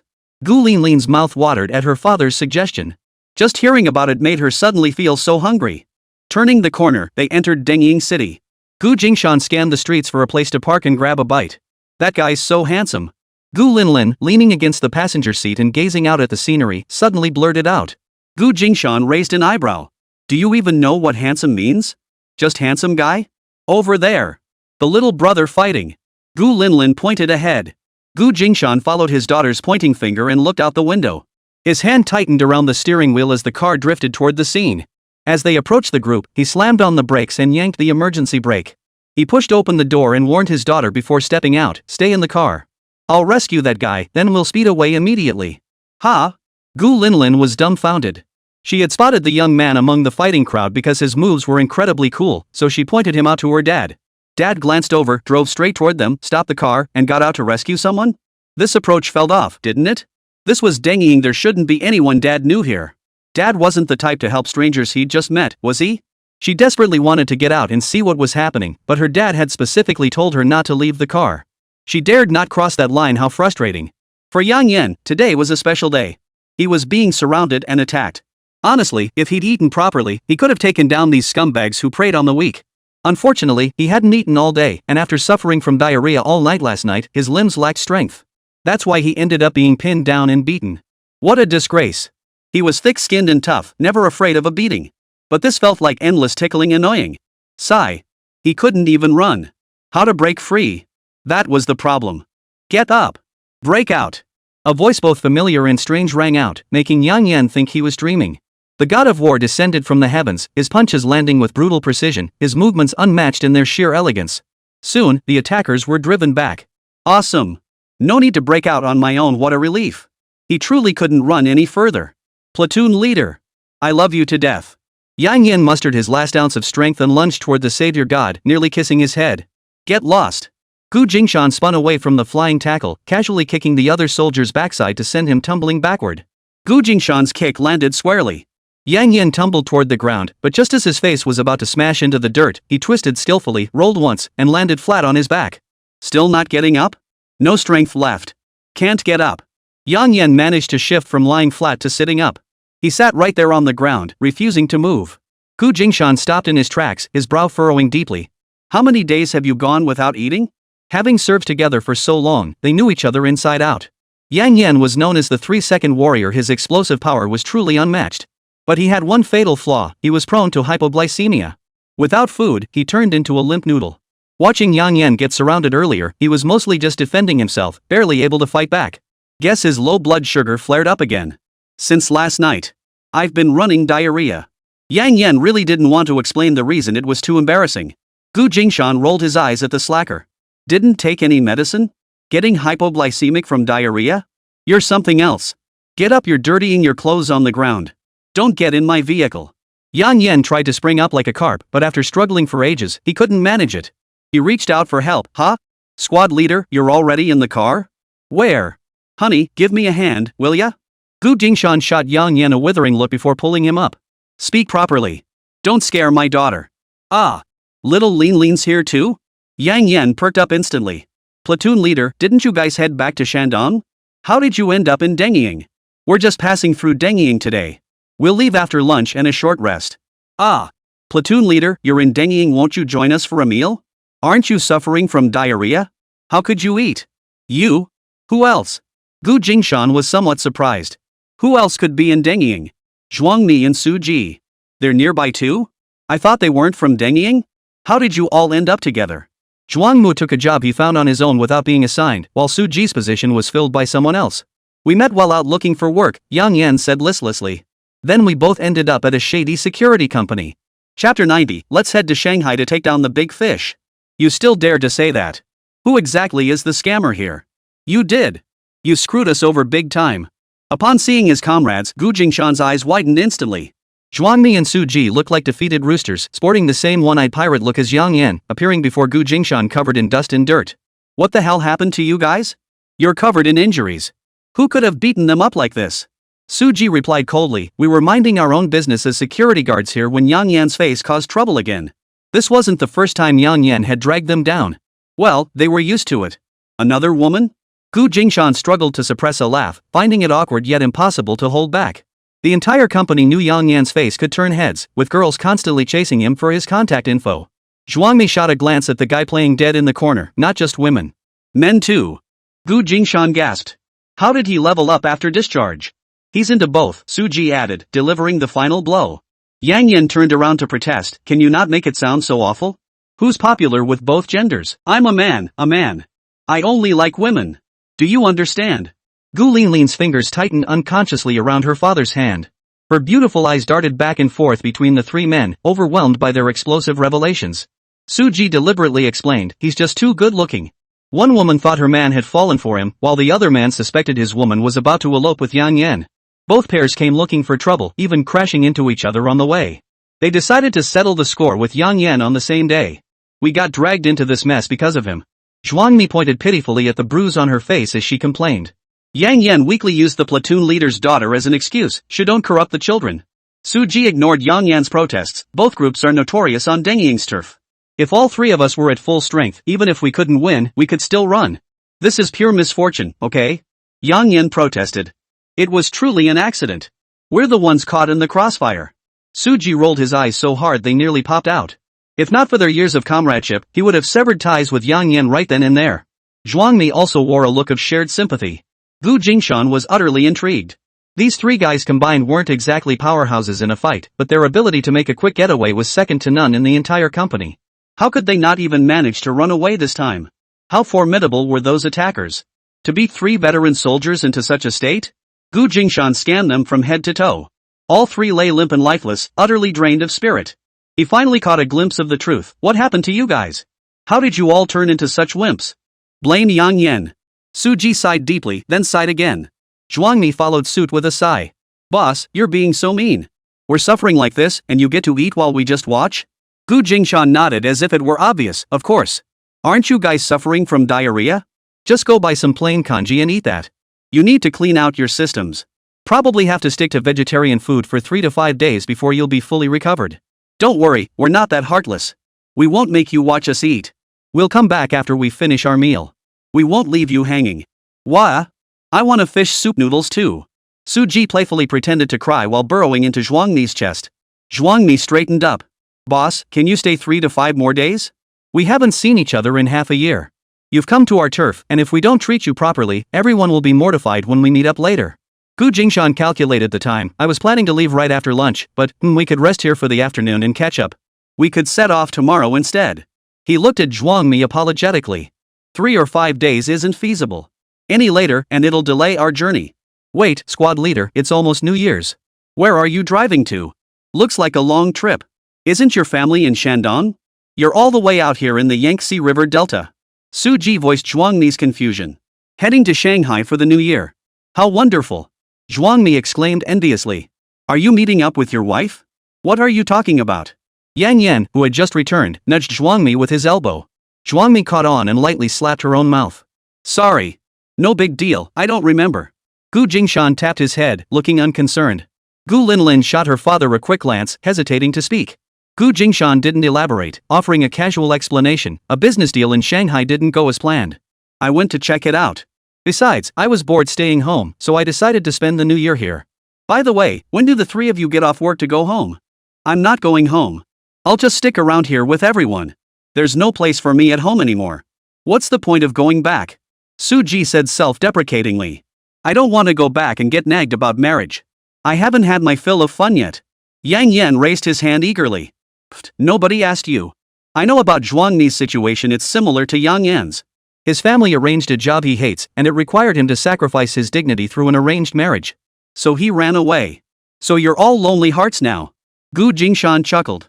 All 3 looked at him pitifully. Gu Jingshan felt a twinge of pity. After a moment's thought, he said, alright, come with me to Shanghai. I'll cover your food and lodging. You won't have to worry about a thing. Let's all have a comfortable new year there together.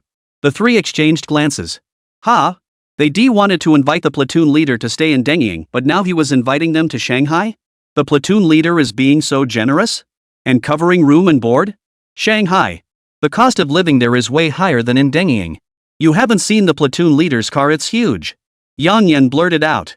He just returned from riding shotgun in it. No way, I have to go check it out. Suji was always obsessed with cars. The earliest car knowledge Gu Jingshan had learned came from Suji's rambling stories. Gu Jingshan smiled faintly, his eyes gleaming with certainty. He figured Suji would definitely tag along to Shanghai once he saw his car. Platoon leader. Big brother. Boss. You can afford a Wrangler now? Suji burst out the door, shouting excitedly. Can I touch it? Suji was as excited as a child. Before his hand could touch the door, a roar came charging toward him. Woof woof woof woof howl. Dabao's still in the car. Gu Jingshan finally remembered and hurried over to let the dog out. Dabao was guarding the house. Gu Jingshan led Dabao out of the car, guessing the dog must have been bored stiff inside. Big guy, your black German shepherd's in great shape, shiny and sleek. Yang Yan's eyes lit up. Zhuangmi's gaze toward Dabao was also filled with admiration. I'll just take it for a spin. Can I take this big guy for a spin? Suji and Zhuangmi spoke at the same time. Drive if you want. Walk it if you want. Gu Jingshan tossed the keys to Suji and handed the leash to Zhuangmi. We're going to grab some food. We'll be back later. You guys take the dog for a walk. Gu Jingshan led his daughter away from the small courtyard where they were staying, waving goodbye over his shoulder. After Gu Jingshan left, they immediately began discussing. Should we follow the platoon leader to Shanghai for the new year? Let's go. Yang Yan's romantic entanglements here aren't over yet. It's a good chance to get away. New Year's is coming soon anyway, so we can leave a few days early. You just want to go and use me as an excuse, Yang Yan muttered resentfully. Let's go. We'll feast like royalty in Shanghai. Zhuangmi declared decisively. But how are we getting there? Yang Yan counted on his fingers. I checked the back of the Wrangler's been turned into a bed by the platoon leader. Probably Linlin's sleeping in the back seat. There's also a black German shepherd in there. Suji shook his head. Even the dog gets a better ride than us. The platoon leader's got it made traveling with a black German shepherd? We can't just take Lean's spot either. We can take the black German Shepherd's spot. Get lost. You're the one who'd fight a dog for a spot. From what the boss says, this is a legit retired police dog worth more than all of you put together. Platoon leader's doing well for himself, getting his hands on a retired police dog. Zhuangmi cut in, interrupting their banter. I've got a beat-up van. I'll follow the platoon leader's car. When did you buy that van? How come I didn't know? You never asked. Yang Yan frowned, thinking hard. Alright, I really didn't ask. After discussing it, they shared their decision to spend the new year in Shanghai with Gu Jingshan when he returned from his meal. Sounds good. Whoever wants to drive the Wrangler can take it for a spin. I'll just relax. Gu Jingshan nodded. He knew it once they saw the Wrangler and the blackback truck, he'd have them hooked. I'll drive. Me. We'll play best of 3. Yang Yan struck a ready stance. No need for a best of 3. One person drives for 3 hours and we'll be in Shanghai. No need to fight over it. Gu Jingshan fed his daughter a few sips of water to rinse her mouth. The fish soup noodles had been a bit too salty. Platoon leader, your balancing act is getting better and better, Yang Yan teased, suddenly wrapping his arm around Gu Jingshan's. Get lost. If you don't want to play, get out of the way. Yang Yan's momentum nearly knocked over the water cup, and Gu Jingshan pushed him away with a dismissive gesture. Hey, I was just joking. The three exchanged glances and silently played rock paper scissors to decide who would drive first. Chapter 91, a tail dropped, but you didn't notice. Due to stomach issues, they could only eat light meals. For dinner, Yang Yan and the others still couldn't drink alcohol or eat anything besides congee.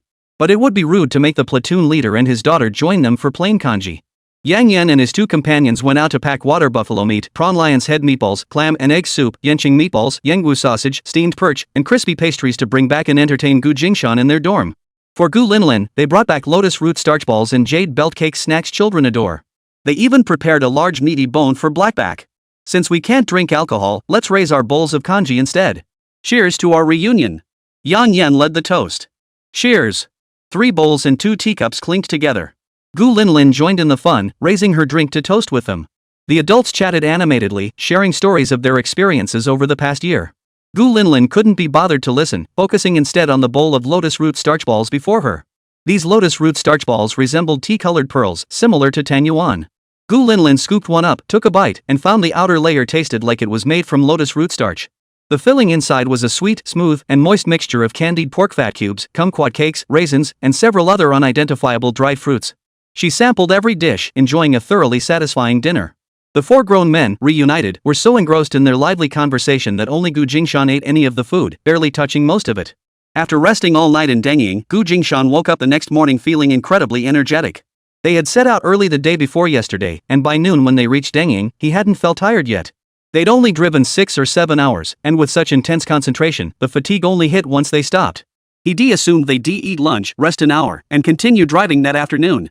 Instead, they stayed put in Dengying. After a full afternoon and evening of rest, Gu Jingshan's stamina was completely restored. Yesterday, Suji and the others played rock paper scissors to decide who would drive the Wrangler first. Yang Yan ended up driving the Gu family's car. This had Yang Yan so excited he started twisting and turning in front of Zhuangmi and Suji. Driven mad with jealousy, Zhuangmi and Suji pinned him down, ruffling his hair until it looked like a bird's nest. Gu Jingshan watched their playful scuffle with a smile, feeling as if he'd returned to his military days. Gu Linlin stole several glances at her father, finally reassured that his mood was much better than when they left Yunhai County. The gossip she'd overheard on the day of their departure, though merely speculation, had still weighed heavily on Gu Jingshan's mood. Gu Linlin, whose emotional radar was maxed out, was deeply worried. Now, with his comrades in arms cracking jokes, Dad's mood had lifted considerably. Gu Linlin harbored no complaints about her father taking the 3 little ones along for the journey. After all, she'd be sleeping in the car with Debeo anyway, it didn't matter who was driving. She'd asked that morning the remaining journey would take about 10 hours. With someone sharing the burden, her dad could rest a little longer. Gu Jingshan relinquished the driver's seat and moved to the passenger side. Since Zhuangmi had won rock paper scissors against Suji, she was the second to drive the Wrangler. Suji reluctantly took the wheel of Zhuangmi's less than sparkling minivan, trailing behind the Wrangler. This allowed Zhuangmi to rest first, preventing consecutive driving stints that could lead to fatigue. No matter how fast Yang Yan sped, the minivan kept pace effortlessly, which slightly annoyed Yang Yan. But Suji was thrilled. You must have modified this thing. Of course. Zhuangmi replied nonchalantly, arms crossed.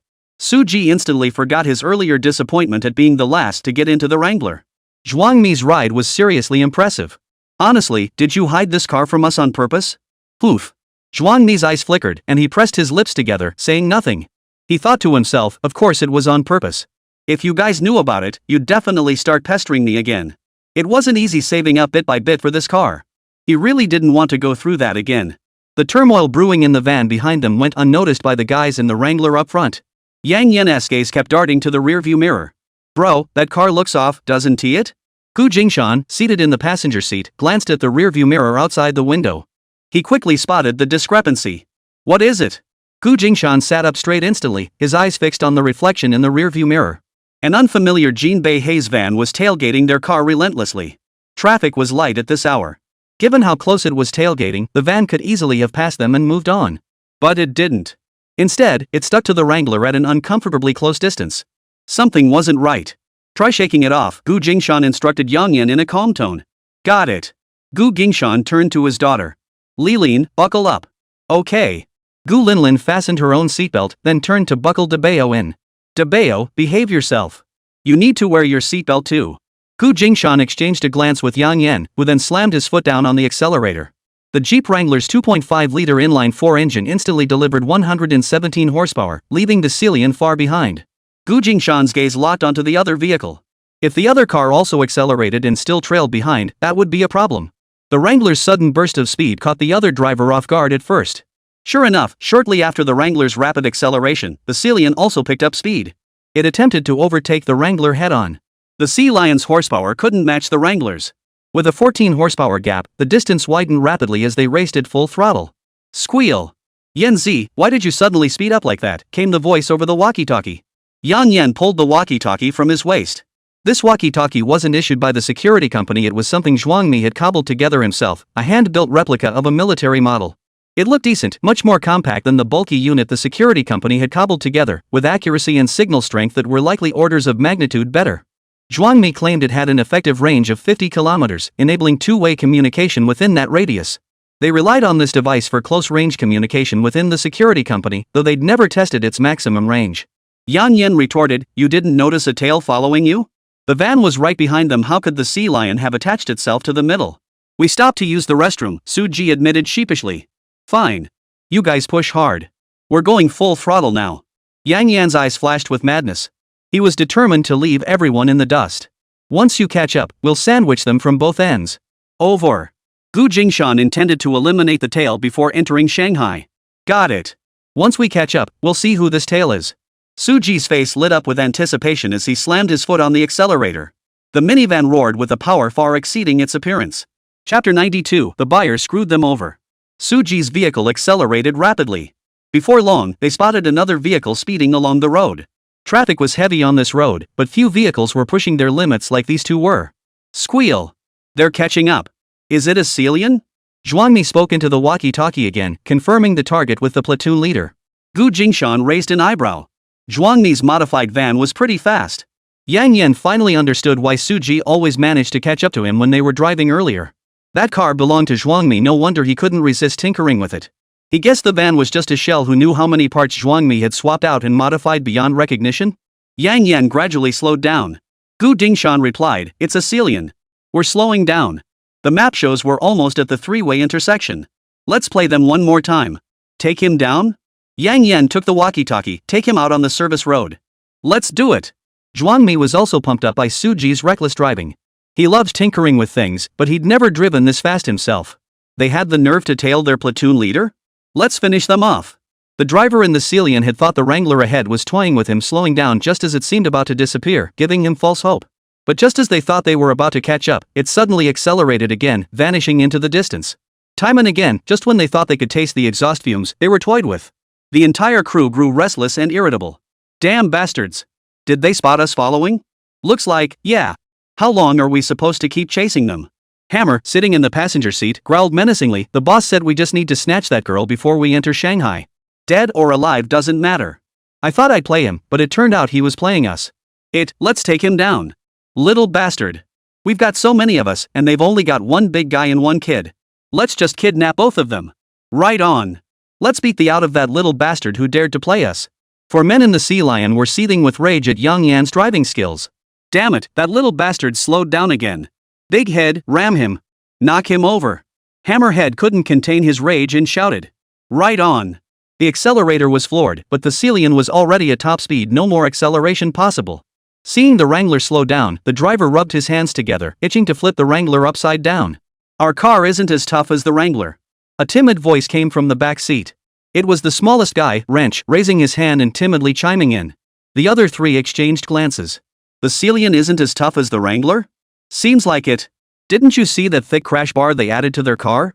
Our car only has standard equipment, no reinforced beams like theirs. Should we still ram them? Hell no. We can't flip them over, but they'll crush us into scrap metal.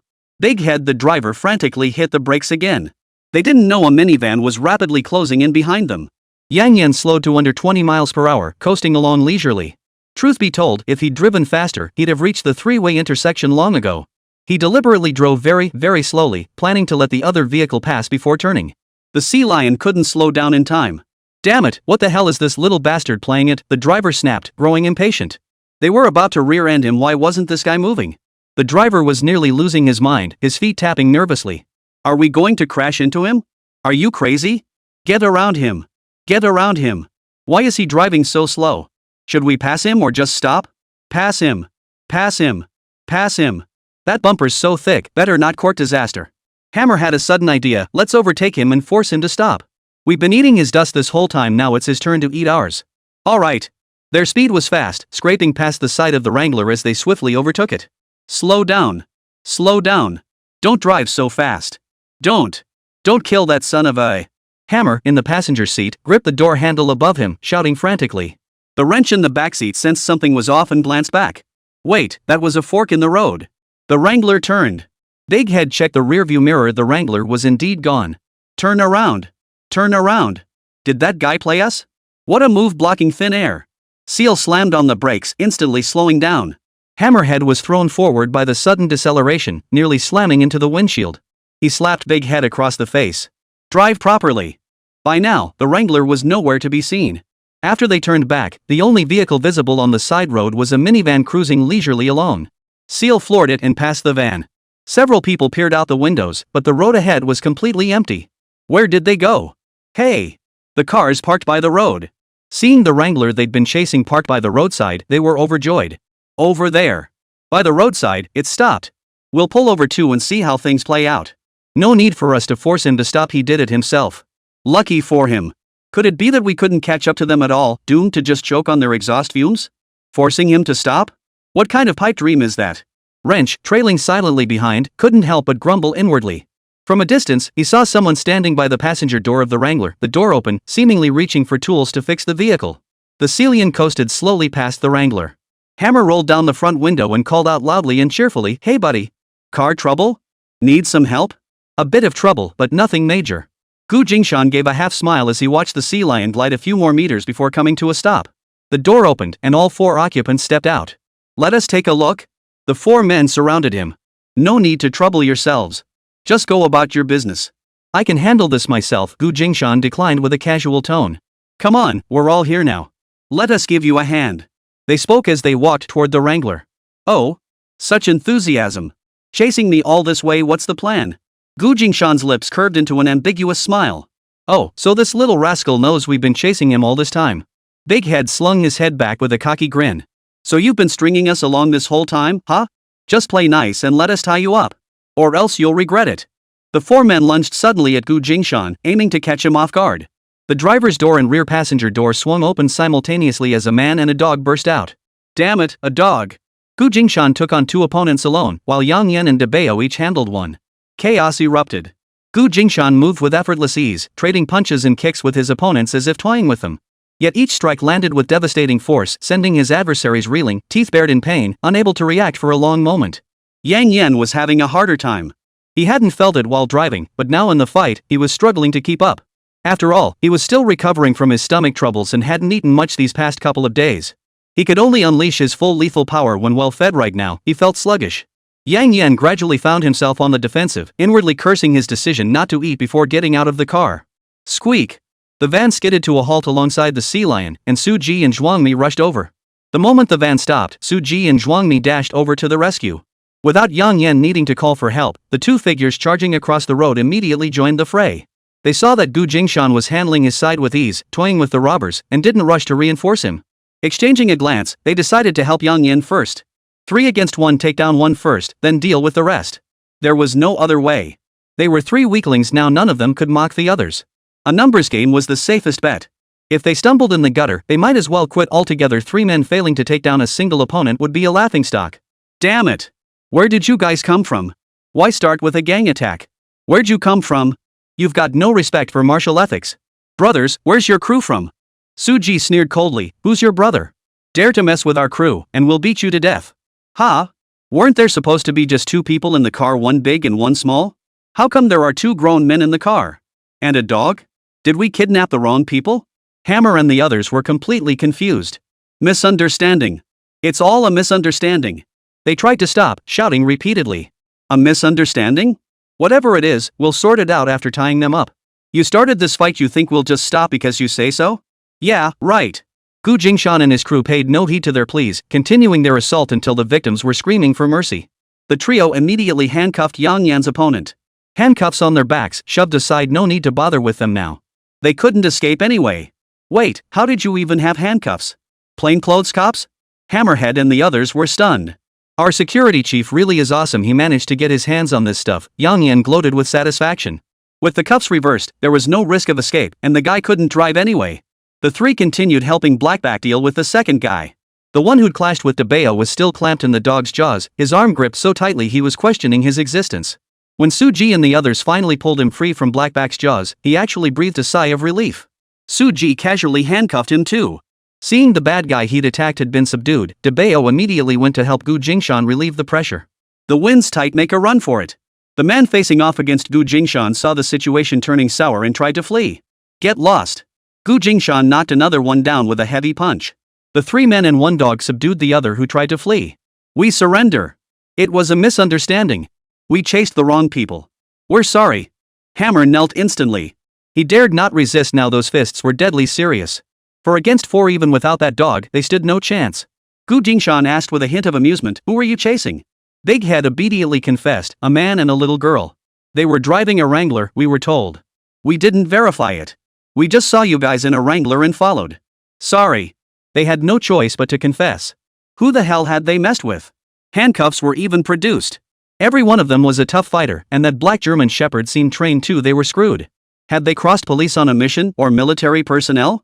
They hoped the other party would forgive their mistake of mistaking them for someone else, considering their honesty. We truly didn't mean to chase you guys, we followed the wrong people. We just saw the Wranglers and gave chase. We're really sorry. Big Hammer bowed his head repeatedly, apologizing profusely. They thought kidnapping a kid would be a piece of cake. But they'd mistaken their target and ended up facing 4 grown men plus a dog. What kind of luck was this? If there had been fewer people, they could have bluffed their way out or even turned the tables. Now it was useless. They couldn't beat them, and with 3 of the 4 men handcuffed, no matter how tough they'd acted before, they had to back down now. Jingshan and Suji exchanged glances. A man and a little girl driving a Jeep Wrangler, that information was intriguing. Jingshan, why chase them? Someone paid them to make an appearance. We were just listening in. Such fancy words for kidnapping? Yang Yan rolled his eyes, cutting straight to the point. We're in deep water, brothers. Cut us some slack, we never meant to offend you. Who says we're brothers? Think we'd get a reward for turning you in? No. We'll pay. It's our fault. We'll compensate you for your losses. Bro, what loss did they suffer? They're the ones who beat us up, complained Big Head, still handcuffed. Shut up. Hammer scolded Big Head, then immediately turned to Jingshan and the others with a forced smile. My little brother doesn't know any better. Please don't hold it against us, big brothers. Jingshan pressed on, you messed up. Will the other side send more people? Shuizi spilled everything, who knows? The guy who contacted us had a thick Hong Kong accent. Those little bastards over there are all crazy. Jingshan raised an eyebrow. Any contact info? Hong Kong accent? From the Pearl River Delta? Jingshan silently noted the detail. Hammer's eyes darted around. No. They only gave us an address, telling us to deliver the goods there after we got them. He tentatively asked, are the big shots interested too? MHM. Hammer perked up. I really only wanted to kidnap that girl, no offense meant. If the big brothers are interested too, we'll split the loot 50-50 after we pull it off. Suji coordinated with the platoon leader, how do you even know what the girl you're kidnapping looks like? Relying on just a Wrangler to pull this off? That's pretty amateurish, don't you think? Big Head chimed in, we've got photos in the car. We can show you. Big Head didn't notice Hammer shooting him a vicious glare after hearing his words. Shui and his crew had simply followed the Wrangler without overthinking it, focused only on not letting the guy stop and confronting him directly to confirm if the girl in the car matched their target. They hadn't expected to hit a brick wall this time, provoking the wrong people. If the other side got interested in this case, with their skills, they'd snatch it effortlessly. That meant no more business for them. Damn Big Head. If he'd kept the photos hidden, they could have shared in the spoils. Now it was all up in the air. Wait, there was still the delivery location. They didn't know the delivery location. In that brief moment, Hammer processed everything and made up his mind. If the other side refused to share any benefits with him, he wouldn't hand over the delivery location, he'd make them waste their time. Yang Yan walked over to the sea lion, opened the door, and rummaged inside until he found a photograph. Calling it a photo was a stretch, it was actually a black and white image cut from a newspaper. The image caused Yang Yan's brow to furrow. As Gu Jingshan took it in hand, his eyes darkened. There, in stark contrast, was Gu Linlin's attire from the family reunion ceremony. Hong Kong? The mastermind behind the kidnapping hails from Hong Kong? Gu Jingshan's eyes burned with smoldering fury. The moment Hammer mentioned the contact had a Hong Kong accent, he knew something was off. Now, seeing this photo cut from the newspaper, there was no longer any doubt. The newspaper was printed in traditional Chinese characters, published on the Hong Kong side. For such a clipping to reach the mainland, its source could only be Hong Kong. The little bug hiding in the Wei family tree couldn't hold back any longer? Tie him up. Gu Linlin scampered out, handing over several beer strap ties. There were only 3 sets of handcuffs, and the 4th person was already pinned down with their hands pinned behind their back. Wow, little Linlin has sharp eyes. Su Ji praised. How does the saying go? Those who bind others will themselves be bound. Yang Yan shook his head and gazed at his handiwork as he worked. All 4 men were now tightly bound. They couldn't possibly be handcuffed when they were taken to the station. Stop showing off your knowledge. Let's go. Zhuangmi was ready to drive the horse-drawn carriage. It was his turn at the wheel. Ha? You guys? Shui was dumbfounded. When Gu Linlin handed over the binding rope, Hammer heard the girl's voice. Only when he saw the girl's figure did he realize they'd stumbled upon the real deal.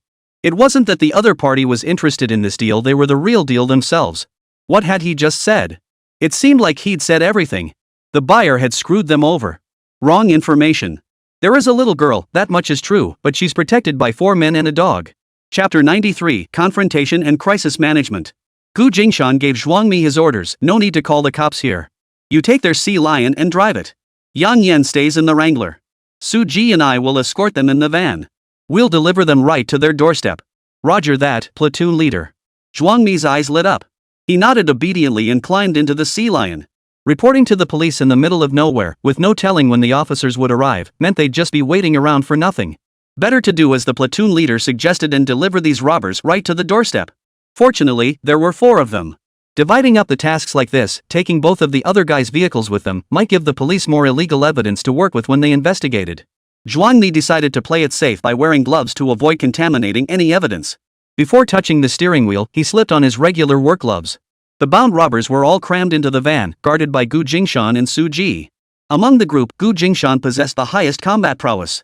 With him guarding the van, there was no fear of the 4 robbers causing trouble en route. They were all transported to the police station at once. Yang Yan, already driving the Wrangler and familiar with its condition, carried Gu Linlin, freeing Gu Jingshan from having to worry about the vehicle. Zhuangmi reluctantly agreed to take charge of the sea lion. Truthfully, even if they'd left the sea lion behind, no one could have faulted them. But they were accustomed to handling matters cleanly and efficiently, leaving no room for others to find fault. Hammer, now bound, had come to a realization. The man was their target. It was just that, due to incorrect intelligence, he had overestimated his own capabilities, never expecting the other side to suddenly have 3 adult men and a well-trained wolfhound. Looking on the bright side, though the enemy had coaxed quite a bit of information out of him, they remained unaware of the crucial details like the contact person and the delivery location. Without hard evidence, they couldn't pin any charges on his crew. Without concrete evidence, they couldn't prove kidnapping given the current situation. It was his group who were bound. He could turn the tables and accuse them of kidnapping. Given their arbitrary detention of his crew and the attack by the dog, once they were in the station, it was anyone's guess who would be the one getting punished.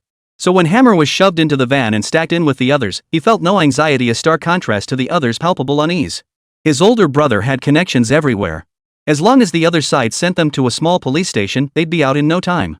His relaxed demeanor drew sideways glances from Gu Jingshan and the others. Even Gu Linlin sensed something off for a robber caught red-handed. This guy was far too calm. The real abnormal reactions were coming from the small-time thugs beside him, their fear, their anxiety, their trembling. Gu Linlin couldn't help but recall those incorrigible individuals from her past life, whose powerful connections allowed them to act with impunity. If this guy has powerful connections, the smaller the town, the easier it is to pull strings. Even if he gets thrown in jail, he'll be bailed out quickly and never face charges. Only in high-profile locations, and only if the incident escalates significantly, can you truly nail these people. Otherwise, if they turn the tables and sue my dad and the others, we'll be in big trouble. Sigh, how should I warn them?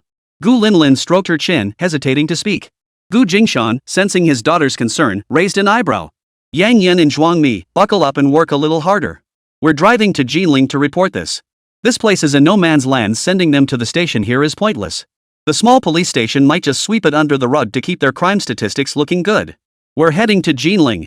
The more attention a kidnapping case drew, the less likely they'd be able to cover it up. Gu Jingshan wasn't afraid of the perpetrators turning the tables on him. He still held a trump card, one they had personally admitted to. But tracking down the mastermind behind the scenes would be too laborious for him to handle alone. Handing it over to the mainland police would be even more troublesome, as it involved financial conglomerates from Hong Kong. Better to notify Hong Kong directly. Let whoever caused this mess handle their own investigation. Let them handle the investigation while he rested easy. With that thought, Gu Jingshan retrieved his mobile phone from the car and dialed a number. Miss Wei, hello. Mr. Gu, hello. Happy New Year. I should have called you first to wish you an early celebration. The voice on the other end sounded rather cheerful. Gu Jingshan, however, had no mood for pleasantries. The new year is approaching, and I didn't expect the winds from Hong Kong to be so strong, blowing all the way to the mainland? Ha? Wei Yunlan seemed confused. Gu Jingshan saw no point in beating around the bush. Someone used photos from the family reunion banquet to blackmail me. They're trying to kidnap my daughter. As allies, it was best to speak plainly. What? Wei Yunlan sprang to his feet. How is Lin Lin? The genuine concern in her voice softened Gu Jingshan's expression slightly. Lingling is fine, but I want to know who orchestrated this and what their purpose was. Wei Yunlan agreed decisively. Alright, I'll give you a satisfactory explanation. Give my regards to my goddaughter. The newspaper photograph of the recognition banquet was only published in Hong Kong, and the people involved were naturally from Hong Kong. Wei Yunlan's face instantly turned ashen. After the reunion banquet, she had been waiting for certain reckless individuals to make their move. She hadn't expected them to be so patient, biding their time for over half a year before choosing to act just before the new year and reaching their hands into the mainland. She would root out those who dared to overreach. Understood. Having secured the promise, Gu Jingshan tucked away his mobile phone and led his daughter to their family car. Lingling, Daddy needs to keep an eye on those bad guys, so I'll stay with Uncle Su in the van. You should ride in our own car with Debao and Uncle Yang. Uncle Yang will drive, okay? Daddy, are those bad guys robbers? Are they going to kidnap us? Gu Linlin had pieced together the situation from everyone's conversation. Yes. They're all bad people. They need to be punished properly. Of course. Yang Yan opened the rear door of the Wrangler. Princess, hop in, we're going to be heroes of justice and take them straight to the police station, okay? Sure thing. Gu Linlin suddenly felt a pang of emotion. Come to think of it, their kidnapping and robbery were child's play. The truly formidable one was Zhang Zicheng, the ruthless man who kidnapped the son of Hong Kong's richest man, successfully extorted 38 billion Hong Kong dollars, and walked away unscathed. Gu Jingshan instantly felt a sense of crisis. The son of Hong Kong's wealthiest man could be kidnapped? And walk away with 3.8 billion Hong Kong dollars? That figure sent a chill down Gu Jingshan's spine. He and his daughter were just two people. How much wealth did they even have that it attracted kidnappers? If the attackers were numerous, having only Wei Lingdang as a bodyguard would be insufficient if trouble arose. Fortunately, they had invited Su Ji and the other two to accompany them this time. Otherwise, with just himself and Debao, it was doubtful they could have escaped unscathed. Gu Jingshan couldn't help but recall Zhuang Mi and the others working at that security company. A thought suddenly occurred to him: why couldn't he start his own security company? He had the money, and as for manpower, that was easy to handle. With so many soldiers retiring each year, he could draw a steady stream of recruits. By establishing his own enterprise and extending an olive branch to that pool of personnel, the political commissar would surely be pleased. The political commissar had once expressed regret and sorrow in his presence over comrades who, after returning to rural life, resorted to desperate measures due to various conflicts and overwhelming disillusionment. Whenever news of such incidents reached the unit, the commissar's mood would darken. Now that he had money to spare with Wei Yunlan in Hong Kong and Han Shao in Shanghai, and with his connections to wealthy tycoons and political figures set to grow even stronger, he had no worries about securing business. Even now, after making the rounds among the second and third generations in Hong Kong, he could likely secure business deals. Hong Kong's bigwigs were extremely security conscious. This venture was truly viable. We can start a security company. Gu Linlin's thoughts aligned with her father's. Gu Jingshan nodded. Yeah, I think so too. But things are a bit hectic right now. Let's wrap up the main business first, then we'll discuss the security company, okay? Alright. Gu Linlin obediently climbed into the car, pulling De Bao in with her. There aren't many precedents domestically yet. Hong Kong has high tax burdens. If Dad wants to register a security company, it might be better to register an offshore company instead. Tax burdens and various weapon permits should be easier to apply for than in mainland China. Weapons can be applied for? Gu Jingshan's eyes lit up.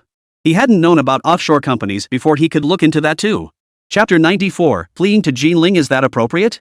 Is that even feasible? Gu Jingshan quietly filed the security company idea away in his mind. The immediate priority now was to get these robbers into custody. Their speed was fast enough that they reached Jinling 3.5 hours later. Report the crime, record statements, complete the paperwork.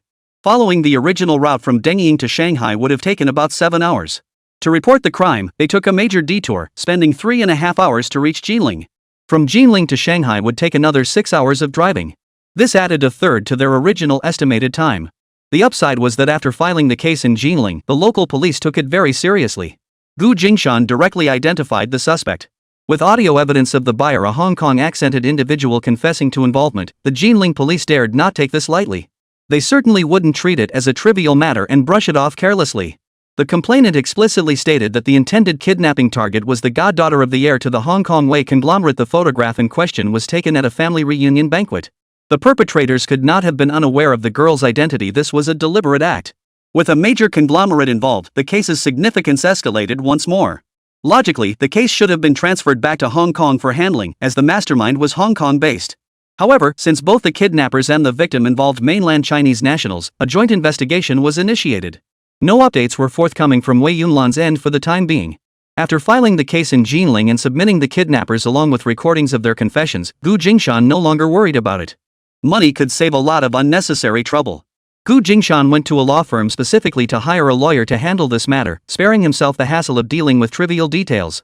When Hammer and his 3 accomplices learned they'd been sent to Jinling City Detention Center, they were stunned.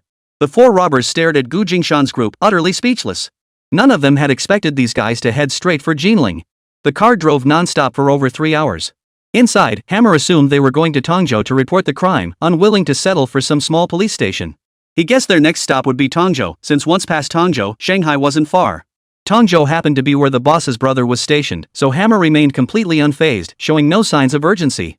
But when they were escorted out of the van and saw the sign for Jinling Police Station, all 4 of them were dumbfounded. 3.5 hours, and they ended up in Jinling?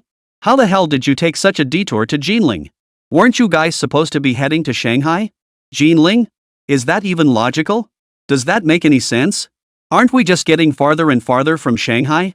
The 4 were led into the station, their faces etched with utter dismay. No matter how capable the boss is, his reach doesn't extend 200 or 300 kilometers beyond the main base to a major city. This time, their jail time was absolutely unavoidable.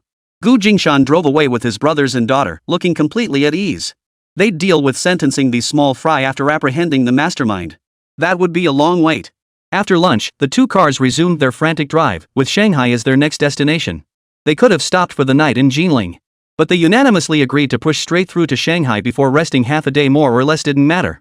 If trouble arose in Jinling, they'd lose another day. After all, they were all young. Pushing through to Shanghai for a break together wouldn't be a problem. With the Spring Festival approaching, the roads were increasingly crowded with returning vehicles, making the national highway difficult to navigate. In some sections, they couldn't maintain speed at all. With traffic jams looming, it was better to leave early and arrive sooner. Back in his own car, with Suhi driving, Gu Jingshan didn't have to operate the wheel. Instead, he mentally rehearsed the security company's affairs. He sifted through his daughter's wild ideas, picking out the ones worth exploring. What exactly was an offshore company? How did it operate? Attorney Lin? She probably wouldn't be suitable. As a mainland-born lawyer, she might not be familiar with foreign legal systems. Besides, she had her hands full with other cases. It would be better to find someone else reliable to handle it. Gu Jingshan dialed Wei Yunlan's number again. Hello, Ms. Wei. I'm considering registering an offshore asset protection company. Do you have any suggestions? Or perhaps you could recommend a suitable law firm? Wei Yunlan was somewhat surprised. She had detected displeasure in his tone regarding the morning's kidnapping incident. He was calling back after only half a day. Was he that impatient? Without her immediate response, she had assumed he might come demanding answers. Instead, his inquiry turned out to be about establishing a company. Appreciation flashed in Wei Yunlan's eyes. Even after the kidnapping, Gu Shang hadn't let it disrupt his rhythm. An offshore company? Was he planning to establish a new business? After a moment's thought, Wei Yunlan decided to recommend her regular lawyer to him. She also called Attorney Han, instructing him to give this referred client his full attention. Attorney Han was somewhat unimpressed. He had plenty of clients already. Surely a minor consultation wouldn't require his attention? Little did Attorney Han know that this Mr. Gu would become his biggest client by far. The client wanted to register an offshore company, obviously for tax avoidance. Such deals had become an industry. For Han, it couldn't be simpler. He intended to send the documents back, but the client was on the road without a fax machine. He could only explain everything step by step over the phone. Registering in the Cayman Islands exempts you from corporate income tax, capital gains tax, and inheritance tax. It's globally recognized as a tax haven. Companies incorporated there can list on major exchanges like New York, London, or Hong Kong. The legal system is mature and meets international financial standards. Shareholder and director information remains confidential, and the asset isolation mechanism is robust, ideal for cross-border investments and family wealth management. MHM. Gu Jingshan listens silently. The British Virgin Islands, on the other hand, has low registration thresholds, requires no paid-in capital, and supports anonymous shareholding and remote management. Local operating profits are exempt from income tax, with no foreign exchange controls, facilitating global capital allocation. Company information is strictly protected, and the judicial system is robust, reducing litigation risks. Gu Jingshan remained silent after hearing the first 2 points. After a moment's thought, Attorney Han shifted focus to highlighting the advantages of using Hong Kong as an offshore company jurisdiction. After all, he was a Hong Konger himself. Hong Kong operates under territorial taxation principles, imposing profits tax only on local Hong Kong profits at rates ranging from approximately 8.25% to 16.5%. Non-local income is tax-exempt. Hong Kong is an international trade hub with free foreign exchange circulation and no import-export tax restrictions, making it ideal for establishing cross-border trade and listing structures. Its robust financial infrastructure, as an international financial center, offers convenient banking services and financing channels, along with high corporate credibility. Gu Jingshan listened to the introduction of these locations, which focused solely on financial aspects. The information he most wanted to know was completely absent, so he decided to ask directly, if I register a security company, where can I apply for a private firearm license? Gu Jingshan's question caught lawyer Han off guard. He had expected a major deal from a client referred by Miss Wei Yunlan, not the registration of an offshore company for a security firm.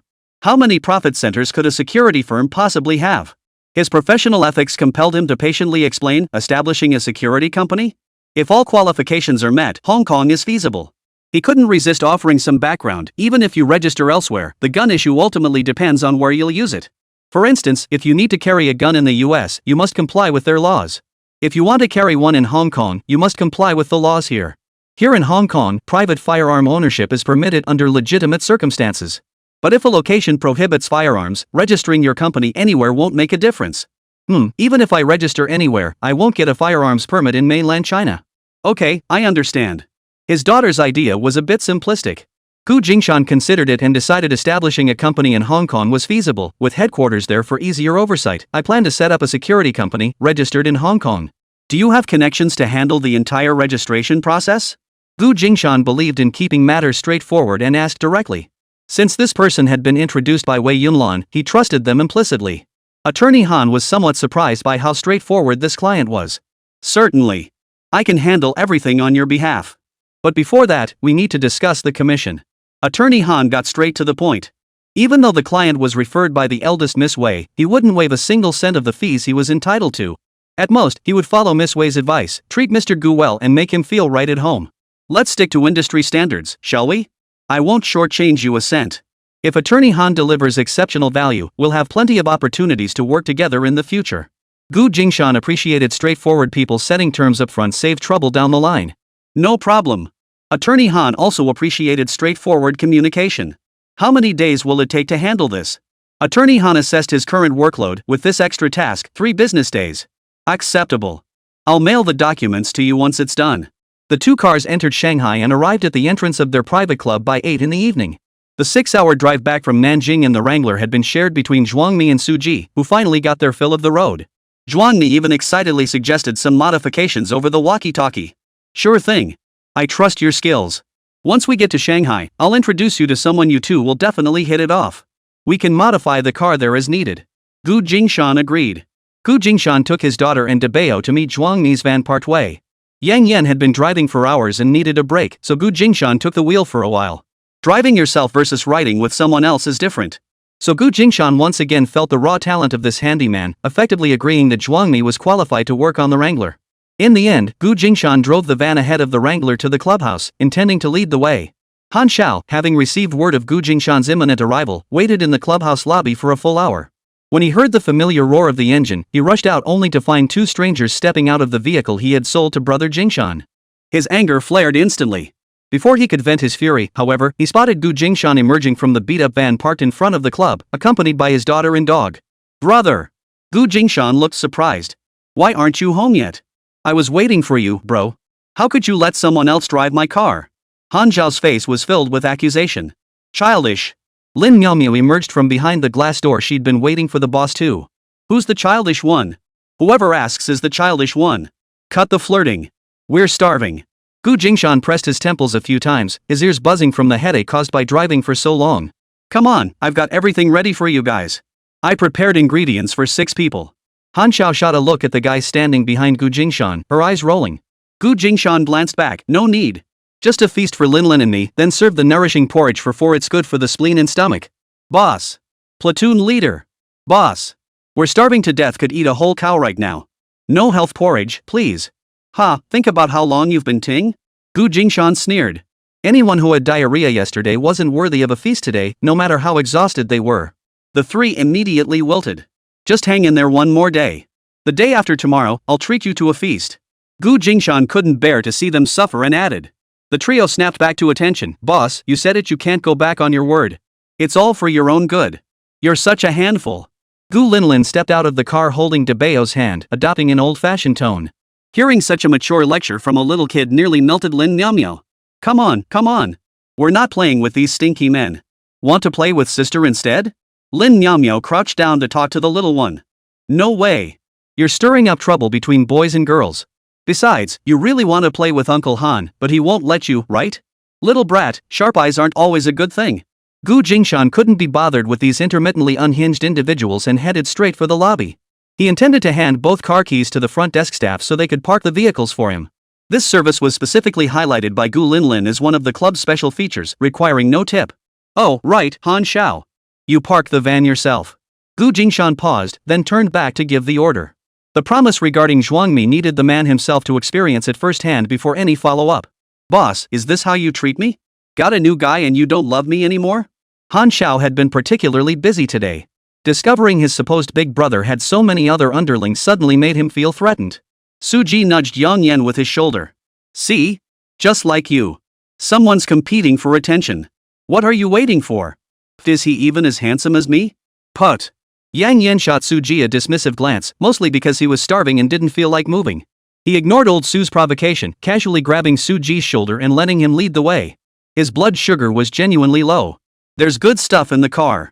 Drive around and find it. Gu Jingshan felt that Han Xiao, that guy, never gave him a break, always taking advantage. Gu Jingshan barked the order, and the guy actually went off without a word, scampering to park the car. Led by Lin Miaomiao, they sat down at the dining table. Han Xiao strode in with purpose. His face lit up with excitement as he shouted, Bro! You gotta tell me who the genius is who modified this car? Chapter 95. The club seemed to have no manager. Gu Jingshan raised an eyebrow. How does it drive? Don't mind that it's a van, right? Bro, where'd you even get this thing? No wonder you ditched your Wrangler and drove this home. Whoever tuned it is insane genius level. Han Zhao's face lit up as he pumped his fist in excitement. Introduce me to him? If he likes tuning, he can modify any of my cars. Wait, no. Someone at that level must have a line of clients waiting forever. When would it ever be my turn? Bro, can you cut in line for me? Han Xiao clung to Gu Jingshan like glue, utterly in awe of his skills.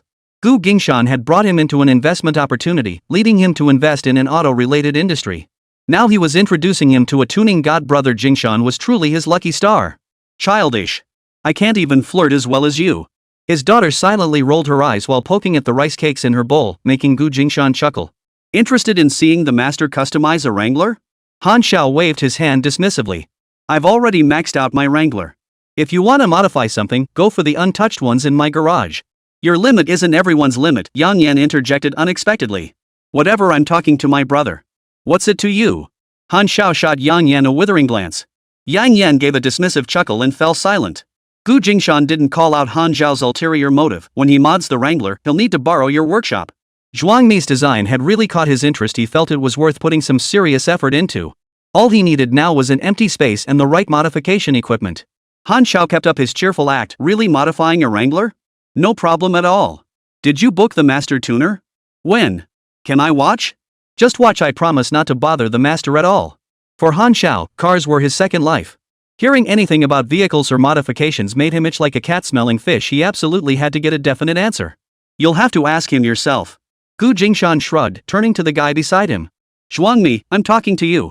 Zhuang Mi remained silent, still quietly spooning porridge from his bowl. Ha? You're the van modding master? Han Zhao looked stunned, never expecting the legend he admired to be right there in front of him. Maybe he'd been a bit rude earlier. Had his earlier actions offended the master?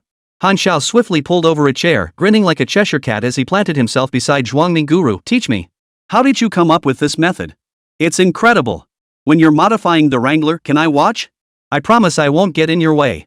Gone was the haughty demeanor from moments ago. Han Zhao now adopted an attitude as obsequious as could be. Yang Yan mimicked Han Zhao's earlier tone with a sarcastic snort. Han Zhao paid him no mind, his entire focus fixed on currying favor with Zhuang Mi. How could a master like you settle for nourishing porridge? Bring on the feast. The boss won't let me. Zhuang Mi replied flatly, eyes fixed on her bowl of porridge. No problem. I'm in charge here. Han Zhao patted the table. Humph. Gu Jingshan gave a faint, cold snort. Han Zhao's ears twitched and he immediately changed his tune. Oh, right, the boss calls the shots here. He's just looking out for your health. I heard you guys hurt your stomachs recently? No worries, no worries. Our club has the best nutrition consultants. Rest assured, I'll arrange for a consultant right away to help you guys prepare some stomach-soothing kanji for a few days. It'll be absolutely delicious and nourishing. One more day of nourishment should do it. Zhuang Mi finished the last sip of porridge and set down his bowl. Though the porridge tasted decent, he'd been drinking plain kanji for 2 days straight and couldn't stand the thought of another bowl. No more porridge the day after tomorrow. Alright, whatever you say, boss. Boss, when you're modifying the Wrangler, can I watch? I'll help you out. Han Zhao stared intently at Zhuang Mi's face, desperate for a definite answer. If you use your workshop, you can come. Yes. I can use the workshop freely, even tear it apart. Han Zhao nearly cheered. Suji and Yang Yan exchanged a knowing glance beside them. When you know the right approach, Zhuang Mi could win over anyone. They finished their bowls of kanji in no time. Though they coveted the braised pork, spare ribs with rice cakes, poached chicken, sweet and sour mandarin fish, pickled fish soup, and sweetened glutinous rice balls before the platoon leader and his daughter. They knew their stomachs couldn't handle such rich, greasy, and sticky foods. To save room for a feast the day after tomorrow, the three of them behaved themselves now. Gu Jingshan had long since stopped meddling in the dispute between Han Zhao and Zhuang Mi, instead engaging in conversation with Lin Miao. It was mostly Lin Miao reporting while Gu Jingshan listened.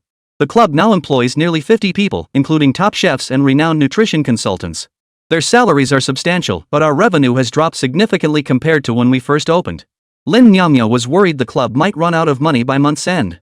Right now, you think the losses are because our expenses are a bit higher. Once the foot traffic stabilizes, we'll gradually start turning a profit. Gu Jingshan reassured her, clinging to his blind optimism. Don't focus on the short term. As long as this club avoids fundamental mistakes, it can thrive for a long time. What Gu Jingshan didn't mention was that, thanks to Han Zhao, the club was now linked to the Han family. As long as the Han family remained unshaken, the club would thrive.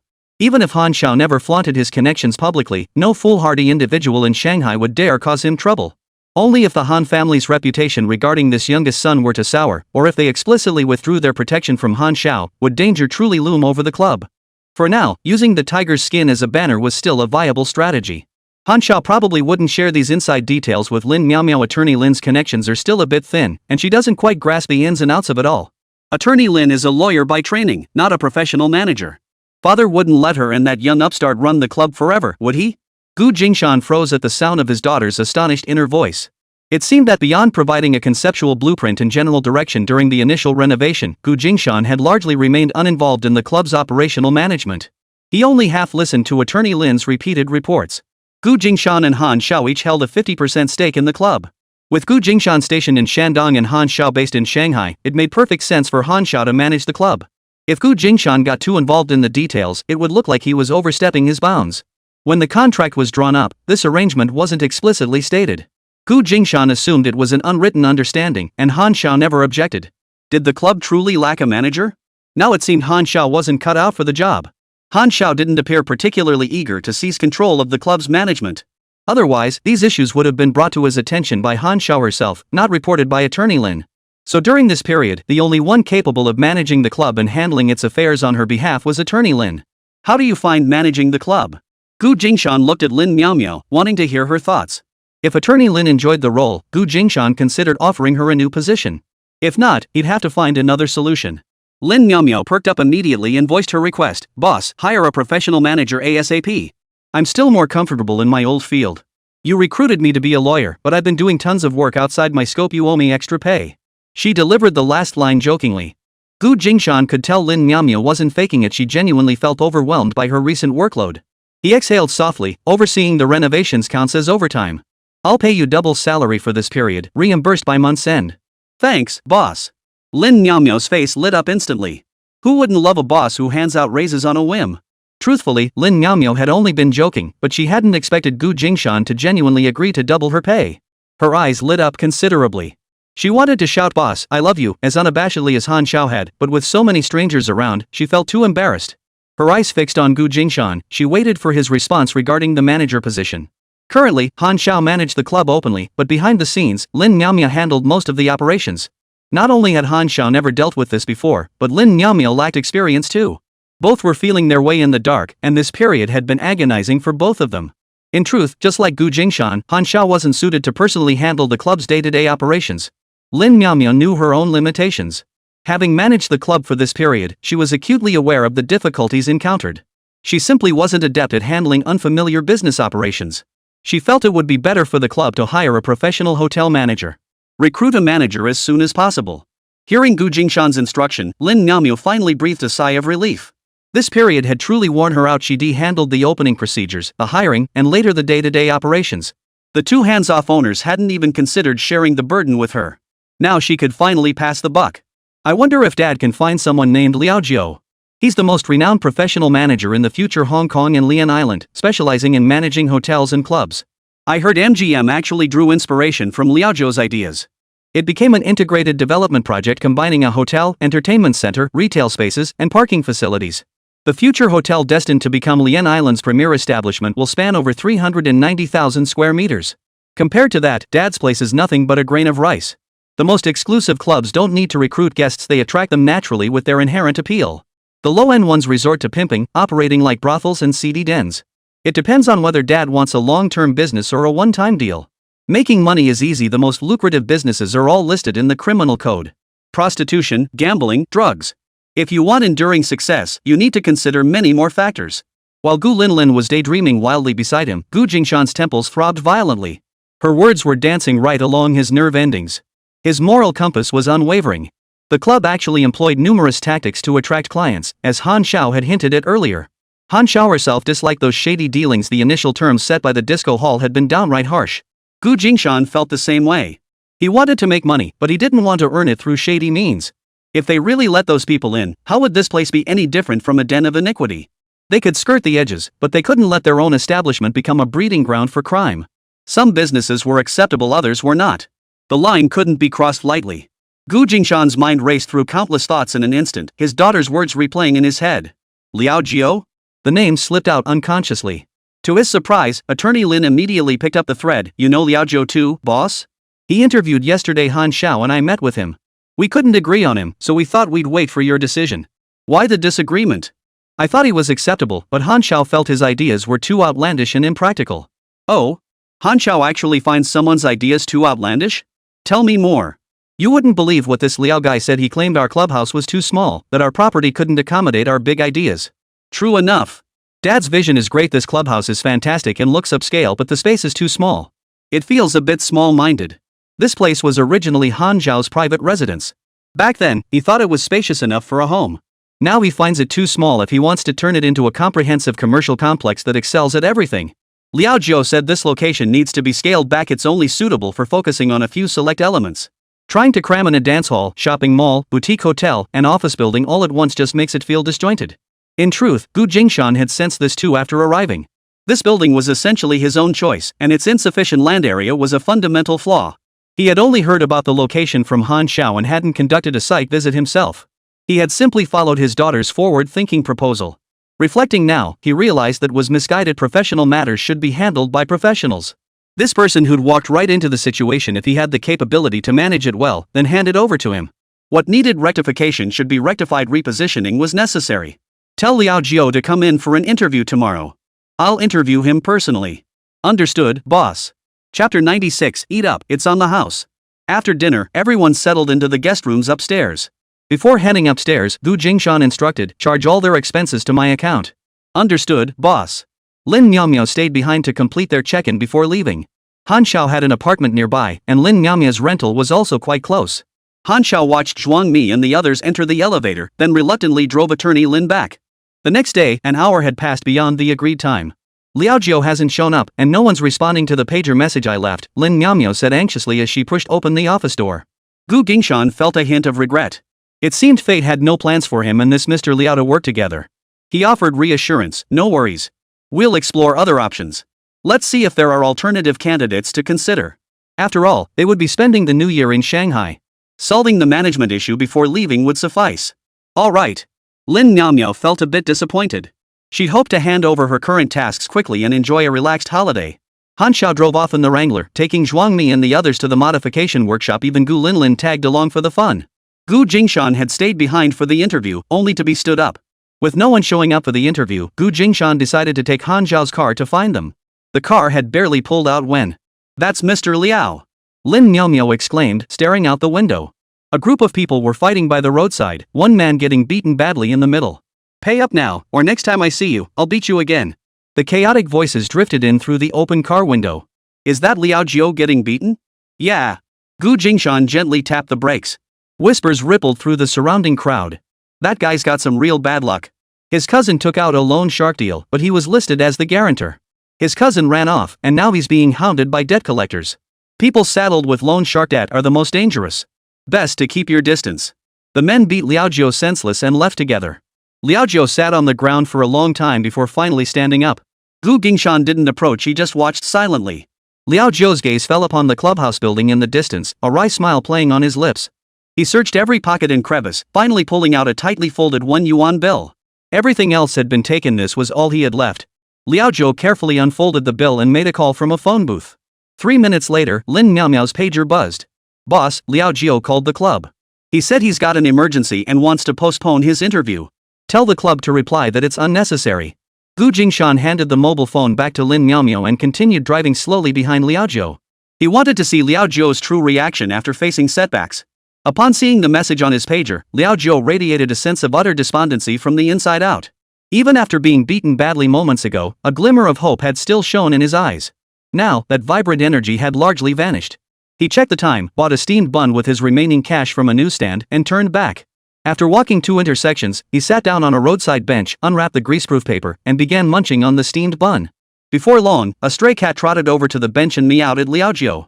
Liao Jiao sighed, tore off a small piece of the last steamed bun in his hand, and offered it to the filthy cat. The cat sniffed it, then turned and walked away. Not even you want it. Liao Jiao muttered to himself. Gu Jingshan had followed Liao Jiao the entire way. He got off the bus when Liao Jiao sat down on the bench to munch on his steamed bun. When the kitten didn't eat the piece Liao Jiao offered and walked away, Gu Jingshan stood before him. Gu Jingshan handed him a sandwich the brand Han Xiao usually ate. Today, Han Xiao hadn't finished it, likely because he'd planned to share breakfast with Zhuang Mi and the others. I can't afford it, Liao Jiao shook his head. Having lived in Shanghai, he knew which brands he could afford and which he couldn't. It's on me. Free of charge. Are you Mr. Liao Jiao? Gu Jingshan sat down beside him. The mention of his name made Liao Jiao sit up straight.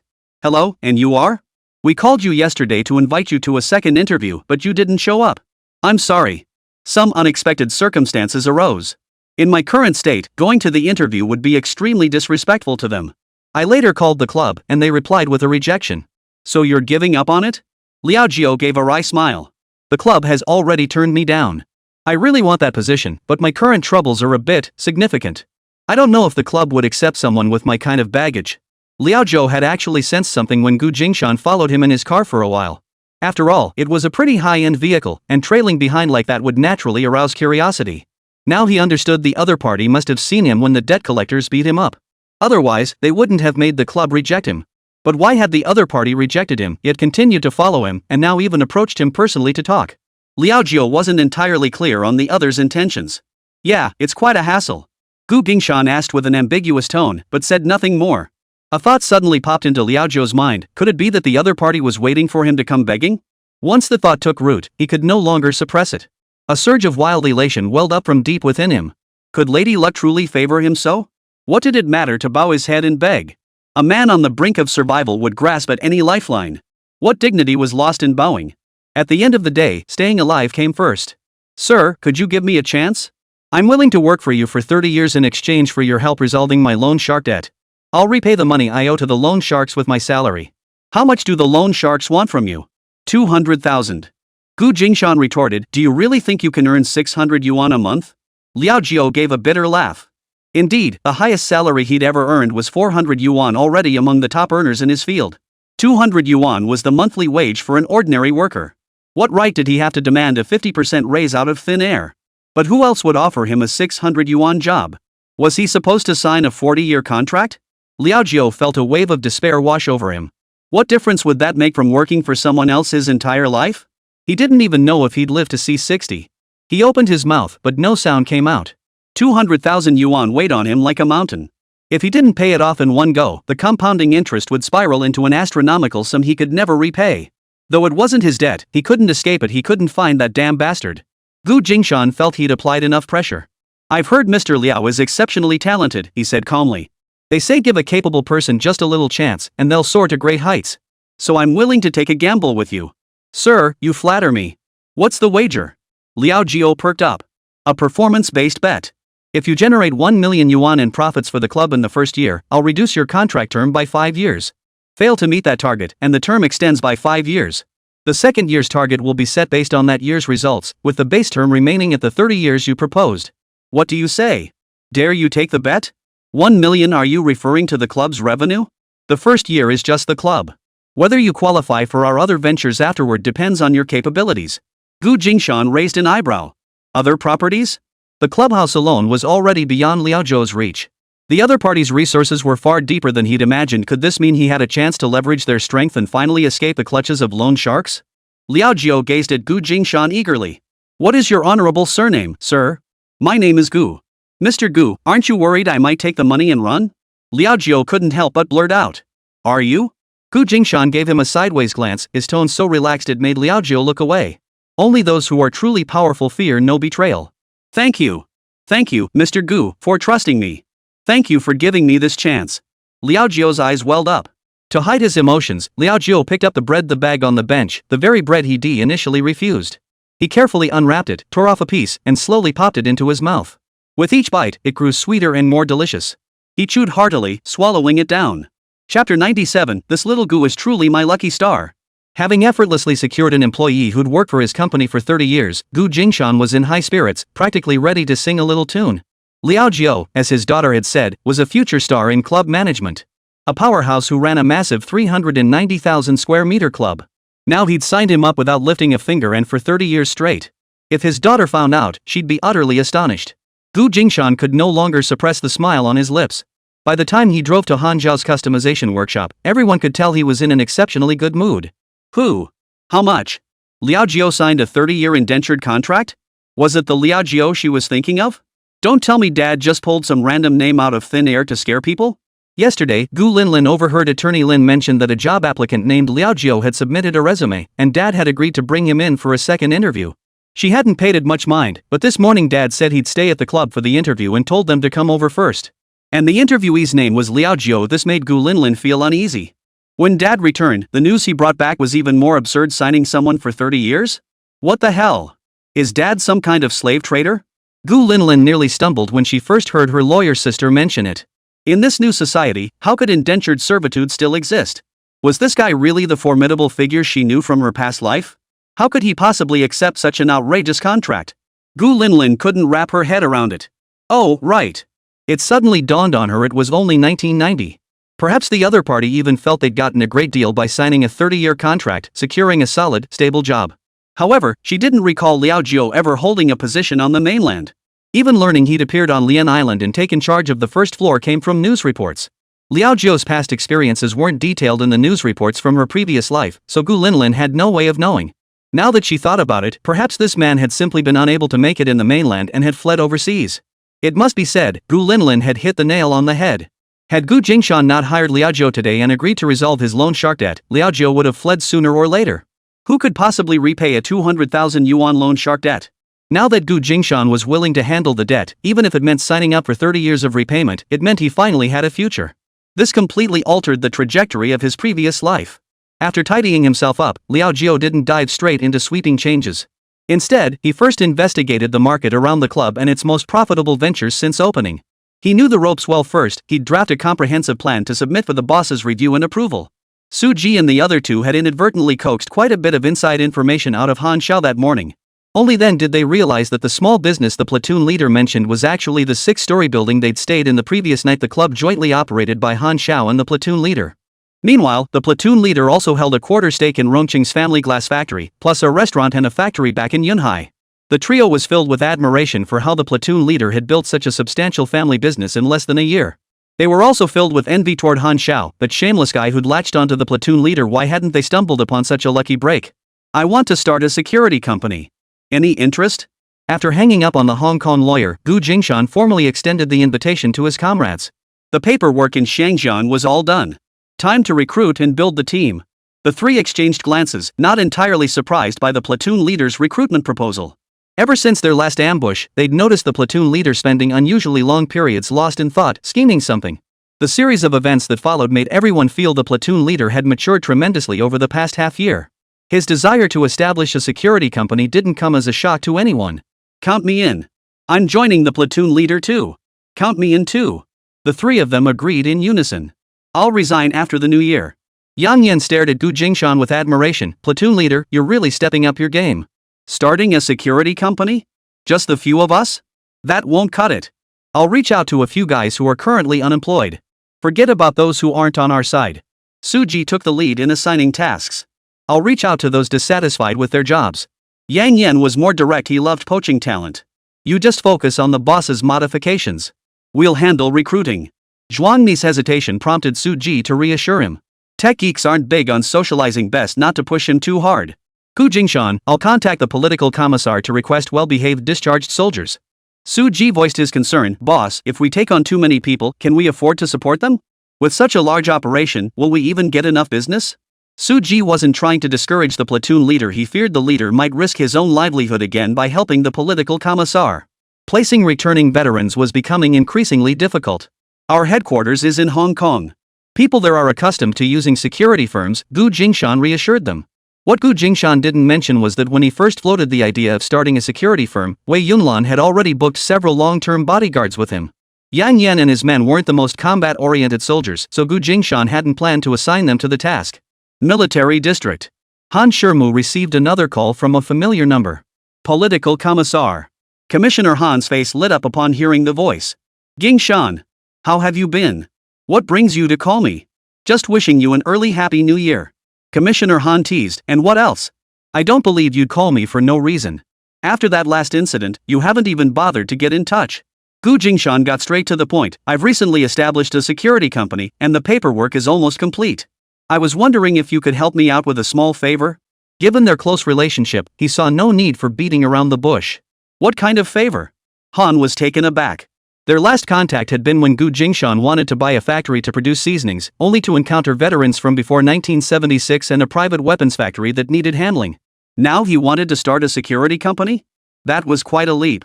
Last time, helping Gu resolve those legacy issues had unexpectedly netted him a batch of high-quality military-grade firearms. That incident had earned him considerable praise and unlocked unexpected resources. After all, while the Type 51 pistol wasn't as good as the Type 54, it was perfectly suitable for training and served as a welcome supplement for everyone. Last time, Xiaogu didn't seek any rewards or recognition. Now that he needs help, Political Commissar Han has resolved to assist him no matter the difficulty. My security company is short-staffed. I was thinking that since the Political Commissar's unit has annual discharge quotas, I was hoping you could put in a good word for me and allocate a few promising recruits.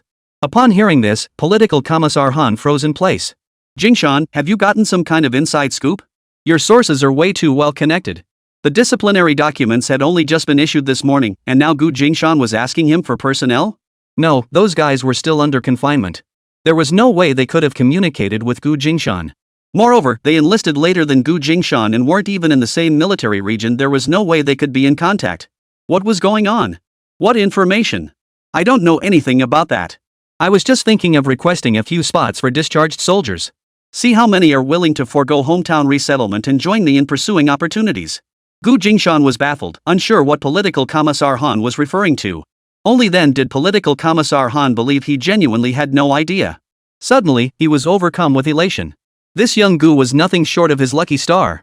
Just moments ago, he'd been racking his brain over how to handle those troublemakers from headquarters, and now Gu Jingshan was coming to him for personnel. A security company? This was a super perfect solution. Perfect. Next time he met Gu Jingshan, he absolutely had to treat him to a drink. No, 2 rounds. Commissioner Han beamed. This year's demobilization numbers hit a new high, but many still can't find placements. Rest assured, during future demobilization seasons, I'll prioritize spots for you. Alright, thank you, political commissar. With that assurance, Gu Jingshan felt relieved his goal had been achieved. Now he just had to wait for offers from Suji and Yang Yan. The discharge paperwork wouldn't be processed until after spring. Hold on. The phone call Gu Jingshan was about to end was halted by the political commissar. Commissioner, what is it? Recently, a few soldiers requested early discharge. Are you interested? Han Shermu asked tentatively. Gu Jingshan was overjoyed. Yes, I'll take them. He'd assumed he wouldn't hear anything until next March, but unexpectedly, confirmed spots were available before the new year. This batch only has 3, but 1 is a top-tier soldier, and 2 are past martial arts competition champions. Gu Jingshan was secretly astonished. How could soldiers with such skills be discharged? Shouldn't they transfer to special forces? Or did they suffer injuries? No matter, even if injured, we'll take them. I'll treat them. We're desperately short-staffed right now. We can even assign them to civilian roles. Their skills are top-notch. They can really fight. But they made a mistake. On a mission in Jiaoji, they disobeyed orders and slaughtered an entire village. So higher-ups have no choice but to consider forced discharge. They're currently under detention while we deliberate on punishment. Gu Jingshan exploded in anger. It must be those damned Animites who provoked them. Otherwise, how could our own brothers massacre an entire village? Political commissar, you can't let those shameless bastards hurt our brothers' hearts. I understand perfectly well. But you know the current international climate. With an incident like this, we need to save face. If I request their release, could you expedite lifting their confinement? Gu Jingshan's eyes flashed. I have a case here that urgently needs manpower. Did you get your security company approved? Everything's taken care of. Then send me the company documents. I'll process the application for you. Gu Jingshan looked slightly embarrassed. Since our first business deal is in Hong Kong and the procedures there are simpler, the security company is registered in Hong Kong with its headquarters based there. He feared the political commissar might take issue with this, especially since Hong Kong hadn't yet been returned to China, worrying it might cause complications. Excellent. Commissioner Han was delighted upon hearing this. Perfect, let those little bastards hide out over there for a while. Little Gu always had his own ways of doing things, but every time, he hit the nail right on the head. Once I get the application approved, I'll send it over to you. Is it that urgent? We can't afford to wait. I'm worried the Vietnamese will make things difficult, and delays could lead to complications. We're our own people, we shouldn't have to shed blood and sweat only to suffer injustice and tears. Alright. I've had that request for Hong Kong bodyguards for ages, but never had the manpower. They can deploy directly to Hong Kong and take shelter there first. Once I recruit replacements, they'll take over. They won't be stuck there long. Alright, I trust you to handle it. Keep in touch, I'm not that busy, and I actually enjoy chatting with you. Alright, political commissar. I'll find time to head south and have a drink with you. Last time I was in Guangdong province, things were too rushed, I didn't get a chance to visit the military district. Great. Don't keep me waiting forever, stop dangling that carrot. Don't say that, I'll definitely come. Chapter 98, Not Worth Our Own Blood, Sweat, and Tears. Xia Hang spent 2 days and 3 nights in confinement. He regretted the village massacre, but he didn't regret it, he only regretted not eliminating every last enemy. Though the order to massacre the village came from the deputy squad leader, he was the primary executor. Therefore, he took full responsibility for the incident. Zhao Yilong and Ning Fuli, who shared his mindset, did the same. Thus, all 3 were confined to the detention cells. Now, the doors to the 3 detention cells opened one after another. Xia Hang, Zhao Yilong, Ning Fuli, come out. How will you handle us? You'll be informed of the outcome shortly. The officer paused, offering no immediate reply. The 3 exchanged glances. Ning Fuli frowned. Are we going to a court-martial? The man who came to collect them, once a close comrade in arms, scanned the area repeatedly, ensuring no one else was nearby. In a voice only the 4 of them could hear, he whispered, someone has requested you from the leadership. They say you're to accompany him on a top-secret mission. There's a chance you might die. There's a chance you might never return. To atone for past mistakes? Xia Hang's footsteps faltered. The man's expression was somewhat peculiar, and you'll have to surrender your military status. This left the three of them even more puzzled. Given their offenses, being sent to a military tribunal was standard procedure. Being assigned to carry out dangerous missions to atone for their mistakes was also normal. But for a top-secret mission, wouldn't they need to retain their original identities? Why revoke their military status? How could they atone for their mistakes without it? Go undercover? It didn't quite add up. Xia Hang's eyes flickered slightly. We avenged the squad leader and his men. We brought back their ashes. Though their flesh, torn by slow torture, ended up in those beasts' bellies, they were buried alongside the squad leader and his men. Discharged? So be it. Zhao Yilong, the youngest looking of them, looked on the verge of tears. If all three of us retire at the same time, will our unit designation still exist? We're the only ones left. Xia Hang waved his hand dismissively. The people are gone. We'll remember the unit number ourselves. During the major downsizing a few years back, countless unit numbers vanished along with their men. That stuff doesn't matter. As long as we're still here, they'll never truly disappear. As they spoke, their footsteps didn't falter. They kept climbing the stairs. They were led into a room where a middle-aged man stood by the window, seemingly waiting for their arrival. Political commissar! Political commissar! The three of them were puzzled. The political commissar wasn't the closest to them. He shouldn't have been the one waiting here. Ning Fulai's expression grew grave. Is the deputy squad leader still alive? Don't ask questions you shouldn't. Listen to me first. Commissioner Han raised his hand to silence their questions, making no intention to answer any of them. Simultaneously, he handed them a piece of paper. You're heading to Xiangjiang tonight. Memorize this number. Once you arrive, contact this person. From now on, you're his soldiers. Commissioner. The three were stunned. You're discharged. Remove your uniforms and leave the military. Han Shimu felt a pang of regret. The three soldiers before him were first-rate talents. To force them to shed their uniforms like this pained him deeply. But if they didn't leave tonight, their fate would be far harsher. Fortunately, with Jingshan security backing them, some things that had once seemed unavoidable could now be accepted with less regret. Given his current position, he couldn't state it openly. Their direct superiors certainly couldn't appear here either. They needed to leave the barracks first. Those who voiced dissent had already raised objections and faced severe punishment. Tonight, their direct superiors went to negotiate with the opposing side. This was wrong. It was just a mere small country. It wasn't worth the blood, sweat, and tears of their own people. Some were groveling so shamelessly that anyone with conscience couldn't bear to watch. He and the higher-ups decided to create a time gap, sending the men away first. Xia Hang and the other two wore expressions of utter dismay. They never imagined the final decision would be this. Han Shimu said sternly, ask no more questions, for I won't elaborate. Go to Hong Kong and live under assumed names for a while. Gu Bingshan will arrange work for you. Follow his instructions. If you find working under him unsatisfactory, return home after a year to live your own quiet life. This is all I and the higher-ups can do for you. Depart tonight. Commissioner. They were still completely baffled, but the political commissar refused to clarify, insisting only that they must depart tonight. Sign the discharge papers. You're leaving tonight. He pointed to the agreements before the three men, demanding they sign immediately. I won't discharge. Zhao Yilong's eyes reddened. Ning Fulai and Xia Hang exchanged glances. Who is Gu Jingshan? Xia Hang didn't wait for political commissar Han to explain. He spoke up himself, Gu Jingshan. If he hadn't been critically injured and lost consciousness on that mission back then, it would have been anyone's game. Commissioner Han had never gotten over the fact that the top soldier title had gone to Guangdong province that year. Even now, after the province had merged with Guangdong, a knot of resentment still gnawed at his chest. Many soldiers close to political commissar Han knew about this incident. Ning Fulai had heard the name before but had little personal connection to him. Xia Hang and Zhao Yilong, however, had heard numerous rumors about the man, though they'd never interacted directly. After all, they weren't from the same military headquarters. Xia Hang scanned the documents on the table. His pupils dilated sharply when he reached the last line's timestamp. His sharp mind raced through the implications in an instant.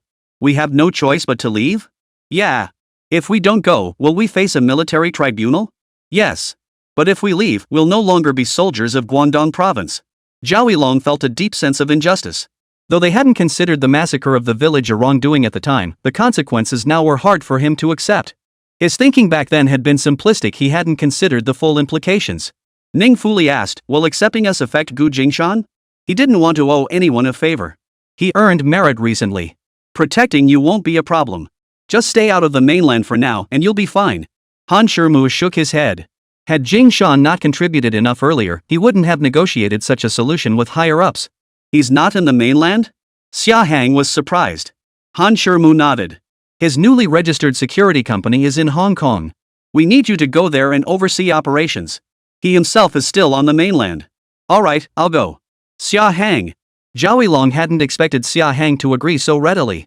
Don't put the political commissar in a difficult position. Releasing us tonight already carries significant risk for him, Xia Hang explained. Zhao Yilong felt a pang of shame. He'd been so focused on himself that he'd overlooked the sacrifices made by political commissar Han. I don't want to go, he pouted, looking aggrieved. Ning Fulai laid out the harsh reality: if you don't leave today, tomorrow you'll face a military tribunal. Then sentencing, imprisonment, and after serving your time, you'll still be forcibly discharged. A peculiar gleam flashed in Xia Hang's eyes. But if our status is changed to security personnel, it's different. How would it be different? Zhao Yilong didn't understand. Xia Hang patiently explained, I'll tell you once we reach Shangjiang. Not now. Getting out of this detention cell in the barracks tonight required many people taking risks to help us. Think of our fallen squad leader and comrades. We shouldn't waste our lives in prison. All right. Zhao Yilong reluctantly conceded. Ning Fuliang assured Han Shermu, we'll keep a close watch on him. Rest assured, political commissar. The three signed the documents. Zhao Yilong noticed the timestamp and blinked in surprise, but raised no further objections.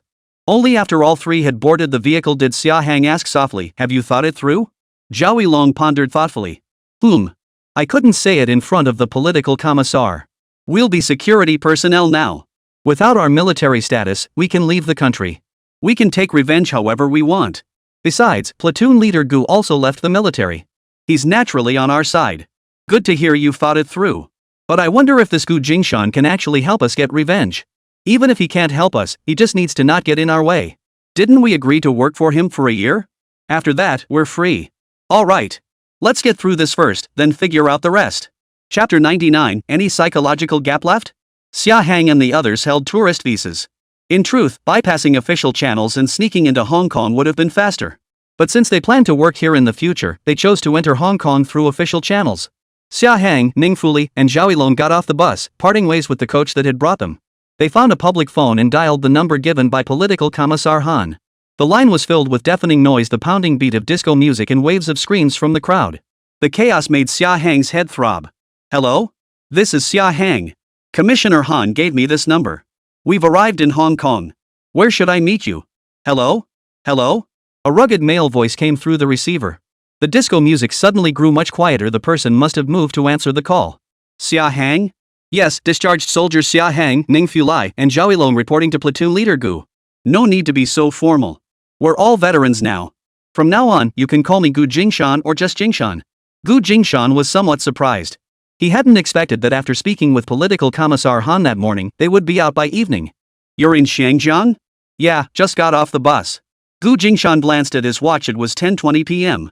He was somewhat astonished by political commissar Han's speed. At the same time, a chill ran down his spine. The trouble they'd encountered must be significant. Otherwise, Commissioner Han wouldn't have rushed them out overnight. Though the distance from the military region to Shangjiang wasn't great, processing soldiers' discharge and border clearance procedures took time. That they'd managed everything in half a day suggested thorough advance preparation. Gu Jingshan stroked his chin thoughtfully. Hong Kong was simply too close to Guangzhou. He recalled the invitation arranged by Wei Yunlan during their phone call that afternoon. I'll give her a formal reply later. Gu Jingshan made up his mind and spoke up. Let's find a place to rest tonight. No objections to spending the new year in Xiangzhou, right? Ha? Xiangzhou? Xia Hang was taken aback. Weren't they supposed to lie low in Hong Kong for a while? Why return to the mainland now? He exchanged a glance with his companions. None objected. Fine. With work, it doesn't matter where we spend the holidays. Good. Your first client intends to spend the new year in Xiangzhou. If there are no objections, we'll meet with them tomorrow and escort them to Xiangzhou. We'll follow your instructions. Give me your card number. I'll transfer the funds to you first. Find a place with a fax machine. Never mind. Once you've secured accommodation, send me the address. I'll have someone deliver the documents to you. Understood. After hanging up, Zhao Yilong quipped, rush straight to Hong Kong, rest one night, then start bodyguarding tomorrow? Xia Hang's eyes flickered slightly. For a security company, isn't bodyguard work standard? Ah, what a letdown. Ning Fulai followed silently behind, not uttering a word. Zhao Yilong accompanied Xia Hang to an ATM to check the transferred amount. He couldn't help but whistle. Gu Jingshan sure moves fast. That much money, transferred just like that? 3,000 yuan, enough for the three of them to live comfortably for half a year. Before their military discharge, their average monthly pay barely reached 200 yuan. Calculating at that rate, this single transfer covered 5 months' worth of wages for all 3 of them? What a fortune! Still feeling the pinch? Xia Hang withdrew enough for lodging and meals, asking deliberately. Not a bit. Boss Gu is loyal. Zhao Yilong's eyes sparkled with dollar signs, utterly overwhelmed with happiness. Now that they had money, finding a small hotel to stay in was no problem. The only issue was that the beds in Hong Kong hotels were so darn small big guys like them would feel cramped sleeping in them. Oh well, they'd only be staying one night anyway. Tomorrow they'd be heading to Cheongzhou with their employer. Gu Jingshan tucked away the mobile phone, his eyelids lowering slightly to conceal the gleam in his eyes. Gu Jingshan recalled that afternoon phone call. Earlier that afternoon, he had called Wei Yunlan to inform him that the bodyguards would soon be arriving. Mr. Gu, I have a client seeking bodyguards for 2 weeks of protection in Cheongzhou. Would you be interested in taking the job? Wei Yunlan smiled upon hearing Gu Jingshan confirm the bodyguards would be available immediately. She had deliberately mentioned it to bring Gu Jingshan business in the first place. Whether it was sooner or later didn't matter. However, she had received another piece of information while having tea with someone that she could share with him. Gu Jingshan raised an eyebrow. We're short-staffed right now. We only have the 3 bodyguards we assigned to you. Even if we took on more, we wouldn't have the manpower. No, I won't need bodyguards for now. I won't be traveling during the new year. The family guards here in Hong Kong are sufficient. You can deploy your personnel elsewhere. New Year's is prime earning season, though I wonder if your men are willing to sacrifice their holiday time for extra pay. Wei Yunlan's voice remained calm and unruffled. Gu Jingshan suddenly understood. The previous request for personnel had been a favor to his business, and this new connection was another. He would remember this favor. I'll coordinate the arrangements. If I can free up personnel, I'll notify you. Alright, best to decide by tomorrow evening. The client needs arrangements for the bodyguard's accommodations. Wei Yunlan paused briefly. This is a short-term assignment, it won't take too long. Alright, I'll await your call. Right. Your sister and brother-in-law have arrived in Guangdong province, and Lingdang has returned to Hong Kong. Wei Yunlan, reluctant to end the call, brought up another topic. Are godmother and Aunt Wei going to Cheongzhou? Gu Linlin, who had overheard part of the conversation, looked up and asked after her father ended the call. No, your godmother helped arrange a job. The employer is going to Cheongzhou for the new year and plans to stay for 2 weeks. They need bodyguards. Should we send Uncle Yang and the others as bodyguards? They won't be going. Grandpa Han has assigned 3 highly skilled bodyguards to us. We'll send the ones who can handle themselves. He hoped those 3 bodyguards would arrive in time. But Gu Jingshan wasn't holding out much hope. They needed to give an answer by tomorrow night. Could the military zone release them that quickly? He suspected they wouldn't get this case. Should we go to Cheongzhou? Little Bean sat fiddling with her fingers for a long while. Lingling, do you want to travel to Cheongzhou? Gu Jingshan looked at his daughter curiously. This was the first time she'd ever expressed a desire to visit a specific place. MHM. Gu Linlin's eyes drifted off, lost in thought. It's 1990 now. Since Cheongzhou became a province in '88, its development has been rapid. Now is the perfect time to invest in real estate there. As long as Dad pulls his funds out before 1993, avoiding the real estate bubble, there's enough there to make a quick buck. To get Dad to invest, we have to get him to Cheongzhou first. Otherwise, how can he invest remotely when he's so far away? His daughter was once again displaying her prophetic talent. Gu Jingshan's expression softened. He touched the watch on his wrist, mentally mapping out his upcoming schedule. Regarding the Shanghai project, the clubhouse had secured a master-level trader. Construction wouldn't begin before the new year, so it shouldn't require much attention. He'd reviewed the report Liao Jiao delivered, which seemed more aligned with the club's external realities. He'd consult with Han Xiao before finalizing decisions. Implementation would wait until after the new year. No renovations could proceed before then anyway, with workers already returning home for the holidays. Liao Jiao's marketing plan, however, was refreshingly innovative. While the staff were still present, he would explore offering higher salaries to retain them, ensuring the club could operate normally during the holiday period. With preliminary arrangements made for Shanghai, traveling to Cheongzhou was no longer out of the question. Gu Jingshan had always been enthusiastic about making money. Now, with his daughter's suggestion, the rumors in the newspapers confirming the trend, and another wave of easy money coming, he wouldn't let this opportunity slip by. Heading to Hainan for a trip? Gu Jingshan called out to the group gathered around the Wrangler. We want to finish modifying the truck over the holidays. We're not going, Han Xiao replied, his eyes fixed solely on the Wrangler, unwilling to let anything else distract him. He muttered under his breath, Hainan? It's just a wild, untamed place. What's so fun about that? What about you two? Gu Jingshan turned to Yang Yan and Su Ji. Zhuangmi was completely absorbed in the idea of modifying the car, so he didn't bother asking her. Are you going? If you are, we can be your bodyguards. Yang Yan didn't care either way, wherever you spent the new year was the same. Su Ji nodded in agreement. Gu Linlin heard her dad's voice and flashed a sweet smile, her pearly white teeth gleaming as she teased Han Xiao. If we leave, it'll just be the two of you at home. Go on, go on. Stop bothering us. Han Xiao waved them off, refusing to be swayed by the little one's persuasion. Gu Jingshan shrugged. I'll find someone to buy tickets. We'll leave right after the new year. It's just as well you're not coming, you can stay home and guard the place. It's the new year, we should celebrate with everyone. Leaving afterward is fine, as long as we're back before the Lantern Festival. Linlin has to start school. The conversion will be done before the new year. Count me in for Hainan. Zhuangmi raised her hand without even looking up. Didn't anyone ask his opinion? Yang Yan and Su Ji were both going on trips, there was no reason to leave him behind. It's just a modification. At worst, we'll pull a few all-nighters and finish it before the new year. Ah, count me in too. Han Xiao blinked, immediately raising his hand alongside Zhuangmi and grinning obsequiously at Gu Jingshan. I thought you meant going during the new year period. After the new year? No problem. If even the great Zhuangmi said the mod could be done before the new year and everyone else was going off to have fun while he was stuck home alone? Absolutely not. Gu Jingshan tapped him in the air, no longer teasing Han Xiao. I'll handle the tickets. Han Xiao raised his hand again. He knew instinctively this was his job, he had connections. Alright, you're on. The capable should shoulder more better if someone volunteered. Su Ji spoke up, a touch embarrassed. Bro, I reached out to a few comrades, but only one's willing to come. Even if work wasn't going well, once they returned to their hometowns, few could muster the resolve to come back out to work unless they truly couldn't stand staying home. Same here, but not a single one, Yang Yan admitted helplessly. He'd been so confident, thinking those guys would come, but none of them were willing. Perhaps the startup company just wasn't attractive enough. He should have painted a rosier picture to lure them in first, his mistake. Now, all hope rested on the upcoming discharge season, when political commissar Han might bring in some fresh blood. Gu Jingshan snapped out of his afternoon reverie and glanced at the time. It was indeed getting late, not suitable for disturbing Miss Wei any further. He contacted the paging service and sent a short message to Wei Yunlan's pager. To his surprise, she called back immediately. Chapter 100, he'll work for the divine boss for life. You agreed? Wei Yunlan saw the message on her pager and called back immediately. Yes. Are 3 bodyguards enough? They've already landed in Hong Kong tonight.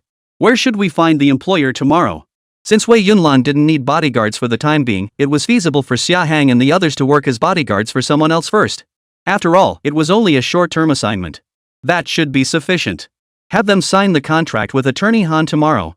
For hiring bodyguards, a formal agreement is preferable. Attorney Han has the client's contact information. Alright, thank you. Gu Jingshan expressed his sincere gratitude. Don't be so formal. I'm Lin Lin's godmother. Is there someone looking after Lin Lin? Should I have Ling Dang return? Let Miss Wei Ling Dang enjoy a peaceful new year. She has family in Ronqing, let her spend the holiday with them. Gu Jingshan sincerely declined the suggestion. He gave Wei Lingdang such a long leave specifically to compensate her for never taking a single day off since she started caring for his daughter. They'll make up for it all together during the new year. Gu Jingshan still had many comrades in arms by his side, ensuring his safety was assured. Have you considered setting up an office here in Hong Kong? Wei Yunlan suggested sincerely. We're understaffed at the moment. Once we have sufficient personnel. Actually, setting up an office doesn't require those bodyguards. Just hire a local administrative assistant to handle calls, paperwork, and promptly relay employment matters. Wei Yunlan enthusiastically interrupted Gu Jingshan. Gu Jingshan fell silent on the other end of the line, and Wei Yunlan suddenly felt uneasy. I might not have time to visit Hong Kong soon. If it's not too much trouble, could you help arrange things and get the office set up? For expenses, just go by Hong Kong's local rates? No problem. Wei Yunlan agreed readily. She had said all that to create an excuse for more contact with him. Over the past 6 months, she'd been preoccupied with stabilizing the Wei family and resolving disputes in Australia, leaving little energy for domestic affairs. Contact with Gu Jingshan and her goddaughter had dwindled. Now that things were mostly settled, she needed to reconnect with those who mattered. Oh, and the New Year gift I sent to Lin Lin should arrive any day now. Don't forget to check for it. Wei Yunlan hung up the phone swiftly after saying this. Gu Jingshan hadn't even had time to tell her they weren't home lately. They'd moved their operations to Shanghai, and there might not be anyone at the house to receive the package. Gu Jingshan sighed softly. When he tried calling back, the line was dead. He had no choice but to give up. He'd have to call back tomorrow and ask someone to go to the post office to see if they could retrieve the package. Gu Jingshan left the first floor and stepped into the elevator. During the New Year period, Liao Jiu was itching to get started, preparing to make a big push. This month marked the first opportunity Liao Jiu had designed for the clubhouse to soar. On the usually bustling streets, nearly every shop displayed large red foo characters or wealth and treasure banners during the holiday, yet all were tightly shut, closed for business. Only the crackling sounds of firecrackers from households drifted through the air. Liao Zhou wanted to seize this opportunity to launch an unconventional promotional campaign. During the holiday, people would come out to kill time, either strolling the streets, visiting parks, or paying visits to relatives. Service-oriented places like the club were all closed for the season. Liao Zhou planned to keep his club open every single day throughout the entire holiday. The disco hall would operate around the clock. KTV rooms would be available around the clock. Private cinemas and card rooms would also operate non-stop. These are on the first floor. The upscale dining experience on the second floor even opened up reservations for New Year's Eve dinners. Throughout the holiday period, restaurants, cafes, tea houses, and the cabaret district remained brightly lit. While many Chinese people traditionally return to their hometowns for the New Year, the lure of triple pay plus New Year red envelopes has persuaded quite a few service staff to stay behind. The chance to earn 3 days' pay or even more in a single day doesn't come often. This opportunity only arises once a year, and the manager has promised that after the holiday season, when regular work resumes, staff will be allowed to take turns returning home on leave. Why hesitate? Naturally, staying to earn more is the priority. The club had hired several foreign chefs who would normally spend the holidays stuck in their dorms, staring at each other in boredom. But now things were different. The holiday season was their chance to shine. New Year Food Festival was the theme Liao Zhou had chosen for this year's holiday activities. Offered as a buffet requiring minimal service staff, it gave the chefs creative freedom. Ingredients were laid out on long tables for guests to serve themselves. Entry cost 15 yuan per person, with children aged 6-18 paying half price and those under 6 dining free. This novel dining concept and generous discounts proved eye-catching. The half-price offer for children and free admission for toddlers drew many curious visitors. During the holiday period, the 5th-floor guest rooms and 4th-floor conference and business areas saw little foot traffic. The 3rd-floor facilities gym, indoor golf, yoga studio, and bowling alley were nearly full every day. Appointments for the wellness services spa treatments, sauna, and massage rooms were booked solid until March of the following year. Every evening, Liao Zhou arranged fireworks displays, drawing crowds to the terrace and reigniting its popularity. Liao Zhou revised the original plan, deciding to merge the accommodation and conference floors. The main reason was that the space was limited, and splitting them up didn't offer much appeal. However, the spa and other service facilities remained open due to overwhelming demand during the holiday season. While residential areas were abundant nearby, the nearest department store was quite distant. Liao Zhou envisioned introducing a department store model. He planned to renovate the middle 2 floors into a department store. But Han Xiao immediately rejected this proposal. Han Xiao strongly disliked the department store format. He disliked having a bunch of demanding customers on his turf, or buying something meant begging and pleading at the counter. This format wasn't just Han Xiao's pet peeve, Jingshan disliked it too. Selling goods meant losing control over inventory, relying on the company for centralized allocation, while the saleswomen acted like they owned the place. The clubhouse was their own turf, no need for such irritating elements. Therefore, Jingshan handed this matter over to Han Xiao, agreeing with his veto. Jingshan recalled visiting a pharmacy called Watson's in Hong Kong, where the sales approach felt far more comfortable. The goods were displayed in full view before customers. Anyone who walked in could simply reach out and select what they needed, eliminating the need for extra staff to explain or handle items. Jingshan took this novel sales approach from Hong Kong as a reference. He discussed it with Liao Zhou and suggested he visit Hong Kong to observe it firsthand when he had the chance. Isn't Dad talking about supermarkets? How did it become a new sales method? Gu Linlin, who had been eavesdropping nearby, blinked her eyes, feeling a bit confused. Suddenly, she remembered something. I think Shanghai's first chain supermarket opened in 1991, but we still don't have such trendy places here. Wow! If Dad opened the first supermarket, wouldn't he go down in history? Jingshan remained completely unfazed, utterly uninterested in such notions of being remembered in history. Rumor has it that when the first supermarket opened, it caused a sensation. For 2 straight weeks, it was packed to the rafters. They even had to rope off the entrance to manage the crowd. At night, they couldn't close the shutters on time because there were too many customers. It made the papers, and they raked in a fortune. An earlier supermarket model can be traced back to Shanghai's self-service grain, oil, and food market in 1984, though it was a non-chain self-service store. The supermarket model becomes incredibly lucrative when franchised. In my past life, Lotus Supermarket, as a chain brand, operated over 3,300 stores nationwide and long held the top spot on China's supermarket rankings. I really wish Dad would open a chain supermarket. That would bring me one step closer to my goal of lying flat and becoming a landlady. Only then did Jingshan show some interest. He firmly committed the supermarket sales model to memory, treating it as his most important project after the new year. This was the second time his daughter had brought up the topic since she first mentioned wanting to lie flat and become a landlady. Could this supermarket model really make big money? Gu Jingshan felt a tingling sensation in his heart, like a cat scratching. If it weren't for the imminent New Year holidays making it inconvenient to source goods from suppliers, he'd be itching to start planning right away. Linlin mentioned that Shanghai's first supermarket opened in 1991. If he could launch his project before next year, wouldn't that mean he could start profiting a whole year earlier? Calm down, calm down. There's still time. No rush. Wait until after the new year. Gu Jingshan repeated this mantra to himself over and over. Foot traffic sometimes had a bit of mystical quality to it. Just as Liao Jiao was considering demolishing the middle 2 floors for redevelopment, foot traffic on the 3rd and 4th floors suddenly surged. Just as expected, with everyone having nothing to do during the holiday season, they came out to wander around. A club that was open year-round, a rare find, naturally drew crowds rushing inside.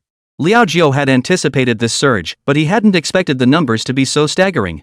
The 6-story clubhouse designed by Gu Jingshan saw explosive growth everywhere except the residential units. Even the conference rooms and multipurpose halls were being booked.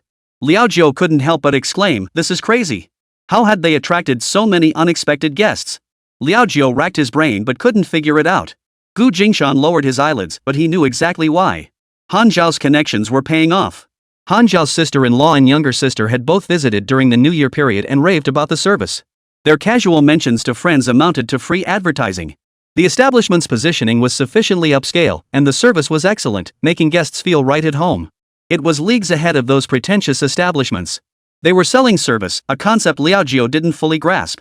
Selling service was the selling point Gu Jingshan had distilled from listening to his daughter's experiences. Now, it was finally bearing fruit. The membership program Gu Jingshan had initially established was now gaining traction.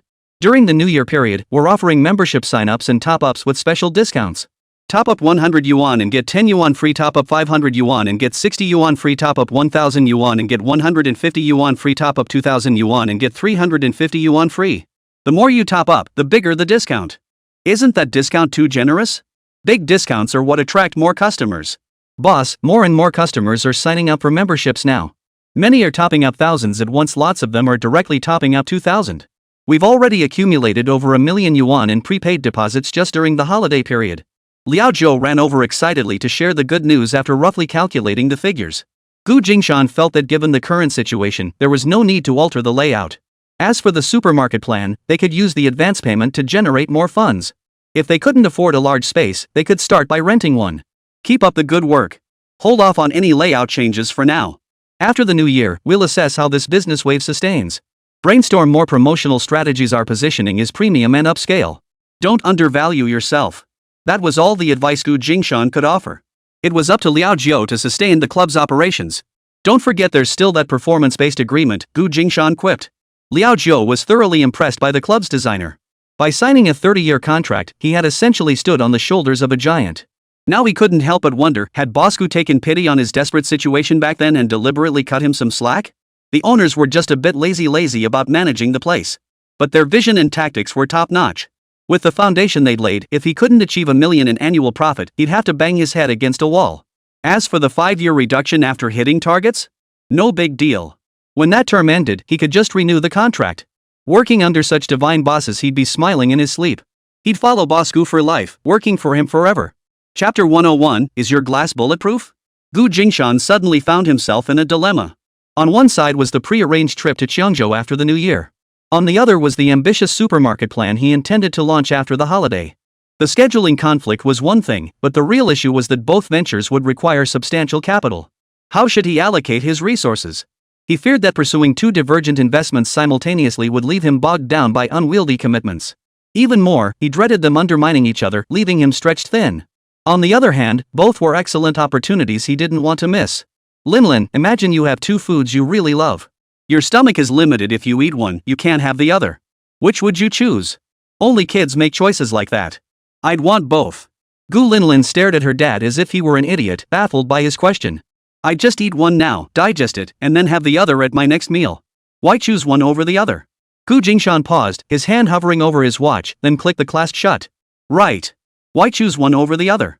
Since both were golden opportunities, he'd grab them both. The first would be digested, converted into energy that would fuel him, and then he could devour the second. His assets included a barbecue hotpot restaurant, a seasoning factory, a clothing shop, a 1/3 stake in a glass factory, and a half share in a comprehensive club. The barbecue hotpot restaurant generated a monthly net profit of around 10,000 yuan. Since he owned the property outright, there was no rent, allowing it to earn more than other street stalls. The real profit driver, however, was the franchise fees. The seasoning factory currently operates at break-even, with limited profit potential from retail sales. Their card-based marketing strategy shows some effectiveness but not significantly. After all, the factory's seasoning variety remains too limited even when distributing products externally, they only circulate within the province. Their main profit also comes from product output to franchisees. The number of franchisees joining the barbecue city is still slowly increasing. The influx of franchise stores further boosts sales of ready-made barbecue sauces, making the factory's future profitability promising. The clothing shop is currently stagnant due to various factors. Gujia's family and Anil traveled to Guangdong province during the new year to explore new suppliers, awaiting further updates. The glass factory shares remain illiquid for now, though a portion of dividends was transferred at year-end. It's a cash drain, and further capital investment will likely be needed in the future. The comprehensive club only began turning a profit this month, and it will take time to recoup the investment. Jingshan's cash reserves, currently exceeding 20 million yuan, lack new investment targets. This sum is sufficient to tackle both ventures. Start small initially, don't try to dominate every market. Untapped markets hold infinite potential. Once some capital is recouped, expand steadily. Consistency is paramount. The festive season passed in a whirlwind of bustling activity and lively celebrations. On the 8th day of the new year, many shops began reopening. Like everyone else, Jingshan prepared to board his flight to Cheongzhou. Can we stay a few more days? Dad, please ask my teacher for an extension? Linlin clung to Jingshan's arm, whining. Though school wouldn't start for another week, she felt their trip to Cheongzhou was too precious to cut short. A week was far too little. They should play their fill before returning home. She had no desire to go back to school on time. Jingshan remained firm. No. You must follow the same path as your classmates and diligently pursue your education. If you don't want to attend school, then study hard to skip grades and graduate early. He still remembered his daughter once mentioning that the state would soon stop guaranteeing job placements for college graduates. Though she had started school 2 years early, it offered no certainty. If only she could skip a grade. Even sooner. And even though she'd already restarted her education, she couldn't afford to fall behind in her studies. You promised to let me skip grades. Don't go back on your word. Skipping grades is a piece of cake, oomph. Of course I won't back out. If you can do it, I'll even let you skip to 5th grade next semester. Jingshan deliberately goaded his daughter. Dad's so greedy. I thought I'd have to jump from 1st to 3rd grade, then to 5th. But Dad's got big plans. He wants me to skip straight from 1st to 5th? Fine, you said it. No backing out. Pinky swear. Finishing elementary school in 2 years was better. She didn't want to hang around with little kids for that long. Fine. Jingshan smiled, extending his pinky finger to play this childish game with his daughter. Cross my heart and hope to die, I swear I won't change my mind. Linlin rolled her eyes as she accepted her dad's suggestion. Skipping grades was a piece of cake for her, easy peasy. The only question was whether her cousin Yu would be willing to skip with her. Aren't we taking Debeo? Linlin scanned the area but couldn't find her beloved dog anywhere. Debeo's staying at the kennel. We'll pick him up when we return. Jingshan carried the luggage, took his daughter's hand, and stepped out the door. Are we going back to Shanghai from Cheongzhou? Why not go straight to Yunhai? We'll see. If we have enough time, we'll drive to Shanghai. If not, we'll have Uncle Yang Yan and the others come back. They can take the Wrangler to bring Debeo back to Yunhai, and we'll head straight there. Can't we just take Debeo with us? Linlin looked up at her father with pitiful eyes. There's no room in the car. We're carrying 6 people and luggage. Shipping pets is complicated. Debeo's never flown before. What if he doesn't adjust well and gets hurt? Oh well, okay then. Linlin reluctantly conceded. After calming his daughter, Jingshan stood at the door, feeling a bit puzzled. It was time, but the 2 taxis Han Xiao had booked hadn't arrived. Only an unfamiliar black car was parked there. The door swung open, and Han Xiao bounced out. Bro, I've got a suite right here perfect for all of us. Han Xiao pointed at the unfamiliar vehicle with a sly grin, laughing proudly. The black car had a front end reminiscent of German models, significantly longer than a Santana. We've never seen this car before. What brand is it? Yang Yan and the others emerged, their faces showing a hint of surprise. The car didn't even have a logo. Get in. Han Xiao slid open the side door, motioning for them all to board. The 2-2-3 seating arrangement was unlike any other car they'd ever seen. Linlin happily plopped down in the back, and Jingshan followed his daughter to the rear seats. Since neither of them suffered from motion sickness, seating arrangement was irrelevant. Did you design this yourself? Zhuangmi, unusually intrigued, pushed open the door, eager to get out and inspect the engine or other components. This is a prototype designed by engineer Zhong. Unfortunately, it never got brand authorization, so it can't be mass-produced. It's the only one in the world. I bought it to tinker with. Han Xiao beamed like a cat that had stolen milk, looking supremely satisfied. Prototypes aren't street legal, right? Suji also grew curious about this one-of-a-kind vehicle poking around. Gu Jingshan blinked. He recalled catching a glimpse of a license plate hanging on the front of the car earlier. I got it registered as an imported vehicle, Han Xiao chuckled. Don't worry, all the paperwork's in order. Absolutely no issues. His sister had connections. Getting a license plate was no big deal. Everyone was easygoing as long as it had plates, it could hit the road. So what if it was a prototype? Han Xiao, the master tuner, would only make it more luxurious and sturdy. Let's go. Han Xiao buckled his seatbelt, ready to start the engine. Yang Yan and Zhuangmi chimed in unison. Wait. I'll drive. I haven't even driven it on the road yet. Of course I'm driving. Han Xiao crossed his arms in refusal. No way, old rules. Yang Yan wouldn't budge. They'd spent this time together modifying cars, eating and sleeping side by side. Han Xiao had been accepted into their circle and had already picked up many of their unique old traditions. Of course, to Gu Linlin, it looked like three smart guys teasing a simpleton. Yang Yan, Zhuangmi, and Han Xiao played rock paper scissors for ages. Yang Yan finally won the honor of being the driver with scores of 9, 8, and 5. It was a 7-seater, perfectly sized for 6 people. The 6 of them rode in a prototype vehicle provided by Han Xiao, devoid of any logos. Not long after getting in, Gu Jingshan suddenly shivered. Peering through the window, he sensed someone lurking nearby, sneering at them with an eerie grin. The glass was one way outside, only a shadowy blur was visible, while those inside could see the surroundings clearly. What's wrong? Sui glanced back, noticing Gu Jingshan's uneasy expression, and asked. Nothing. Gu Jingshan looked up again, but the figure had vanished. Thinking it was just his imagination, he let it go. They drove normally along the bustling stretch of road. As they approached the outskirts, Yang Yan sensed something was amiss. We're being followed, Yang Yan said, glancing at the rearview mirror. A Santana was tailing them closely. Everyone turned to look behind them. The car was indeed tailing them closely, and they grew alert. Whoosh! A dump truck roared toward them. Yang Yan quickly swerved to avoid it. But another dump truck appeared from the right side of the intersection, charging straight toward them just like the first one. Murder? Han Xiao screamed, clutching his pants. Both massive trucks were careening out of control toward their vehicle. This was utterly abnormal. Yang Yan, what's the situation? Under control. Yang Yan didn't find it difficult. With his driving skills, escaping these things was as easy as pie. Everyone buckle up. Watch my move. Beep. Beep. 2 white dots appeared on the glass. Gunfire? The 4 of them tensed as if facing a major threat. Han Xiao and Gu Linlin didn't understand the significance of those 2 white dots. Gu Jingshan's expression turned grave. Xiaozi, is your glass bulletproof? Yes, I had the car windows modified. Han Xiao's expression suddenly turned as cold as frost. He realized what Gu Jingshan meant by asking if the car windows were bulletproof. His gaze fixed on the white marks on the glass, his finger trembling slightly as he pointed. Are these bullet holes? In the rearview mirror, the muzzle of a gun thrust through the rear window of the following vehicle suddenly spat orange flames.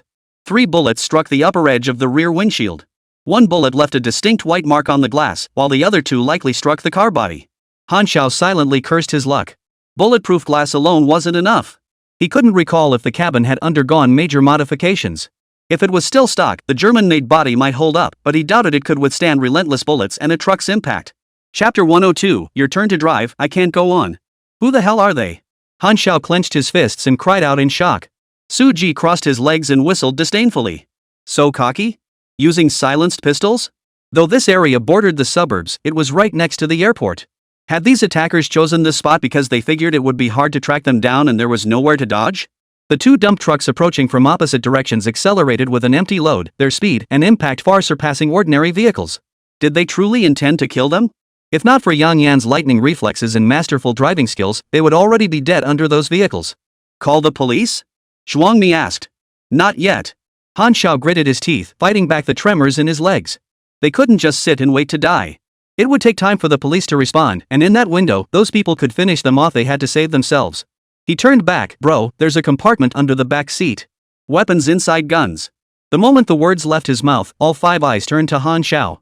Was this guy playing dumb to catch the big fish?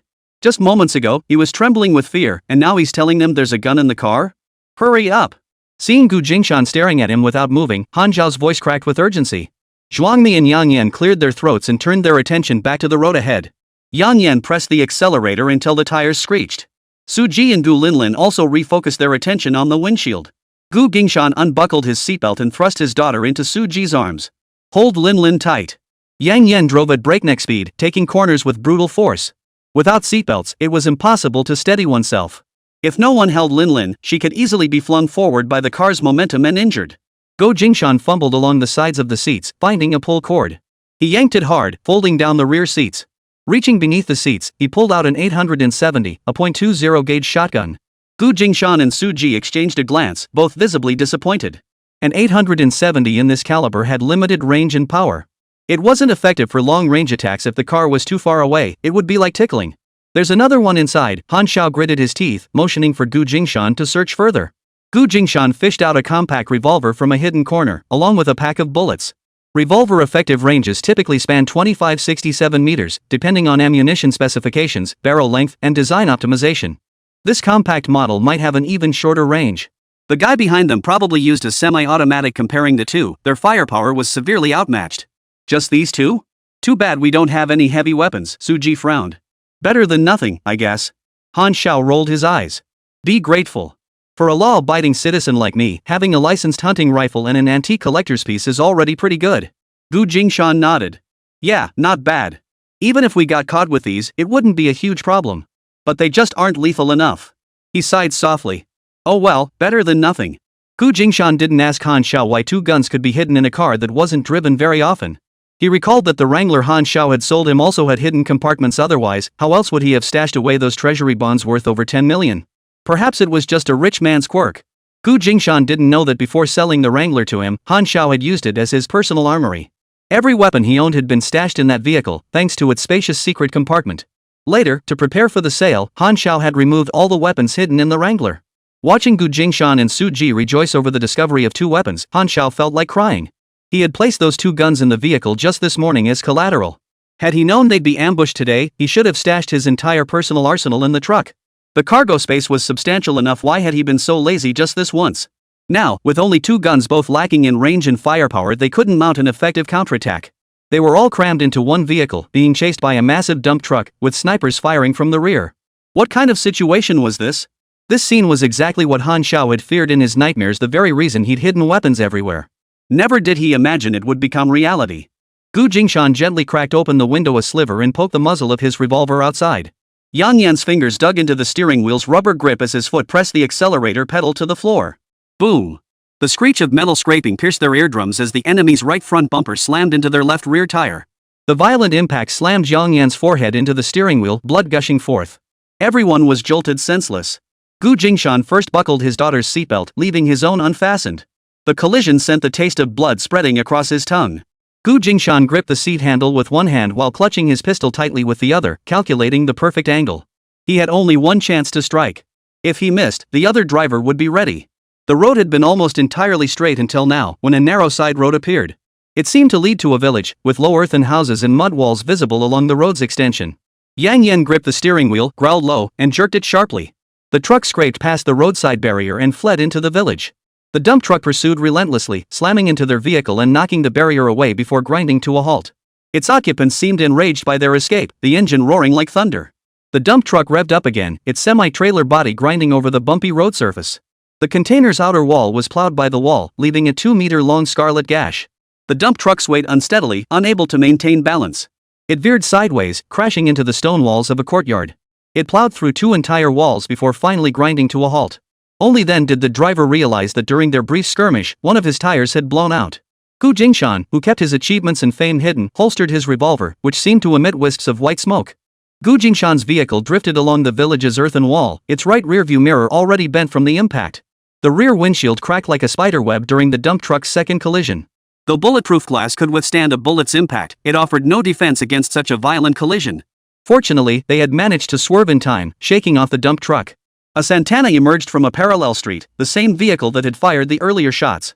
Yang Yan slammed on the brakes and executed another sharp turn, plunging deep into the village.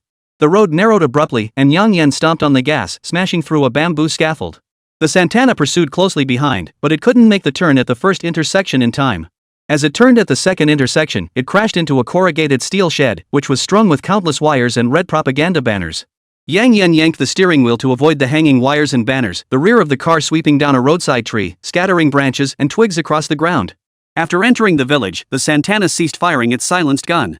Evidently, the earlier gunfire had failed to penetrate the bulletproof glass, prompting the driver to abandon the silenced weapon within the village, likely fearing discovery.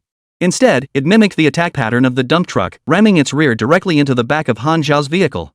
The Santana assumed the rear-end collision would damage the vehicle ahead, only to find it hadn't budged an inch. With its windshield already shattered beyond repair, another impact merely added another scratch to the rear bumper. Yang Yan stomped on the gas again, forcing the other car to lose its grip. In the rearview mirror, the hood of the pursuing vehicle warped and buckled upward.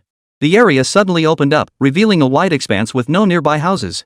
It appeared to be a wheat-drying field. Gu Jingshan and Su Ji simultaneously extended their gun barrels out of the vehicle. Click-clack. Da. Da. Click. Squeak. Whoever hit Santana's tire first caused the other car to lose control. Boom.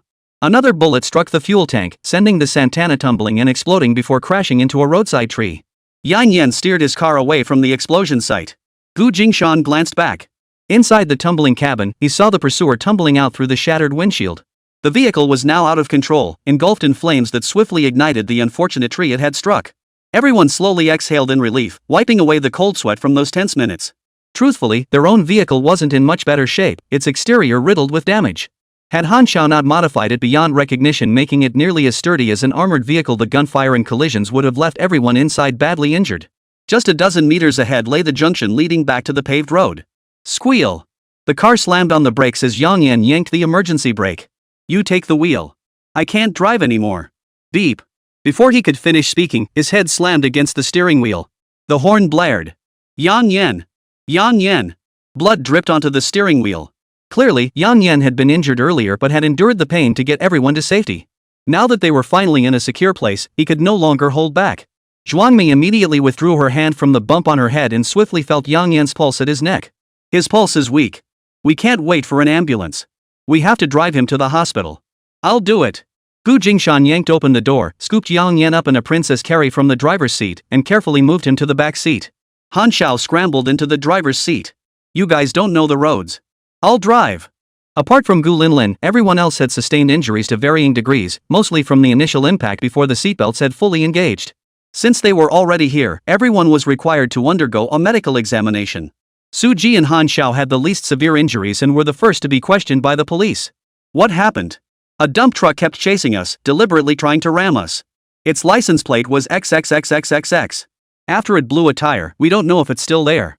There was also a Santana chasing us, deliberately trying to ram us. It ended up crashing and catching fire near the village close to where the dump truck was. The police officer's suspicious gaze lingered on them. But the evidence on your car tells a different story. Bulletproof glass, bullet marks, and holes on the windows. How do you explain that?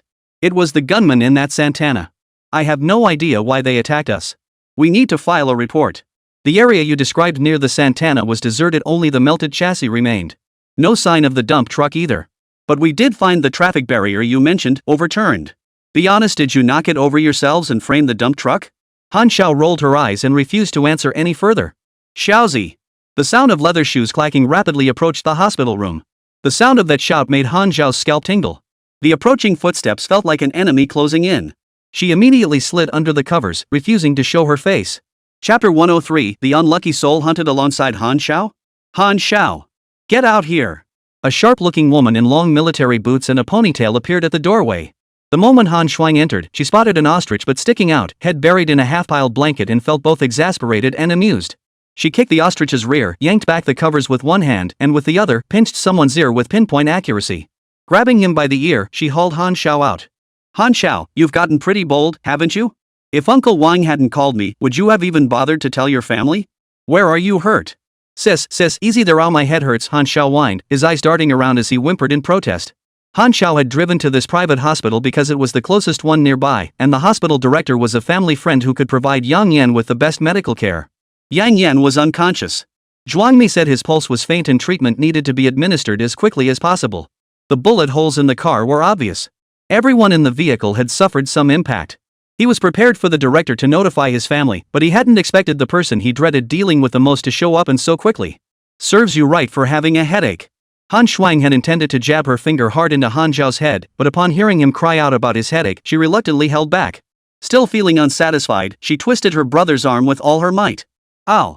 Han Xiao cried out dramatically. Though furious, Han Shuang felt concern when she heard her brother's cry. She pressed her hand on his shoulder, thoroughly examining him from head to toe, turning him over and over. Satisfied he was genuinely unharmed and merely exaggerating, she let out a deep sigh of relief.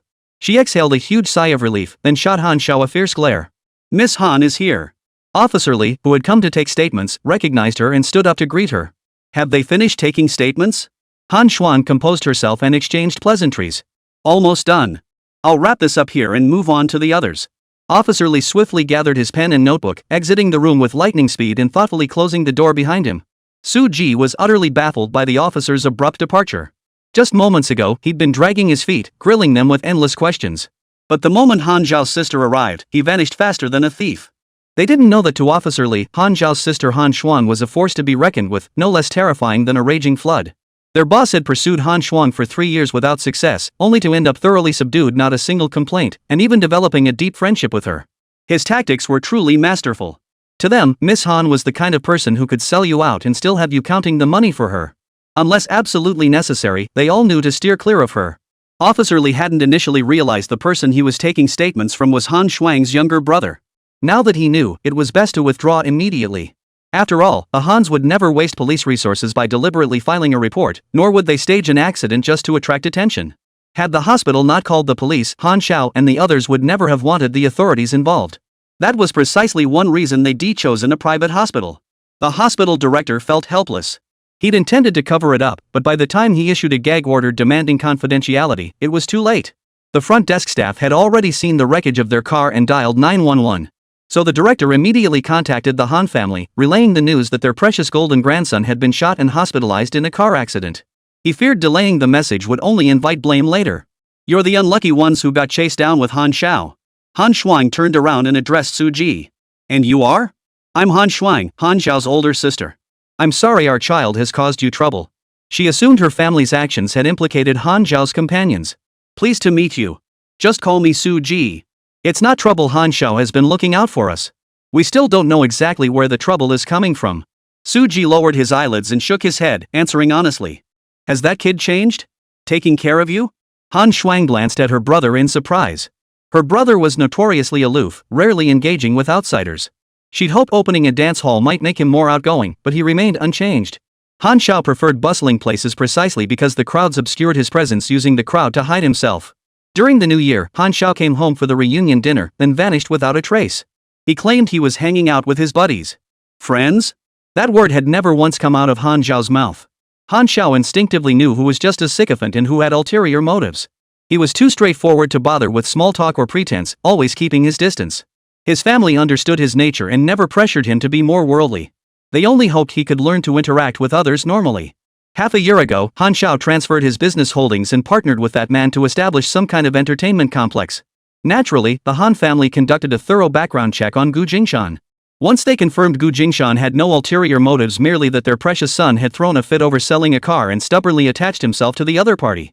The Hans even felt somewhat apologetic toward Gu Jingshan. After all, their precious son had essentially snatched the other party's investment in Rongqing. Forcing himself onto someone's investment was a major taboo in business circles, easily leading to a falling out.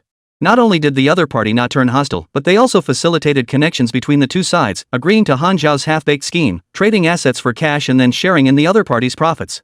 Han Zhao's handling of this matter was truly unethical. To the elders at home, their precious child was beyond reproach. Since she'd taken the initiative to form this connection, and the other party's character had been vetted and found sound, they simply resolved to compensate them generously in the future. The family felt a slight sense of relief that Han Xiao had shifted his focus away from cars. His previous obsession had been excessive at his most reckless. He'd nearly been killed in accidents several times. Thus, the elders welcomed Han Xiao establishing a non-automotive venture, hoping it would mature him and steer him away from danger. Later, when his business partner left Shanghai, Han Xiao found an excuse to spend every day with a female lawyer, busy with matters at the comprehensive club. His family felt even more at ease, convinced he had finally come to his senses. During the new year, Han Xiao announced he'd bought plane tickets to travel to Changzhou with friends. His family was filled with satisfaction, thinking their treasure was finally learning social etiquette, even helping everyone with travel arrangements. Little did they know that before the flight even took off, the deeply trusted President Lu called to say Han Xiao had been hospitalized. The vehicle they drove there was battered and scarred, showing signs of a collision and bullet holes. The Han family was furious. A detailed account of the ordeal, where Han Xiao, before even reaching the airport, was first run over by a dump truck and then chased by armed thugs, soon landed on their desks. The rear window was completely crushed into a spiderweb pattern, and bullet holes littered several spots on the car's body. It was important to note that the car Han Xiao had driven today wasn't just modified by himself, his family had secretly helped him reinforce it with collision-resistant steel plates. The extent of the damage showed just how severe the attack against them had been. Fortunately, their child had only been frightened and remained unharmed. Han Shuang persuaded the elderly at home and came to inquire personally. Chapter 104, Sis, how did you become such a gossip?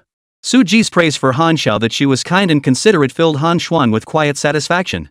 Though they let Han Xiao spend time with the friends she'd chosen, the family kept a close watch. From today's interactions, it was clear they were genuinely interested in each other, not scheming to take advantage of Han Xiao. Su Ji glanced over at Han Xiao, who was basking in the praise from her friend, and sighed inwardly.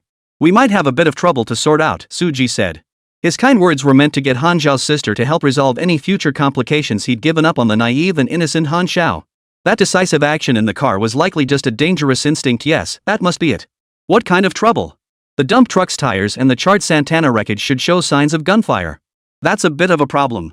Su Ji stated this with righteous conviction. After all, Han Xiao had supplied the firearms, so it was only natural for the Han family to handle the aftermath. Han Xiao hadn't considered this at all. Only now did she gasp, and grow anxious. Oh, no problem. Once we confirm the details of the incident, those traces will be gone. Han Shuang reassured her brother with utter nonchalance. Her tone was so confident that Su Ji began to doubt whether his concerns were overblown. Anyone who dares lay a hand on the Han family should be prepared to be killed. Han Shuang's expression remained utterly unchanged, her tone dripping with contempt and ferocity. Su He even caught a glimpse of murderous intent in her eyes. Han Xiao shuddered involuntarily. Su He whistled in astonishment. No wonder Officer Li had bolted so quickly. You really couldn't judge a book by its cover. Could you recount the entire incident in detail? Han Xuan wanted to hear the full story directly from the person involved. The documents they'd obtained from third parties were merely bystander accounts, likely containing gaps. Moreover, they still couldn't make sense of the situation. The specific perpetrator and motive remained elusive. Perhaps the eyewitness account would offer fresh insights. Two groups carried out the attack, but their coordination was unusually seamless. I don't know if it was coincidence or if they were genuinely connected. Su Ji recounted the sequence he'd described to the police earlier, adding details he hadn't shared with them, like his speculation on the opponent's firearms and the circumstances surrounding his own shots. The guy in the Santana, later either a mercenary or military. His driving skills were exceptional, and his agility when he darted through the window was impressive. How can you be sure he used a silenced semi-automatic pistol? Han Shuang questioned. Well, it's just a guess. The gunshot was very quiet. It could also be that the sound propagation was distorted because we were driving at high speed. Su Ji didn't state it as fact, since they hadn't recovered the other party's weapon. The Santana driver likely abandoned the vehicle and fled. The police confirmed no remains were found at the scene, Su Ji stated with certainty. What about the dump trucks? Any thoughts? Two dump trucks charged from different directions. I can't tell if the second one was a coincidence or a deliberate diversion. If it was intentional, it could have been a breakthrough. This point baffled Su Ji. Had both trucks attacked consecutively or pincered them, their heavily modified vehicle wouldn't have stood a chance. After all, Han Zhao's vehicle was no match for two dump trucks. Just their sheer weight alone could have crushed it beyond repair. I'll write down the license plate of the first truck for you. I hope you can investigate it thoroughly. Unfortunately, I only remembered the front one. The other one charged at us briefly before leaving. I'll have to ask my comrade, he has a photographic memory and might recall it more clearly. All right. Where is he? I'll go find him. They're in Building 1. Their injuries are more severe than ours. They're still undergoing tests in the emergency room. Got it. I'll find someone shortly. Han Shuang nodded. Were you heading to Cheongzhou for a business trip? Han Shuang wanted to clarify their destination, but Han Xiao had only mentioned traveling and refused to reveal anything else. Travel, I suppose. The platoon leader decided on a whim to plan this trip to Cheongzhou before the new year. We figured we'd use our annual leave to take a trip. Never expected something like this to happen. Su Ji rubbed his temples. No one had anticipated such a perilous morning. Han Xiao looked shaken upon hearing this. Did that person target us right after we left? Or was it a random attack along the way? The attack seemed premeditated, Han Shuang recalled, glancing at the report on the table. That location was crucial. If your driver hadn't forced a turn into the village, you wouldn't have escaped so easily. Less than a kilometer ahead was a construction site. Had you not turned into the village, the dump truck could have rammed you into the site, burying you there without anyone ever knowing. The fact that all 6 of them made it to the hospital unharmed was entirely thanks to the driver. Han Shuang planned to visit the more seriously injured driver later. Xiaozi, who did you buy the plane tickets from? Han Shuang suddenly remembered something, her gaze sharpening as she fixed it on her younger brother. Tickets were scarce, and getting a group like this together required connections. They had planned this trip before the new year, and while word might have leaked recently, the person who first got wind of it was definitely the one who helped secure the tickets. They'd have to investigate step by step. Han Xiao answered without hesitation, Yage. I asked Sang Yage for help. He said he got the tickets from his family. Han Xiao shook his head, dismissing the idea that Yage had betrayed him. We have no conflicts of interest with the Sang family. Yage is still counting on me to help him modify his motorcycle. Han Shuang frowned. Even if it wasn't Yage, it was still connected to the Sang family. Could it be? I'll investigate. You stay put in the hospital for 2 days. If I catch you wandering off again, I'll break your legs. Please keep a close eye on my brother and make sure he doesn't run off. He's very obedient. He won't wander off. Suji spoke up on Han Zhao's behalf. I'll head back now. I'll let you know if I find anything. Having gotten the information she wanted, Han Shuang turned toward the door. As she opened it, she nearly collided with Gu Jingshan. Fortunately, Gu Jingshan reacted swiftly and sidestepped. You? Han Shuang froze the moment she saw his face. Sis? What's wrong? Han Xiao followed her out. They were in this empty hospital room only to facilitate the police taking statements they didn't actually stay here. With her older sister leaving, he naturally followed her out the door. Nothing. Han Shuang couldn't help but glance at Gu Jingshan again. Who are you? Gu Jingshan spotted Han Xiao and Su Ji inside the ward, so you two were here. Zhuangmi kept his eyes on Yang Yan's side. Han Xiao and Su Ji had disappeared after going out to give their statements, so he brought his daughter out to look for them. Brother, this is my sister, my biological sister, Han Shuang. This is Gu Jingshan, my biological brother. Han Xiao hurriedly introduced everyone. Gu? Han Shuang relaxed upon hearing the surname. Oh, nice to meet you. You two go ahead. I'll go investigate the culprit behind this. Gu Jingshan called after her, Miss Han, please wait a moment.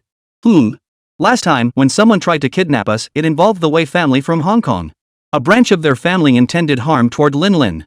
Gu Jingshan shared his suspicions to prevent her from targeting the wrong people. We can't be sure if this attack was also their doing. The Wei family of Hong Kong? A collateral branch?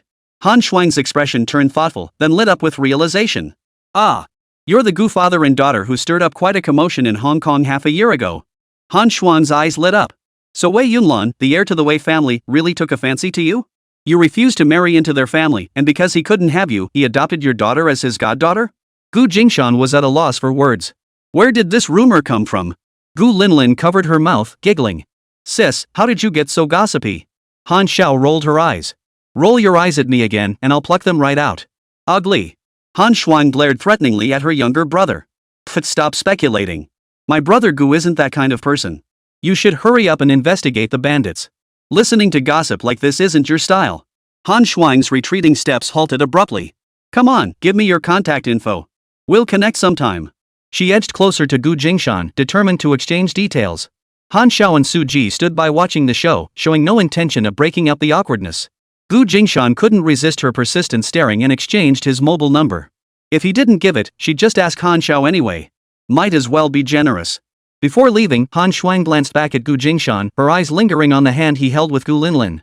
She hesitated, as if wanting to say something, but ultimately said nothing. She strode away with purpose. Chapter 105, Truth be told, his situation wasn't looking good. Your sister's gaze was a bit strange, Su Ji remarked as an observer, having noticed it more clearly. Ah, my sister must have taken a shine to brother Gu. Han Xiao chimed in with exaggerated conviction. Didn't you see how she glanced at Lin Lin one last time? She's worried brother Gu's daughter won't approve. The more he talked, the more convinced he became. Gu Jingshan was both amused and exasperated. What nonsense are you spouting? Stop making things up and tarnishing your sister's reputation. She'll scold you if she finds out. Gu Linlin stroked her chin, feigning maturity. Han Zhao's sister is quite pretty. I approve. Lingling's such a looks-obsessed girl. You'd agree just because she's pretty? Han Xiao burst out laughing. Oh my, if my sister became your stepmom, would you have to call me uncle? Say uncle for me right now. Of course I wouldn't agree to someone ugly. I don't want an ugly stepmom. Gu Linlin replied seriously. As for you, Bro, look at Gu Linlin, she's hawing at me. Han Xiao pouted as he complained to Gu Jingshan. How old are you, arguing with a kid? Don't you have any shame? Su Ji scoffed. Exactly. Arguing with me and expecting me to call you uncle? Fat chance. Gu Linlin mimicked Su Ji's tone, snorting derisively. Don't copy those troublemakers. Gu Jingshan flicked his daughter's forehead. Cut it out, all of you. You'll never stop with this nonsense. He cut off their further banter on the topic. Oh, right.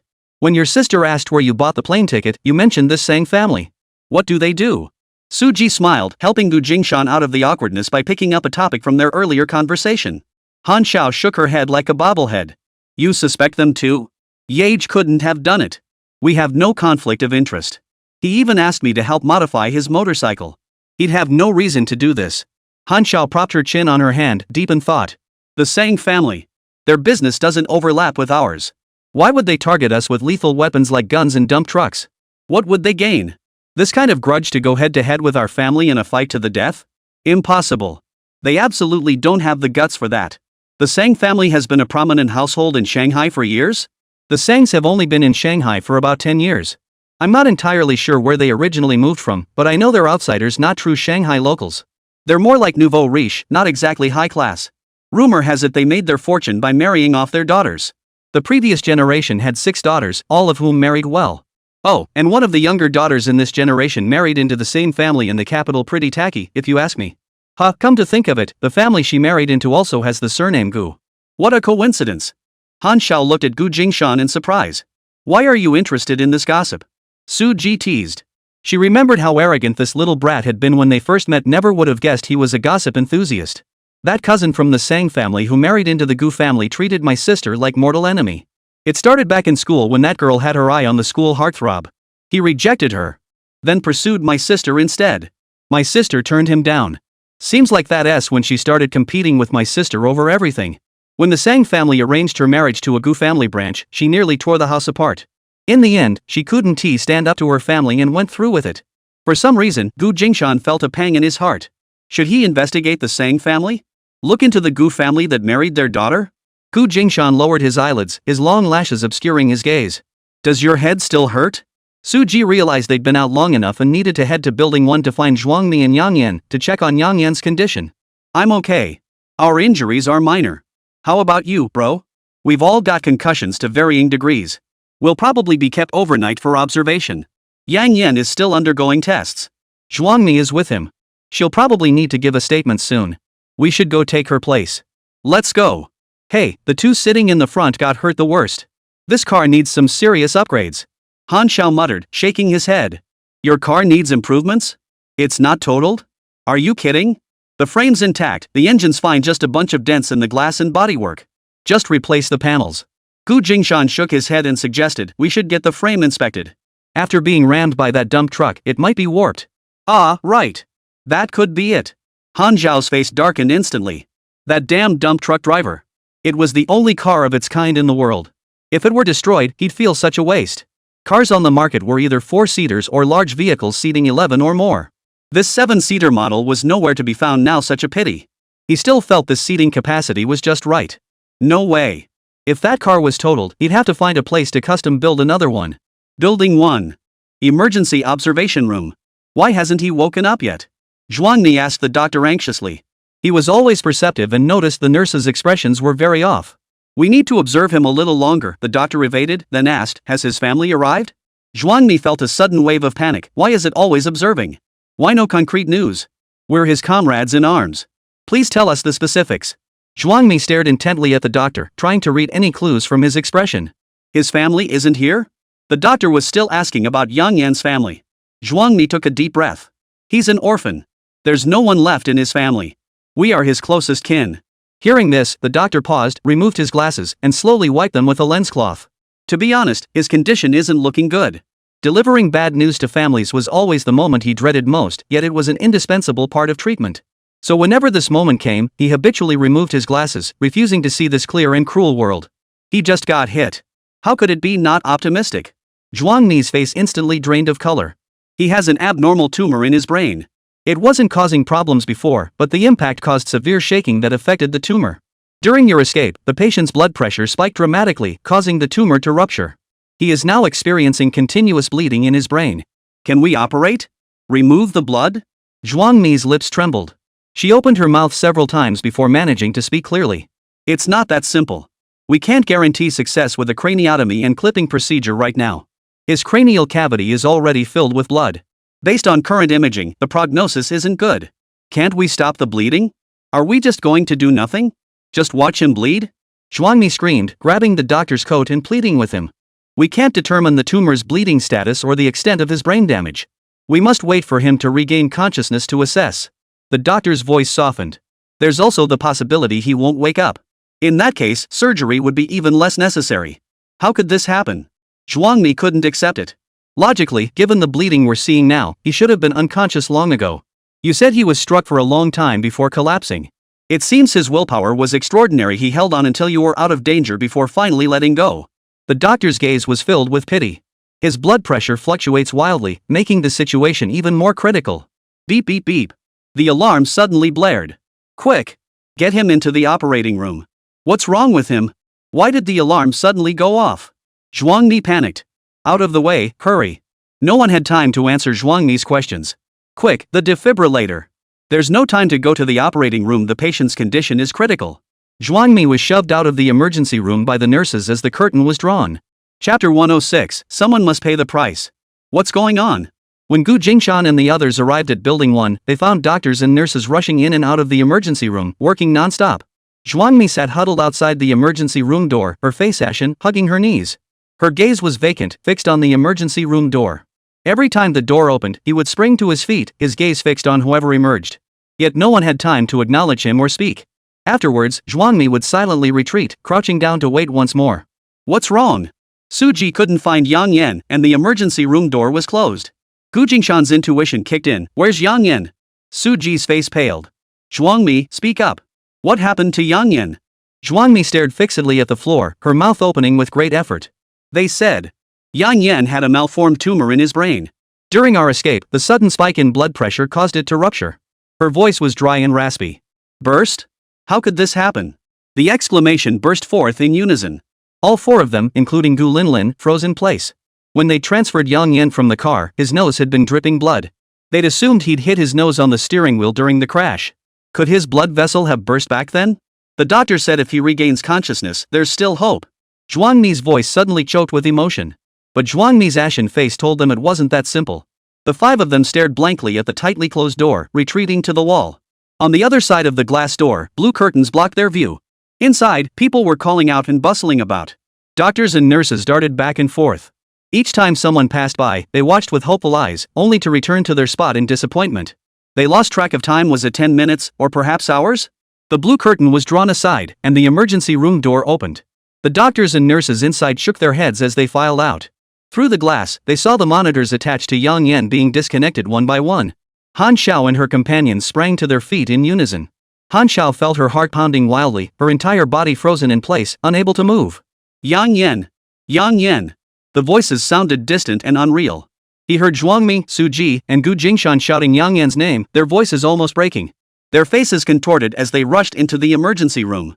The doctor shook his head, removed his mask, and mouthed something. Suji spoke urgently, while Zhuangmi pressed her palms together, her lips moving silently. Gu Jingshan's fist slammed hard against the iron rail at the foot of the bed. The rail shook violently. But Han Xiao couldn't make out a single word, unable to discern what they were saying. The entire space fell deathly silent. The clamor faded into a distant murmur, leaving only the pounding of his own heartbeat echoing in his ears. Blood pressure compressing the patient's nerves, causing disruption in the central respiratory center, cardiac ischemia, and cessation of heartbeat. The ventilator, he can't breathe on his own. His brain is dead. I'm sorry, we did everything we could. The fragmented voices gradually reached Han Xiao's ears. Han Xiao couldn't organize his thoughts properly and could only stand there in a daze. But he's hooked up to an 4 drip. How could his condition have deteriorated so suddenly? Yang Yan loves to joke around. Did he come up with another prank to mess with us? Han Xiao muttered under his breath. He didn't seek answers from others, as if merely talking to himself. Just this morning, they'd shared breakfast together, laughing heartily, Yang Yan playfully messing up his hair, playing rock paper scissors together, Yang Yan diving excitedly into the cockpit after winning, turning back with a dazzling smile. Zhuangmi and Suji had faced death countless times before, but this time felt especially heartbreaking. Their brother, their closest comrade in arms, before they could even celebrate surviving the ordeal, he was gone forever? The three of them stood motionless by the bed in the emergency room until a nurse impatiently shooed them away. Han Xiao had never faced the death of someone so close at such a distance. His eyes turned bloodshot, and tears poured down his face like rain. Gu Jingshan never imagined that before even reaching their destination, they'd lose a brother. That morning, they had been laughing and joking, discussing what to do in Xiangzhou, where to set up the security company after returning, and where to recruit more people. Gu Jingshan punched the railing again in bitter rage, making it hum with the impact. Yang Yan was an orphan, raised by the kindness of strangers, yet he'd grown into a remarkably cheerful and lively young man. Gu Jingshan had brought the three of them from Dengying to Shanghai for fun, yet he could never bring back the most optimistic and cheerful one. A bittersweet mix of emotions churned in Gu Jingshan's heart, the tangy sting of it stinging his nose until words failed him. He looked around. Han Zhao's eyes were wide open, tears streaming down his face.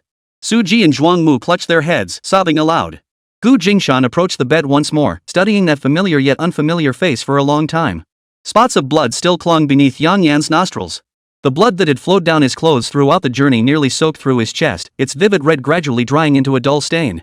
Gu Jingshan trembled as he placed the white bedsheet over Yang Yan's face. "Daddy, it hurts." Gu Linlin's voice rang in his ears. Gu Jingshan jolted awake, finally feeling the tangible weight in his hands. He'd been gripping so tightly in his subconscious that he'd hurt his daughter. The staff quickly wheeled the bed impatient away.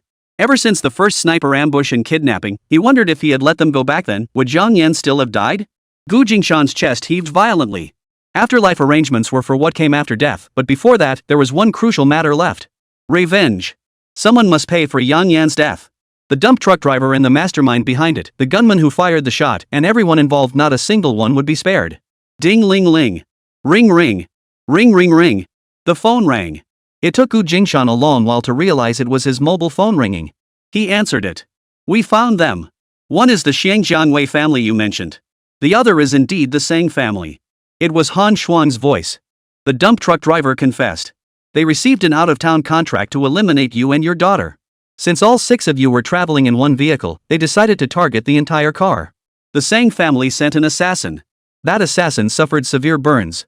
Not long after you were admitted to the hospital, he entered a private clinic. That private clinic happened to fall under the Han family's control. Shortly after Han Shuang issued a search order, someone reported it. The Wei family of Shangjiang, this isn't over. Why is the Sang family targeting us?" Gu Jingshan's voice was stiff and emotionless. Han Shuang's tone carried a hint of regret. "It's the Han family who've dragged you into this. I recently rejected the Sang family's marriage proposal. They may have taken their anger out on Han Xiao, and you've been caught in the crossfire. Taking it out on you by shooting my brother?" Gu Jingshan recalled the glance he'd caught unconsciously when boarding the car that looked brimming with malice. It didn't seem like the expression of someone merely taking out their anger on someone else. It was more like the gaze reserved for someone deserving of utter annihilation. He kept this suspicion to himself, not sharing it with Han Shuang. Whether they had dragged Han Xiao into this or Han Xiao had dragged them into this, it amounted to the same thing. Had these two groups not launched successive attacks, Yang Yan would not have died. Chapter 107, isn't that so? No. Wei Yunlan called first. "Mr. Gu, please take care of yourself. I've sent the entire family of the mastermind behind the Wei Corporation's assassination order to Africa. Rest assured, they won't end well." Sent to Africa? And the mastermind himself? Gu Jingshan's tone turned icy. Wei Yunlan hastened to reassure him, "The mastermind behind the bounty has already been put on a flight to the mainland. I'm sending him there to apologize to you personally." Had this been in Hong Kong, he would have made the man prostrate himself 3 times before the deceased's grave to atone. That's why Wei Yunlan sent the mastermind directly there. 3 stabs, 6 holes plus expulsion from the Wei clan, forfeiture of all family assets, and no one in Hong Kong will dare protect him in the future. That entire branch will be exiled to Africa, never to return. Gu Jingshan finally showed a hint of satisfaction. Wei Yunlan continued, "Regarding the dump truck driver, investigation revealed he was already a terminal cancer patient. He took this suicide mission to leave his daughter some living expenses. If he could kill you both, he'd turn himself in for prison. If the dump truck and your car both destroyed, he'd still profit, at least he wouldn't suffer the agony of terminal cancer. The other was a gambler who'd lost a fortune and was desperate to recover his losses. He was lured into doing this. This might be the one who failed the first attempt and later slipped away." Gu Jingshan narrowed his eyes. "Throwing out 2 scapegoats and sending them to prison is supposed to settle this? This isn't over. We won't accept it. The dump truck driver bore half the responsibility for Yang Yan's death. They wouldn't let him off the hook. Even if he had cancer, they wouldn't show mercy. The gambler would be even easier to deal with." Wei Yunlan explained, "Lingdang is flying over immediately. You won't need to worry about the follow-up with the dump truck driver. Lingdang will handle everything. Just wait for her updates." "Understood," Gu Jingshan agreed. Wei Yunlan was determined those 2 dump truck drivers couldn't be let off either. "Want to go to prison? Someone will make sure you learn that prison is nothing but a living hell." Not only that, Wei Yunlan had no intention of letting the mastermind return alive to Hong Kong. Once Gu Jingshan had vented his anger, the man would be shipped straight to Africa to join his immediate family members who had already been sent there. Of course, exile to Africa was merely a fig leaf. With war raging across the continent, making an entire family vanish in the chaos would be the simplest thing in the world. Whatever the Wei family desired, it could be achieved with the slightest effort. Africa. No mercy. That was Wei Yunlan's promise to Gu Jingshan. Agreed. Gu Jingshan's tone gradually softened. To Wei Yunlan, this was merely a warning shot fired at others. Anyone daring to lay a finger on her adopted daughter must be prepared for a brutal end. Linlin was fortunate, protected by 5 grown men, and someone had shielded her from disaster. Hong Kongers believed in such things. Had so many not surrounded her, the consequences would have been unimaginable. Gu Linlin was the Wei family's sole surviving bloodline outside the household. She absolutely could not come to harm. The Wei family's private jet was swift, and Wei Lingdang arrived promptly. She produced a document. This is a gift from the offending branch of the Wei family, the property deed for their Shanghai investment. It's offered as an apology to you and Linlin. Those who were caught in the incident with you in the same car will each receive 60,000 Hong Kong dollars in compensation. As a member of the Wei family, Wei Lingdang had already sent the Hong Kong dollar cash to them. Only after handling those individuals did she return to report to Gu Jingshan and formally end her leave. They handed over the compensation so readily? When Wei Lingdang said this, Suji found it hard to believe. How could someone who attempted to kidnap and hunt down a little girl admit defeat so cleanly and offer such a large sum as an apology? They had no choice, Wei Lingdang stated flatly. The methods the Wei family employed afterward were none of outsiders' business. After all, the warning shot had done its job. Those restless members of the Wei family had become much more compliant. Gu Jingshan now had no time to go to Qiangzhou, forcing him to abandon his real estate business plans there. He spoke apologetically to his daughter. Shall we skip Qiangzhou this year? Your school term is starting soon. You should go back to Yunhai with Aunt Wei to attend classes.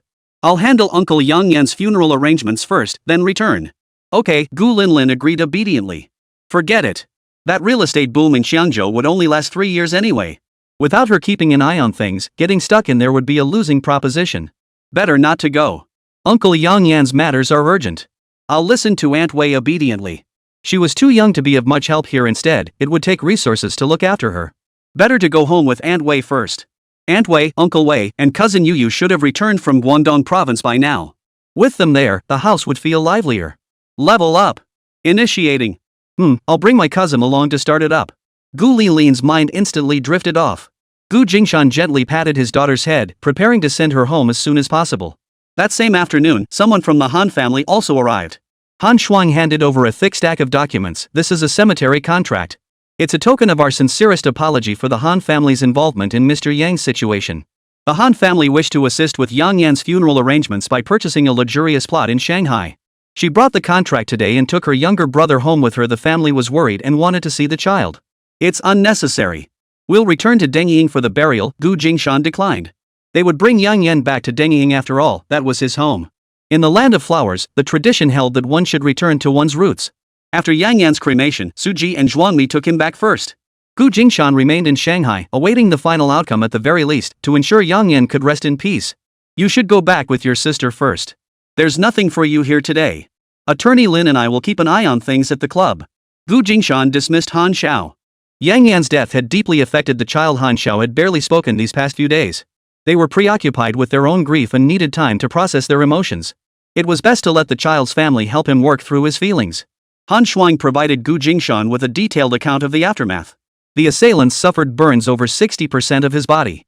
Even if he survives, he'll require constant skin grafts. The wounds will rot. His life expectancy won't exceed 3 years. We presented the assassin's confession, but the Sang family refused to acknowledge it. They even tried to withhold the promised final payment. With over 60% of his body burned, the assassin desperately needs skin grafts to survive.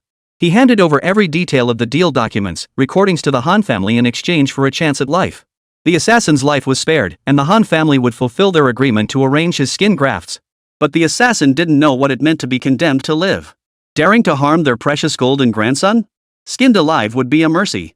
To actually trust the skin graft arranged by the Han family? That was sheer folly. The assassin underwent the procedure with unwavering trust. Yet in the unknown facility, the medical treatments proved far from perfect. Even the skin grafts would rot away over his lifetime, condemning him to an endless cycle of treatment and decay. Meanwhile, the evidence the assassin offered in exchange nailed Sang Jiangwo, the younger brother of the Sang family patriarch, solidly. Family head Sang Jianbang was initially delighted, expelling his threatening younger brother while simultaneously earning favor with the Hans for his righteous sacrifice. But Sang Jiangwo produced a secret agreement that forced Sang Jiangang to reconsider. But the Hans weren't messing around. The Sangs had no choice but to hand over a coal mine to the Hans in exchange for leniency. Additionally, they made a significant concession, offering each of the other individuals 10,000 yuan in compensation. The Han family declined ownership of the coal mine, intending instead to gift it to Gu Jingshan as a gesture to calm the Gu family father and daughter. They also compensated the other 3 individuals with 50,000 yuan each. The Sang family now has protection and cannot be touched for the time being. I apologize. These are the compensations offered by the Sang family. Han Shuang presented the cash and the coal mine ownership contract. Gu Jingshan understood the Han family had done their utmost. With their vast enterprise and numerous considerations, they couldn't directly declare war on another clan, not even a minor, insignificant one. This isn't over. Gu Jingshan would settle this grudge himself. With such a family harboring inexplicable malice toward them, he wouldn't rest until they were utterly destroyed. But first, Gu Jingshan needed to uncover the root of this malice. Han Shuang stared at Gu Jingshan's sharply defined features and suddenly spoke up. Actually, you should return to the main branch. Although 2 aunts from the Sang family married into the Gu family, they're both from branches. Using the Gu family's power against them would be a piece of cake. Gu Jingshan looked at Han Shuang, utterly baffled. His family's standing in Haishan was entirely due to his father, Gu Yuanji. Outside Haishan, they were nothing. The Gu family's influence? In Shanghai, it wouldn't even register as a breeze. Wait, Han Shuang mentioned the Sang family had married 2 aunts into the Gu family. What? Ah. This Gu family isn't that Gu family. So which Gu family was Han Shuang referring to? Seeing Gu Jingshan hadn't responded, Han Shuang fell silent. They were barely acquainted, and she didn't know the inner workings of his family. She was merely offering a suggestion, not making decisions for him. After pondering for a long while, Gu Jingshan decided to voice his confusion. Which Gu family are you referring to? The Gu family from the capital. You and the Gu family head are like 2 peas in a pod, Han Shuang exclaimed, her eyes widening. Years ago, when Han Shuang had traveled to the capital to deliver gifts, she had met both generations of the Gu family's heads by chance. They truly looked as if they'd been carved from the same mold. Ha! A storm of shock surged through Gu Jingshan's mind. Han Shuang stared at Gu Jingshan in confusion, her reaction completely unexpected. I thought you were the Gu family's youngest son. After all, the eldest grandson of the main branch has been missing for years, hasn't he? No. The more Gu Jingshan spoke, the more uncertain he felt. Han Shuang refused to let it go. You're really not some stand-in sent by the Gu family in the capital? You even share the same aura. No. Could you be the Gu family's long-lost illegitimate son? Han Shuang's inner gossip-loving spirit ignited. This was a huge scoop. Truly not. Gu Jingshan was flustered. Chapter 108, The Revenge of a Small-Time Guy from Dawn Till Dusk. The Gu family of the capital. This title wasn't new to Gu Jingshan. But this was the first time someone had told him he resembled someone from the Gu family of the capital. Gu Jingshan knew his blood type didn't match his adoptive parents, leaving his true parentage unconfirmed. Now someone claimed he resembled someone far away in the capital. This news was unexpected. The mystery surrounding his origins deepened. He committed it to memory, determined to seek answers in the future. Before that, he needed to handle the matters at hand. That evening, Gu Jingshan took Lawyer Lin to a shady dance hall. After lingering in the dance floor for a while, they pushed through the crowd and slipped through a small back door. Gu Jingshan placed the black plastic bag onto a tray at a small wooden window in the room. A hand took the brick-like plastic bag inside. No words were needed here. Following Attorney Lin's instructions, the bag contained a note detailing the request: investigate the background of the Sang family in Shanghai, the more detailed the better, with a focus on Sang Jiangwo's life history. Seeing his request accepted at the window, Gu Jingshan promptly exited the small room. He met up with Lawyer Lin, who was waiting at the door. The two mingled on the dance floor for a while longer to avoid suspicion before leaving together. This place, as Attorney Lin had privately mentioned, was Shanghai's most reliable source for information where money could buy anything. That was why Gu Jingshan had come here. After seeing Lin off, he had just returned to the club entrance. Oh, I see. You actually went dancing at someone else's dance hall, a furious voice rang out. Han Xiao, who had been missing for days, had been waiting in the shadows outside the club. His sudden words startled Gu Jingshan. Han Xiao sniffed a few times, glaring accusingly at Gu Jingshan. Gu Jingshan was relieved Attorney Lin had already been sent home, otherwise, this battlefield of emotions would have been even more depressing. How did you know? Gu Jingshan sighed helplessly. My sister said she saw you too. Gu Jingshan was at a loss for words. Han Xiao muttered to herself as she followed Gu Jingshan back into the clubhouse, handing him a brown paper bag. My sister told me to give this to you. Han Xiao asked curiously, what secret do you two have that you can't tell me? All this mystery and secrecy. Gu Jingshan opened the brown paper bag. He shot Han Xiao a speechless glare. She seemed much better than before, otherwise she wouldn't be this chatty. The brown paper bag bulged. Inside were Sang Jiangwo's files, a small glass vial containing a liquid substance, and the cash he'd slipped through the small wooden window. A flicker of realization crossed Gu Jingshan's eyes. He handed over the money, and they returned it immediately? That place must be connected to the Han family. A faint smile touched Gu Jingshan's lips. Han Shuang was quite an interesting person. After learning he was neither the Gu family's youngest son nor their illegitimate child, she looked utterly apologetic. She felt as though she'd exposed a secret that had been meticulously concealed. Too many things remained uncertain for Gu Jingshan to share details with her. Silence was his only option. Now, upon learning he wanted information on the Sang family, she delivered it without charging a penny. Presumably to make amends for the earlier incident. Gu Jingshan accepted it with a smile. He tuned out Han Zhao's incessant chatter as if it were background noise and dialed the number. Thanks for the gift. Han Xiao gave it to you? Han Shuang's voice sounded relieved. Yes. The Sang family files aren't included. I'll send those later. Debts must be repaid to their rightful owners. I trust the materials delivered to you will satisfy your needs. Han Shuang's words carried a hint of implication. Gu Jingshan picked up the small brown bottle thoughtfully. What else could you possibly guess? Han Shuang seemed to see Gu Jingshan's actions through the phone line. The glass bottle contains ether. Consider it a token of my apology. A flicker of surprise crossed Gu Jingshan's eyes. No, I should be thanking you. You've given me an excuse and a direction. Whatever the outcome, I'll remember this favor. Alright, I'll be waiting. Han Shuang, having received the answer she sought, gently hung up the phone. Gu Jingshan shook his head, a hint of resignation in his expression. For the first time, he had encountered a woman who could see right through his thoughts. She had seen right through him, even preparing the tools for him. So this was how his daughter felt whenever he guessed her thoughts. It felt a bit awkward. The Sang family was arrogant, so arrogant they only communicated with the Han family, then tossed the victim a mere 10,000 yuan to settle the matter. That 10,000 was handed over casually, without even a proper apology. Over the next few days, Gu Jingshan shadowed Sang Jiangwo daily. His records indicated the man visited an unnamed female confidant 3 days a week. His interest in any woman typically lasted about 3 months. This was his latest fling from the past month. On the third day of surveillance, Gu Jingshan finally spotted Su Ji. Su Ji and Zhuangmi had helped Yang Yan find a temple to store his ashes. After wrapping up the other arrangements for Deng Ying, they rushed over first. Zhuangmi still had unfinished business and would need more time. Revenge may wait a decade for the noble, but for the common man, it can be relentless from dawn till dusk, sparing no one. With reinforcements arriving and timing perfect, there was no need to delay.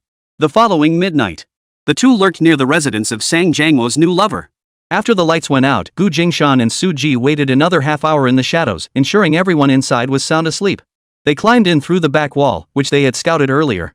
The rooms were in utter disarray, from the living room to the kitchen.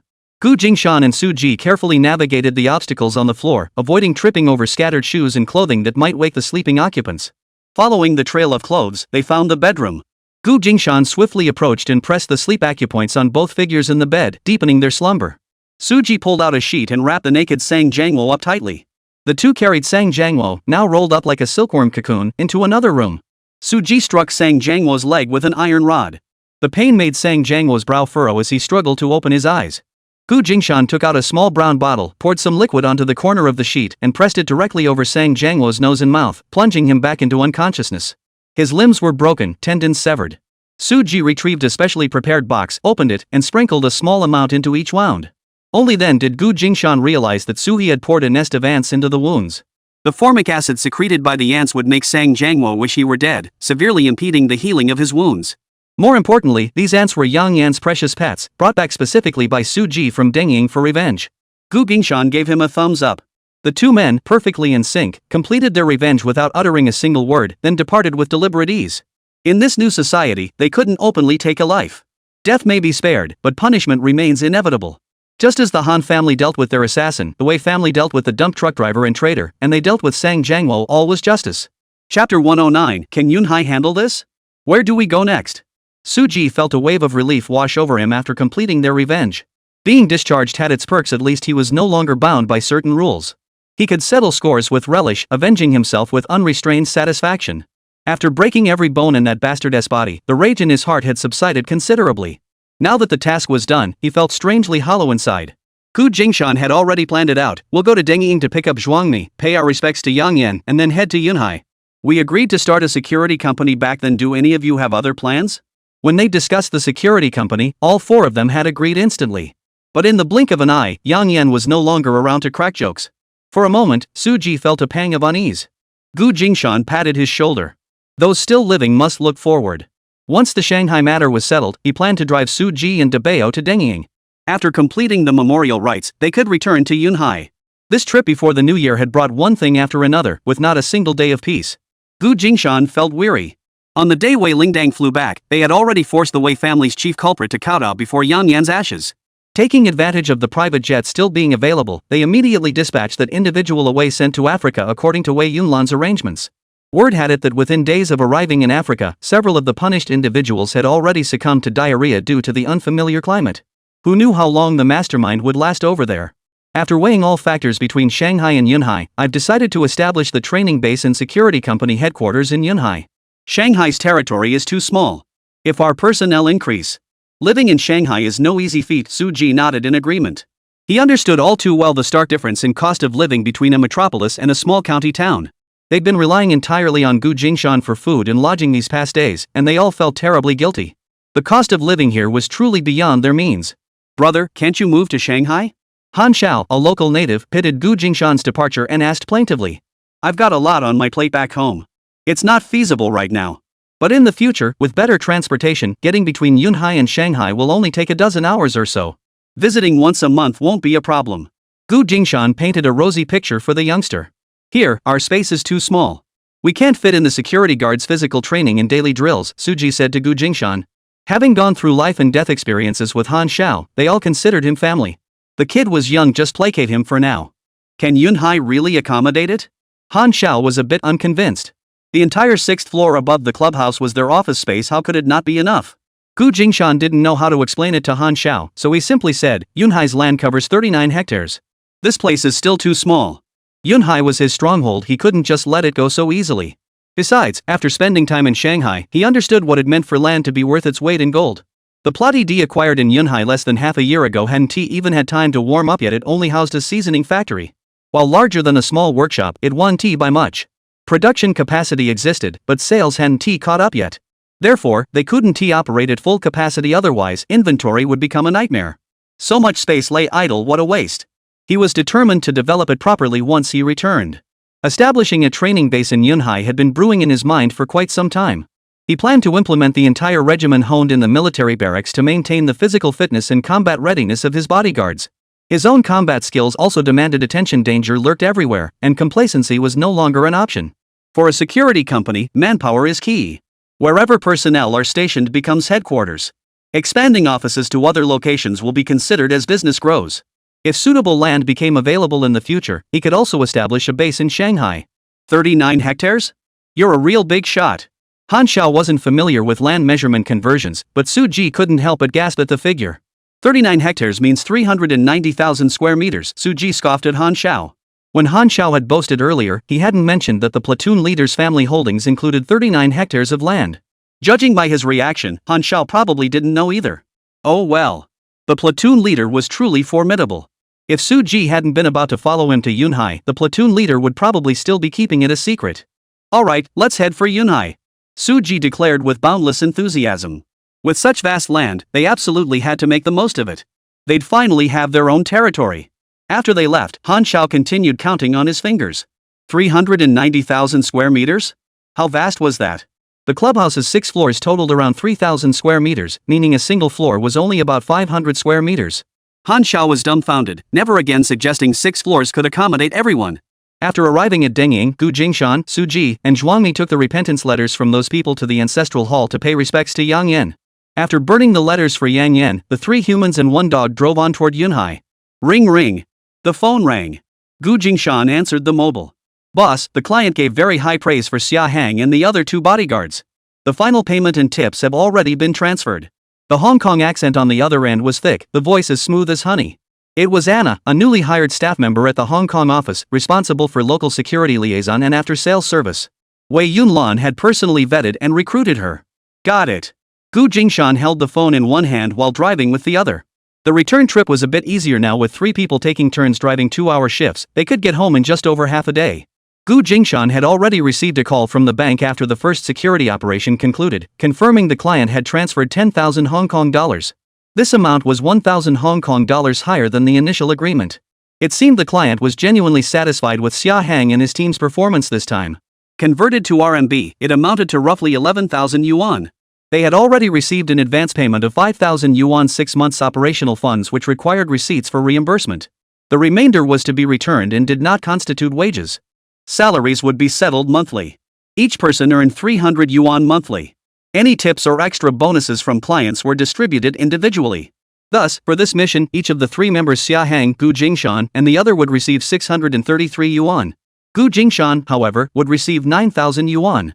However, Gu Jingshan was well aware that this was due to the high security costs in Hong Kong. If they took jobs on the mainland, the pay would be significantly less. 3 Live Security had secured its first client in Hong Kong and successfully completed its inaugural assignment. Miss Liu is very satisfied with them and wants to sign a long-term security contract with us. Anna delivered another piece of good news. Let's hold off for now. Our personnel will be in place shortly. Once they're settled, we can sign the long-term contract. He couldn't tie up his ace in the hole on a long-term assignment. Such sustained security work typically required rotating personnel. He'd need to return and see how many people had been recruited before making a decision. Understood. Awaiting your response. Anna's sweet voice echoed as the call ended, concluding this update. Ring ring. The moment she hung up, another call came in. Xia Hang, Ning Fu Lai, Zhaoilong mission complete. Requesting debriefing. Xia Hang's call came back, barely a moment after Anna's. They had visited Anna's office and knew the security company had set up a base in Shangjiang, a pitifully small space with no room for all 3 of them to be stationed there permanently. They no longer wanted to sleep in those cramped pigeon cages in Hong Kong. Gu Jingshan had already decided on the location for the headquarters. In terms of land size, the plot purchased from the Jin family was the most suitable. It could easily accommodate a facility integrating both training and living quarters. Even the old factory buildings with their massive blue stone walls could be put to use. Whenever operations required it, they could simply deploy to that location. Gu Jingshan made his decision and wrote down the address of the seasoning factory for the 3 of them. Report to this location. Construction is still underway, but it will become our headquarters. There are over 30 other veterans stationed there, so you won't be too lonely. Gu, is the security company still hiring? Ning Fulao took the phone from Xia Hang. Yes, but not just anyone. We don't keep idle hands. You need to have a skill. Gu Jingshan set the tone. He never shortchanged his own people, but those who wanted to pass themselves off as something they weren't welcome here. No problem. We have a few friends who used to be mercenaries. Each has their own strengths. You won't be disappointed. Gu Jingshan detected caution in the other man's tone. Alright, I trust you. Background isn't an issue, but while in the country, you must obey domestic laws and avoid trouble. Gu Jingshan raised an eyebrow, adding one final condition. Ning Fu replied, no problem. Xia Hang's eyes darted around as he cautiously asked from the side, boss, what about overseas? Having accompanied the Hong Kong man on an outing, they found this title rather trendy. A faint smile touched Gu Jingshan's lips. Overseas, you follow the rules for mercenaries or bodyguards. It depends on your personal status when you're out there. As long as you don't commit war crimes and get caught, we won't make things too difficult for you. That last bit was Gu Jingshan's playful jab. Alright, I'll bring 3 people back with me. With approval secured, Xia Hang exchanged nods with Zhaoilong and the others. Ning Fuli also gave Gu Jingshan his confirmation. Alright, looking forward to having you all on board. After hanging up, Gu Jingshan's smile deepened. The security company needed sufficient manpower to operate smoothly. Things were looking increasingly promising. The 3 of them drove back, yet they still couldn't beat the speed of the others flying home. Upon returning to Yunhai County, Gu Jingshan didn't even stop at home. He headed straight to the factory site. As soon as he entered the gate, he witnessed 11 burly men and over 30 old-timers locked in a chaotic brawl. Gu Jingshan sighed, pressing his hand to his forehead. Boss. The boss is back. Brother Gingshan. We're all itching to spar a bit. Right, just sparring. No hard feelings, don't worry. Luggage bundles were scattered across the flower bed. The new guys haven't even had time to unpack their luggage yet, and you've already cornered them in the square for a sparring match? Gu Jingshan couldn't be bothered to complain. But judging by the situation, the 11 were evenly matched against the 30+, neither side gaining the upper hand. 3 from political Commissar Han, 3 more brought by Xia Hang, plus the few Su Ji and Yang Yan had contacted earlier. Surprisingly, 5 of those who had initially said they couldn't make it showed up. Add in Zhuangmi, Su Ji, and Gu Jingshan, and the security company now had 14 members. Gu Jingshan provided the money, supplies, and resources. Su Ji managed daily operations and assigned tasks, while Zhuangmi handled weaponry, communication tools, and the procurement and modification of vehicles. The 11 members were temporarily divided into 2 security teams, each heading out to execute their respective missions. For the long-term assignments in Shangjiang, each team temporarily assigned 2 members to complete them, 1 for the first client's household and 1 for the task promised to Wei Yunlan. The rotation would occur monthly. Learning they would be working in Hong Kong, the veteran Su Ji had recruited were astonished. They were stunned by the security company's backing capable of handling Hong Kong operations. Their hearts burned with excitement. Joining such a formidable security firm meant leaving behind the disappointments of their hometowns. Coming to Yunhai had truly been the right decision. The arrival of those 11 new recruits reignited the fighting spirit in the long-dormant veterans. 11 against 30-odd, they nearly got their asses kicked. It was a disgrace. They abandoned their plans for a quiet retirement, each bursting with drive. They began running, training, and building their stamina. Hearing that the boss planned to set aside part of the factory grounds to build a security training center, they all perked up. The seasoning factory actually employed very few people. They were essentially being kept on by Jingshan without contributing much. With fresh blood joining the ranks, they felt they couldn't afford to remain complacent. If they couldn't outfight or outmaneuver others in a brawl, they could still guard gates or work as off-site bodyguards. If your physical fitness and test scores meet the standards, I'll give you a chance. After pondering the old-timer's job switch request for 2 days, Jingshan agreed. None of them were in their 70s or 80s yet. As they said, working as gatekeepers or dispatched bodyguards was perfectly feasible. Prove yourselves through action. After Jingshan gave his approval, their entire demeanor changed dramatically. Boss, we caught a peeping Tom at the gate. I'm here to see Jingshan. You can't arrest me, a nearly hysterical voice wailed. Who is this? Jingshan was somewhat surprised when he saw the man being dragged in. Jin Wanchun, what are you doing here? Jin Wanchun's voice trembled with tears. The Sang family came after the Jin family, wanting to team up to kill you. My uncle chased them away. He'd come to deliver the warning, only to be dragged in by the door by someone radiating such intense malevolence it scared the living daylights out of him. When and where had the boss found so many men radiating such intense menace? Uncle Jin chased them away? Oh, I see. Jingshan hadn't expected the Sang family to still be at it, tracking him all the way here. Last time, he'd shown the Han family some face and only dealt with one person. It seemed they'd underestimated him. But they've gone after other Yunhai families now. I thought you might not know since you've just returned from your trip, so I came to inform you. There are those with grudges against Barbecue City, plus members of the Jin family who resent Uncle Jin for undercutting the cotton factory deal. Jin Wangchun reported in detail. Good. I understand. You've earned credit for this. When I return, I'll tell Li Meng to reward you. Alright then. Seeing that Jingshan had taken his words to heart, Jin Wangchun returned with a satisfied smile. Chapter 110, I'm going to tell you something, don't get mad. Are the Sang family out of their minds? Suji's expression twisted in disbelief.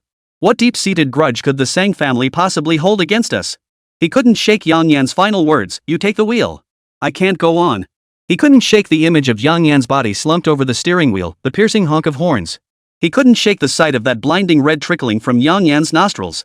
He couldn't let go of the fact that Yang Yan never regained consciousness after that moment.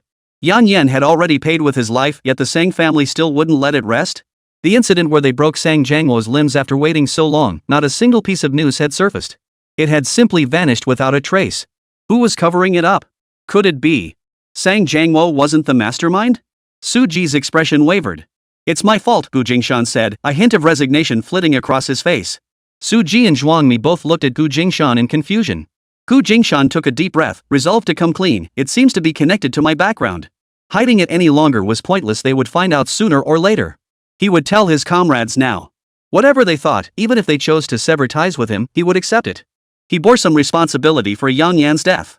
Suji and Zhuangmi exchanged glances, shock evident in each other's eyes. This was the first they'd heard of it. Someone had once mentioned that the platoon leader's parents were both alive, but their relationship was very distant.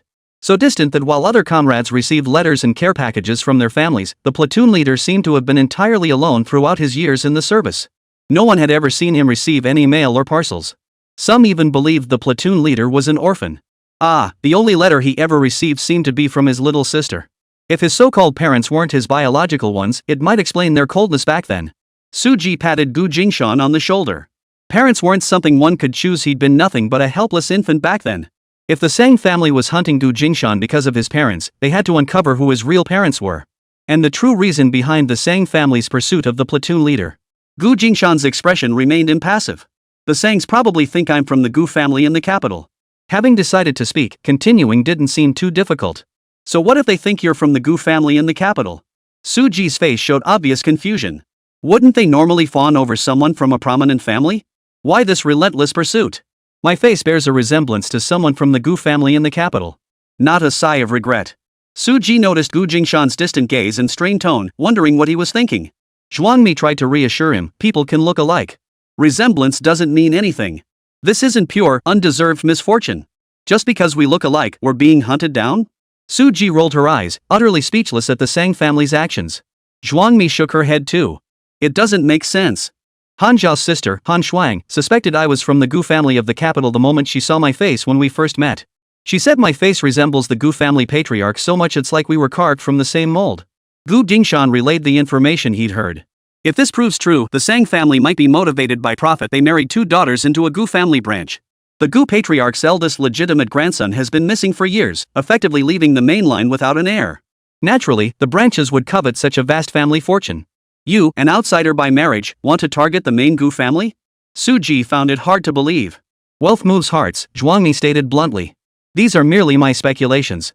This might be the Sang family's primary motive. Su Ji and Zhuangmi exchanged a glance. Their long-standing rapport meant a single look was enough to understand each other's thoughts. Su Ji declared resolutely, Zhuangmi and I will split up. I'll head to the capital, and he'll go to Shanghai to uncover the truth. What do you say? We have ample manpower now.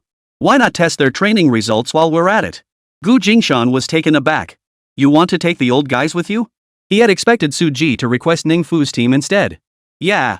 The old, weak, and infirm, when used right, can be a formidable force, Zhuangmi said calmly. What he and Su Ji didn't mention was that Xia Hang, Ning Fuli, and Zhao Yilong were as thick as thieves. With their reputation for toughness earned through military combat, they wouldn't give Su Ji and Zhuangmi any special treatment just because they were close to Gu Jingshan. Their team was largely composed of veterans, and they would naturally follow military rules the strongest fist ruled. The 3 hadn't resisted Gu Jingshan's arrangements yet, partly because they were newcomers, partly because Gu Jingshan had personally intervened to get them out of military court. They owed him that favor. But Su Ji and Zhuangmi held no such sway. If Yang Yan were present, perhaps after a full meal, they might stand a chance against him. But relying solely on Su Ji and Zhuangmi? That would be difficult. Their strengths lay elsewhere. One excelled at strategic thinking, the other at masterful hands-on development skills. Rather than courting humiliation, they'd be better off taking a roundabout approach. The arrival of Xia Hang and his 5 companions at Yunhai did have one benefit: it ignited the veterans' passion, rousing them from their complacent, idle existence. Agreed. Within a breath, Gu Jingshan had weighed the pros and cons of deploying the veterans. Had the long-term bodyguards for the Hong Kong mission not already departed, deploying the brothers who'd retired alongside him would have offered far greater synergy. Now they had to settle for the next best option. The veterans had self-imposed isolation for over a decade, creating a disconnect with modern society. Gu Jingshan inwardly braced for the challenges ahead. There's no time to waste. We're leaving tomorrow. Gu Jingshan insisted, we'll follow standard procedure. You won't lose out on any rewards you're entitled to. He wasn't short on money. Su Ji and Zhuangmi were doing this out of loyalty, but the veterans weren't. They needed something tangible to motivate them. Why else would they risk their lives for someone?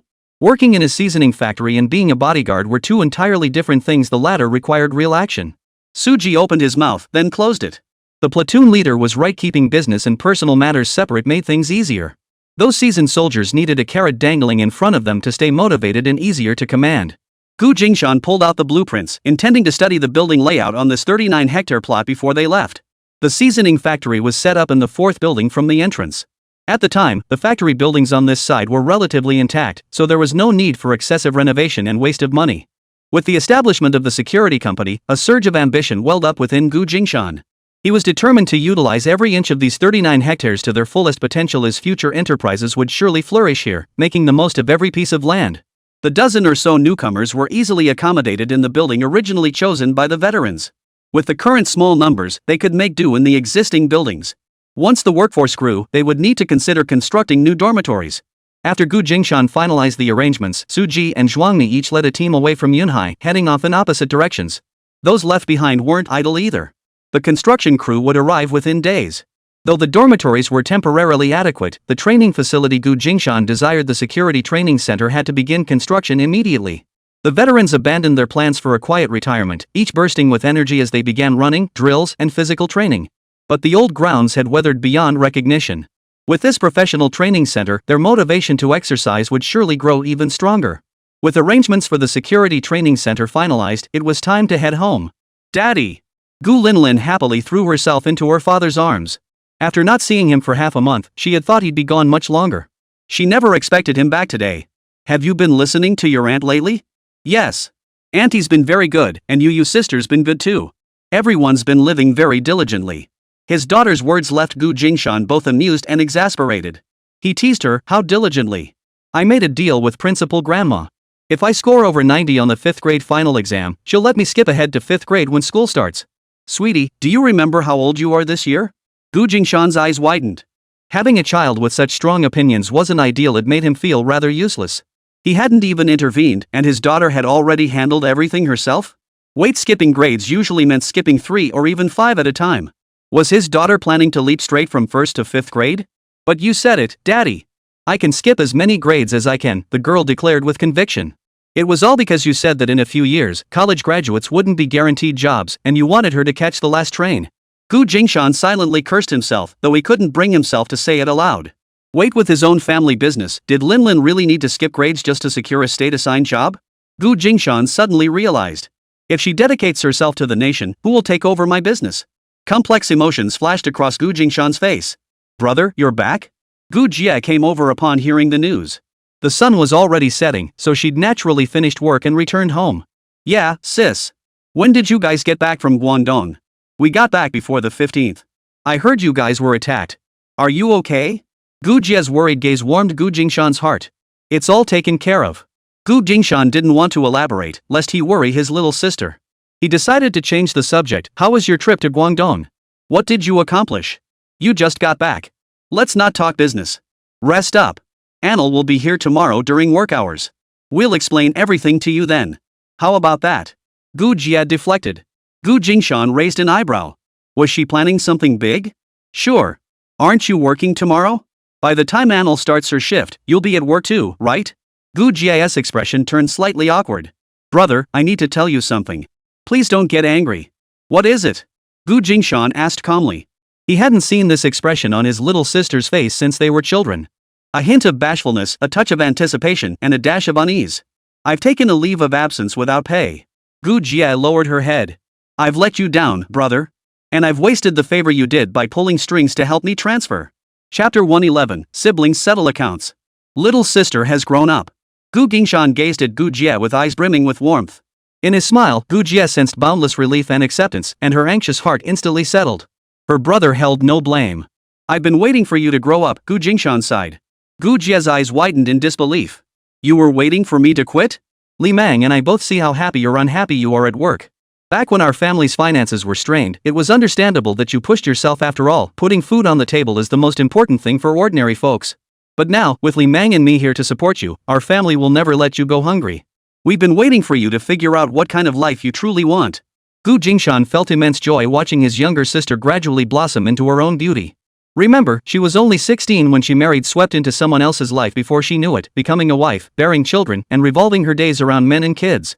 For centuries, women had lived this way, but Gu Jie was his sister. How could she be allowed to drift through life like that? His daughter's words had awakened him, and now he was determined to give his little sister who'd grown up alongside him a better life. Gu Jie looked deeply moved. This trip to Guangdong province, you all know. Gu Jingshan nodded. That's why Li Mang volunteered to accompany you to Guangdong this time. We're truly pleased to see how you've changed. Li Mang was a bit clever and a bit worldly. Because of his little sister, Gu Jingshan would occasionally nudge him along when he could, but not too much. The guy who snatched his little sister? Show him any kindness? No way. This time, when little sister took the initiative to give up her iron rice bowl and venture into an unknown career, Li Mang didn't utter a single word of criticism. Instead, he wholeheartedly supported her in finding her own path. It was only then that Gu Jingshan finally considered Li Mang one of his own. Little sister probably hadn't told Gu's mother about her unpaid leave yet. Once she found out, there would likely be another big scene. With Li Mang in his backing, at least she wasn't fighting this battle alone. Brother! Thank you! Gu Jie gazed sincerely at her elder brother. If you hadn't given Li Mang and me this chance, we wouldn't have grown like this. Both her parents were coal miners. Even without going down the shaft, their prospects were capped. Before Big Brother returned, the couple could only count on a little over 100 yuan each month. These past few years had been tough. The mine often delayed payments for months at a time. While they weren't starving, they certainly weren't well off. Li Mang's father was also a miner, one who actually went underground, so his wages were much higher than Li Mang's. His parents weren't a burden, but they certainly couldn't afford to help out. The old lady was the type to cling to every penny she had. During pay delay periods, they lived off their savings, constantly worried that once those reserves ran out, they wouldn't be able to make ends meet.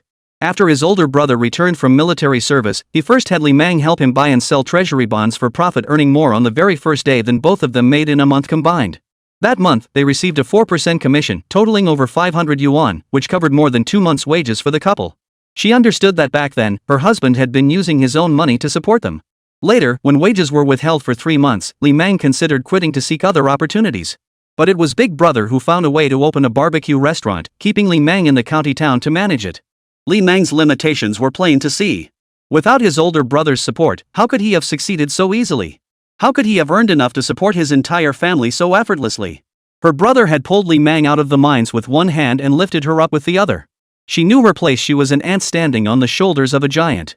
Without that giant holding down the fort for her, she wouldn't have been able to make such a carefree decision. She wouldn't keep him in suspense any longer. She revealed the decision she'd planned to share with Anil tomorrow, telling her elder brother ahead of schedule. Before the new year, Boss Joe sent us the final shipment. After selling through the holiday season, he's closing shop. We can't follow suit, which is why Anil and I are heading to Guangdong. We originally planned to source goods from that wholesale market you mentioned, brother. But by chance, we helped a woman on the train. To repay us, she connected us with a factory knowing we were also heading to Guangdong to source goods. Since our territories don't overlap, she wasn't too worried about competition. She helped us establish a connection with a factory. Bro! Now our shop can source directly from women's clothing factories. Bypassing middlemen means bigger profits. You guys are amazing. Gu Jingshan exclaimed, overjoyed. He hadn't overlooked the idea of sourcing directly from factories. But securing those connections wasn't easy. Some factories had already allocated all their agency rights and weren't accepting new agents. Others were deeply hidden without someone who knew the ins and outs to guide us. We simply couldn't get in touch. His little sister's good deeds had paid off. She'd successfully secured a factory quota. This trip south had exceeded all expectations. Gu Jingshan sensed there was more she wanted to say. Gu Jingshan encouraged her to continue. Is there anything else you wish to say? We have a different perspective on the future of the apparel industry now. Gu Jie's eyes sparkled. We want to establish our own brand. No more mass market goods, no longer just middlemen. Brother, what do you think? Auntie, you're amazing. Before Gu Jingshan could respond, Gu Linlin was already clapping and cheering. The future of fashion is indeed moving toward premiumization. The days of casually selling products for quick profits are over. Auntie has really put her mind to it to think this far ahead. If Auntie seizes this opportunity for rapid growth and leverages the industry's development patterns to build a strong, expansive fashion business, her future could far surpass Uncle's. Great idea. Gu Jingshan heard every word his daughter had in her heart, and he cast his vote of approval. Big brother, you support us? Gu Jie nearly jumped for joy. Of course. I support new ideas with real insight. Gu Jingshan paused before continuing, but before formally launching a new brand, you need to secure sufficient capital to cover your own risks. Huh? Big brother, you won't invest in US? Gu Jie was taken aback. Oh, you want to start your own brand and still expect Big Brother's investment? You're quite greedy, aren't you? Gu Jingshan said deliberately. Gu Jie's heart plummeted into an abyss. Big Brother didn't he want to invest? But when she saw his teasing, half-smiling gaze, she instantly realized he was just toying with her. She couldn't help but pout playfully. Brother, you were just trying to scare me? Gu Jingshan dropped the smile and sat up straight. Brothers and sisters should keep accounts clear. This idea is yours, I won't claim it as my own. But if you want me to put real money into it, you need to present a plan that convinces me. Gu Jingshan coaxed gently. Do you want to grow and strengthen this venture? Yes. You don't want us to remain just a family workshop, do you? Gu Jie pursed her lips and nodded. Then put your mind to work. First, give me a business plan, investment amount, profit sharing structure, brand ethos, target audience.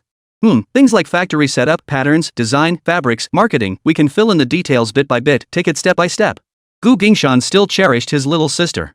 He handed her the rough outline of the business plan, encouraging her to think it through and guiding her growth. Chapter 112, still trying to chew on your married sister? Big brother, just wait. I'll definitely give you a business plan that satisfies you. Gu Jie's face lit up instantly. She grabbed her brother's sleeve and shook it repeatedly. Big brother, you're the best. Huh, big brother is the best, you little kid. Gu Jingshan caught his daughter rolling her eyes at him from the corner and inwardly mimicked her aunt's teasing tone, nearly bursting out laughing. With so many lively characters at home, Gu Jingshan suddenly felt much lighter. Alright, I'll wait for your plan. It's getting late, head back and work on it tomorrow. I'll tidy up here. Gu Jingshan patted his sister's shoulder and lifted the luggage in his hands. Gu Jie gave an embarrassed smile. Alright, big bro, sorry for holding you up with the packing. Get some good rest tonight. He bent down and waved to his niece, Lilin. See you tomorrow. See you tomorrow, auntie. Linlin waved back, bidding farewell to her aunt who seemed as energetic as ever. After Gu Jie left, Gu Linlin patted her chest, let out a light sigh, and said with an air of worldly wisdom, finally gone. Gu Jingshan held his daughter's hand in one arm while carrying luggage in the other as they headed toward their room. What's wrong? Didn't you enjoy chatting with your aunt? No, it's just that sometimes she acts a bit childish and it's tiring to talk to her. The little one looked dead serious. Gu Jingshan bent down, curled his index finger, and gently tickled her nose. Little one, how old are you to call your aunt childish? Gu Linlin planted her hands on her hips, speaking with unshakable confidence. I'm way more mature than her. I didn't even act spoiled with daddy. Oh my, so it's our Linlin feeling jealous. Gu Jingshan scooped his daughter up, spinning her in a circle mid-air until she giggled uncontrollably. Who's jealous? Gu Linlin tried to stomp her foot but missed the ground, still dangling in her dad's arms. Alright.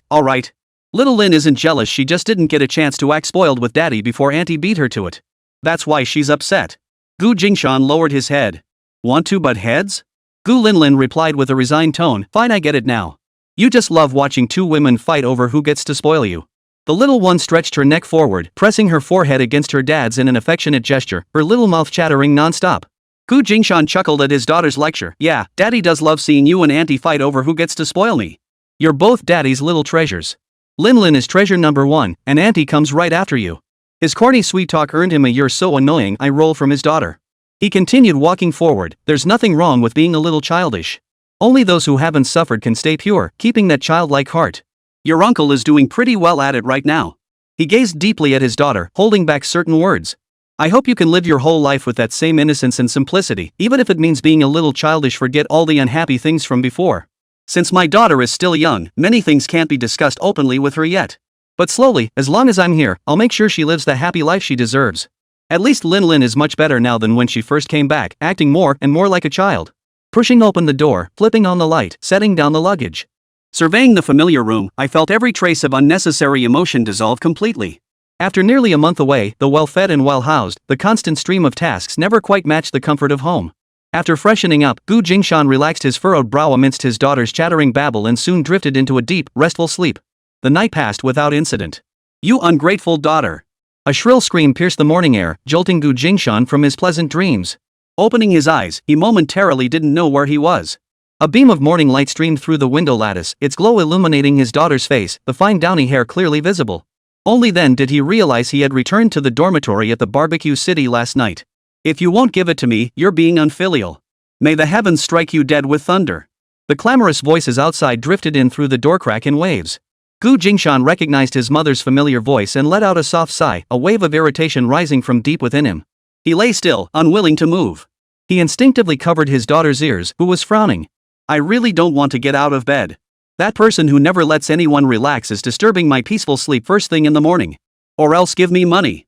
If you don't, I'll go to your workplace and report you for failing to support your parents. Gu Jie's faint, soothing voice could be heard, but it was useless. Gu's mother's voice grew louder and louder. Her curses grew more outrageous by the second. Gu Jingshan couldn't take it anymore. He shot up in bed. What's the commotion? Gu Jingshan abruptly flung open the door. Hearing his authoritative voice, Gu's mother startled and fell silent. She turned around. It really was the eldest son. His figure appeared at the doorway of the room at the other end of the hallway. Gu's mother had only dared to come and cause trouble with her daughter while Gu Jingshan was away. The eldest son was back? When did he come back? Why didn't anyone tell me? Gu's mother's heart trembled violently. Had she known Gu Jingshan was home today, she'd never have dared come over to pressure her daughter.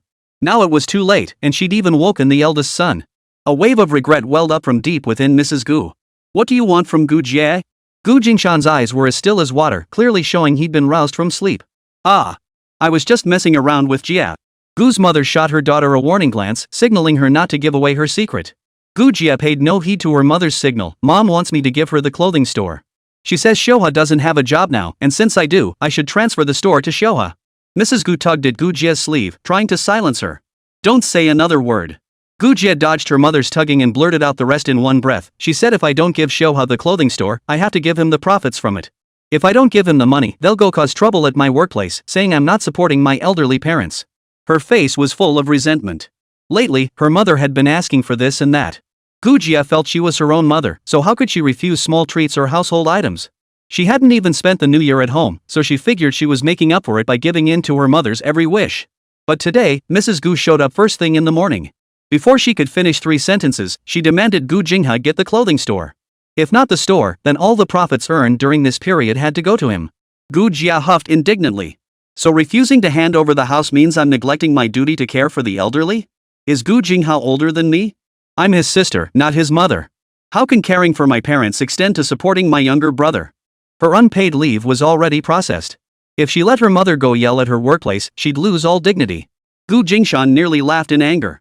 Last time he'd demanded a car and a house, and after he'd given him a good scolding, he'd finally behaved himself. Now he was demanding the shop from his daughter? Demanding money? Doesn't he have the guts to look at himself in the mirror? How dare Gu Jingha have the nerve to ask me for money? Gu Jie trembled with rage. She hadn't even settled the score with him for his despicable actions last time, and now he wanted her family's shop and money? Are you trying to sever ties? Never set foot in each other's homes again. I don't need a brother like that. Gu Jie was furious. Not content with freeloading off his parents, Gu Jinghan now wants to leech off his married sister? Gu Jingshan's soft words made Mother Gu involuntarily shrink back. But she immediately straightened her back. You're the ones who ruined Xiuhua's job.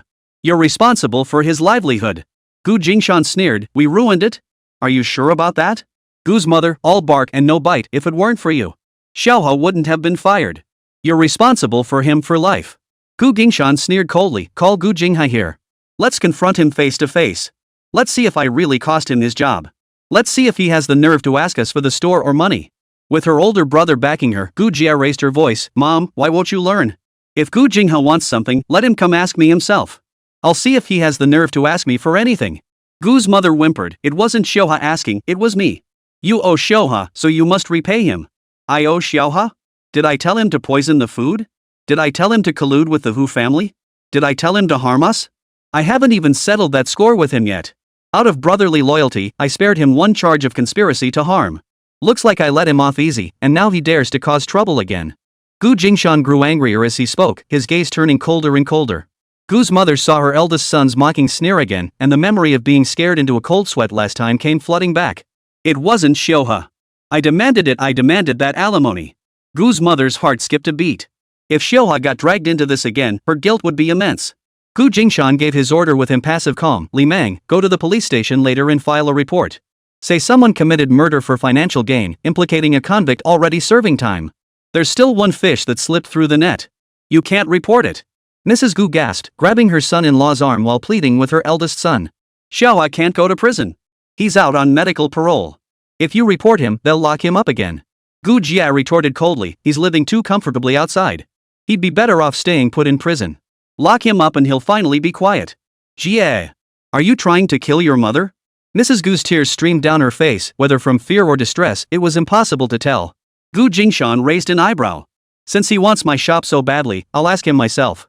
The Hu family father and son ended up in prison or were executed. Given the crimes Gu Jingha committed at the training center, shouldn't he pay for the evil he's done? Gu Jingshan was truly furious. Since he kept surfacing to stir trouble and demand attention, she'd drag up all his past misdeeds and lay them bare for everyone to see to expose just how rotten her good son truly was. Alimony? Ha! Without Gu Jingha egging her on, even if his mother wanted support money, she wouldn't have thought to target the clothing store. Chapter 113, have you seen the man in the photo? Gu Jingha hummed a tune as he walked toward the compound, his steps slightly unsteady. After more than half a year of recovery, he could slowly stand up and take a few steps. His leg had been broken 3 times in succession. Even after being set, it bore the mark of disability and could never fully return to its original state. Fortunately, it was only running that was difficult. When walking slowly, the limp wasn't particularly noticeable. The doctor had instructed him to get a certain amount of exercise daily. Every day, he made his way to the small park in the west for a walk, deliberately avoiding the large park where the barbecue city was located. His humming abruptly stopped. He sensed someone watching him, an intense feeling like needles pricking his back. He turned his head, scanning his surroundings. After several rounds of scanning, he found no one lurking. Thinking it was just his imagination, he relaxed and continued walking slowly forward. But as he turned into the alley leading to his home, that intense feeling of being watched returned. He froze in place, too shaken to move a muscle. This time, the chilling sensation was too sharp, leaving him unsure whether to press on or retreat from the alley. His gut told him to get away, far away, or misfortune would find him. This feeling had saved his life before. Gu Jing had turned and ran, not even pausing to consider whether his legs were up to the sprint. Once he turned and sprinted out of the alley, that unbearable feeling of sitting on pins and needles finally vanished. He stopped, bent over, and gasped for breath, a wave of relief washing over his entire body. He leaned against the wall to steady himself as he stood up, his legs throbbing faintly from the intense sprint. Thud! A sharp pain shot through the back of his head. Thud! Another blow. Gu Jingha reached up to his back of the head, feeling something wet and sticky. He collapsed straight backward. The last thing he saw before his eyes closed was a pair of black, tattered cloth shoes with exposed toes. Gu Jingshan spent several quiet days at home. After dropping his daughter off at school, he spent his days checking on the progress of renovations at the training base in the eastern suburbs, monitoring shipments from the seasoning factory, or reviewing inspection records from various franchise stores. He was practically running around non-stop. As night deepened, the hot pot restaurant was about to close. Everyone, exhausted after a long day, was preparing to tidy up and head home. Gu Jingshan! Give me back my shoha! The shrill voice echoed over the hot pot restaurant once more. It had been barely half a month since Gu's mother came to demand the house and money from Gu Jia, and now she was causing a scene again. You're looking for Gu Jingha and running here? Does he dare show his face in front of us? Gu Jia snorted derisively. If Gu Jingha had the guts to come personally for his share, he would have done so long ago. There'd be no need to egg his mother on to make these repeated, madcap appearances. Now, pushed to the brink by her mother's pressure, Gu Jia felt rebellious. She wouldn't feel satisfied until she provoked her mother. As Gu Linlin would put it, Auntie's gone dark. Gu Jingha is missing? Gu Jingshan raised an eyebrow, surprised. Is it you? Did you hide Xiaoha? Gu's mother glared viciously at Gu Jingshan. Ha! Gu Jingshan nearly laughed in anger. Who's seen your little river? I've been too busy with my own affairs these past few days to even go looking for trouble with Gu Jingha. You come here trying to fool me into thinking he's gone? You hid him yourself, then come running to me to turn the tables? Hiding Gu Jingha to prevent him from causing trouble for her son, then coming to the barbecue place wailing about his disappearance. This kind of backhanded accusation was exactly the sort of thing Gu's mother would pull. Impossible. I went to bed early yesterday, worked the day shift today, and came home to an empty house. Gu Jingha hasn't been home for days. He's a grown man. Did you check with his lover? Coming to a brother he barely talks to? Are you out of your mind? Not here? If he's not here, where could he be? Gu's mother turned and walked away without another word. Seeing how late it was, Gu Jia worried about her mother walking alone and quietly followed behind Li Mang. Could something really have happened to Gu Jingha? So soon? His daughter's inner thoughts made Gu Jingshan stiffen. I sent the photos to a scientist. His son committed suicide seems connected to uncle. Among the stack of photos Dad hid, there was that obscene photo of the son with my uncle. In a previous life, I saw photos of that scientist and his son in the news. It seemed the scientist eventually died of depression. I felt sorry for him, so I mailed them out.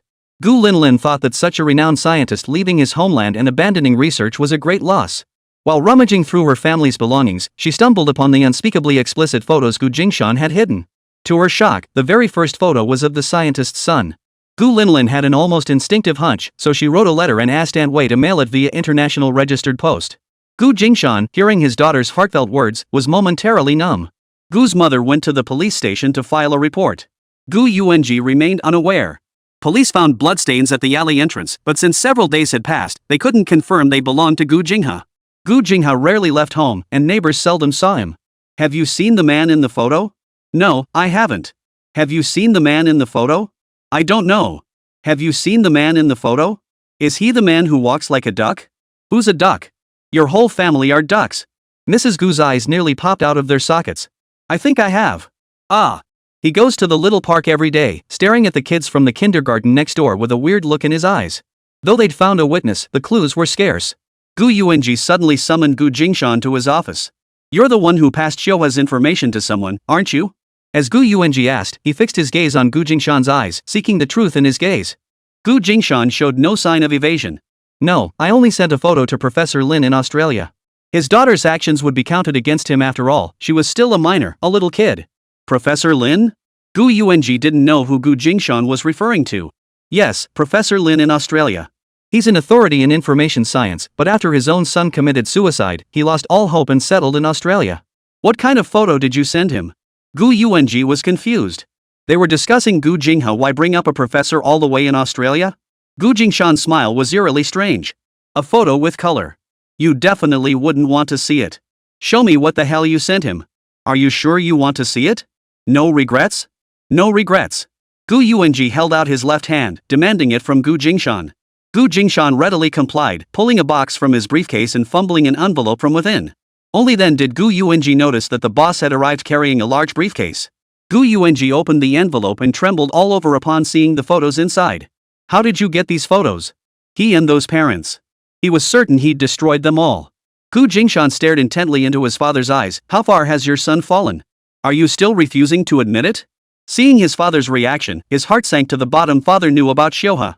He's your brother. Is that so? The brother who wanted his older brother dead? The brother who wanted his older brother's inheritance? The brother who wanted his sister's inheritance? Or the brother who dared to lay his filthy hands on his nieces? Have you ever considered that if not for your granddaughter's own resourcefulness, 2, 4 or 5-year-olds even if molested could never clearly describe what happened? But what about their futures? Have you considered your daughter? How is she supposed to face the fact that her own brother violated her daughter? Gu Yuanji waved his hand dismissively. He didn't succeed. The worst didn't happen. That's right, because my daughter is strong. She fought back and overpowered him. Gu Jingshan beamed with pride. He didn't succeed, but that doesn't mean he didn't try. So those 4 men coming to the courtyard to gang up on her, you arranged that? Gu Yuanji stared in utter disbelief. No, I only helped him by feeding him some aphrodisiac. Those 4 men he summoned them himself. Gu Jingshan's expression shifted slightly. 3 of them are still serving time in prison. You could use your influence as director to interrogate them and get the full story. I hear that last time Gu Jinghe was incarcerated, he had quite the reunion with them. Enough. Gu Yuanji cut him off sharply. He's your brother. Never speak ill of him again. Slander? You know perfectly well whether it's slander or not. Go ask around how many more children have they corrupted these past years? Boys and girls, the youngest just a few years old. You know that, don't you? Gu Jingshan wasn't speculating, he was stating facts Gu Yuanji knew full well. Ring ring ring. The landline phone outside rang. Body parts found in the western suburbs. What body parts? Only a head belonging to Gu Jinghe. The young officer dared not meet the instructor's gaze, reporting with his head bowed. Gu Yuanji exploded in rage. Did you even know Gu Jinghe? How could it possibly be his? He disappeared off to God knows where. The young officer said nothing and slipped away quietly. Gu Yuanji slumped down onto the sofa. Catching Gu Jingshan's pitying gaze, his anger flared anew. Aren't you upset? He's your brother. Not since the day he laid a hand on my daughter. Gu Jingshan couldn't help but laugh bitterly. You're both type B blood. Only I'm AB. A half-brother? What kind of brother is that? His smile was laced with bitterness. Still fixated on your origins? I should never have brought you back. Gu Yuanji muttered. You should have gone to hell with your mother. Gu Jingshan pretended not to hear the last 2 sentences. No, I'm not. Human affection is mutual. Gu Jia will always be my sister. Even without blood ties, she remains my sister for life. I don't have a beastly brother who's hurt so many people. Weren't those children's lives worth living? Gu Jingshan asked pointedly. Your brother might already be dead. Gu Yuanji's voice faltered slightly as he staggered to his feet. I need to see that head. To confirm if it's really your brother. He took a step forward and nearly stumbled. Gu Jingshan stepped forward to steady him. Gu Yuanji shoved him away. Since you refuse to acknowledge him as your brother, don't come. He doesn't need your pity. Gu Jingshan silently followed behind Gu Yuanji. No matter what Gu Yuanji said, he had to see for himself whether that head truly belonged to Gu Jinghe. Chapter 114, Was your brother the murderer? There's only one head here. No other body parts. Continue searching the area. Yes, sir. What kind of deep-seated hatred would drive someone to cut off the head? Probably to destroy the evidence. A dismemberment case. Sigh, more overtime for us. Show quiet. The deputy director is coming. The clatter of footsteps grew louder and closer. Old Gu, take care. Take care. We'll mobilize all available officers to recover every fragment of the body as quickly as possible. Gu Yuanji froze in his tracks. When he clearly saw that head, his body jerked violently. His colleague, startled, quickly reached out to steady him. No! It wasn't Gu Jinghe. Gu Yuanji exhaled deeply, his complexion regaining some color. Though the hairstyle resembled his son's, the skin on the head was bloated, and the face was covered in scars. But Gu Yuanji knew this wasn't his son. It was possible that the recent uproar over Gu's mother reporting her son missing had prompted the police to deploy significant manpower in the search. When this head was found, everyone assumed it was Gu Jinghe. Eager to claim credit, subordinates immediately notified Gu Yuanji. A father would surely recognize his own son. The outline is similar, but the ears are wrong, and the distance between the eyes is off. He's not Gu Jinghe. Gu Yuanji patted the hand of the person who had tried to comfort him, his tone immediately lightening. Thank you all for your hard work. No matter who the victim is, we will concentrate our police resources to search for the remains and promptly find the perpetrator to bring them to justice. His tone was resolute, and upon learning it wasn't the third-hand son, everyone visibly relaxed. The treatment given to an unidentified victim was markedly different from that given to the victim from the third-hand's family. Now everyone could relax a little. Gu Jingshan, who had arrived later, was still scrutinizing the severed head. He looked pensive. For upon it he glimpsed a faint, familiar shadow. The shadow of someone who had once colluded with Gu Jingha. He committed that image to memory, intending to verify it upon returning. Among the police officers, one sharp-eyed individual noticed Gu Jingshan's pensive expression and quietly took note. Back in the office, he forcefully reclaimed the photos he had shown his father. Gu Yuanji's office was rarely visited by others. Otherwise, the scattered photos left on the desk left untouched in their haste to identify the body would have caused a stir. Holding on to them won't help. I can get more developed. Do you think someone might find out when I go to get photos developed? Gu Jingshan pressed down on Gu Yuanji's hand as he tried to confiscate the photos. He's your brother. He's missing now. Don't hurt your mother's heart at a time like this, okay?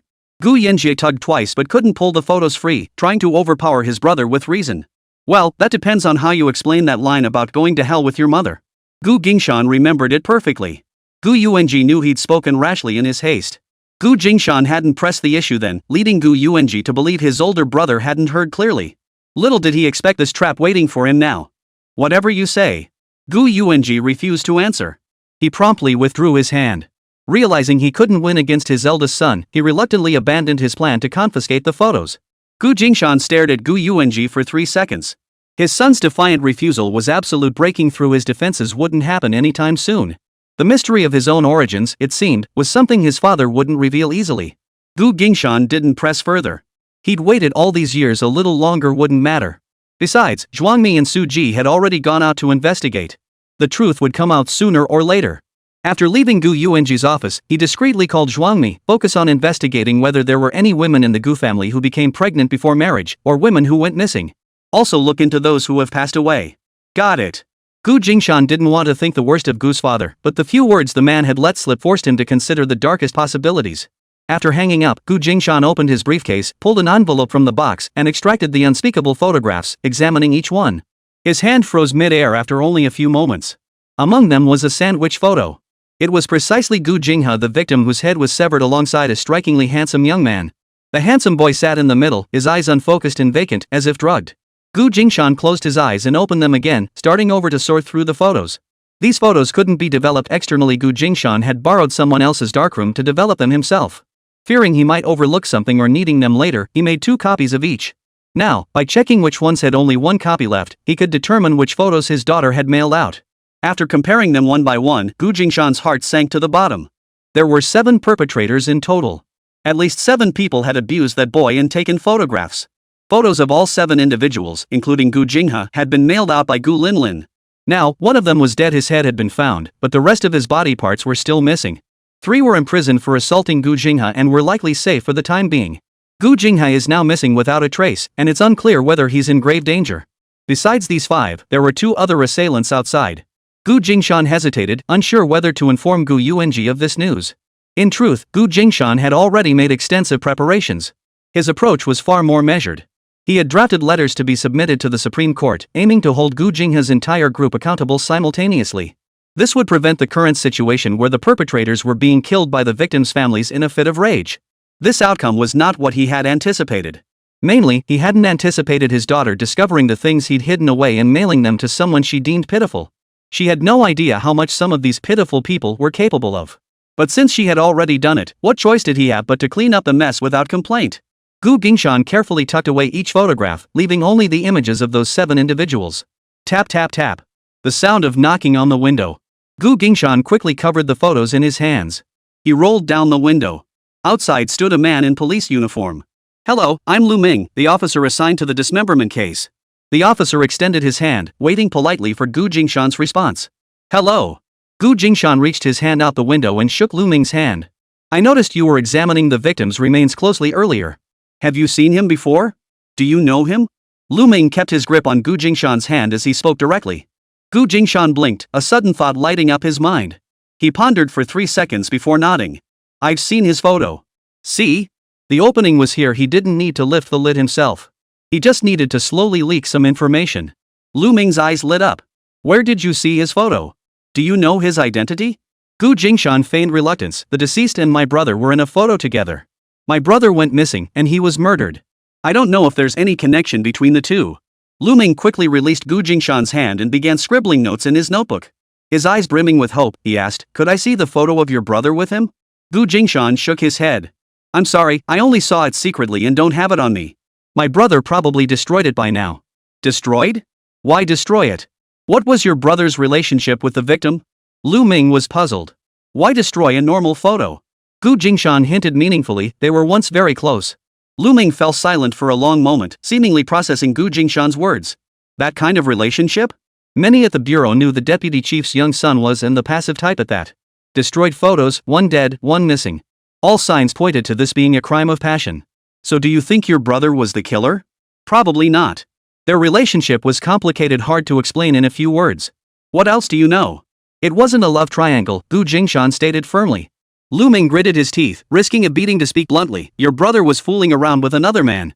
His partner couldn't handle it, they got into a fight, one accidentally killed the other, and then to cover their tracks, they cut off the victim's head. That's not impossible, right? Gu Jingshan sighed helplessly. My brother was the top, not the bottom. A while back. Lu Ming abruptly fell silent. Discussing the other party's brother's private affairs in front of relatives seemed unprofessional. But he couldn't help adding, if he switched from being up there to down there, wouldn't that create even greater conflict? Gu Jingshan was amused by the other's line of reasoning. Looks like you all know already. Not long ago, my brother was gang raped. He was drugged. Gu Jingshan sighed helplessly. This hurdle, he suspected, was insurmountable. Gu Linlin had dumped a huge burden on his shoulders. Now a murder had been added to the mix. Gu Jingshan increasingly felt that his reborn daughter possessed devastating destructive power. He would have to focus more energy on her from now on, lest she cause even greater havoc. You know? You don't mind me bringing it up, right? Lu Ming noticed the other party wasn't furious and felt slightly relieved. Gu Jingshan snorted derisively through his nostrils. Our family's scandals have probably spread all over Yunhai. What's the point of caring? Your relationship with your younger brother isn't great? Lu Ming probed. Gu Jingshan made no secret of it. Besides my little sister, I don't get along with anyone in my family. Your third in command just called me in for a dressing down. He saw no point in hiding this from his parents. If the police later traced the investigation to Gu Jinghe, these conflicts would be impossible to conceal. It wasn't something his father could gloss over by pretending everything was fine. Could you elaborate on the conflicts between you? Seeing Lu Ming's question was somewhat unprofessional, Gu Jingshan shot him a sidelong glance. This was a young cop whose eyes flashed with ambition. If you earn my trust in the future, I'll give you some explosive inside information. Gu Jingshan dangled a carrot. Alright, Officer Lu, I'm running late. We'll talk another time. Lu Ming straightened up, watching Gu Jingshan drive away, his expression shifting like shifting sand. Chapter 115, perhaps the final piece of evidence. Ever since Wei Lingdang helped Gu Linlin send that international letter, she felt something was off. Soon after, Gu Linlin received several telegrams from out of town, all of which she had helped collect.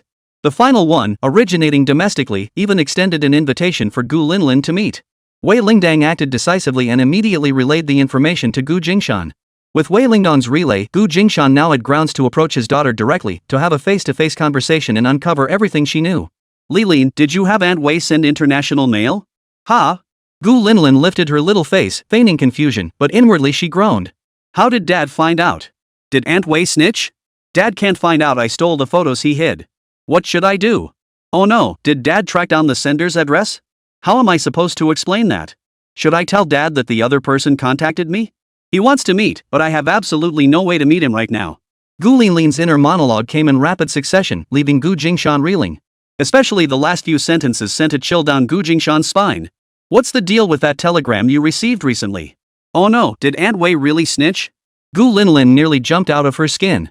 Her eyes darted around frantically as she mulled it over, concluding it was best to spill everything. Because what happened afterward was somewhat beyond her control.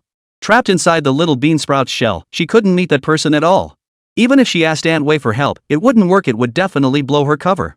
Resolution firm, she lifted her head and extended her pinky finger, forming a pinky promise. You can't scold me. Ha? If you explain everything clearly and don't hold anything back, I won't scold you. Gu Jingshan felt a surge of secret delight, thinking his daughter was about to come clean. He extended his own pinky finger and expertly made a pinky promise with his daughter. Pinky swear, no changing your mind for 100 years. Alright, go ahead. When we were playing hide and seek, I found a stack of photos of Uncle fighting with someone. Gu Linlin twisted her fingers together, glancing at her dad with a hint of embarrassment. Gu Jingshan offered no comment. After all, his daughter had an adult's mindset, and he did his best to overlook such things, focusing instead on the specific incident. Seeing her father wasn't dwelling on the issue, she secretly breathed a sigh of relief. Only I saw them. I absolutely didn't let you see them. Gu Linlin raised her right hand, 3 fingers pointing upward in a swearing gesture. Continue. Gu Jingshan urged, his expression unchanged. There's this guy in uncle's photos, his picture was once in the newspaper. After he killed himself, his dad was so devastated he moved to Australia and never came back. I think he might want to see pictures of his own child. His father, Lin Son, was brilliant, a computer scientist and the creator of Bitcoin. No one knew about Lin Son's identity as Bitcoin's founder until his death. Such a brilliant man, how terrible it would be if he spent his entire life resenting his homeland because of his son's death. If we can get him to return to the motherland to serve, we should definitely try. If we could befriend him, we might hitch a ride on his Bitcoin creation and make a killing. Even if not, getting some advance intel would be great. At his death, a fortune worth $68 billion remained untouched. If I could connect with him, my plan to just chill out would be done in no time. Gu Jingshan was startled. He never imagined the person his daughter had gotten involved with this time was so formidable. In 1989, China's total foreign exchange reserves, including gold, amounted to just $23 billion. Yet this man possessed a $68 billion fortune at his death? Nearly 3 times the nation's foreign exchange reserves from last year?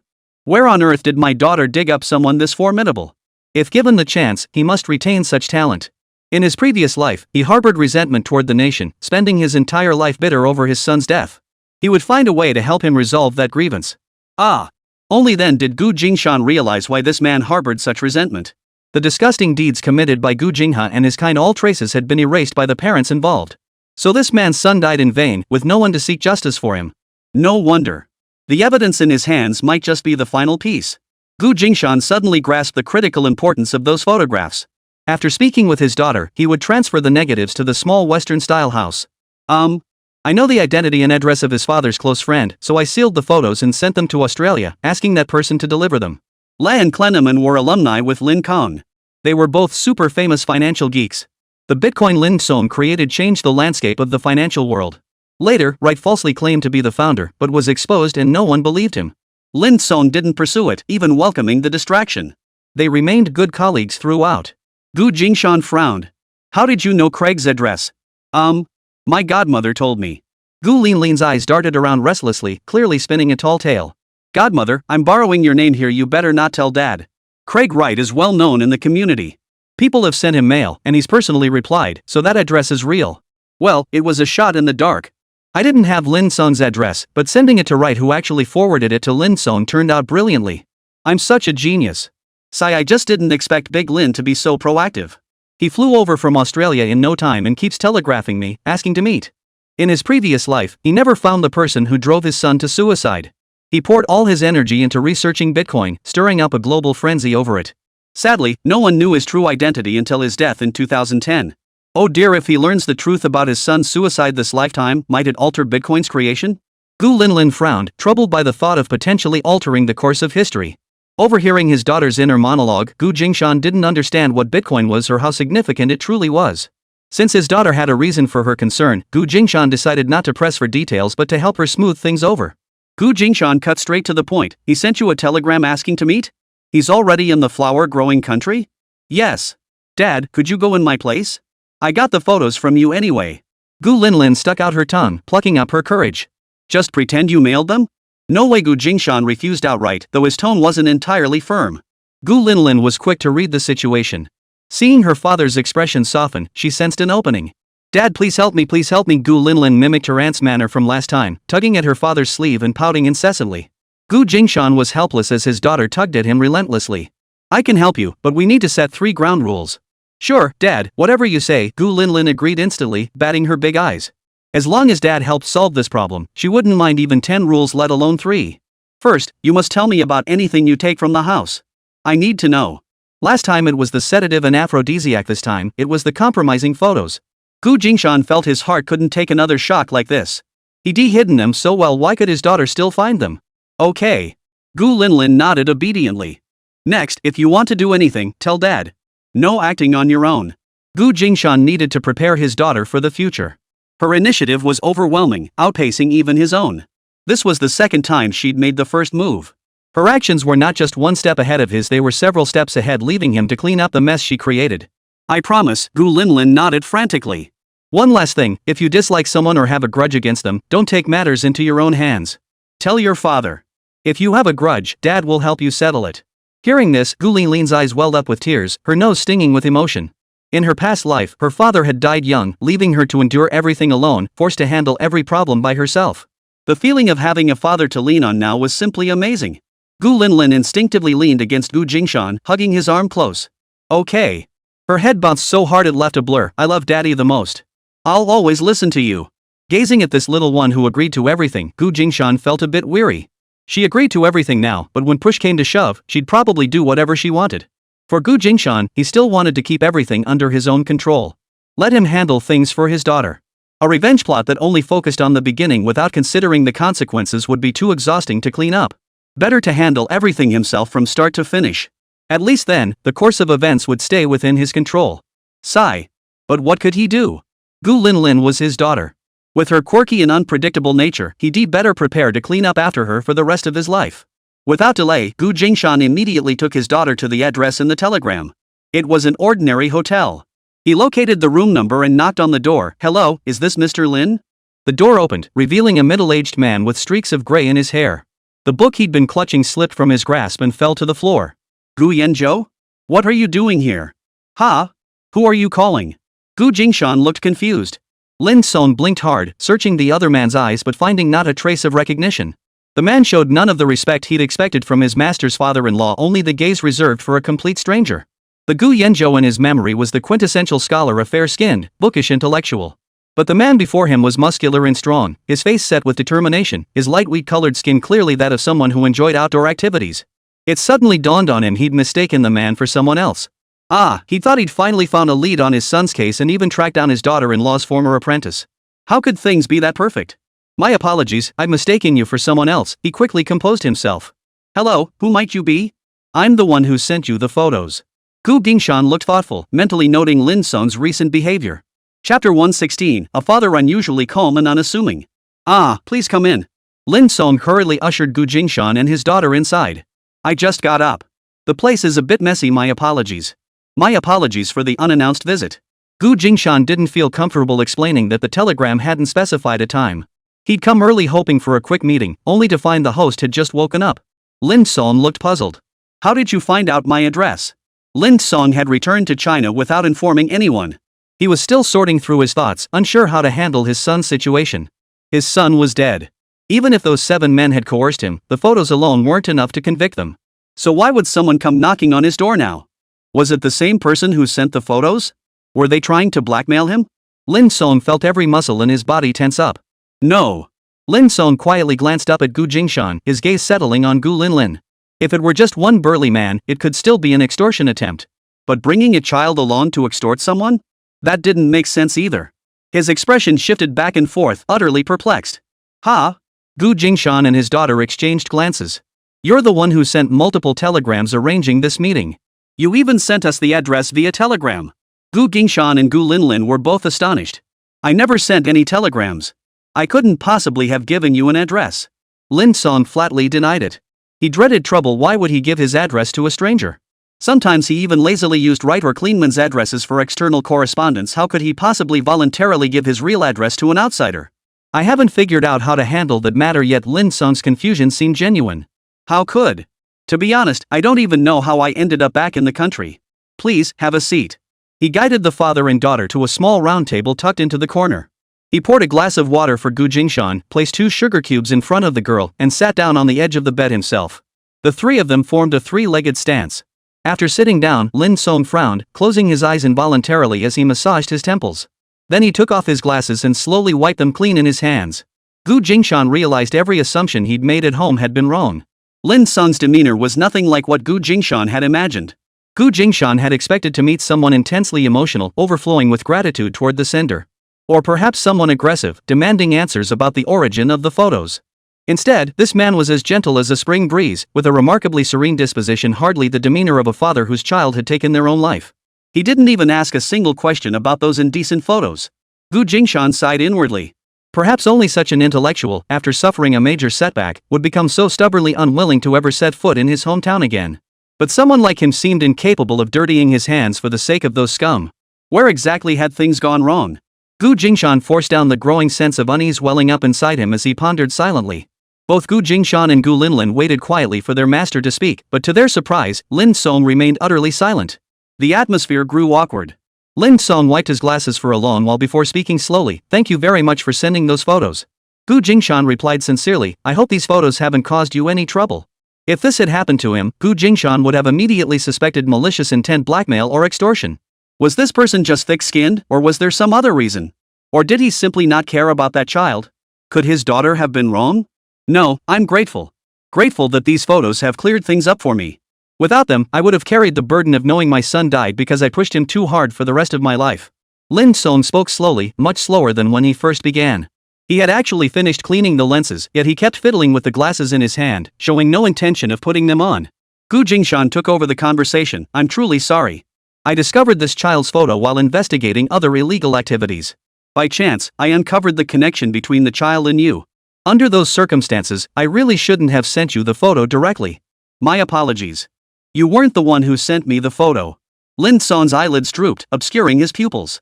Veins bulged prominently at his temples. When he lifted his head, his gaze transformed instantly, becoming intensely aggressive. Gu Jingshan startled. The man who had seemed as serene as a breeze moments ago now appeared like a different person entirely, his gaze carrying an unreadable sharpness. Gu Linlin gasped involuntarily, "You're not the same person from before. Could this guy be schizophrenic? Could it be a split personality? Two souls?" Lin Song's face twitched involuntarily. "First time a kid like you spotted me in a heartbeat." Even his tone had changed. Could it really be two souls? Gu Jingshan froze. "My daughter was being mischievous. My apologies." Seeing how different the other man looked now compared to earlier, Gu Jingshan regretted bringing his daughter to the meeting. He should have come alone. Lin Song held up a finger and shook it. "No, she's very clever. There's an interesting soul inside her." Gu Jingshan jolted in alarm, instinctively shielding his daughter behind him. In his mind, the danger posed by the man before him instantly skyrocketed to the extreme. If the previous Lin Song, who had been as gentle as a spring breeze, was incapable of murder, then the Lin Song before him now wouldn't stop at killing someone, he'd tear them limb from limb. "Your father loved you very much." Lin Song's cheek twitched again as he sighed. "Can you tell me why you sent the photos to Lin Song?" His gaze passed over Gu Jingshan and fixed on Gu Linlin. He seemed utterly certain the photo had been sent by the little girl. Gu Linlin tilted her head, staring into Lin Song's eyes for a long moment. "You're going to be a great scientist someday. We want you to love this land. Don't hold any prejudice against it." Gu Linlin's childlike words stunned Lin Song, leaving him frozen in place. The girl's words had clearly surpassed his expectations. "He doesn't know I exist. I was born to protect him. He's too fragile. There are things I've kept from him, things he doesn't know." "The death of your son?" Gu Jingshan pondered. "Yes. Those 7 bastards were only one reason. Another reason was that the little bastard fell in love with someone he shouldn't have." An intense fury flashed in Lin Song's eyes. Gu Jingshan sensed the conversation was sliding toward an unpredictable abyss and cut him off immediately. "These matters aren't for us to know, nor do we wish to know. I only want to understand why you insisted on meeting us. What is your purpose?" Lin Song's hostility softened slightly. "I wanted to see who sought me out through right. To see if we have connections elsewhere. If this person came to cause trouble or was connected to those 7 men, he would tear them limb from limb." He had barely managed to conceal the truth from Lin Song, and they had nearly exposed it. Yet here this person stood, and with just a few words, they had shaken him to his core, nearly bringing him to tears on the spot. He hesitated. "You've seen it. We never had any connection before. The photo was just a little accident. We should go now." Gu Jingshan made to leave. Lin Song glanced at Gu Linlin again. "I'll be staying here until this matter is settled. If you have time, kiddo, you can come find me to play." "Who wants to play with you, creep?" Gu Linlin was utterly speechless, feeling for the first time that her kindness had been misplaced. "I was hoping to keep the boss in the country, but seeing how things are going, we should kick this creep out of China ASAP. People with split personalities are potential serial killers in the making. Better to keep your distance." I'm never doing a good deed again." The little voice inside Gu Linlin was on the verge of losing it. Gu Jingshan ignored Lin Song's remark, taking his daughter's hand to leave. Lin Song sat on the sofa, perfectly composed. Only when the father and daughter were nearly at the door did he speak. Earlier at the door, Lin Song called out a name, something like Gu Yanzhou. "Aren't you curious?" Gu Jingshan shrugged. "Mr. Lin said he mistook someone." "Yes, he mistook someone. Gu Yanzhou. Mrs. Lin Song had a student named Gu Yanzhou before she passed away. He looked very much like you." A faint, enigmatic smile touched Lin Song's lips. "How peculiar. Though worlds apart, you share the same face. No, fate is truly strange. He bears the Gu surname too. You both share the Gu surname."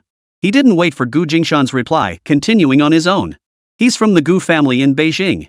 Unwilling to inherit the family business, he only loved research and studied under Mrs. Lin Kong. In the end, he disappeared while pursuing his studies. His parents were frantic with worry. Lin Song left the mainland for Australia partly because he felt too guilty to face his parents. Shared the same face also surnamed Gu, the Gu family from the capital?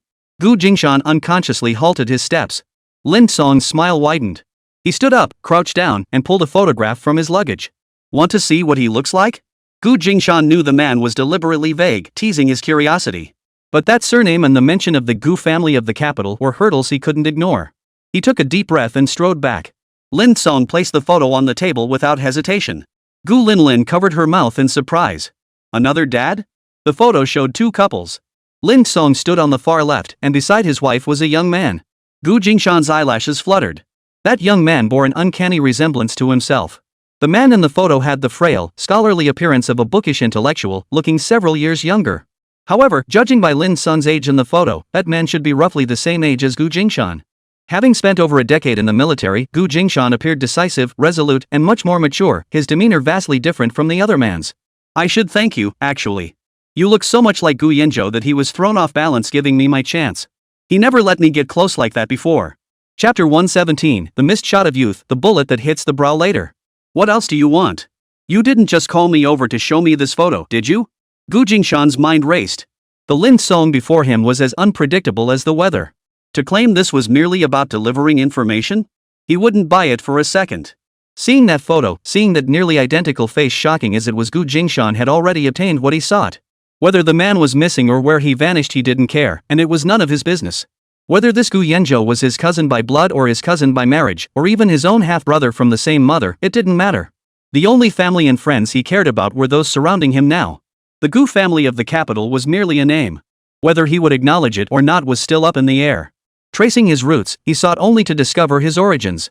Once Zhuangmi returned from the capital with news about that lady, he would decide what to do next. This time, visiting someone who had returned from abroad had brought such unexpected joy. What more could he possibly want? Making a deal with the man before him would be the unwise move. I had thought, Lin Song said, a smile on his face but his tone loud and arrogant, that if you were privy to this secret, we could simply erase it together. His hand continued wiping his glasses. But meeting you, I see this was merely an act of kindness. I see your pure hearts, and kindness deserves reward. I no longer want your lives. Gu Jingshan narrowed his eyes, cutting off Lin Song before he could say more. If you want something, go get it yourself.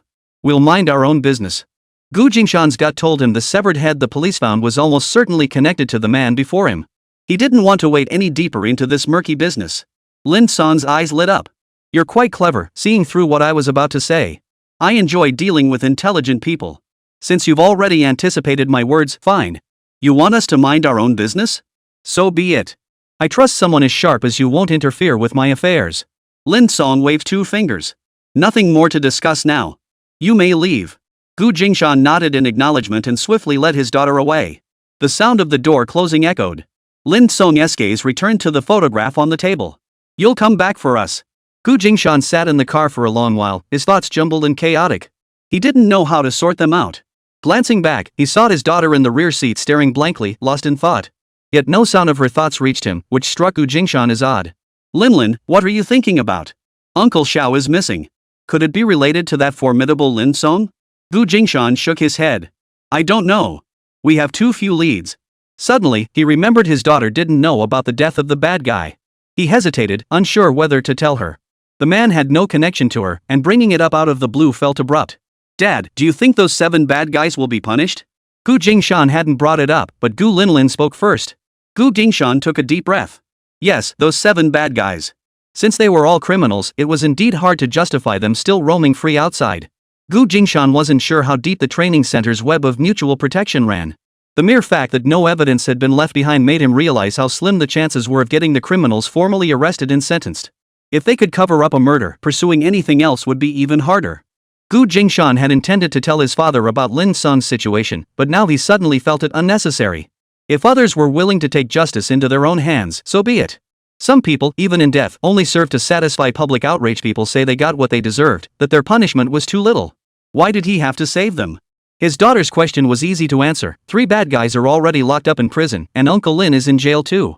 He was only released because his injuries were too severe and he needed hospital care. Once he recovers, he'll go back inside. See? People who do bad things will face punishment sooner or later, right? As for that guy who was dismembered, better not mention him, lest it frighten the child. MHM. Gu Linlin tilted her head, pondering deeply before nodding firmly. Bad people will get punished eventually. Gu Jingshan tentatively suggested, you see, investigating crimes is the police's job. We shouldn't get involved, okay? I'm not interfering. Gu Linlin's eyes widened in confusion, unsure why her father would say such a thing. Does Dad think we're gods? Or that we could even bring back our missing uncle? I wouldn't save Uncle Lin anyway. He's a bad guy too. Gu Linlin looked utterly unimpressed. Even though I know it's bad that Uncle was kidnapped, why do I feel so happy? Maybe it's because Uncle is just so annoying. It definitely isn't because I'm being naughty. Getting kidnapped and learning a lesson, it's payback for how he bullied me in his past life. Just thinking about it makes me feel refreshed. Gu Linlin had successfully cheered herself up. Gu Jingshan stared blankly, feeling like he should laugh but couldn't quite manage it. Forget it. He wouldn't meddle in Gu Jingha's affairs either. Whether Gu Jingha was kidnapped or ran off with his lover, it was none of his business. They had long since lost any brotherly bond. It just felt incredibly strange. Every time Gu Jingshan tried to take action against Gu Jingha managed to make himself look even more pathetic. Gu Jingha could manage to get himself into trouble without Gu Jingshan even lifting a finger. That kind of talent was truly unmatched. Who knows what kind of trouble Gu Jingha has gotten himself into during this past fortnight of disappearance. Gu Jingha opened his eyes. The excruciating pain throughout his body made him groan involuntarily. The strange sensation in his tongue, the burning heat throughout his body, and the pain in his back all pointed to the fact that he had suffered inhuman abuse. He lay in a room entirely white. Judging by the bed and surrounding curtains, it seemed to be a hospital. Gu Jingha couldn't help but breathe a sigh of relief. He had been rescued. Brother, he's awake? A boy who looked sweet and innocent suddenly pressed his face close to Gu Jingha's. It startled Gu Jingha. Gu Jingha frowned. He'd slept with at least 8, if not 10, guys like this. He clearly wasn't a doctor, nor did he look like a nurse. That outfit, though, resembled a patient's gown. Where was this? A voice came from behind the curtain. The little green bottle works well, doesn't it? It works. He's been much softer these past few days. The boy in the striped hospital gown replied cheerfully. Had enough fun? Not really, but every time I have to clean him up front and back. It's exhausting. I don't want to play anymore. The boy's eyes remained fixed on Gu Jingha without blinking, sending a chill down his spine. Were the marks on his body made by this boy? If you don't want to play anymore, then don't. I'll send him back. When you want him again, I'll catch him for you. The voice outside the curtain sounded utterly casual. Fine. The boy reached out, his fingers tracing the whip marks on Gu Jingshan's body. Gu Jingshan felt the boy's hand was bone-chillingly cold, and the whip marks throbbed intensely. The boy pondered for a moment, then felt inexplicably happy. I've already covered his body with my drawings. I can't add any more now. Once these red welts fade, we'll catch him again and draw on him. All right. Good boy, Xiao Gang. Go rest now. Big brother is here. Okay. The little boy dragged his shoes, glancing back with every step, reluctantly leaving behind the curtain. After a long while, the outside felt completely silent. You're quite sensible, no screaming, no scaring my little brother. That deserves praise. A pair of teasing eyes peered out from behind the curtain. Where is this? The hospital. What did you do to me? What you've done to others before. Those eyes suddenly filled with malice. Give my brother a little enlightenment. You've been enlightened plenty yourself. Gu Jingha's eyes widened as he glared fiercely at the man who had just walked in. The man wasn't wearing a hospital gown. This older man was actually dressed in a hospital white coat. This is the AIDS ward of the infectious diseases hospital. The man's smile resembled a gaping maw, instantly engulfing Gu Jingha. You can leave now. My brother's had his fun. Gu Jingha struggled to sit up, his body feeling weak and limp. He couldn't recall how long it had been since he last ate. How many days have you held me captive? 10 days. The optimal window for treatment has passed. Even medication won't help you now. The doctor's words shattered Gu Jingha's self-deception. He who insults others will be insulted in return. Welcome to hell. This is what you owe him. I've never even met him. How could I owe him? Gu Jingha trembled all over, refusing to believe the other's words. Training center.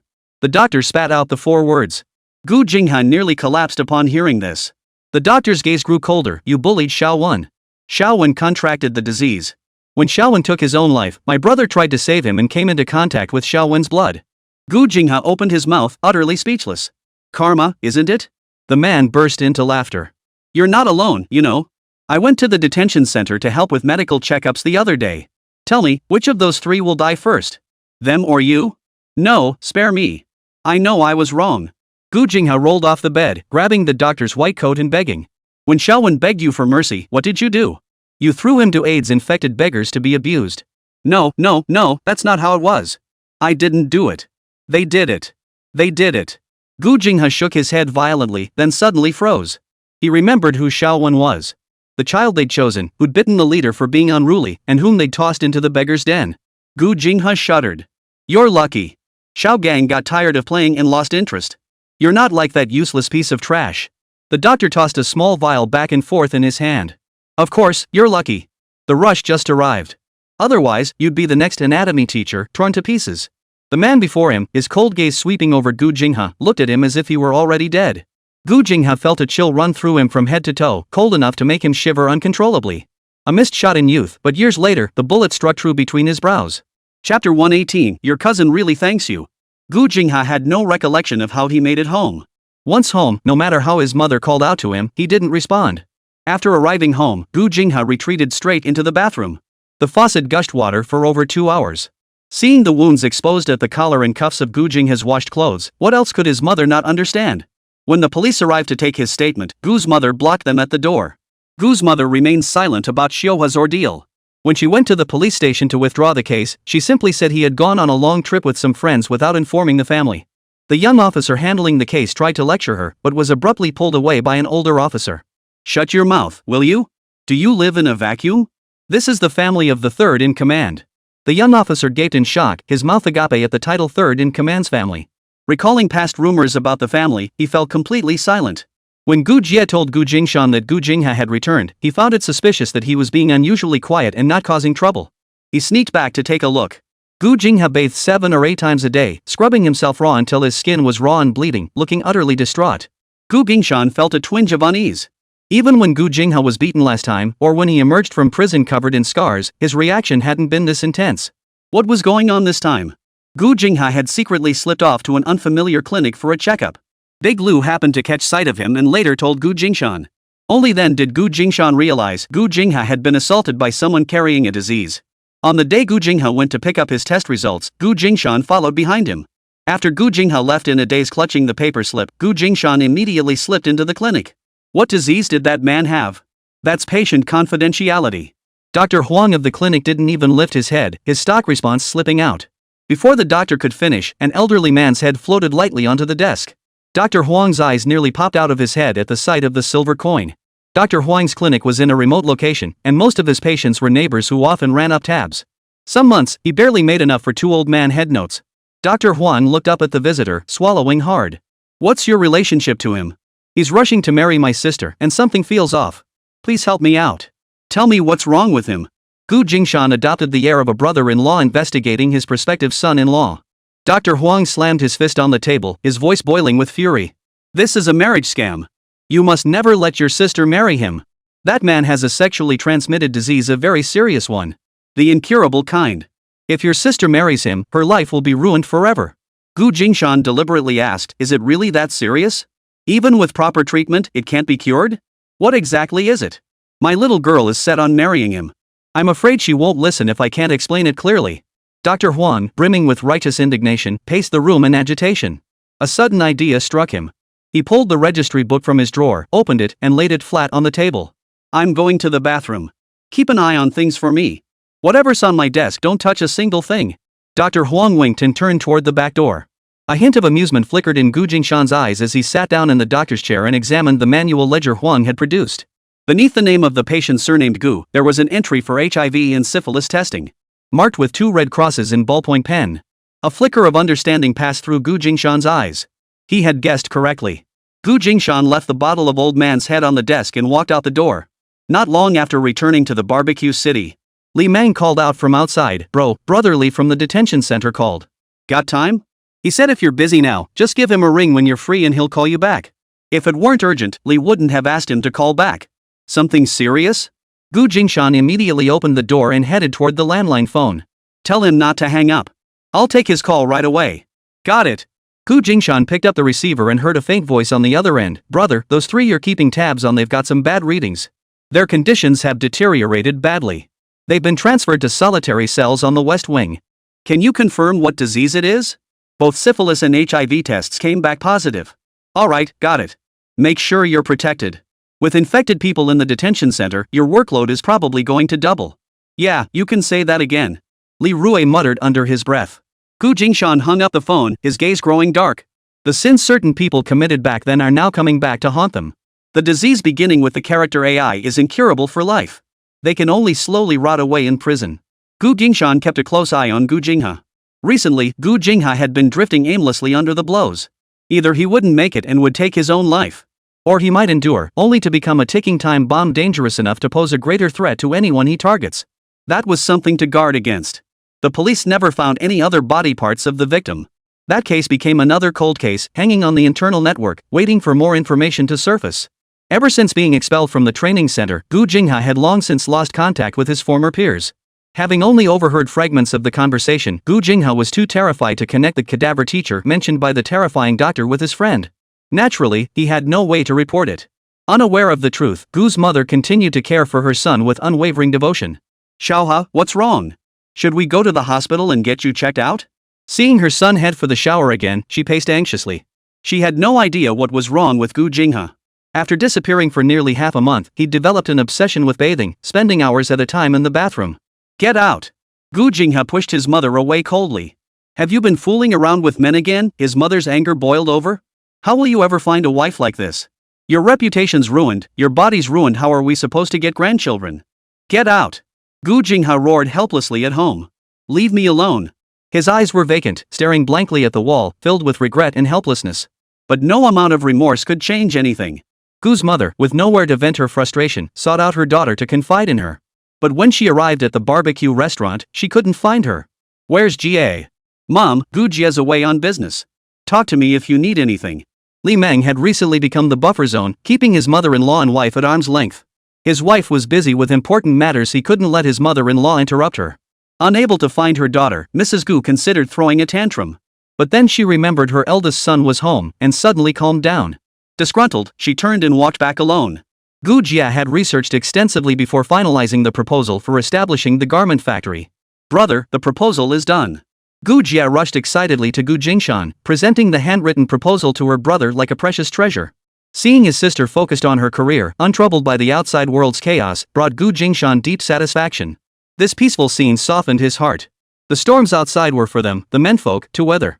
The proposal largely followed the outline he had previously discussed, detailing investment amounts, profit-sharing ratios, brand philosophy, and target demographics. For practical aspects like factory operations, patterns, design, fabrics, and marketing, Gu Jia had meticulously annotated them in a separate notebook. She hadn't dealt with these areas before, so she couldn't put them on paper yet. Surpassing Gu Jingshan's expectations, Gu Jia's proposal included market size, growth trends, target user profiles, competitive landscape analysis, profit models, and key metrics like revenue, costs, and profit margins. Though still somewhat immature, it was the result of Gu Jia diligently borrowing books from the library for reference. While Gu Jingshan was carefully studying Gu Jia's proposal, Wei Lingdang picked up Gu Linlin and Li Yu from school. Lately, Gu Jia had been busy, so Li Yu had been coming home with Gu Linlin. After all, Wei Lingdang had to pick up one child anyway, so picking up two made no difference. Now that his daughters had started school, Gu Jingshan planned to move to the small Western-style house once they entered middle school. The location was closer to the school. For elementary school, staying in the barbecue district was fine since it was relatively close. Gu Linlin decided to complete 3 years of elementary school instead of skipping straight to 5th grade.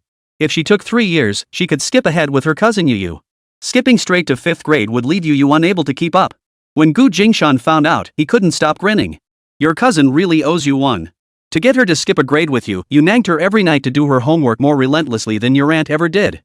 Lately, your aunt hasn't had to supervise her daughter's studies at all. She's been too busy enjoying her own career. Seeing his daughter take such a keen interest in her niece's studies, Gu Jingshan discussed with Li Meng and Gu Jia the possibility that future university graduates like Lin Lin and Yu Yu's generation might no longer receive state-assigned jobs. If you want to catch the last train, skipping grades and graduating early is your best bet. The couple treated their eldest brother's words as gospel. Originally planning to follow the standard path and not let their daughter skip grades, they immediately agreed to Lin Lin's accelerated study plan upon hearing this. State-assigned jobs. And the most coveted ones at that. If they could catch that wave, they absolutely had to. Li Yu was completely under the thumb of her little cousin, with no one to turn to for help. Gu Jingshan instructed, you finish your homework first. Auntie and I will review the investment proposal. We'll eat once you're done. Gu Linlin glanced at the documents her dad and aunt were holding. Has dad gotten hooked on being an angel investor? Gu Jingshan didn't understand what an angel investor was. Investing without getting involved in the day-to-day operations?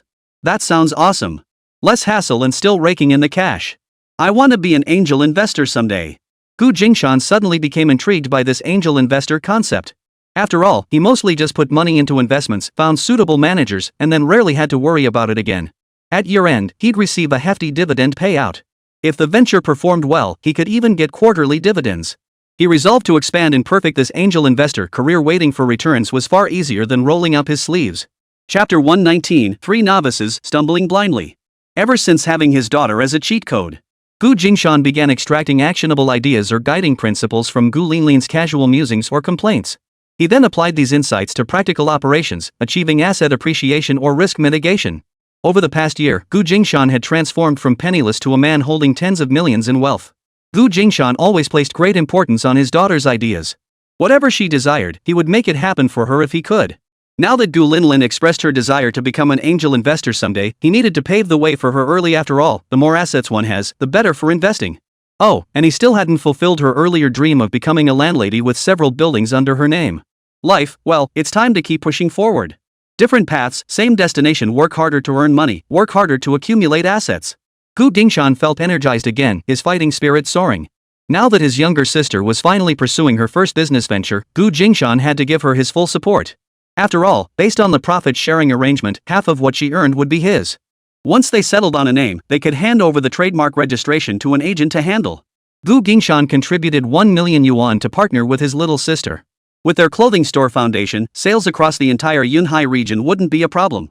The rest would depend on promotion. Gu Jingshan planned to invest in newspaper advertisements to break into more markets.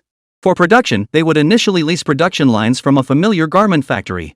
Before returning from Guangdong province, Gu Jia and In-law had already secured preliminary agreements with factories there. Production would commence immediately once patterns and fabrics were finalized. But no one could have predicted that the smooth sailing would hit a snag over pattern selection. Gu Jia and In-law had purchased a complete set of ready-made patterns from Guangdong. But when the samples arrived, they discovered the designs were outdated and didn't match their original vision. How could they possibly sell styles they themselves disliked? Since starting their clothing business, both had honed a keen eye for predicting a design's sales potential after careful examination. After the business plan was approved, Gu Jia and In-law sat facing each other, both looking gloomy. What's wrong? You're not happy even though the plan got approved? Gu Jingshan was baffled. He hadn't deliberately held them back, so why weren't they pleased? Gu Jia sighed in frustration. Brother, we oversimplified things. We thought mature patterns would work, but the ones we bought are outdated and completely unusable. Neither she nor Anil had formal training in pattern making. Even if they wanted to create their own patterns, it wasn't something they could accomplish overnight. Fashion patterns are constantly evolving, after all. Could Auntie have been duped into buying a whole set of outdated patterns?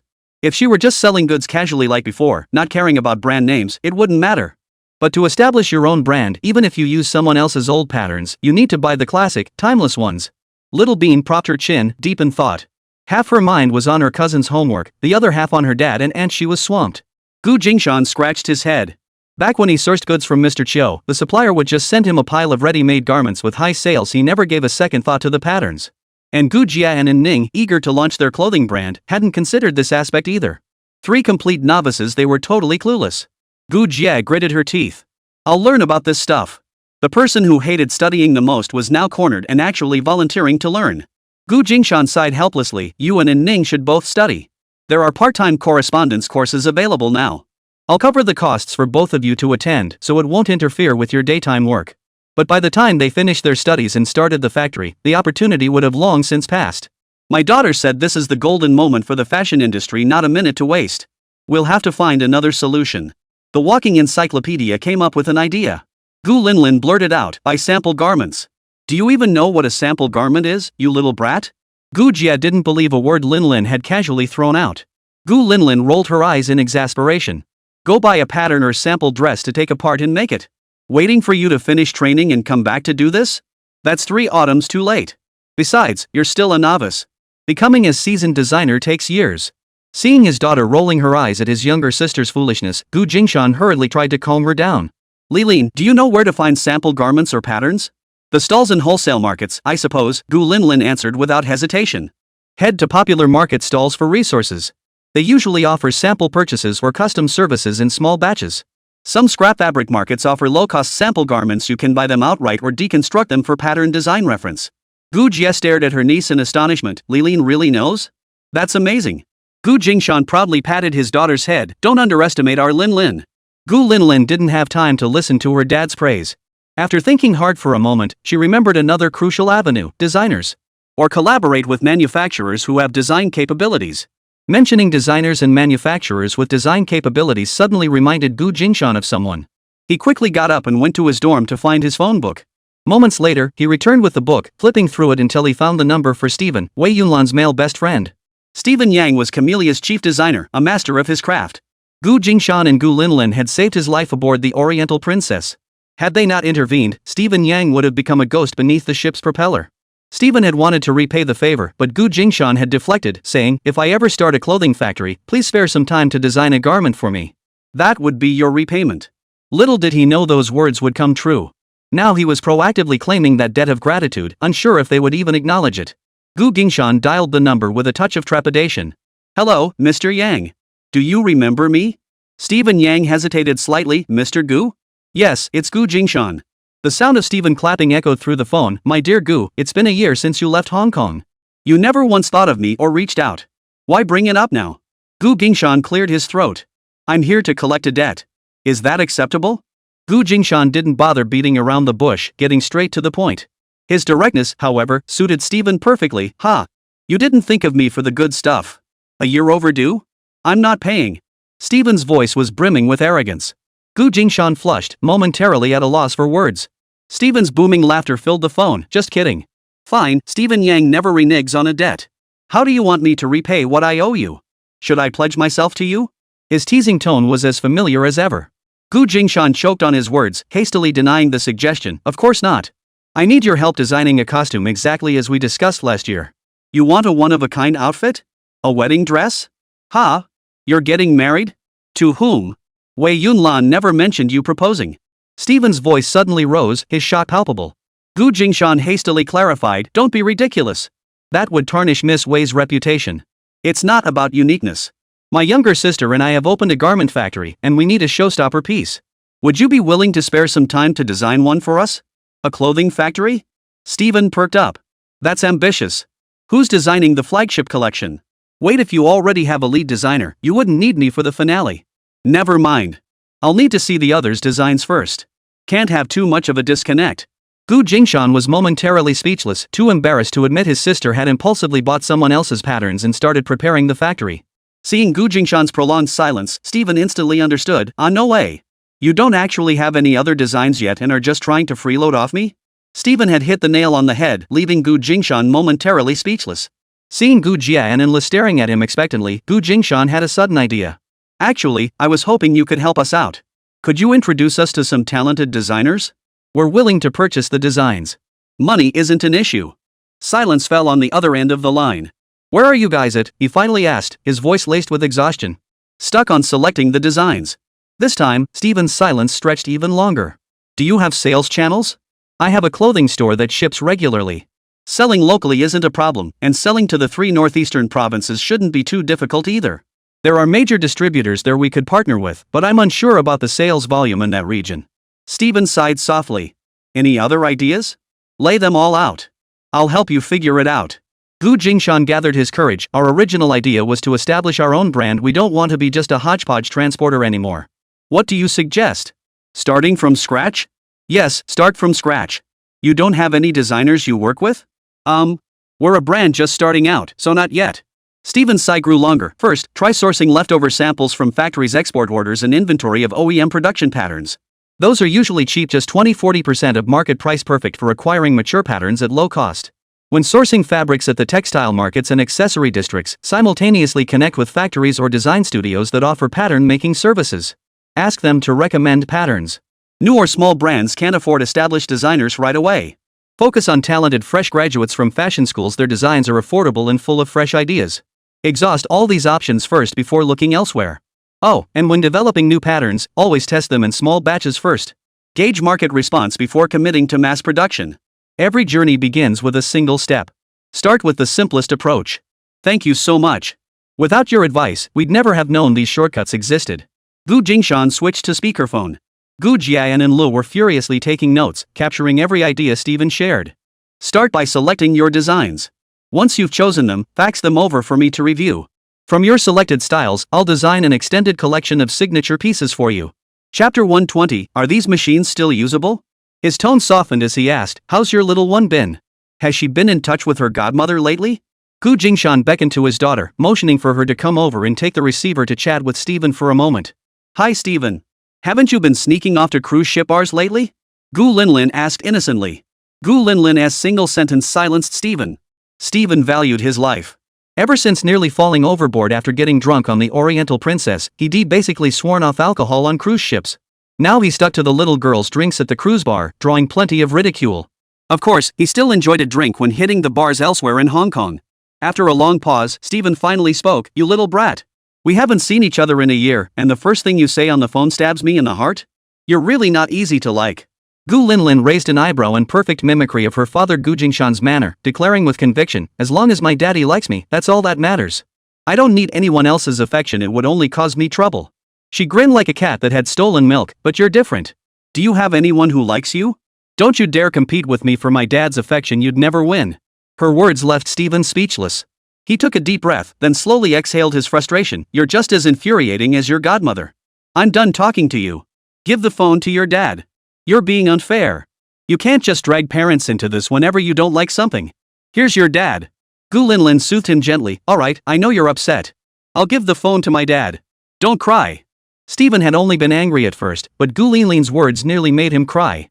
Gu Linlin realized there was no response on the line for a long time, so she had no choice but to hand the phone to her dad. Gu Jingshan took the phone, beep beep beep beep. He realized the other end had already hung up. He sighed, Honey, that was our money tree. You scared him off. Where are we supposed to get a new flagship model now? Gu Linlin scratched her head. Oh, I forgot. He's so funny, so arrogant when he talks, but tease him a little and he gets all puffed up like a cat. Next time I call him, I promise I won't upset him. Gu Jingshan shook his head inside, preparing to call Steven back for another chat. Ring ring ring. Before he could pick up the receiver, the phone rang again. A huffy voice demanded, Get that little rascal on the phone. Gu Jingshan realized that despite the huff tone, there was no real anger behind it, and he instantly relaxed. Gu Linlin took the receiver, and Gu Jingshan shook his head at the chatter on the other end. The two were already giggling and bantering away on the phone again. Alright, Steven really was a masochist. Even when his daughter annoyed him, he still loved bickering with her. Fine then.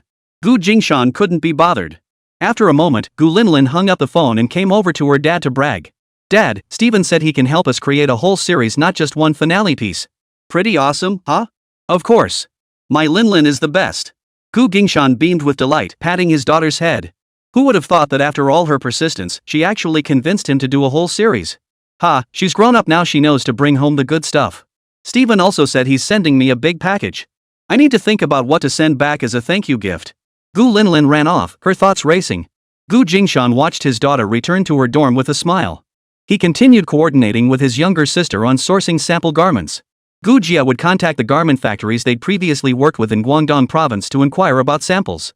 Gu Jingshan planned to ask Su Ji to search for export-oriented factories in Shanghai to see if they could obtain leftover samples from export orders or inventory of OEM production patterns. Additionally, he asked the Hong Kong office staff to work overtime for compensation to see if they could help search for resources at popular wholesale market stalls in Guangdong. Linlin mentioned that these stalls usually supported small batch sample purchases or customization services, so he asked them to give it a try. Once all the samples were gathered, they would collectively select the patterns for the first product batch. Brother, it's bad news. Gu Jia hung up the phone, her face drained of color. What happened? Gu Jia sighed heavily. The garment factory we secured backed out. They said they landed a major order and need to recall all leased production lines. No time for small orders now. Didn't you sign a contract? Gu Jia replied dejectedly, We did sign a contract, but they returned double the deposit. They said they have to finish this order before they can free up production lines for small orders again at least 6 months from now. Gu Jingshan pondered thoughtfully. That order must be substantial. They've clearly decided against cooperation. We'll have to find another factory. Gu Jia's face flushed with anxiety. We're all back now, how are we supposed to find a suitable manufacturer? Calm down. As long as we have the funds, we'll find a solution. Don't worry, I'll figure something out. Gu Jingshan's steady tone gradually soothed Gu Jia's anxiety. Okay. Seeing her brother completely unflappable, Gu Jie's gaze hardened with resolve. I'll reach out to other manufacturers and wholesalers. We signed with that company because they offered the best value. We scouted numerous factories in Guangdong province.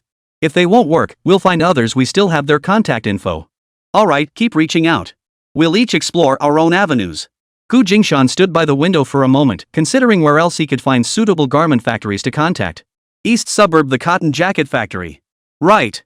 They owned a cotton jacket factory themselves. Gu Jingshan suddenly remembered that the Jin family's factory had originally started as a debt-ridden cotton jacket factory they'd purchased. Although the machinery was outdated, dating back over a decade, it should be fine for making samples. He immediately drove toward the east suburb. Ganbo, have you disposed of the machines from the cotton jacket factory? Gu Jingshan arrived in a flurry. Ganbo was taken aback. No, boss. Why bring up the factory machines? Those old machines are all piled up in building 1. They've been sealed away for over a decade, untouched. Let's go. Take me to see them. Gu Jingshan recalled spotting those things wrapped in felt during a recent inspection of building 1. Ganbo called 2 workers and headed to building 1. Dust swirled as they uncovered the sewing machines hidden behind the felt. Before being sealed away, their heads had been folded into the cavities beneath, making them look like stack tables to the uninitiated. Ganbo lifted one machine out of its housing. Its head was painted with a golden butterfly covering most of the body. This is a butterfly brand. There are also South China brands in here. These 2 brands were the most commonly used in the factory. They handle thickness well and are easy to use for processing cotton jackets, Ganbo explained in detail. They secretly worked in the munitions factory, while occasionally showing up at the cotton jacket factory to maintain appearances. Though not as skilled as the factory's seasoned workers, practice had honed their craft to a precision surpassing that of the average homemaker. The machines look a bit worn and old, but they're not rusted beyond use. During our toughest times, some workers wanted to sell them off for quick cash, but I couldn't bring myself to part with them. Gu Jingshan examined the machine head. Indeed, there was little rust, only the needle tip showed some wear. Ganbo turned the machine's dial. Old friends. I didn't expect you'd remember them.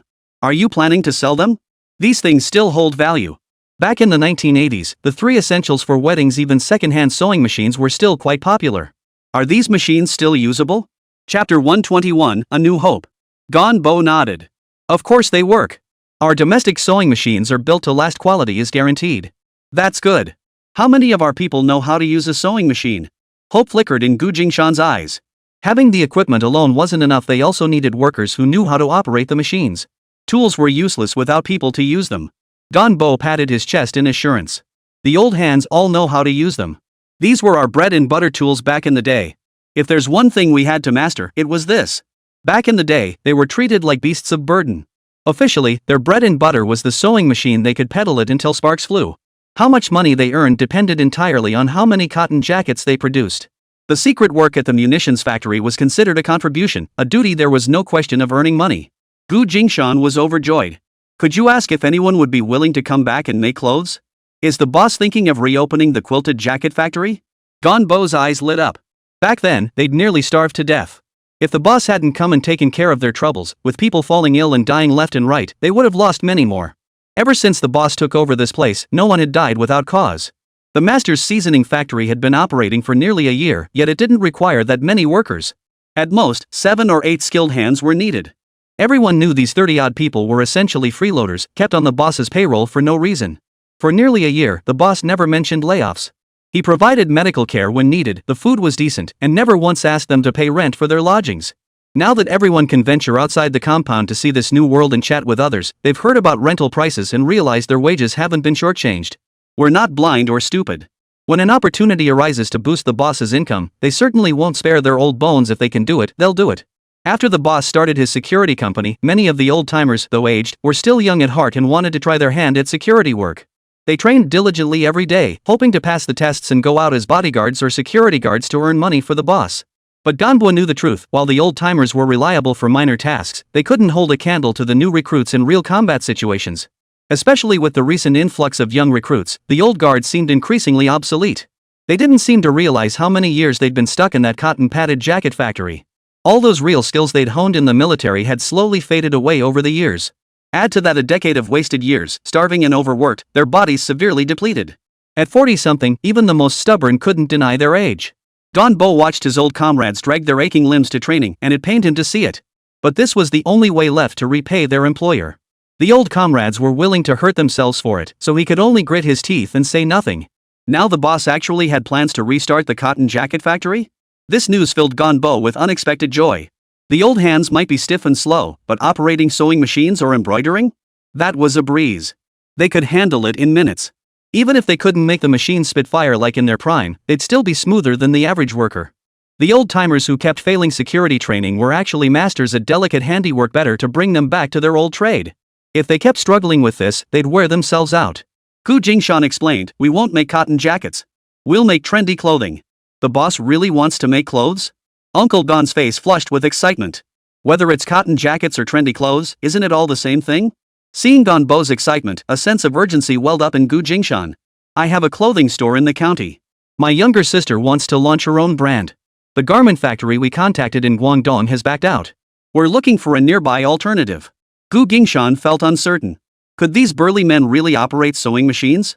According to Jian and Li's vision, the final designs they selected would undoubtedly be elegant and sophisticated styles, featuring fine fabrics and meticulous stitching. Nothing like the coarse cotton coats and trousers of years past. The men's hands were as rough as tree bark. Would the fabric even withstand their work? We can do it. If others won't, we will. Gonbo was so thrilled he nearly spun in circles. This is great. Really great. We can absolutely handle it. Rest assured, madam. No matter how intricate the craftsmanship, our team can make it happen. Hurry, go fetch that fellow. Overjoyed, Gonbo couldn't wait for Jingshan to finish speaking. He repeatedly urged his assistant to fetch the man. Just wait here. I'll fetch Little Ding, he's our youngest and most skilled. He can deconstruct any garment pattern just by glancing at it. His craft hasn't gone to waste these years. He's sketched countless beautiful designs we couldn't even name. Master, take a look, anything here we could use? Jingshan tried to stop Gonbo from mobilizing such a large force, but the words stuck in his throat. Could this be a silver lining? The cotton-padded jacket factory had such talent? Boss. When Ding Liqiu was dragged over, he was still reluctant. He was about to clear the hurdle, but this interruption knocked him right off the parallel bars again. The boss wants to see the designs you drew. Did you bring them? Ding Liqiu mumbled, I just doodle for fun. I use scrap paper and pens, no factory resources wasted. Gonbo slapped him on the shoulder. No one said you wasted anything. Just show the boss your clothing designs. Haven't you been bragging about how beautiful your clothes turn out? Hurry up. At Gonbo's command, Ding Liqiu sprang into action. Alright, I'll go get them. He hobbled off to fetch them. What's going on? Why are you limping like that? Jingshan asked in surprise. These kids never pass their drills. They need extra practice. Gonbo, Liqiu just fell off the parallel bars. Gonbo said sheepishly, Master, take a look at their work. If it's any good, just give the word and let them come back to their sewing machines. Not a single one of them is any good. We've spent a fortune on bruise medicine this month. Why didn't you keep a closer eye on them? If they'd really hurt themselves, wouldn't that be painful? Jingshan had never really meddled in the old hands' affairs. He trusted Gonbo to manage them. He had heard recently that the retired veterans all wanted to become security guards or bodyguards, hoping to give one last burst of light and heat. Only about a third could actually be selected. The rest had declined too much physically. The 2 consecutive shifts of bodyguards sent to Hong Kong had performed their duties well. His training center had gained a reputation, and now many veterans were coming to join. Manpower was gradually becoming sufficient. Compared to the young recruits, the old guys were far less competitive. Are those who didn't make the cut still training? Jingshan frowned. Without professionals to adjust the training regimen, this is sheer nonsense. Unscientific training. What if someone gets injured? Gonbo felt warmed by Jingshan's words. We're tough as nails, nothing to worry about. He cut off Jingshan's next words and spoke up first. Boss, if you really start that garment factory, they'll come back without a second thought. No more messing around at the training base. When it comes to our old trade, no one can beat us. Jingshan finally relaxed. Alright. We're opening a garment factory soon, it's a done deal. Tell everyone to get ready. Once the samples are out, we start production. In the meantime, maintain the sewing machines and see how many are still usable. If the technical standards are met later, we'll need to get new machines. Alright. Gonbo rubbed his hands together excitedly, eager to dive right in. A timid voice piped up, Boss, are you really going to start a garment factory? Ding Liqiu returned with a stack of uneven notebooks, having stood at the doorway for who knows how long. Chapter 122, he'd forgotten the old cotton jacket factory rules. What are you standing there for? Hurry over. Does the boss look like he's going to eat you? Gonbo scolded with exasperated laughter. Jingshan nodded and replied to Ding Liqiu, yes, we're preparing to open a garment factory. What else could Jingshan say? Could he admit he'd originally planned to lease another factory's production line to make clothes for his own brand? Could he admit he only wanted to build a reputation, never expecting to actually run a garment factory himself? With these restless old comrades and partners around, he'd naturally prioritize his own people first. Only when orders piled up beyond capacity would he outsource production. Until then, as long as his own factory could handle it, he'd keep it in-house. Truth be told, Jingshan never really regarded the land he'd acquired cheaply from the Jean family as a site for a cotton jacket factory. After all, back then, the Jeans had only wanted the money from selling the land. The cotton coat factory was a thing of over a decade ago. Then came the black munitions factory incident.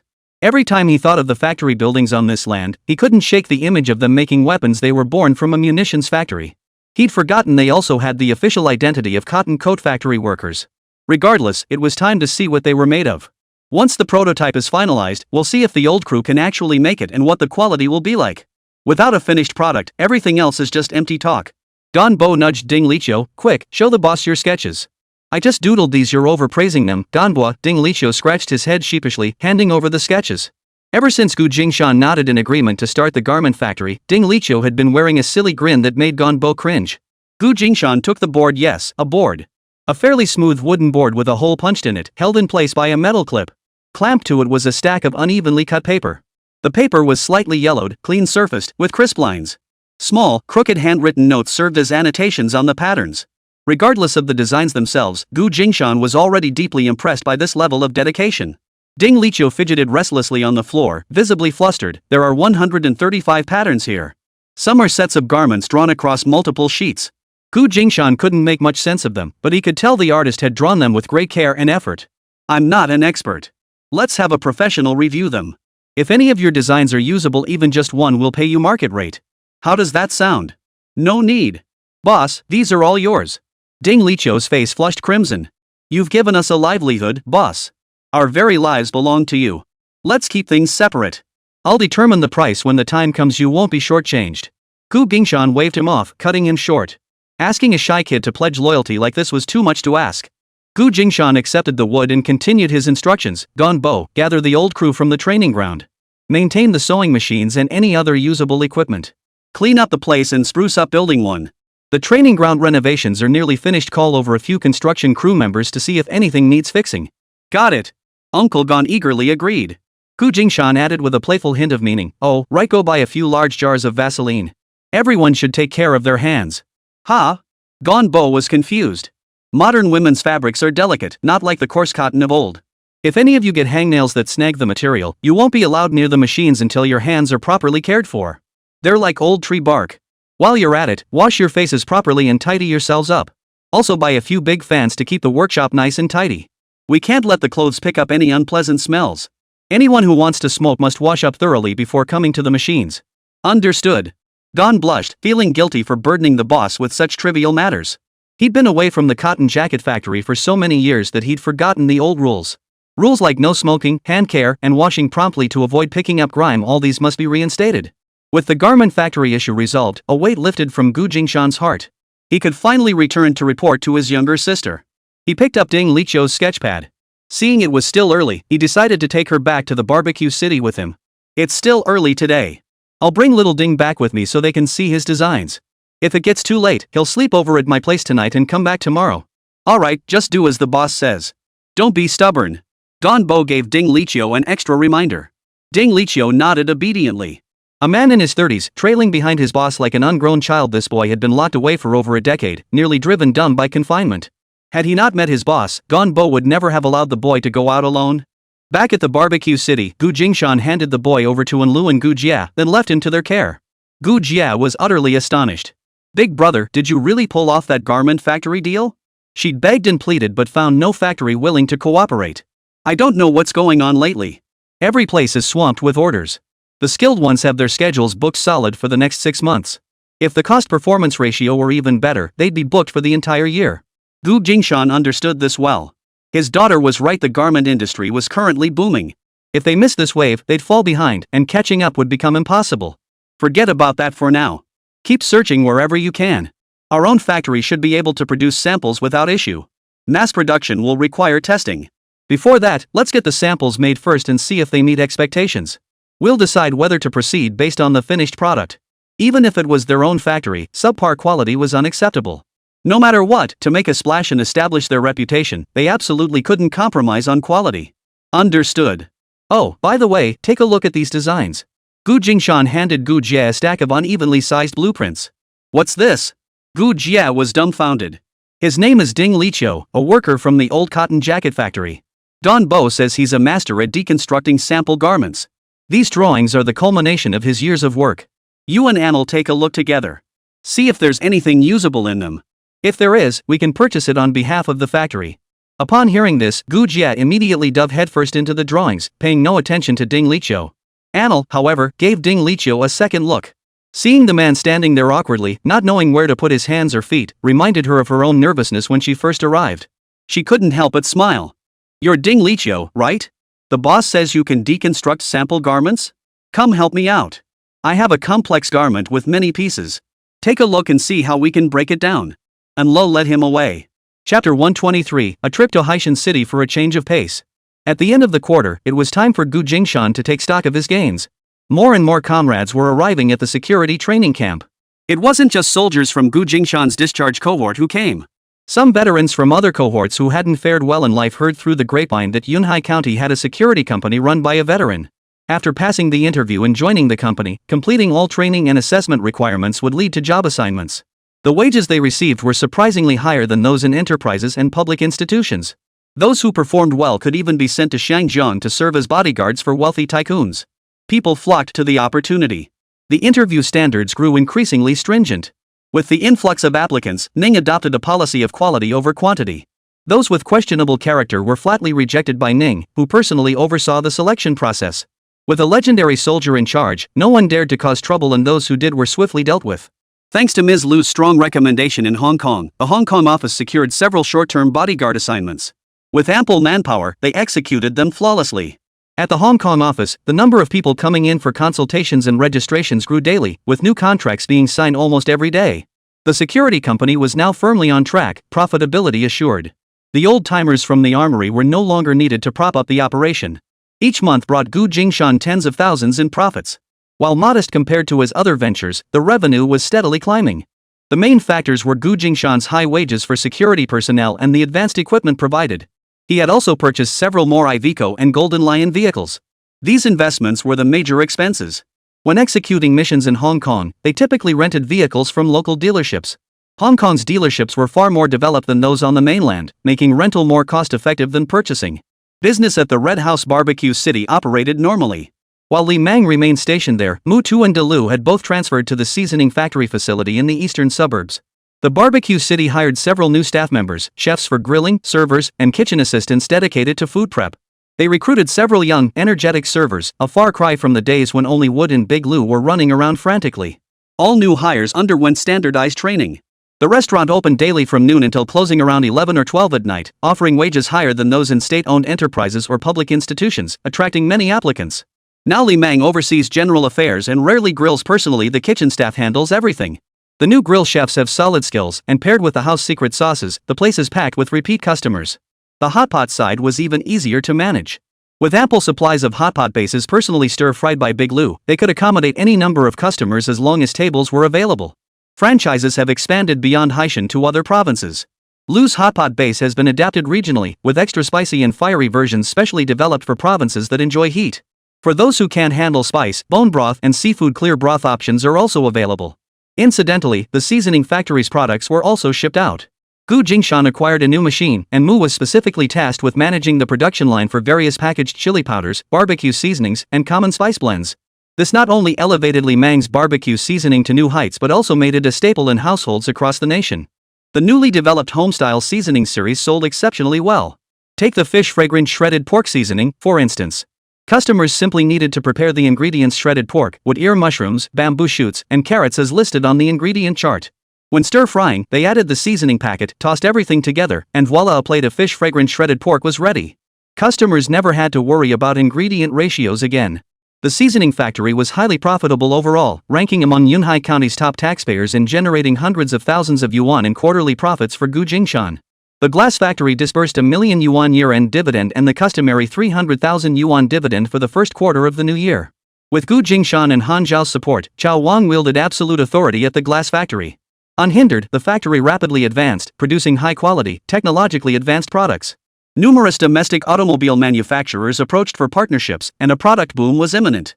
Meanwhile, the Shanghai-based comprehensive club flourished under the leadership of its new professional manager, Liao Jiao. Of course, this success was built upon the solid foundation laid by Gu Jingshan and Han Xiao during the holiday season. The club set trends across Shanghai. Every novelty introduced there inevitably swept through the entire city. For the new quarterly plan, Liao Jiao and Han Xiao discussed raising the club's membership threshold.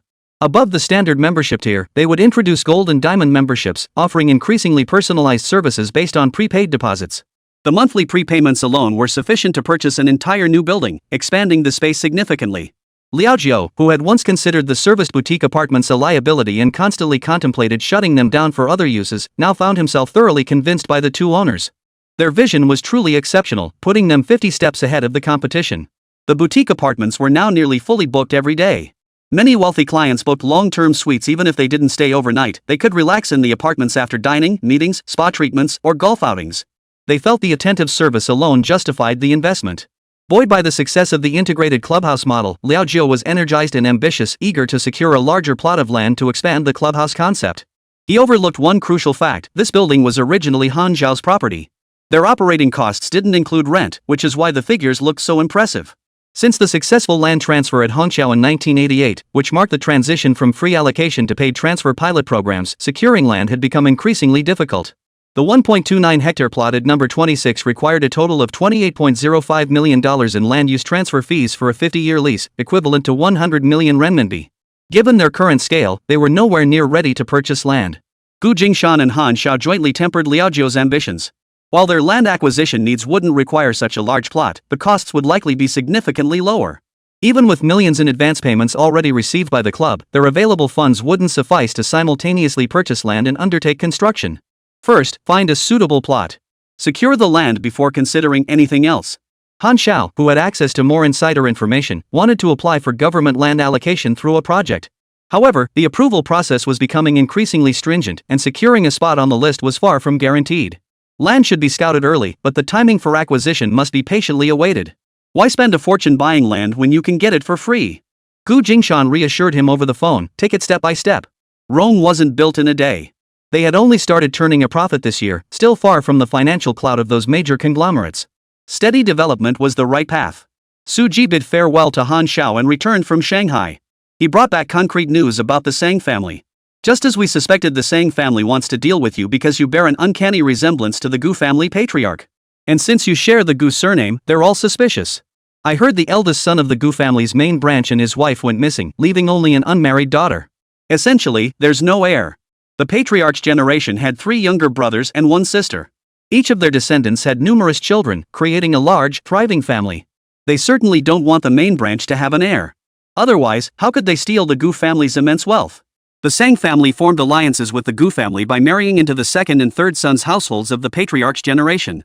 They wanted to spread their investments. No matter which branch won, the Sang family would come out ahead. The Sang family followed Yunhai here and also sabotaged Gu Jingshan's barbecue shop. Gu Jingshan's business, the barbecue shop, was widely known. Li Meng's defenses were too tight, they failed to infiltrate. The employees he hired were fiercely loyal, impossible to bribe with money. The second sabotage attempt was caught red-handed, and the perpetrators were taken straight to the police station. The entire team dispatched by the Sang family ended up behind bars. The incident didn't even generate as much buzz as the one Gu Jinghai had caused. Zhuangmi hadn't returned yet, and there had been no word since the last phone call. Gu Jingshan couldn't help but worry whether something had gone wrong with the Gu family in the capital. Gu Jingshan couldn't help but feel uneasy. Zhuangmi was actually fine, she'd just been invited for tea by the authorities. Who could blame them? He'd led a group of retired soldiers to loiter in sensitive areas, setting off alarm bells in certain departments. Dad, what's going on with your family lately? Why is someone picking a fight? Gu Qingyun was utterly shocked when her colleague relayed the news. Someone actually dared to target the Gu family? Only then did Gu Qingyun's father, Gu Qingshan, learn that a group of discharged veterans had set their sights on his family. Can you find out what's going on? They say it's related to the Sang family. The Sang family? Ah, my second brother's wife's family? They say the Sang family is causing trouble for their clients, who hired them to investigate. The source of the trouble apparently stems from the 2 Sang family members who married into the Gu family. That's peculiar. What could the married-out aunties of the Sang family possibly be up to that requires involving their natal family instead of relying on the Gu family itself? Jingshan couldn't help but ponder further. They didn't say anything else, and we couldn't get anything else out of them. They're from a security company in Haishan City, the one that's been getting a lot of attention lately for its bodyguard training center. These ex-soldiers were sent on a mission to investigate. The person who paid for the job didn't reveal their identity. There's no such thing as a mouth that can't be pried open. Why not try tempting them with an offer? It's not that they won't reveal it, they genuinely don't know who it is. The assignment came from headquarters. We're just following orders. Then let's look into their legitimacy, check if their training center is even legal. Jingshan was growing weary of these inexplicable nuisances. Qingyun interceded, Dad, let it go. This training center is officially registered with the military headquarters. Every year, when soldiers are discharged, they're the first choice for those allowed to pursue independent careers. This year alone, the Southern Military District sent at least one officer and 2 enlisted personnel there. The founder of this training center is also a former soldier. We've never crossed paths with them. Exactly, they only take assignments for the money. Then let's try throwing money at them. Maybe we can find out who the investigator is? They refused the job, saying it violated their rules.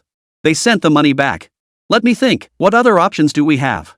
Jingshan was clearly displeased, sensing his daughter was evading the issue. Dad, I'll go to Yunhai myself and meet with the owner of that training center. You want to run away again? There's nothing to run from. I just don't want Mom dragging me into her tears. I'm busy and exhausted. I can't bear her weariness anymore. Big Brother's disappearance wasn't her fault, and it has nothing to do with me.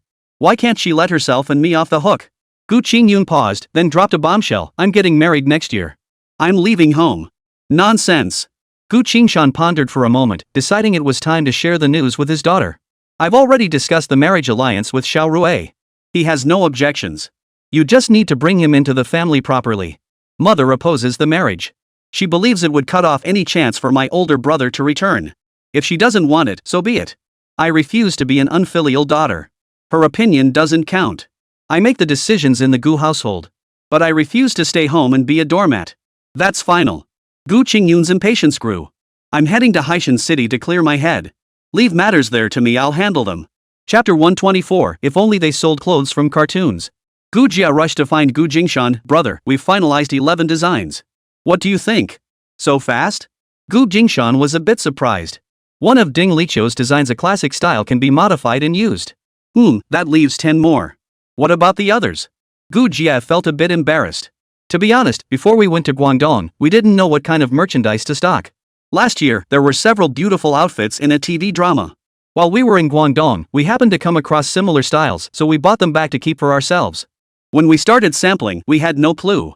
Then I suddenly remembered Lin mentioning how great it would be if clothing stores sold outfits from cartoons. Since we don't have TV-inspired styles here yet, we figured we might as well test the waters with these designs. I discussed it with Anil, and she agreed. Anil added excitedly, we all wanted to buy clothes that looked just like the ones on TV, others must have wanted them too.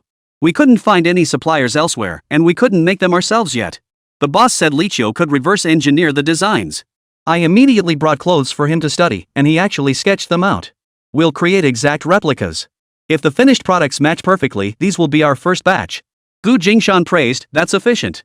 Ding Liqiu scratched his head sheepishly. Oh, right, bro, I need someone from your team. As Jie spoke, Ding Liqiu stood nearby, eagerly awaiting Jingshan's response. A flicker of understanding crossed Jingshan's eyes. Liqiu? Jia rolled her eyes. Yeah, Liqiu. What were you thinking? Talent like that, and you put him on security duty? Now it was Jingshan's turn to feel awkward. I haven't been closely managing the East Suburb crew. They came bundled with the factory purchase and have been undergone Bo's supervision.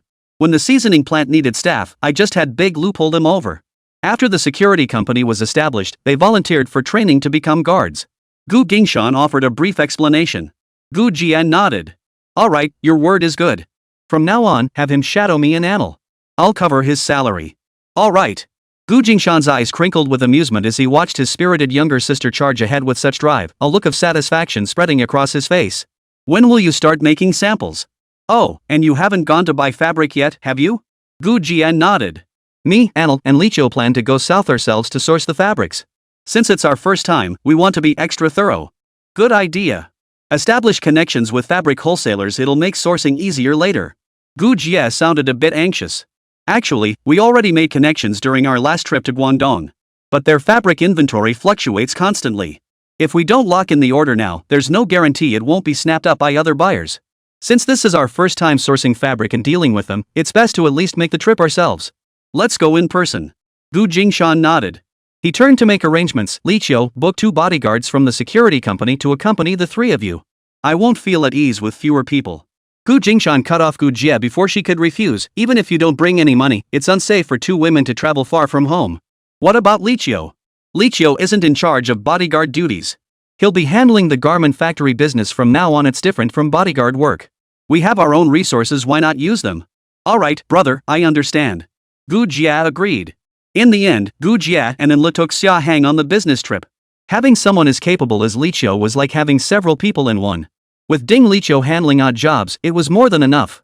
Security company rear building courtyard. Fan faster, fan faster. Stop fanning. The fire's getting too big. Wang Yiming skillfully flipped a row of fish.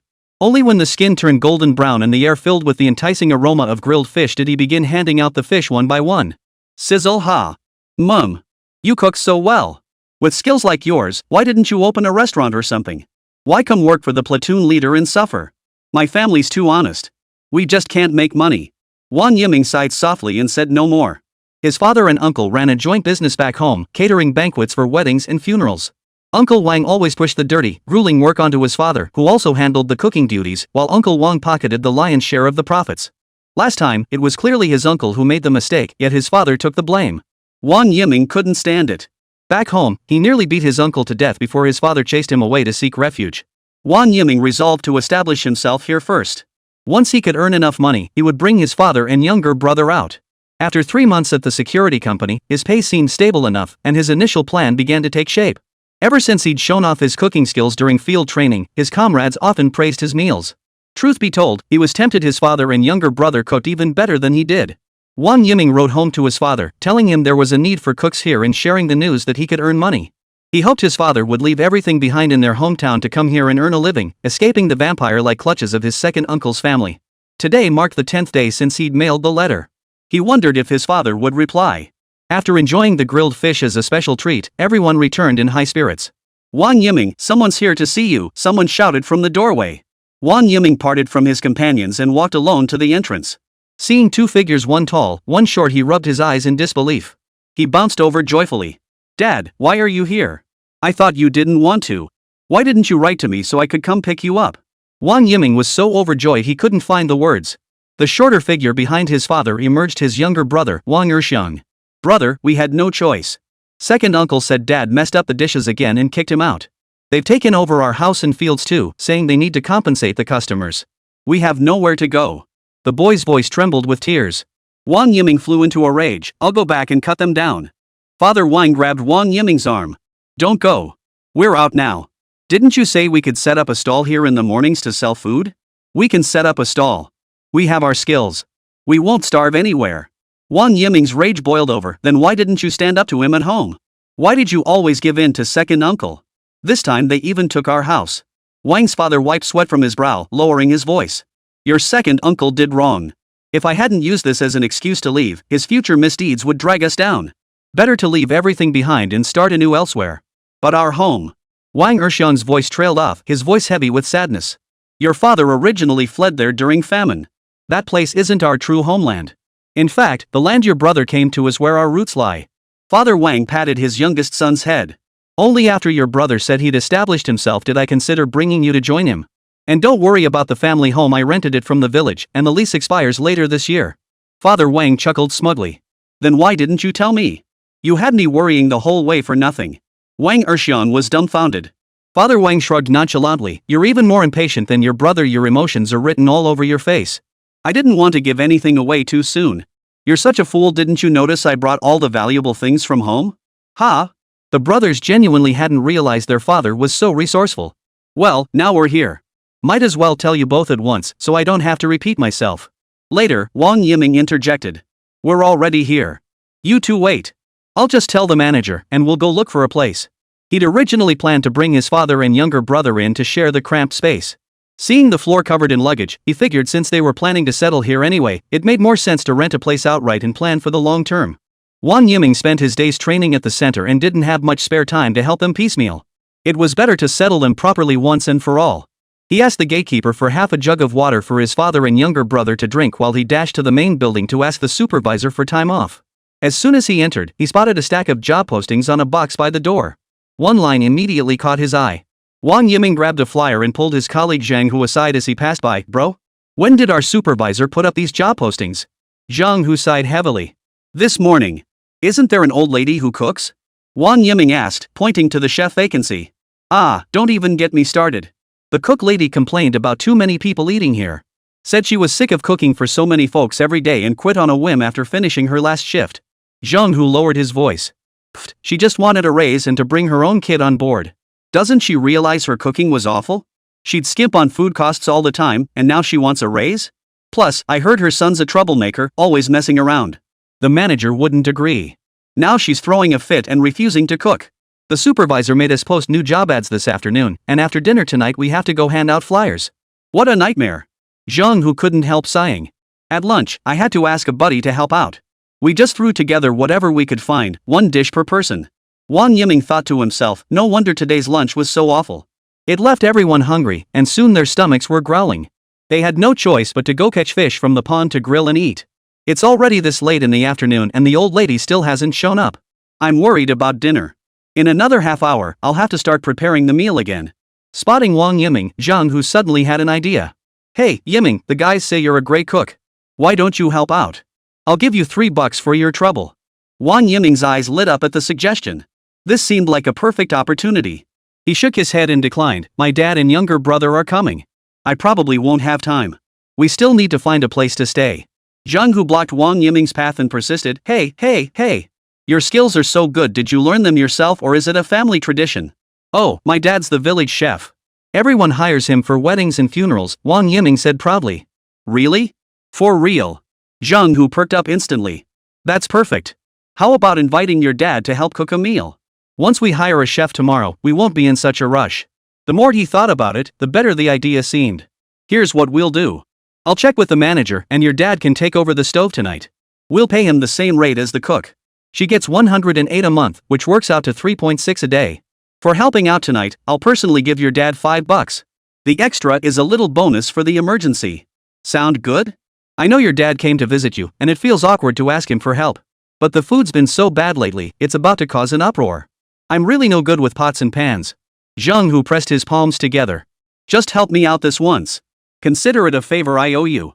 Wang Yiming hadn't expected Zhang Hu to be so understanding and readily agreed. Alright, wait here. I'll go ask my dad, and you should also check with the supervisor to see if they approve. After all, it wouldn't be right for us to make decisions without the supervisor's consent. We'll both go ask. Meet me at the entrance in a bit. Alright. No need to take time off. Wang Yiming took the job posting back to his father and younger brother. Dad, you know how to stir fry. Could you cook a big pot meal? What do you think? Aren't village banquets big pot dishes? Wang's father shot his son a sideways glance, feeling his son had gone soft after just 3 months away. Right. Wang Yiming slapped his forehead. He'd just been bluffing with Zhang Hu, and now he was asking such a silly question. We need help tonight.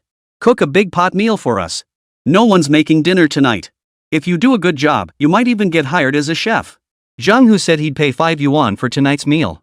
Hired as a chef? Wang's father was taken aback. A factory this big usually hires their own cooks. Why would they need someone on short notice? Look, the job posting is already out. Wang Yiming, afraid his father wouldn't believe him, deliberately brought the posting and slammed it down in front of him. Mr. Wang snatched the notice, squinting as he read each word aloud. Ha! Better late than never. It really was a notice hiring a chef. If the food tonight is good, maybe they won't even need to set up their little stall anymore? The old man perked up instantly. No problem. Tonight's dinner's on me. The old man straightened his back, his entire demeanor transformed. Chapter 125. Once this village passes, there's no such shop.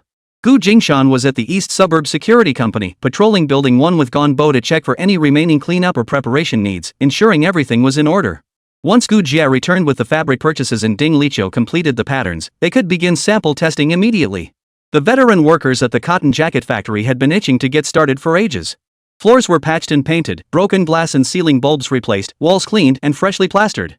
Flatbed machines, sergers, buttonhole machines, steam irons, everything was arranged in perfect order. Everything was ready except for the final push. Ring ring ring. Gu Jingshan's mobile phone rang. Gu Jingshan answered the call, and Gu Jie's voice came through the receiver. Bro, you have to fight for the fabrics. Her voice was brimming with excitement. If we don't put down a deposit immediately on the fabrics we want, someone else will snatch them up. Their fabrics are so popular, this isn't the first time this has happened. Gu Jingshan frowned, sensing something was amiss. Have Anil take the call, Gu Jingshan ordered in a low voice. Where are you? What's going on? After Anil took the phone, she quickly recounted the entire sequence of events. Boss, something's off about this factory. Every time Sister Gu tries to inspect the materials closely, someone interrupts, either claiming the materials are already reserved or saying they're currently being reviewed, so we can't jump in. Anil was quicker to grasp the situation than Gu Jia. Knowing she held little bargaining power, she remained unmoved by the salespeople's attempts to sway her. Gu Jingshan pondered for a moment. Keep observing to see if you've been set up. The tricks in this industry are too deep for first-timers to see through. If it doesn't work out, have Xia Hang take you somewhere else. There are fabric wholesale markets in Suzhou and Hangzhou too, don't just stick to one place. Got it, boss. Anil felt reassured by her boss's words, her tone lightening considerably. Hanging out with those guys who've been to Hong Kong, huh? Your speech is getting all fancy now, Gu Jingshan teased with a laugh. Still having the energy to joke meant things over there couldn't be too bad. Mission accomplished, boss. Anil didn't hang up the phone but handed the mobile back to Gu Jia. Bro, let's go put down the deposit right now. This batch of Huada is seriously top-notch. If we don't lock it in soon, someone else will snatch it up. The moment Gu Jia took the phone back, she blurted out excitedly. Her voice was so charged that even Xia Hang, the bodyguard beside her, sensed something was off. The boss's sister had always been gentle and composed. How could she change so drastically?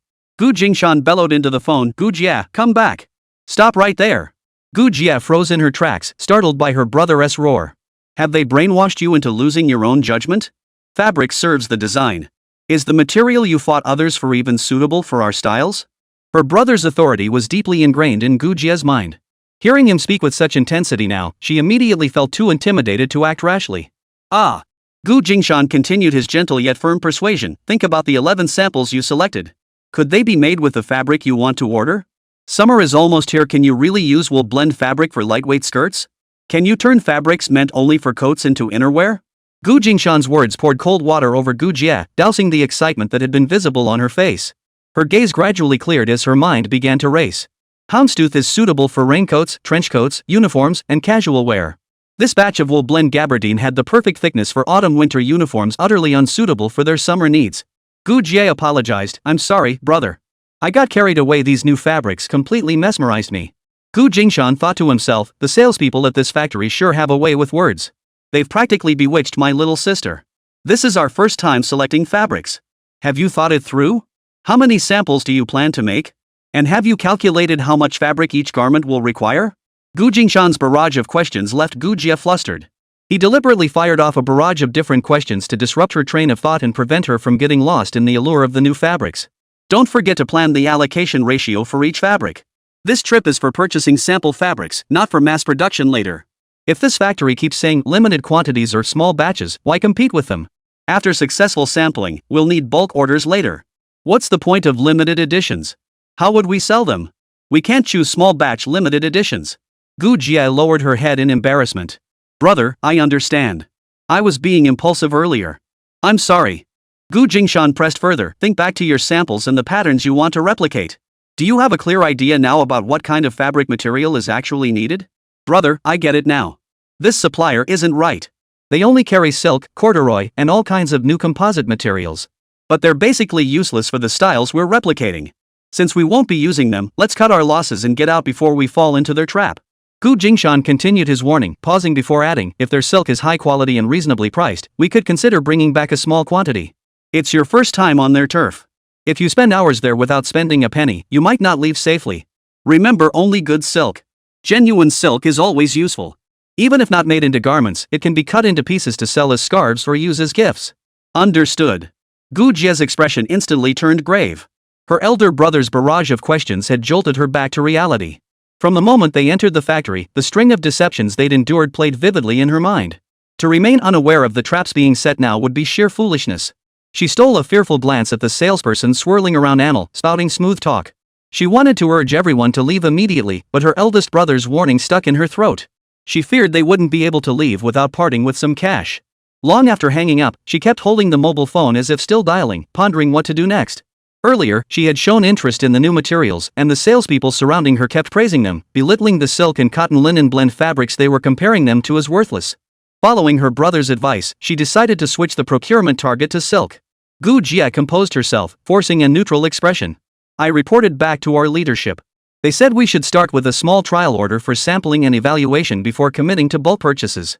The salesperson continued to push for bulk orders, unaware that the buyer had already changed her strategy. Our fabric is flying off the shelves. If this batch sells out, we can't guarantee the next shipment will be available. Gu Jia shook her head vigorously. No way. The boss is the ultimate authority. His word is gospel. If I don't follow his instructions, he won't reimburse me when I get back, and I'll take a huge loss. If there's only one batch, restocking later will be a hassle. We can't accept such limited quantities. The salesperson was dumbfounded. Her ploy of touting limited availability, combined with earlier efforts to secure the order, had all been aimed at driving up the price of this new material. Yet now the buyer, turned off by the limited quantity, refused it. This. Anil and Ding Liqiu now stood clustered around Gu Jia. Anil caught Gu Jia's glance. The boss won't let us buy it? Gu Jia complained loudly. The boss says we can't buy anything we haven't seen before. We have to see samples first. Saihi says he's letting us handle procurement, but he still won't give us any authority. What are we supposed to do? Every time we need to order materials, we have to get the boss's approval. He won't approve the new material? Gu Jia glanced at the mountains of fabric stacked nearby for comparison. Forget the new material. How about we buy some silk and cotton linen blends?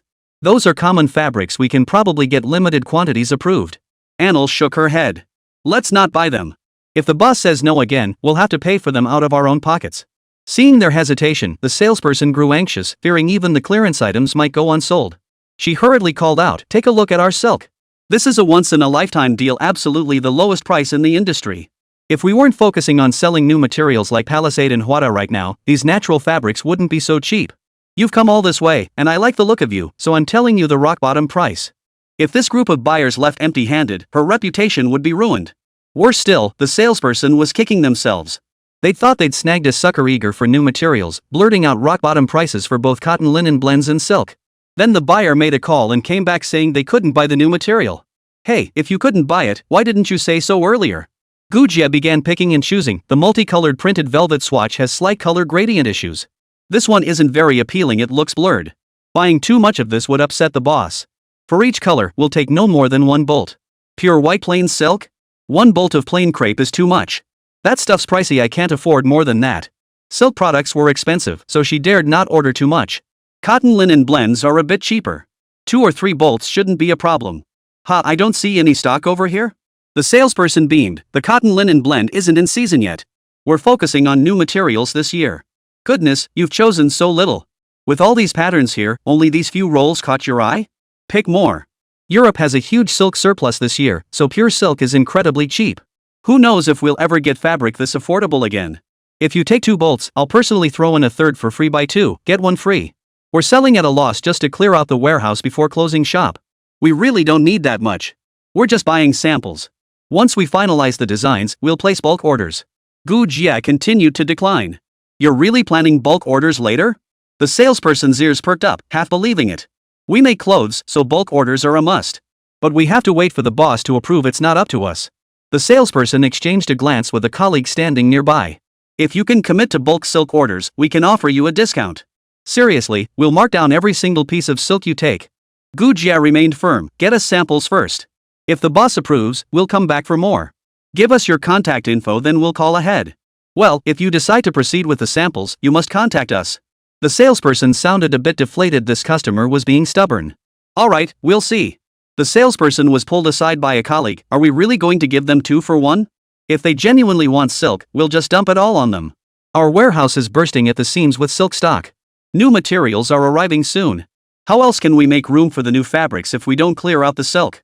What about the price? As low as we can possibly go. These garment factories are desperate to move inventory. Few are willing to handle silk now. Not only is it expensive, but they can't guarantee volume. Anyway, these aren't this year's new styles. Just offload the stock at rock-bottom prices and be done with it. Alright, let's go all out to clear this inventory. They returned to the customer. Have you made your selection, ma'am? What are these silk fabrics priced at? Gu Jia selected several plain colored fabrics. Even at a higher price, they were still cheaper than patterned ones. She was prepared to bite the bullet and carry them out. Why not pick a few more pieces? If you buy 5 bolts or more, it's 10 yuan per meter. We only have small bolts, each one is 20 meters. No matter the pattern, it's 10 yuan per meter across the board. At that price, Gu Jia and Enlu exchanged surprised glances. Brand new brocade silk fabric, with a width of 0.92 meters, typically retails at approximately 50 yuan per meter. It is commonly used for custom-made cheongsams or formal gowns, with a price point positioned higher than ordinary textiles. Standard polyester blend fabrics retail between 12 and 16.5 yuan per meter. Certain polyester blend fabrics can be priced as low as 14.50 per meter for bulk orders exceeding 500 meters. Durable polyester fabric offers the lowest unit price, ranging from 10 to 20 per meter. They then touch the silk fabrics to confirm the material was genuine silk, not some cheap substitute. The saleswoman explained, "We're genuinely clearing out inventory, otherwise we wouldn't sell this cheaply." She gritted her teeth. "We still have dozens of defective rolls in stock, those are even cheaper. Normally sold at 5 yuan per meter, but if you buy any of our regular priced fabric, I'll personally give you one of those defective rolls for free. Buy one good roll, get one defective one free. It's like a buy 2, get 1 free deal on top of the buy 1, get 1 free offer." Gu Jia was skeptical. All priced at 10 yuan per meter? 10 yuan per meter, absolutely no markup. Gu Jia silently calculated in her mind. She had about 50,000 yuan on hand. A bolt of fabric cost 200 yuan, so 10 bolts would only be 2,000 yuan. If she picked 100 bolts, it would only cost 20,000 yuan. That would leave her 30,000 yuan to buy other fabrics needed for making patterns, which was more than enough. She exchanged another glance with Anil, confirming the steadfastness in his eyes. Getting silk at this price used to be a pipe dream. 1/5 of the usual cost was unthinkable. Once this opportunity passed, it would never come again. Go for it. Even if she couldn't make clothes, wholesaling this silk for retail would still turn a profit. If her brother refused, she and Anil could cut the silk into scarves and sell them door to door at the factory gates. They'd definitely recoup their investment. Chapter 126, The Ace Up Her Sleeve? She was overthinking it. Gu Jia and Enlu feared a trick, so they each brought Ding Liqiu and Xia Hang to personally inspect and count every single bolt of fabric. Armed with a 20,000 yuan check, they hauled 247 bolts of silk from the factory. Due to the large order, the manufacturer even arranged transportation and covered the delivery costs. The salesperson who closed this big deal was beaming with pride. Dumping nearly 250 bolts of stock in one go, though it was just a drop in the bucket compared to their still overflowing warehouse, made this their biggest shipment in recent memory. "I told you, as long as the price is sweet enough, some sucker will bite." That guy kept saying he needed the boss's approval. This didn't work, that didn't work, but in the end, he still took 100 bolts. Swaying her hips, she eagerly walked over to the landline phone to call her boss for him on his business trip and report her success. She'd sold 2,000 yuan worth of goods today. She'd worked so hard. The salesperson who had worked with her to close the deal curled her lip. She was the boss's cousin. Whatever price she wanted, she got. Whatever discount she demanded, she received. Even the finance and warehouse staff catered to her whims. How could the regular employees dare to object? Silk originally priced at 40-50 yuan per meter? She sold it for 10 yuan per meter, threw in 50 rolls for free, plus 97 rolls from inventory. Such massive discounts, such a huge oversight, someone would have to take the fall. As the one closest to her, he feared he might end up taking the fall. She decided to take a gamble and mailed the tape she'd accidentally recorded of the other person's ambiguous conversation with the boss to the boss's wife. The more Gu Jia thought about it, the more off it felt. Frankly, the discount was absurdly steep. While they were getting a great deal, something still didn't sit right. She decided to heed her brother's suggestion and head to fabric wholesale markets in other cities instead. The group hurriedly departed. A week later, the fabric factory owner returned to find out his dearest cousin had sold 247 bolts of silk from the factory for a mere 20,000 yuan. He felt like the sky had fallen. While 97 bolts were old stock, selling 150 bolts at a buy 2, get 1 free deal meant slashing prices to rock bottom. Calculating at a cost of 25 yuan per meter, each meter sold at a loss of 15 yuan. With 150 bolts totaling 3,750 meters, and reports that each bolt was sold as 20 meters, plus the 50 complementary bolts 1,750 meters unaccounted for, the direct loss amounted to 43,750 yuan. Adding the 30,000 yuan loss from the other 100 bolts, the total blood loss reached 73,750 yuan. And that doesn't even include the 97 bolts of stale inventory given away for free. When the boss crunched these numbers, his vision went black and he collapsed to the floor. When he came to, another thunderbolt struck. He'd been stripped of everything and kicked out. His dearest cousin wasn't actually his cousin at all, but a mistress he kept by his side. His wife had never caught them in the act, but this massive loss, coupled with someone filing a formal complaint, made it impossible to hide any longer. The factory had been established by his wife's family for her, with the boss holding only a management role. The real power lay entirely with his wife. The boss truly lost both his wife and his fortune. Not only did the cousin and the boss's various relatives vanish, but the boss himself disappeared from the factory. The boss's wife, however, didn't bother chasing after the discounted silk. With ample silk inventory in the warehouse, she didn't bat an eye at the minor losses. The key point was that she successfully used this opportunity to drive the upstart and the traitorous elements out of her family's factory. That money was well spent. Locals believed in superstitions, and the boss's wife felt these customers had brought her good fortune. They'd come and solved her long-standing problem. If opportunities arose in the future, they could collaborate more. It was a win-win situation for both sides. Bring on more customers like these. But that was all water under the bridge. Jingshan hung up his little sister's call. Even if he worried, he couldn't fly over. Jia had taken 50,000 yuan for this trip. Even if she lost it all, it was only 50,000 yuan a loss they could afford right now. With Xia Hang, his capable bodyguard, by her side, safety wasn't a concern. After all, his little sister was an adult now, unlike his daughter who was still a child and needed constant supervision. You have to learn from your mistakes. That's how it goes. Jingshan decided to put the matter out of his mind. As he descended the steps of Building 1, a breeze carried an intoxicatingly rich fragrance his way. Jingshan inquired curiously, "Where's that wonderful smell coming from? Did the factory get a new chef?" "No." Bo sniffed the air, catching the scent himself, puzzled. Could it be that the cook, trying to pull some strings, skipped work at noon only to return in the afternoon? No, the auntie's big pot dishes never smelled this good. Could it be that the job posting put up this afternoon had already attracted a new chef? Want to try the new chef's cooking here tonight? Bo offered. Sure, I'm free tonight. Jingshan had planned to pick up his daughter from school, but the aroma made him reconsider. Staying for dinner before heading home sounded appealing. He hadn't told his daughter he'd pick her up anyway, so he'd just have Wei Lingdang do it. If anything, he could bring back some late-night snacks for his daughter and Miss Wei when he returned. Platoon leader. Boss. Brother Gu. Boss. Jingshan greeted his comrades along the way. He found a corner spot to sit down. Arriving late, all the seats near the window were already taken. The line stretched out long now, everyone impatiently holding their utensils and waiting. Wang Yiming heard the commotion and peered out the window. It was indeed platoon leader Gu. He hurried back to report to his father, "The boss is here today, Dad. You'd better put on a good show. Whether we get to stay depends on your skills tonight." "What's the rush? We've handled countless banquets and weddings. Do I need you to remind me? This is different. The boss owns his own barbecue hotpot restaurant. He's got a discerning palate. What if he finds a flaw in the food? Look at you, such a scaredy cat. Your little brother has more presence than you. Now, stop messing around and go get your food." The kitchen chatter didn't deter the crowd lining up outside. Wang Depeo's hand trembled as the thickened sauce splashed into the pot. He stirred it 3 times with his large ladle, then tipped the pot. Splash splash. The sour and spicy soup poured into the large serving bowl. The last pot of soup was served. All done. 8 dishes in one soup. The square serving bowls were heaped to the brim. "We've got a new cook today. Smells amazing. Never smelled anything this good coming from our kitchen before. Only when that kid Wang Yiming secretly cooked for himself did he make something like this. That kid was on a mission when he cooked his secret meals, so we never got to taste them. But this aroma is just as good, if not better. Not just comparable, it smells even better than that time." Turns out Wang Yiming's dad came to visit him and cooked up a meal. The cook stood us up twice. With a smell like this, we absolutely have to get Wang Yiming to bring his dad over. Why not just keep his dad here to cook for us? It's starting.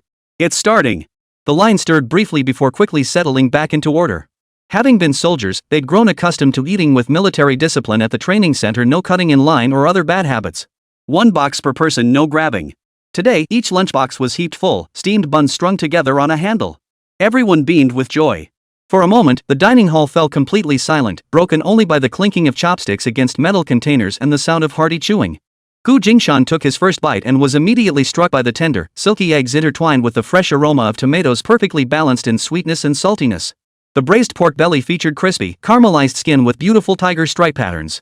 The sauce was thick and rich, the meat deeply savory, each bite utterly satisfying, not cloyingly sweet but addictively delicious.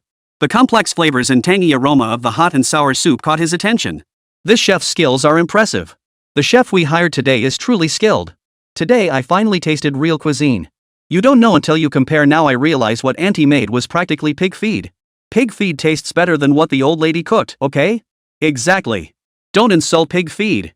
After finishing their meal, Jingshan and Bo thought for a moment, then walked straight into the kitchen. "Did you guys cook today?" Wang Depeo wiped his hands and stood up. They'd been eating in the kitchen.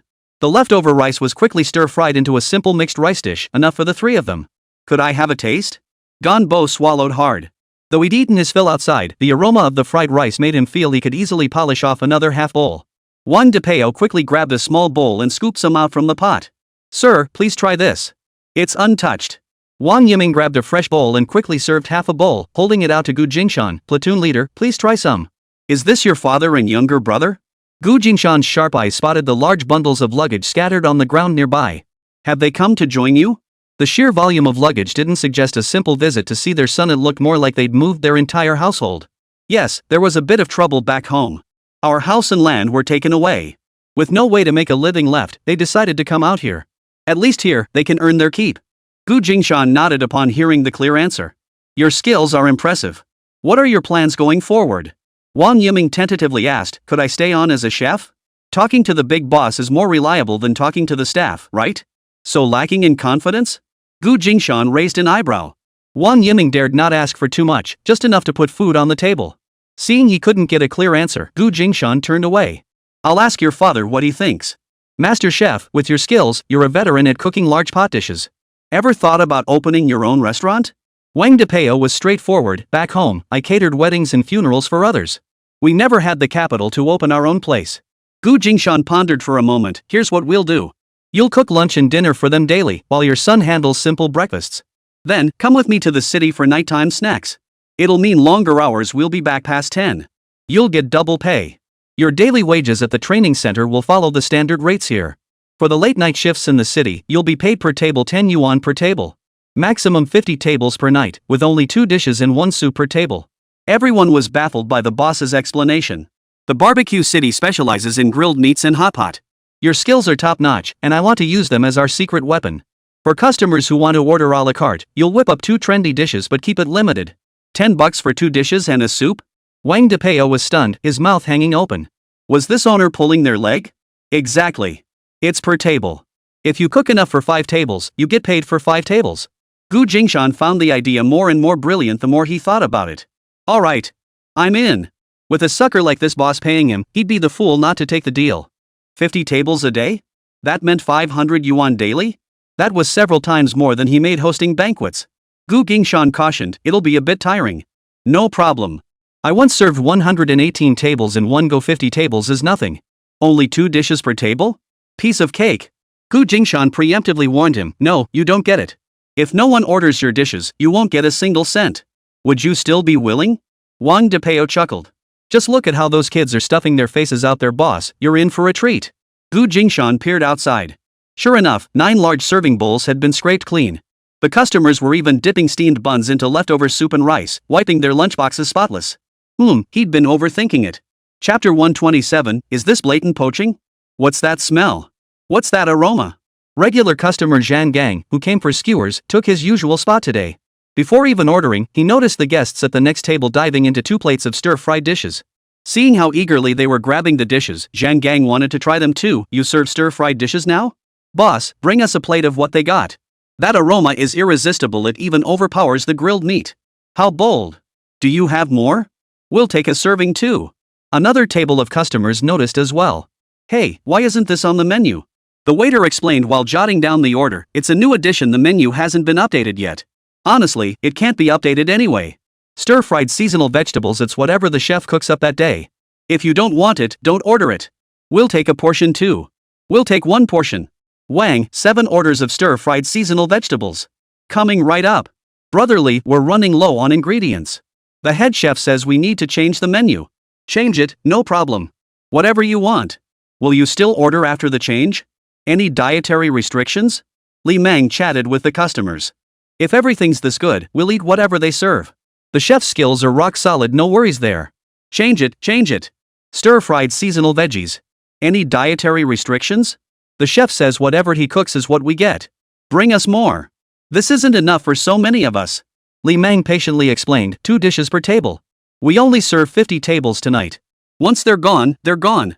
Anyone not wanting stir-fried seasonal veggies can share theirs with us," shouted a guest from table 22. At that, every table that had received dishes buried their heads in their food. "We barely have enough for ourselves. Who's going to share with you?" Those without dishes stared longingly, waiting impatiently for their portion to arrive. "You're turning away business," a guest complained. Li Meng laughed and scolded, "You've already polished off 1 serving, you won't be able to finish another. We've got big appetites and plenty of people.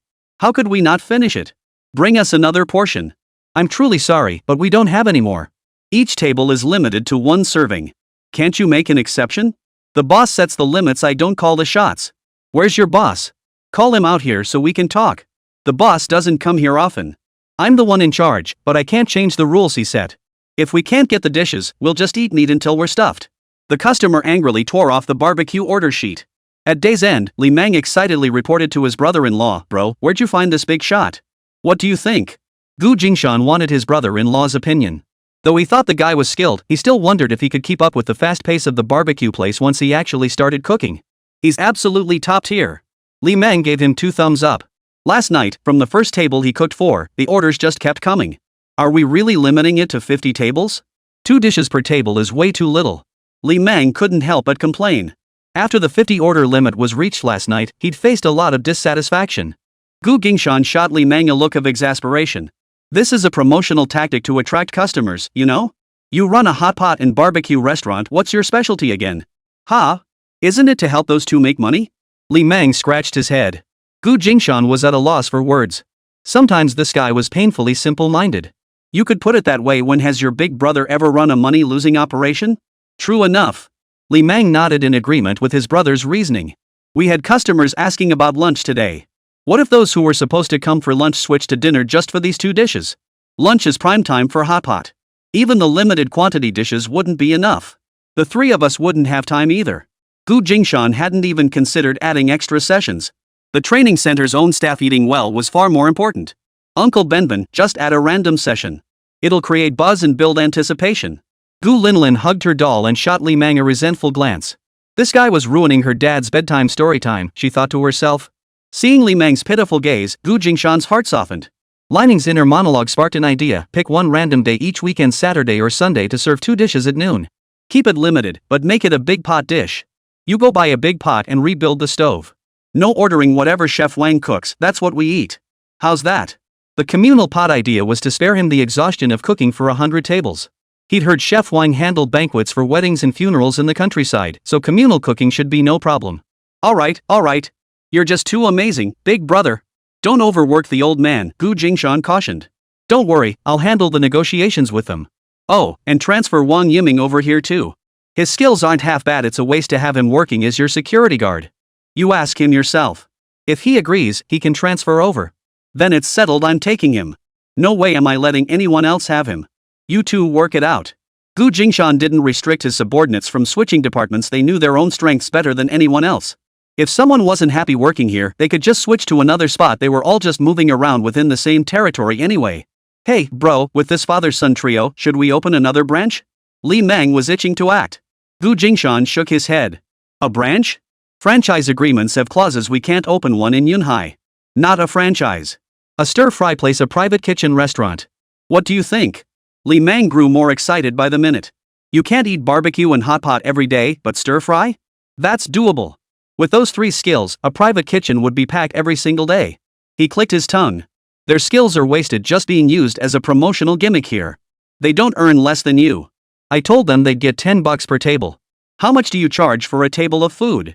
Whoa, that's not bad. 50 tables a day is 500? Li Meng's eyes widened. Bro, you're really looking out for them, aren't you? Their skills are worth that price. If you undercut them, how long do you think they'll stick around? True. Once chefs build their reputation, they'll be in demand anywhere, Li Meng sighed. We could consider opening a private dining branch. Jingshan stroked his chin, seriously contemplating Li Meng's suggestion. Honestly, a hot pot and barbecue stall could only grow so big, it had its limits. These aren't everyday meals either. 3 times a week is pushing it. Who eats hot pot and barbecue for dinner every single day? Stir-fried dishes are different. If the flavor is good, you'll have a steady customer base. We need to keep the hot pot and barbecue, but we also need home-style dishes. So, we'll just open another restaurant. Should I start preparing then? Li Meng asked tentatively. Yeah, first get the 3 of us signed up. Jingshan reminded him, paint a rosy picture, a private kitchen opening in 6 months. You've got half a year to prepare, okay? But I don't have any space for you here. You'll need to find a place to rent or buy a courtyard to renovate. No problem, I'll handle it. Li Meng agreed without hesitation. A surge of determination filled Li Meng's heart. Though he no longer worried about food or clothing, his wife was so capable, the pressure on him was immense. After leaving the mine, once he earned enough to support Gu Jia and their daughter, his drive had waned. Who would have thought Gu Jia would advance so steadily and swiftly, now even running her own garment factory? If he didn't push himself harder, his wife would leave him far behind. The arrival of Wang Depeo and his son stirred a deep-seated desire within him to prove himself once more. When his older brother mentioned that the three of them were actually father and sons, all possessing considerable skill, that desire crystallized even more clearly. He now had some savings of his own. The staff at the barbecue restaurant were reliable, so he came just to keep an eye on things rather than get his hands dirty. With skilled chefs already in place, why not open a new restaurant? Li Mang wasn't one to procrastinate. The next evening after closing up shop, he approached them while they were still there. I plan to open a private dining restaurant in 6 months and want to hire all three of you as chefs. Are you interested? The three exchanged glances. Well, Wang Depeo hesitated. Wang Depeo had planned to save up for a while before striking out on his own. He'd had this idea since his first day on the job and had already discussed it openly with his two sons. Now, just from commissions alone, he was making 500 yuan every night. That added up to over 10,000 yuan a month. Save for a year or two, and he could definitely afford a house or even a courtyard. But after just 3 days, the junior manager had already approached him about partnering to open a restaurant. Was this blatant poaching? This situation. Wang Depeo felt uneasy. Bosco was a man of honor. He'd hand-picked him and his son to be chefs at the training center without a word of complaint. When the old cook came knocking, he'd been turned away at the door without a second thought. Their plan was to keep working at the training center while running the barbecue place for 2 or 3 years to repay the boss's kindness. Once their own restaurant was up and running, they wouldn't have to quit the training center job. It wouldn't be a hassle. We're doing well here. There's no way we're going solo with you, Wang Depeo flatly refused. A man must have a conscience. Li Mang hadn't expected the refusal.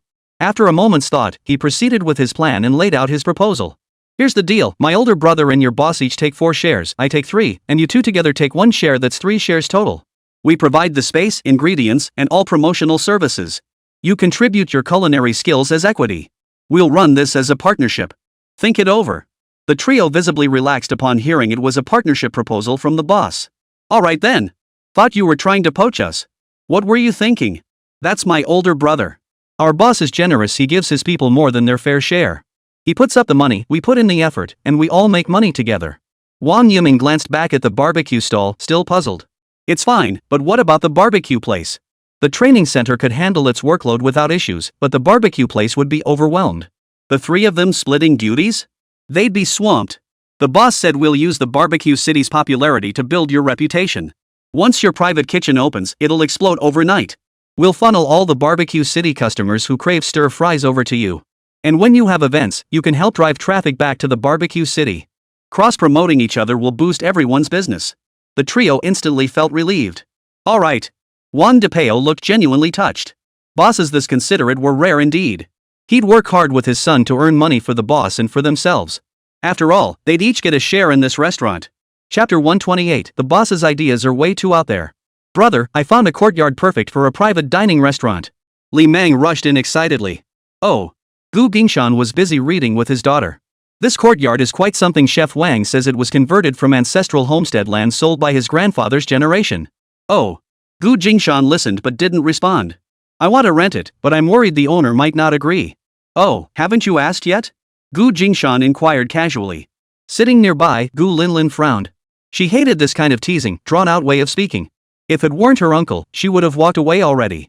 Li Mang chuckled. I was just about to ask brother, please rent your house to me. Gu Jingshan frowned, placed a bookmark, and closed the half-read book. The Western-style house isn't suitable for a private dining restaurant. Ha? Brother, you have a Western-style villa? Li Mang was stunned, staring at Gu Jingshan in disbelief. His elder brother had kept this a secret so well. When had he bought the courtyard and villa? Oh? We weren't talking about the same house? Gu Jingshan slapped his forehead, suddenly realizing. Li Mang's eyes widened, his expression turning sycophantic. I'm talking about the courtyard near Tongtian Street. I asked around, the neighbors said the barbecue restaurant owner bought it. And the barbecue restaurant owner, that can only be you. A mansion on Tongtian Street? When did Dad buy it? How come I didn't know? Gu Linlin looked equally puzzled. Oh. Gu Jingshan blinked, momentarily unable to recall which mansion near Tongtian Street it was. Li Mang couldn't help but ask curiously, bro, how many houses did you buy? You've forgotten yourself? It took Gu Jingshan a while to recall which one Li Mang was referring to. Ever since he had spare cash, Gu Jingshan occasionally took his daughter out for walks. Her occasional candid comments about the location of courtyards in the county had piqued his interest. Her heartfelt observations hinted that those locations would skyrocket in value later. With his daughter vouching for it, he had to snap them up while they were still affordable. The hottest properties in the county were still the high-priced family housing blocks built by various organizations, which didn't interest Jingshan. Within the areas his daughter recommended, the old, flat-roofed houses with courtyards were cheap, no more than 4 or 5,000 yuan at most. Whenever he heard of one for sale in a suitable location, Jingshan would snap it up. He'd already accumulated 5 or 6 properties without spending much less than 15,000 yuan total, less than a third of the price of a small Western-style house. Once these properties hit the market in a couple of years, such bargain opportunities would vanish. Moreover, he was preparing for the future. In a couple of years, the area around the Red Roof Barbecue Hotpot restaurant would inevitably be demolished. When that happened, temporary housing would need to be found for the people living in the annex buildings. He didn't plan to reveal the location of the Western-style house, nor did he intend to offer it up. It was his and Lin's private property. Lending it out wouldn't be appropriate. Therefore, they would inevitably have to rent a place elsewhere. With so many people, buying a courtyard house would be more cost-effective than renting. These courtyards would become prime locations in their daughter's future. Whichever one got demolished down the line would fetch a hefty sum, a highly profitable venture. These dilapidated houses were viewed purely as investments, never intended for living in, so naturally they weren't treated as family homes. It was perfectly normal for Jingshan to have forgotten about them for a while. Jingshan shot his brother-in-law a glance. Li Meng has his eye on one of them, wanting to take it over and turn it into a private dining spot? Near Tongtian Street. In daughter's heart, it said that area will become the prime spot for the best restaurants in all of Yunhai County. The location is indeed prime. Jingshan bought 2 adjoining courtyards here. Not as one unit, but purchased back-to-back, a rare find separated by just a single wall. Those in the restaurant business aren't short on cash, and it'll be easy to flip in the future. Now there's no need for others to buy them. His own restaurant is opening here. When Jingshan bought these 2 courtyards, the Wang family hadn't arrived yet, and he certainly never imagined they'd open a private dining establishment here someday. Alright, if you really want to use it, go ahead. Both this courtyard and the one next door can be leased to the private dining establishment. Jingshan nodded, agreeing to Li Meng's plan. Though the purchase price was modest, the land would gain significant value once the area became popular. Therefore, Jingshan had no intention of selling it or adopting the Red Roof Barbecue City model of exchanging property for equity. The private dining partnership was a 3-way collaboration, and he didn't want the ownership of the house to slip away. He'd rather think of himself as the landlord renting it out. Li Meng understood too, for a 3-way partnership, it was best to clarify ownership upfront to avoid future disputes. After finalizing the lease agreement with Jingshan, Li Meng brought Chef Wang and his sons to Tongtian Street, where Jingshan was waiting to hand over the keys. Standing in the courtyard, Chef Wang looked deeply moved as he recounted history to his 2 sons. This courtyard once stood on the site of our ancestral home. Who would have thought Manager Li had such foresight to lease the very plot where our forefathers lived? Times have changed, so much here has been transformed. Not just this one, but the one next door too. Both courtyards together are prime real estate for a private kitchen. Li Meng was still reeling from the shock of his brother-in-law buying not just 1, but 2 courtyards. When Chef Wang asked, he blurted it out. What? Wang Depeo trembled. Both plots had been sold by his father years ago. Could Wang Depeo, in his lifetime, ever use the land of the Wang family ancestral home to cook the Wang family's traditional dishes? Fate truly worked in mysterious ways. As long as we can keep running this private kitchen here, I'll work for you both for the rest of my life. Wang Depeo lowered his head in silence for a moment, then looked up at the 2 owners with unwavering conviction. I plan to strike out on my own after 3 years, but if I can keep working on the old homestead, I'll gladly work under you for the rest of my life. It would be even better if we could buy these 2 courtyards someday, Wang Depeo sighed. Work hard, and you'll have your share in the private kitchen. Li Meng and Jingshan exchanged a glance. They hadn't expected their casual gesture to win him over completely, a pleasant surprise. In truth, Jingshan could see that Wang Depeo was the type to be arrogant about his own talents. His skills were undeniable.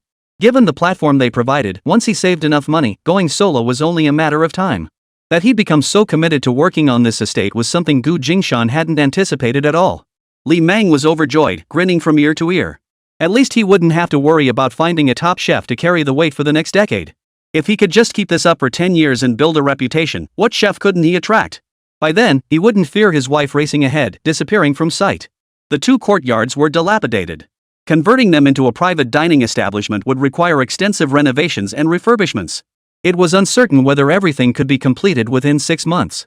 Li Meng and the Wang family father and son decided to stay behind. Jingshan had to rush to the eastern suburbs. Business there demanded his attention. Because Jia had returned. Returning with her, just moments apart, was a truckload of silk. It was unloaded directly into the cotton jacket factory warehouse. This place could no longer be called a cotton coat factory. The paperwork was finalized, and Gu Jingshan officially renamed the garment factory Gu's Garment Factory. Since both owners share the surname Gu, this name was the most convenient. Two naming challenged individuals resorting to the most obvious solution. When Gu Linlin heard the name, she couldn't help but roll her eyes slightly. You little brat, complaining about your old man again. Gu Jingshan shot his daughter a quiet glare. Well, who can blame her when she's right? Staring at the four people checking the goods and the floor covered in silk, Gu Jingshan was dumbfounded.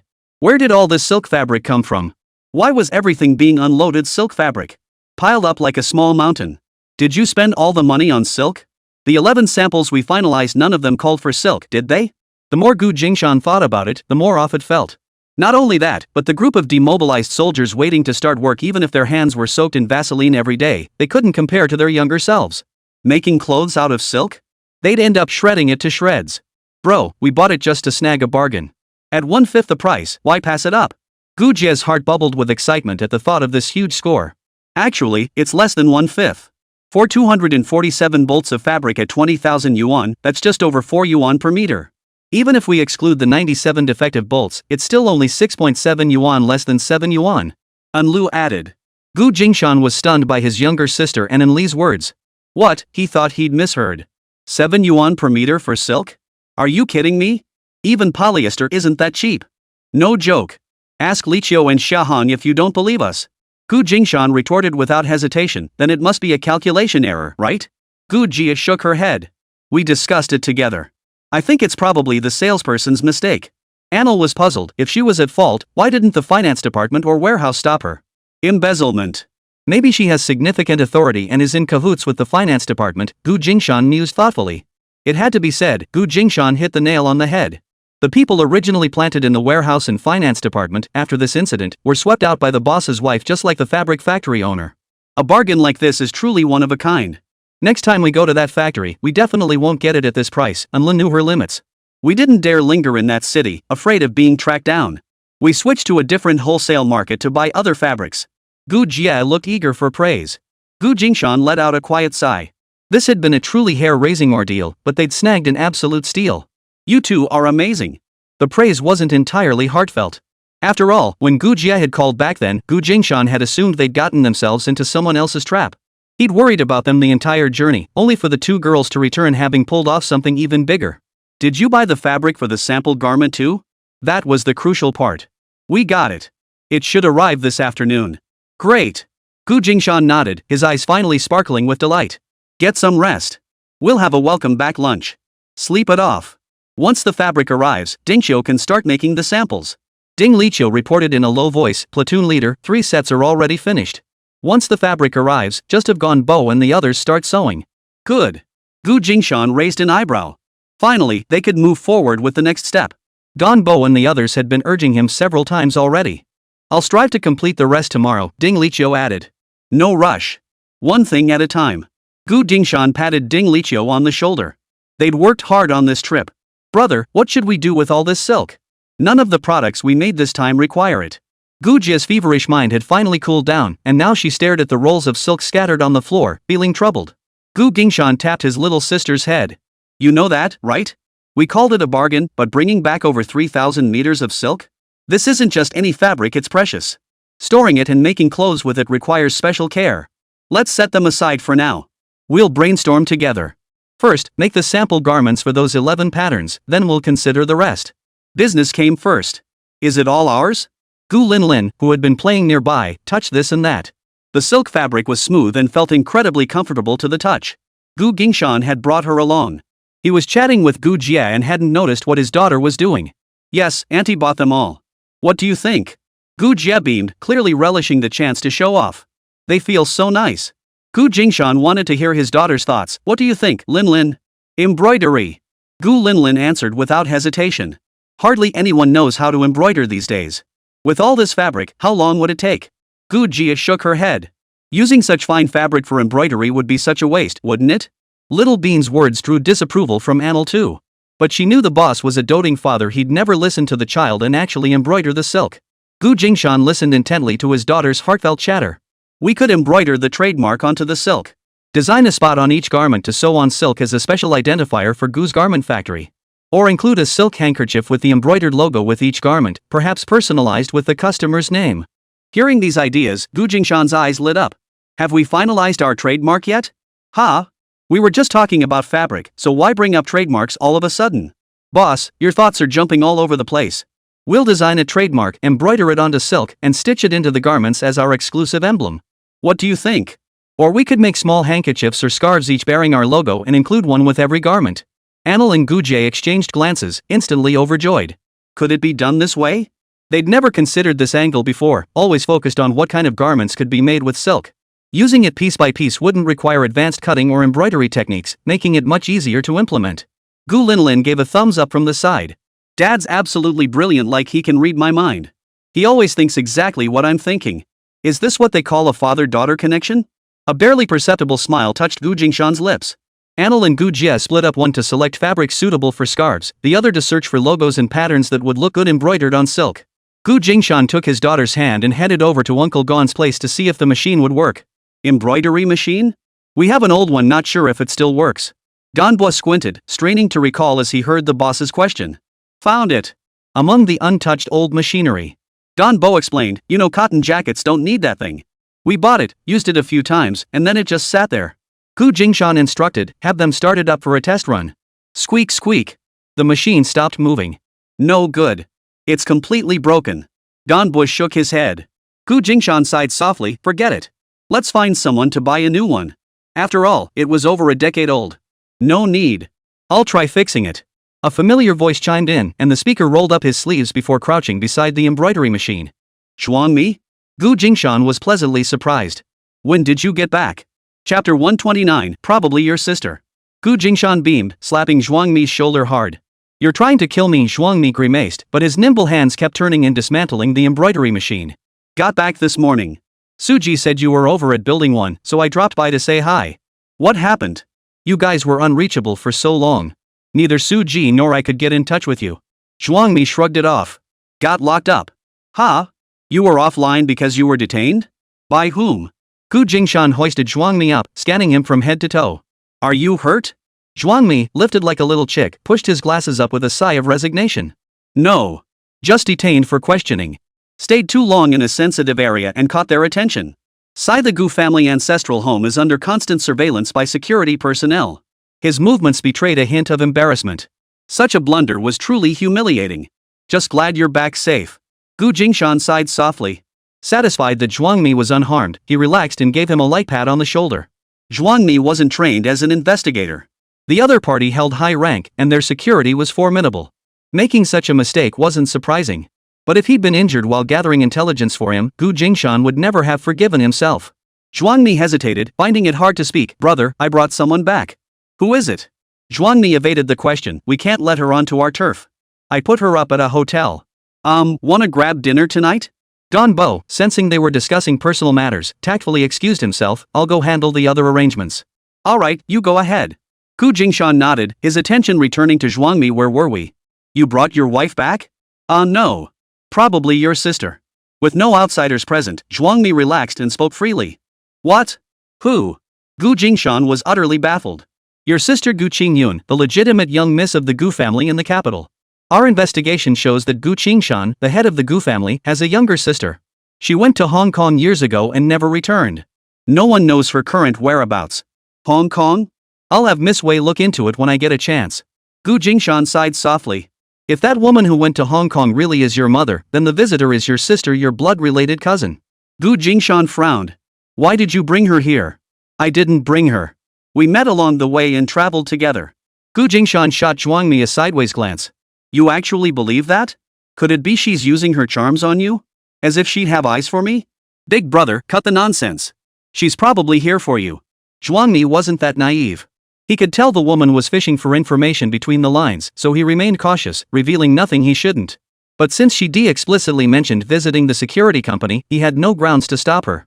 He could only keep a close eye on her as they returned together. Besides, Zhuangmi hadn't heard the platoon leader clearly state his intentions regarding the Beijing headquarters. He couldn't overstep his bounds. She's probing you. Gu Jingshan's tone was flat and matter-of-fact. No, she brought it up first. She's coming to Yunhai County and wants to meet the head of our security company. Our company is registered with the military, so with her connections, it wouldn't be hard for her to know you're in charge. Gu Jingshan considered this for a moment, realizing it was entirely plausible. He nodded. Yes. Commissioner Han would surely publicize this extensively within the system. After all, they'd be sending retired personnel directly here every year from now on. We ran into her on the train, same car as us. It couldn't have been a coincidence. How likely was it that she'd buy seats right next to them? A young lady choosing not to stay in a soft sleeper, instead cramming into hard seats with these rough and tumble guys for over 10 grueling hours? She mentioned she's getting married next year, had a fight with her mother, and is now leaving Beijing to clear her head. Ha! Why come to a backwater like Yunhai for a break? And tag along with you lot? Gu Jingshan scoffed. With their family's wealth and influence, digging into anything shouldn't be hard. The Sang family affair caught their attention. With all the personnel changes there, it's possible they're diverting their focus to Yunhai. Zhuangmi pointed out the Sang family's shady dealings in Yunhai recently, probably just a joke to certain people. Who knows?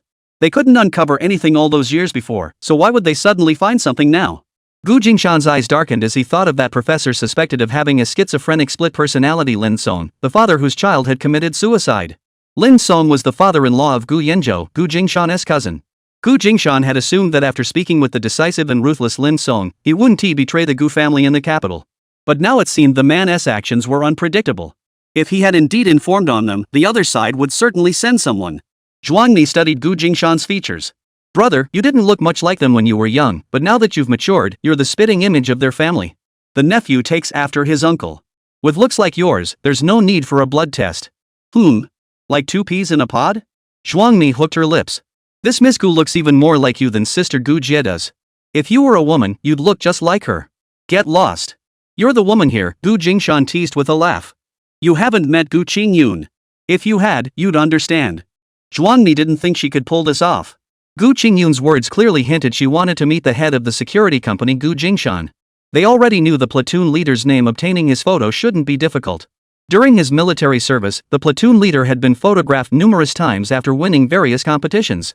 Fine, we'll see when the time comes, Gu Jingshan replied, clearly unenthusiastic. The illegitimate son of his aunt, even if they found him, what difference would it make? With his aunt herself not even in the mainland, the Gu family probably didn't care about his existence. Seeing the platoon leader didn't respond, Zhuangmi shrugged and crouched down to continue studying the embroidery machine. A moment of silence fell. Gu Jingshan remained quiet too, lost in his own thoughts. Zhuangmi finally stood up and clapped her hands. This embroidery machine probably has worn out, bearing seals. We should buy some new ones and try replacing them. Alright, have them procure some. Zhuangmi couldn't help but press further. Boss, are you really not planning to meet the Gu family's eldest daughter? Let fate decide, Gu Jingshan replied, sounding reluctant. He had maintained a cold distance with Gu Yuanji and his wife precisely because he hadn't yet figured out how he would truly face his birth mother once he learned what kind of person she was. The thought of confronting the family of the woman who had borne him through an affair with Gu Yuanji left him uneasy and unwilling to face them so soon. The thought of the Gu family from the capital now standing on Yunhai's land sent his heart into disarray. Never mind. He'd put it out of his mind for now. Today was packed with events, first celebrating and welcoming back his younger sister and the others, then helping Zhuangmi and the others recover from the shock.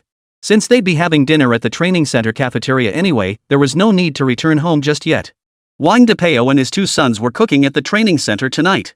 Having prepared a limited 100 tables at the barbecue city for lunch, they naturally returned to the training center for dinner. Hearing of today's multiple celebrations, Wang Depeo pulled out all the stops, preparing 10 dishes and a soup for everyone. Bro, have you guys been eating this well lately? Zhuangmi took a bite of the food from the lunchbox and couldn't stop praising the chef's skills. Suji, look how much weight you've gained. Stop eating. He reached out and took Suji's plate away. I'm not done yet. You little brat, you come back and start stealing my food? Suji wrapped his arm around Zhuangmi's waist, preventing him from taking his plate. You've picked up bad habits from Yang Yan. Back then, it was always Yang Yan grabbing my food. With dishes this delicious, he'd fight for half the bowl. As the words left their mouths, their movements slowed by half, dragging Gu Jingshan's mood down with them. With Yang Yan gone, no one fought Suji for food anymore. Zhuangmi, who wasn't usually this rowdy, suddenly reached for Suji's plate without thinking. Come on, don't overthink it. Eat first. If you don't, everyone else will start grabbing your food. Ganbo quickly stepped in to smooth things over. Ganbo had heard they were heading to Shanghai for the funeral of a fallen comrade. Having witnessed countless births, deaths, illnesses, and aging, he understood their feelings. But people had to move forward. Today was about celebrating their success, welcoming them back, and easing their nerves, not wallowing in sadness. The 3 exchanged glances, then scanned the room. Indeed, many comrades' eyes gleamed with covetousness, fixated on the extra meal boxes the chef had sent to their table.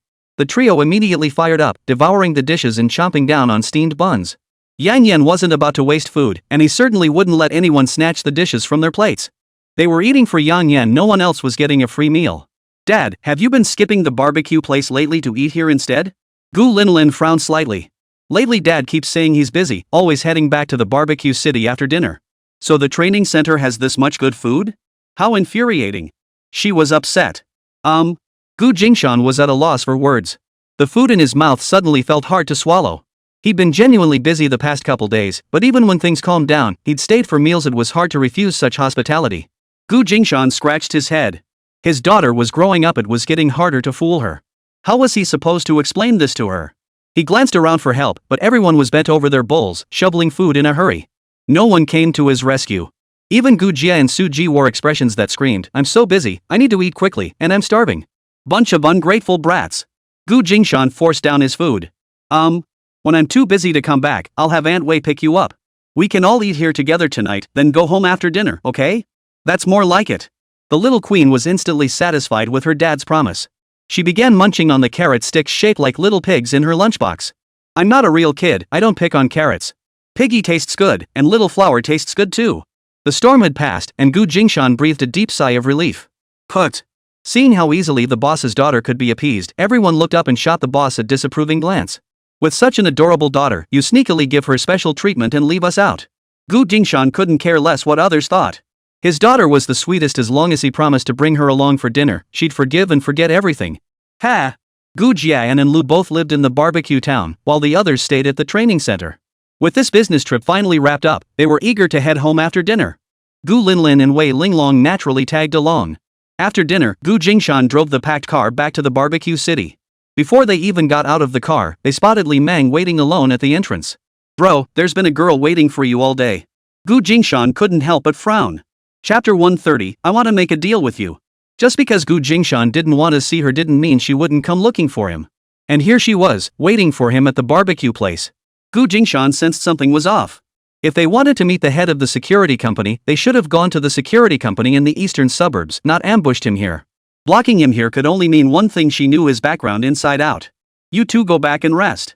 I'll go take a look. Gu Jingshan instructed Wei Lingdang to take his daughter away and dismissed his younger sister and Anil as well. He decided to face this alone, to see what the other party truly intended. Hello, what brings you here? Gu Jingshan stepped into the barbecue stall. Only 2 tables remained occupied by patrons who had been drinking all evening.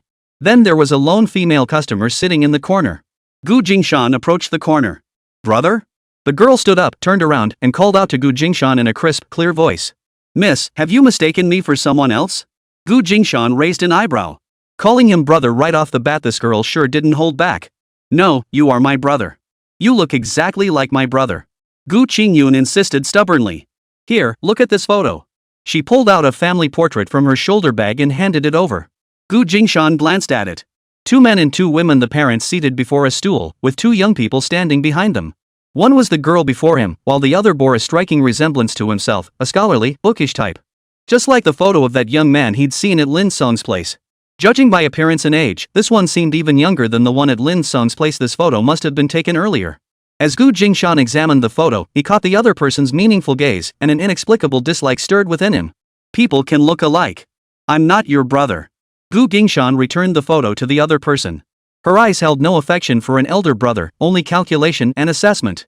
Gu Jingshan couldn't help but feel a pang of disappointment. He knew that cousins who had never spent time together could never possibly offer genuine affection at first sight. Yet here she was, calling him brother while scheming against him, all while their identities remained unclear? That was downright unsettling. I say you're my brother, so you are my brother. Your denial doesn't change a thing, the girl insisted stubbornly. Gu Jingshan nearly laughed out loud at her tone. What did she mean? Just because she said he was her brother, and denying it was useless. Her tone was inexplicably irritating. Gu Jingshan couldn't be bothered to argue with her. Little sister, if you're drunk, you should head home. It's getting late, and it's not safe out here. He was practically pointing at her nose and telling her to get lost. Gu Qingyun continued nonchalantly, the Sang family inexplicably targeting someone chasing them all the way from Shanghai to Haishan City. Even if they didn't gain anything in the end, our family still needs to be a bit cautious. 2 members of the Sang family married into ours, making them in-laws. The Gu family certainly can't be dragged down by low-class in-laws for no reason. Getting to the bottom of things is the bare minimum. But seeing your background info left me stunned for a long time. Thoroughly investigated, Gu Jingshan replied casually, dismissing her. I discovered there's even a death connected between you two. The girl's gaze locked onto Gu Jingshan, but she saw no flicker of emotion on his face. He offered no acknowledgement. Of course, I'm here to propose a deal. Seeing his unyielding stance, the girl decided to cut to the chase. What kind of deal? Gu Jingshan realized the situation was taking an increasingly bizarre turn, completely different from what he had imagined. Pretend to be my brother. Help me deceive my mother. At those words, Gu Jingshan's index finger twitched. I'll handle the Sang family matter. I'll step in personally. They won't dare lay a finger on you again. Gu Jingshan exhaled softly, his smile unnatural. Even without you stepping in, they wouldn't dare touch me now. Once they've been hurt, they won't dare extend their claws again. Besides, your appearance draws all attention to you. I'm now the obvious target. They certainly wouldn't dare attack me openly. Gu Qingyun's voice held a hint of temptation. Don't you want to settle this once and for all? Gu Jingshan scoffed. Your deal isn't fair. Something I could handle myself, and now you offer to help? Not a shred of sincerity. What do you want? What would make you agree to impersonate my brother? Gu Qingyun hadn't expected him to be so stubborn. No matter what she said, he remained unmoved, causing her to clench her fist in frustration. First explain to me why you want me to impersonate your brother, then we can discuss anything else. Gu Jingshan wanted to get to the bottom of what this girl in front of him was thinking. Gu Qingyun bit her fingernail, sensing his earnestness. She knew that if she didn't tell the truth, she wouldn't win him over. She spoke slowly. My brother has been missing for 5 years. My mother believes he's still alive, while my father is certain he's passed away. Our family situation is complicated. My father wants me to take a husband into the family. He's even found a candidate. By doing so, he'd establish an heir and quell the ambitions of the collateral branches. My mother opposes this. She believes that taking a husband would cement my position as the future head of the Gu family, making my brother's return even more unlikely. I just want freedom. I can support myself. I have no desire to shoulder the heavy burden of the Gu family. Aren't you afraid I'll usurp your place? That I won't give the Gu family back to you? What's poison to one is honey to another. I've never lived my own life, and I refuse to continue this way. I've researched your rise to prominence. You're a self-made talent. Recruiting such a professional manager to carry the Gu family banner, I'm certain father would approve. Your father won't agree. Gu Jingshan shook his head. As the family head, he could never consent to handing the vast Gu estate over to an outsider. I concealed your background from my father. Your surname is Gu too. It's only fitting we become family. Gu Qingyun deliberately fixed Gu Jingshan with an affectionate gaze. You're more like my brother than I imagined. After all, he didn't want to inherit the Gu family either. That's why he eloped. Except he ended up in a research institute, recruited by the state. Father couldn't oppose that. I don't have the clout to be recruited by the state, so I had to find other ways.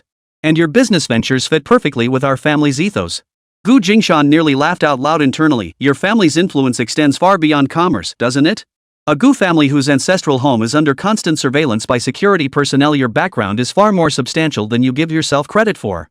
Having left the military, I can no longer pursue careers in military or political circles. I simply don't match your family's stature. Not at all. Our family has stepped back from the higher echelons. The current policy is to prioritize the economy. If you were to lead our family, you'd be perfectly aligned with the policy. It couldn't be more suitable. Gu Jingshan was at a loss for words. Who would have thought both Gu siblings were this stubborn? They actually fought tooth and nail to escape the Gu family? He stroked his chin, hesitating. Was walking into this trap truly the right choice? You agreed? Gu Qingyun stared at Gu Jingshan expectantly. Seeing him deep in thought, she pressed him urgently. No. Continue answering my questions. Gu Jingshan's train of thought interrupted, so he simply asked the questions he wanted answers to. Go ahead. Did you know you have an aunt? Yes, I know. My aunt has passed away. Gu Jingshan was rendered speechless. But didn't you say your aunt went to Shangjiang and never came back? She died in Hong Kong, a suicide pact. Holy! She died by suicide? Then how did he come to be? Gu Jingshan cursed under his breath. With no living witness, his identity was now impossible to verify. Why bring up my aunt? Gu Qingyun was confused. What if? What if? I might be your aunt's child? Ha! Gu Qingyun's mouth fell open. Her eyes flickered for a moment. After a long pause, she suddenly cheered. Yes. You're so clever. Pretending to be my brother would be too easy for my mom to spot. This cousin identity is perfect. Besides, you share the Gu surname. You have Gu family blood running through your veins. It's far better than pretending to be my brother. Ah, your face is proof. You look so much like my dad, like father, like nephew. Ha! Even if blood types don't match, we can blame it on my unseen uncle. Brilliant! This identity is flawless. You're my cousin. My real, blood-related cousin. The girl clung to Gu Jingshan's arm, bouncing up and down excitedly. Today, Gu Jingshan was utterly speechless thanks to this girl named Gu Qingyun. No matter what he said, she could counter it with flawless logic. But insisting on pinning this fake identity on him was downright unreasonable. Little did she know that this identity might very well be his true one. But she simply refused to believe it. She always twisted his words around and around, distorting them until they were completely unrecognizable, like navigating a winding mountain road. Seeing no point in continuing this back and forth, Gu Jingshan glanced at the wall clock. It's getting late. Why don't you head back to the hotel and rest? We can discuss whatever it is tomorrow, okay? The barbecue place is about to close anyway. The last 2 tables of customers had left unnoticed. In the vast space, only the 2 of them remained. Gu Jingshan issued a blunt dismissal. Gu Qingyun blinked, having been lost in her own fantasy of inventing a backstory for Gu Jingshan.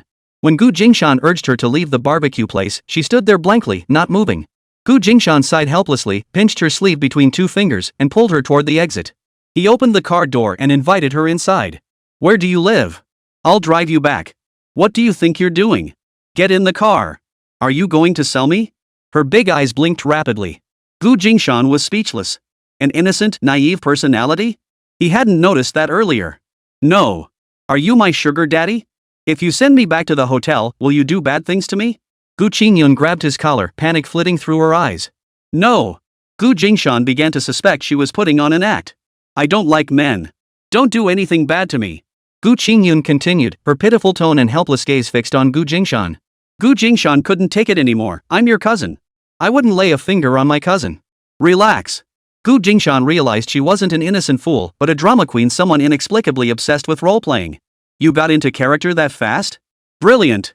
This identity is absolutely flawless. Gu Qingyun clapped her hands in delight. Gu Jingshan was utterly speechless, wanting nothing more than to kick her off the platform rather than engage in further conversation. Chapter 131. This left Gu Jie utterly devastated. Gu Jingshan knew that without evidence, nothing he said could be proven. So why trap himself into proving his own innocence? If the Gu family's eldest daughter wanted him to impersonate her cousin, she'd have to show some sincerity. She couldn't expect him to pull off a free lunch. All the preparations and groundwork for this charade would be her responsibility. He wouldn't lift a finger to help. Gu Jingshan dropped Gu Qingyun off at her hotel and returned to his dorm to find his daughter still awake. It's so late. Why aren't you asleep yet? Waiting for daddy. The little one gazed at her dad with wide eyes. Storytime was sacred. Anyone who tried to take dad away during that was a villain. Though her core was that of an adult, her shell was still a child's. Falling asleep to stories was the norm. Gu Jingshan apologized. It's story time. Linlin, lie down in bed and wait. Daddy will come tell you a story after I finish washing up. Okay. Little Bean obediently laid down on the bed, her mind racing with thoughts. That pretty lady seems like she's been in a lot of TV shows and movies in a past life. The kind with an ethereal aura. And in the end, he married a sister even prettier than her. What's he doing here looking for dad? Could it be dad's romantic debt? But that doesn't make sense either. She likes women, so what connection could she possibly have with dad? Since Gu Jingshan sent them away early, no one knew what he discussed with the girl waiting for him. But they all sneaked a peek to see what the girl looked like. At first, Gu Jingshan didn't think much of it. His daughter's daily nagging had become his routine. He'd feel out of sorts if it ever stopped. But after hearing his daughter's words, he felt completely thrown off balance. What the hell was this about marrying a beautiful older sister? This woman, she married a woman? She's a woman herself. Gu Jingshan felt his worldview was about to be completely rewritten. The domestic military had no such messy affairs. They'd interacted with soldiers from other countries on missions and knew that men being with men was perfectly normal. His little brother Gu Jinghe was also a bastard who'd been bent. But Gu Jingshan had never imagined 2 women could be together. Gu Jingshan stroked his chin, his eyes reflecting sudden realization. No wonder Gu Qingyun refused to marry into the family or stay with the Gu household. She fled as far away as she could. The Gu family would never accept her story if it came out. And in her previous life, she actually appeared on TV and starred in movies? Quite a few, at that. Evidently, even without Gu Jingshan posing as her cousin, she could have escaped the Gu family and shone brightly in other fields. This girl, was she that rebellious? You'd never have guessed. The night passed without incident. Early the next morning, a shrill voice jolted Gu Jingshan awake. Brother! I'm here to see my brother. Cut it out. Who's your brother? Coming here this early to disturb people's sleep. That's the park outside. This is private property.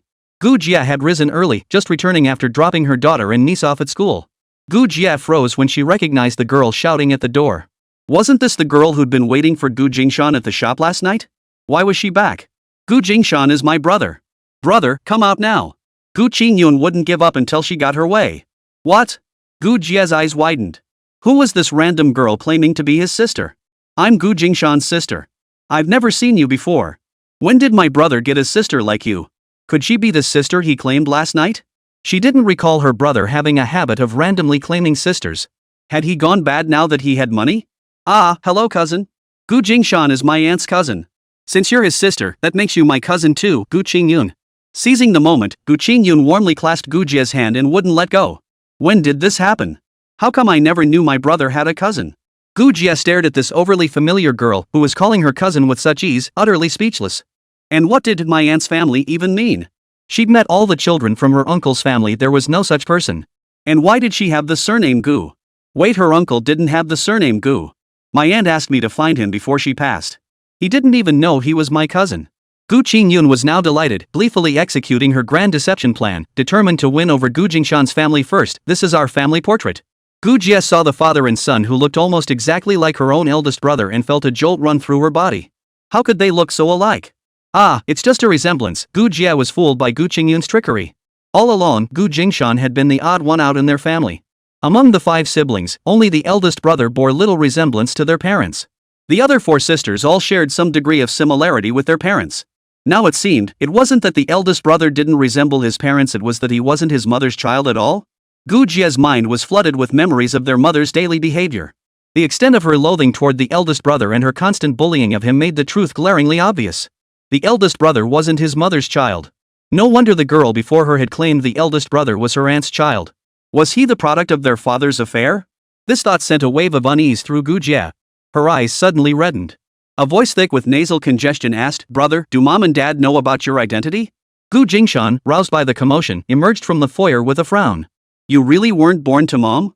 The moment Gu Jingshan stepped outside, he found 4 pairs of eyes fixed intently on him. His little sister's questions came one after another, catching him completely off guard. Only Zhuangmi and Su Ji knew about Gu Jingshan's search for his origins. He hadn't mentioned it to his little sister. He had no immediate plans to tell her either. But having it exposed by Gu Qingyun first thing in the morning was extremely annoying, completely disrupting his plans. Why are you standing so close to my sister? Stay away from her. Though Gu Jingshan had mentally braced himself after his daughter's heartfelt warning the night before, vowing not to harbor any ulterior motives toward Gu Qingyun, seeing her pressed so close to Gu Jia, clutching his little sister's hand without letting go, stirred an indescribable discomfort within him. I'm just getting to know my little cousin, Gu Qingyun said with an innocent expression. Stay away from my sister. Gu Jingshan tilted his head, gesturing for Gu Qingyun to stand aside. Sure. Gu Qingyun seized the moment, immediately wrapping her arm around Gu Jingshan's. Cousin, when are you coming home with me? Gu Qingyun lifted her head, her eyes sparkling as she met Gu Jingshan's gaze. Why would my brother go home with you? Before Gu Jingshan could answer, Gu Jia spoke up. She always felt something was off, though she couldn't pinpoint what. Just now, her eldest brother hadn't answered her question, and cousin Gu's request for him to go home with her was utterly bizarre. It made Gu Jia feel excluded from their world. Though her own mental turmoil left her head spinning, the cousin's sudden attempt to lure her brother home set off alarm bells in her heart. My brother's home is right here, Gu Jia emphasized. Gu Jingshan patted his sister's head reassuringly. Of course my home is here. He turned away and shook his head. I need to think about it. What else is there to consider? Didn't we settle this last night? Gu Qingyun was practically wailing. We didn't agree on anything last night. You're twisting the facts. Gu Jingshan hadn't planned to meet the Beijing Gu family so soon, it didn't align with his strategy. But now that this unexpected complication had arrived in Yunhai, a stubborn, unshakable nuisance, he had to find a way to make them go away. He could tolerate his daughter's chatter, but when it came to other women, even his cousin, he needed to keep his distance. My work is extremely busy. I have numerous matters to attend to and simply don't have time to make a special trip to the capital. Gu Jingshan resolved to deceive Gu Qingyun. Don't you think it would look unprofessional if I went to the capital myself? Your parents would be suspicious. Gu Jingshan pointed out the flaw in Gu Qingyun's plan. Really? They should be happy I'm bringing back their sister's child, shouldn't they? Gu Qingyun thought he was overthinking it. No. They might think I'm an imposter, showing up specifically for money. Think about it, if a stranger suddenly appeared at your door claiming to be your cousin, what would you think? Oh, I'd have the guards throw him out. Wait, he wouldn't even get past the front gate. Gu Qingyun realized with a jolt, feeling a pang of frustration. Then what should I do? Gu Jingshan suggested, you should go back home these next couple of days. Find an opportunity to casually mention my existence to your father and see how he reacts. Maybe your father doesn't actually want your aunt to have children? Then I wouldn't need to go. Gu Qingyun countered, of course not. My father has said more than once that it would be wonderful if my aunt had descendants. At least then we'd have someone to help share the burden. The main branch doesn't have many heirs, and the collateral branches are watching us like hawks. Every extra person means more strength. Emotional outbursts don't equate to reality. Wait until you've asked him yourself. Gu Jingshan clenched his jaw stubbornly, refusing to budge. Convincing this girl was easy enough. The real trouble lay in going to the capital to meet that old fox. Gu Jia, let's go. Grab Anil too. We're heading to the garment factory. Gu Jingshan had no intention of wasting more time arguing with Gu Qingyun. There were plenty of urgent matters to attend to at the East Suburb factory today. Gu Qingyun was dumbfounded. Where are you going? I'm coming too. I'm your guest. Is it right for you to leave me behind and run off yourselves? You said you're our cousin family. We can't let you hold us back from work, can we? Then I want to see where you work. Gu Qingyun's eyes darted around as she wrapped her arm around Gu Jia's again. I'm coming with you no matter what. Gu Jingshan pressed on with his persuasion. Honestly, instead of tagging along, you should just take the bus back to Beijing. Finish what I told you to do first and observe your parents' reactions. He aimed to talk her into leaving Yunhai as quickly as possible. No way. Gu Qingyun flatly refused. I said I came to relax. How can I just leave after arriving? Relaxing takes at least half a month. If it's shorter, they'll get suspicious. Come on, I'm coming with you to your workplace. I promise not to cause trouble. She held up 3 fingers to swear. Gu Jia struggled several times but couldn't shake off Gu Qingyun's clinging. In the end, Gu Qingyun pulled Gu Jia into the back seat. By now, Gu Jia had picked up on the subtext of her brother's conversation with this eldest cousin. Her eldest brother didn't want to go to the capital. It was the great cousin who was clinging to him, trying to take him there. And between the lines, he was hinting for her to leave Yunhai. Big brother remained true to himself, not swayed in the slightest by the news brought by big cousin. They were cousins, let them sort out their own entanglement. She'd just watch the show. After all, no matter how much her brother changed, he was still her brother. Everything else was unimportant. Gu Jingshan could see Gu Qingyun was like sticky glue. Once she stuck, she wouldn't let go. Since she promised not to cause trouble, he'd let her be. Time was tight now. He still needed to check on the sample production at the garment factory. Gu Jingshan opened the car door, started the engine, and drove off in one fluid motion. Chapter 132, Dare to take a gamble? When they arrived at Building 1, Zhuangmi was still assembling the embroidery machine parts. So, can the embroidery machine work? With Zhuangmi, the master craftsman, around, Gu Jingshan wasn't worried, but Gu Jia didn't know. It looked like he could definitely fix it, but whether it would actually work after repair was another matter. Zhuangmi gave an okay sign, still holding a tool in his mouth. As they spoke, Zhuangmi tightened the final screw, completing the job. Who wants to give it a try? I'll handle it. Ding Liqiu walked over and sat down at the embroidery machine. He was one of the few people familiar with every machine in the cotton-padded jacket factory. In the past, whenever embroidery was needed, he and his master would handle it. Over the years, his master had passed away, yet he still remembered how to operate the machine. Anil handed him a scrap of fabric. Start with ordinary material first. Test the machine without wasting fabric. Gu Jingshan meant to bring out the silk so Ding Liqiu could embroider a sample silk handkerchief as they discussed that day. The handkerchief would bear the Gu Clothing Factory logo, adorned with an elegant and tasteful pattern. Perfect for promotional giveaways. I'll test it with regular fabric first before making the handkerchiefs, Ding Liqiu replied, equally anxious about wasting the fine material. Tap tap tap tap.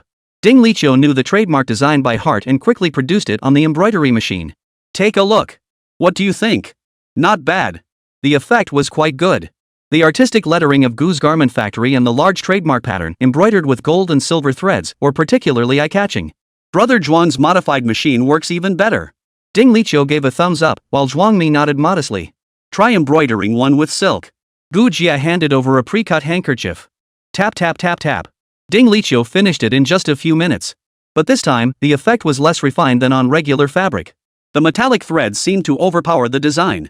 You should use darker, more subdued colors instead of metallic threads. When working with any fabric, you must understand its unique properties. The metallic threads ruin the flowing elegance of silk. Gu Qingyun's critique lingered in everyone's ears. All eyes turned to Gu Qingyun, though none were quite sure of her identity. Consider it a special suggestion. Take it or leave it. Gu Qingyun raised an eyebrow, not insisting they heed her advice. Gu Jia, however, quickly found a silk thread with good sheen but less dazzling brilliance. She handed it to Ding Liqiu, suggesting he try replacing the thread. Ding Liqiu used the same handkerchief to embroider again. The handkerchief circulated among the group as they compared the effects of both silk threads. This time, the result was vastly superior to the metallic thread. It appeared more luxurious and high-end, with the patterns themselves seeming woven like brocade, perfectly natural. Not bad. I told you I'd be useful. Gu Qingyun wrinkled her nose, tilting her head to glance at Gu Jingshan. With so many people around, Gu Jingshan said no more, his gaze carrying a hint of approval. Gu Qingyun lifted her head even higher. All 11 sample garments were completed. Gu Jingshan and Gu Jie carefully examined the samples Ganbo had brought, then had Anil try them on. The sizing for this pattern was based on Anil and Gu Jie's figures. Without a dedicated model, this at least ensured someone could wear them to test the fit. In Gu Jingshan's view, the fabric quality was excellent, the stitching was fine and precise, and every detail was well executed. Gu Jie nodded in agreement. If the finished products all turn out like this, we're sure to sell very well. Gu Jingshan and his team examined every pattern and tried them on. They noted areas needing adjustments for discomfort, and those passing inspection could proceed to the next stage. While they discussed, Gu Qingyun remained at the back. Only after all the samples had been reviewed did Gu Qingyun speak up. Some of these sample designs are plagiarized, aren't they? Gu Jie admitted, some are exact replicas. Gu Qingyun shook her head. Producing someone else's designs under your own brand, if they pursue it, you'll face compensation claims. I know many small factories domestically specialize in OEM production or claim to be original orders. If you don't alter the designs at all and use registered patterns to make clothes, the more you sell, the higher the fines. We also have our own original designs. Gu Jingshan pointed to several garments they produced by modifying Ding Liqiu's original sketches. Gu Qingyun shook her head. They look a bit juvenile, not very mature. This remark made Ding Liqiu flush slightly. These designs were his ideas from years ago. With the increasing variety of garments now, they seemed somewhat beneath his current standards. Gu Qingyun pondered for a moment before suggesting, if you want to build a brand, you absolutely must separate your original designs from your reproductions. Especially when you aim to grow and strengthen your own brand, those earlier reproduction designs might become a sword that turns against you once you achieve fame. What if we split it into 2 trademarks, 2 brands? One brand for originals, one for reproductions. That should work. Honestly, I know many small domestic factories don't care about such distinctions. But Gu Jie mentioned she wants to expand her brand nationally and globally. If that's the case, she needs to protect her reputation. We'll pursue both original designs and reproductions. Classic pieces are always in vogue. Before establishing their own brand, reproductions are necessary. As for the plagiarism concerns Gu Qingyun mentioned, that issue seems relatively distant in China's apparel industry. Take the designs they brought back from Guangdong province. Once one style catches on, countless imitations flood the market. There's little technical skill involved. The quality of the replica depends entirely on the deconstructionist's ability. Thus, the reproductions inevitably undergo distortion, resulting in finished products that are only vaguely reminiscent of the originals. Ding Liqiu's deconstruction skills were exceptional, which is why his replicas resembled the originals more closely. Gu Jingshan pondered for a moment before stating firmly, original designs will increase in the future. However, for the first batch of 11 styles already finalized, proceed normally with the replicas. Hold off on the original designs for now. I'll discuss new designs with Steven or explore potential improvements. The trademark issue is straightforward. We'll simply split it into 2 brands. Version A will feature original designs, while version B will be replicas.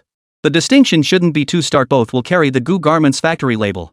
That works. Gu Qingyun nodded, pleased that her suggestion had been taken seriously. Alright, let's refine the details and finalize the reissue designs. Everyone rejoined the discussion. Gu Qingyun whispered to Gu Jingshan, I have several clothing designs. I'd like to have your factory produce them for me in the future. Could you handle that? Gu Jingshan glanced at her and nodded. Bring out the samples or design sketches. When we're not too busy, we take on contract work. I didn't bring them this time. Next time, then. Gu Qingyun lowered her eyes, feeling as if everything she said or did fell on deaf ears. Gu Jingshan simply didn't care. Alright, Gu Jingshan agreed. As long as Ganbo and the team can handle it, no problem. Contract manufacturing was an essential part of every garment factory's operations.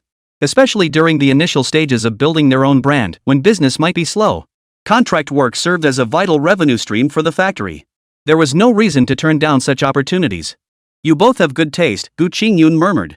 To Gu Jingshan, it sounded more like a sugar-coated criticism, eliciting little reaction. Have you considered opening a branch in the capital? Gu Qingyun kept trying to strike up a conversation with Gu Jingshan. Let's test the waters locally first and see how it goes before expanding elsewhere, Gu Jingshan replied, not thinking that far ahead. Have you considered a specialty store format? Your current clothing selection isn't extensive, but if you can expand to over 30 styles, try a dedicated boutique model. Gu Qingyun launched into a detailed explanation. Start with one store in a major city to test the waters. Marketing is crucial. A franchise model could also work. Or start by selling through other stores. When your selection is limited, leveraging someone else's platform isn't a bad idea. By now, Gu Jingshan would have to be blind not to realize Gu Qingyun was deliberately offering advice in front of him. What exactly are you trying to say? Gu Qingyun's fingers kept tapping the edge of her shoulder bag. I have a friend who owns a store. We're partners. I can arrange for a counter space to carry your clothing line. What's your condition? Gu Jingshan didn't believe she was being so generous. There had to be a trade-off. Find a way to return to the capital with me. Help me fulfill my wish to leave home. Gu Qingyun's icy eyes fixed on Gu Jingshan, as if she were seeing him through that gaze for the first time. Gu Jingshan raised an eyebrow. Not pretending to be your cousin anymore? Now it's helping you leave home? This condition has escalated, but what you're offering doesn't seem to match. Gu Qingyun lifted her head, her pride palpable. That's because you don't know the caliber of my friend's counter. I guarantee that if you land on that counter, you'll grow your own brand into something huge. Your factory will be swamped. Want to bet? Fine. If within 3 months, using your platform, Gu's garment factory becomes a hit, I'll personally accompany you to the capital and do whatever it takes to help you escape your predicament. My word is my bond. Gu Jingshan agreed with a faint, ambiguous smile. He felt no burden. His daughter's heartfelt words the day before had made it clear. Even without his help, Gu Qingyun had succeeded in living the life she desired in her previous life. Whatever he did now would merely be icing on the cake. Why not? He deliberately goaded Gu Qingyun. What if you fail to fulfill the wager? Then I'll never bother you again, she said, and seemed to feel that wasn't enough and added, plus I'll pay you 1 million yuan in compensation. Fine. I'll take that bet. The girl had spoken. A 1 million yuan penalty meant he'd come out ahead regardless of the outcome. You'll see. Gu Qingyun extended her right hand.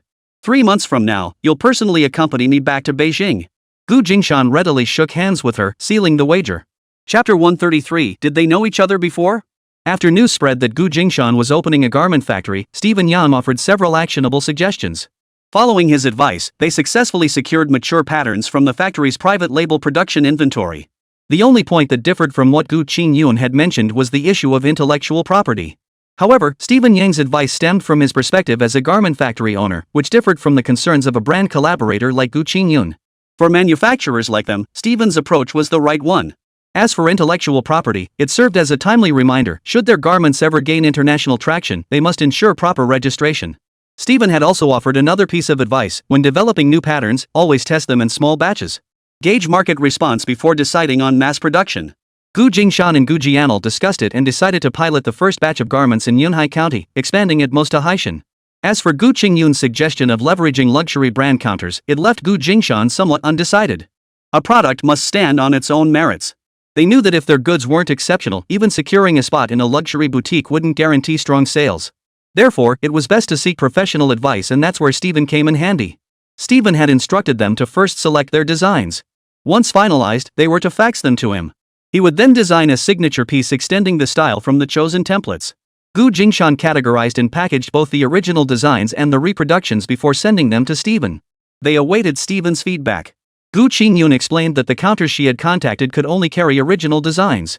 They demanded prestige replicas risked controversy and fines, making it better to avoid the trouble altogether. The counters represented Pierre Cardin and Montblanc, luxury brands that entered the Chinese market after 1978 and now rank among the nation's top luxury labels. Therefore, they must produce as many styles as possible before hitting the counters. Otherwise, having only 3 or 4 styles for 3 months of sales growth would be a tremendous waste. Gu Jingshan worked non-stop for days alongside the girls at the garment factory. Ring ring ring ring ring. The mobile phone rang. Gu Jingshan answered it. Stephen, hello. Gu, where exactly is that place you mentioned? I've just landed. How do I get to you? You're coming to Yunhai? When Gu Jingshan answered the call, he'd expected Stephen to comment on the facts he'd sent over. Instead, hearing that Stephen had already landed and was coming to see him left him utterly astonished. Yep. Stephen's cheerful voice came through the receiver, clearly in high spirits. You should have said sooner. I would have sent a car. Gu Jingshan felt touched. He'd only just sent the documents, and Stephen had flown over immediately. No worries, I can take a cab. I've already hailed one, just give the driver my address. Stephen handed his mobile phone to the taxi driver. Alright, money talks. Gu Jingshan raised an eyebrow, carefully giving the driver the exact location of the garment factory before handing the mobile phone back to Stephen. Honey, I looked over the facts you sent me. Some things are hard to explain clearly over the phone. I have some vacation time coming up, so I figured I'd come to your turf for a face-to-face chat. Aha! I even brought a surprise. What kind of surprise? Steven teased, "You'll find out soon enough." "Alright, I'll talk to you later." "See you soon." "Alright, see you soon." Gu Jingshan shook his head, feeling both amused and exasperated. Ah well, whatever the surprise is, he'd find out soon enough. Gu Jingshan had his own guesses, though he wasn't sure if they were accurate. 4 hours later. A stretch limousine pulled up outside the garment factory. Gu Jingshan came out upon hearing the news. Just as Gu Jingshan had expected, this flashy car was Steven's doing. Steven stepped out, but instead of approaching Gu Jingshan immediately, he eagerly opened another door. Surprise! Wei Yunlan stepped out of the car alongside Steven. A smile touched Gu Jingshan's lips. Surprised? Unexpected? Steven giggled, covering his mouth. Joy flashed in Gu Jingshan's eyes. Yes, both surprised and delighted. Very unexpected. Just as he'd suspected. Long time no see. Welcome. Long time no see. How come you two came together? Steven chimed in, of course it's for our adorable Princess Lin Lin. What else could it be? Steven wanted to vacation in the mainland, and I hadn't seen Lin Lin in ages either. So we decided to come together. Wei Yunlan's eyes sparkled with starlight too clearly, seeing Gu Jingshan made her happy. Welcome. Come on in. They assumed they'd arrived by taxi, but it turned out Wei Yunlan had rented a luxury car straight from the airport to head to Yunhai. It made sense, she usually traveled with bodyguards. A smaller car wouldn't be practical, and a taxi wouldn't offer the comfort they were accustomed to. Gu Qingyun hadn't left, she'd been staying with Gu Jie these past few days.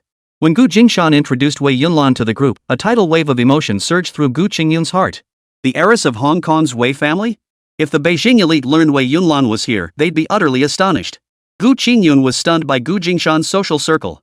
She had assumed Gu Jingshan was merely a fortunate newcomer who had done well in Yunhai, holding no particularly high regard for him. He was merely a business contact. But someone who could be such close friends with the heiress of a Hong Kong conglomerate couldn't possibly be ordinary. She hadn't known about Gu Linlin adopting Wei Yunlan as her godmother, as that had happened in Hong Kong and hadn't been a major concern. Compared to Han Zhao's older sister, Han Shuang, Gu Qingyun's perspective was different. She had no desire to take over the Gu family's business ventures over the years. To them, the Gu family's connections were all upward-facing, as the previous 2 generations had been involved in politics before being forced to step down due to trivial matters. They hadn't paid much attention to business. Now, discovering that Gu Jingshan's connections extended to Hong Kong filled Gu Qingyun with elation.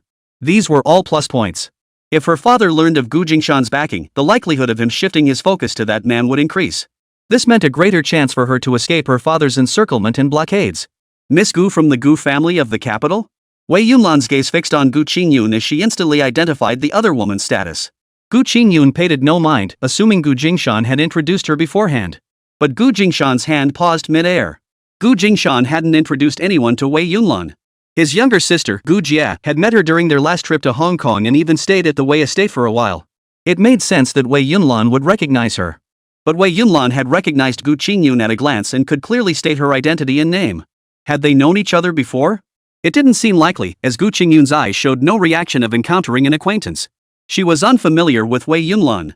It could only mean that Wei Yunlan knew Gu Qingyun, while Gu Qingyun knew nothing about Wei Yunlan. Chapter 134, You're so superficial. I'm done talking to you. Aren't you going to introduce us? Cousin, is this your girlfriend? Gu Qingyun asked with graceful ease, her eyes holding a hint of probing. This is my daughter's godmother, Wei Yunlan, executive director of Wei Corporation in Hong Kong. And this is my friend Stephen Yang, chief designer at Camellia. Gu Jingshan didn't sense anything amiss. Neither party had any emotional entanglement with him, the introductions were merely coincidental. Gu Jie, however, was looking left and right, practically ready to grab a bag of sunflower seeds and start munching. Gu Jingshan shot his little sister a helpless glare. She was his real cousin, not some fake one. Stop imagining things. But Miss Wei really did chase after you all the way from Hong Kong. She came to see Lin Lin. What are you thinking? The exchange of glances between the siblings was so telling that Gu Jingshan felt like smacking his little sister on the head. Forget it. Let's attend to the guest first. Wei Yunlan's arrival caught Gu Jingshan off guard. Now that she was here, he couldn't very well turn her away. Besides, she'd been a great help to him in Hong Kong over the past year, and he owed her a proper thank you. Only Gu Jie was disappointed the bloody battlefield she'd imagined in her mind never materialized. Godmother. Mississippi. A small figure dashed over and stopped beside Wei Yunlan. Gu Linlin had just gotten out of school, and Wei Lingdang had picked her up to bring her to the eastern suburb. They were now eating dinner at the training center cafeteria every night before heading back. With Chef Wang in charge, they enjoyed meals that were visually appealing, flavorful, and nutritious, a huge convenience. With her goddaughter back, Wei Yunlan naturally hovered around Gu Linlin, completely forgetting about Gu Jingshan. Gu Qingyun couldn't help but wonder, how did your daughter come to regard Miss Wei as her godmother? You're in the mainland, while she's in Hong Kong. Gu Qingyun had assumed Wei Yunlan was after Gu Jingshan, but after observing for a while, it seemed Miss Wei's enthusiasm was directed more toward Gu Jingshan's daughter. Oh my! She actually looks quite similar to your daughter? This was yet another surprising discovery. Could this be Gu Jingshan's ex-wife? But she didn't look like her either. Their interactions were open and straightforward, lacking any obvious hint of intimacy. Moreover, Gu Jingshan's daughter actually called Miss Wei godmother, maintaining just the right social distance, close, yet not the kind of closeness between a real mother and daughter. Over the past couple of days, interacting with those around Gu Jingshan, Gu Qingyun could clearly sense her daughter's coldness. At first, she attributed the little girl's coolness to the child mistakenly thinking she was an unwelcome visitor come to compete for the stepmother's throne. Later, she realized that only those Gu Linlin truly considered her own would earn her smile. To strangers, she was uniformly indifferent, cold as ice. For a moment, the relationship between Miss Wei and Gu Jingshan left Gu Qingyun utterly baffled. It wasn't the first time Gu Jingshan noticed similarities between his daughter and Wei Yunlan. It wouldn't be an exaggeration to say they resembled mother and daughter. That's why when Wei Yunlan first proposed adopting Gu Linlin as her goddaughter, there was initial speculation. But after photos of the mother-daughter pair surfaced at that banquet, all doubts vanished. My daughter's godmother, of course they look alike. Gu Jingshan muddled the concept, showing no intention of clarifying. This makes me even more confident you'll help me out of trouble in the future. Gu Qingyun's gaze burned into Gu Jingshan, almost setting him alight. Poof. First, you need to handle that 3-month bet. Only if you win can I help you. If you lose, don't forget to send over that $1 million check. Underestimating me? Who told me to just wait and see? Don't push me. I'm not one to be intimidated. While chatting with his goddaughter, Wei Yunlan's eyes occasionally drifted toward Gu Jingshan and the young Miss Gu. They were clearly very familiar with each other, bickering and teasing like brother and sister. A pang of bitterness stung Wei Yunlan's heart, leaving her momentarily conflicted. Gu Linlin, who had inadvertently witnessed the awkward scene, raised her eyebrows slightly, drawing her godmother's attention back. It wasn't that she didn't want to play matchmaker, it was just that her dad was hopelessly clueless. She hadn't ever seen him show the slightest romantic interest in any woman. She wasn't one to meddle in others' relationships, she'd leave it to him to figure out his own love life. Over the next few days, Wei Yunlan and Gu Qingyun unexpectedly ended up hanging out together. While Gu Jingshan was busy pushing forward with new product development and revisions at the garment factory, Gu Jie was forced to carve out dedicated time to accompany the two women on outings around the area. Technically, host Gu Jingshan should have been the one accompanying them. For reasons unknown, Wei Yunlan specifically requested Gu Jie's company, and Gu Qingyun also felt it was better to have her along. With Gu Jie stretched too thin, the three of them simply went out together. On weekends, Li Yu and Gu Linlin joined them, making it 3 adults and 2 children. It was just like when Wei Yunlan had accompanied them exploring Hong Kong, except this time Gu Qingyun was also present. Stephen was left behind, feeling rather miserable. Although he was also one of Wei Yunlan's sisters, both Gu Jie and Gu Qingyun felt uncomfortable when he was present during outings. Stephen had no choice but to forego hanging with his girlfriends, instead getting stuck doing all the heavy lifting among the guys. You're totally loving this, aren't you? Wei Yunlan cut straight to the heart of Stephen's posturing. All those gorgeous bodies you're drooling over, and you're here pretending with me? Ah, what a pity we can only look but not touch. Stephen playfully slapped his best friend. You're telling the truth. Getting to feast my eyes is good enough. The scenery here beats Hong Kong's boiled chicken any day. The garment factory's windows faced the training ground. Every day, the neighboring training center marched out in formation for drills. Wei Yunlan didn't believe for a second that Stephen would give up such a splendid view of tan skin to go out and play with the 5 of them. You're so shallow. I'm done talking to you. Back to work. Stephen fluttered back to the workshop with a sly grin. He had indeed promised Gu Jingshan to help revise the design blueprints, so he could only reluctantly stay behind at the garment factory to work. Taking a break by the window to rest his eyes when tired was perfectly normal. One evening after dinner, Gu Jingshan headed back to the barbecue city alone. Gu Jie had taken the 2 adults and 2 children out for the day. After a big meal out, they'd come straight back home without going to the eastern suburbs. Just as Gu Jingshan was about to get out of the car, a figure flashed by. He quickly retreated back inside and slammed the door shut to avoid them. My son is ruined, and you get to live like this? A bucket of blood-red liquid splashed toward him. But his car couldn't dodge it. The windshield and doors were splattered everywhere, barely missing the driver's compartment. What the hell are you doing? Xiaohai is ruined. I'll ruin you to keep him company. A glint flashed from the blade's edge. Hysterical screams, frenzied actions. Li Meng heard the commotion and came out with his men, only to find his mother-in-law causing trouble again. Li Meng tapped his head, a flicker of disgust crossing his eyes. Chapter 135. First, hear the secrets of the previous generation. She's armed. Quick, disarm her. Only then did Li Mang clearly see the fruit knife in Mrs. Gu's hand, and he was startled. Big Brother was trapped in the car, so he wasn't in any real danger, but for the others, it was a different story. Madame Gu, seemingly possessed, wildly brandished the fruit knife, keeping everyone at bay. At her feet lay an overturned small bucket, which had likely held the liquid sprayed at the car. Only a small amount remained. It didn't look like paint either. The strange substance slid off the car's paintwork, leaving only mottled reddish-brown marks. It resembled animal blood. "You're all murderers. You hurt my Xiaoha." Mrs. Gu screamed frantically. Gu Jingshan's eyes darkened, his anger reaching its peak. Whenever Gu Jingha encountered trouble, Gu's mother would come looking for him. Every time Gu Jingha caused trouble, she'd come after him too, even when it had nothing to do with him. Was she trying to morally blackmail him just because she'd raised him? Let's confront them. Gu Jingshan's patience had been completely worn thin by her relentless harassment. He pulled out his mobile phone and dialed a number. "Suji, issue an urgent task, go to the Gu residence and bring Gu Jingha to the barbecue restaurant. Now." "Yes, right now." "Got it." Suji always trusted Gu Jingshan implicitly. Receiving such an order late at night was no exception. He set off immediately, fulfilling it without question. Gu Jingshan opened the window just a crack narrow enough that his mother couldn't reach inside, yet wide enough for his voice to carry out. Gu Jingshan shouted loudly, "Li Mang, you don't need to worry about this place. Everyone fall back. I'll find someone to handle it. Those who should be off duty, go off duty. Those who should be resting, go rest. Everyone, leave." Li Mang and his men were still cautiously facing off against his mother-in-law. "Brother, I'll distract our mother." Gu Jingshan shook his head and shouted, "No need. Just make sure the others stay inside. Lock all the doors and windows, especially keep Gu Jia, don't let her come out." Gu's mother was targeting him personally. This had nothing to do with the others. The few people still around were hired later. No need to make them stay and take risks. And certainly no need to stick around for the spectacle. Big Luan would have long since left the barbecue city. After relocating to the eastern suburbs, they'd moved into the dormitory building with the discharged soldiers. Li Mang nodded. He obediently followed his brother-in-law's instructions. As long as Big Brother didn't open the car door to let his mother-in-law in, she couldn't harm him. Gu Jia's asleep with the baby. "She's a heavy sleeper and won't hear a thing," Li Mang explained. Gu Jingshan nodded. "Good. Keep an eye on Lin Lin tonight. We might not be back. Lock the doors tight. Don't open them for anyone unless I call." "Got it." Li Mang waved his hand, signaling everyone to clock out and leave. Gu Jingshan continued making calls from his car. "Father, you'd better get to the barbecue restaurant within 10 minutes. Did you hear that? Your daughter-in-law has gone mad. She's screaming about killing people, armed robbery, and murder. Should I dial 120 or 110? I'll wait 10 minutes. After that, I'm calling the police." After hanging up, Gu Jingshan watched Li Mang return to the annex building and securely shut the main gate. Li Mang peered anxiously through the glass at the outside, but his brother's orders couldn't be ignored. Staying outside would only be a hindrance.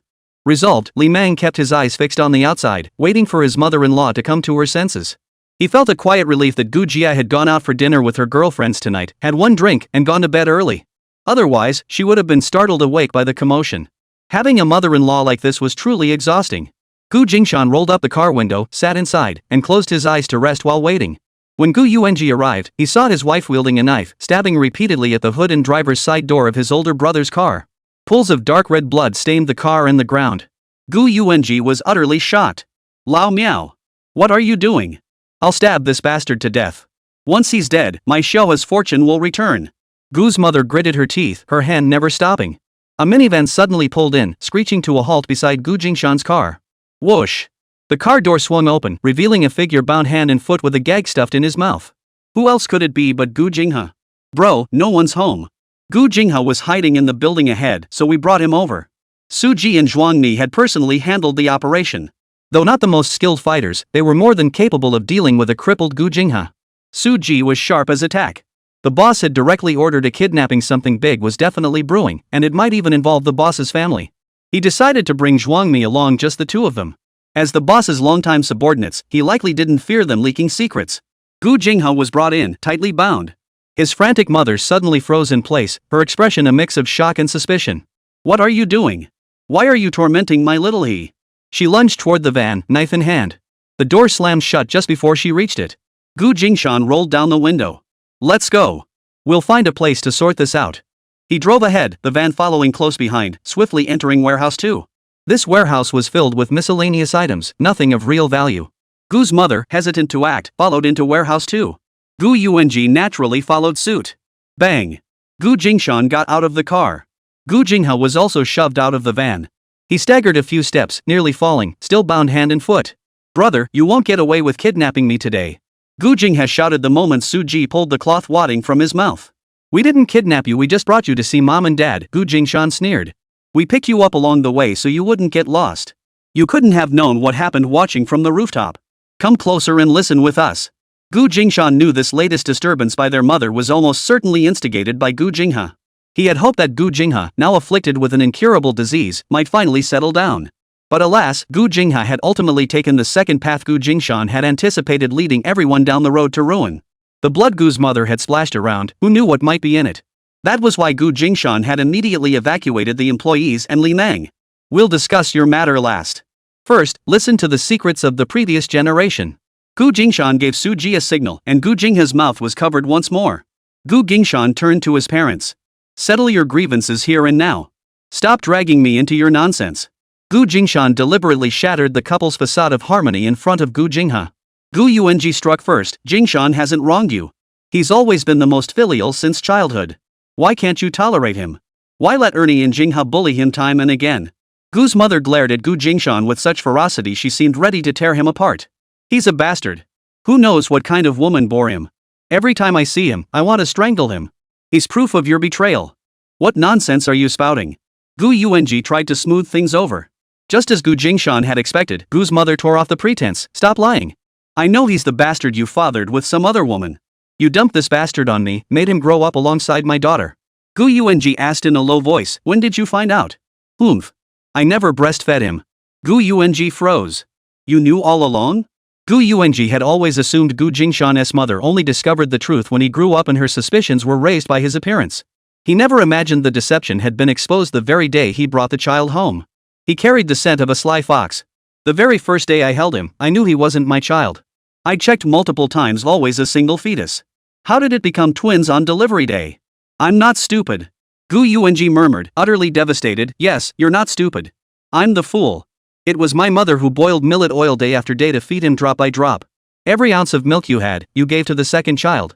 I thought my mother was so desperate for a grandson that she snatched the baby from your arms. I was blind. How could I have thought you'd raise him properly just because he was so young? Gu's mother's eyes reddened further. Your mother resented me for bearing only daughters, no sons. You brought home some bastard from outside for her to raise. My daughters went hungry and thirsty, yet she never gave them a second glance. Gu Yuanji couldn't bear to hear anyone speak ill of the old lady. She's passed away. Even if she's gone, I'll still speak my mind. She owes me. Gu's mother gritted her teeth in fury. Why should I let this bastard take my son's place, steal my son's luck, and ruin my son's destiny? What nonsense are you spouting now? It's because of that bastard's existence that Xiaoha has nothing going right for him. It's because of him and that dead girl that Xiaoha now suffers from an incurable illness. They've stolen Xiaoha's life force. Only by killing that bastard can my Xiaoha return to normal. His money, his car, his house, they all belong to Xiaoha. Mrs. Gu's eyes were frighteningly red. Gu Jingshan finally spoke up. Let's get this straight now. Hiding it any longer is pointless. We need to settle this once and for all, cut ties where necessary, settle grudges, and repay grievances. I raised you all these years. Every penny you earned belongs to me. Everything you have is mine and Little River's. Gu's mother remained stubbornly deluded. You dare claim you raised me? My grandmother raised me from childhood. You only oppressed me, drained every ounce of my energy and money, making me a slave to you and your Xiaoha. All my life, you begged me for money. When did you ever give me a single cent? Even the allowance grandma gave me, you snatched it all away. Why did I refuse to go to school and join the army instead? Because you took every penny of my tuition and living expenses. I had no choice but to enlist to survive. If I hadn't left, you would have skinned me alive and devoured me whole. These words had never once crossed Gu Jingshan's lips before. This was the first time he'd ever spoken them aloud. Gu Yuanji trembled violently. No one had ever spoken to him like this before. He had always assumed his eldest son had chosen the military because he couldn't pass the entrance exams. He never imagined. Gu Jingshan recalled his daughter's inner thoughts from back then. Had she not been reborn, his final fate would have been an early death, and even his daughter would have been stripped of her flesh and bones to be sold. If it weren't for Lin Lin, I wouldn't care. You're her mother, and I can show you respect. But you hurt my daughter? That's unacceptable. Gu Jingshan took a deep breath. Tearing open all these painful memories in this way was something he hadn't anticipated. Yet he felt no regret. When Mrs. Gu needed blood transfusions after her surgery, I learned our blood types were incompatible. Before that, you constantly demanded money from me, insisting I help support Gu Jingha. As long as it didn't interfere with raising Lin Lin, I gave you everything I could. It was only when it began harming Lin Lin's interests that I refused you. I'll calculate every penny of the support I provided these past years and repay you in full, not a cent less. But you are forbidden from ever appearing before me again, or before my daughter. Our ties are severed. Should we meet again, I'll deal with you strictly by the book. Then we can discuss the life swap, Gu Jingha's poisoning, and the homicide he committed during his city training. Gu Jingshan cut Gu Yuanji off before he could speak, blocking his words outright. Imagine the scandal if word got out that the third in command of Yunhai County Public Security Bureau has a son who's a murderer, a daughter-in-law who attempted murder. Oh, and an extramarital affair. The third in command fathered a child with another woman. I don't mind the stigma of being the father of an illegitimate child. Worst case, I'll shut down this business and relocate. The place you've built your entire life, are you willing to give it up? Chapter 136, His assets off limits to certain individuals. Gu Yuanji and his mother's faces turned ashen. They were caught between a rock and a hard place. After a lifetime of hard work, they were now being threatened by a junior. Yet the very things he mentioned were precisely what mattered most to them. Gu Jingha, bound and gagged nearby, nearly popped his eyes out of his head. Gu Jingha had always known his mother's resentment toward his eldest brother, occasionally even using the term bastard, but he had never taken it to heart.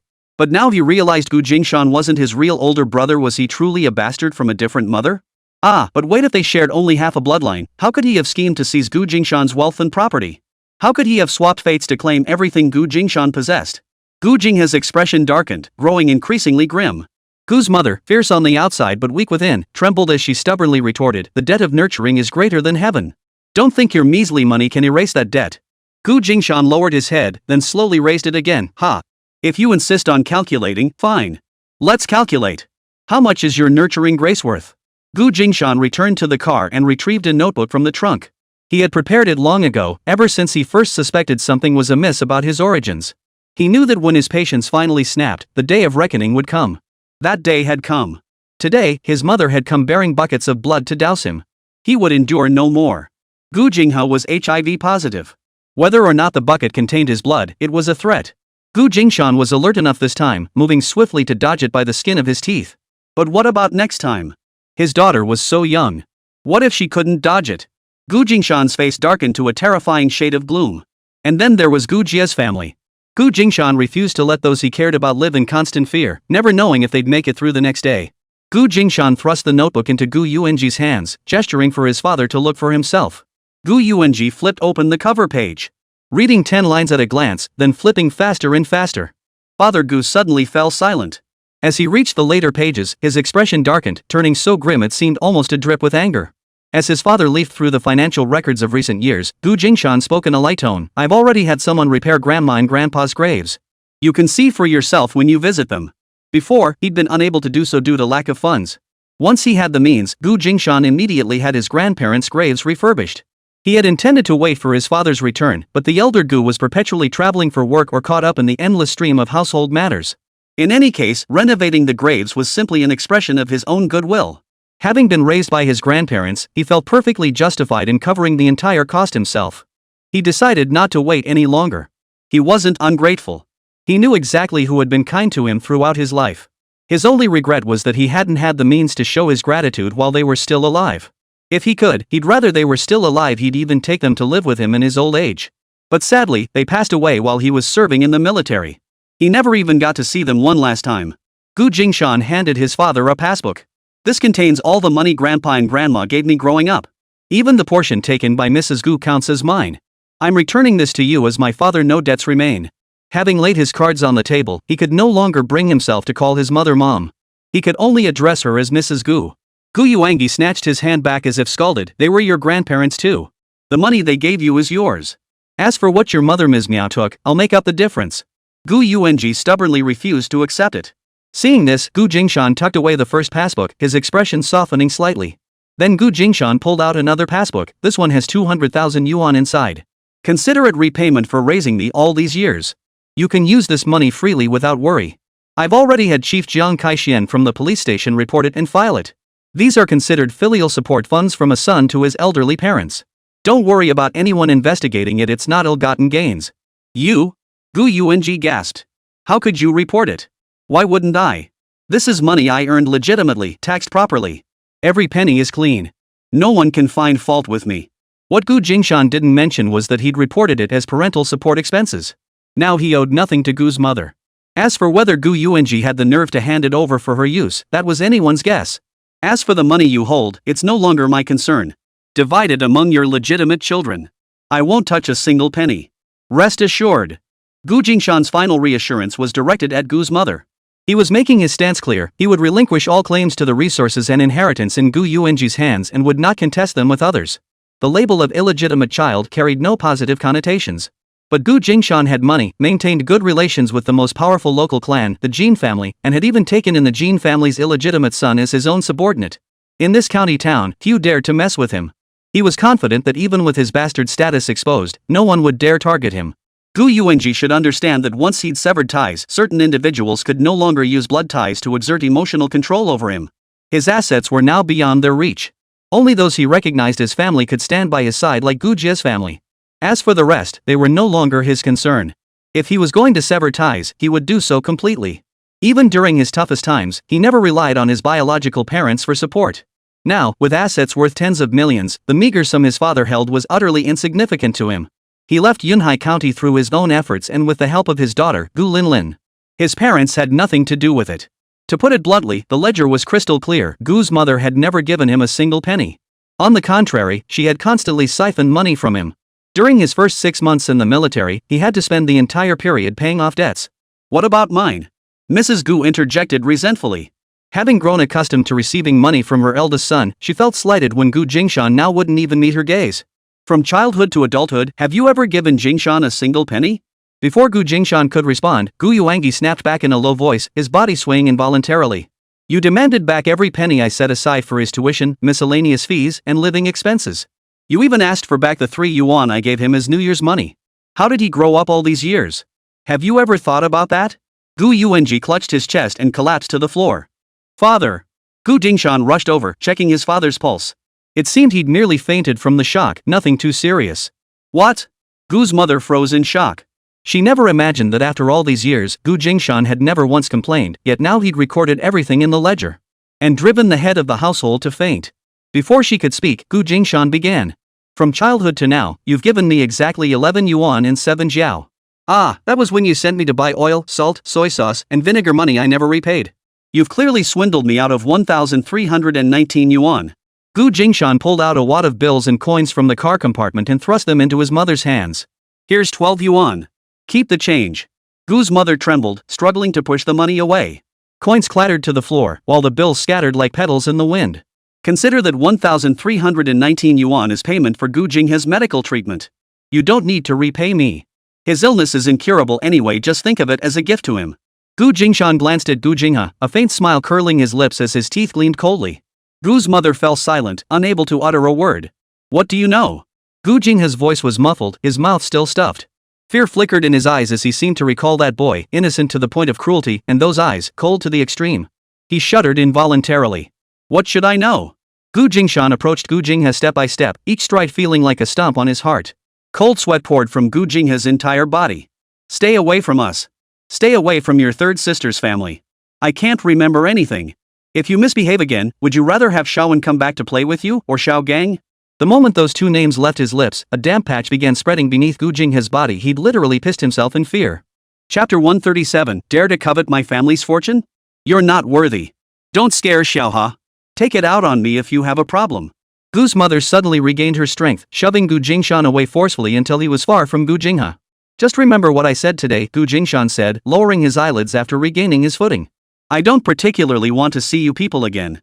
Remember that. Make sure you do. From now on, we'll stay out of each other's business. Fine.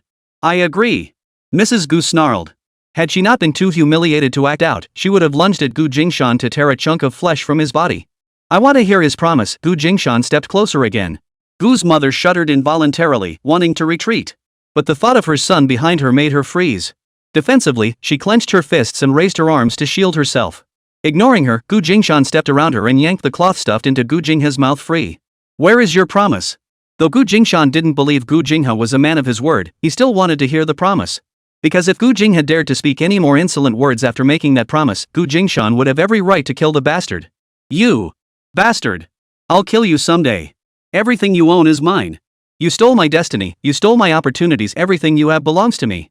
Gu Jingha, enraged by his own humiliation at being scared into wetting himself by Gu Jingshan, snarled viciously and spat in his face. Gu Jingshan narrowly dodged it. After dodging, Gu Jingshan delivered a cold, expressionless punch straight to Gu Jingha's face, sending him staggering. He then yanked Gu Jingha back up and unleashed a barrage of punches, raining blows relentlessly into his gut. You tried to kill me. We settled debts and grudges. Since you don't treat me like a brother, I won't treat you like a younger sibling. And you dare covet my inheritance? You don't deserve it. If you harbor improper thoughts or touch what you shouldn't, you should be prepared to take the beating. Still bound and gagged, Gu Jingha could only open his mouth to bite. Gu Jingshan dodged again, then grabbed Gu Jingha by the throat and continued the beating.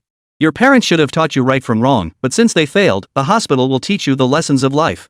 Gu's mother tried to stop Gu Jingshan from beating his son, but Su Ji and Zhuangmi held her arms from either side, pinning her behind them. Su Ji and Zhuangmi could tell the platoon leader's resentment had been building for a long time. With the parents present, they couldn't directly assist the platoon leader by laying hands on anyone, but they could still prevent Mrs. Gu from interfering with his venting. Auntie, fists and feet don't have eyes. We wouldn't want to hurt you. Auntie, our platoon leader knows his limits. He won't kill him, I promise. Mrs. Gu choked out in a loud cry, stop hitting him. Stop hitting him. I'll promise you on his behalf. We don't want anything anymore. We'll mind our own business. Too late. Gu Jingshan didn't stop, landing punch after punch with relish. Gu Jingha had no strength left to fight back. Only after Gu Jingha collapsed to the ground did Gu Jingshan finally let him go. By now, Gu Jingha was beaten to the point of barely breathing, unable even to utter a moan. Squeak! The faint sound of car brakes echoed from outside. Gu Jingshan laughed, a hearty laugh. Since you're so tough, I hope you stay tough forever. I hope you have a pleasant and enjoyable stay at the infectious disease hospital. Gu's mother screamed, you dare? You all want to be sources of infection spreading disease everywhere. Why wouldn't I dare? Gu Jingshan's eyes darkened. He hadn't settled the score with her yet for that blood-splashing incident. Bang! The door to Warehouse 2 swung open. Several figures in white coats filed in, carrying bandages and stretchers. Mrs. Gu gasped in horror. What are you doing? Don't touch my little river, she struggled desperately. Su Ji and Zhuangmi tightened their grip on her. Gu Jingshan patted Gu Jingha's cheek. As your half-brother and eldest sibling, I called an ambulance for you. I'll make sure you get proper treatment. Rest assured. If you can't be cured, I'll never let you go home. Gu Jingshan had already called the infectious disease hospital in advance, promising them a large sum of money to admit Gu Jingha directly. That sum was enough to keep Gu Jingha confined there until his death. And within those walls, two figures lurked who could terrify Gu Jingha into wetting himself. Gu Jingha's days ahead were bound to be exciting. The smile never left Gu Jingshan's lips, though his eyes held no trace of humor. The ambulance crew arrived swiftly and departed just as quickly. Before Gu's mother could react, Gu Jingha was already bound and hoisted onto a stretcher. Wah wah. Mrs. Gu's struggles were futile against Su Ji and Zhuangmi's firm restraint. She could only watch helplessly as her beloved son was hauled away in the hospital vehicle. She collapsed to her knees before Gu Yuanji, shaking him violently. Wake up! They've taken our son! Wake up! What am I going to do? Get up already! Why won't you wake up? Xiaoha has been taken away. Wah! Gu's mother cried and shook him for a long time. Gu Yuanji exhaled a long breath, opened his eyes, and came to. He had only just awakened and had no idea what had transpired during his unconsciousness. He could only sigh inwardly. The suffering endured by the eldest brother since childhood, the ledger couldn't possibly capture even 1% of it. The ledger only recorded what Jingshan had documented. When money wasn't involved, how many cold stares had Mother Gu given the eldest son? How much hardship had he endured? Gu Yuanji dared not imagine. Is it that you can't imagine? Or that you dare not ask? Yes, he dared not imagine, dared not ask. Gu Yuanji was filled with guilt. Though the eldest son's existence wasn't what he'd wished for, the moment he took that swaddled infant into his arms, he'd also taken on the responsibility of his entire life. His own hesitation and indecision had ruined everything. He had failed both as a husband and as a father. Jingshan, I'm sorry. The apology felt so hollow. Gu Jingshan had waited over 20 years for that apology, yet this belated apology no longer stirred any emotion within him. Gu Jingshan couldn't believe that when he had looked to Gu Yuanji for help back then, the old man hadn't noticed. A public security officer who'd spent his entire career in criminal investigation, did he really lack the ability to read people? Gu Jingshan didn't believe it. Ha! He couldn't even count how many times his pleading gaze had been met with evasion from his father. He only knew that later on, he never once thought to seek his father's help again. Because seeking help was the most useless thing, it never elicited any response. So Gu Yuanji's I'm sorry was just that, nothing more than an empty apology. Was Gu Yuanji unaware his son was suffering back then? It was merely that his own conscience was troubled, preferring to avoid trouble rather than create it. One peck, one sip. After thoroughly beating Gu Jingshan's eyes regained their clarity and his entire being felt refreshed. 200,000 yuan bought an end to the trouble. If anything arose, Gu Jia would notify him. He would help where he could, but beyond that, there was nothing he could do. With the mother-son bond severed, their father-son relationship was now this. Gu's mother's eyes reddened. How did you wrong him? He sent Xiaoha to that infectious disease hospital. Gu Yuanji remained silent for a long time. Xiaoha has a dirty disease, right? Yes. I suppose. You knew? Gu's mother hadn't expected Gu's father to be aware. If he's sick, he should get treatment. How can his illness be cured if you keep him locked up at home day after day? But, Gu Yuanji was frustrated beyond words. No buts. If people find out he has AIDS, they'll avoid him like the plague wherever he goes. What about our reputation? Mrs. Gu felt deeply wronged. What if he gets admitted to the hospital and can't get out? Then he'll come out cured. Gu Yuanji snapped. If he can't be cured, he should stay put in the hospital. At least he won't harm others or himself. But what? If he infects you, do you want to die with him? Gu's mother fell silent. She had secretly researched AIDS. It was a filthy disease. She didn't want to catch it, and she certainly didn't want to become the subject of gossip and judgment. Unable to speak further, she suddenly knelt on the floor, unsure what to do. Help me up. Gu Jingshan helped his father to his feet. Gu Jingshan had accomplished everything he intended to do today. He could wrap things up now. You never mentioned that fox spirit. The child grew up, and she never came looking. I assumed she was gone. But your son won't acknowledge me, and my son was locked up by yours. Now it's come to this. Tell me, who is that fox spirit? I need answers. For over 20 years, this thorn has gnawed at me. You must let me know who I should truly hate. Gu's mother sat on the ground, her voice hollow and distant. Gu Yuanji remained silent for a long while. Just when everyone thought he wouldn't speak, he finally said, I never strayed. I never intended to betray you. Years ago, the station helped a woman who'd been divorced after suffering domestic violence. Later, she often brought food and drinks to the station to express her gratitude. On the day I was on duty, someone drugged the food. Gu Yuanji felt both ashamed and humiliated. The chief of the Criminal Investigation Division getting drugged and knocked out, it was an embarrassment to even speak of. Afterward, the woman demanded money from him. Gu Yuanji emptied his pockets and gave her every last coin he had.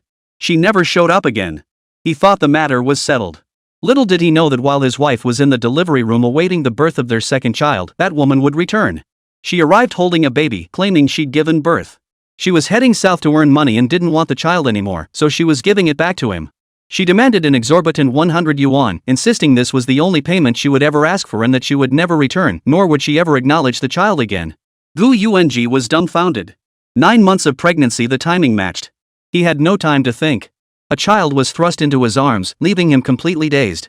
She threatened that if he didn't pay, she'd go to the police station and accuse him of rape. Gu Jingshan had no choice. He made up an excuse about his wife giving birth, borrowing money from his colleagues until he scraped together 100 yuan to give to the woman. It took him a full year of secret repayments to finally settle that 100 yuan debt. The child in his arms felt heavy. He could tell it was a boy. Gritting his teeth, he pretended they were twins and persuaded his wife to raise both children. Otherwise, if Ernie was born, his wife would face the old woman's complaints again. He couldn't bear another day of the old woman shrieking and his wife's weeping. One mistake led to another. During her confinement, his wife would stare at the child with suspicion and refuse to feed him. The eldest often cried from hunger. By the end of her confinement period, he was a full head shorter than Ernie. Gu Jingshan lived in constant dread, so when his parents offered to take the boy away to raise, he eagerly agreed. As the child grew, he bore less and less resemblance to his mother. To preserve family harmony, Gu Jingshan deliberately ignored the boy's many needs. Gu Jingshan felt both amused and exasperated. He instinctively pulled away from his father's grasp, averting his earnest gaze. He couldn't believe this was his origin. He stumbled into the car. Bang! Headlights suddenly illuminated the scene, revealing the mess scattered across the ground. The engine roared to life, and the Wrangler rumbled out of Warehouse 2. Driving past the Central Park, Gu Jingshan headed aimlessly forward. A cool breeze rushed in through the open window, sending a shiver down Gu Jingshan's spine. Something was wrong. The more Gu Jingshan thought about it, the more off it felt. A divorced woman who suffered domestic violence? If Gu Yuanji had once shared a passionate, forbidden love with that Gu family heiress, and now that the beauty was gone, Gu Jingshan was mentally prepared. All the leads they investigated pointed in this direction. But with a divorced woman who'd been abused. Gu Yuanji was still drugged and knocked out. What the hell? What about the Gu family in the capital? And those two photos with such striking resemblance. And in the county's most luxurious hotel, there was a young woman determined to impersonate his brother. The mysteries only deepened. Gu Jingshan exhaled a long breath. He no longer planned to confront Gu Yuanji about it. The man was just as clueless. For Gu Jingshan, tracing the roots of the matter no longer mattered. He knew that even the worst possible outcome couldn't be worse than the present. Let it be. Perhaps someday in the future, he might encounter a moment to confront the truth head-on. But for now, it wasn't necessary. He had to keep living. Nothing mattered more than the present. If finding an ancestor meant trouble, it was better left undone. He had his beloved daughter, his little sister who always supported him, a group of brothers, and good friends. Their lives were full and satisfying. That's enough. After coming to terms with this, Gu Jingshan drove back to the dormitory. He considered pulling out his mobile phone to call Li Mang, but feared waking others. After a moment's thought, he tossed the phone onto the passenger seat. Forget it. He'd just have to make do with a night's sleep in the car. Squeak. The dormitory door swung open. Brother, are you okay? Li Mang and Gu Jia rushed out from the hallway, their concern evident. Gu Jingshan felt both surprised and touched. Li Mang must have been watching the whole time, never leaving. Seeing Gu Jingshan's car pull up to the entrance, he hurried to open the door. Gu Jia had come out to check because Li Mang hadn't returned to his room, only then learning about tonight's events. It's all right now. Go back to bed. Gu Jingshan opened the car door, reassuring his younger sister and her husband. Li Mang reported, I just went to check warehouse 2. The door is locked and it's completely empty inside. But since their brother's car wasn't there, they felt uneasy about going back and had been waiting in the lobby the whole time. Probably Su Ji and Zhuangmi locked it. With Su Ji and Zhuangmi finishing up at warehouse 2, Gu Jingshan didn't want to face that couple again. Go back to sleep. We'll deal with whatever comes tomorrow. Gu Jingshan didn't want to say another word. Today had been exhausting. Gu Jia and Li Mang exchanged a glance, then let their older brother leave the Wrangler, his steps heavy with fatigue. They followed him step by step until he returned to his quarters, only then letting their guard down.